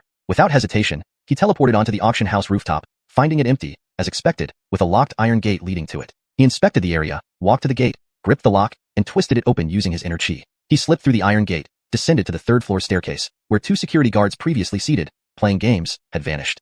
One more step would put him within camera view, making him pause. Suddenly, a woman's voice startled him. Germain? Turning around, Germain complained. Marnie, you nearly scared me to death. I didn't mean to. I can't appear openly. Marnie explained apologetically. I told you to leave. Why are you still here? Germain asked the unseen woman softly. I was looking for you. Marnie defended. Why? Don't make things harder for me. Germain sounded a bit angry. Marnie patiently explained. I told you, the person who came to my house last time. His accomplices asked how the search was going, and they're heading this way. I was worried about you. Germain paused, remembering someone. This isn't possible. What do you mean? Do you know them? Marnie, being astute, noticed Germain's unease. The man who came to your place, is he around 6 feet tall, wearing glasses, and has a retro middle-part hairstyle? Marnie covered her mouth in shock. Yes, you really know him? Grover. Germain frowned, suspecting he had been bribed. Possibly even the entire Team 1 had been turned. Worried, Germain feared Barth might be with members of Team 1 and thus did not dare call. Instead, he sent a text. People from Team 1 may have issues. Stay safe and monitor closely. Suddenly, he remembered the 3 women eating barbecue near his parked car. You hide on the rooftop. Germain instructed Marnie. I'll be back shortly. Before Marnie could respond, Germain vanished again. Barth was standing beside a Bogdankohl navigator, checking Germain's message when Germain suddenly appeared before him. Both were startled. Remington, you arrived this fast? Aren't you supposed to be at the auction house? Why are you back? Germain glanced around. There were over a dozen armed police officers, including his fangirl Genevieve. Across the street, the barbecue stand was still there, with the owner staring bewildered at the scene, while the 3 women had disappeared. Xinghe.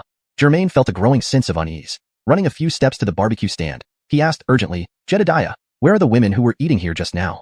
The boss pointed toward Barth's group, about 2 minutes before the police arrived. Several uniformed men in a van spoke to them briefly and took them away. Did they mention where they were going?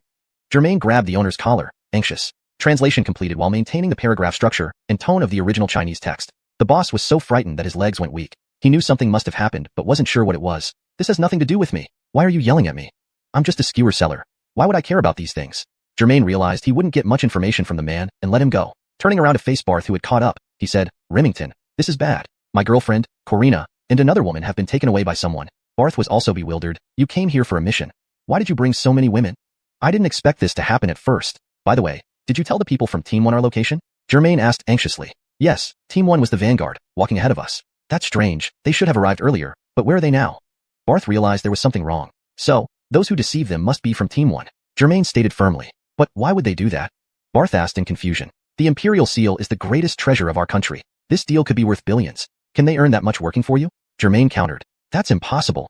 Barth shook his head vigorously. Although old Zhao and I don't get along, I can assure you he is not the type to betray his country for money.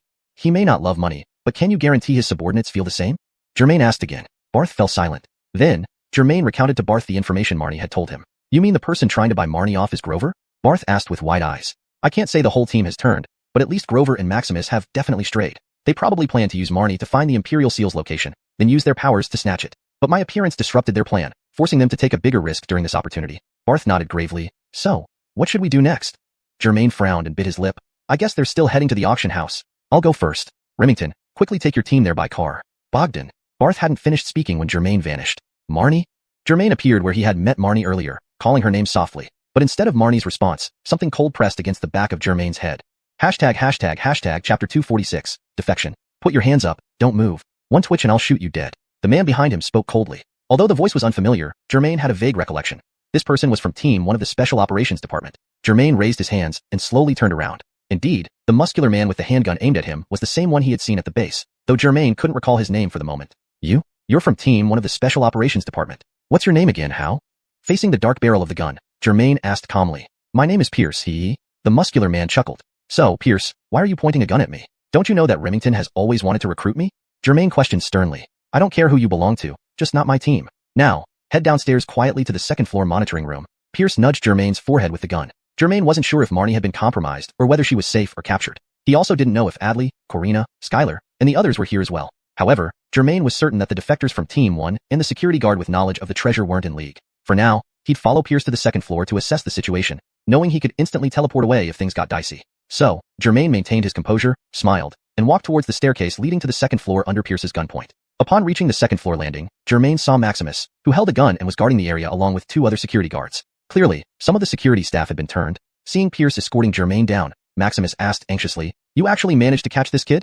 Pierce replied smugly, "Told you. No matter how strong they are, a handgun is stronger. My superpower is the strongest." Though Pierce boasted, Germain hadn't seen him use his powers during their time at the training base, so he didn't know what they were. The 2 accomplice security guards stayed behind to guard the stairs, while Pierce and Maximus escorted Germain into the monitoring room. Inside, Germain found Adley, Corina, and Skylar tied up and bound together on the ground. Seeing Germain being escorted in, they made muffled noises through their gagged mouths. To Germain's surprise, there were more hostages in the room, including several security guards. The building originally had 10 guards, 4 of whom were traitors, leaving the remaining 6 tied up in groups of 3. Germain noted that the security guard who knew the whereabouts of the Imperial Jade Seal was also tied up, indicating he wasn't in cahoots with the defectors. In a corner, 2 men lay face down with their hands cuffed behind their backs. Though he couldn't see their faces, Germain recognized them as Ivar, the captain of Team 1, and Corbin, the long-haired brute. Ivar was struggling against his bonds, while Corbin lay motionless, bloodstains on the back of his head tangling his hair. It seems not everyone in Team 1 defected, Germain thought to himself. A man with a neatly parted hairstyle approached Germain with a cold smile. "Germain, aren't you capable of instant teleportation?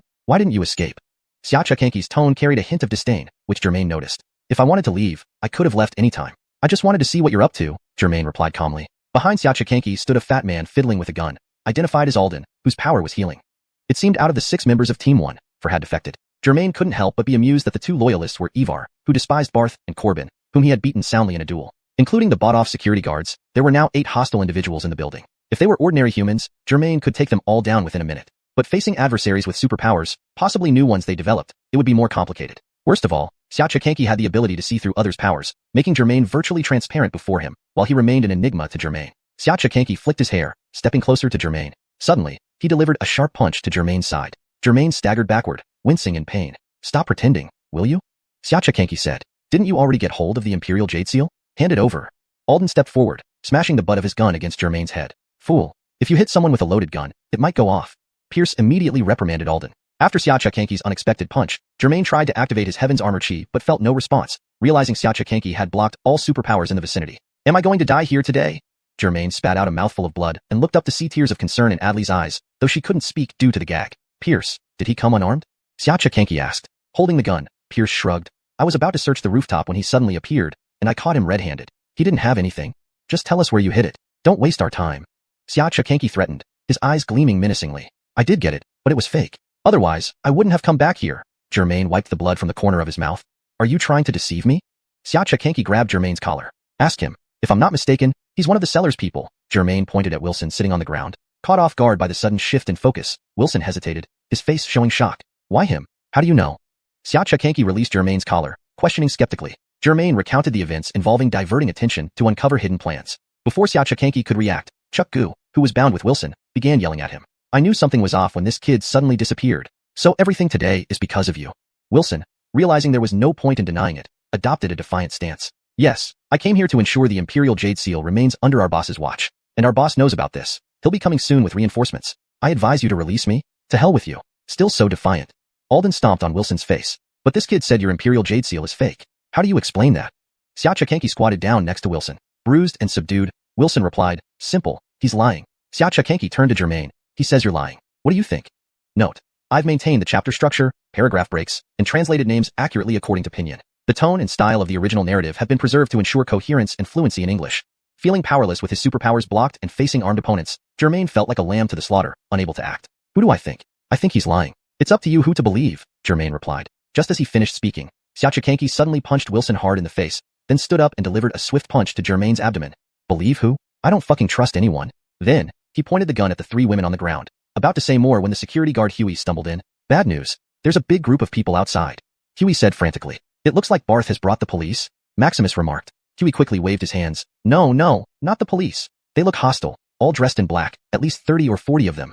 Ha ha ha, our boss is here. I advise you to release me while things are still manageable." Wilson laughed from the floor. If he had guessed correctly, these were the sellers of the Imperial Jade Seal and Wilson's superior. There were only 8 of them, and they needed 1 or 2 people just to watch over the hostages. Even with handguns, this matter involved an invaluable treasure, so the opposition likely wouldn't come unarmed. Most critically, Barth would soon arrive with reinforcements. They had to get the Imperial Jade Seal and leave this chaotic place as quickly as possible. "Get up." Xiuxian yanked Wilson off the ground and escorted him out, leaving Alden with a gun and Huey with a dagger to guard the hostages. He took everyone else directly to the first floor. Upon opening the main door on the first floor, xiuxian saw a large group of men dressed entirely in black standing silently outside, eerily quiet. What are you doing here?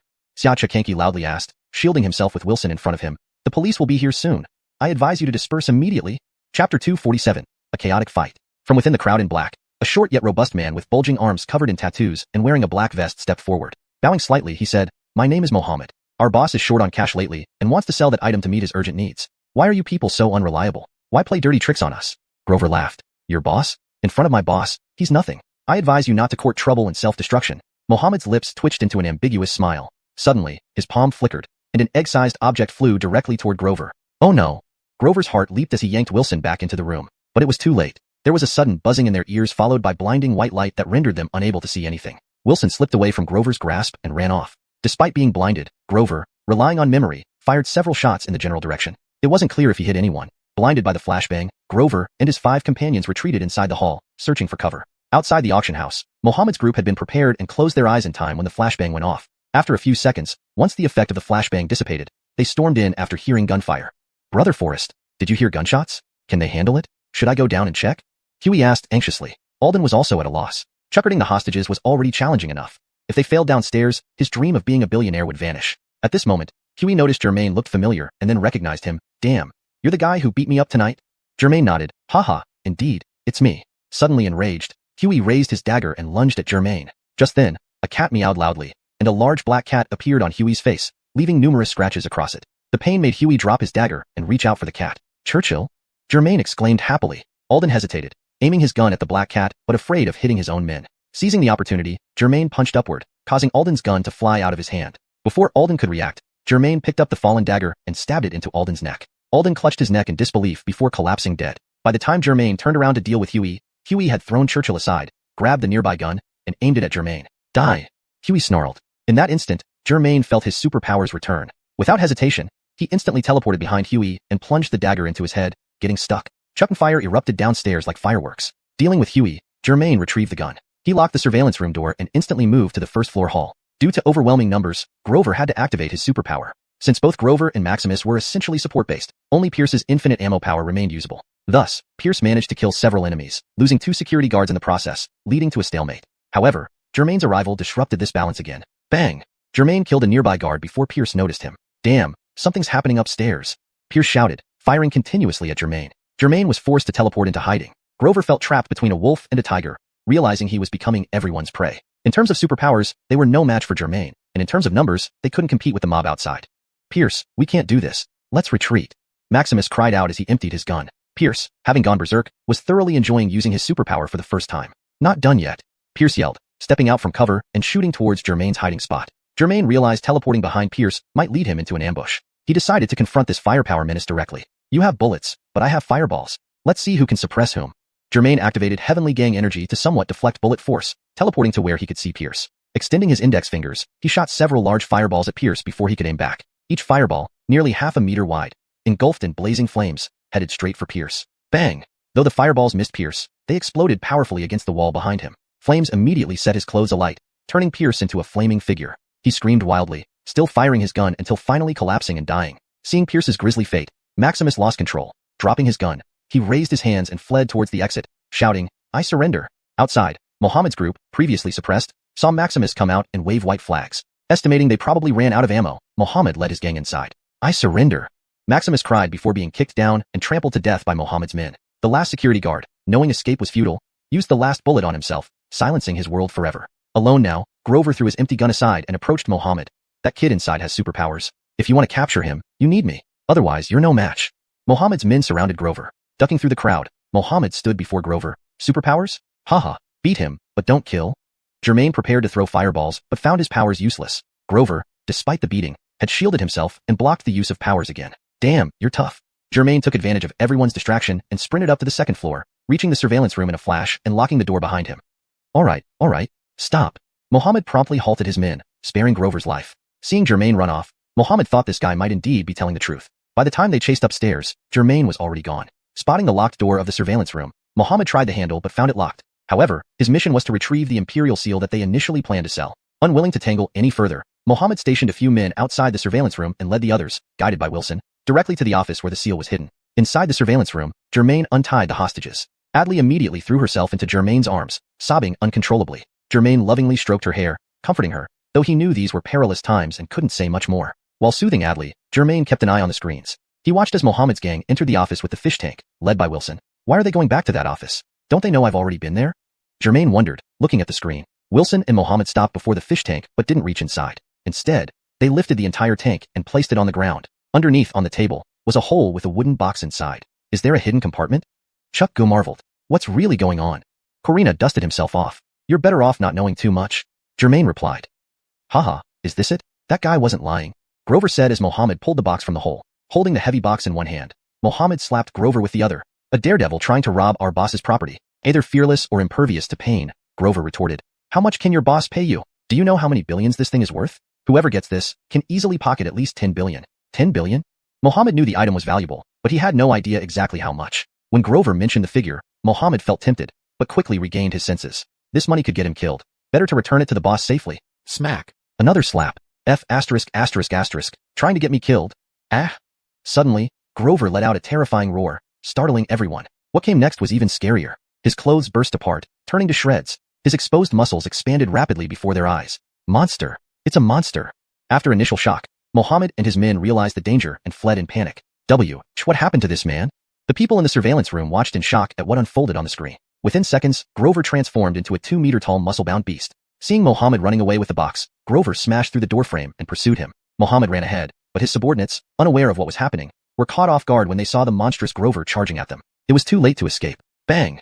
Grover's basketball-sized fist smashed one of them into the wall, killing him instantly. A few brave ones, or desperate fighters, raised their weapons to counterattack, but their blades only left faint marks on Grover's fists without drawing much blood. Then, the wielder had his head crushed by Grover. This horrifying sight terrified everyone. Those left had no intention to resist and only wanted to flee for their lives. However, these attempts merely slowed Grover briefly before becoming corpses. When Mohammed ran out of the building, he encountered Barth leading dozens of police officers. Recognizing Barth, Mohammed felt like he'd seen a savior and rushed over. Remington, there's a monster inside. Monster? What monster? Barth was bewildered. Then, about 10 more men stumbled out. A 2-meter-tall muscle-bound monster followed, crashing through the door. That's him. That's him. Mohammed clung tightly to the brocade box, pointing at Grover in terror. Barth felt this monster looked familiar. Upon closer inspection, he was shocked. Xia? Grover? Crash. Clang. Grover grabbed 2 unlucky ones, throwing them into the police crowd, knocking down several officers. Fire. Fire now. Despite not fully understanding what was happening, Barth recognized the urgency and ordered the officers to shoot. Mohammed took advantage of the chaos to escape. Bang bang bang. Chuck and fire erupted. In moments, dozens of guns sounded like New Year's Eve fireworks, non-stop. But Grover, now colossal and seemingly numb to pain, remained unmoved by the gunfire. Explosive muscles fueled his legs with tremendous power. Within seconds, Grover darted into the crowd. Bang, bang. Ah, run. Fire, fire. Retreat. Take cover. Chuck and shots, shouts, and screams mingled together. The scene descended into chaos, and within a minute, bodies littered the ground. Hashtag chapter 248. Final chapter. Stay hidden here. Don't move around. I'll take care of that monster. Seeing Remington and the others on the surveillance screen gradually losing strength, Germain decided to go out and help immediately. Since Grover had used some kind of superpower to enhance his physical abilities, it seemed that he could use his own superpowers as well. Although Adley was extremely worried, she knew Germain's temperament. Once he made a decision, he would carry it out without hesitation. So she only reminded him to be careful. After leaving a kiss on Adley's forehead, Germain vanished from the surveillance room. My life is over, Spencer muttered, watching the chaos on the surveillance screen. Corbin rubbed the back of his head as he climbed up from the ground. Xia, damn. He tried to stand but felt dizzy, having been ambushed from behind by Grover when they arrived. Grover had instantly defeated more than 10 people, but suddenly noticed Mohammed, holding the brocade box he wanted, and fleeing at full speed. He quickly gathered his strength and leaped out of the crowd straight towards Mohammed. His mission was the Imperial Seal. Remington and his men were nearly out of ammunition, and with Grover about to escape, they stood there in a daze, unsure of what to do. The muscle-bound monster had already taken dozens of bullets and visible wounds, but showed no signs of slowing down. At this moment, Genevieve, who had been sitting paralyzed with fear on the floor, suddenly realized she couldn't let him get away. She focused her mind and cast an illusion on Grover. Just as Grover was about to catch up with Mohammed, a golden wall of light appeared in front of him, blocking his path. He stopped abruptly and reached out to touch the golden wall. Remington and his men saw Grover suddenly stop and stand there motionless, seemingly lost in thought. Captain, what do we do? One of the policemen asked, sweating profusely. Remington ejected the empty magazine, inserted the last one, aimed his gun at Grover and ordered, "Don't leave a single bullet. Fire." The scene, which had just quieted down, erupted again in gunfire. Bullets rained down like hailstones upon Grover, but it was the sound of gunfire that jolted Grover back from the illusion. He turned sharply, scanning the crowd and quickly spotting Genevieve, who was struggling to maintain the illusion. Unfortunately for Genevieve, her illusion was only at a beginner level and barely affected someone like Grover. When Grover looked for Mohammed again, he found him nowhere in sight, invisible. Seeing the priceless treasure vanish right before his eyes infuriated him. With nothing left to lose, he decided to make a desperate move. With evil surfacing in his heart, Grover charged towards Genevieve amidst the barrage of bullets. Genevieve realized her illusion had failed within minutes and was horrified as Grover approached her. She stumbled backward and fell to the ground, too terrified to move. As Grover's claws were about to grab her, she closed her eyes, expecting death. But death did not come as expected. At the critical moment, Germain teleported from the second-floor surveillance room directly in front of Genevieve, using all his heavenly chi energy to brace himself and meet Grover's powerful strike head-on. Boom. The collision between the two was like a meteor hitting Earth. The concrete shattered beneath their feet, sending dust flying. Grover staggered back a few steps. As the dust settled, everyone saw Germain's shirt torn into shreds, revealing his muscular frame. Germain felt as though his arms might break from the impact, but with the enemy so close, he gritted his teeth and fought on. The enhanced physique of Grover was incredibly formidable. Germain realized that this one blow had filled his heavenly chi energy to the brim. Grover inwardly cursed. The last time he saw Germain, his powers were still at a beginner level. Today, they were all super-powered, terrifying strength. In his current state, Grover was at a disadvantage. Deactivating his powers would return him to normal, but keeping them active might not give him the upper hand against Germain. Caught between a rock and a hard place, Germain observed Grover's bulging muscles, with arms thicker than his thighs, realizing that pure melee combat with heavenly chi might not be enough. Within seconds, Germain hurled 3 blazing fireballs at Grover. Though powerful, the slow-moving fireballs were easily dodged by the agility-enhanced Grover. "Wanna hit me? Haha. Not." Before he could finish, Germain disappeared, reappearing behind Grover. Enhanced senses alerted him to the danger from behind. Swoosh. Grover spun around, delivering a roundhouse kick like the scythe of death aiming for Germain. Had it been another situation, Germain could have unleashed a fireball, but with many people around, he chose not to. Besides, his heavenly chi was enough. Time for some iron fists. "Huh." Germain roared, channeling all his chi into his right fist and lunged at Grover like a missile. Bam. The impact was like meteors colliding. Grover flew several meters high and landed 20 meters away, creating a shallow crater. When the dust settled, he lay on his back, his Hulk-like muscles rapidly shrinking back to normal. Remington rushed over with his team, guns drawn, but soon realized it was unnecessary. Grover lay still, eyes bursting, black blood oozing from every orifice. He was clearly dead. In the surveillance room, the group watched nervously as Germain decisively dealt with the monster. Everyone finally breathed a sigh of relief. Just then, the door opened, and one of Mohammed's men entered, wielding a long sword. Though knocked unconscious earlier, he had survived. "Don't move." The silver gleam of the sword was blinding. If it were any other time, Corbin could have simply flash-stepped behind him and finished it with a steel punch. But with his pounding headache, he couldn't focus to use his powers. As everyone feared falling prey again, a wooden stick flew up and smashed into the man's head, knocking him unconscious. "You? Who are you?" Adley asked, puzzled. Having hidden on the rooftop, Marnie remained invisible until now. She didn't answer, discarding the stick and stripping the attacker's clothes to disguise herself. Only then did she reappear. "Hello, neighbor." Adley initially thought it was Germain, but recognized her female neighbor from before. "How are you? Injured?" Remington asked, noticing Germain's tattered clothes. Germain shook his head. "Send your men to search for the Imperial Seal. It's with Mohammed." "Aren't you coming with us?" Remington asked. Germain glanced at the fallen soldiers and said, "No, I'm going to check on my girlfriend." He then vanished from Remington's sight and returned to the surveillance room where Adley, Corina, Skylar, Marnie, Spencer, Corbin, and an unnamed assailant awaited. Chapter 248. Final chapter, continued. Adley rushed into Germain's arms the moment she saw him return, and he smiled despite a bitter taste in his mouth. He left a blood-red kiss on her forehead, and then everything went dark. By the time Germain woke up, he had been asleep for over 10 hours. It was already the afternoon of the next day, and Adley was by his bedside. When she realized he was awake, tears of joy welled up in her eyes. On the sofa in the hospital room, Remington and Corina were chatting quietly. Seeing that Germain had awakened, they quickly stood up and approached him. Turns out, during the battle with Grover, Germain had suffered a mild concussion, causing him to fall into a temporary coma. Remington informed Germain that Mohammed had been captured. Not only did they recover the priceless Imperial Seal from him, but he also confessed to a series of crimes committed by the Qin Group and its chairman, Skylar, including smuggling national treasures, high-interest loans, violent debt collection, and more. It seemed Skylar would spend the rest of his life in prison. With Grover and his gang all dead, their connections with foreign entities became an unsolved mystery. Though there were clues, the investigation might proceed very slowly. Then, Remington shared an unexpected piece of news. The assassin who had infiltrated Germain's home and attempted to kill him finally regained consciousness after a month-long coma. After being interrogated by the police overnight, he revealed that his employer was Khalil. "Khalil? Really? I just fought him, and he sent an assassin after me?" Germain found it hard to believe. Khalil wasn't exactly a saint, but he wouldn't send a killer just because he lost a fight, right? Remington glanced at the women in the room, thinking for a moment before deciding to tell the truth. During the interrogation of Khalil and his girlfriend, the full story came to light. It turned out that after losing the fight at Dihao, Khalil sat down on some glass shards and sustained serious injuries that doctors deemed untreatable. His girlfriend confirmed this. Enraged and humiliated, Khalil immediately contacted the assassin to eliminate Germain. Ironically, this decision inadvertently led to Germain acquiring various superpowers. Seeing that Germain was fine and fully awake, everyone else left, leaving only Adley by his side.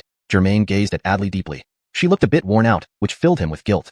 She held his hands tightly and said with a smile, "My Shunga, there's something I've been wanting to tell you." Germain laughed and replied, "Stop beating around the bush. What is it?" "You're going to be a father." As she spoke, a blush crept onto her cheeks, and she looked shyly away. Tears welled up in Germain's eyes. At that moment, he thought of his parents, who must be proud of him in heaven. Remington had always wanted him to join the special task force, and he had hesitated until now. But now, Germain had made up his mind. Helping occasionally was not out of the question. However, from now on, there was someone far more important to protect because he was no longer alone. End of book.